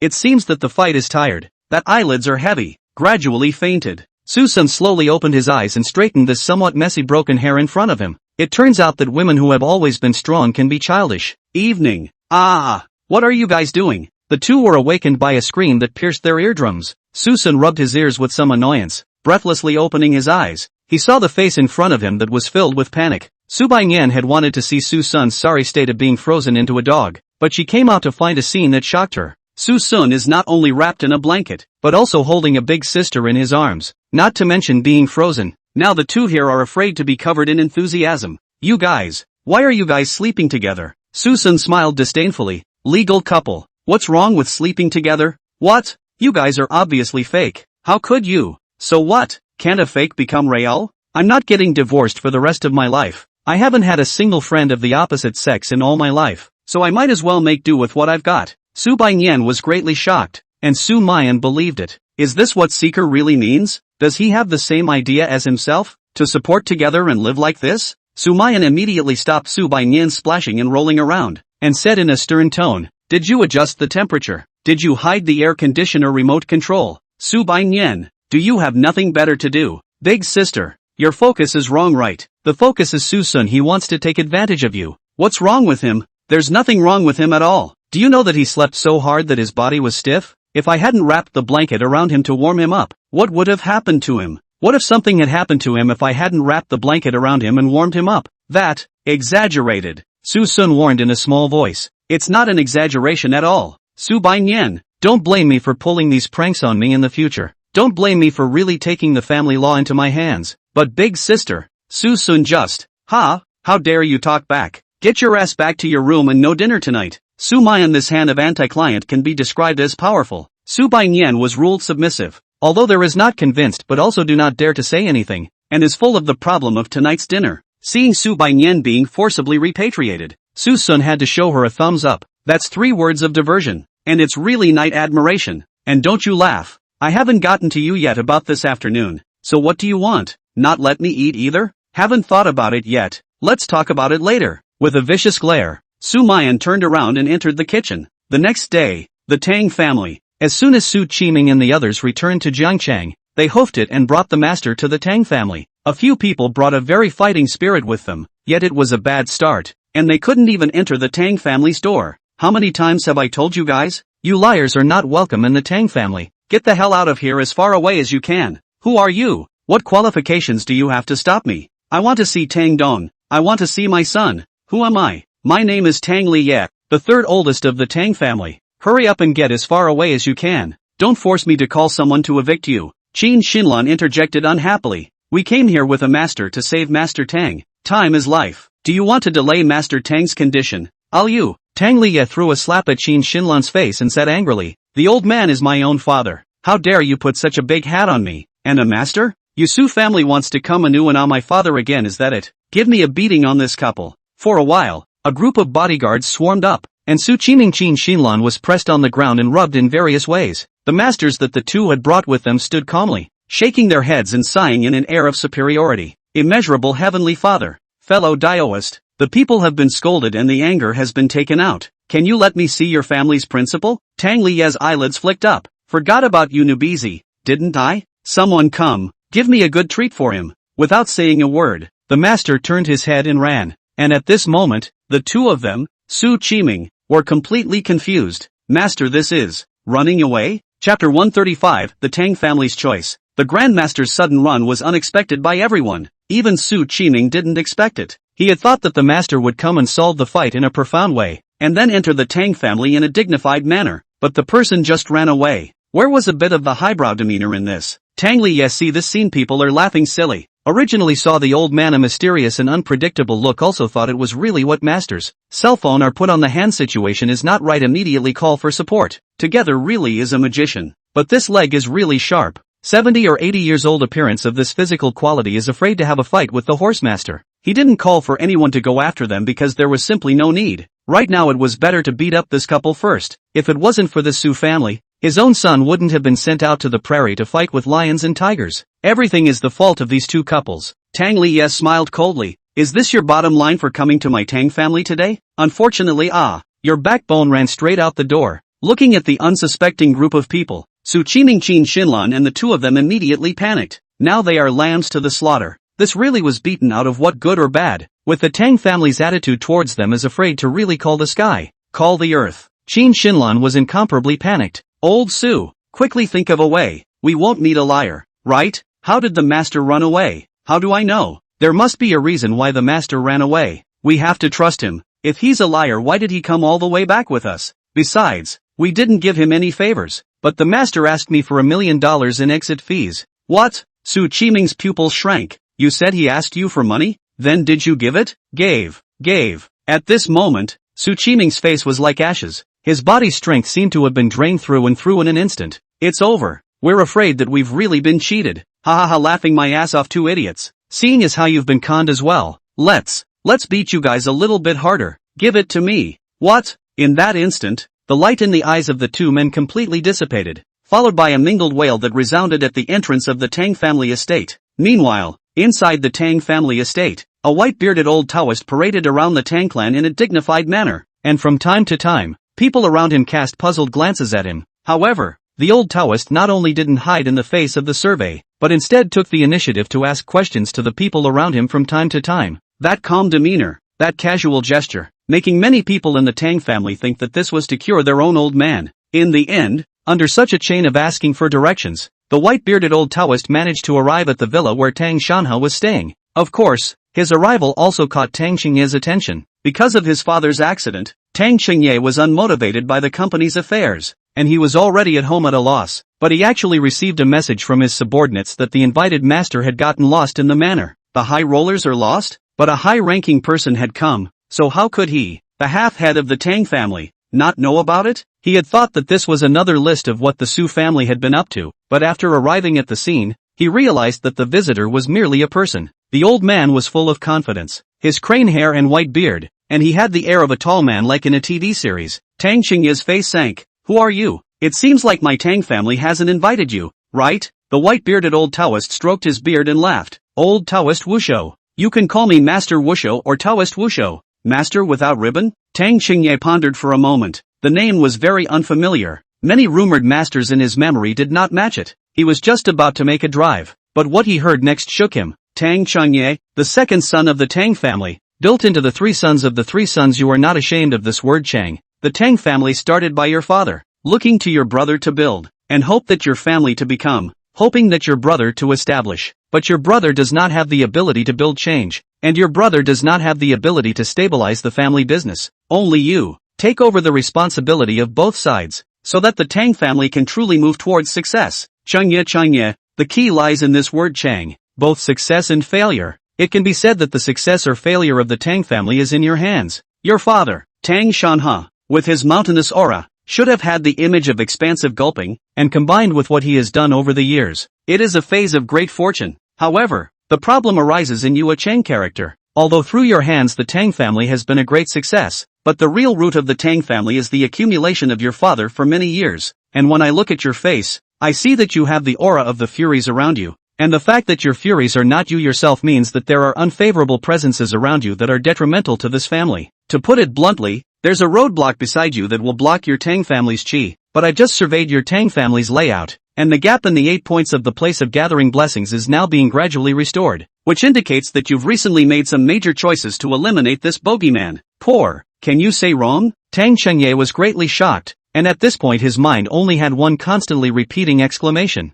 God's voice, it's just divine. Combined with the words he had just said, the first thing that popped into his head was Tang Shuyu. Before, he didn't know all these twists and turns, and only felt that his stupid daughter had harmed his grandfather. But now so it seems that this old Taoist in front of him was right on all counts. His own daughter was the roadblock, and the most important choice he had made recently was to kick Tang Shuyu out of the Tang family. Otherwise, it was likely that something else would happen to his father, and the Tang family would be completely devastated. So it is said that the success or failure of the Tang family lies in one's own thoughts. Now the appearance of this mysterious old Taoist monk, does it mean that God is giving himself one last choice? And this last choice is the difference between success and failure? Master No Ribbon, so what are you here for this time? Actually, you understand that I'm here to save your old man. Tang Qingye's heart gradually surfaced a touch of hope. Really, is to make their own choice again, and this choice is not only the father's life and death decision, but also the future of the Tang family's choice. It was just that, although the old Taoist counted very accurately, after all, he had experienced Suyen's repeated destruction, and he still maintained the most basic skepticism towards outsiders. He didn't want anything to happen to his father again, and he preferred his father to be alive rather than in an accident, so at least there was a chance of survival. I won't help you for no reason.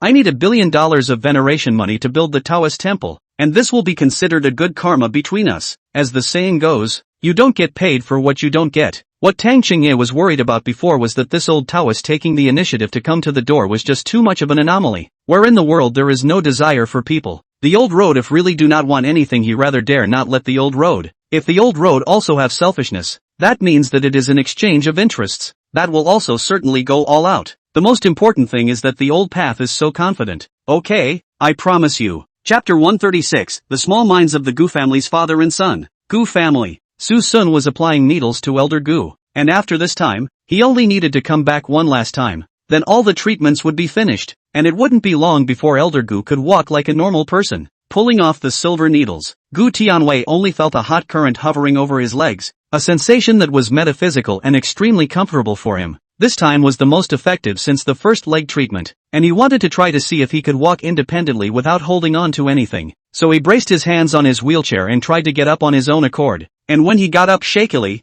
sweating profusely and took a step, he felt only as if a shackle had broken through, and he took this long overdue and crucial step. I can finally walk. I can finally walk. Seeing his father struggling to walk, Gu Pingsheng looked both excited and happy and teased. Dad, haven't you been able to stand up for a long time? Why didn't I see you so happy before? Asterisk asterisk asterisk asterisk you. Less knowingly here. Now I can already go without holding things up. When I'm normal see if I kick you or not it's over. Gu Pingsheng did not think so. That is estimated to be early. When you get to the point of kicking me it is estimated to be a small half a year. Suson let out a faint smile and interrupted. Don't look at how difficult it is for the old man to walk nowadays, but every day behind is a qualitative change. At most, in a month and a half, the old man will be able to jump and jump again. Ha, so fast. Gu Tianwei's old face darkened when he saw this reaction. What do you mean, you rebellious son? You think I'm getting better too fast? But where I can walk to see me not to you 3 days a small kick, 5 days a big kick. See me to cure you not to cure you this grandson is finished. Good dad, I don't mean that. Gu Pingsheng helplessly said. I'm just a little surprised. Besides I'm over 50 years old. You scold me even if it's okay. Don't move your hands all day long. Give me some face okay? I'm keeping you my ass. You just can't wait for me to be bad. No, I'll cure you now. Gu Tianwei lived up to his straight temper and picked up his cane to give Gu Pingsheng a beating. Gu Pingsheng was chased and jumped. Seeing her big brother and father bickering all day long, Gu Qingwan was really headstrong watching from the sidelines. What should have been celebratory news that the leg was going to be cured turned out to be the beginning of a conflict in front of the duo. That's enough. You too. Why do you act like you've grown up? Brother, can't you stop talking? Dad is really happy. Why do you have to say something so upsetting? Dad you are also. Before also did not see you so like hands. How now a little on the spot. A day does not hit the big brother you are not comfortable in the heart? In the past it was inconvenient for me to hold my tongue. Now that I'm getting better why should I hold back? Gu Pingsheng was speechless. Dad, the way you say this, it makes it sound like I'm mistreating you so that you've suffered much. Obviously it's your body that's getting better and better but your temper is getting worse and worse. Instead you're blaming me. Hey you brat, enough, don't argue. Little Seeker's brother sees you guys fight every time he comes here. This affects people's moods, you know? Gu Tianwei's eyebrows were crooked. As if he had thought of something, he hurriedly picked up his wheelchair and came to Suson. Little friend Su, actually I am a very nice and friendly person. I am amiable to everyone except for this eldest son of mine who has a louder voice. You see I have never been immensely submissive to Shaoan. If she later found a partner, then I am naturally good to my son-in-laws, each and every one of them. Especially you, Su. Stop. The old man is talking nonsense again. Suson knew Gu Tianwei's little mind, and didn't want to listen to him continue talking nonsense. As a result, as soon as Gu Tianwei shut up, Gu Pingsheng immediately added, "Yes, brother Su. I was just kidding. My dad is usually very nice to me. He's never mean. You don't want to be intimidated by his usual spunky look. It's a sign of his momentary excitement. Besides, he'd never be like that to you. You are not aware of the fact that in his heart Wan Heir has always been the first, and you are now able to rank side by side with Wan Heir. As for me, even those juniors in my family can't compare to. If you become my Gu family son-in-law, the old master is afraid that he is all willing to give half of his family's fortune to you. Of course, I agree. If someone comes to share the pressure for me, then I can retire early too. Ha. The two can be said to be for Gu Qingwan worried, all the time thinking of assisting, a time father and son to release all the former suspicion. A united front quite quickly takes Su Sun's meaning. It was only the initiative of the two of them that caused Gu Qingwan, who was at the side, to immediately blacken her face. Not to mention whether she had those emotional thoughts, just the behavior of her elder brother and father being so uptight made her extremely unhappy. Not only did this not consider his own embarrassment and dilemma, but it also invariably gave Suson no small amount of pressure, disregarding the guest's feelings for the sake of his own self-interest, which went against the Gu family's way of hospitality. Dad, big brother, if you keep talking nonsense like this, in case little brother Seeker doesn't come next time, I'll see who you'll find to regret it. Gu Pingxing quickly shut up, while Gu Tianwei also quickly covered his mouth. Yeah, too much haste is counterproductive. What if it scares people away from coming back? Thus, Gu Tianwei began to talk about things to divert his attention, which also talked about some of the things that had happened to the Tang family recently. Tang Shanhai is awake? Susun froze. Yes, old man Tang not only woke up, it seems that he is also gradually recovering his normalcy. This time he really met a high person. By the way, Shawan also saw an immortal old Taoist priest appear in the Tang family. Old Taoist?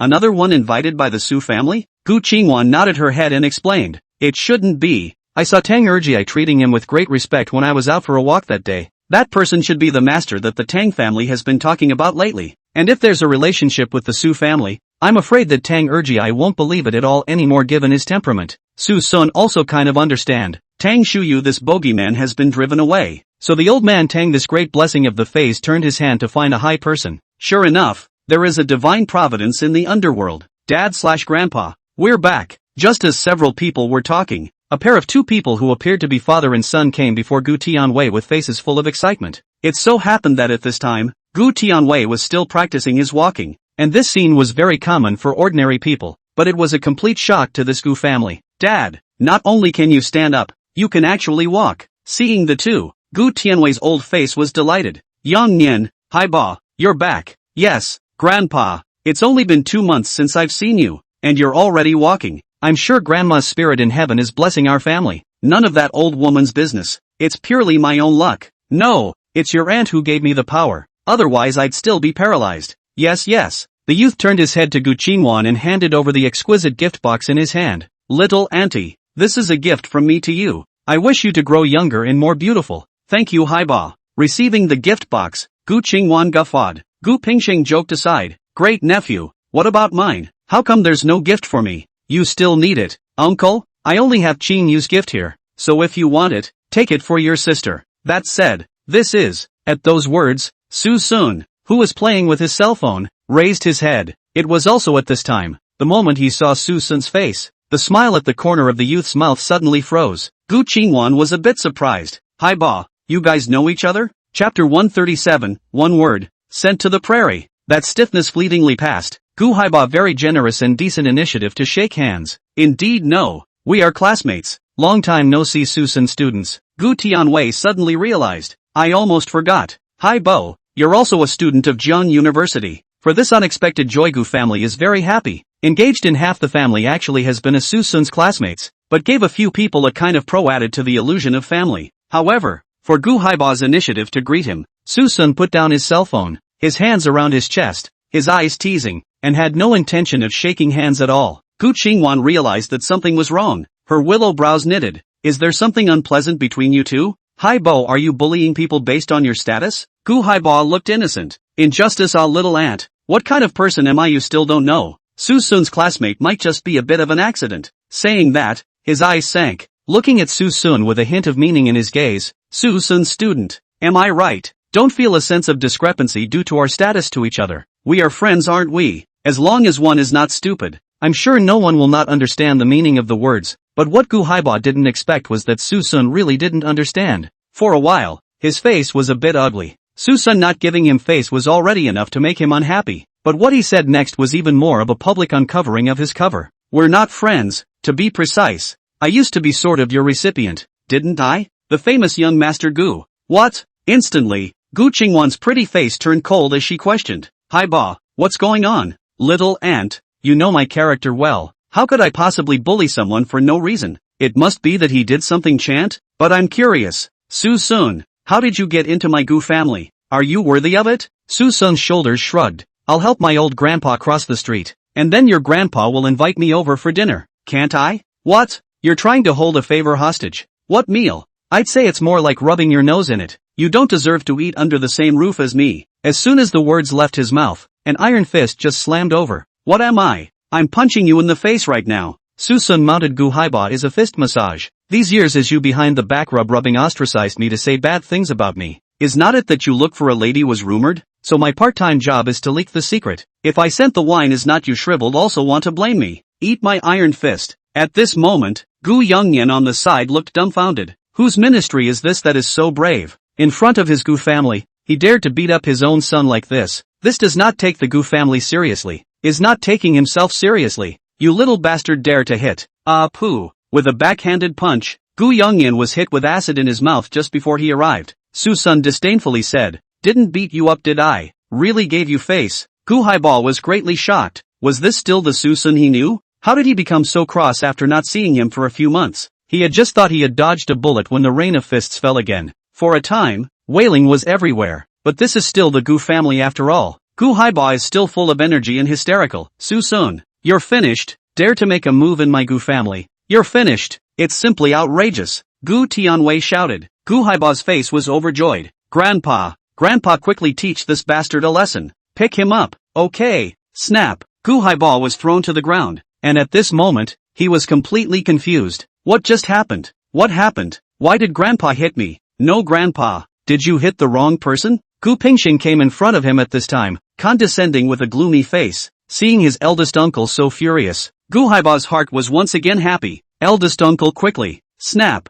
Gu Haiba was once again confused, so he threw his thirsty eyes over to Gu Qingwan. Little ant, you love me the most. Snap. Now Gu Haiba was completely dumbfounded, because my sister-in-law, who had always been incredibly gentle and had never laid a hand on anyone, had actually hit herself. Something was wrong. Very wrong. Gu Yongyan managed to calm down the fluttering in his stomach, and when he saw that his family members were actually turning their elbows outward, he was immediately enraged. Dad, big brother, are you guys confused? That's Haibo. Wan are you too? That's your nephew. It's fine for you to help an outsider, but why are you hitting your nephew? That's good. Gu Qingwan coldly scanned the duo. Well then, Gu Haiba will no longer be my nephew from now on. Who has an opinion? Suson immediately raised his hand. This matter is excellent. Gu Pingsheng nodded. I agree. Gu Tianwei immediately tapped his cane. I declare, Gu Haiba is expelled from the Gu family from this moment. In an instant, it was like a lightning strike, and Gu Yongyan's father and son were thunderstruck. Gu Yongyan was shocked.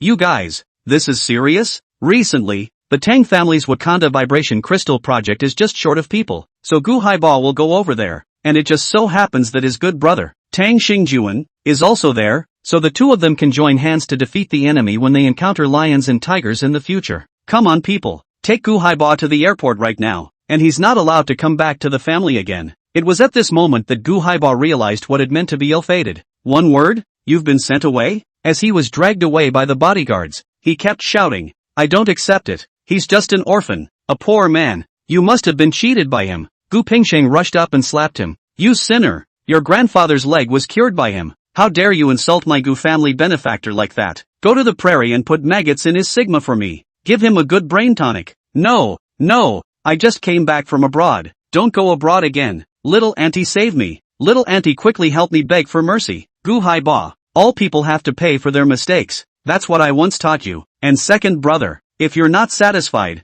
you go digging for rocks altogether too. Gu Yongyan instantly shut up. He didn't doubt the influence of this sister of his. If Gu Qingwan really egged it on in front of his big brother and father, then he was afraid that he would really be sent to digging as well. Gu Haiba screamed every day. Screaming, how did not expect because of a sentence of the future is ruined. Gu Qingwan hated that kind of bullying, especially from her own family. And Gu Haiba was not only both of these people, but also deceived her for so many years with the image of a well-behaved and understanding person, making her even more furious. There are also private to find a lady, which shows that Gu Haiba dude is not a day or two, only is too well disguised even she did not see out. Not to mention, he had bullied Suson, the great benefactor of the Gu family. She would never allow someone like Tang Shuyu to appear in the Gu family. Young Nim Na. Gu Youngnin jolted and squeezed out a smile at the corner of his mouth. Dad, what are your orders? Heisei. Gu Pingxing's stance was firm, his head held high, and his eyes were deep as he said, Dad, I'm here. Well, I've heard that your aunt's second daughter's husband's brother's daughter has opened a horse farm,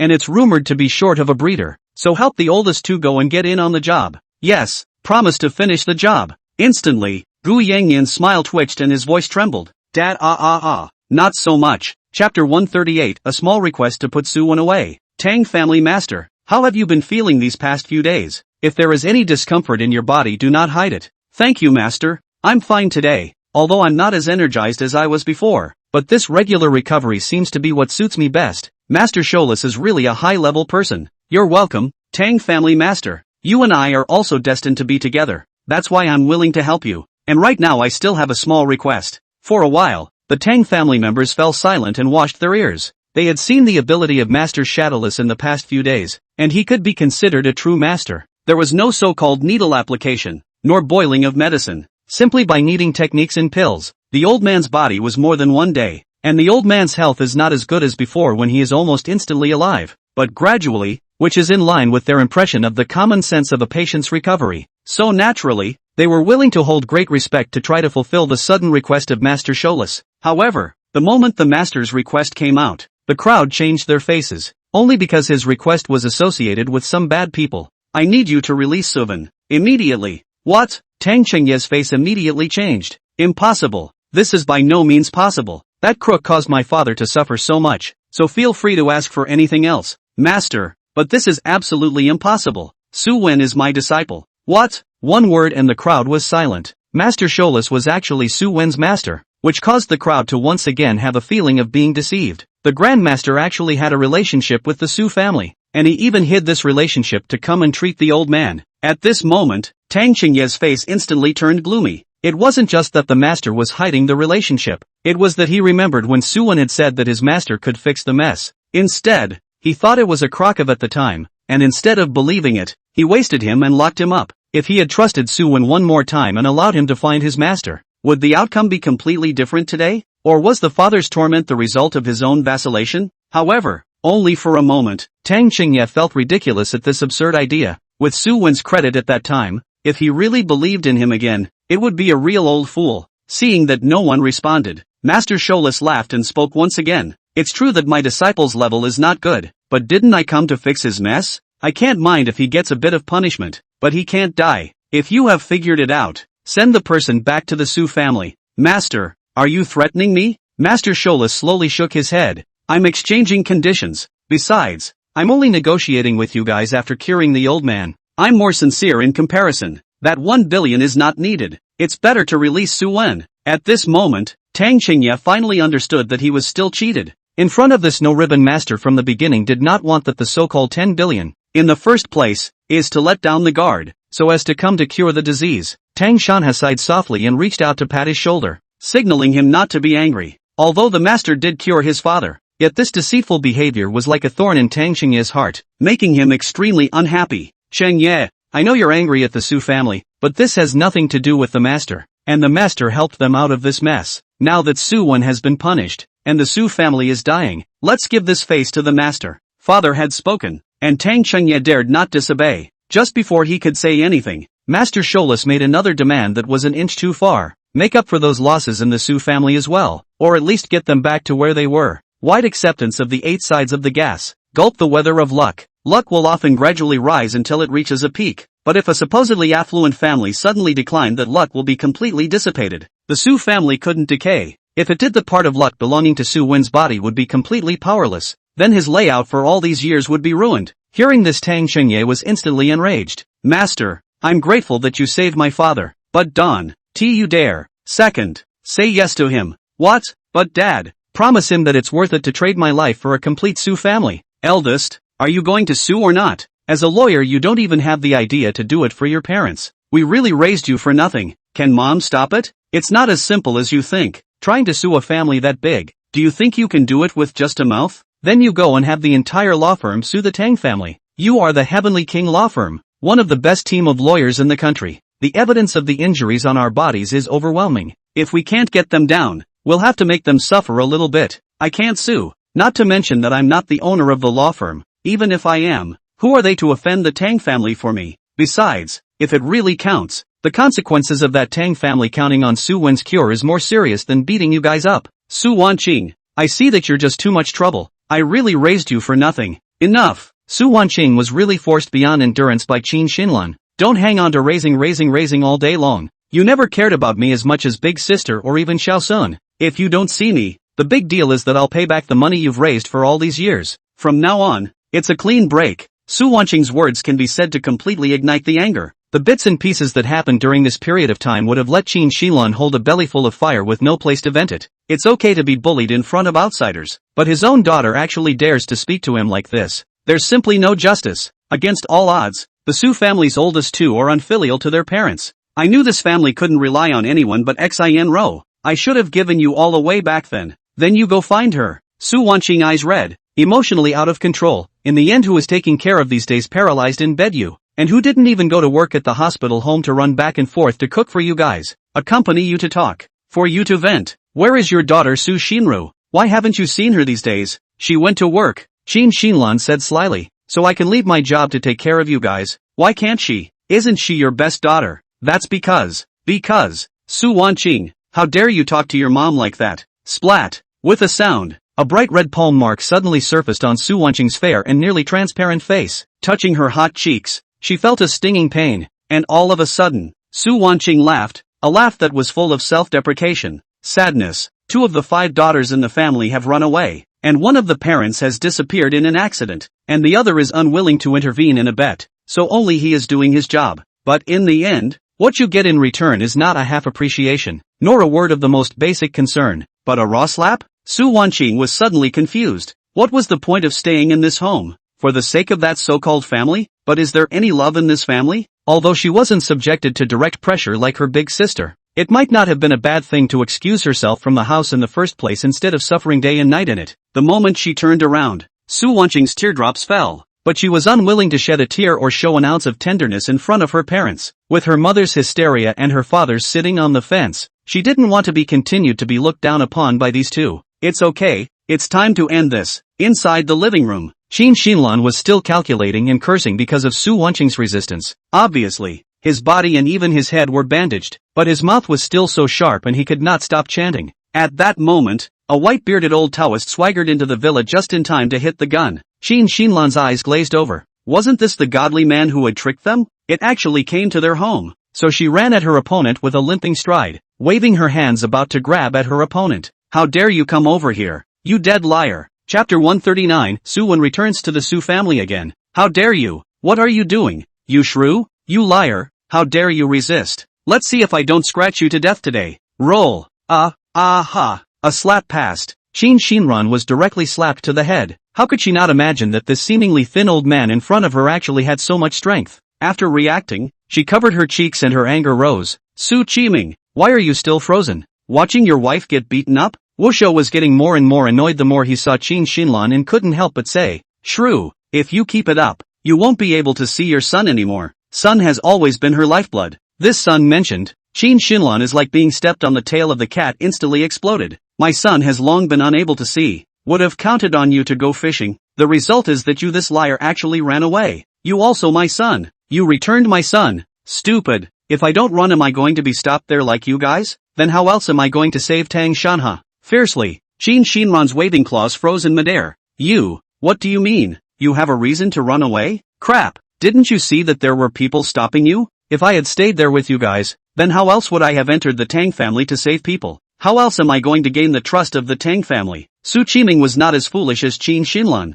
and almost at a point, he immediately understood the meaning of the words. It turned out that the Grandmaster hadn't run away in the first place, but had gone fishing in troubled waters. At that time, he helped the master to speak purely because he was afraid of slapping his own face, especially unwilling to admit in front of Qin Xinlan that the master was a liar. Now, he felt that his original trust was really wise. At that moment, Qiming's sad face suddenly disappeared, only to see him arrive in front of Sholas with a smile on his face. Qin Xinlan, what did I say at first? I knew master couldn't possibly leave us behind and run away, so it's another countermeasure. Humph, is it hard to be as stupid as you guys? Waiting for the Tang family to take us in. Will they still believe their son after he's lied to them twice? What did you say? Don't you dare say that about me. Stupid woman, you give me a side. A push away Qin Xinlan. Qiming rubbed his hands expectantly. That master disappeared these days is. In the past few days, he went to cure the Tang family master. Now that he is basically cured, your son will soon be sent back by his family. Qiming, how dare you push?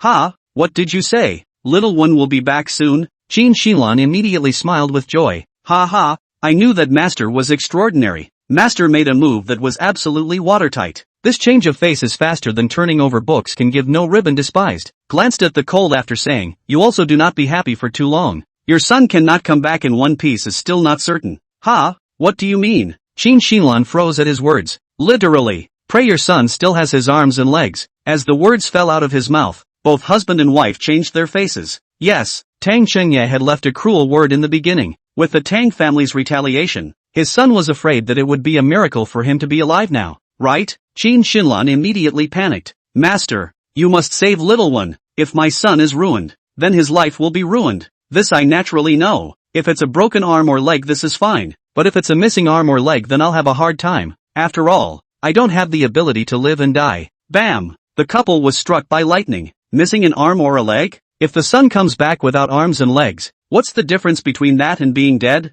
The next few moments were spent by the two in a mixture of tension and anticipation. Every second today is an ordeal for the duo, who want their son to show up in a hurry, but are afraid to see him, only because they were afraid to come back with an undefeated son. Finally, at about 11 a.m., a foul-smelling youth was carried to Su's house. A couple of big men in suits dropped the man off and left without notice. Qiming, several people are still in the villa waiting apprehensively. If not at noon, the maid came to do lunch. Two people are afraid that they still do not know that their son has returned. The moment she saw Suen, Qin Xinlan finally couldn't hold back the grief in her heart and cried out immediately. The son's limbs were limp, which indicated that he had suffered an inhuman ordeal. The good thing, though, is that the arms and legs are still there, so at least the master can save them. Son, my suffering son. Vomit. Wretch. Qin Xinlan ignored the filth and pounced on her son, and just as she took Suen into her arms, a pungent smell drilled into her nostrils. The smell was so overwhelming that it was hard to fight it, even with the maternal glow she exuded. However, she still tried her best to forcefully wipe off the yellow stains on her son's face. This black-hearted Tang family,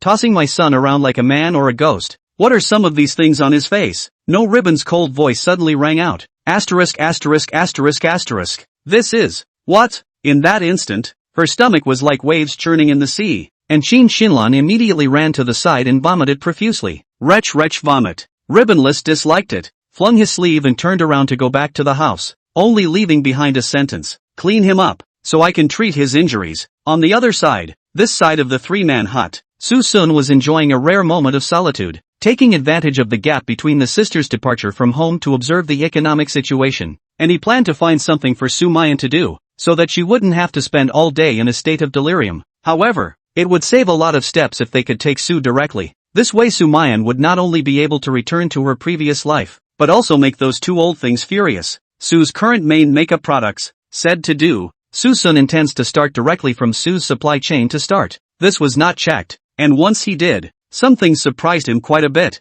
Just today, in just one morning, several companies have already started to resume their cooperation with Suwon after another. It made him think of Tang Shanha, who also seemed to have regained his life only recently. This is a bit of a coincidence, isn't it? Is it hard to believe that the Tang family has been cheated again? In the middle of thinking, a knock came from the door. Only Susun did not take care of it. After all, the sisters have keys. However, the door to that room was still being knocked on regularly, and Susun guessed that someone should have forgotten the key. And listening to the movement, it should be Sumayan, because if Su Baiyan forgot to knock on the door for so long the door did not open, it is bound to be annoyed and keep smashing the door. Thinking that, Suson went forward to open the door. However, the moment the door opened, Suson quickly closed it. Sorry, no insurance. Chapter 140, Su Shinru's arrival. Sumayan's anger. The strength of the door closing was extremely heavy, but a delicate soft razor was stepped on the edge of the door. Suson subconsciously frowned, and quickly grabbed the door in the nick of time.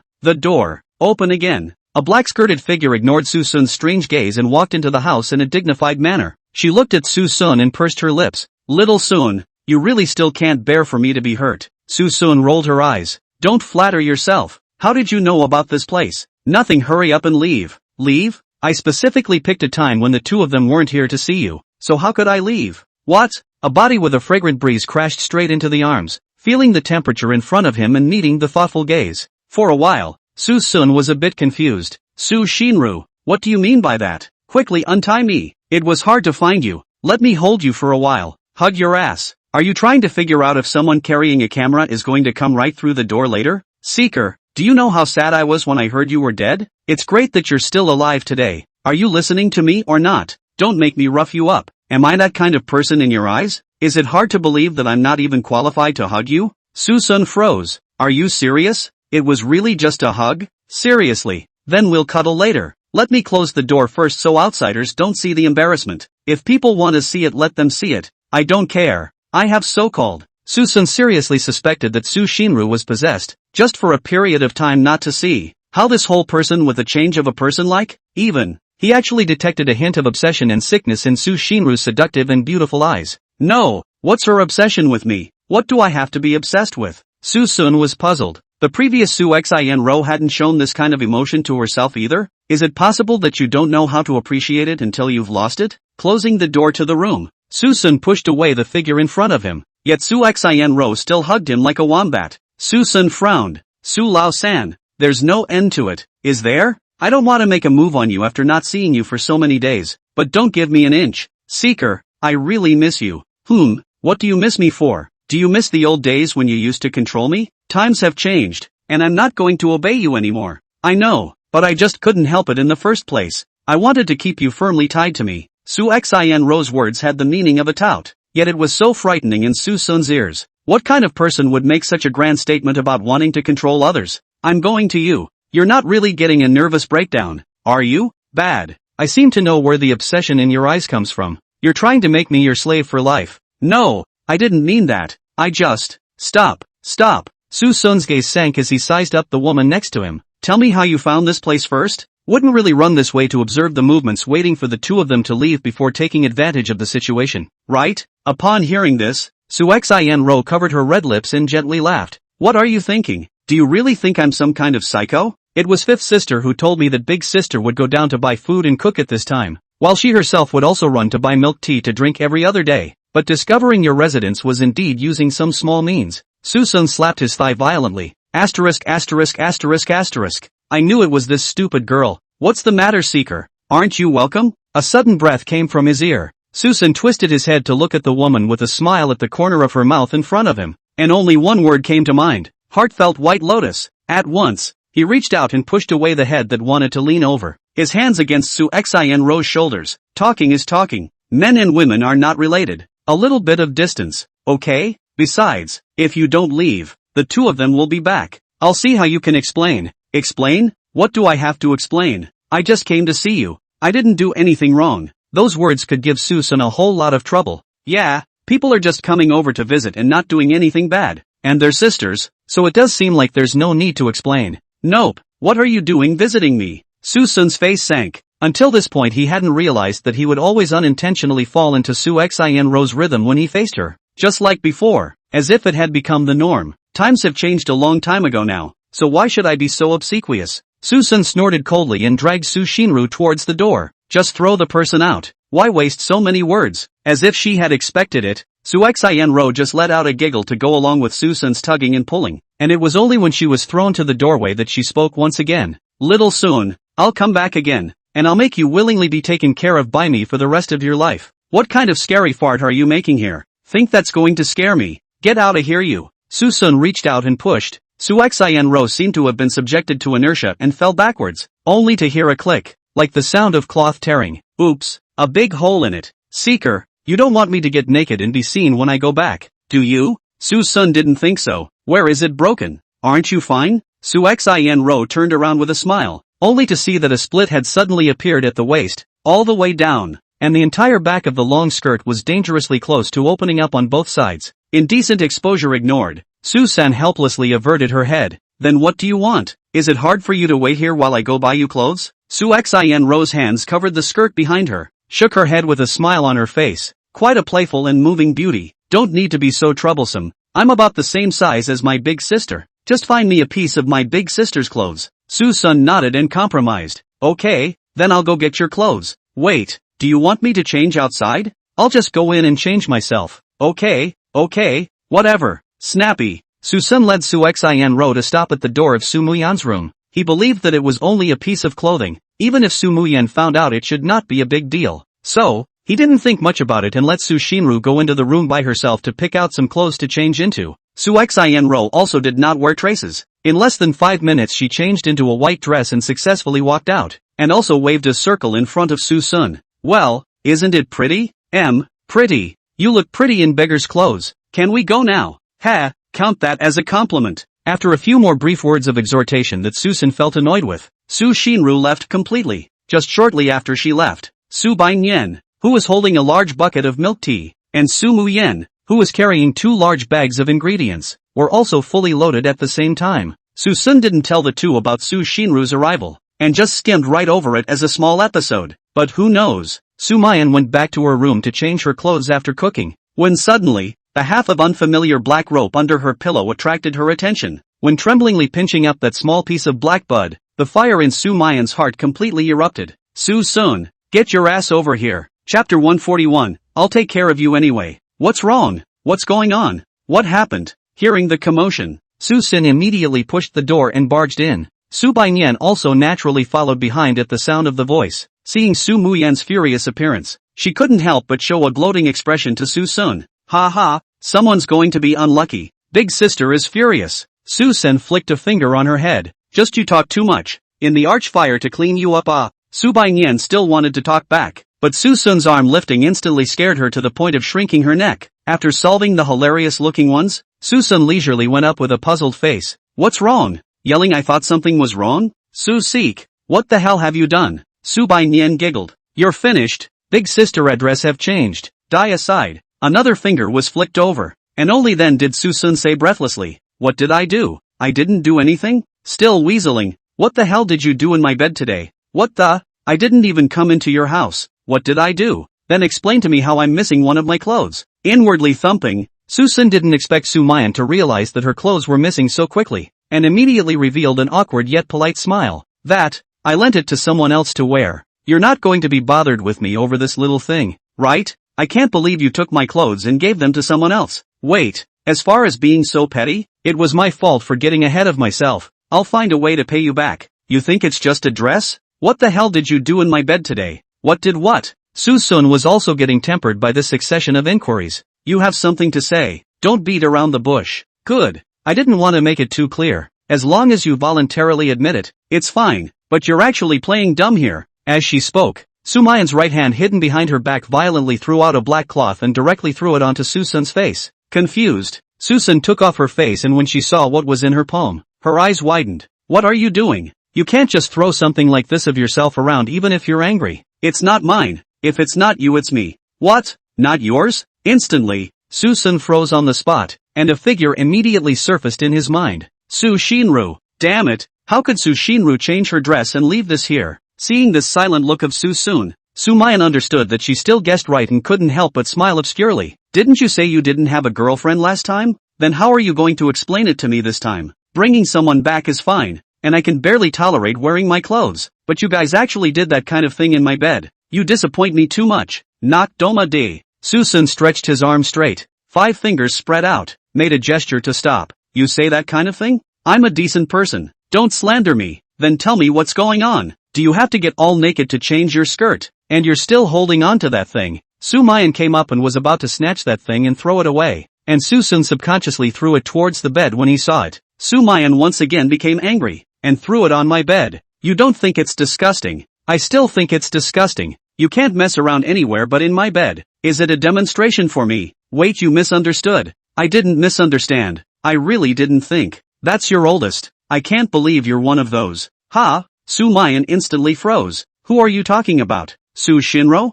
A cry of alarm suddenly rang out as Su Baiyan's face was filled with horror. Suson, you bastard. You actually plotted against third sister. The fire in Sumayan's heart that had just been suppressed was ignited once again by these words. Bastard! How could you lay your hands on Lao San? At this time, Suson was speechless in his heart. He really wanted to give Su Baiyan 2 slaps to shut her broken mouth. Seeing Sumayan reaching out and slapping towards his chest, Suson directly raised his arm and met his head with a 10-finger clasp. For a moment, Sumayan was stunned for a moment by this sudden outburst, but she still couldn't dispel the anger in her heart. However, Suson dragged her to the edge of the bed and sat down, one hand interlocked with 10 fingers, one hand holding that slender shoulder, and said with a grave expression, I really don't know what you guys are thinking in this brain day after day. Why can't you just let me finish my sentence? Am I this kind of person in your mind? Today Su Xian Ro took advantage of you two not being there to suddenly come to the door. As for your clothes, also because when I drove her to tear her skirt, can't let her go back naked, right? So I let her find a piece of your clothes to wear. But this is your good sister's own idea. It has nothing to do with me. As for this thing, Susan picked it up and shook it in his smooth hand. I really don't know what's going on. Su Xian Ro is being weird today. It must be something she left behind on purpose. At this moment, as if she had lifted the clouds and fog to see the sky, Sumayan's heart cleared up quite a bit, but she still frowned and said seriously, Are you serious? Is it really just this? Or what? Is it hard to believe that you really want something to happen to me and her? Humph, you better not have. And what are you still holding onto this thing for? Loosen it for me. With those words, Sumayan snatched it away. A moment of smoothness. A moment of smoothness. Susan smiled awkwardly, then quickly diverted his attention. But today, this is mainly to blame for your stupid sister. Who? Fifth sister? Sumayan froze at his words. Su Baiyan on the side was instantly confused. No, what does this have to do with me? Of course it does. If it wasn't for your big mouth, she wouldn't have known the address of this place, let alone the time you two left home, and she wouldn't have taken advantage of the gap to run over here and make such a misunderstanding. So how is that none of your business? Su Baiyan instantly had a bitter face. No, this can also rely on me? Big sister, don't listen to his nonsense. Su Baiyan. Sumayan reached out and pointed. Her pretty face chilled. In the future, you're not allowed to contact them when I'm not around. Hear that? Big sis, I was really just chatting and they called first. I asked if you heard me. Under the pressure, Su Baiyan finally bowed her head helplessly. Here. With those words, she lowered her head toward the two men sitting on the edge of the bed. Sumayan frowned. What are you doing? Su Baiyan didn't say anything, just silently stepped forward and broke the two's tightly clasped 10 fingers, and then peeled away the large hand on Sumayan's shoulder, finally forcing the two to keep their distance. Sumayan's pretty face reddened, and for a moment, she didn't even know whether she should be angry or not. What reason is there to be angry with this stupid sister if you're angry? If I wasn't angry, this nosy behavior would be a real bummer. In the end, though, she chose to remain silent so as not to cause embarrassment between the two. Big sister, I'm going out to eat first. Leaving a sentence behind, Su Baiyan just lowered her head and withdrew from the duo's field of vision. But as soon as she left, Sumayan in turn became even more embarrassed. And when she thought of that inexplicable emotional outburst just now, she hated to find a crack in the ground. However, the more you fear something, the more it comes. She had thought that this matter could be brought to an end. But who knew that Susan suddenly stroked his chin and twisted his head, with a hint of playfulness in his eyes. Say, you didn't just get jealous, did you? Thumping, Sumayan's face stiffened. How could it be? I just don't like you bringing an outsider home. Really? But even if I get a girlfriend back it's still not worth you getting that angry, right? After all, we're a fake marriage, aren't we? Sumayan snorted coldly. Don't flatter yourself. I just can't stand my bed being defiled by outsiders. Snap. Susun snapped his fingers, revealing an expression of realization. So that's how it is. Then let's take the time to go and get this marriage divorced. And then I won't bring anyone home to get in your way. Almost instantly, a coldness crossed Sumayan's stunningly beautiful face. Not leaving, unless you find someone I'm satisfied with to entrust me with. Otherwise you'll just have to make do with what you've got. Then I'm afraid I'll never find it in my life. Sumayan's footsteps lurched, leaving behind a back. Forget it if you can't find it. I'll take care of you anyway. Chapter 142, Sumayan's third sister who couldn't see clearly. The day rushed by. What happened at noon was explained and then dispersed with the wind, and no one continued to care. But in the evening,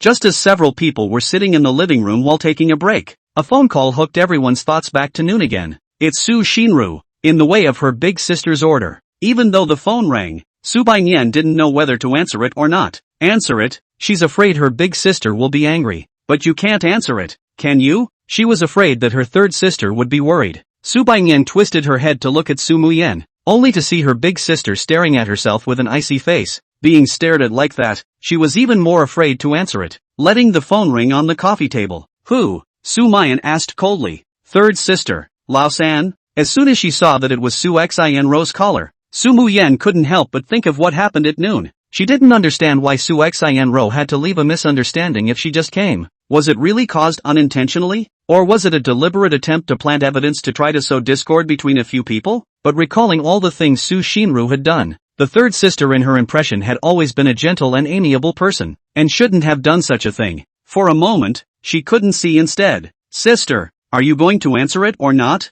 I'll hang up if you don't. Before Sumayan had a chance to speak, Suson yelled, Catch, pick it up for me. I want to see what she means at noon today. He didn't have the kind of positive impression Sumayan had of Su Xinru. The noon matter was definitely intentional. It must be that poisonous woman who was up to something. Seeing Suson's strong attitude, Sumayan agreed to answer it, but by herself. Senior, big sister, is fifth sister not here? The tone on the other end of the phone was not any different, only some slight surprise. Sumayan looked at Su Baiyan who was on the side and told a falsehood. She was punished by me to do the laundry. Do you want me to call her? In that case, that's not necessary. It's just as well to talk to big sister then. Suddenly, Sumayan had the illusion that Lao San's purpose tonight was not actually Su Baiyan, but herself. Subsequently, the two were exactly like sisters who had been separated for a long time, and talked about nothing unpleasant, even though many things had happened in the family lately. Su Xin Ro didn't confess that she had been here, and Su Muyan didn't engage in dismantling it. Chatting,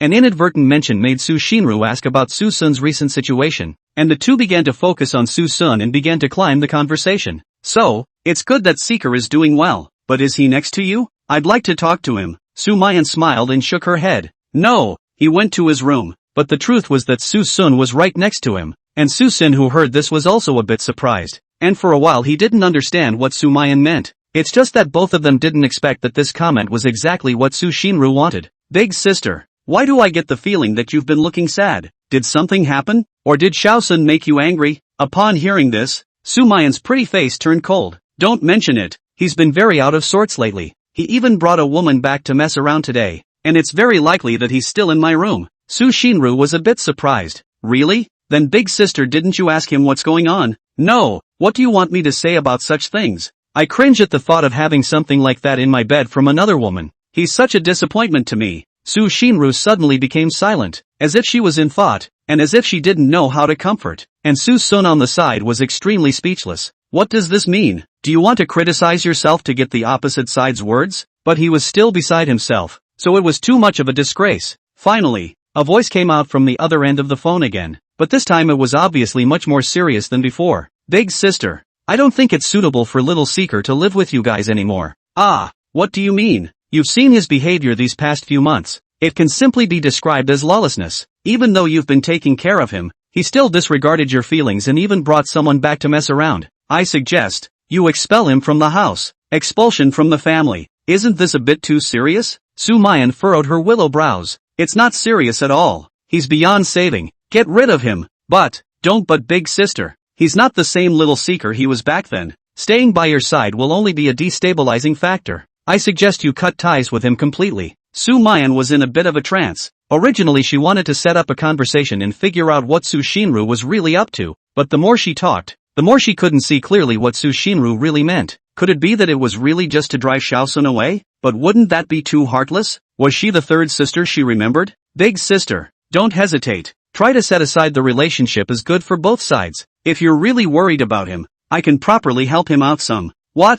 You went to help him? Sumayan was a bit puzzled. You told us to set aside our relationship with him, and you yourself went to contact him instead. Isn't that a bit strange? Big sister, it's not like I have him with me to take care of like you do. Don't forget the person who knows him best in this family is me. I have a way of keeping him on track. By this point, Sumayan seemed to understand Su Xinru's true purpose. That's taking Susun away. However, Lao San used to be arguably the one who hated Shaosun the most, so why was this now? It's really hard to see. Suyen was already largely awake from his inhuman and ghostly atrophy. Only his hands and feet had not yet recovered. I have to say that no ribbon is indeed a tall man, worthy of a master. Suyen's injuries would take years of recovery even if he could recover in a different hospital. But in just 2 days in the hands of no ribbon he had all his bones back. In fact, this was thanks to Suyen's arms and legs simply being broken by the stick. If they were broken in multiple sections, even if Sholas did his best, it would still take some effort. Seeing his son finally waking up, Qin Shinlan fell on his side and bawled his eyes out. Every tear was his sympathy, heartache, and torment for his son. Now that her son had finally woken up, the taut string inside her could finally be completely loosened. After this incident, Suyen appeared to have become much more composed. He smiled lightly. "Mom, it's fine, am I not awake?" As he spoke, he looked at Sholas again. "Master, it's been a long time." This statement shocked the couple on the sidelines. Su Qiming's pupils suddenly shrunk. "Master? Xiaowen, you said that master is your master?" Chapter 143, Suyen is crazy. The two of them thought about Suyen's previous comment about going to find some kind of master. Could it be that he really had a master? But even if there was, it shouldn't have been a ribbonless master, should it? It was logical that the existence of the masters should be unknown to Suyen, and Suyen's life for so many years of being lost could be said to have been right under their watchful eye, with the exception of a dead alcoholic adoptive father, and a group of friends who were landlubbers and gangsters. How did the son meet the master, and called him master? Could it be that the master had told his son the truth of all things? If that were the case, would the son still recognize them as parents? Grandmaster seems to see the two people's concern, laughed and explained, "I was traveling in the Red World, had played in the school cafeteria, and Suyen thus acquaintance. Those 2 years he came to me when he got into trouble, and over time he recognized me as a master." Suyen nodded and said, "Well, later on, the master angered the inspection leader because of the upsetting of the food when he was playing the dishes leading to his dismissal, and then I never saw him again." "But how did you end up here, master?" Sholas stroked his beard with an inscrutable look. "I, naturally, was invited by your parents to save you." He, "Don't joke, master. You're good at some petty thievery. How can you be capable of saving me from the Tang family?" Suyen didn't think so, although he called Sholas a shouted master, but this master didn't teach him half a thing, except for some contraptions to steal chickens and dogs and cause trouble. He didn't have half a skill. Looks like he kept his promise after all. The three who heard this froze, especially Sholas. His face immediately became grave. "Suyen, what do you mean? What honored the promise?" Suyen's pale face revealed a smile. His eyes vaguely penetrated a smear of adoration. "Not hiding. You guys, do you believe that there are immortals in the world?" "What? Immortal?" Sholas was shocked. It was hard to believe that something had happened to Suyen. Could that legend be true? "Yeah, I don't know if that's exactly what it was or not, but it looked like it was to me. He told me that he could help me get out of my devil's clutches by paying some price, and behind me I did get out of my clutches, and he even helped me heal my injuries. This is simply a miracle." The three were silent. Qin Shinlan hooked up a stiff smile and carefully said, "That son. Ah, you were rescued by a master, and the bones in your body were also picked up by a master? Did you misunderstand something? Impossible. Absolutely impossible." Suyen's face changed. His expression was incomparably serious. "I'm very thankful to master for blessing me those 2 years, but you guys don't need to put gold on him. He's just an old man from the cafeteria who punches the rice. How could he have this kind of ability to save me from the Tang clan? No ribbon at this point. Mom and Dad, I finally have a purpose in life after this. I have regained my life at great cost, and I will never be so mediocre again." "That, son Qin Shinlan asked once again. "The price you mentioned. What price is it? Can you say it to Mom?" Suyen coldly grunted with an arrogant face. "Although this is a bit expensive, it's still acceptable to me. Even with half of my IQ missing, I, Suyen, am still smart as hell. I will return as a king, and sooner or later this world will tremble under my feet. In this life, I will take back everything that belongs to me."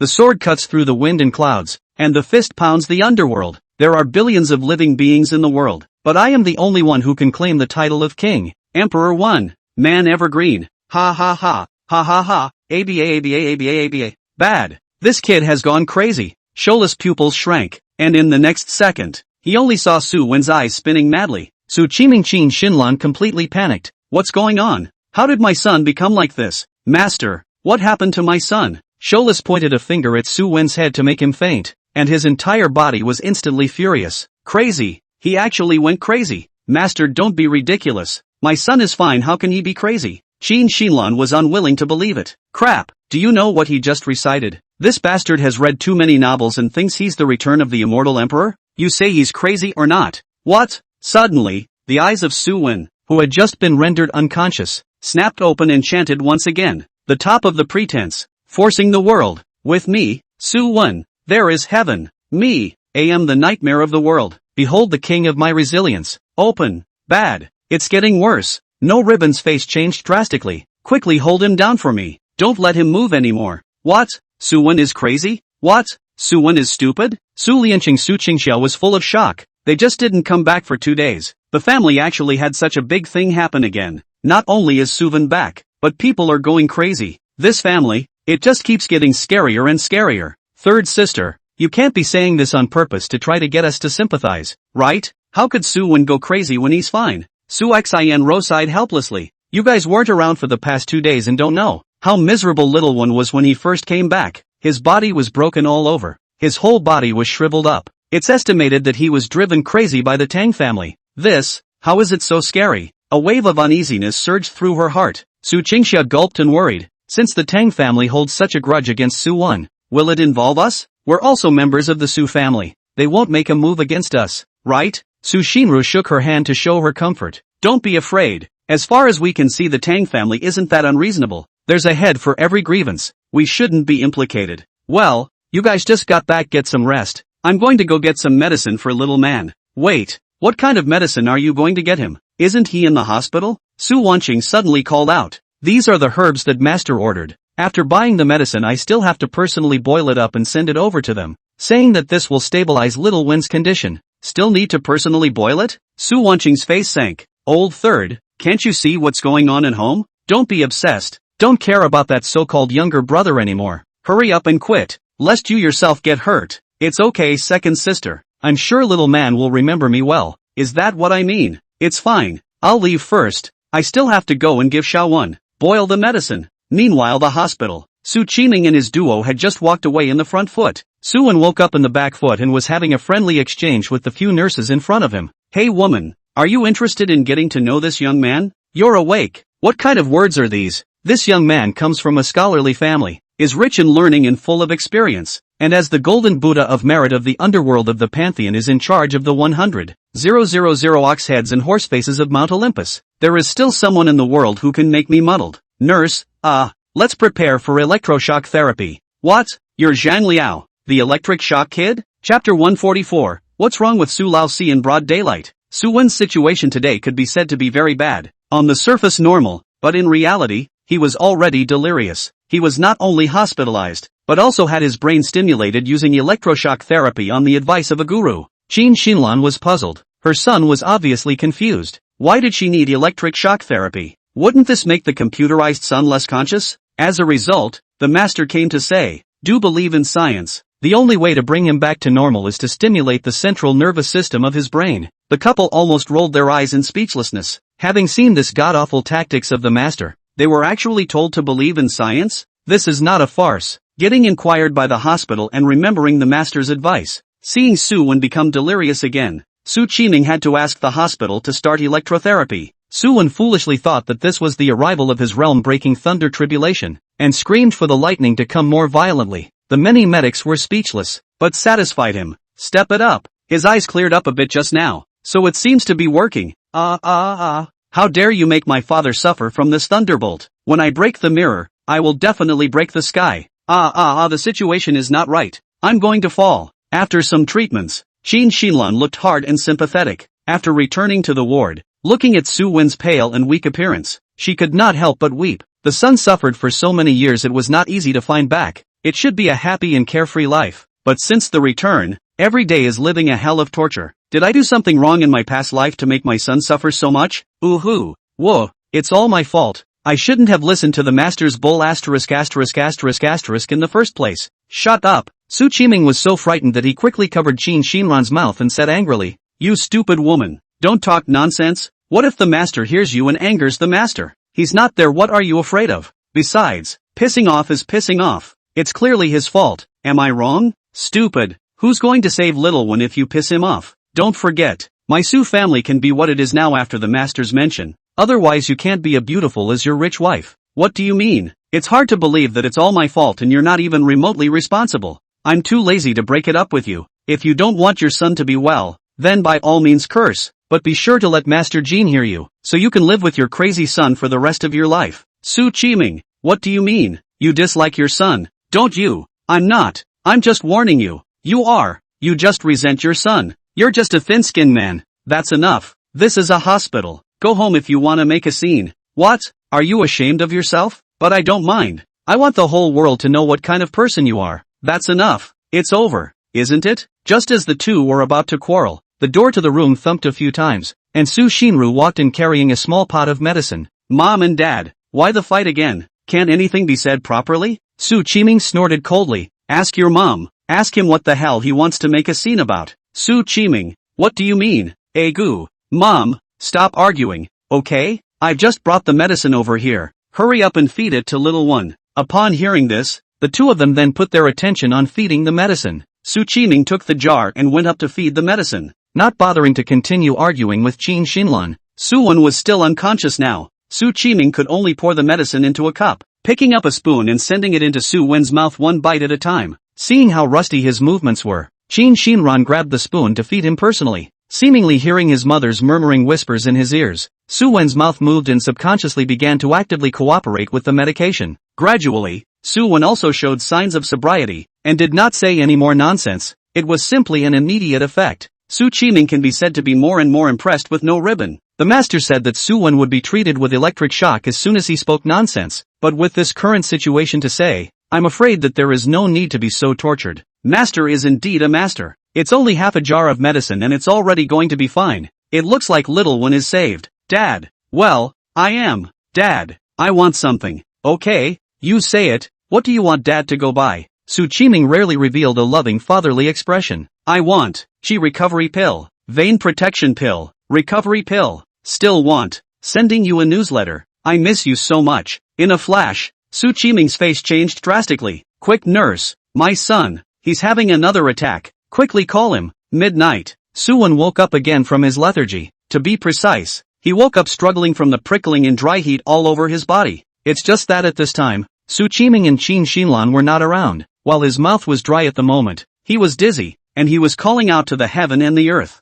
Suyen had never encountered such a situation. Besides, he clearly remembered that he had not eaten anything indiscriminately. Could it be that he had been electrocuted out of something? At that moment, Suyen was furious. As his parents not helping him with his problems, even so, but actually sent him to be tortured. It is clear that he is not sick, but his parents do not have half a trust. Well, two old things. I'll make sure you two have a good time when I recover. It's just that later is always later, and right now he really can't hold out much longer. I've been hit. The yuan yang has been eroded. Time passes quietly. During this period of time Su Wen's troubles were taken on by the Su Qiming Qin Xinlan duo, and it was also the duo who had been taking care of them, topped off with the Su Shinru who showed her face from time to time. As for the other sisters, they are all busy with their careers in droves. Su Qingxia finally stepped out of the shadow of that blow, wrote that last hit song and released a new album. The song is called Broken. It's mostly about family conflicts and arrogant prejudices and the bias that brings repeated disappointments and is a true reflection of what she's been doing in her life for a while.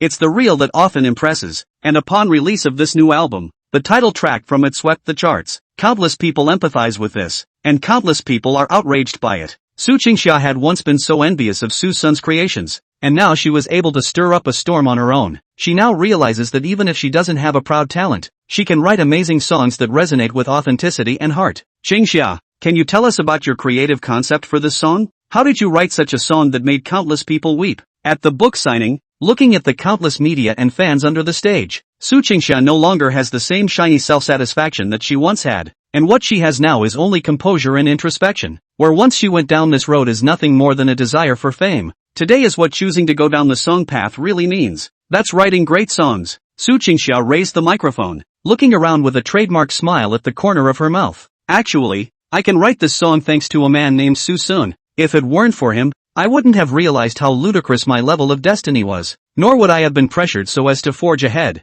nor would I have thought to face reality to narrate my own chapter. And it's all because of him. It's funny, I don't even know what he really counts for with me today, but I do know this. I'm absolutely nothing with him. It's me who once didn't cherish it enough. If I hadn't experienced so many things recently, I wouldn't have known that his situation was so difficult in the first place. I know a belated apology is meaningless, but I really wanted to say to him, I'm sorry. The other side of the trio's cabin. The three people sitting on the couch were dumbfounded as they watched the statement on TV. Suson looked left and right in disbelief. No, what is this Su Laozi having a fit in broad daylight? Chapter 145. Who am I? I'm her husband. Maybe the oldest can finally understand the situation you were in during that time. What the hell? Sumayan thought that Suson didn't understand, so she explained, since we left, Laozi is actually the one who has had the worst time, because she and Suen had the most stalemate, and you know what kind of treatment it would be to be on bad terms with Suen in that family. So I think, Laozi can finally understand how difficult it is for you. Suson was speechless. Understanding is understanding, but don't talk nonsense on the internet. He was aware of the fighting strength of Su Qingsha's group of brainwashed fans. In case of a misunderstanding, he might be the one to be spread out in a net storm. Even before, when he released a new song, he didn't use his real name, and now Su Qingsha even called out his real name in public. This Su Qingsha isn't adding pressure to me for nothing. Alright, old 4 is probably just feeling it, so don't take it personally. Oh yeah, do you know about Suen's recent events? Suson shook his head. I don't know, and I'm too lazy to find out. Suen is crazy. This answer could be said to be out of Suson's expectation. He had thought that Suen was going back, and also thought that Suen was cured, but he did not expect to actually go crazy. Really? Really crazy? Well, it's true that he went mad, but he was cured again. According to the oldest too, he has now become more composed than before, not smiling and very serious. Suson rolled her eyes breathlessly. Can you speak without a big breath? What a waste of joy. Okay, just mentioning it off the top of my head. I'm going to take a shower first. I'm all sweaty from doing yoga for a while. Hey big sister, I'll go too. I'm sweating too. Su Baiyan's eyes lit up and immediately climbed up from the sofa. Sumayan poked a finger at her head. Get up off me. If you want to wash it, wait until I'm done with you. Geez, come on. It's been a long time since I washed with my big sister. Sit back down. Miserably rejected. Su Baiyan disappointedly slumped back into the sofa. Suson, lying on the sofa, was instantly happy to see the scene, stretching out a foot towards her leg and said meaningfully, I say Shao Nian Nian ah, you're not a lesbian, are you? Your behavior just now is very abnormal. You go to hell. Su Baiyan slapped the calf in front of her fiercely and said viciously, if you dare to talk nonsense again, I'll skim off all your toes. You who? Getting annoyed. Looks like I got it right. Asterisk asterisk asterisk asterisk off. What do you know about the feelings between our sisters? I just want someone to rub my back, can't I? A back rub? You need a back rub even for a young lady? You're not talking nonsense. It's not like I can reach behind me, so I'm sure I'll have to get a back rub. Then you go to the bathhouse is not just. Full body rubbing gray is only a few $dozen. Pack your satisfaction. I'm not going. I've been there a few times before. That bathhouse auntie makes it hard, yes, but clunk me in the head. I'm scared. Put. Ha ha ha. Suson was really amused by the whole thing. Su Baiyan actually has such an experience under this unearthly appearance. Actually afraid to go to the bathhouse rubbing. Simply rare. Seeing that he was being mocked, Su Baiyan instantly caught fire from his heart and grabbed Suson's big foot and wrenched it fiercely against the toes. A moment of pain. Suson reflex, subconsciously stretched out his leg and stomped. A foot directly stomped on Su Baiyan's nose. The pain of her tears straight up. Well, would you believe me if I said I didn't mean it? The situation was not good. Suson got up awkwardly and blew and pressed and rubbed at the heavily bruised agape nose, as if this would alleviate a lot of the pain. Seeing the always stubborn Su Baiyan actually bubbling up with tears, Suson sighed helplessly, reached out to gently wipe away her tears and whispered, who told you to suddenly break my toes? I subconsciously cramped up. Don't cry, okay? Lest your big sister comes out and still thinks I did something to you.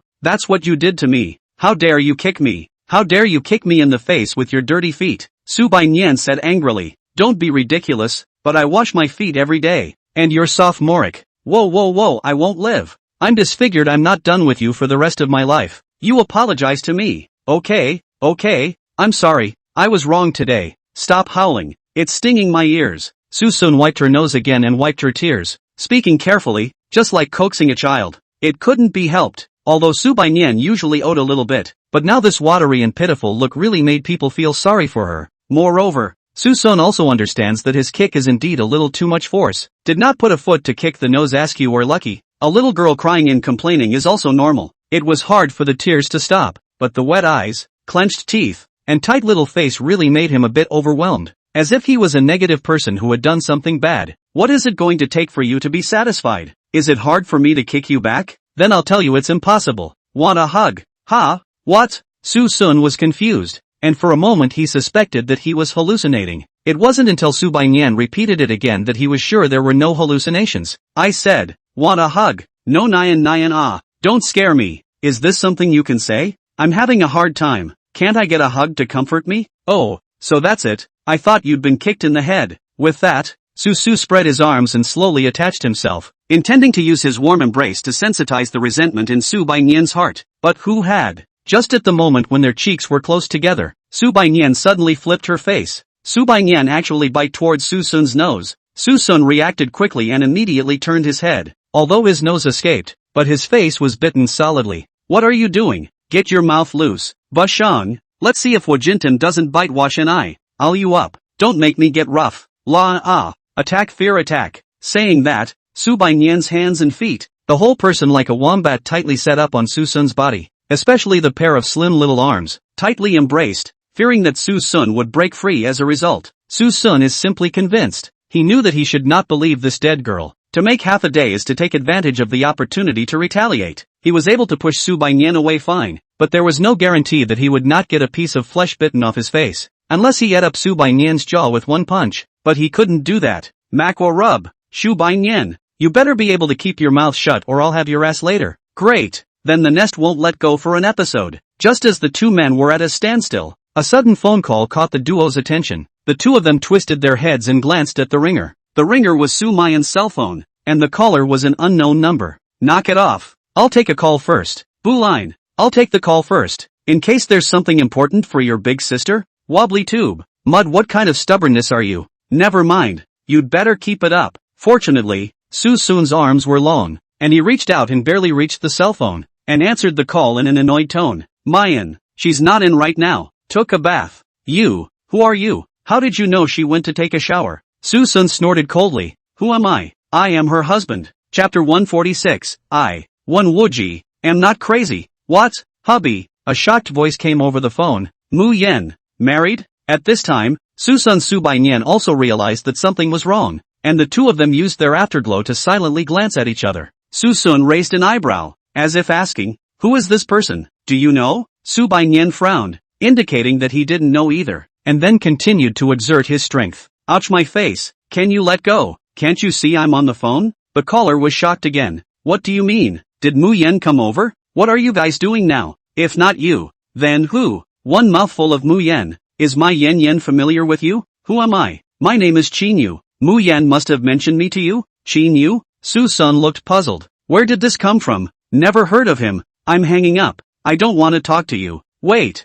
I need to have a word with Mayan." "You can talk to her if you want to." "Who are you, Baron?" There was a drop and the phone hung up. "Subayan, I've put up with you for a long time. You don't want to be shameless. Don't blame me for my hot hand." As soon as the cell phone was thrown, Susun could not bear it, and he mastered the mountains and rivers with one hand and strategized with the other. With a ah sound, Subayan completely lost the initiative and was firmly subdued by Susun. "Ah, you're being a hooligan. I'm going to tell big sister." "Go ahead. Then I'd say you forced a kiss on me. I have solid evidence on my face." "Who do you think she'll believe?" Just as the two of them were talking, Sumayan, who had finished her bath and was dressed in a nightgown, wiped her hair and walked out. Subayan immediately exclaimed, "Big sister, Susun just touched me." "Alas, as for that, really as for." Susun let out a long sigh, his brows furrowed in embarrassment, and his tone disappointed. "I'm just not giving me your kiss. As for you to defile me, I'm afraid of defiling your innocence. But you slander me. I really didn't think that you are actually such a person." Subayan instantly widened her eyes. "What are you talking about?" Susun also pointed to the teeth marks on her face, and came to Sumayan's face and said, "Look, she bit me when I didn't give her a kiss, and even tried to slander me, so whether you as a big sister cares or not, if you can't care what happens, don't blame me." Subayan shocked. Susun this hand to sow discord. Woe to the east means really beyond her imagination. She rushed to say, "Not big sister. It is he who made the first move, and he has just eaten me." "Enough. You get your ass back to your room. No eating at noon." "But big sister, any more crap and I'll whip you with a broom." "You choose." Forced by the lewdness, Subayan finally compromised, but before leaving, she glared viciously at Susun, so angry that she stomped her foot and turned around to go back to her room. Today's revenge she noted down. In the coming day she would sooner or later account for it back. "Seek your face." The large living room was now only two people. Looking at the large mark on Susun's face, Sumayan reached out and gently stroked it, feeling a little pinched. This dead girl, she's really getting out of control. What if she disfigures her face? What? You're disgusted when I'm ugly, so you've only looked at my skin. Don't be poor. I just simply don't want you to be disfigured. What are you afraid of? Disfigured, this marriage will not be divorced. Anyway, there is a ready-made wife is not a loss. With that mouth of yours, I really don't want to talk to you. Having said that, Sumayan still took the tissue and carefully wiped Suson's cheeks for him. Although it was just a small thing, her expression was extraordinarily serious. For a while, Suson was in a bit of a trance. To be honest, he still wasn't sure what the relationship between the two was even considered. And some of Sumayan's thoughts were not completely unknown to him. Perhaps not being able to go back isn't all bad. Why are you looking at me like that? Do I have something dirty on my face? To see you look good. Any more nonsense and I'll leave you alone. Well, don't talk about it, but there is something to tell you. Suson reached out and pointed to the cell phone on the side. Someone just called you, kept calling you Mu Yen very intimately, and kept asking me who I was, and he was very angry and shocked when I said it was your husband. It's really strange. Sumayan frowned. There is such a thing? Who's across the street, did he say? Oh, he said his name was Qinyu, and he asked me if you'd ever mentioned him. He wouldn't be your kind of white moonlight who's been away for years and has now returned from his success, would he? Qinyu? Who is it? Suson froze. Who am I going to ask if you ask me? You wouldn't be deliberately pretending not to recognize it, would you? Sumayan was a bit confused. No, I really can't remember who this is. I also don't have any white moonlight or any of this nonsense. And what the hell is he? After some more pondering, Sumayan finally remembered something. I remember. This is my grandfather, his sister's family's daughter-in-law's neighbor's son. I saw him when I went to my grandpa's house for New Year's Eve when I was a kid, and he just happened to still be my senior when I went to college in Mordor, but we didn't have much to cross paths with each other. We were just ordinary classmates. After all these years, if you hadn't mentioned it, I would have forgotten such a person. Suson stroked his chin. According to you, it seems like it's really his own fault? But for him to suddenly look for it at this point, I guess it's nothing good. Sumayan didn't think so. Soldiers will come to the rescue, and we'll cover up with water. Besides, don't we have you? I'll take charge internally, and you'll solve it externally. I trust you. It's 3 o'clock in the middle of the night at the Su's house. The entire Su family villa was empty, except for Suwen and Qin Xinlan, the mother and son pair. Everyone was busy with their own things, so far did not return. Qin Xinlan had just soothed Suwen to sleep, and only then did she turn around and go back to her room. But as soon as she left, Suwen opened his eyes and sat up. After a period of recovery under the treatment of Master Sholas, he could barely move his arms and could do simple things. Suwen got up after the first thing is to take out the cell phone to make a call. In this dark environment, his low voice is like the underworld. Quite a bit of seepage. How's the preparation going on your end? Don't worry, young Su, we have a video of your creation on our side, and we even have proof of copyright, so we can definitely stomp on Su Qingxia this time. Good, get on it as soon as possible. I'm going to make this fall into the mud completely. This revenge plan Su been planning for a long time. These months he has been concerned about the progress of Su Qingxia hit song, in order to lay out in advance. Su Qingxia, this even targeted himself 3 times, then he will not let it be good. Since the last song copying incident, Suwen had been much more cautious. He had stolen all the information of Su Qingxia's hit song long in advance, and had found someone to process and register the copyright. Although Su Qingxia's final version of that song had been revised many times and was different from the previous one, it was this difference that whacked Su Qingxia for plagiarizing. It's interesting to think that the new song from the Queen of Songs is highly similar to a song that someone else's small group came out with first. Su Qingxia, the higher you are held up, the worse you will fall when the time comes. If the rest of the people were here, they would definitely be able to notice that the Suwen of today had changed. Today's Suwen, which still has the initial twisted and not long ago crazy and stupid look. The whole person is calm, gloomy, unsmiling, full of calculations. After going through all that, it seemed as if he had successfully completed his metamorphosis, and this time when he returned, he was going to play everyone in the palm of his hand, even his parents. To have the audacity to call yourself crazy and get yourself tasered as a psychopath is unforgivable. Just wait, this honored one will use science to prove. I, one Wuji, am not crazy. Chapter 147, Suwen of the Phoenix Nirvana. Seeker, Lao Air invited us to lunch at noon and said he wanted to meet with us. Then go. There's no need to talk to me about such things. No, I mean you're going too. She specifically said she wanted to see you. No, I'll go if she tells me to. How humiliating for me then. I don't want to sit at the same table with those 2 old things for dinner. Sumayan sighed helplessly and came to sit beside Susan, stroking the hem of her skirt to fit her curves, slowly saying, "They're not here. It's just a few of us and the oldest 2 and the oldest 4. They've known you were alive for as long as Laosan did. And at first I didn't want to bother them because I wanted to use your death as an excuse to completely disconnect the two sides. But Lausan has come looking for me, so there's no point in hiding it. And the second has been contacting me all this time. At first she said explicitly or implicitly that she wanted to see me and the fifth sister. But consciously or unconsciously she always mentioned you. And now I realize that she's wanted to see you since the beginning. As for Lao Si, she's about to leave Zhongchang to go on tour. This time she came over to see us to see you one last time as well before she leaves. So let's all meet. Suson was speechless. One by one used to be indifferent to me. I've been gone for such a long time. And one by one remembers me instead. There's really something wrong with me. So what do you mean? Not going? Then I'll talk to the girls. Go. Of course go. It just so happens that there's a little something I still need Su Wanqing to do for me. Ha? What is it? Suson didn't reply. Just slowly got up from the sofa, a deep meaning crossing his eyes. Su, there's no point in continuing to exist. Even though the Tang family wanted to help Su return to her original heights, those negatives were real. If none of this could pull Su down from the clouds, then he would add more fire. Sometimes it's best to disintegrate by infiltration from within. Big sister, what's wrong? Su Baiyan on the side narrowed his eyes, surveying the back in front of him, and leaned close to Sumayan's ear and whispered, I have a feeling that if Suson goes to this meeting, something is bound to happen. Sumayan's brows sank. Don't be ridiculous. Mom and Dad aren't here. What else could be going on? Who says Mom and Dad have to be there for something to happen? Look at him all of a sudden. He's so deep. He might have a belly full of bad stuff right now. Shut up you. Any more nonsense and you don't go today. Don't. I'm just saying. I haven't been to a big dinner in a while and I'm tired of eating at home. What the hell? You think my cooking is bad, so next time you make it yourself. Don't.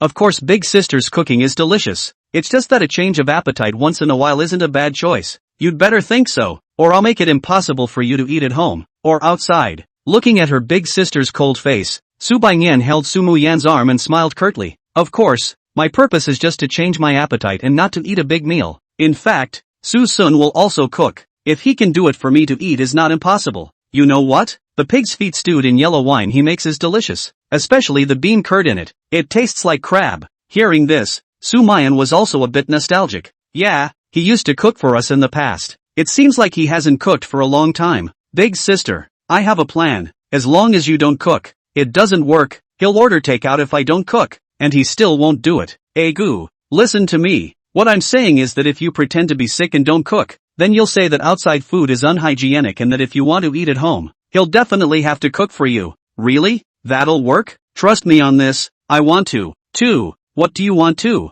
The large face that suddenly appeared in front of them startled both of them, especially Su Baiyan, who sheepishly blurted out, I also want to sleep with my arms around you like big sister did before. However, after saying that she regretted it and violently covered her mouth, full of shock and stiffness, Sumayan's pretty face was covered with a touch of redness. Her heart was speechless to the extreme, and she just wanted to pretend to reprimand twice to ease the embarrassment. As a result, what she didn't expect was that Suson appeared to take it seriously. Harm. What did I expect? Am I that petty? Let's go. There's still time now. Take you to feel my warm embrace. Saying that, Suson then bent his waist in the middle of the two people's jaws, one arm wrapped around Su Baiyan's waist. Seeing this, Sumayan stepped forward and peeled away the two. What are you fooling around with? Separate them for me. Su Baiyan, next time you talk nonsense don't force me to be rude to you. What are you doing? I'm just fulfilling someone's little wish. Why are you angry? Suson innocently said. You shut up too. Can't you hear the joke she's telling? I hear you.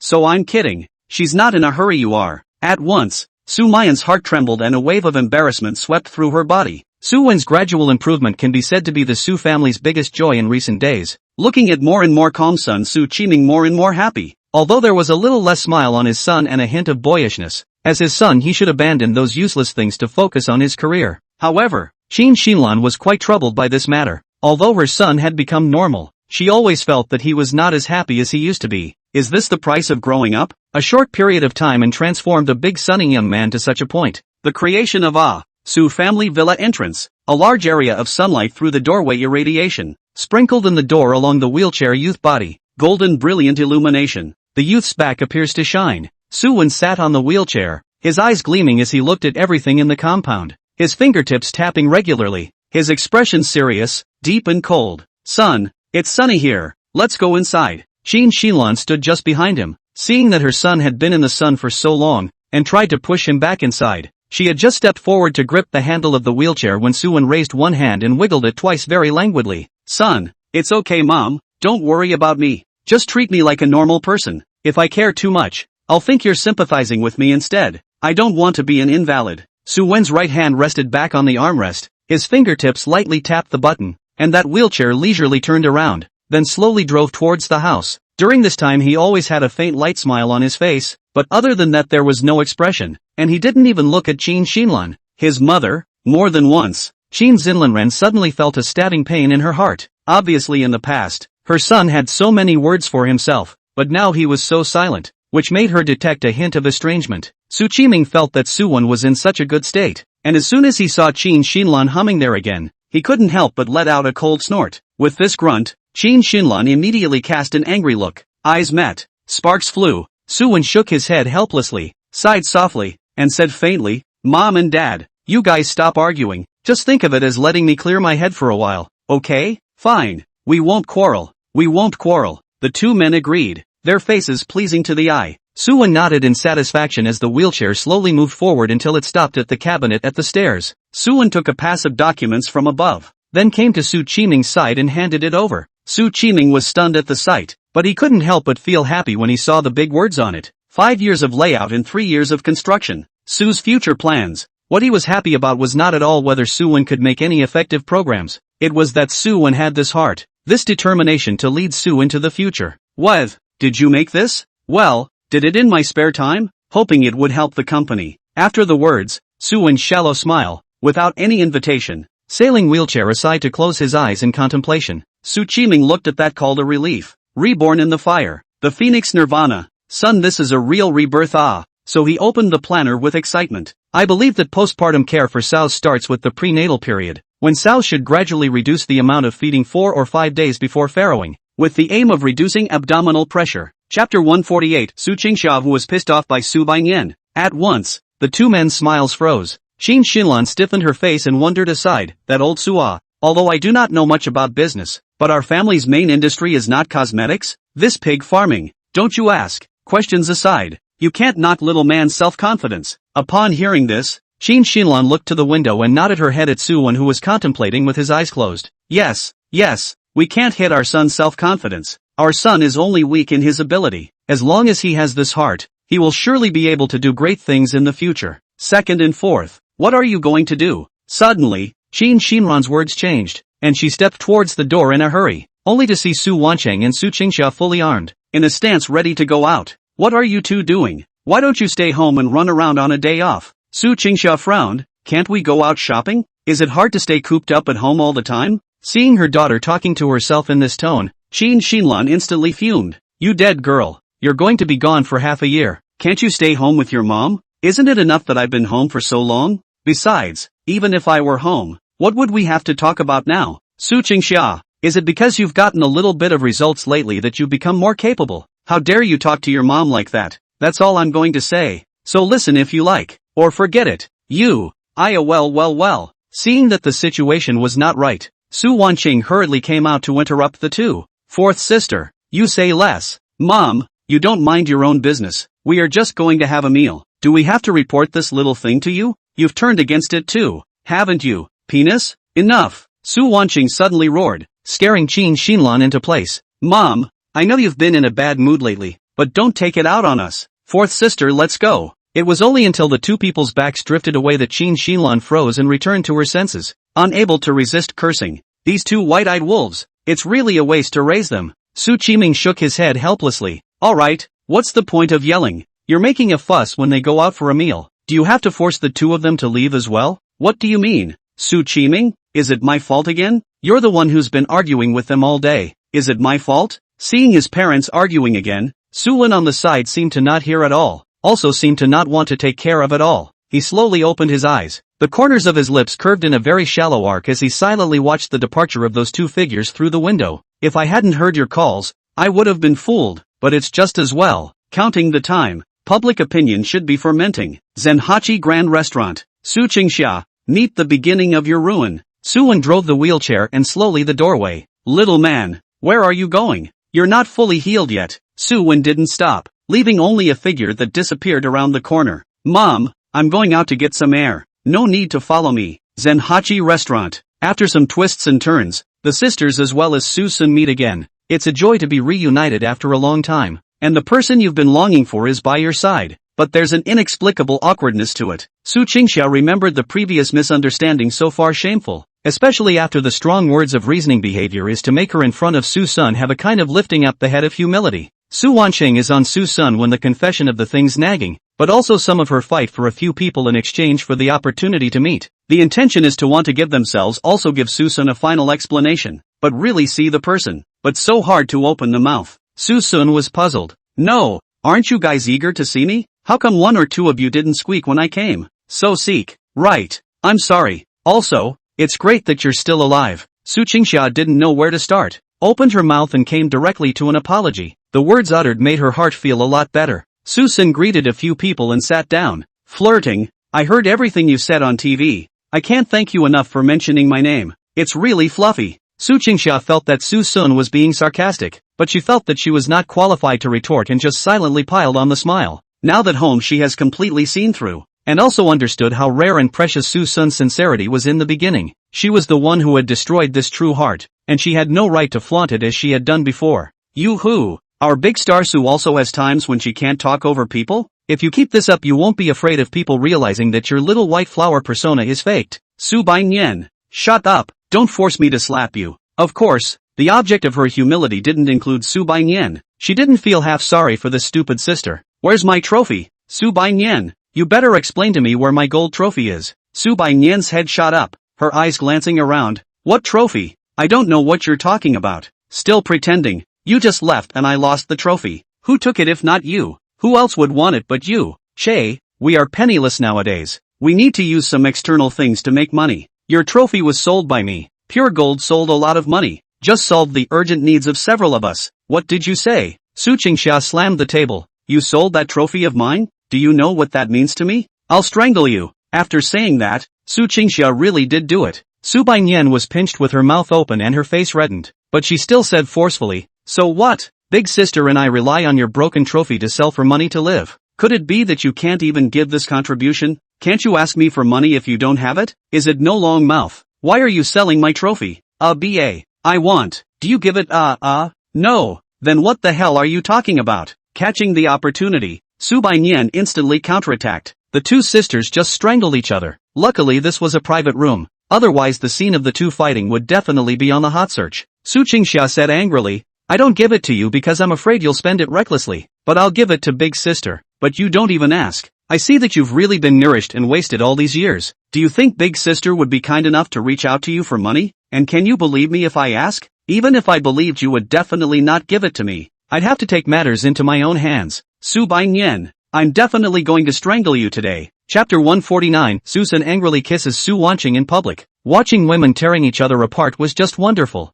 Suson drank a small wine and clipped small dishes, watching with great interest. Only, there was one thing that made him very puzzled, and that was the fact that neither Sumayan nor Su Wanqing actually made a move to stop them. Sumayan he could still understand. It was probably because he wanted to use Su Qingxia to cure Su Baiyan's mouth-high behavior. But Su Eveningqing he could not understand. The two sisters and strangling and fighting. Quarrelsome. She as a sister is how can sit here so contented. It's just so godless. He couldn't look away. That two of you. Can you give me face? Pause for a while? Let's have a good meal first. To battle after the meal. Eat and drink enough. Also have the strength. Is not it? The sisters have been torn up since childhood, and it can be said that when they are at loggerheads, they will enter the realm of oblivion, which can still listen to the dissuasion. Seeing that the two of them were so not giving themselves face, Suson was also instantly enraged. At least he was considered a protagonist today, having been invited. And it turned out that these two stole all the limelight. To be so disrespectful to yourself as the main character, isn't that taking yourself too seriously? Susan gasped a bit in anger and poured another beer, muffling it with a mouthful of small dishes. Bring it on! Sumayan really wanted to roll her eyes at him, superficially persuading him to fight. But was this tasty lip persuading him to fight or arching fire? Seeing that it was almost time, it was time for her, the big sister, to step in and yank the two apart with one hand. Alright, it's not like you're a 3-year-old child anymore. You can actually fight. It's not even if the fifth sister is out of tune. Why are you following the nonsense? Old 4? But big sister, she actually, Sumayan sighed helplessly and pressed Su Qingxia back into her seat. Don't worry, that trophy of yours is still there. She wouldn't dare to sell it. Who said I wouldn't dare? I'll go back and sell it today. Shut the up. Go back and clean you up again. After saying that, Sumayan continued, don't worry Lao Si. With me, those treasures of yours, even if she wants to sell them, I won't let him sell them. You don't trust her yet, you don't trust me? So, she just lied to me? Su Qingxiao was incredulous. Yes, she lied to you. It's not like you don't know about this mouth of hers. You actually believed it. Ugh. I don't know how to say hello. Su Qingxiao was silent. The trophy was still there, but she was not as happy as she had imagined. Seeing that big sister cared so much about herself, she suddenly felt that the trophy was just a foreign object, and if it could really help improve her life, selling it would be a useful thing to do. So she said, big sister, you'd better sell it. The money from the sale of that thing can help you guys, and it won't be discovered by the family. But, don't give it to this dead girl to spend recklessly, said Su Qingxia. Reached out and pointed. Su Baiyan saw this and went forward to break her. Sumayan breathlessly separated the two, also finally came to temper. Okay, stop fooling around. Can you eat a good meal? If you continue to make trouble, then leave now. Don't eat. An incident was put to rest, and a few people were finally able to sit down and have a nice lunch in peace. Su Wanqing did not say a word during this period, which was very unusual. Sumayan's headache about her two sisters didn't pay attention for a while, but Su Xuanka noticed the counterintuitive behavior. What's the matter with you? Why are you so preoccupied? Could it be that you were targeted in the Su family as well? Seeker, you seem to have walked out. What the hell? Su Wanqing did not explain, and suddenly lost her voice into silence. Seeing Suson now this well-dressed, and then recalling the disheveled appearance before, she knew that Suson had obviously walked out. Seeker stepped out of the shadow of his begging. He should be happy, but why was there always a tightness in his chest? Finally, she understood. If Suson walks through that shadow, then what is this meeting that he has been working for all this time and begging his big sister to ask for? Just one meal? Obviously. I have spent days and nights worrying about this and overcoming all kinds of mental hurdles. Do those words still need to be said today? Seeker, when I say I promise you now, will you still take it? The sound was small, but it still reached his ears. At that moment, the lobster in Suson's mouth did not smell good. The whole person's expression was stagnant, and there was no reason for a burst of ecstasy to come from his heart. Su Wanqing, is she willing to say the words yet? After all this time, she remembered her original request. So was today's silence just parting sadness? It's true, after all, after living for so long, it must be a bit sad to really part ways. Stirring the pot is not as good as it should be, and now the pendulum is swinging for carbon delivery. Ha ha ha ha ha. Susun subconsciously gave Su Wanqing a big hug, and ghosted another hard kiss on her face. You promised. You finally said yes. At this moment, the whole room was shocked. Su Qingxia inwardly, second sister was actually kissed by Susun. No, by a man. Su Baiyan inwardly, no. Is Susun already so bold? How dare you take advantage of him in public? The object is still the second sister? Sumayan was even more dumbfounded. What's going on? Why did Xiao Sun kiss the second? And what does that promise mean? Seeing her sisters casting gazes at her, Su Wanqing was humiliated and embarrassed. She didn't expect Su Sun to be so agitated. Obviously she just wanted to settle things quietly, but now she really had to show her cards to everyone? Would they accept it? That I said that I jerked off, do you guys believe me? Su Sun also realized that the atmosphere was not right, and reached out his hand to wipe the place on Su Wanqing's face where he had just kissed, and then he sat back in his seat in a disciplined manner.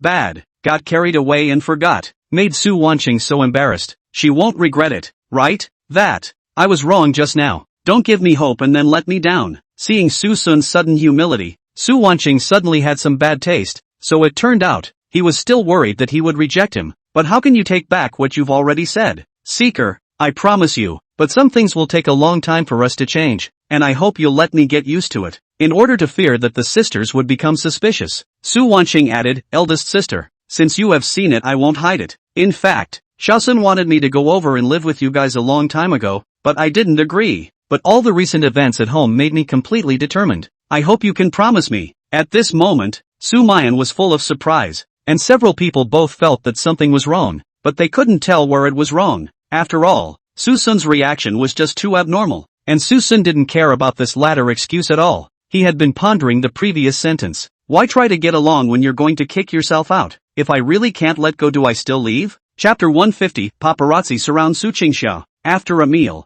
3 people go out and end up going back as 4, and a small home for 3 somehow becomes a small home for 4. Su Wanqing's joining Sumayan, the eldest sister, did not refuse since she was disappointed that the main thing in that home was her parents. She also knows what kind of situation the oldest two will face after they leave. Go is the best choice. The happiest among the few is Sumayan. The second sister is also here. No more sneaking around on the phone or anything else in the future. It was that she always felt that there was something strange between her second sister and Suson, but if she really wanted to talk about where it was strange, she couldn't tell for a moment. Of course, some are happy and some are sad. Sumayan bared her teeth in happiness, but Su Qingxia couldn't be happy. The whole person was despondent. She was struggling more and more in that home, and it was only with the help of her second sister that she was able to keep going. But it turned out that her second sister was leaving as well, so would she be able to stay in that home? Although there is a third sister, but Su Shinru, this third sister, is obviously on Suen's side, but also the parents of the intimate Big Cotton. The two sides have long been not all the way people. Big sister,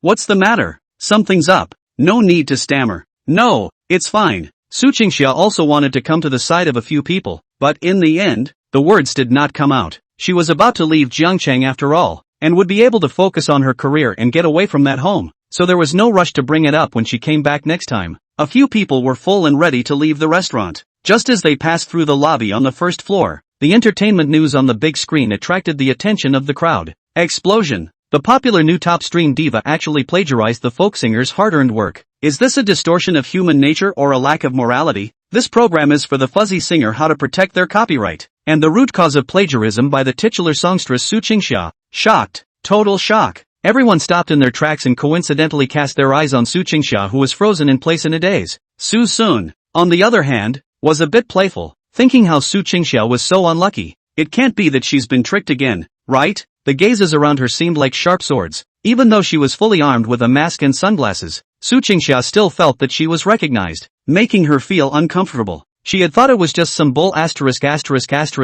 gimmicky news on that big screen, but when a comparison of the two songs was played in it, it was hard for her to stay calm any longer. The two songs are so similar that they are at least 80% or 90% alike. The other one has lyrics and songwriting that are much the same as her hit, but with key changes, as if it's been improved with that half-finished product, though it's still improved to be very similar to today's finished product. The bottom line is that the opposite song was actually copyrighted a month ago, and a month ago she was just halfway done with the song. How is that possible? How is this possible? Su Qingxia muttered in disbelief. Such a coincidence hardly exists in the world, and even a collision of inspirations is unlikely to be so highly overlapping. And it's not like her new song wasn't written and released to be plagiarized unless someone could see the original draft ahead of time. But all those originals were kept at home, and even the agency didn't know about them. Suddenly, Su Qingxia's heart thumped violently. Home, there appears to be a repeat thief in the family. At that moment, a figure instantly came to mind, Suen. Su Qingxia was furious. After all, no one would do such a thing except Suen,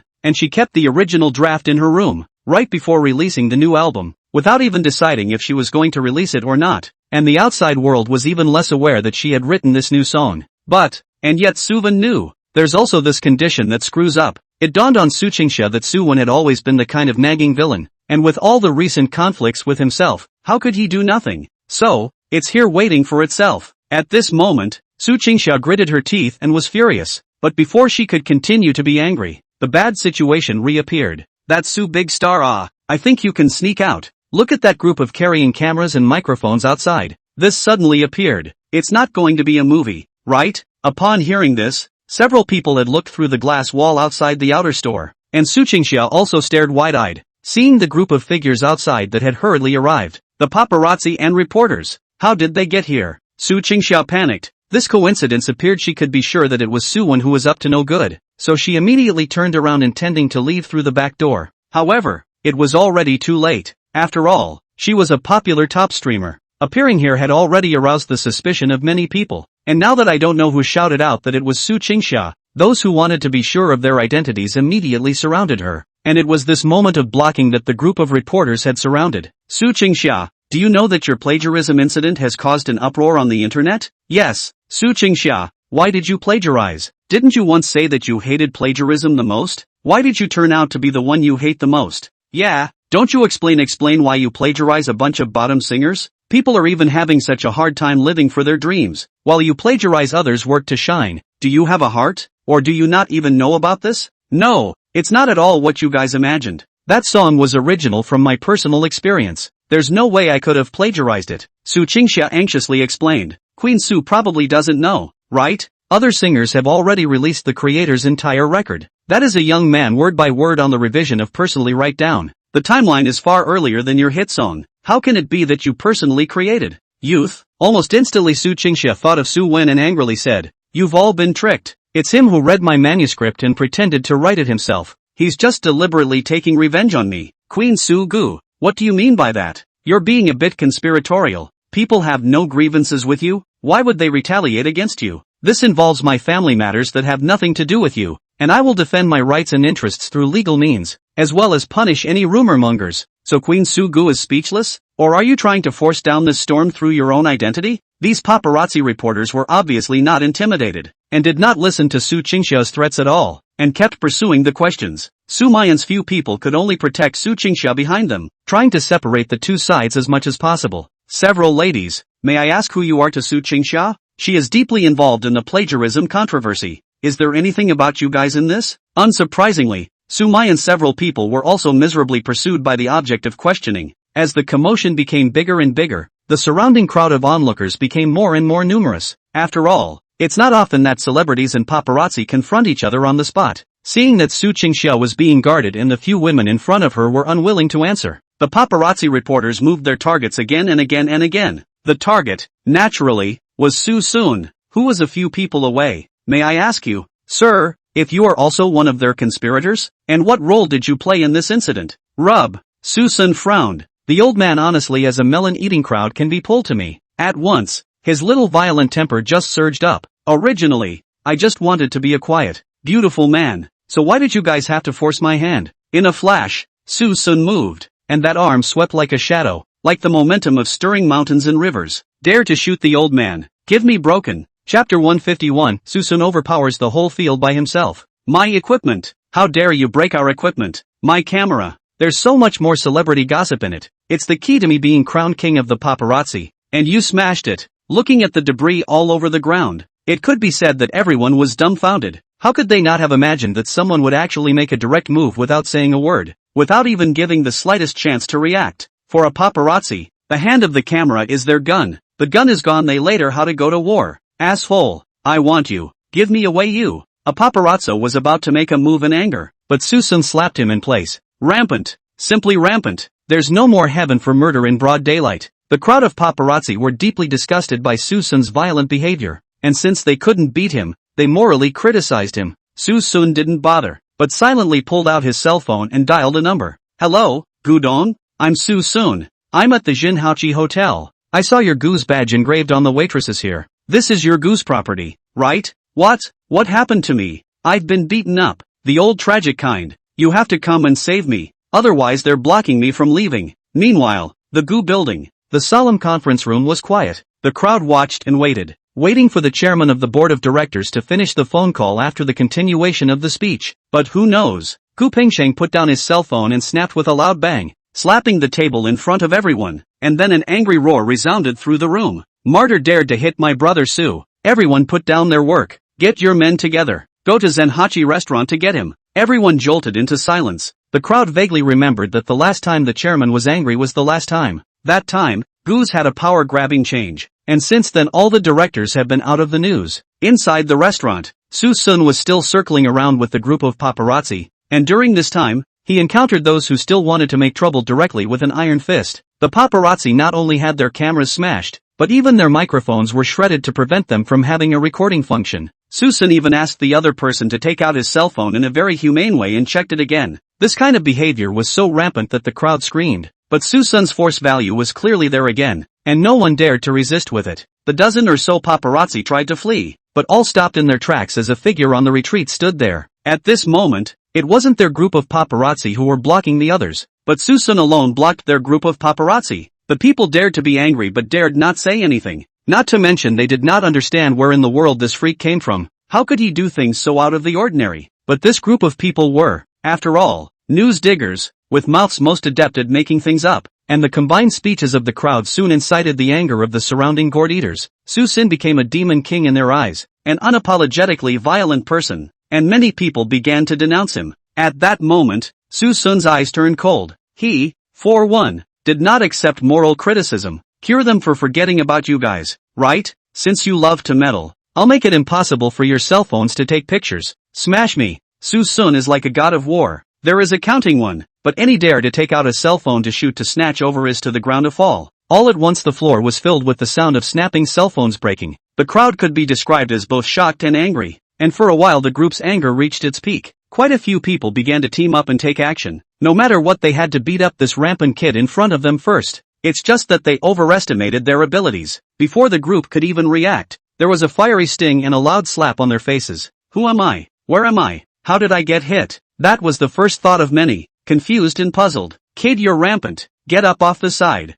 Fat ass. A 250 pounds of fat like a cannonball. Suddenly attacked. The result, Suson jumped up and slapped him directly to the ground. At this moment, it was completely Suson's home turf alone. Since reasoning doesn't make sense, then simply don't do it. Strong force is what will give him the chance to reason. He slowly said to the crowd, "Don't worry. The loss of your cell phones, I returned the original price. If there are any important documents inside, I tenfold repayment. If all don't want to, that I can also help you to restore the data. But if now, who dares to shoot, talk, move and breathe, then don't force in the next inappropriate people." The room was silent. It's hard to imagine what it's like for one person to overpower the entire field, but these people in the audience really experienced it. Scary as hell. It turns out that to be truly strong you have to be strong yourself. But that's not all. The next scene made the crowd realize that the youth in front of them was not only strong on his own, but his background seemed to be equally strong. Suddenly, the glass door of the restaurant was smashed, only to see dozens and hundreds of black-clothed uniforms breaking through the door and pouring in, surrounding the doggies and spectators in the hall.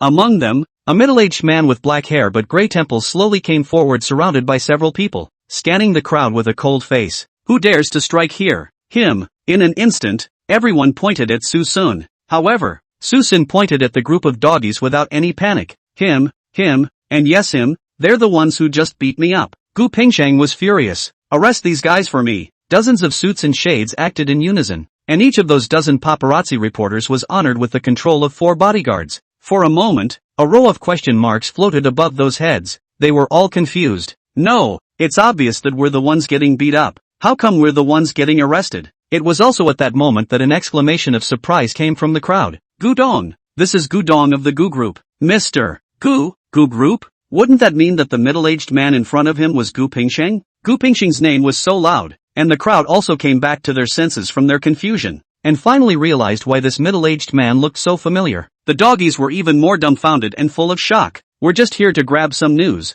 How come we're honored with a personal appearance by the famous Gudong? The key also brought so many people? Look at that black mass. How many people are there? That Gudong. We didn't hit anyone. The one who hit is him. He this not only smashed our equipment, but also won't let us go. Are you the wrong person? Equipment? Gu Pingsheng glanced at the mess on the ground. Are you paparazzi? Speak. Why are you filming this youth? No, the one we filmed was Su Qingsha. We just unintentionally filmed him. Who knew he would do it? You guys don't talk nonsense. I was forced to fight back. Suson suddenly spoke out with a serious face. If you guys didn't dislike the camera microphone on my face, how could I smash your equipment? If you guys didn't make a move on me, how could I be forced to fight back? Chapter 152, Suen's Game Life. See if this is still human language? The paparazzi cried without tears. Gudong, you also heard? Everything is because he first smashed our things caused by the dispute. You should find him. Shut up. I have my own decision on this matter. After saying that, Gu Pingsheng turned to Suson again and said, Brother Su, what are you going to do about this? Are you going to sue a few of them? Suson waved his hand. That's not true. I'm a magnanimous person. I don't want to bother with them. Just make sure that they don't have a video about me and that today's events won't be spread out. By the way, those people's cell phones for me to compensate for any major economic losses. Give them 10 times the compensation. Really can't do it for them to recover the data. Okay, let's break this up. I don't want what happened today on the internet, understand? To make amends, the consumption of everyone here today will be covered by me. This Gudong beside me to bear. Gu Pingsheng had black line. Make half a day is to come to be a wrongdoer. But after all, their own industry. This small amount of money he still does not care. Please follow us to the back. I need to check your equipment and I will also compensate you. Eaters and paparazzi were taken to the back of the restaurant, and only some people who were sitting comfortably in their seats and eating were unaffected. As the crowd dispersed, there were only a few scattered tables present that were eating,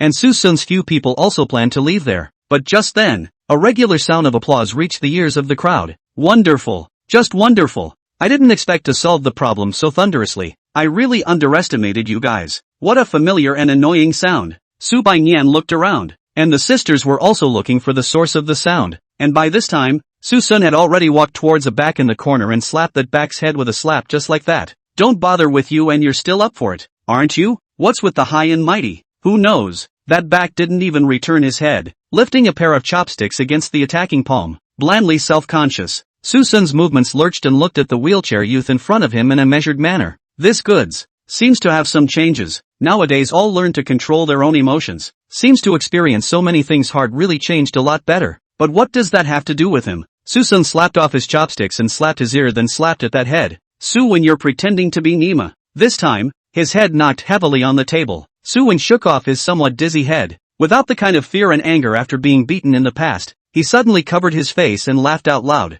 This smile of disdain. This smile of sarcasm. As if it had just been an inconsequential tickle. Suson, what else do you know besides how to use your hands? Occupied by violence, you will gradually blind yourself in the future. And to be honest, you're really becoming less and less worthy of being my opponent. Ha, that little cutie. What are you talking about? Suven, why are you here? Did you do those paparazzi? Right in the middle of Suson's contempt, Su Qingsha rushed over in a rage and questioned. Suyen left the crowd with a sideways look, a cool shallow smile hanging at the corner of his mouth. I'm just here to eat and talk business. Fourth sister, why can't I understand what you're saying? Talking business with your little skills? Then tell me where the businessman is. Gone. Just now. Don't talk nonsense here. What kind of business can you talk about? Humanity's basic survival guarantees of material transmission and normalized cycle of material energy. What? Not only Su Qingsha, the rest of the people also froze, especially Sumayan. She had been in charge of the Su clan for so many years. She had heard of big and small industries, but there was actually an industry that even she didn't know about? Is it possible that it's some kind of new industry? On the contrary, Suson stroked his jaw, raised his eyebrows, and said with a puzzled face, isn't this just taking out and collecting scraps? Su changed his profession? A few sisters, breathless, extremely breathless. Suyen smiled faintly. Smart. This is a project that I have been in contact with for a long time, and I agreed to come over today to talk about the specifics. I don't understand why you would blame me. Fourth sister? Could it be that just because of a previous mistake you are going to remember me for the rest of your life? Suyen, you're still sophomoric. Ha! The truth is otherwise. I'm telling the truth. Can I come to my senses? Times, they've changed. Alas! The more Sumayan looked, the more speechless she became, and muttered in a low voice, that big sister and second sister. Have you guys ever felt that this Suyen is a bit nervous? It's as if he's some kind of behind-the-scenes mastermind playing with life? Sumayan whispered, I forgot to tell you, Suyen was crazy before and only got better later. What? There's still this going on? Sumayan was shocked. Su Wanqing nodded. Before, he did go crazy. Now he can be much more normal than a while ago. It's just that his personality has changed. Well, I won't talk to you guys anymore. I should get back too. Second sister. Fourth sister. Want to go back together? Scram. Who wants to go back with you? Alas. Then I'll go back by myself. But I'll also remind you, fourth sister, that you solved the matter of this restaurant today, but you can't wash your hands of the plagiarism anymore. So I hope that you can make a beautiful turnaround. It's you. It really is you. Ha ha ha. Ha ha ha. Pressing the button, the wheelchair slowly turned away, with only this provocative laughter surrounding the ears of the crowd. By the way, Suson, I'm looking forward to my next meeting with you. I hope you'll give me a surprise, and at that time I'll give you a surprise too. A surprise you won't expect. Know what it's like to be a gutter rat? Maybe by then, you'll be able to feel it. Ha ha ha. Ha ha ha. Smiling and laughing, the wheelchair turned around and Suyen left a provocative smile at the few people. It just went on for 10 seconds or so. Yes, for 10 seconds or so he didn't turn around or make any movement, except that the smile on his face seemed to freeze. Suson was confused. No, what kind of operation is this? You can't leave without a beating, can you?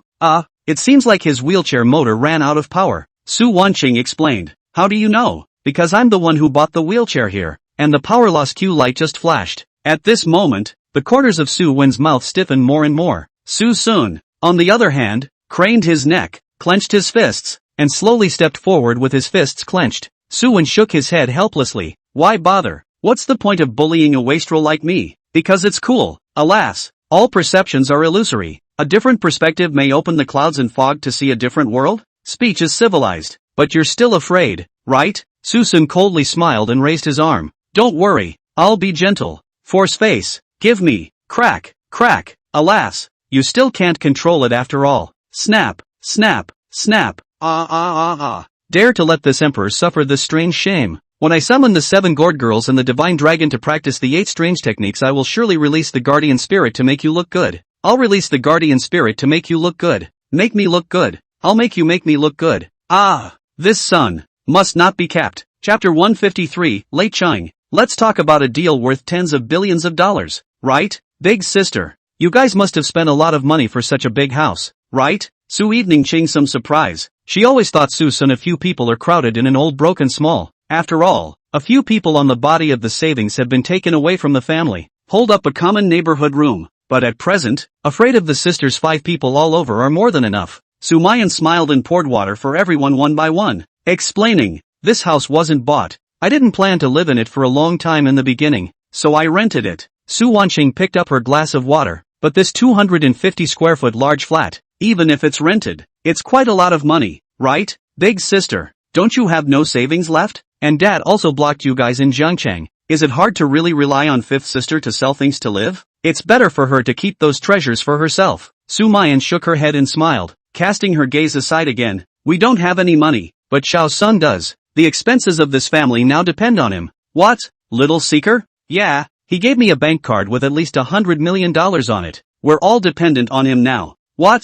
Stinky Suson actually has that much money. Before Su Wanqing could speak, Su Banian had already opened her mouth in shock. She knew that Suson a little money is good, but always thought that the death is 100, 000 to 200, 000, so spend money tied hands and feet. Turns out, the 100 or 200,000 she'd been thinking was actually a billionaire? What kind of favor did you do for the Gu family? How could they pay so much? Could it be that the rumored crippling of Elder Gu had been cured by him? But this is too unbelievable. No, why didn't anyone tell me? I have to use expansion coupons to order takeout, and I'm even more constrained when I want to buy something else. And I've even put up my own treasures on the trading platform. And you guys are telling me that my family's savings actually amount to hundreds of millions of dollars? Then I'm still saving, what the hell? At those words, Sumayan's face sank. There was a reason she hadn't said anything before, and now it seemed her fears weren't unwarranted at all. Look at you getting carried away. How else am I going to cure you of spending money lavishly if I have to say so? From now on,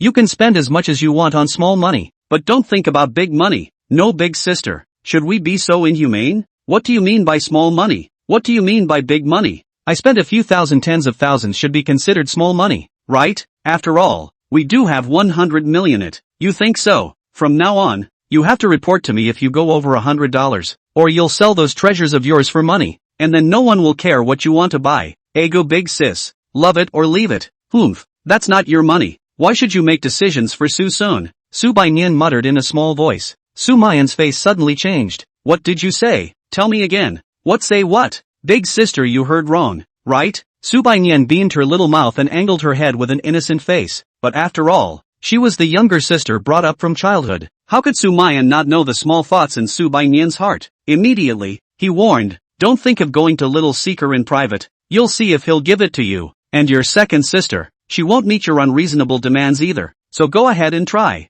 I'll see if you can ask for more than $100. The matter of Su Baiyan's spending was so far from happy. Being restricted so strictly by her big sister, she knew that it was no longer possible for her to be generous, unless she really sells those babies of hers, but she can't give them up until she has to. For a time, Su Baiyan was angry and annoyed. Stomping her foot fiercely and gamely, she returned to her room. Su Wanqing watched the drama from the sidelines, and inwardly, she really admired it. It was true that no matter if it was at home or outside, this 5th sister of hers was still being controlled by her big sister. At least she couldn't do it to this extent. Thinking back to the past, as long as Su Baiyan splashed and rolled around, even if she was more determined, she would be annoyed to agree to the. Perhaps old Five's present-day largesse has something to do with his own former indulgence. What's the matter with you, Dick? I'm asking you, which room do you want? Choose which one you want.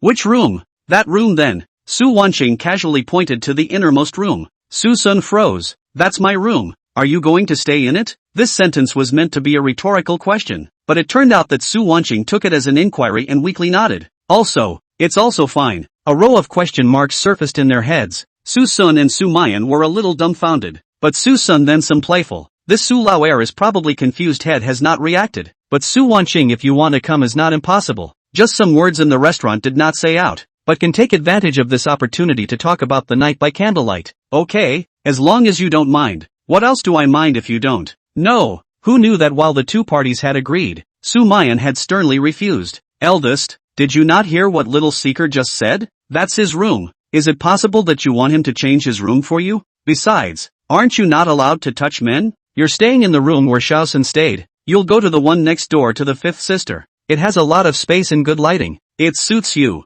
Big sister. That was to someone else. I don't seem to have that kind of resistance to Suson. Sumayan, huh? Nothing. I'll go to the one you mentioned then. But I need to go back and get my work-related materials, and pick up a change of clothes on the way. Egu. Let her stay if she wants to. It just so happens that I also have some things I want to discuss with her late at night. Originally, she hadn't felt anything, but once she heard this, Sumayan immediately realized something was wrong. One has been begging to meet up lately and even ended up moving right in. One, on the other hand, is supposed to be lovingly dismissive, and then turns out to be so receptive, even becoming vaguely solicitous, and engaging in some late-night exploration? A bold guess comes to mind. There's nothing going on with these two, is there? Heart-thumping, Sumayan suddenly felt that bringing Su Wanqing back did not seem like a good thing. Something was wrong. Something was really wrong with the two. But the people had been brought back, and it was already too late to hurry. However, the two could not be allowed to just keep on squeezing. Sumayan's face sank.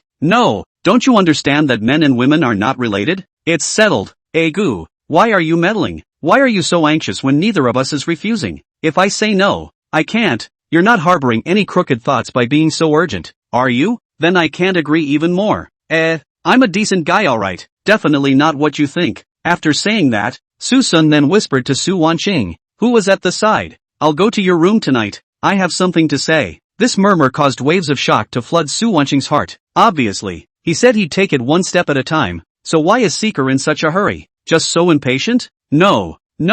Suddenly, Su Wanqing violently pushed Suson away. Suson was baffled, and said in his heart, if you don't want to, just don't want to. As for such a big reaction, what are you two muttering about? Why are you reacting so strongly? Lao Air, what did he just say to you? Nothing. Su Wanqing's heart was still beating wildly today, and in order to prevent suspicion, she immediately forced herself to calm down and change the topic. That said, where did Suson get so much money? Could it be that he did some kind of business? Sumayan's eyebrows relaxed, slowly said, this is not. He said it is to help the Gu family to cure the disease to earn money. Specifically, you have to ask him himself. As night fell, the door to Su Wanqing's room was opened from the outside, and a dark shadow quietly broke in while the night was still young. Oh, evening secretary, let's talk about a deal of tens of billions of dollars. Chapter 154, Suen crashes two old dens. Suze, the early morning light shines through the window into the living room. The golden sunlight does not bring burning discomfort, but rather warmth and laziness. Tai demon,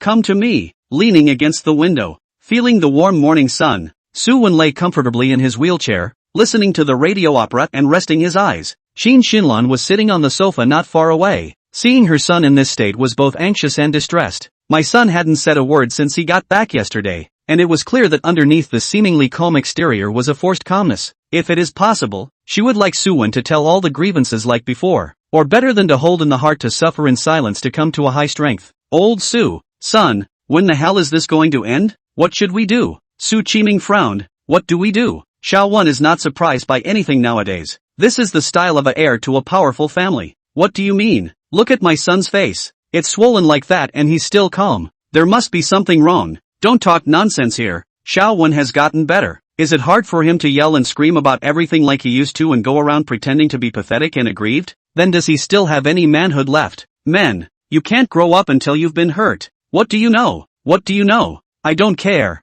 I've got to find out how the hell my son got hurt. After saying that, Qin Xinlan got up and walked towards Suen. Just as she was about 2 meters away from the window, an emotionless voice called out to him. Stop. Qin Xinlan's heart trembled. Xiao Wan, you finally spoke? It's not that I finally, it's that you guys haven't been striking up a conversation with me, so I just kept my mouth shut. Is that so? Mom and Dad were just afraid you'd be upset, so they didn't dare to pursue it. It's okay, there's no need to mention it when it's over. Go back. But son, you still haven't told me exactly how you got that bruise on your face, and what really happened when you went out yesterday. Tell me and Mom will do it for you. Suen let out a light laugh and slowly shook his head. It's been said that let bygones be bygones. Don't mention it again. Son, who really hit you? If you tell us, the family will definitely stand up for you. I don't even mind. Why are you still being aggressive? Besides, you guys can't stand up for me even if I say so. So forget it. Who said that? Can it be that the ones who made a move on you were from the 3 great families? As long as it's not,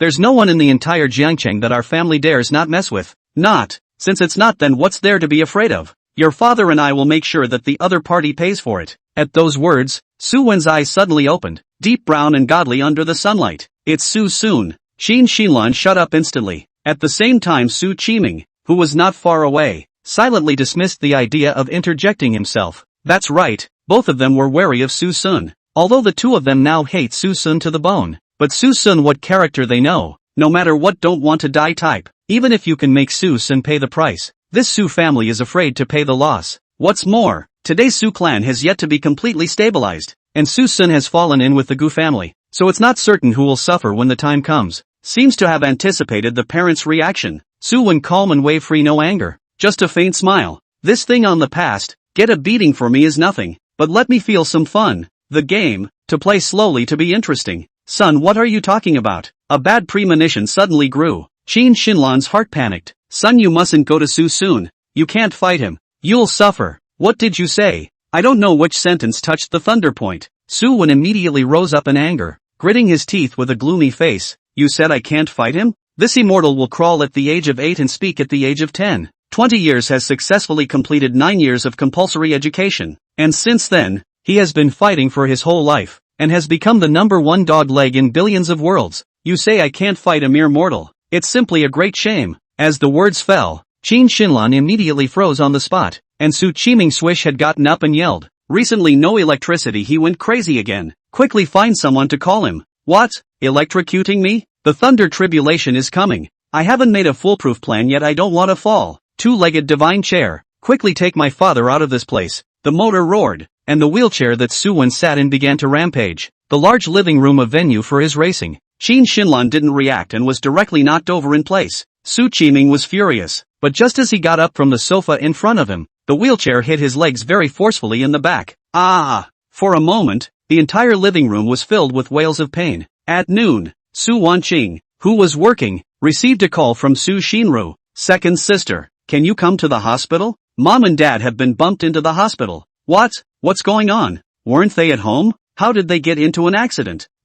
Not a car accident. Not a car accident? Then how did you get into the hospital? Hit by little man with his wheelchair. Mom and Dad were both hit pretty hard, especially Dad, whose ankle was run over repeatedly by the wheelchair several times. Su Wanqing. It was the first time since she was a child that she felt words were so powerless. Thanks to her, she really thought something big was going on, but it just turned out to be this? It's nice that something happened, but wasn't it just self-inflicted? The carefully cared for baby boy has put them in the hospital. What a creation. Whoever did this to her, she's not going to be the one to put a hot face on a cold ass. Anyway, I'm an unfilial daughter in their eyes for being the one who's been taking care of it, so I don't care this time. Whoever cares. The Don family. No Ribbon is giving Tangshan his last few sessions. He deserved to be called a master by the crowd, and he was also considered to be doing his duty. He didn't care much about the Su family's affairs these days, and had been dutifully healing Elder Tang. Now Tang Shanha more and more refreshed. The kind of fear of committing illness panic no longer exists. The whole person's face is rosy,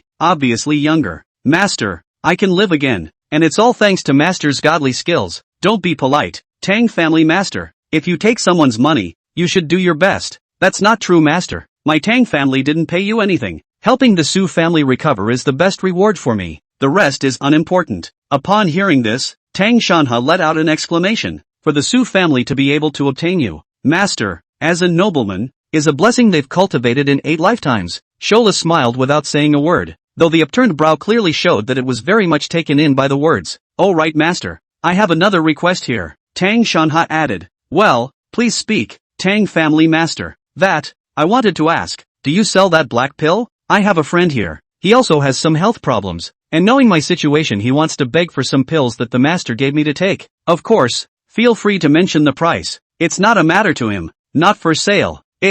Well, Tang Shanha's expression dimmed. But I can go out and heal him myself. Chapter 155, It's not impossible to be my date. Gu family. Old master, now that your legs are basically fine, try jumping forward a bit. What?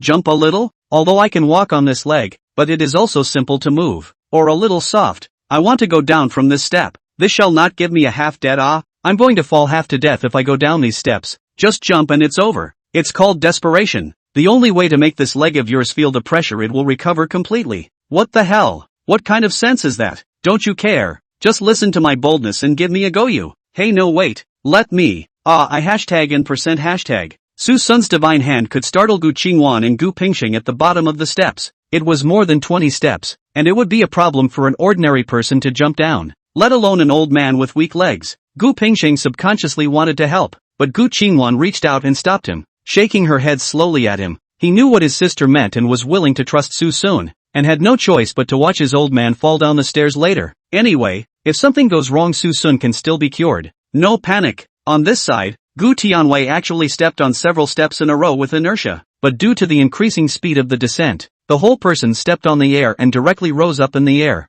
Although there were only 7 or 8 steps, for an 80-year-old man with weak legs, what a thrill it was. I'm afraid I'll have to break a bone on the spot if I land on this one. Gu Qingwan's expression was grave, her willow brows slightly knitted, and Gu Pingxing had covered his eyes not having the courage to look. Only a fluttering sound was heard as Gu Tianwei landed on the ground. He just knelt hard in front of his pair of children, and there was a moment of wide-eyed disbelief. At the sound of the voice, Gu Pingxing revealed a slit between his fingers, still unable to hold back his curiosity to see what the situation was. But it didn't matter if he looked at it. Looking at it like that instantly made his mind boggle. Your own old man actually knelt down for you? Dad, what are you kneeling for us for? I'll you up you asshole. Gu Tianwei's face turned blue and he was so angry that he got up on the ground and slapped towards Gu Pingxing. He fled. He chased. He couldn't get away. Dad, I was just making a casual remark. Is there a need to get so angry? You even said something like your old man kneeling down for you. I'm not going to whip the out of you today, but you just knelt down for us. Blanche you asshole still dare to mention it.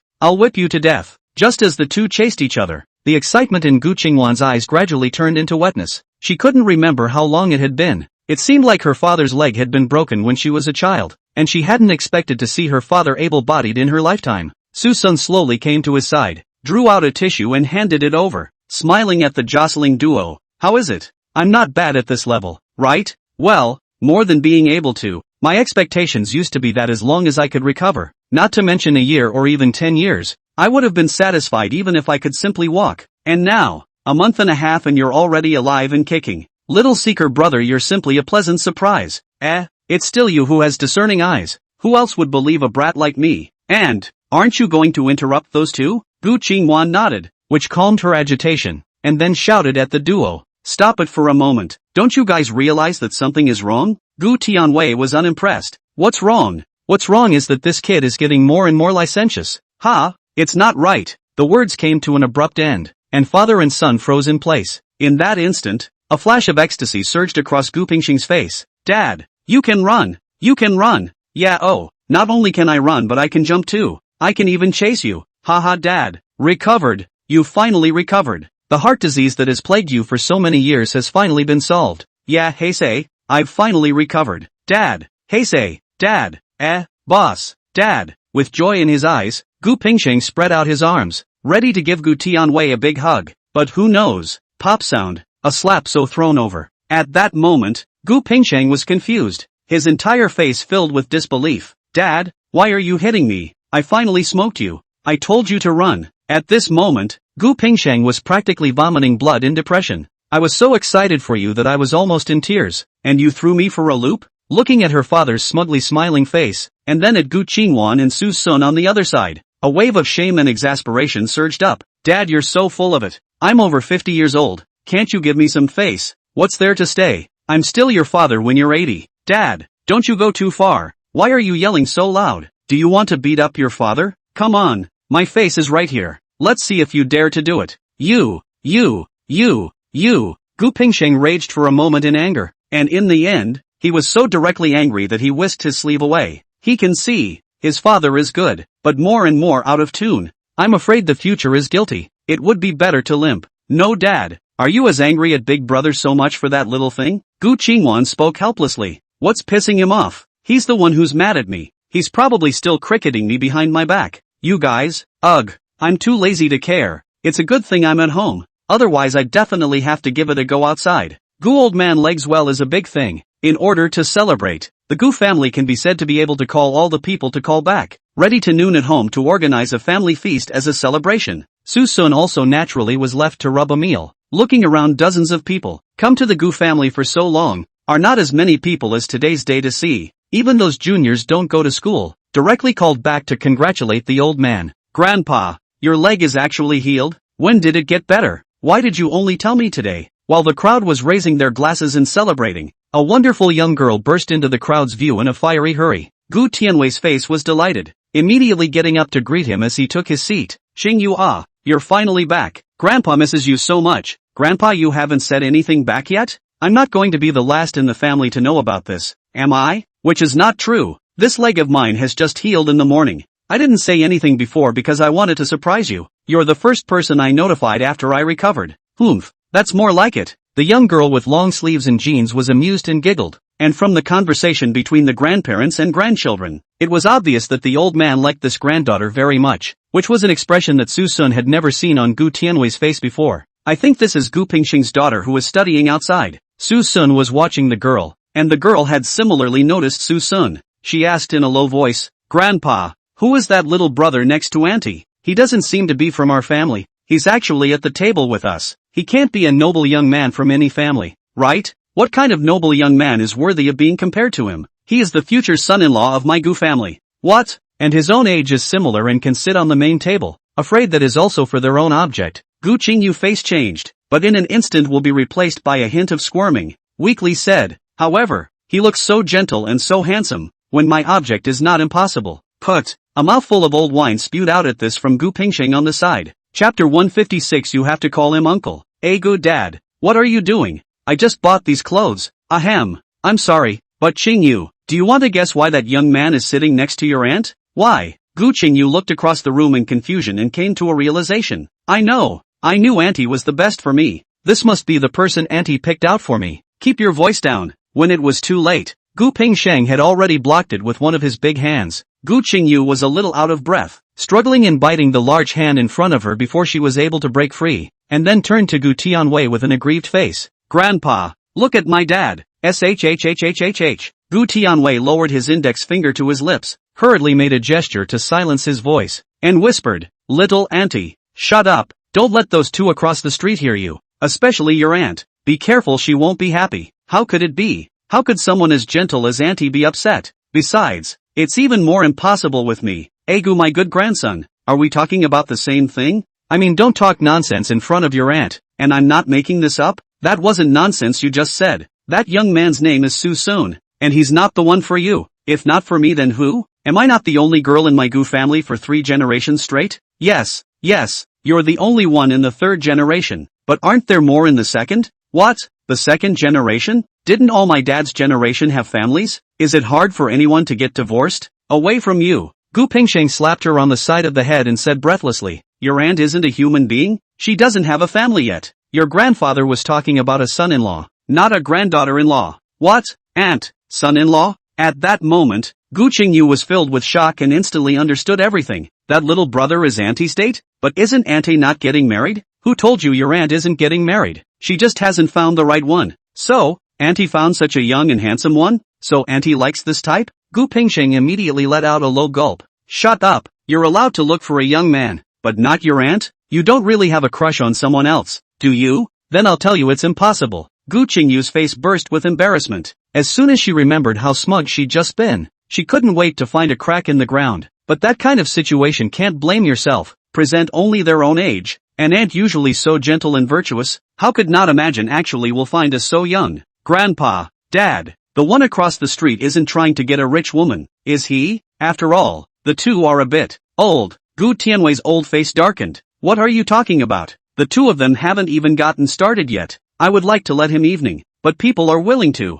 Besides, your aunt, this body, this looks, this temperament, not worse than you. Some age how? What's wrong with some age? A woman of 3,000 years is in the immortal class, you know? That's right, Gu Chongyu. Gu Pingsheng stepped aside with a grave expression on his face and spoke again. I'm warning you again, don't go in front of the two of them and talk nonsense, especially in front of that youth. If you want to run in front of people and talk nonsense and scare them away, I won't be able to spare you. Gu Qingyu's face was filled with speechlessness. Not Dad, as far as that goes? Even though it's hard for Auntie to find someone she loves, she's not so sensitive, is she? What do you know? If your aunt really has this kind of heart and can take the initiative, then it's good. There's no need for me and your grandfather to worry about it. We are facilitating the marriage between the two of them. You know, if you scare people away, how can I make their marriage work? What the hell? Hoping that this is all about you and Grandpa's self-righteousness? That the two aren't actually related? Shut up. Even if the two are not related at the moment, it's not your turn. Good dad. What are you talking about? I don't have those thoughts. I don't care if you have it or not. Just remember what I said. Putting that aside, he is still a great benefactor to my Gu family. Your grandfather's leg was cured by him. What? Grandpa's leg was cured by him. For a moment, Gu Qingyu's eyes glowed with shock. Across the table, Suson had been observing this grandparents and grandchildren for quite a while, looking at the sneaky chatting of these grandparents and grandchildren, and casting gazes this way from time to time. He was a bit bewildered. Sister Wan Air, that girl across the street is Gu Dong's daughter-in-law, right? Putting down her chopsticks, Gu Qingwan glanced across the room. Yes, she is my big brother's only daughter. Gu Qingyu, no wonder a few people are chatting so hot. But does this great niece of yours have something to say to you? I see she keeps glancing our way. Hearing this, Gu Qingwan's willow brows slightly knit. Also some doubts. Usually Qingyu is the most sticky to me. This time again up to 2 months not see. According to reason she will certainly be very enthusiastic to come to me to talk. Today is indeed a bit of an anomaly. Suddenly, as if thinking of something, Gu Qingwan twisted her head to look at Suson, who was gnawing on a pig's hoof. I seem to understand why she wanted to come but didn't dare to come because you're in. What? Me? What does that have to do with me? Gu Qingwan smiled faintly and explained. Qingyu seems very cheerful and optimistic, but when she sees strangers she becomes shy and coy, especially when she meets a handsome man. I guess it's because you're next to me she's too embarrassed to come over. Alas, it seems that looking too handsome is also a kind of trouble. Suson wiped his mouth and said somewhat helplessly, but I don't like this kind of little girl. Having one at home is already annoying enough. Then what type of girl does little brother Sun like? Gu Qingwan asked. Mature and stable. Understanding. It would be even better if it's a gentle type like Sister Wanner who has an orchid heart and knows what's cold and what's hot. Like this? For a while, Gu Qingwan fell into silence. At this time, the grandparents and grandchildren across the street were still chatting. Grandpa, why aren't Uncle Tu's family sitting at our table? I don't know. Probably didn't have the face to come over. What do you mean? By the way, where's Gu Haiba? He actually didn't come back for such an important occasion. He simply doesn't take Grandpa seriously. Upon hearing this, Gu Tianwei's old face sank as he snorted coldly. He won't even be able to come back in the future. He's gone to the Fizzu Prairie to grab ore from the lions and tigers. After staying at Gu's house for the whole day, it was not until the evening that Suson was able to get away and go home. Originally, the Gu family was planning to have a dinner party in the evening, but he no longer had the heart to eat the banquet, so he might as well go home early and go to bed early. As soon as I opened the door to the house, there was already a row of people sitting on the couch in the house. Seeing Suson return home, Su Baiyan, who was still chattering, immediately revealed an impish smile. Seeing this, Suson's face immediately darkened, and a wave of bad memories surged to his heart at this. For, he remembered the embarrassment of last night. He was a decent man, but to be caught as a pervert was a strange shame. Big sister and second sister. He's the one who broke into second sister's room at night yesterday and said he wanted to talk about a $10 billion project. It's just that he didn't realize that it just so happened that I went to my second sister's room last night to make the sheets, and it just so happened that I tried out the softness of the king-size bed. And who would have thought? Who would have thought? Who would have thought? Who would have thought? Whoops, my innocence. Chapter 157, Invitation from the Wu Family. The book was read in vain. Looks like you've been itching for a few days without a beating, so I'll let you have it. Bang sound. The door slammed shut. Suson and Arrow Step rushed up, swinging Su Baiyan to the knee. Slap. A few slaps swung down. Asshole. Don't you dare hit me. I told you to start a rumor. I told you to add fuel to the fire. I'll kick your ass today. I'm not lying, but you've added fuel to the fire. Snap. Speaking of this, Suson is actually very speechless. Last night he intended to go to Su Wanqing's room to discuss about Su's things. The result after going in and found that the house is not Su Wanqing, but Su Baiyan, this big stupid bore. Su Wanqing was not there because she went back to Su's house to get her luggage, intending to come back the next day, and he forgot about it for a moment. It was fine if it wasn't there, but Su Baiyan was actually in there, and she even caught her in the act. Who's a good person to run away and sleep in someone else's bed at night? Is this something a normal person could do? The thought that he was almost taken for a pervert. Nien tolerated him seeking intolerable. Big sister, second sister, help me. I feel like I'm going to crack. It's useless to call the god of heaven. today I have to cure your broken mouth. It was the norm for the two to fight, and generally speaking Sumayan turned a blind eye, but now she couldn't turn a blind eye. Okay, Seeker, you let her off the hook for a second. Why don't you just explain why you went to penis room last night? Suson snorted coldly. Why? Naturally, I'm looking for her to discuss important matters. Otherwise, what do you think I'm doing in her house in the middle of the night? What's so important that it has to be said at night? Is there no time during the day? It's not like we thought no one would be clean at night. Hell knows this one's in there. Subayan laughed. See, I told you that he has a ghost in his heart. He even admitted it himself. Wotafa, how dare you add fuel to the fire? Look at me, de wei tian long. Ah, Sumayan felt her head spinning all of a sudden. She was now more and more unable to see the situation between the two Suson and Su Wanqing. She had always thought that it was Su Wanqing who had some strange ideas, but now it seemed that it was instead Suson who was a bit impatient, while her own second was a bit like the one who was forced to do so. Penis, don't you have anything to say as a party to this? Su Wanqing was stunned.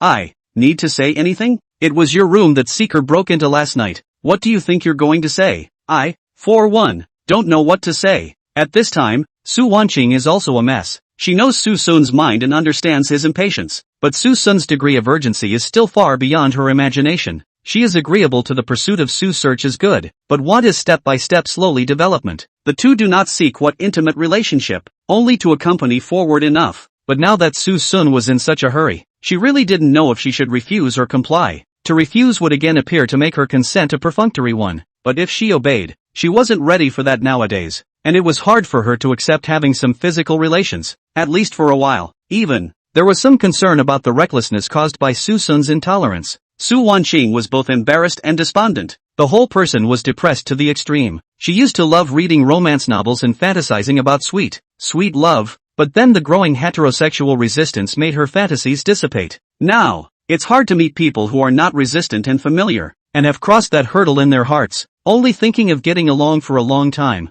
and naturally transforming this relationship slowly. But Suson's eagerness completely broke her rhythm. Do you have to seek a physical relationship? Can't a purely emotional relationship work? If he was still there last night, does it mean that the rice is raw? Then what kind of posture should I use to face him? Shao Sun, I've already promised you. Why do you have to be so aggressive? It's yours sooner or later. Can't you give me some time to cushion it? Just as Suson swung the 38th forced bucket, unbeknownst to him, Su Wanqing had already engaged in a celestial battle in his mind and began to struggle with his ego cornering. Inside the living room, the only thing that kept ringing out was Su Baiyan's shouts and pleas for help and stiff upper lip. However, at this point she was isolated and had no one to help her. First I'll beat you up 38 times to cure you of being a, and if you dare to talk nonsense again, next time I'll open your ass up. Ha, kinda rhymes? Rhyme your ass, bastard Suson. I'm not done with you. Suson didn't say anything. He just reached out and stroked the place where Su Baiyan was beaten, and said with a cold smile, Little Nian ah,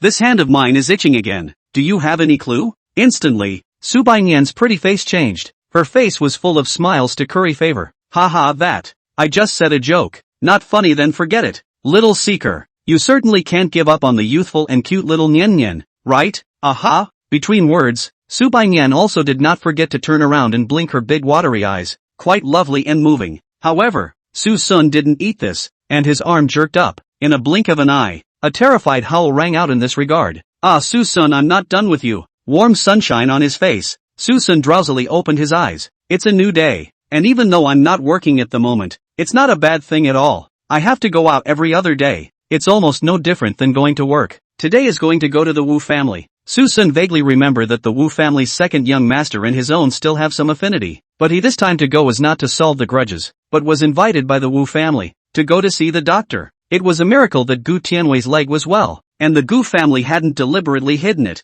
so much so that some of the gentry knew about Elder Gu's paralysis and getting back on his feet even before he had healed. And this Wu family is one of them, because the Wu family also has a patient. Only this patient is not the elderly and decrepit Master Wu, but Master Wu's second son, Wu Diqiang. Wu Diqiang is suffering from an odd body, with a long years of headache. The key is not a simple headache. Every time a pain is burning eyes, accompanied by vomiting and diarrhea. Every time the vomit will even vomit out acid water. Once, Wu Diqiang's illness was only once a month, but in the recent year, it gradually evolved from once a week to once every 2 or 3 days, which has seriously affected his daily life and made him depressed. And Elder Gu's recovery gave the Wu family hope. The old man Wu has visited the Gu family many times, is to seek to see a high person. Anyway, Suson had intended to go to see that Wu Ershao. Yesterday Gu family feast. Gu Tianwei mentioned Sua sex will agree to down. Gu Tianwei was just letting out an exclamation at that time. Healer's heart nah. Suson laughed at the words. What kind of healer? It was mainly the $20 billion. He wanted to see if the Wu family had that much courage. Where are you, little searching brother? I'm going to pick you up now. No need. I've already arrived at the Wu family. Surveying the surrounding Chinese courtyard, and turning to look at the plaque on the lobby, Susan let out a sigh of admiration. With virtue and wealth, no shame, good mention. Chapter 158, saved. But suddenly I don't want to be saved. Little friend, are you also a guest invited by the Wu family today? Just as Susun was waiting, a white-bearded old Taoist walked in, a Taoist robe, holding a duster, crane hair and white beard. There is some immortal flavor. Susun smiled and said back, is it possible that the Taoist priest was also called by the Wu family to look at the disease? This Wu family, really far-sighted. One cannot be replaced by another. Will consider, little friend is also a doctor? Although the old Taoist was still smiling when he spoke, he obviously brought a bit of disdain. After all, Susun is too young, and does not have the slightest senior style, completely just out of society ordinary youth, to know that he can have such as your ability, but the bitter cultivation for many years. If a 20-year-old brat can and he has to keep pace with, then he so many years has not learned in the dog's stomach? For a while, he was a bit dissatisfied with the Wu family. Even if he had doubts about himself, he shouldn't have compared himself to a brat. It seems like this Wu family, it's time to take a good knock. Master Sholas, the old master has an invitation. Just then, people finally came inside the waiting hall, and a few middle-aged men and women in extraordinary clothes came before the old Taoist with a face full of smiles. Susun was instantly happy. He was brought here by the subordinates. Not a single person came over, only told him to be at ease. And this old Taoist in front of him just sat down for less than 2 minutes before someone came. And it seems that he was still greeted personally by the first family of the Wu family. How can people be so different from each other with this enthusiasm? What about me? I've waited so long. Am I going to be cured or not? Give an answer? That, you wait for a moment. We'll come and get you when we're done here. The words were spoken very respectfully, without a hint of disdain. But this behavior was actually hanging him out to dry, treating him as a substitute. No ribbon has a solution, then it's best. No solution, then he's a dead horse as a replacement. The Wu family, that's a good calculation. Fleeing is not Susun's style. Come all the way here. Not to cure the disease, at least have to meet that Wu Ershao. What kind of a person is it that can decide a person's life or death with a casual remark? With that kind of vigor, will you be so light-hearted when it's your turn? Time passed by in a minute. Susun sat in that old wooden chair, drinking tea and eating pastries, but also happy to be clean. Finally, the waiting room was once again occupied. Susun asked, half an hour has passed. Can you arrange for me to meet Elder Wu? That one is really sorry. The family master and the others are in the middle of a deliberation, and idle people are not allowed to enter. Well, what an idler. Let's hope that when the time comes,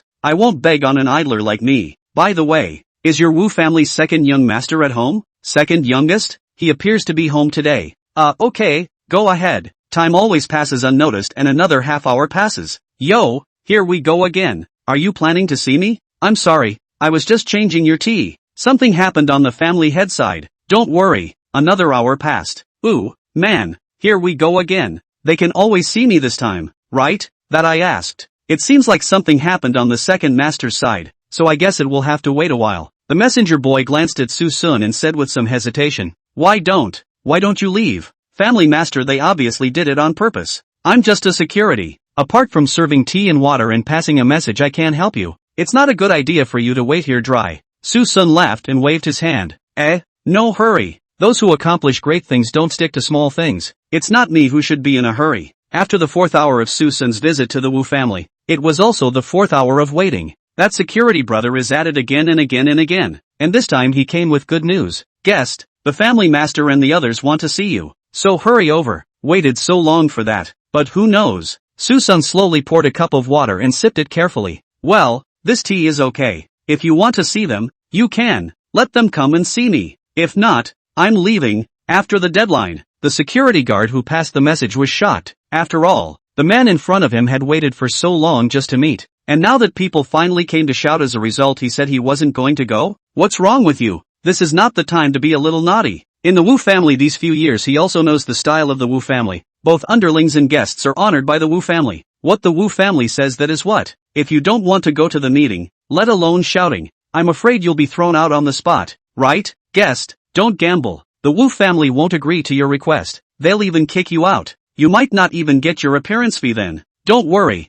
they won't rush. Just pass the word. Tell them I'll leave if they don't come in 5 minutes. If they like. It's, well, in desperation, the young security guard once again ran to deliver the message. It was just that what he didn't expect was that the Wu family actually did compromise. Not long afterward, the few people who had come to invite Sholas a few hours ago arrived in a hurry. I'm sorry, Mr. Su, something has delayed us. Please come with us. My second brother is not doing very well. Ergo? Which one are you? My name is Wu Yukai, the fourth oldest member of the Wu family. Lao Si? Why don't we just call him Old Six? You're polite on the outside, but inside you're already contemptuous, aren't you? Wu Yukai's smiling face froze. Suson laughed. Gu, just kidding. Why are you so nervous? Lead the way. The Wu family was a Chinese-style courtyard. Although not as large as the manor of the Gu and Tang families, it was not to be underestimated, and it took a while to walk around the corner to reach their destination. The room was very wide and looked like a living room, but what was placed right in the center of that was a large bed,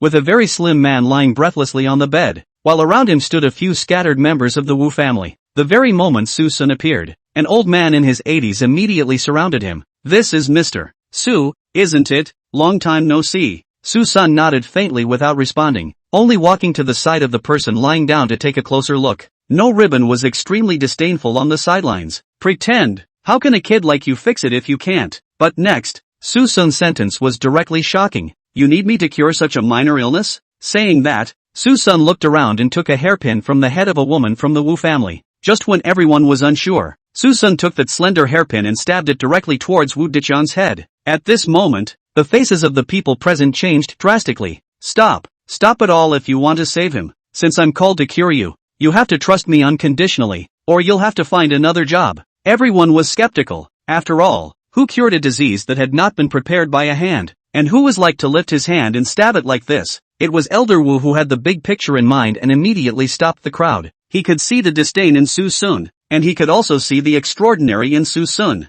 The one who could cure the Gu family's old man must not be a believer. It may seem that headache is the cause, but in fact it is not in the head at all but in the body. External cold and internal heat, soreness and weakness of the waist and knees, weak pulse, depression and loss of strength. How many times a day did you have to do it when you were young? He was already overindulging in sex and didn't take proper care of it. And then he was exposed to overwork in the manual labor industry and had a cerebral hemorrhage, right? The body is already weak and overworked and pressurized the brain. Do you think this can not leave sequelae? For a moment, the entire room was shocked. Sholas was confused. He had been looking for a brain cause. He hadn't even thought that the causative factor was in the body. According to this, wouldn't that mean that he had been looking in the wrong direction? Wu old man at the moment full of consternation. Although the son overindulged in excessive lust he does not recognize, but young did overworked also had a cerebral hemorrhage. Old man Gu is sincere. He is really a high-ranking person. Gao Ran, can my son still be saved? Well, hand to hand. Suson nodded.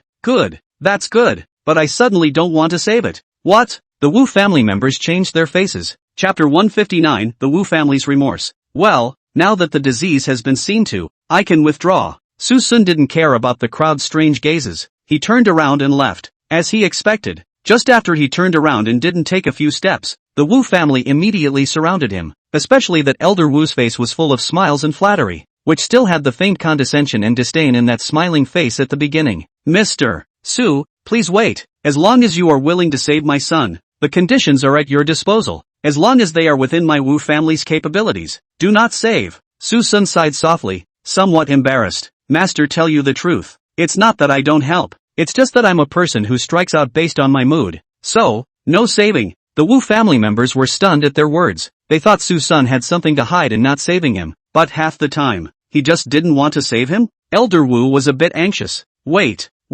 Mr. Su, you've come. As long as you're willing to help, we can discuss anything. My son is deteriorating day by day. He really can't hold out much longer. I'm afraid that if he drags it on, he really won't be able to make it back. With Elder Wu's eye gesture, the Wu family members present also bowed and agreed. I still ask Mr. Su to make a move. Save my Wu family for once. Suson waved his hand to refuse. You guys are serious? I alone have limited abilities. I can't save your Wu family. Elder Wu's face was full of smiles. No, as long as little Mr. Su is willing to make a move to save my family second, that would be the same as saving my Wu family. Like this? It seems like you guys are really in a hurry. If you're in a hurry, why did you call me out and leave me hanging again? Instantly, Elder Wu's face stiffened. In the heat of the moment, he almost forgot about Susan hanging out to dry. When people mention it now, aren't they just expressing their dissatisfaction with their own behavior? But he himself had a reason for what happened. In order to deflect his slackness,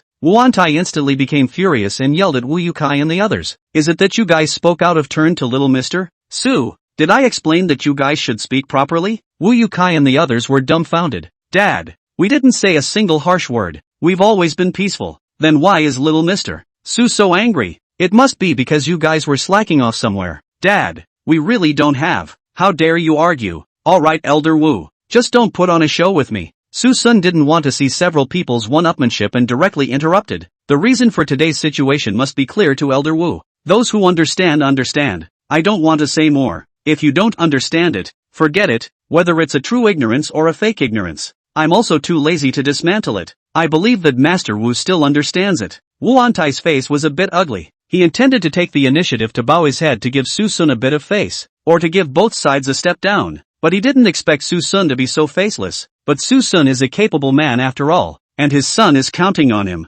Thus, he strained his old face and hurriedly explained, Young Mr. Su, today's matter is purely a misunderstanding. We didn't expect Master Sholas to come today. I think you can also understand these parents of our pain. Children in trouble naturally have to think of a foolproof plan. More than one may be more than one hope, and the master time is very irregular. Today suddenly came to us, do not dare to slow down. So what? Cured? Wuantai's old face once again stiffened. He thought nothing of it, but he was vaguely offended at the mention of it. Yeah, not only did it not work, it made the guy puke blood. This master without ribbons might be good at this, but at least with his own son's problem he was simply unable to do anything about it. Su Sun shrugged. Look, the opportunity was given to you guys, but it's a pity that you don't cherish it. No, we're just, Su Sun reached out to stop. I get it all. Thinking of having it both ways, although I have a solid battle record, but people are older after all. I don't blame you for subconsciously trusting the other side, but you should never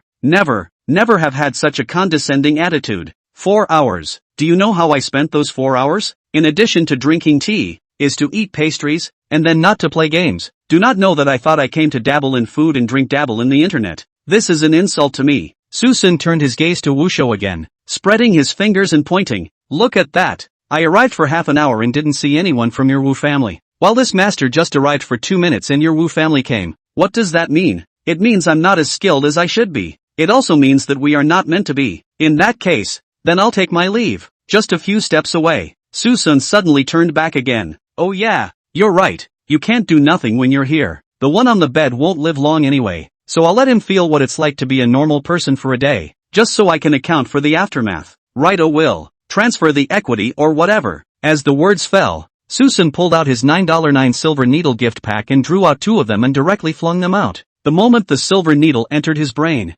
almost instantly, the shriveled Wu Deqian on the bed opened his eyes violently and sat straight up. Dad, Yao Tsai, why is everyone here? What's wrong with me? At this moment, the entire audience was shocked. At this time the Wu Deqian, which there is a little bit of the patient's appearance, in addition to that thin off like the body, whether it is the spirit or speech, is completely a normal person. A miracle. Nothing short of a miracle. The crowd of the Wu family was shocked, and the shock in Shola's heart at this time was no less. Flying needles out of hand. Stabbing points with his hands. This person's needle art is afraid to have entered the realm of perfection. He began practicing as a child and had been studying various paths for 70 to 80 years, but he was absolutely incapable of letting him make such a move. What kind of tactic was this, and who exactly was this young man in front of him? Well, the matter is closed, and we shall meet again. By the way, who's that guy by the window? Don't you know it's creepy to stand by the window in broad daylight? Wuantai arched his hand in apology. That's my grandson and the son of the one on the bed. I guess he was afraid of disturbing Mr. Su Shao, so he didn't dare to enter the house. Oh,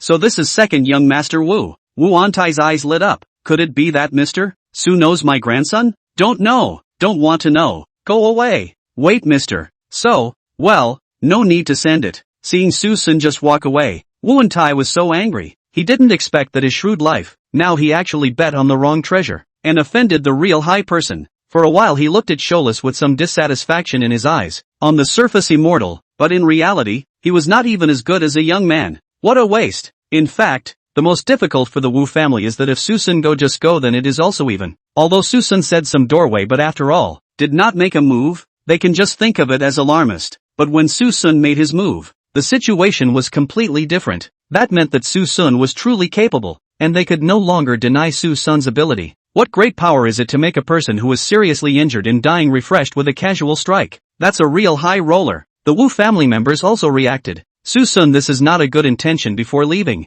It's clearly a murder and a heart attack. Giving hope but not realizing it. It can only be seen and not felt. What a ruthless tactic. Chapter 160. Villains are so crazy these days. Although Wu Diqian was awake at this time, he was still a bit puzzled as he looked around. Who was that young man just now? How could father stoop so low to him? Wasn't he already going to die? Why did you wake up again? And not feeling any discomfort? Dad, what the hell is going on? I was dying, wasn't I? How did I come back to life? By the way, who was that young man just now? Dad, you're actually so polite to a brat? Seeing his son recovered, Wu Antai has both joy and sorrow. The joy is that his son is finally well. The sorrow is that he can only be well for one day. Helplessly, the mixed feelings in his heart were replaced with a long sigh as he explained. You've just been cured. And the person who cured you is that young man. What? That young man cured me? Yes, but don't be too happy. We've already offended him. Alas! Wu Diqian's brows knit tightly. But in a moment, he stretched them out again and said in disbelief, Dad, if you're offended, then you're offended. Anyway, I've gotten better now, and I don't need him anymore. At that moment, Wu Antai revealed a look at a little cutie. S gaze. The rest of them shut up and had a mouthful to say. Feeling this strange gaze around him, Wu Diqiang froze, wondering, what kind of eyes are you guys looking at? Is it possible that I am wrong? Or has the family already given him some particularly generous payment? Is he making a steady profit? No, he didn't take any payment from the family. Wu Diqiang immediately laughed. Then why hang your head in shame? Actually took nothing. That's still not my Wu family pure income? Some words Wu Antai, afraid to fight confidence, did not want to say more. But things are now not to say cannot be. So said, so call you, do not be happy too early. He is to cure you, but only this day, and this day is left for you to write a will. In an instant, the smile at the corner of Wu Diqiang's mouth came to an abrupt end, followed by a wave of overwhelming panic that filled his heart. Yourself, or to die. Brother Gu, could you lead me to meet that Mr. Su once? Gu Tianwei was squatting deeply to exercise, holding up his cell phone with some surprise. What? Little friend Su didn't go to your Wu's house today? The one that went. What else are you going to see when you go? Anyway, he will still go to the Wu family to help cure you guys. If you want to see, then you can just see then. Now it's better not to disturb people's private time. No, he left in the middle of it, not willing to make a move. What the hell? Gu Tianwei ran again and again in place, panting. You mustn't have offended someone. How could he have left in the middle of it? It's just that there's been some minor accidents, and the same master who helped old man Tang with his treatment that day is also here, so he's made him wait a little while. So, Wu Antai told some things in general. It looked like there was no offending behavior, but it still exposed some of the crux of the problem. 4 hours? I can't believe I made people wait for 4 hours. Brother Gu, you must help me. My son was deeply shocked to learn that he could only live for one day. Do you know what it's like to gain hope and then fall into despair? I helped you #@%#. Gu Tianwei immediately cursed. To put it bluntly, we're not familiar, but I still licked my old face to help you beg for help. And this is how you repay me. Wu Antai, I #and@%. Surname Gu, why are you cursing? I'll call you a bastard. You and %@ harmed a lot of people, and if it affects my relationship with my brother, I'm not done with you. Gu Tianwei, I %@ and hashtag. You ma #@and $%. The Wu family. Second young master. What's wrong with the old master? Why is he so angry? I haven't seen the old master so angry in years. It's still not for my dad. The person who woke up my dad today was invited through the Gu family. Now that something went wrong, naturally I had to go and beg the Gu family again. I didn't expect to be yelled at by that old man in the Gu family. It's funny, so shall we? At that moment, the youth's gaze turned cold. To what? To deal with Gu Tianwei? Are you trying to make both of our Wu Gu families lose? Next time, don't say such stupid things to me. Yes, second young master. It was my subordinate who spoke too much. Well, go ahead and follow up on Goliath and the movement of that car accident. You have to find that person behind it for me. Yes, the middle-aged subordinate left with a big stride, and the youth was left alone in the curved alley. Seeing his men leave, the youth reversed direction and walked slowly and methodically on the cobblestone pathway, looking around at the flowers and grasses along the roadside, his eyes full of lethargy. But just as he passed a corner, a figure suddenly jumped down from the wall. A sack sat on his head. and then there was a burst of punches and kicks at him. Who dares to touch me? Ha, I'm not going to be long in the tooth today. Let's see me let you taste what it's like to unclog your muscles and bones today. Watch the beating, don't you dare. Ha! In this way, Wu Tingfei experienced a big massage technique, was set in the sack nearly half dead. It was not easy to see the light again and sucked in a mouth of fresh air, but in front of which there is another figure. Who the hell is it? Better not let me catch you. What can I say? In an instant, a figure flew off the wall and landed an elbow strike directly at him. Wu Tingfei could not have imagined in death that this person had not yet left. This is not even enough. Actually killed a horseback. But at this time, his brain was dizzy, his vision was blurred, and he even had difficulty speaking, so he could only watch that black hand leisurely leave. I won't let you go. As soon as those words were said, Wu Tenghui regretted it, because in the blur of vision, he saw that the figure actually turned back. In his stagnant and shocked gaze, Suson lifted up and kicked him directly in the jaw. This kick went down. Wu Tingfei's eyes rolled over and completely fainted. Susu took a mouthful of pus spit towards Wu Tingfei's face and said with a look of disdain, "Villains these days are so crazy, they dare to clamor even before I'm far away. It's really too much not to take my old man seriously. I don't take me seriously." Evening. After a long day of work, Susan finally returned home to feel the warmth of a small family of 4, thinking that after a busy day, as soon as you arrive home, you can start dinner, accompanied by 3 big beauties to feed your eyes. Susan suddenly felt that this kind of simple and unadorned life is not impossible. It's not right, can't be swayed by this crookedness. Susun jolted awake. Su Wanqing had agreed to send herself away with great difficulty. How could she be tempted by beauty?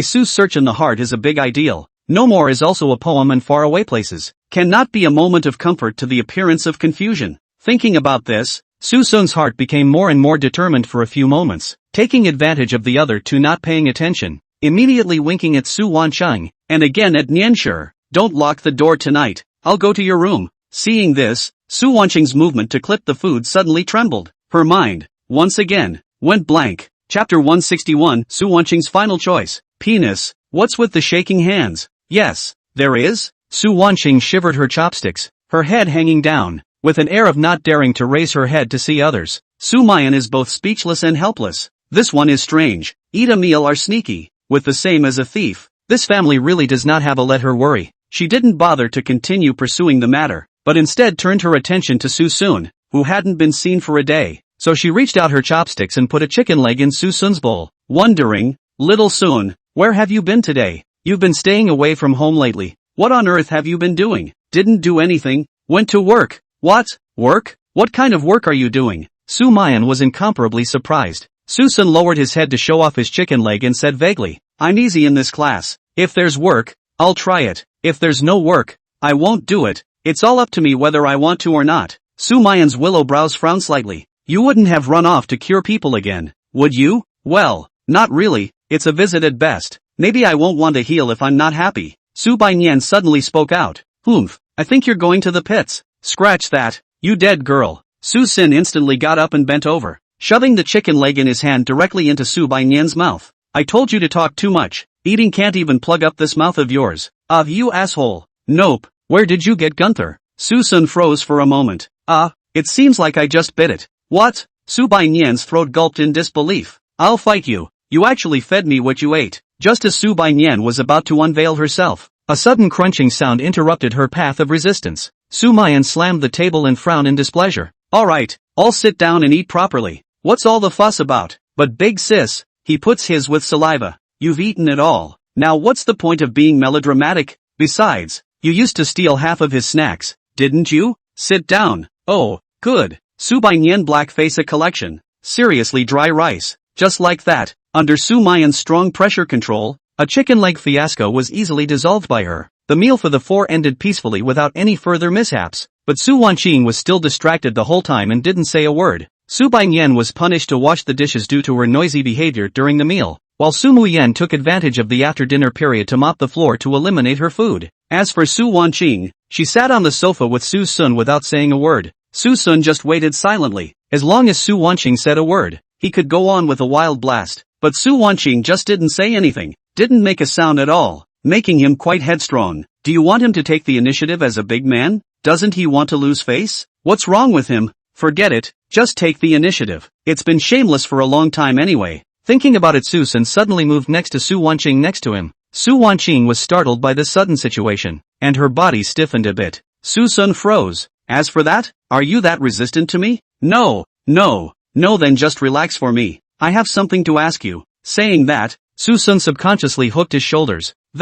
Are you still doing what you promised me before? Originally, she was very sensitive to Susun's shoulder hitch, and when she was asked this question, her face immediately changed and she understood something. Little Seeker must have sensed my hesitation all these days, so he's come to confirm my thoughts once again. Should I agree? But if you agree, he's sure to get an inch, and now you're not ready. But if he refused, wouldn't his previous promise be reduced to a joke? And if he refused, would he really have to end up alone? For a while, Su Wanqing was caught up in struggling thoughts, but a vague thought in her mind told her that choosing to go all the way to the end was the best outcome. Steeply, she suddenly looked at Susun. Her eyes took on a smear of seriousness and said, naturally do count, but you have to give me some time to get used to it, and by then I'll promise you no matter what you want. What the hell? More time to get used to it? But I can't wait any longer. I'm afraid if I wait, I'll fall deeper and deeper. That's a lot of pain, you know? Su Wanqing was shocked.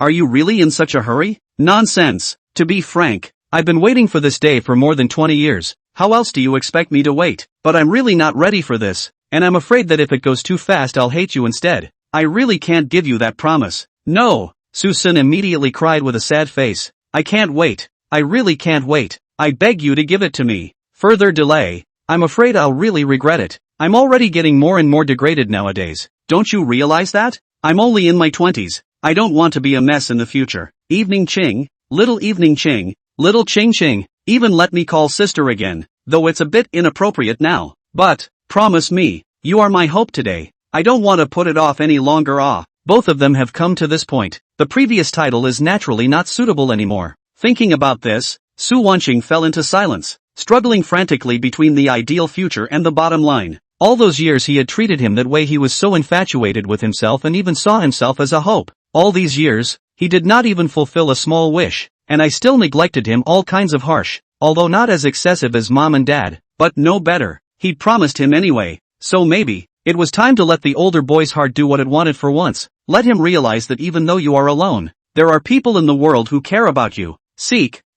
I'll go. Your big sister is coming over. Lest she ask questions I won't say much. Don't lock the door at night. I'll come to you and we'll discuss something else. Wait. Susun ran back to his room in a huff, looking at the figure that ran away. Sumayan had a puzzled look on her face. Elder, what happened to Shaosun? Went back to bed so early? I don't know. He didn't say anything. It's really strange. But, Sumayan's gaze stared, bent down and slowly leaned forward. Elder, why is your face so red? Chapter 162, A Misconception and a Mistake. A night of searching for Qing. Su Wanqing touched her somewhat hot cheeks. Her eyes dodged, and she said sheepishly, yes, maybe it's the heat of the day. The sky is hot? Sumayan scowled. What are you hot for when it's fall? Eldest, you're really getting weirder and weirder lately. Big sister, you're overthinking it. If it's okay, I'll go to my room first. I'm a bit sleepy. In order to prevent pursuing questions, Su Wanqing chose to walk away as the best strategy. But the more this evasive look, the more it evoked Sumayan's suspicions. Only before she could follow her, she was attracted by a cracking sound coming from the kitchen room. Su Bainyan,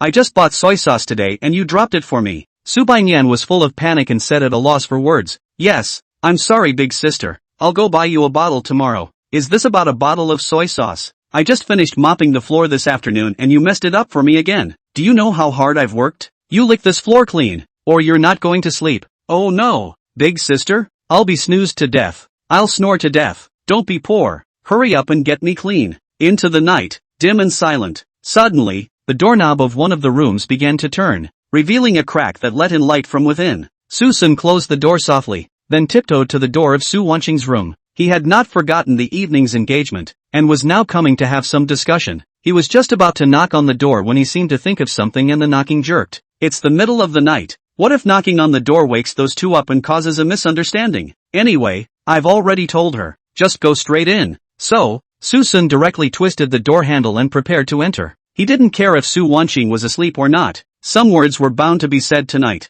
before being expelled. Make sure that Su Wanqing cooperates with herself to take down Su, which is also considered to be a guarantee for the sisters and several people before leaving. Suddenly, Susun frowned. What the hell? I can't believe I locked the door. Didn't I tell you not to lock the door? I told you not to lock the door. Blanched. Is this Su Lao air as far as it goes? Didn't we agree to come to her at night? Suson kept twisting the handle creaking. He was wondering if he wanted to directly twist the bad handle to break into the door, but finally thought better of it, lest the night attack on the boudoir angered Su Wanqing. What if she regretted it? Suson made a door-smashing motion into the air and finally returned the same way with a long sigh. He wants to be quick, but who made him ask for it? At the same time, Su Wanqing in the room was also not sleeping at all, leaning against the bed, in a trance, struggling with herself. She could hear the movement at the door, especially the anxious twisting of the doorknob that was causing her immense agitation. She had thought that at this late hour Suson shouldn't have come over tonight, but eventually she did. But she locked the door. In fact, she did not know what she was afraid of. Obviously have promised people,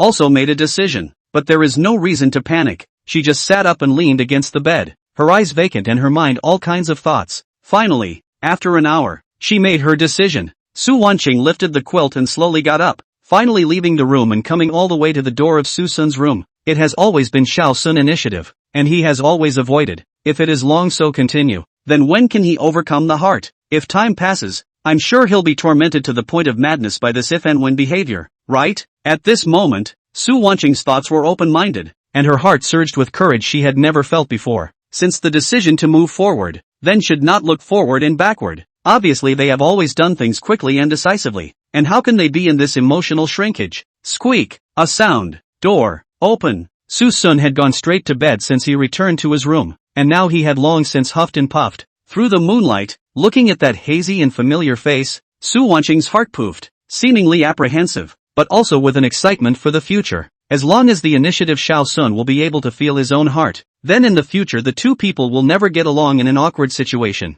At that time, one will get the life that one really wants and also get the sweet love as in those novels. Looking at the sleeping Suson, Su Wanqing, with a burst of energy, slowly stepped forward and directly lifted the quilt, stepping away from her slender jade legs to burrow into the quilt. Feeling this warm embrace in front of her, Su Wanqing suddenly felt that stepping out of that step was actually not that difficult. Instead, some peace of mind. Su Wanqing carefully hugged on Suson, feeling the breath coming from in front of her body. For a while she was so intoxicated that she forgot herself, and her head was buried deeper and deeper. In fact, Suson had already noticed that someone had come to the house, but he was just really sleepy and lazy. But what he didn't expect was for Su Baiyan to be so bold. Come on, come over to screw yourself at night. Just fed her an imported chicken leg during the day? As for being so catty, half asleep and half awake, Suson is not spoiled. Since someone wants to screw, then he will see who actually suffers. Thus, Suson's arms embraced the body in front of him. Su Wanqing froze,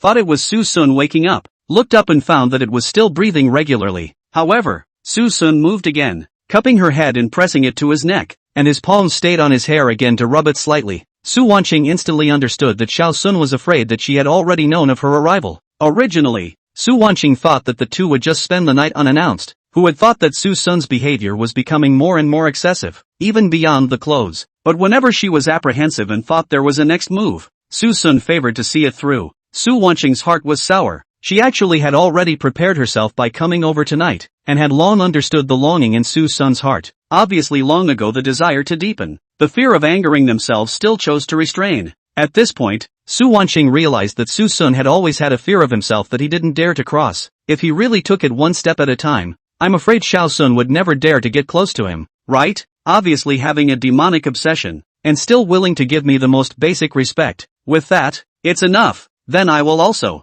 have your wish. Su Wanqing stretched out her hands, cupped Suson's head, and responded to Suson's feelings and her own choices with a kiss full of heart. At this moment, Suson was shocked beyond measure. You want to play so big? Is this revenge or a benefit for me? Well, since you wouldn't let me sleep in the middle of the night, don't blame me. In a daze, Suson embraced his hands and responded in the same way. It was entangled for a long time. This feels so good. There's just something wrong with this body odor. How does it feel? It's the smell of Su Wanqing? At once, Suson's tiredness was gone, and his eyes snapped open. Alarm bells ringing. No wonder it always felt like something was wrong. This is clearly Su Wanqing. WTF. Suson directly pushed Su Wanqing away, and just when he was about to say something, he felt the lower, and a seductive voice came. Seeker, come on. For a while, the house was charming, and Suson gradually reddened his eyes. Chapter 163, The Terrifying Sumayan. Mud. What is this called? Is it possible that it's because you've been holding back for over 20 years of your life, and you can't resist that kind of small temptation? I'm obviously sober, but how come I'm still confused? LOL. What the hell is this? What the hell? Early in the morning, Suson leaned against the side of the bed naked, full of despondency. So far he hadn't been able to figure out what was going on, but yesterday he had confirmed that it was Su Wancheng, and as a result, he was still brainwashed and confused. He couldn't understand why Su Wancheng broke into his room in the middle of the night. If she came, why did she lie beside herself? And the key was that she was still the one who took the initiative. Suson at first thought Su Wancheng drinking, although did not smell the smell of alcohol, but this behavior is obviously not normal. And then it was already too late, thinking that if you drink, maybe the next day to forget this. It was only at the back that he realized that Su Wancheng hadn't drank at all and was sober. Suson's head was so big that it was almost about to crack. If the other two knew about this, he was afraid that they would really come over to fight for their lives. Seeker, are you awake so early? A soft voice sounded, and Suson's chest climbed up a white arm. Things happened. Su Wancheng instead did not have the same kind of worry as before. There was only solidity and peace of mind. As far as she was concerned, the wood was already gone, and she would never have to feel remorse for those unwarranted thoughts again. Just enjoy the moment. But Suson clearly thought otherwise, because he still doesn't know Su Wancheng's motives, why he took the initiative, and why he is willing to talk to himself. Is it hard to be drugged? Right, it must be drugged. Suson looked like he had discovered a blind spot and excitedly grabbed Su Wancheng's wrist, but within a moment, that flat brow twisted into a string of twists. No, it's not poisoned either? What poisoning? Su Wancheng froze for a moment. Only then did she react to Suson's meaning, puffing and laughing. You don't think I was drugged, right? Don't worry, last night was all voluntary for me. What?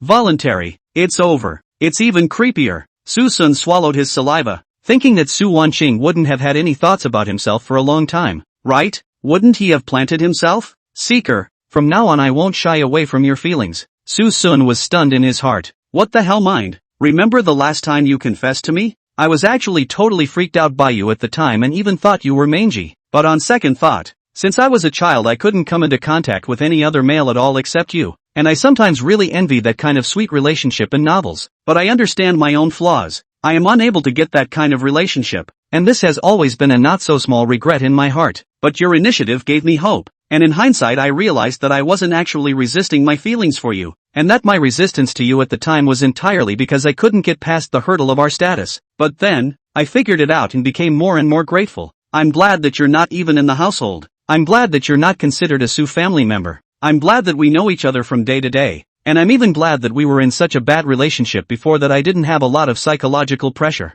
I know it's selfish of me to say this, but I'm willing to give myself to you to make up for what I once owed you. Suson was shocked. No, you wait. Are we having some kind of mistake? Shoo. Su Wancheng stretched out her index finger and slowly pressed it against Suson's lips. Hear me out. You know how I felt the last time you asked me again if I'd do it? There was excitement and apprehension, but no half-hearted resistance, which is why I was willing to say yes. It's just that I didn't expect you to be so as eager and completely disruptive. But I took the step anyway. Last night I was worried about whether I had made the right decision or not, but the way you behaved last night made me realize that you were worth trusting and left me with no regrets at all. Suson was dumbfounded. What did I do last night? You're willing to take the initiative out of desire, and you're willing to exercise restraint out of respect for me. And that's why I realized that if I continue to squirm, then we'll always be at a standstill. So I got over myself, and that's when I realized it wasn't all that hard. Little seeker, we'll walk hand in hand from now on. Put. Suson inwardly spat out blood and slowly slid down from the bed. Both eyes rolled over and directly fainted. Su Wancheng was shocked. Shaosun, what happened to you?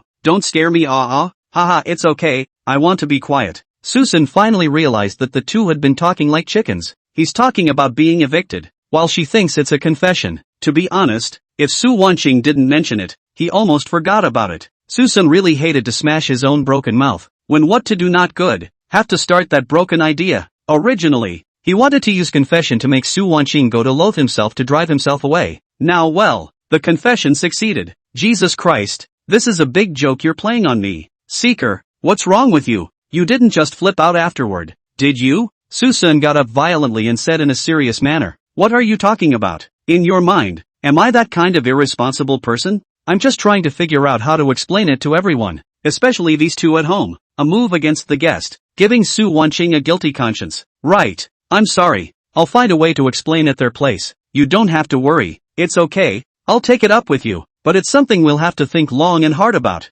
Woohoo! Suson could not cry. There was no way. The trouble he had caused, with tears in his eyes, he had to carry it. Who told him to be responsible and honest and kind? He couldn't do the thing of walking away afterward. Then Xiao Sun. Then let's. Su Lianqing's pretty fingers wrapped around her hair. Her charming eyes like silk said. Suson froze. No, what are you doing? Are you that addicted? It's just that last night. Annoying. If you don't want to then forget it. That's just me seeing as you haven't recovered. But since you want to, you can indeed get some practice in. The two are still in a wartime stance so far. Susun this to be able to endure or a man. But just as the two of them were going into battle to kill the enemy, there was a sudden knock at the door. Are you awake, little seeker? Get up and eat. Finished your big sister. Susun was a bit flustered and rushed back. Changing clothes yet don't come in. I'll go over later. I can't get in if your door is locked. Okay, you hurry up. Big sister. Second sister. She's not in the house. Not in? Where could she be if she's not working today? I don't know.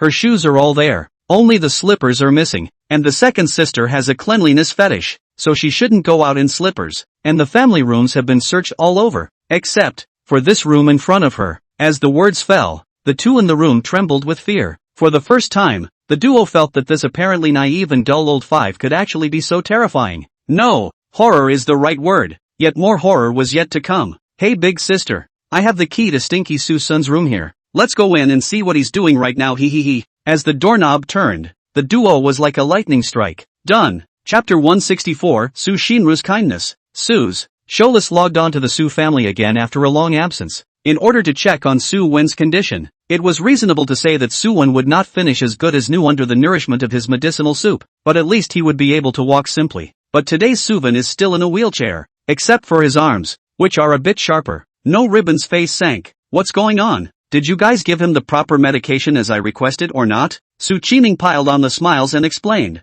Of course master, we hate to feed him 4 medicines a day, but he just doesn't have the recovery speed you expected master. We can't do anything about it. Really? Are you guys sure you're not slacking off? Master, he's my son? How could I possibly be lazy on his recovery? And this is my oldest personally boiling the medicine. There will never be any mistakes. Your oldest? Ribbonless heard Suyen tell. In this family only this third sister is the most sincere to him. According to this then it is not the problem of medicine. Has there been anything else going on with Suyen lately? Other situations? Su Qiming froze. Does going crazy again count? But we followed the master's instructions and electrified him every time he went crazy. And now he's back to normal. Sholas nodded and muttered. It seems that this electric shock should be the cause. The body appears to be in discomfort, unable to absorb the medicinal effect. Then the effect will naturally not work. Tell you what, I'll increase the dosage of his medicine again. I want to see a healthy Suyen within a month, and at the same time, let him eat more. Look at how skinny he's gotten in the meantime.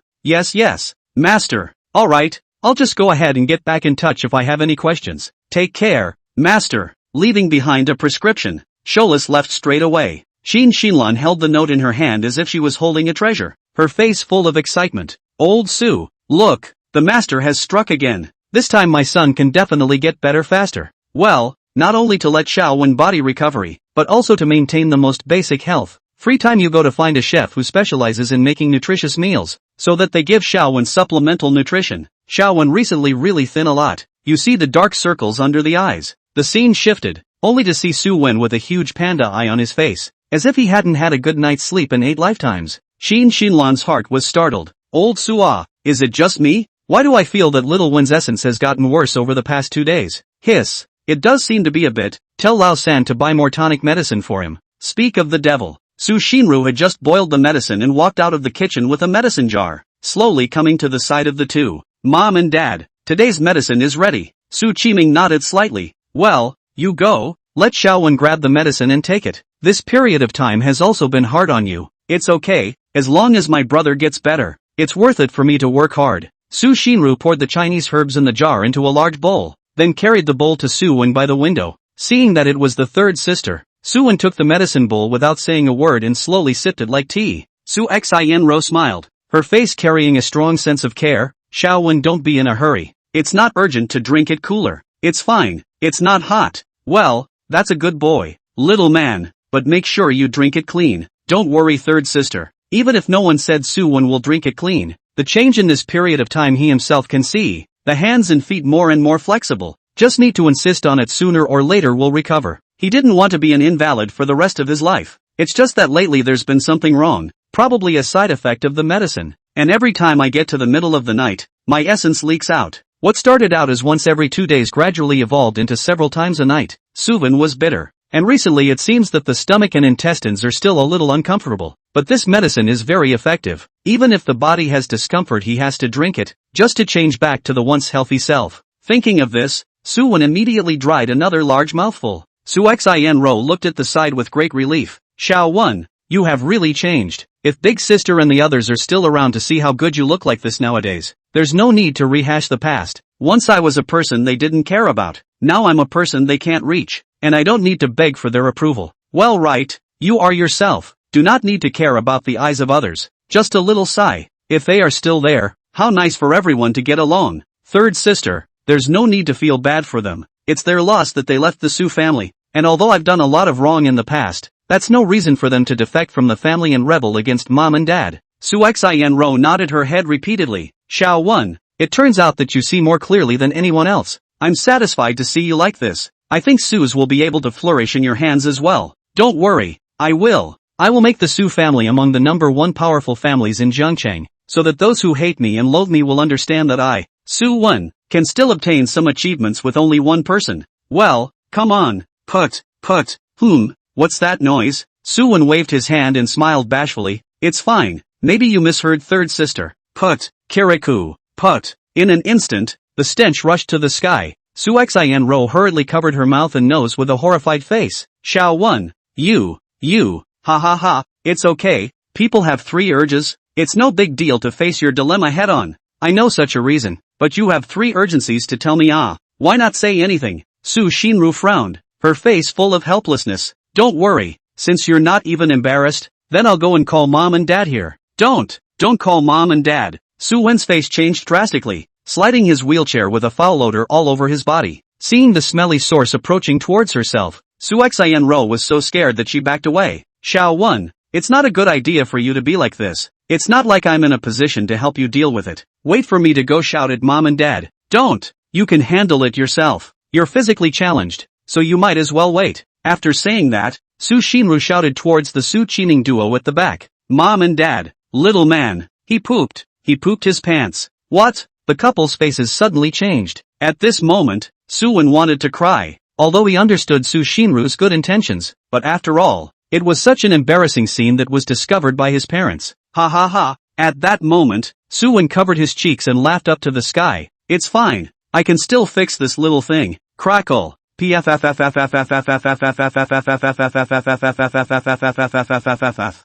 165, Suwen, the Shadow Warrior. Don't be afraid, son. Mom will help you. Vomit. Wretch. Suwen's killing power nowadays was really powerful. Even if Qin Xinlan's motherly love kicked in, it was hard to resist. Seeing the situation, Su Qiming face ugly, running more than anyone in a hurry, but spit are also faster than anyone. This is not purely add to the chaos? Just don't help out here. Hurry up and go help little one find some clothes. It's okay, I can do it. I haven't changed his diaper more than a few times since he was little, so let me do my motherly duty for once this time.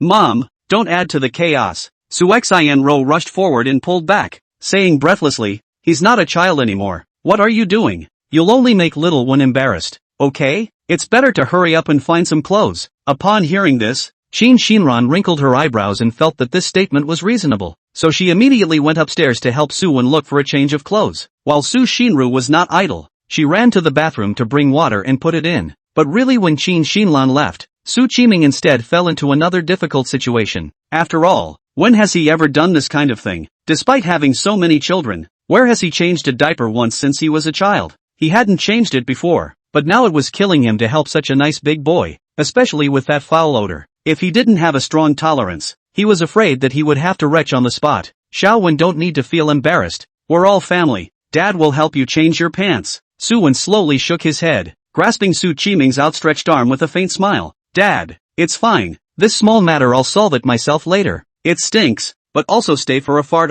Su Qiming almost shouted out, but finally still held back, and said in a harmonious voice, it's okay, you see I have your mother's support away. Well, now hurry to cooperate with me to change the clothes. Dad, it's really okay. Don't be stubborn. Isn't it nice to be clean and fresh? Ugh, why bother? A little problem. Why do you think this is necessary? The two pulled and tugged. Entangled for a while, Qiming could not succeed in getting on. He had been able to make peace with it, but every second of this was an ordeal for him. The pungent odor felt like it was going to go to his head, and he really couldn't stand it any longer if he dragged on. At that moment, Qiming roared, not caring whether Suen agreed or not, grabbing the waist of his pants and yanking violently. Change it for me. With inertia, the wheelchair fell backward, and for a moment, certain foul odors gushed out. Green, yellow, green, and even white splattered all over Qiming, and the scene was a mess. Even so, Qiming still subconsciously went to help, but Suen's biochemical attack did not stop, and wave after wave of attacks came again. At this moment, Suen was like a fountain, transformed into a Xiang warrior, and even called a poop Superman. Under the attack of the biochemical crisis, Qiming could not resist any longer, and his legs went soft, kneeling on the ground and vomiting. Vomit wretch, vomit wretch. However, at this time, Suen was still following the wheelchair head loaded on the earth, with his feet facing the sky. That golden yellow rain with a bit of lime green sprinkled on Qiming one after another, touching the wetness on his back and then spreading out his big golden hand. Qiming only felt that his vision was in a trance and everything around him was upside down. Sure, it's all history. Qiming with horror ghostly twisted his head to see how spectacular the scene was, like a heavenly maiden, leaving him shocked. No, why is there a white one? Qiming fixed his eyes and realized that Suen was actually double attacking. How did little man fall short like this? He was stupid. Others can at least have a 3 seconds. His own son is afraid to the point that a glance will explode. If this was the case, wouldn't his Su family be extinct in the future? But before he could be shocked, he felt the warm Shuyu slapping haphazardly on his face. Finally, Qiming was overwhelmed.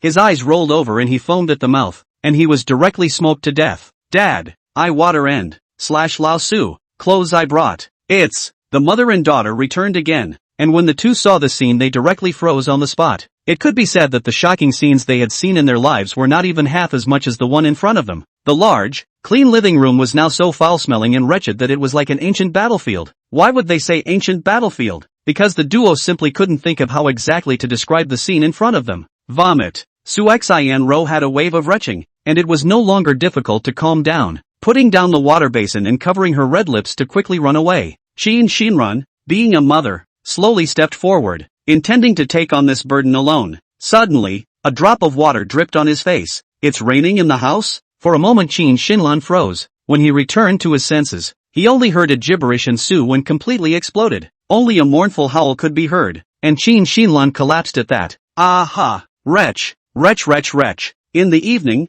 after a day of torture, Qiming Shinlan finally slowed down. Suen was out of the way, and the family had gotten someone to come and clean it up. But the fecal fight was definitely something the two would never forget. Qiming was even too frightened to take a step closer to Suen for fear of being in trouble again. Having also experienced this today, his hopes for Suen had once again weakened by a few points, and the expectations contained in him had almost disappeared. He can't even take care of himself at the most basic level of life, and he can't do anything in that area, so I'm afraid it will be difficult to have an heir in the future. Critical abilities are also lacking. Mental instability is still present, and he is currently a cripple. It was completely flawed everywhere, and even he couldn't find a single good thing about Suen in good conscience. Qiming really regretted it. If the boss was still there, even if Suen couldn't do it, there was still the boss on top. But now, he was afraid that there was no one left to succeed him in the Su family. Mom and Dad, are you guys feeling better? You haven't eaten all day, so I made you some pumpkin porridge. What? Pumpkin porridge? Take it away. Seeing that yellow bowl, the two were as if they had seen a ghost and were terrified, and they pushed back. Helpless, Shinru took away the pumpkin porridge and came back with another lunchbox. Since you guys don't want to eat light, I still have chicken curry here for an appetizer, so you can't go all day without eating, right? Curry? Vomit. Qiming dry heaved on the spot. No way. That scene at noon is too lethal. The two people see the yellow stuff subconsciously regurgitated, not to mention see, sometimes even hear cannot hear. Suyen Ro looked despondent. Mom and Dad, you don't eat this or that, so what exactly do you want to eat? Qiming waved his hand repeatedly. No need, we know how you feel, but we really don't have an appetite. Okay, I'll put that food in the fridge, so if you want it you can heat it up yourselves. Okay, Laosan worked hard for you. It's okay, I'm the only one in the family nowadays. so it's only natural for me to help share the load, as I should. At those words, the two of them looked at each other with relief. Sure enough, their hopes for the future still rested on Lao San. Su Qiming sighed deeply. Lao San, it's really worth it for your mom and I to have a daughter like you in our lives. Su Xian Ro smiled and shook her head. Dad, you say this? There's no such thing as worth it or not. It's my good fortune to be your daughter. As long as I can help mom and dad share the pressure, I'm willing to do anything. Really? Then if I asked you to get married, would you do it? What? Su Shinru's face changed.